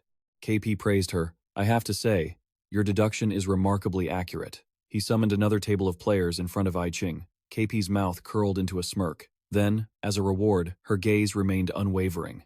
Instantly, a mysterious figure appeared before I Ching. She quietly looked at the cards in her hand. The mysterious figure also wore a cunning smile, matching KP's bitter voice. "This truly exceeds my expectations." He announced that the 2 investigators who had overcome the game the fastest and recognized the contradictions were the ones who had made it to the end. KP shouted excitedly, "I'm starting to look forward to the final result." He looked at the screen in front of him. "But before that, you'd better figure out how to survive this disaster first." Back at Huai Shi's location, something strange was happening within the fire alarm system. A mass of pitch-black liquid suddenly sprayed out in all directions. Huai Shi and Hilala rushed to dodge. He covered his face to check the situation, cursing, "Damn it." The pile of sludge began to drip onto the floor. Huai Shi and she were stuck, unable to run any further. The creatures surrounded them in a circle, from which they couldn't escape. From within the mud, those monsters appeared once again. One of them immediately lunged to attack Hila. Luckily, Huai Shi rushed over in time to protect her. He tried to parry their attacks, trembling, and as he used his strength to shove them away, Huai Shi wondered, "What on earth are these things?" Hilala replied with confusion, "What the hell is this?" He speculated silently. "They are the ascendants that were swallowed by sea. So that's it. He's best at playing with souls." Huai Shi added, "Now that he's dying, he simply created a zone-wide technique, dragging everyone down to the grave with him." She looked around anxiously. Perhaps the whole ship is under his control now. The sludge continued to cling to the ship without stopping. Over thousands of years, the number of ascendants swallowed by sea had been countless. Hila judged, "That means we can't kill them all. What do we do? It's only a matter of time before this ship sinks." Suddenly, she realized something. Hilala turned back to report, "Water. I need water. Give me enough water, and I can hold them off." He didn't understand at first, pondering for a few seconds. Then Huai Shi quickly cleared a path and led her, saying loudly, "Follow me." Outside the ship at this moment, drops of blood dripped from the monster's blades. They were slaughtering everyone on board with savage cruelty. The sight left him and Hilala frozen in place. The ship was now dyed a deep, dark red by the blood. Huai Shi was shocked. The red moon has merged with the sea. A sea of blood. He felt a bit worried. "Looks like we have no way out." Having said that, Huai Shi reminded Hilala, "Your plan better work, otherwise, both of us are just offering ourselves up as bait." As he finished, they both rushed forward.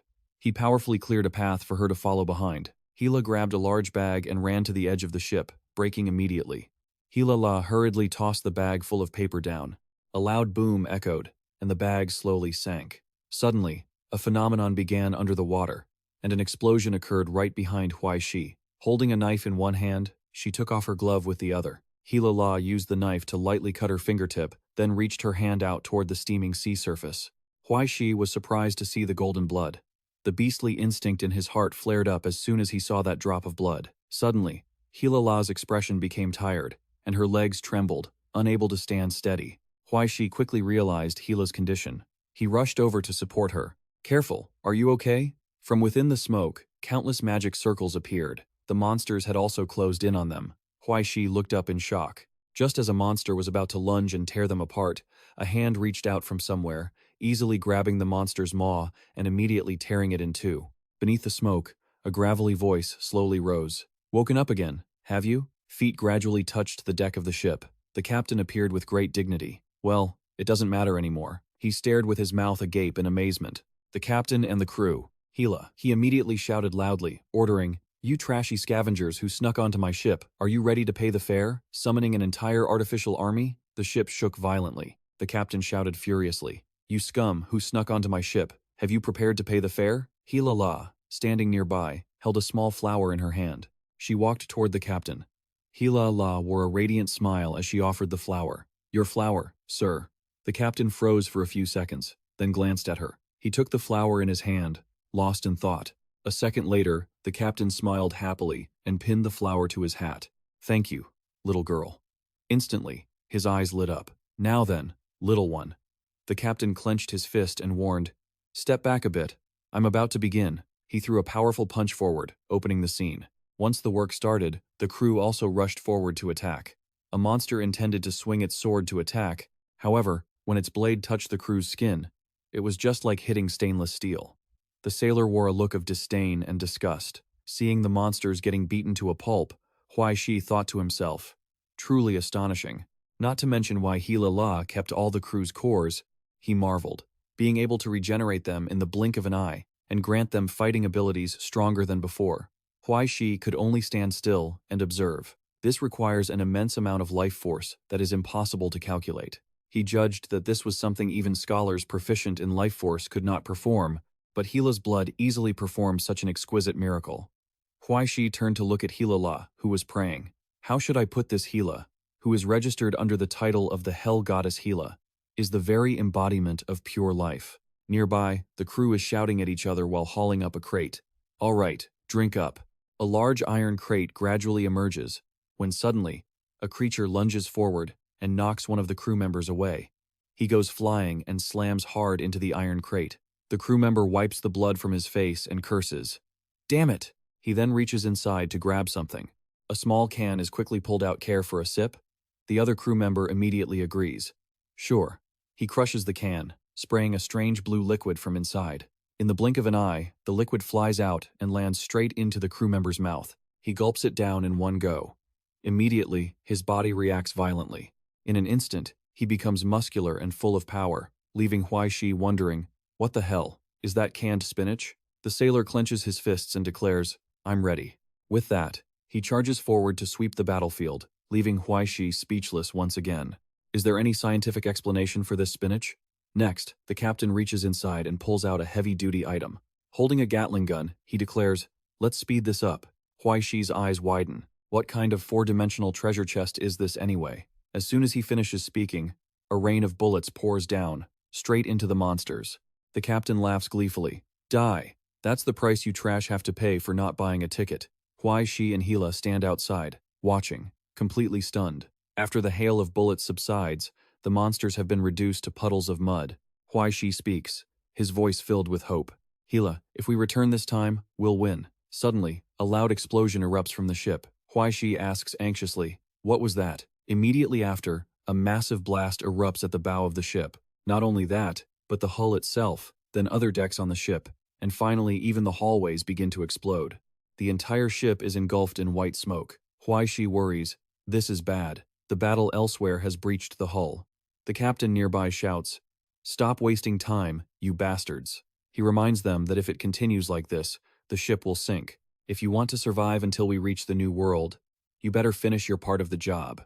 Huai Shi hesitates, wondering what he should do. Suddenly, his eyes seem to realize something. Huai Shi rushes off. "Hila, I'll be right back." Inside the ship, slimy liquid has covered everything.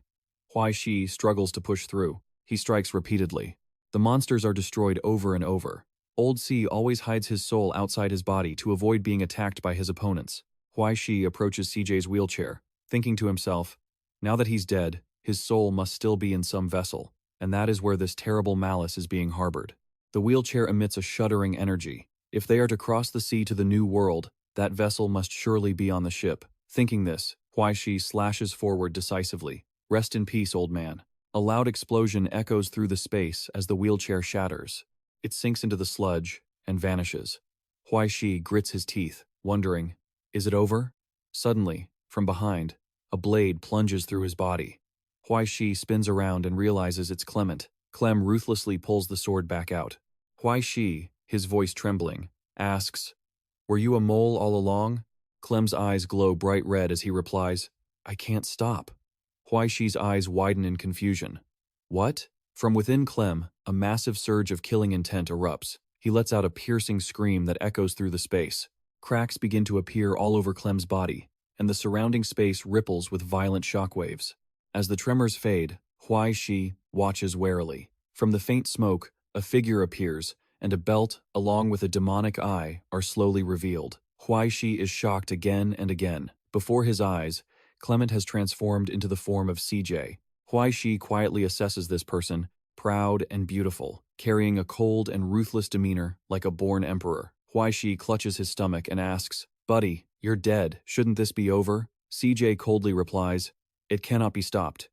The old man raises his sword and charges. At the very least, Huai Shi realizes that the person before him no longer carries the sorrow and decay of old age, but has returned to the horror and disaster that stalk the world. CJ's feet slide back to gain momentum. Must leave for Yaga. In an instant, the old man's footsteps grow faster and faster, appearing right in front of Huai Shi just a second later. As he tries to reach the new world, he is still lost in thought, swallowing all enemies. The immortal, the shape-shifting demon king witch. The old man's eyes glare with a cruelty that is hard to breathe under. Huai Shi stares at CJ, unable to move, watching the old man's blade descend. This is it, the true power of a level 4 powerhouse. CJ's eyes widen as he swings his hand down, and their weapons clash with a sharp clang. Huai Shi is sent flying backward, a loud boom echoing as he slams into the wall.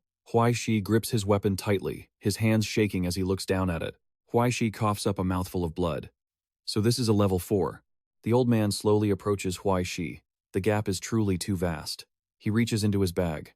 Huai Shi opens the cap. Just a few bottles of medicine. I didn't come here empty-handed. Outside, Hila is startled by the loud noise and turns to look into the room. Huai Shi? Huai Shi downs all the medicine he has. Strong stimulants, willpower awakening drugs, recombinant Seokai protein, mercury blood agents, synthetic plasma. Huai Shi praises them as he drinks, but suddenly he chokes on the medicine and panics. Huai Shi tilts his head back to swallow it down. He holds the glass vial in disbelief. Is this holy water? I almost purified myself. Huai Shi drops the vial and wipes his mouth. All right, medicine is done. He rushes towards CJ to attack. Let's get serious. As Huai Shi swings, the old man steps back to dodge. CJ's retreat creates a powerful gust of wind. The old man glances to the side. CJ turns to stare at him, raising his weapon high. Huai Shi has already moved one step ahead to block CJ's hand, his own hands swinging his weapon continuously. The old man tilts his head to dodge Huai Shi's toys. He attacks CJ even faster. Huai Shi's movements suddenly stall. He is knocked down by the old man for a split second. Huai Shi lets CJ throw him. So powerful. He reaches out to grab the old man, but CJ's weapon is quickly pointed at Huai Shi. He has absolutely no openings. He quickly uses his own weapon to parry. This is the strongest opponent he has ever met. Huai Shi smirked and thought to himself, I should be afraid, shouldn't I?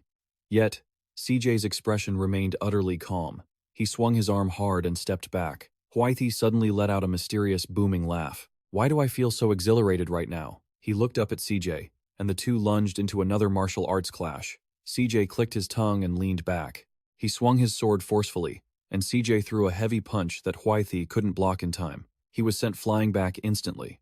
Huai Shi gritted his teeth and glared at him. He sat up and swung his blade toward Coast. 2 flashes of light erupted, accompanied by a metallic clatter. Cost swung his sword and sent the blade flying. Huai Shi retreated, his feet scraping against the floor, while CJ also stepped back, his heavy boots grinding into the deck.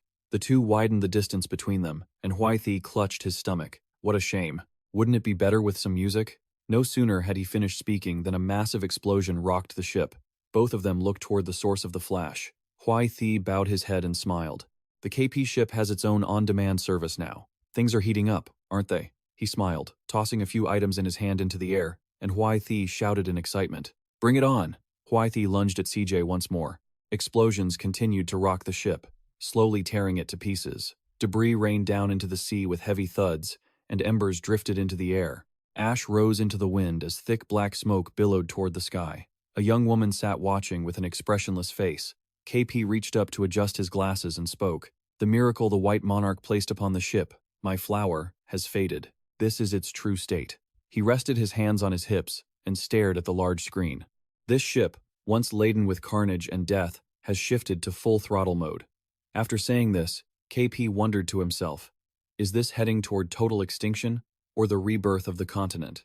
A hail of bullets erupted as the heavy machine guns spun relentlessly. The captain muttered anxiously, damn it, we can't take much more of this.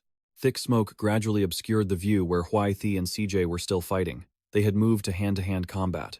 CJ widened his eyes and threw a punch toward Huai Thi. Huai Thi didn't hold back and lunged forward as well. Neither of them dodged. They both took the hits head-on and were sent reeling backward. Huai Thi grabbed his staff. Despite the pain, he bit his lip hard. He gripped his weapon and charged again, swinging his scythe down from above. CJ dodged gracefully and blocked with his sword, but his body suddenly shuddered. This isn't good. He looked momentarily surprised as he leaned back. Quick as a flash, CJ thrust his sword through Huai Thi's stomach. He pulled the blade out, sending blood spraying everywhere. Huai Thi spat out a mouthful of blood and thought, damn it, the effects of those drugs are wearing off way too fast. CJ continued to slash toward Huai Thi's neck. But then, a loud bang echoed out. Blood splattered everywhere, and CJ's eyes went wide with shock. A large, smoking hole had appeared in CJ's chest, and the muzzle of a gun behind him was still emitting smoke.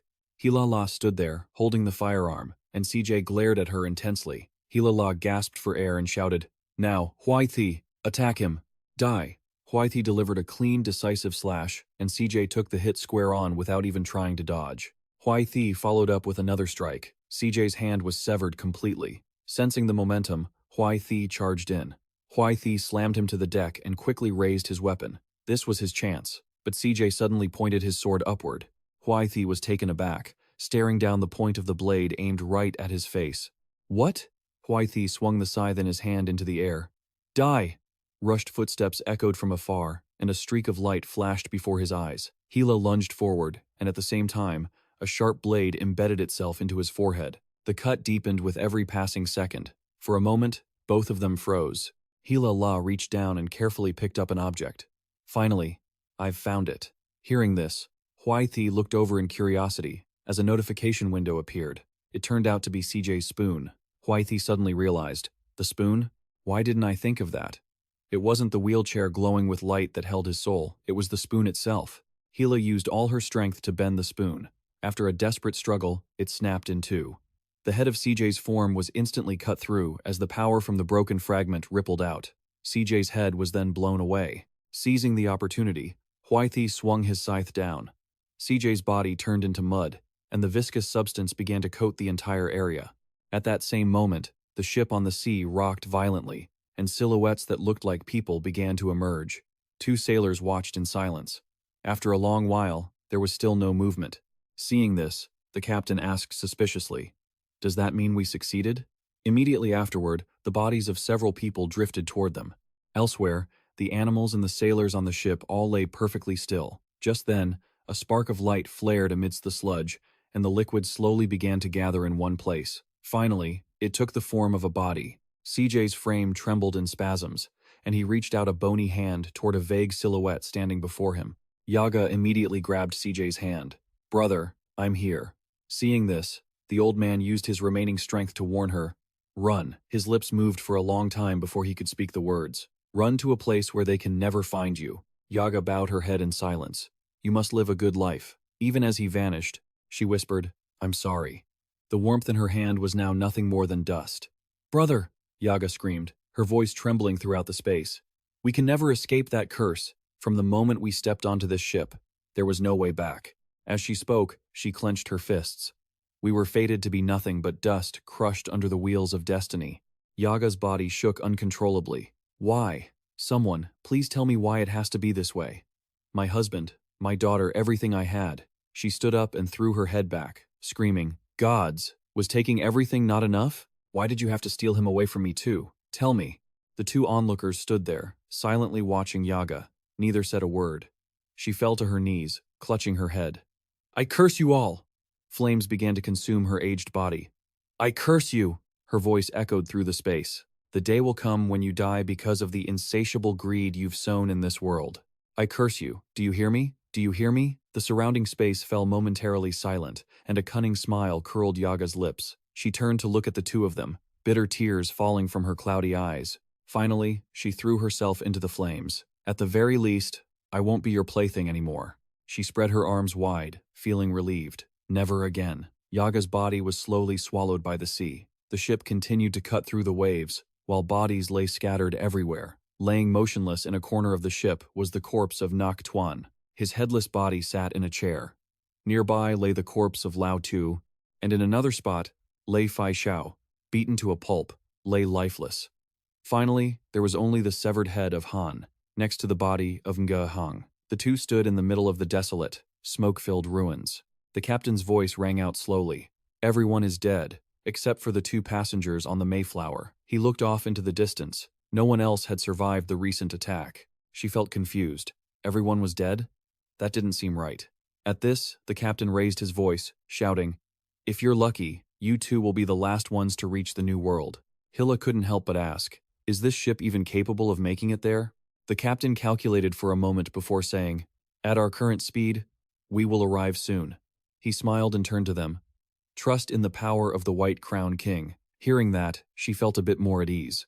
Huai Shi, we're almost at the New World. Hilla's expression then went blank. Huai Shi, you were still smiling, but her eyes widened in horror. Huai. A flash of light erupted from Huai Shi's chest, and his body began to dissolve. It was the special status. Traitor's punishment. The player's stamina and physical strength are increased for 36 hours. During this time, the player must place the Wanderer's coin into Paracelsus's acupoint, or they will be forced to die. A blurry number appeared before his eyes, beginning its countdown. A dark shadow appeared before him. Don't disappoint others. Abraham. He spoke, then lowered his voice with emphasis. Go and fulfill your mission. This is your last chance. A mechanical voice rang in his ears. Kill the heretic. Huai Shi trembled, wanting to resist. Then, he firmly replied, Sorry, I refuse. Upon hearing this, the other party fell silent for a moment. The number kept counting down, dropping until only 1 second remained. A notification appeared, Special status, Traitor's punishment. The countdown ended, and the mechanical voice sounded again. The time has come. Huai Shi gritted his teeth, trying to endure it. It hurt so much, the two people in front of him ran over in a panic. Is this the wrath of a god from the inside out? A symbol flashed on his arm. The vampire mark had been implanted from the very beginning. This mechanism was designed to reach this moment, to easily destroy the useless pawn without leaving a trace. Hilla frantically searched for something. Van Huysen, is this the punishment for a traitor like you? No, it's the salvation you've been waiting for. A series of vials were pulled out, and Hilla rummaged through them in a panic. Is there really no way? Hurry and save him. She then grabbed the captain's hand. Does the White Crown King not have any other gifts? Anything at all that can save a life? He only said softly, I'm sorry. Even he couldn't do anything at this moment. For people like us, puppets who cannot decide their own life or death, having the power to save others is a luxury. Seeing this, Hilla couldn't hold back her tears. You have to understand me. Huai Shi had witnessed everything. She stepped forward and screamed in pain. I have achieved life. Seeing this, he trembled and reassured her. Hey, I'm not dead yet. Everyone, don't make such serious faces as if you're preparing for my funeral. The scythe in his hand slammed down onto the deck. Help me up. I can still keep going. A strange transformation occurred in Huai Shi's body. Hey, I'm about to die. The least you could do is come out and meet me once. This remark made both of them freeze. Seeing this, Huai Shi shouted, Or do you intend to hide until the very last minute, never showing your face? They both searched the surroundings in a panic. Finally, he couldn't help but shout, What are you talking about? There is no one else on this ship. The cloak suddenly fluttered, the passing wind revealing a pair of feet. His lips slowly curled up. The two of them felt it and looked in one direction. A figure had truly appeared behind them. The captain stared at the dark-cloaked figure and stammered, "Since when were you?" Huai Shi spoke with sharp eyes. "You've been sitting there silently watching, like a guest of honor enjoying a good play." He looked toward the dark-cloaked person and exposed them. "You're the one who always hides in the shadows, the mysterious traveler, aren't you?" The cloaked figure leaned in, witnessing such a dramatic and emotional farewell. He stood up to face the group. There was no reason to stop just because of an audience. Their hand reached up to the cloak, covering their face. "What a pity, isn't it? You could have left here quietly and peacefully." After the cloak was removed, a hideous, withered face was revealed. Huai Shi. Huai Shi stared in disbelief, calling out Yue Jun's name. He gritted his teeth and shook his head, denying it. "No, Yue Jun left the stage a long time ago. Who on earth are you?" Old Zhao slowly raised a hand to his head, not blaming them for their mistake. After all, the path taken was just a messy patchwork, barely forming a ramshackle boat. He brushed back his hair, revealing a large scar, adding, "I just never expected that only this brain would remain mine." The people behind watched closely the stitched scars. The stitcher, they recognized him immediately. "You're old Xiao. You're still alive?" The emperor's son was startled, breaking into a cold sweat, and the captain suddenly became tense as well. Old Xiao reached out with a smile and said, "You are indeed a bit smarter than the others. That's right, it's me." Huo Qi realized it now. "So, that's how it is. Faking your death to create an illusion, then hiding in the shadows to stab us in the back. As a traitor, you're quite a professional." His eyes sharp, he asked, "Did you kill Yue Jun?" The old man replied nonchalantly, "Yes." He continued asking in a cold voice, "What about Yi Heng?" Old Xiao smiled slyly. "I did that too." An aura erupted from Huo Qi. "Let me guess, am I next, right?" Old Xiao did not deny it, answering honestly, "To be honest, your performance since you boarded the ship has been truly surprising. I wouldn't say unpredictable. I prepared many plans to deal with you. The penalty for a finished state, but in the end, you couldn't even complete your own secret." He flashed a sly grin. "Such a pity. Huachi, you, the monitor of Old Xiao in this game, you've lost." Huachi's face darkened as he spoke. "Then, should I congratulate you on winning the Traitors Tournament?" Old Xiao replied calmly. "You don't need to be angry about this, just as I don't feel proud of it. After all, we are just pawns. Even if we claim to be players, we are still bound by the rules of the game. On the god's chessboard, there is no way to escape. Perhaps the one holding the dice will tell you this is all probability, but he didn't tell him that the dice next to them suddenly shattered into tiny pieces." He asserted firmly, "The gods never roll the dice." Huo Qi raised his blade, his face somber. "Blaming everything on fate? So what? Does that make what you did reasonable? Do you not need to take any responsibility?" Old Xiao laughed, cackling, "Because everything was already predetermined." Old Xiao took a step forward. "From the very beginning, the ending was already written. You just need to accept it. Now, it's time for the curtain call. I will be the one to emerge victorious in the end." Footsteps rushed up from behind. The captain and the pirates charged forward, standing beside Huo Qi to attack. Guns were brought out, firing continuously. Old Xiao took every single shot, his body riddled with bullet holes. Yet, his feet stood firm, never wavering. With a swift slash of a blade, Huo Qi lunged forward and severed Old Xiao's head. The captain sneered with contempt. "Thought you were tough, turns out you're just mediocre." Old Xiao's head hit the ground, rolling several times. He looked up and spoke. "Is that all you've got? Do you have anything else?" Everyone was stunned. "What?" Huo Qi was bewildered, completely lost. He turned back, as if sensing something. Behind Huo Qi, an octopus tentacle lunged forward. Old Xiao's body spoke. "Try to guess what my mission is." A massive tentacle lunged out, knocking everyone away. Everyone was thrown off balance, caught off guard.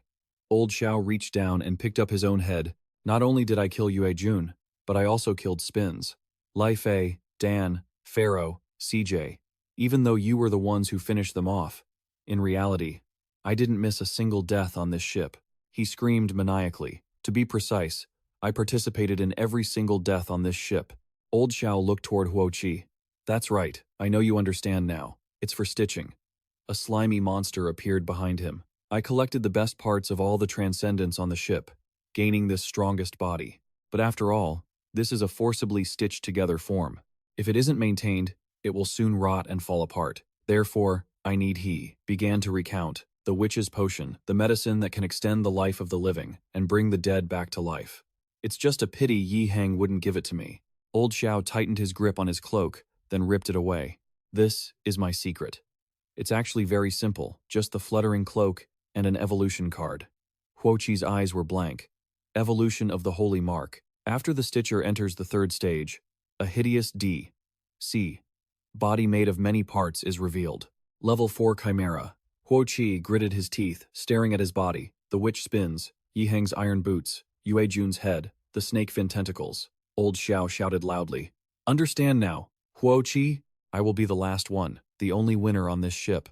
In this game, the captain quickly ordered to open fire, but suddenly, his massive figure lunged in front of the captain, and the tentacles instantly coiled around his arms. Pharaoh's head lunged forward, opening a mouth full of sharp teeth. He bit down hard on the captain's arm. The witch's head, which had been quiet, suddenly opened its eyes wide, staring fixedly at the captain. He was terrified into silence, unable to say a word. The witch slowly brought her face closer to the captain. She widened her eyes and stuck out her tongue, and the captain's body began to turn to stone. Huo Qi stared at the scene in a daze, unable to react. Everyone else gritted their teeth in helpless fear. The captain's body, now turned to stone, immediately shattered. Damn it. According to research, the Chimera species, also known as the stitched body, is an organism composed of cells with different genotypes, different from dead objects like stitched corpses or meat-based war machines. A chimera does not have to face the decay or threats of death that stitched creations usually encounter. A chimera gathers superior traits from many different sources into a perfect whole, leaving no trace of stitching behind. Even though it is created artificially, it is like a naturally born living being. The captain was quickly completely petrified. Old Xiao immediately swung his fist, shattering his body. Everyone watching screamed in horror. "Captain!" A pirate shouted in a rage, "I'm going to kill him." He quickly lunged toward Xiao. Seeing this, the other pirates charged as well. "Kill him, men!" They each grabbed a part of his body, completely surrounding Xiao. Another man charged forward, wielding a sickle. The sickle sliced through the air as he struck at the phantom woman. "Die!" From a distance, another man lunged with a gun. He jammed the barrel into Pharaoh's mouth. "Eat this!" He let out a loud roar and opened fire, his eyes burning red with fury. Xiao used his tentacles to tighten his grip on those surrounding him. The entire group was wiped out in an instant. The survivors watched in absolute shock. Xiao tossed a corpse at the ones who dared to attack. The others, fueled by rage, screamed, "Damn it! Brothers, get him!" They quickly swarmed him again. The three heads roared in unison. Xiao sprayed flames to both sides, and those engulfed in the fire screamed in agony. In the distance, hurried footsteps could be heard. Someone was trying to carry Huai Shi to safety. Everyone gritted their teeth, desperate to escape. "Keep going! We're almost there!" There was a massive hole in Huai Shi's body, and they cried out. Right ahead, hidden beneath a dust-covered tarp on the deck, was a lifeboat.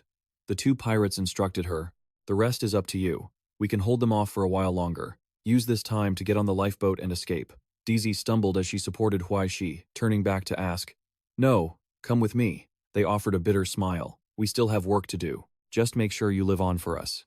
She teared up, unable to let go. One of the men stepped forward and asked shyly, "Ma'am, may I have a hug?"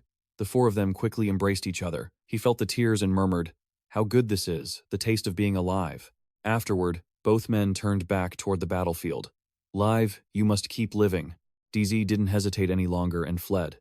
Huai Shi, hold on, we're almost there. His face was deathly pale. Huai Shi, why aren't you saying anything? DZ sobbed, trying to call out to him. "Can you hear me, Huai Shi?" Her legs suddenly gave out, and she fell. "Are you going to die too?" She hovered over Huai Shi, pleading, "Why do you have to die too? Say something. Are you hating me again? Aren't we friends? Please, just say something." Tears of despair fell from DZ's eyes. "I beg you." She grabbed a knife and held out her hand. "Don't leave me alone, please." Memories of the battle flooded back into her mind.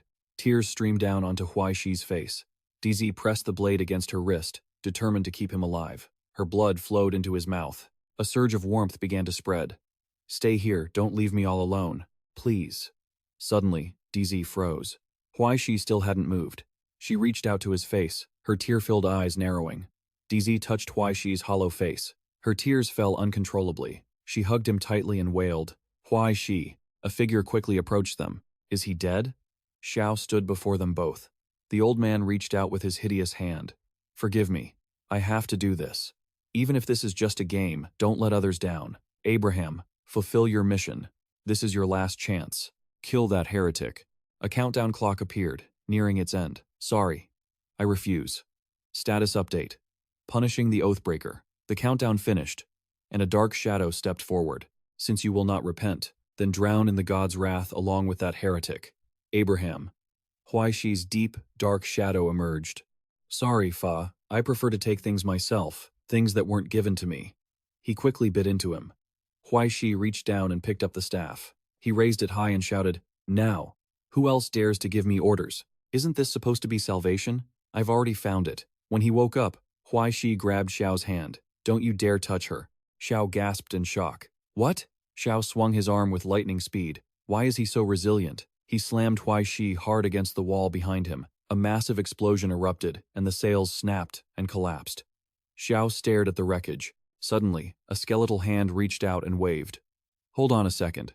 Xiao stared down in surprise. Huai Shi, with his body in pieces, held a book in his hand. Wait until I flip the page.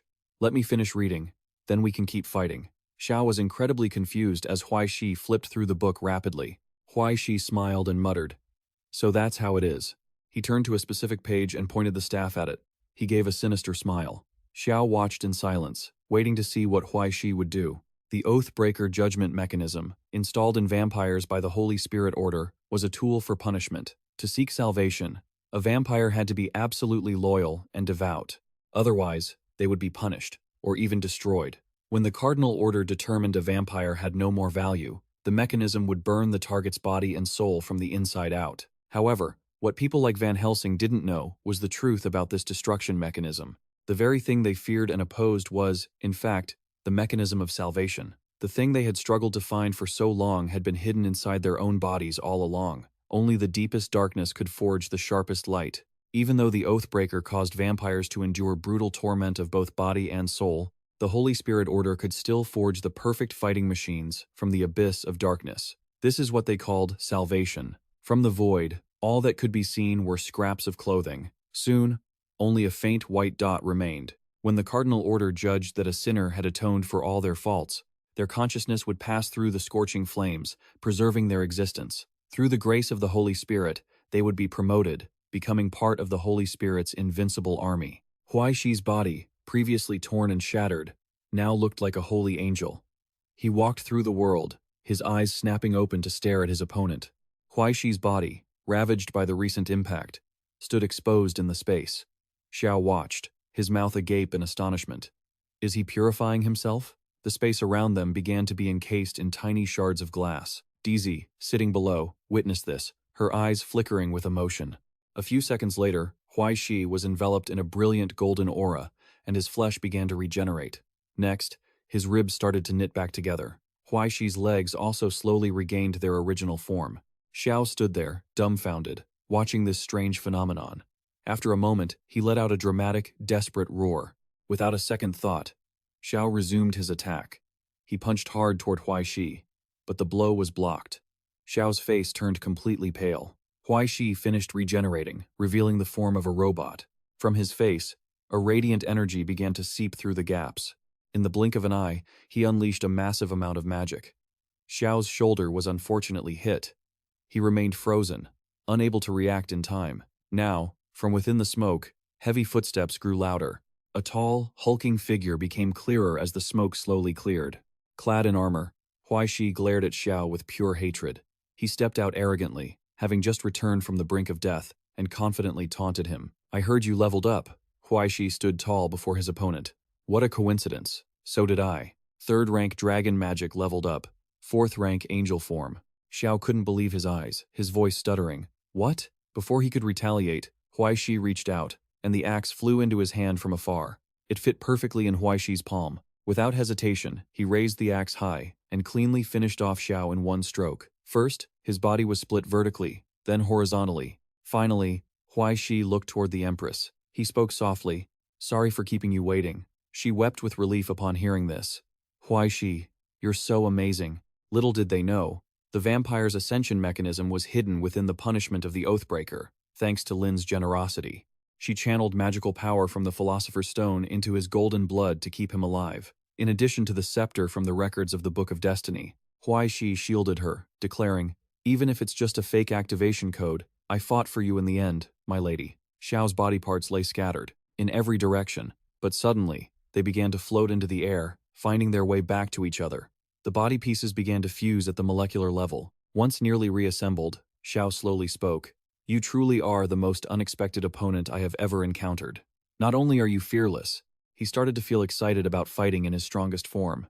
It's worth using this form to fight you. Spikes began sprouting from Xiao's shoulders. Tentacles grew from underneath, and he proudly displayed his long, hideous heads. From behind his back, a small wing slowly emerged. Xiao growled. Evolutionary form, Chimera. As soon as he finished, a beam of light shot from his eyes. Huai Shi couldn't react in time and was hit directly in the chest, leaving 2 large gashes. Immediately after, his body flashed with light. Xiao was slightly startled as Huai Shi shouted, "What's the point of having wings? I have a light-powered jet engine." Finishing his sentence, he reached toward him. In that split second, before Xiao could react, a barrage of darts appeared behind Huai Shi. They adjusted mid-air and fired simultaneously. Everything in front of him exploded, and Xiao's body was blown to pieces. The sight made Huai Shi marvel at himself. He even installed missiles? Is this an angelic power or a light-based fighter jet? Huai Shi excitedly launched another attack, but suddenly, he felt dizzy. He nimbly dodged a counterattack. Is this the price for using so many hacks? It feels like I'm losing too much blood. It seems my fuel tank is limited. I can't afford to be too wasteful. Just then, Xiao swung a fist from afar. Huai Shi hadn't sensed it, and he sighed to himself. What a shame. It was fun while it lasted. The thrusters on his back immediately kicked in. He lunged toward him, Huai Shi's body streaking through space, and Xiao's head was instantly severed. Suddenly, Huai Shi was startled and turned back. A sharp claw pierced him from out of nowhere. Xiao exerted his strength, his face baring teeth in a cold, sinister grin. He kept stabbing with increasing madness. Huai Shi couldn't react, and was struck. Damn it, a spear attacking a jet? You actually thought of that. By then, his opponent had closed in behind him, swinging his fist at the nape of his neck, while his elbow slammed into Huai Shi's back. For a moment, he couldn't counterattack as blows rained down. Damn it, he finally managed to break free. Suddenly, tentacles sprouted from Xiao's back. Don't even think about escaping. They reached out and gripped his body tight. The tentacles squeezed harder and harder. Want me to help you rank up? Xiao was pulled into midair by Huai Shi. Immediately after, Huai Shi spun around and shouted, Fine, let's try some crazy acrobatics then. The entire space suddenly became chaotic. The tentacles were pulled painfully as massive energy erupted from his body. Huai Shi held onto his opponent. I've leveled up, and you still won't die quietly? With that, a corner of his mouth curled up. He suddenly dove straight downward. Xiao was dragged along by the force mercilessly. Seeing this, Xiao screamed in panic. What are you doing? Huai Shi swung him and threw him down. Go! Xiao's body plunged straight into the water. Air bubbles rose in waves, and Xiao struggled frantically. His body couldn't withstand the water pressure. It hurts. It seemed even a fourth-rank body couldn't endure the erosion of this seawater. His wings began to corrode. A voice spoke up in astonishment. Is the Eye of Horus a relic of the pharaohs? That eye glanced around, glowing with killing intent, slowly paving the way for someone. Huai Shi couldn't help but be shocked. A god stood majestically above. It was the god, Horus. Suddenly, something flashed past Huai Shi. He involuntarily recoiled, feeling intense pain in his body. Huai Shi was confused. He had only looked at it. Suddenly, a loud clash rang out, and sparks flew everywhere. The monster, Spin, closed in, biting into Huai Shi's metallic parts. It swallowed him whole like a hungry tiger devouring its prey. Then it continued to advance, taking another bite. Screams erupted as blood began to flow. Huai Shi was reaching his limit. It chewed while asking, What do you call the father of a father? And then spat him out. The area fell silent. Huai Shi was excited. No Spin could resist the lure of a riddle. He began to counterattack. Even one like you, with only a head left, is no exception. It was sent flying several meters, followed by a barrage of attacks. Huai Shi landed hit after hit, and seeing this, Xiao looked frantic. Huai Shi continued his rapid-fire assault. A massive explosion echoed, followed by golden shards appearing and shattering one after another. The monster kept counterattacking with its fists. The two of them clashed incessantly. Xiao panicked, reached out to grab the horse, and quickly slammed it into the ground. His face looked somewhat terrifying. Huai Shi grabbed him tightly. Come on, didn't you prepare so much for this? He kicked Xiao in the stomach, and upon taking the blow, Xiao trembled. Huai Shi tackled him to the ground, and by now, he couldn't move anymore. Huai Shi spoke up. Bring it out. Xiao, let me see how you plan to win. Xiao replied nonchalantly. You truly know nothing, but that's to be expected. He let out a sinister laugh. Your prosecutor is dead, so it's only natural you wouldn't know. Huai Shi was a bit suspicious. What? I Ching? Xiao suddenly jumped back up. He suddenly launched a sneak attack on Huai Shi from behind. Huai Shi was hit and fell, and Xiao began to approach him. Because of your recklessness, Xiao grabbed his head and mocked. You carry the same burden as the one you caused to die. Huai Shi was anxious. That's impossible. Then, Xiao pressed his advantage, dragging him into a deep pit. Xiao gripped Huai Shi's head tightly. He couldn't break free, and both of them plummeted straight down. Xiao sneered. How pathetic. Huai Shi, I told you, no matter how hard you try, you can't beat me. You still don't understand, do you? After all, I Ching had no way to tell you, but even if she hadn't died, she probably wouldn't have told you anyway. Xiao seized the opportunity to burn him from behind. Try to guess why the tree wanted to kill everyone on the ship before it died. He continued. You two try to guess. Guess why Yaga went crazy. Xiao trampled on Huai Shi, who remained motionless. He continued. Guess one more thing. Why does the ship speed up the more people die on it? He quickly grabbed the axe blade. Finally, take a guess. Xiao kept rambling. It was clearly supposed to be an overnight journey, but why? Even now, as he slowly raised the axe, had they still not seen the new land they called the New World? Just as the axe blade came down, he was suddenly startled. Huai Shi had grabbed the axe blade firmly. Xiao sneered. Are you using my own axe to chop me? Huai Shi faced him without fear, his expression turning cold. Who gave you that confidence? He swung back to attack him. Xiao glanced at him, unleashing a flurry of punches accompanied by his own screams. It seemed as if his bones were all shattered, and Huai Shi sent him flying into the air. Following him, Huai Shi jumped up too. Despite being heavily injured, he was still laughing hysterically. He provoked him again. How ironic. Huai Shi, you can kill me, but you still cannot win. His face seemed to be distorted. On this ship, in this game, you are the only one who cannot beat me. Is my explanation ultimately too complicated? You two don't want to think to find the answer. Huai Shi, a bit incredulous, swung Xiao's axe again, his face remaining impassive. Xiao kept talking. No matter how much you struggle, you cannot change the final result. Because Xiao slowly revealed, it was destined from the beginning, that on this ship, he was anxious because of what Xiao said. Only one person can set foot in the new world. Someone was speaking inside Huai Shi's head, leaving him confused. This is the final truth. Huai Shi, from the very start, this ship was not a promised land for runaways, but a furnace for dregs and scrap. Throughout the journey, the gods tried every way to hinder and eliminate the passengers on the ship.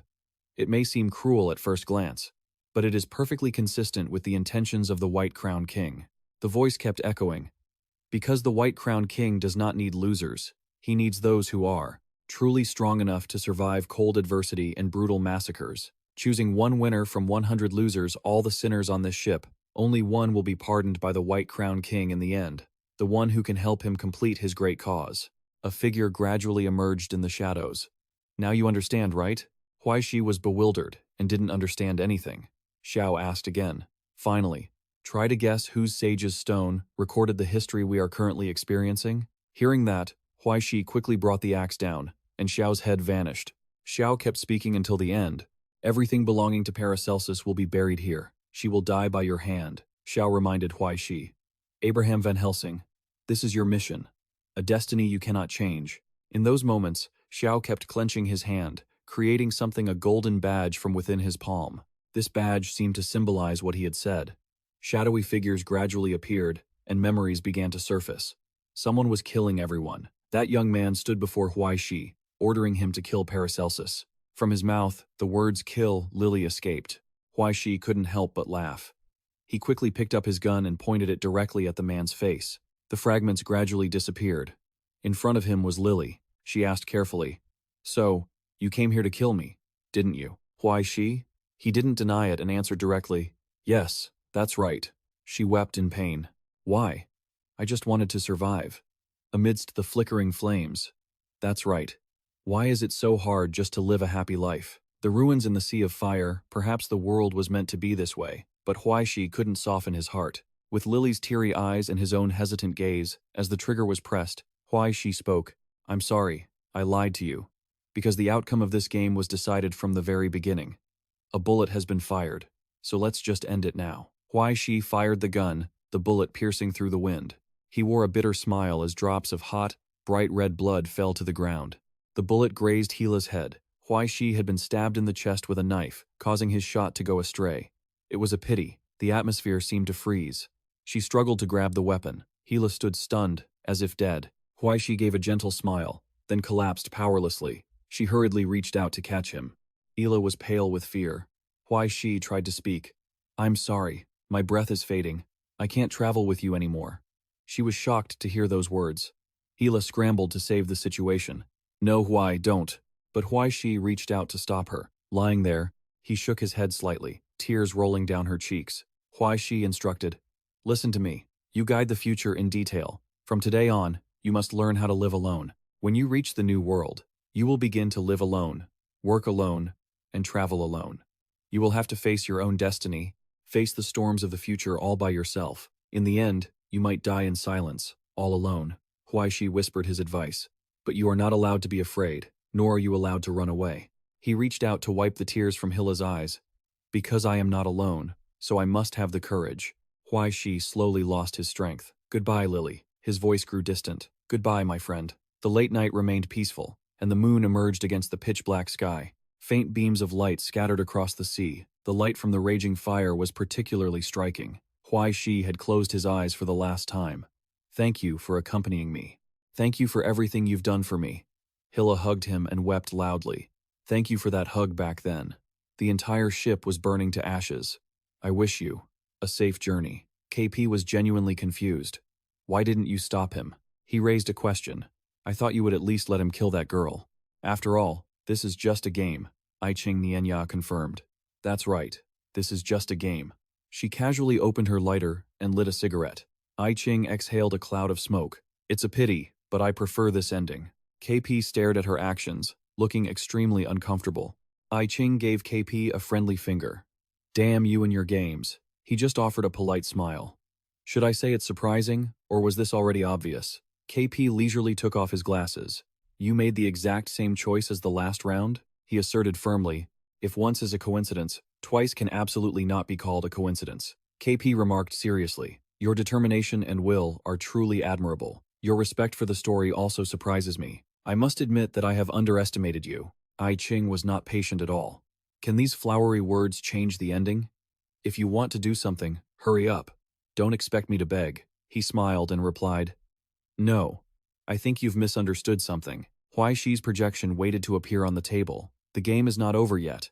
KP let out a few mysterious words. "Regardless, not everyone will allow everything happening right now to continue." The screen suddenly blurred. Lines of text appeared continuously. "Wrong ending." They carried strange meanings. "Wrong ending. Deviation detected at the third branch. Directing logic is skewed. Repairing." The blue screen reported progress. Starting repairs. Repair failed. Loading error report. The progress bar was moving. The central core was analyzing. Streams of air began to envelop Huai Shi right after the analysis text finished. Starting counter-logic repair. He opened his eyes in astonishment. A glowing red sphere appeared in front of Huai Shi. KP recounted the original story. In the original history, Van Heosin chose to kill the woman who placed her trust in him. He successfully passed the trial and reached the new continent, but the ending was incredibly cruel. In the end, he joined the American continent faction and became a despicable traitor. As time passed, the giant dragon continued to guard its territory. 270 years later, he essentially exiled himself, dedicating his life to exploring hell. Even after advancing to the 5th rank as the Qing Jun Long, he never returned to the real world, as if running away from something. He continued like that until he grew old and died on the 21st floor of hell. Not a single day went by that he didn't regret the decision he made that day. Not a single day did he stop repenting for that pure and sorrowful soul. His deep regret after death transformed into this memory, stored within the sage's stone. Over countless ages, this obsession forgot the very reason for its existence, merely mechanically replaying everything that had passed to witness the original sin that Van Heosin had committed out of a desire for rebirth. Because of that, it could not accept any changes, let alone allow the destruction of the destined ending. The stone emitted a fiery light, killing Paracelsus.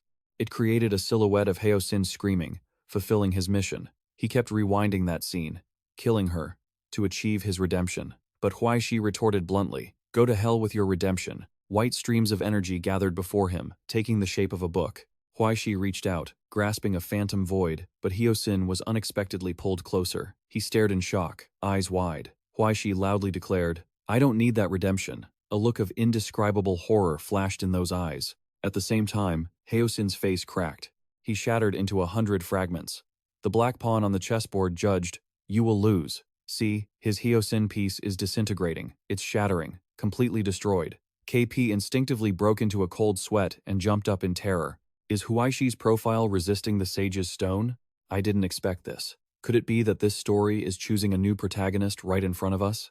Huai Shi was trying his best, his body enduring significant pain. Finally, Huai Shi was able to effect it. The heavy door swung open. Hila was lying unconscious inside. Even if this was the true history, even if all of this could not be changed, he held a firm belief that even in dreams, in this fictional world, there should be a place where she belongs. In the center of her forehead was a deep bullet wound. Huai Shi manifested a blade of light, such an ending. He thrust it down hard. "I won't allow it." The sage's stone was struck by Huai Shi. The surrounding scenery returned to the familiar room. He plunged his sword into it. Green fluid leaked from the cracks in the sage's stone. Then it shattered into many fragments. Huai Shi exhaled wearily and lay back on the floor, feeling relieved. At the same time, in the world where Hila was drifting at sea, something happened. She sensed something. Hila turned sharply toward the burning boat, and she could see Huai Shi waving goodbye before he vanished completely. She was startled. Hila heard a sound, the sound of a stringed instrument. The ship slowly sank, and its flames vanished. She hugged the axe tightly and fell asleep. Dawn gradually broke over the calm sea. The scene was recorded back into the page. KP stared up in amazement, stunned and disbelieving. A fake ending, a fictional outcome, with no one surviving. She gritted her teeth. Those black characters suddenly appeared. That was a bit too rude, wasn't it? She gradually emerged from the black smoke. For a long time, I felt this kid has the potential to become a villain in a fan fiction story. I didn't expect him to improve so fast. The black pawn offered a sly smile. "So, what do the hosts think?" She spread her wings and asked proudly. "Did my scribe catch your eye? Is he the recorder you've been looking for? Someone who can treat the past and the future fairly, judging between records and reality? Balancing fiction and truth." KP applauded, offering endless praise. "Marvelous. Truly a legendary performance." Sutan also agreed that he was a hero gifted by heaven, and even DM nodded in approval. "An admirable career." The black pawn held her head high with pride. "Then," she suggested bluntly, "let's discuss what happens next. For example, compensation." Not long after, on a large ship, Huai Shi groggily opened his eyes. He clutched his dizzy head. "Who am I? Where am I?" Old Xiao suddenly appeared to offer praise. "Not bad, kid. Your performance was really." Huai Shi acted on reflex, immediately attacking the person before him. The old man blocked him in time. "Calm down, calm down," Old Xiao shouted, trying to reassure him. "It's over." Huai Shi looked around cautiously, asking blankly, "What the hell is going on?" The old man asked angrily, "Are you still going to stand there and watch the show? Come here and explain. What the hell did you do to my face?" "I shouldn't have come." Wu Nai laughed with interest. He started to explain briefly. This was an impromptu test. Wu Nai revealed that under KP's suggestion, they had turned the mission to recover the dead stone into a promotion test for I Ching and Huai Shi. Huai Shi immediately frowned. "What? This was your plan from the start?" Wu Nai stepped forward. Despite some unfortunate incidents, he reached out his hand. "Was there any offense? Please forgive me," he replied in confusion. "What is it all about? What incidents?" I Ching, nearby, smiled slightly. She explained that, simply put, from the beginning, this mission was just a test, and both of them had been tricked. Even the proctor was almost defeated. Huai Shi became even more confused. Wu Nai cleared his throat and laughed. "Actually, from the start, there was no module or game at all." He confessed honestly. "According to the original plan, our team was supposed to raid the smuggler ship to recover rotten cargo, a simple task. But we didn't expect a traitor to appear halfway through. Before that, someone had targeted Huai Shi. They all realized the perpetrator was Lei Fei Zhou. Ni Heng had also sensed Yue Jun's sharp claws. Wu Nai explained further. He and 4 other ascendants had been ambushing on the ship from the start, under orders from Prosecutor Yu Xing to betray their comrades, planning to steal the fragments and sell them at the border. That was when you were attacked. When they were almost successful, Sir Huai realized their true intentions. He couldn't stop praising his terrifying reflexes. He immediately launched a counterattack, engaging in guerrilla warfare against Lei Feiju's group. Within just 15 minutes, Huai took down all the enemies. Now cornered, Lei Feijiu activated a shard of the Philosopher's Stone, triggering a massive scale of erosion. Left with no choice, KP had to find a way to wipe out the event and reset everything. That was the very first playthrough. However, the smuggling ship and the surrounding area were severely eroded, forming a hellish zone that kept expanding. The mission's difficulty skyrocketed to a terrifying degree, and the second playthrough ended in failure. The Astronomical Society was forced to agree to KP's proposal, using the shadow network at the border to seal off the affected area, forcibly converting everything into a module, and then starting the third playthrough. This is exactly what everyone has experienced in this game. Huai Shi looked at KP in confusion. Wait, something didn't sound right. Did it? KP just gave a slight nod of confirmation. Wu Nai pulled out a file on I Ching. In this test, she demonstrated the qualities of an excellent prosecutor, with a sharp mind and keen judgment.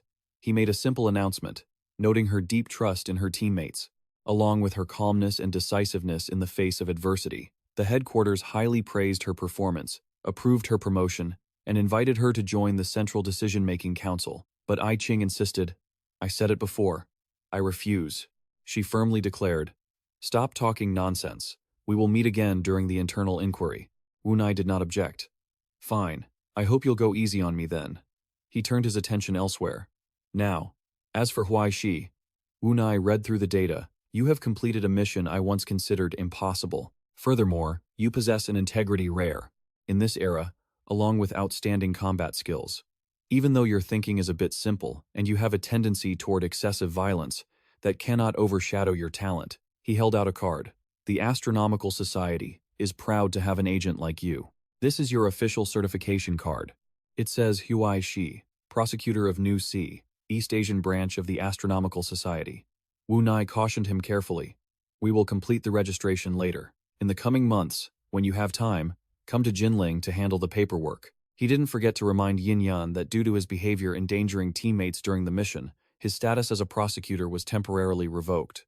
Wu Nai carried out his duties as expected. Your inquiry will be held in Jinling. Please keep an eye out for the notification. Having said that, he left. Well, my mission is complete. I Ching still felt annoyed. She had truly been tricked badly. Huai Shi hesitated before speaking up. Hey, I Ching, she glared at him. He bowed his head and expressed his sincerity. Thank you. Even though I don't know what you've been through, I still have to thank you. I Ching acted very coldly. If you assign tasks to subordinates, you have to take responsibility for the consequences. Isn't that a prosecutor's job? She quickly moved to leave. I'm going out to get some air. You go rest. A ship will come to pick us up soon. Suddenly, I Ching stopped at the door and unexpectedly offered a compliment. You did well. I mean, in the end. Huai Shi blinked, not understanding. Just then, KP appeared. She left, huh? He seemed very understanding. She's such a stubborn woman. Having a superior like that must be tough, right? But Huai Shi said, actually, she's not that bad. Huai Shi was still suspicious. Was that really just a test? KP gave a sly smile. Only in part. At least, let them think that, he added. Don't worry, I only let them hitch a ride. I kept the important parts a secret for you. Huai Shi replied. Thank you. He noticed an object. Is this a shard of the Philosopher's Stone? It looks almost like a red eye. KP held it up to examine it more closely and gave an intrigued smile. Yes, it's a pity that more than half of the magic inside is gone. It doesn't have much use now. KP casually placed it on the table and asserted firmly, don't let that bother you. Compared to what we've gained, what was lost isn't worth mentioning. KP's eyes were filled with the reflection of Huai Shi, a good friend to a prosecutor. The book suddenly appeared, radiating a green light.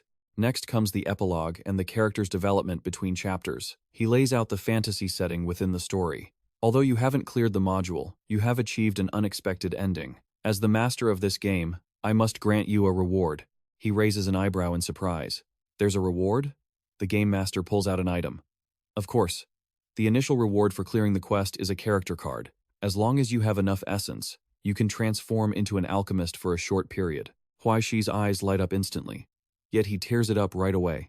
But I feel this small reward isn't enough to honor everything you've done. He feels incredibly regretful. Wait, I didn't mean it. My holy light fighter, why did you tear it up just like that? The game master takes out 2 small items.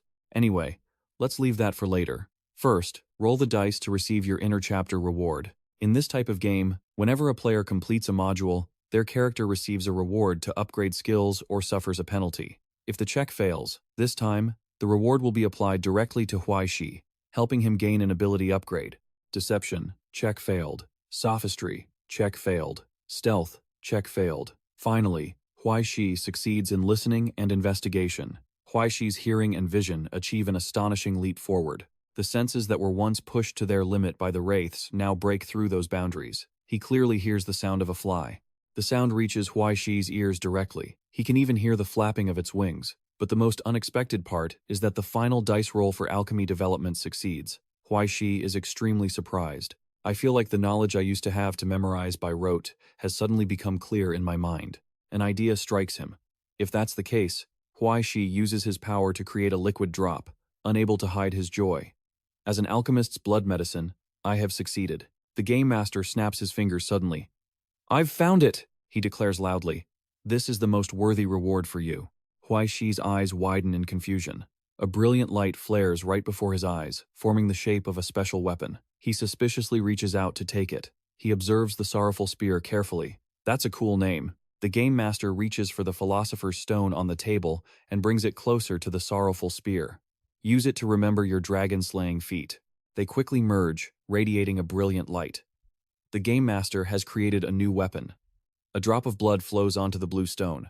Defeating evil, overturning fate, it slowly condenses and then falls off the sharp spear blade, rescuing the princess trapped in an endless loop of death and despair. The moment the bright red hits the ground, something strange happens. The game master loudly honors Huai Shi. "Everything you have done is the embodiment of glory." He asserts that since the year 1620, this long stretch of time has been pierced through by this spear. The game master makes a firm declaration. This is proof of an immortal legend. He steps forward and places the spear into his hands. Huai Shi takes it as if he is accepting glory itself. He gently touches the sorrowful spear, and it immediately radiates a blinding white light. The spear suddenly transforms into a book with the title, A 400-Year Love Story.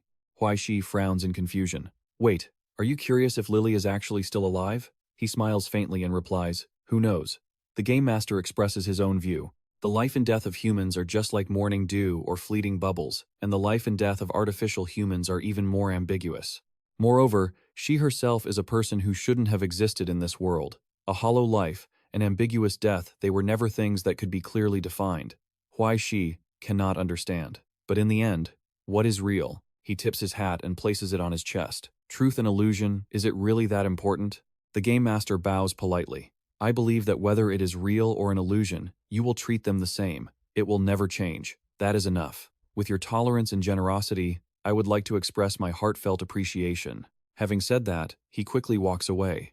"Then, allow me to bid you farewell here." The game master leaves Huai Shi alone in the room. He suddenly stops. "I truly hope that one day, you and Lady Lily can meet again in this world that feels like a dream." The game master offers one final piece of advice. Until then, wait and hold on to hope. In the blink of an eye, Huai Shi is standing in the middle of the blue sea, drifting in the vast ocean. So, is this the end of the story? Divine light appears on a sea cliff. This is from 4 years ago. The new continent's divine light looks out at the deep ocean. You see every joy and sorrow in the mortal world. Suddenly, a hand reaches out. Then the number grows. People crawl one after another to the cliff. They kneel down and beg, "Please, have mercy on us. Great sovereign of the White Sanctum." He recognizes a few familiar faces. Peter of the Campbell clan, Simon of the Rowe clan, Garcia of the Jackson clan, or the youngest of the Capet clan.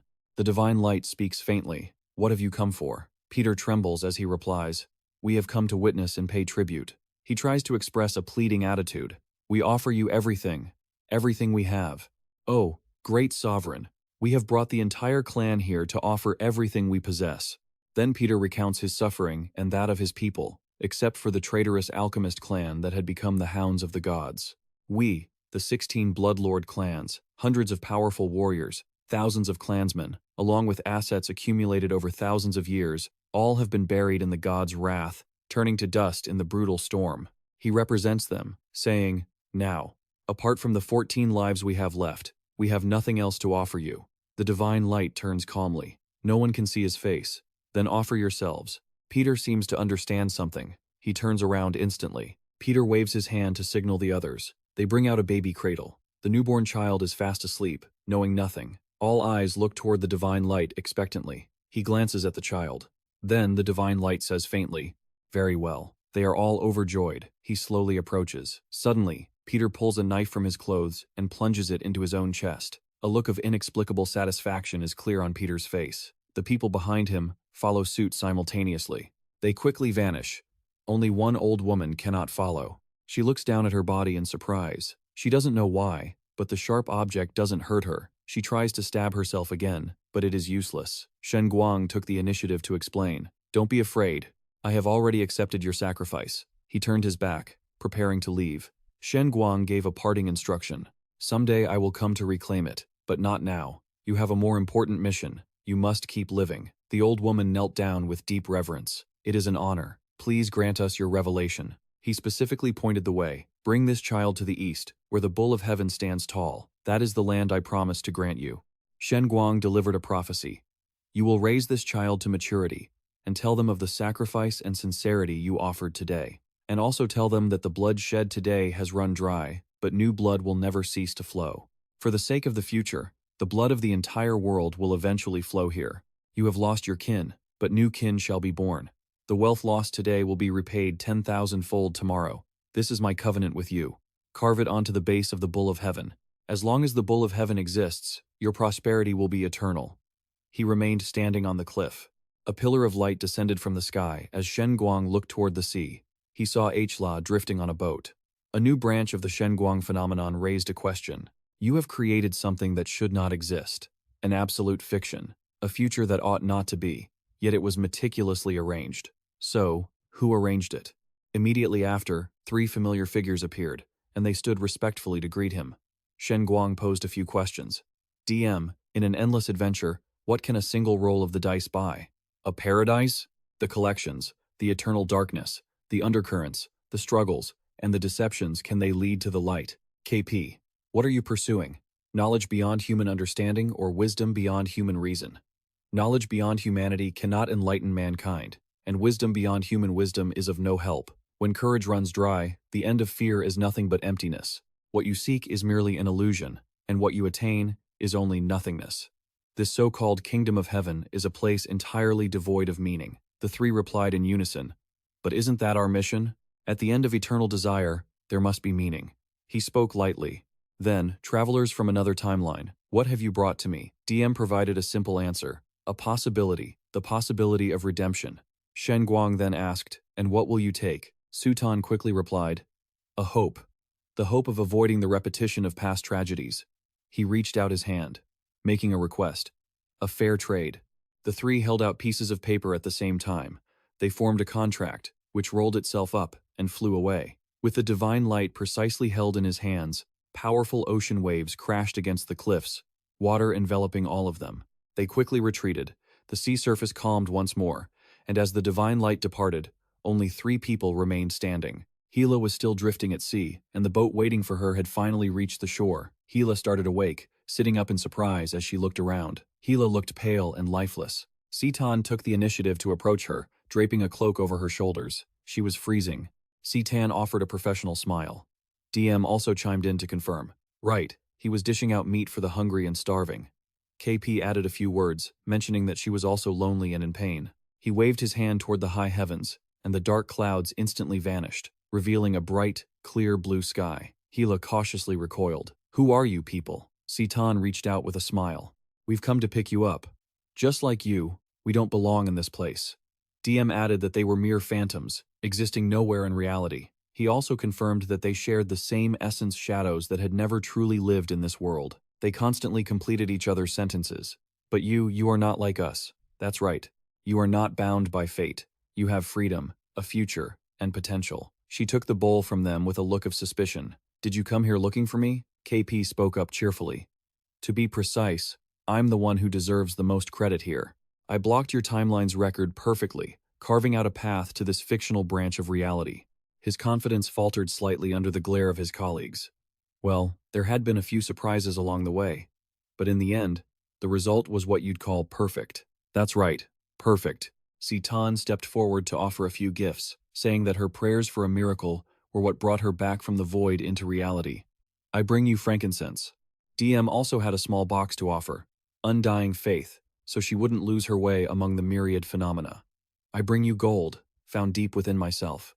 He seemed pleased as he touched the object. KP quickly pulled out a strange string of beads. He tried his best not to be outdone by the other two, offering a resolute will so she could walk to the very end of this dreamlike world. Myrrh, where illusion and reality are inverted. Here, the boundaries between imagination and existence are shattered, all based on a record of nothingness. A fictional branch, previously unknown, had emerged from a history dating back 400 years. The past, through countless legends and myths, had slowly transformed, creating an entirely different story that was then passed down for 400 years. Gila asked them, bewildered, "Am I fictional? Am I just a lie?" But all three spoke in unison, insisting, "You will exist." The child who refused the miracle, the saintess who turned away from the abyss, a soul born from the void, a being of pure hope. Your very existence is proof of that miracle. In the distant future, another story about heaven and hell will be told once again. Sitan smiled and affirmed, "And you will become human," DM continued. "You will become a creator, far surpassing even us." KP declared firmly, "You will become a legend, the very soul of this phenomenon. Go forth and witness it all." From this very moment, the story has begun, rooted in a time long past. The flame continues to flicker and burn, just like the beginning.